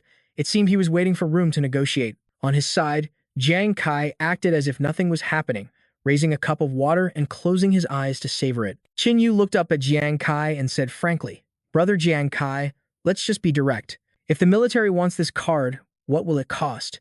A hint of a smile revealed his white teeth as he replied, "All right. Commander Qin is a straightforward man. 4 conditions." Placing the cup on the table, he stated his first condition. "I want 1 complete set of materials each, a complete level 40 class change for a martial artist, a doctor, a feng shui master, a liquor fiend, an ascetic, and 2 sets of Heaven's Mandate class materials." Qin Yu asked, "Heaven's Mandate? You mean the flawed materials?" Jiang Kai nodded slightly. "That's right." Yu let out a breath, generously replying, "These requests aren't difficult. I'll have someone fetch them from the warehouse for you in a bit. So, what are your remaining conditions?"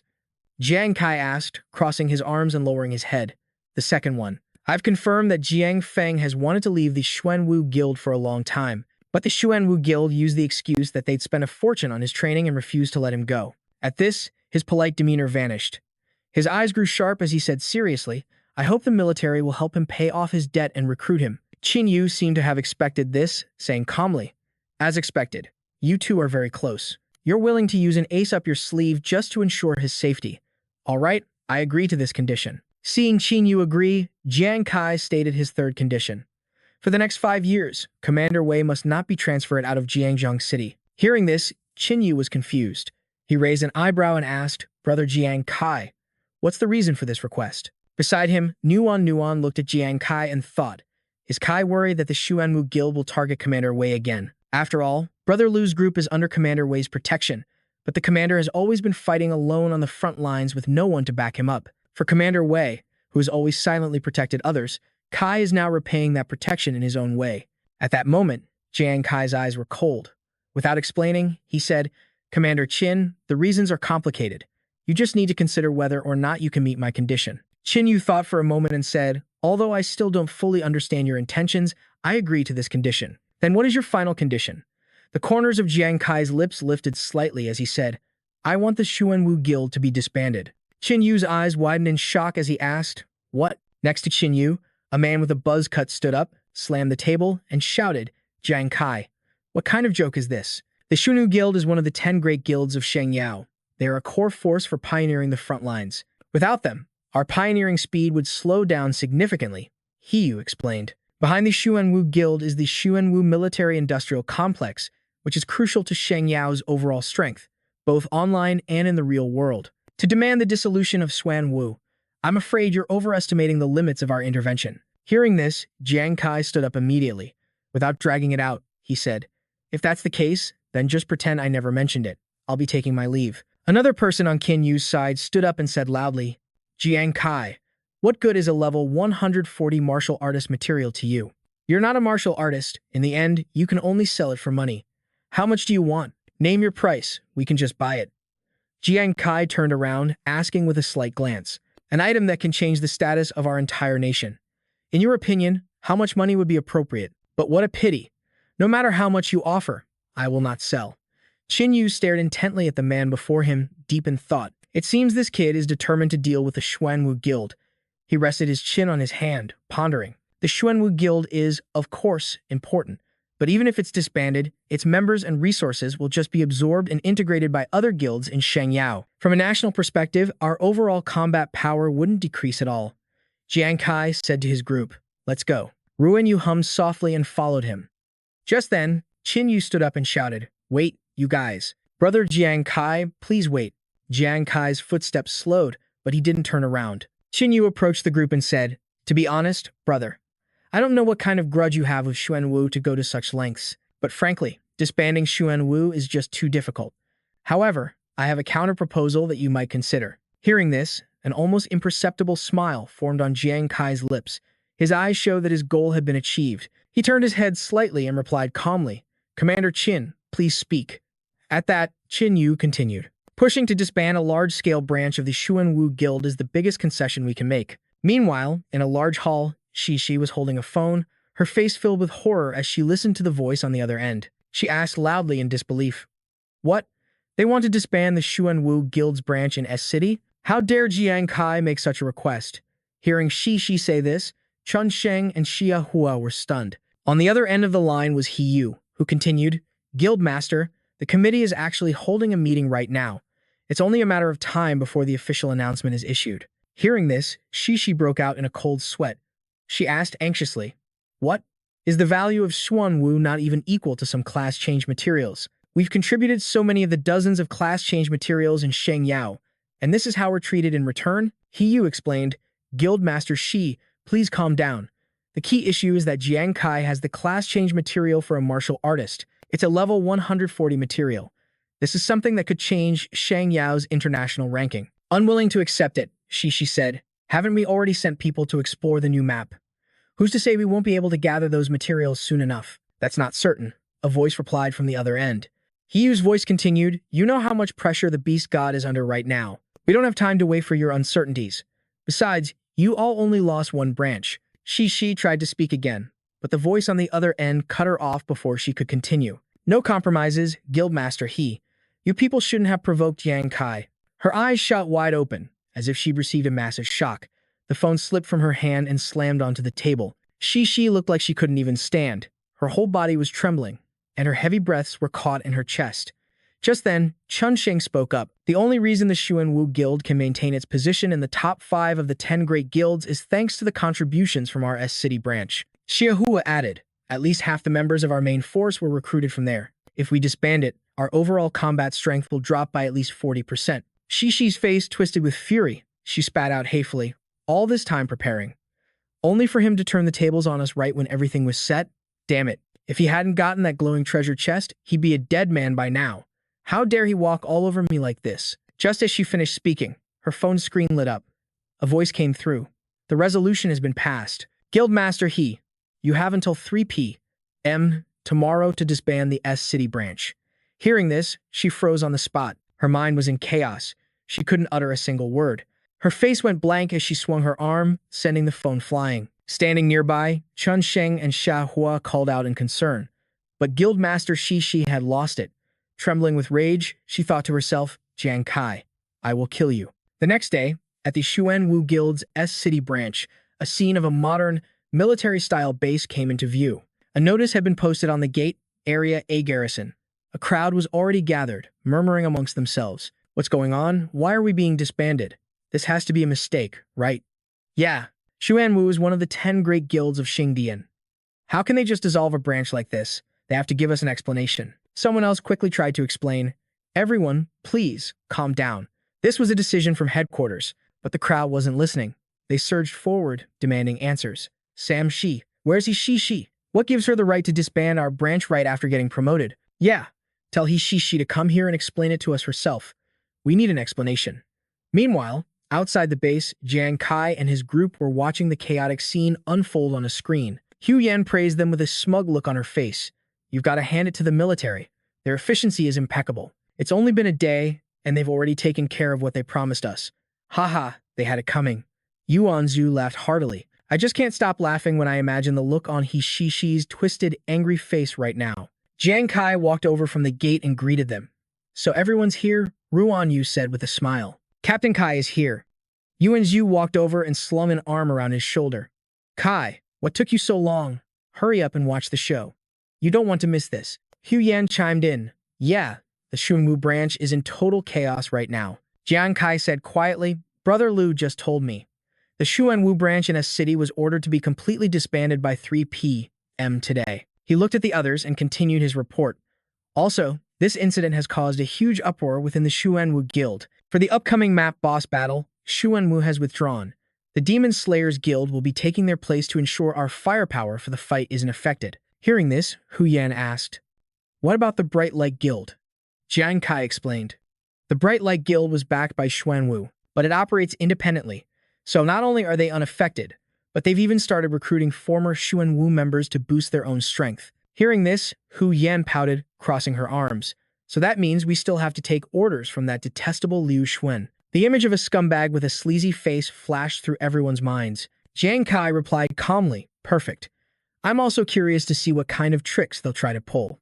Elsewhere, at a massive skyscraper, a man with white hair was seen gasping for breath. From a short distance away, Yingzi held a stopwatch and said happily, That's great. 3 minutes and 20 seconds. That's 5 seconds faster than last time. The big brother was too exhausted to reply, bent over with his hands on his knees, completely out of breath. Yingzi approached him with concern. Big brother, hurry and wipe off your sweat. You'll catch a cold if you let the wind chill you. I'll do it, the big brother said, taking the towel.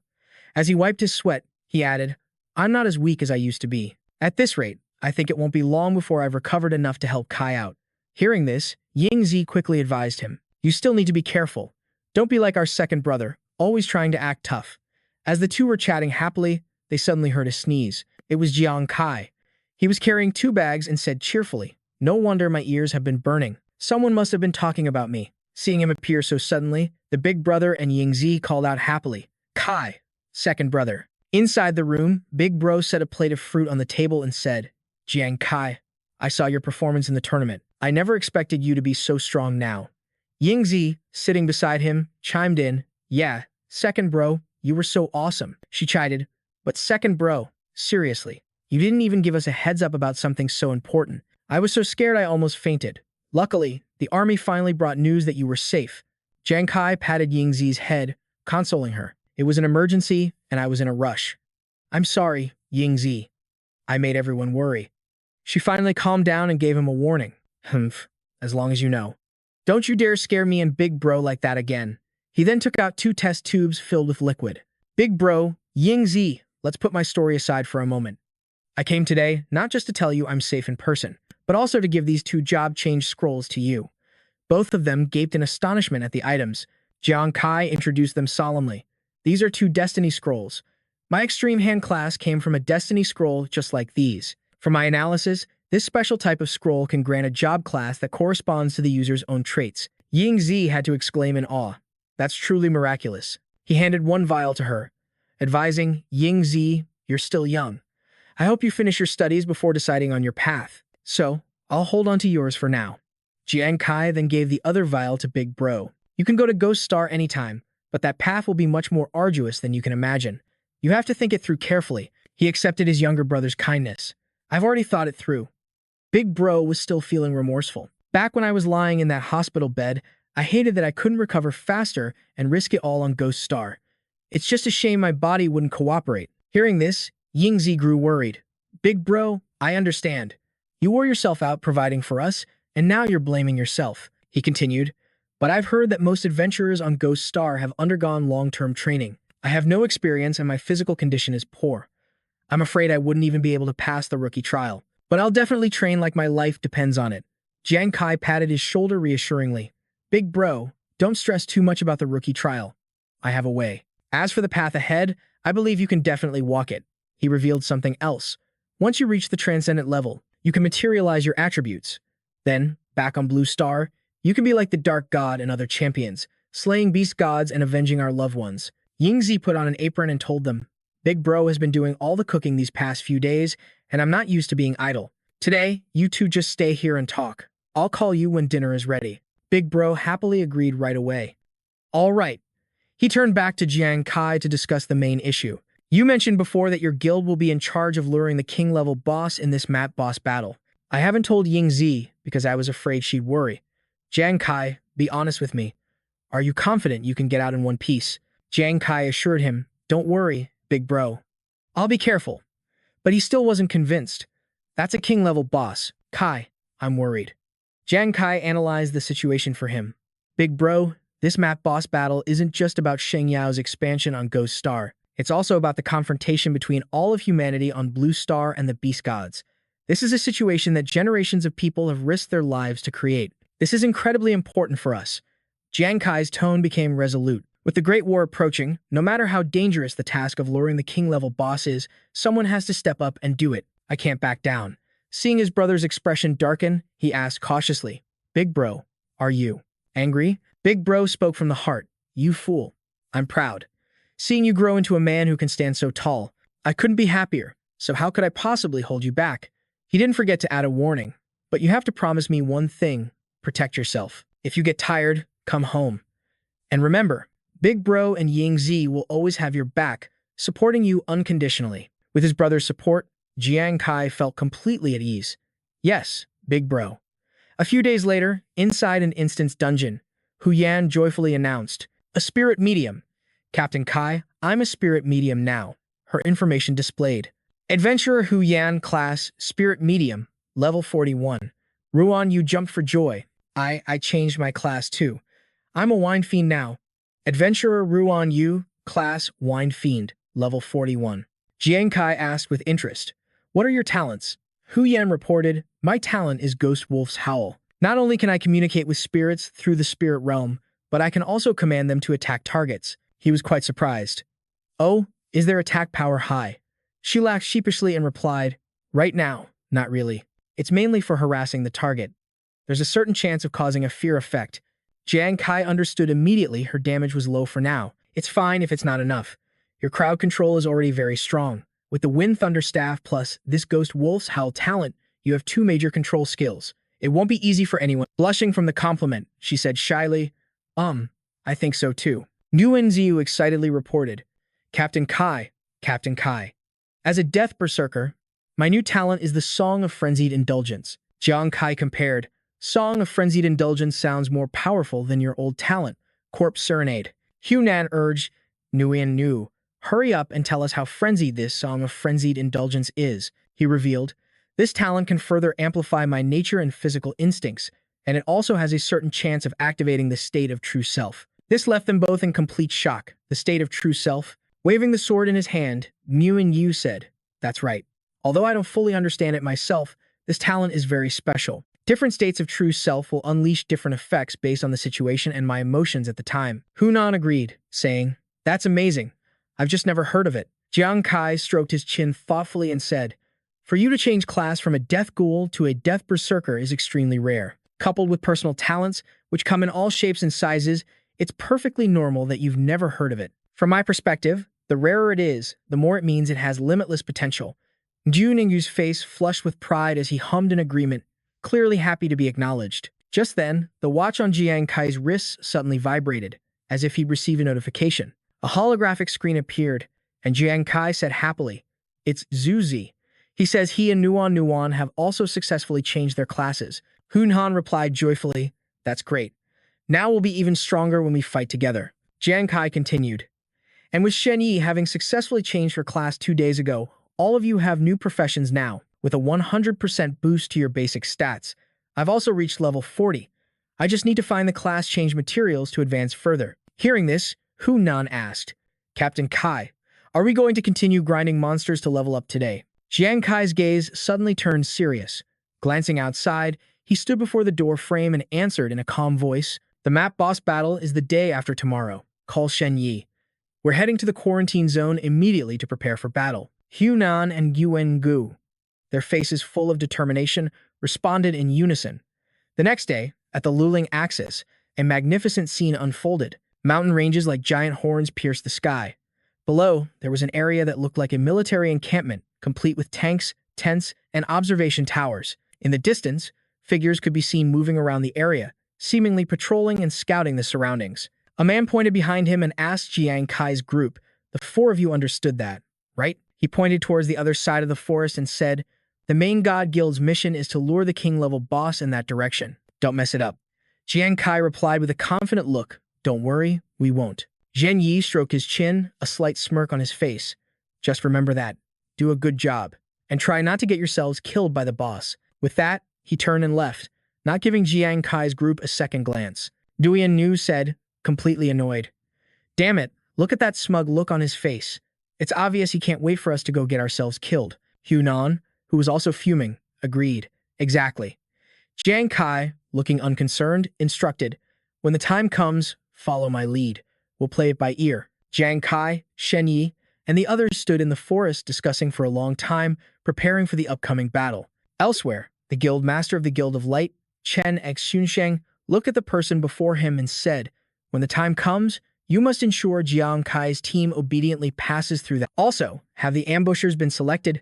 We can't use our own guild members. The military prohibits infighting during a beast tide." Liu Xuan gave a fake smile and said, "Yes, guild master, rest assured. I've spent a large sum to secretly hire experts. Completing the mission is well within our grasp, and our involvement will not be exposed." At this, his face twisted into a sinister, cunning expression as he continued, "I will also personally lie in ambush nearby to ensure there are no mistakes." Chen Sheng thought maliciously, "Jiang Kai, Xuan Wu was so glorious back in the day, yet we failed at your hands time and time again. This time, I'll make sure you die without even a grave." By now, the sun had set, replaced by thousands of stars and planets, creating a mystical scene. Below, everything was quiet, as if everyone had fallen into a deep sleep. A light gradually appeared from behind the mountain, though it was unclear if it was the sun or something else. The ground suddenly began to tremble. Rocks and dirt seemed restless, bouncing and shattering on the ground. The silhouettes of hundreds, even thousands of monsters of all different shapes and sizes suddenly charged forward, kicking up a thick cloud of... Standing on high ground, a man with horns growing from his head and veins bulging on his forehead waved his hand forward. Receiving the command, the soldiers got into position and began to attack the horde of monsters. Hundreds of rounds from cannons and guns fired relentlessly, aimed directly at the monsters. A shout echoed through the fiery explosions, full of fervor. "For the Holy Temple, kill!" Si Jiang roared. "Hold on. We must hold out until the 5 great guilds kill the boss. Team 7, left flank, connect now." Suddenly, the ground exploded, sending earth and stones shattering as hundreds of fragments shot upwards. 3 monsters leaped up from below the ground, their crocodile-like bodies covered in sharp spikes, and attacked everyone. A soldier yelled, "Squad 3, surround the golden-horned croc dragon. Do not let it break through the defensive line. Squad 4, fire at will. Move it." The shots hitting the monster's head were like tickles, leaving not a single scratch. It shot forward like a bullet, knocking people away as cries of agony rang out. Tai Jiang sat on the ground, covered in injuries. He screamed, requesting backup. The strength of these croc dragons is too different from ours. We can't fight them. Just as he finished speaking, a croc dragon was already behind Tai Jiang. It opened its fanged mouth, ready to chew his head off. The piercing scream was abruptly cut off as blood splattered from the monster's mouth. On the other side, Jiang Kai watched the explosion ahead. A crack in the ground was rapidly extending towards the crowd. Sweat dripped down the beauty's cheek as she said in a panic, "Damn it. Is the armor on these beasts made of diamond stone or something?" Jiang Kai said nothing, his sharp eyes silently observing the scene before him. Shen Yi gritted her teeth, her expression grave. A commander-level golden horn croc dragon is already this hard to deal with. I can't even imagine how terrifying a king-level monster would be. Ruan Yu didn't speak, just silently nodded. She didn't know what to do. Jiang Kai suddenly spoke up. "This is not the time to panic, no matter what happens. We must be ready to fight at any moment." More and more monsters kept appearing, each with different shapes and sizes, but all of them were vicious and bloodthirsty. The crowd saw the scene before them, their eyes wide as they screamed in terror. "This is bad. It's a king level. A king level monster is here."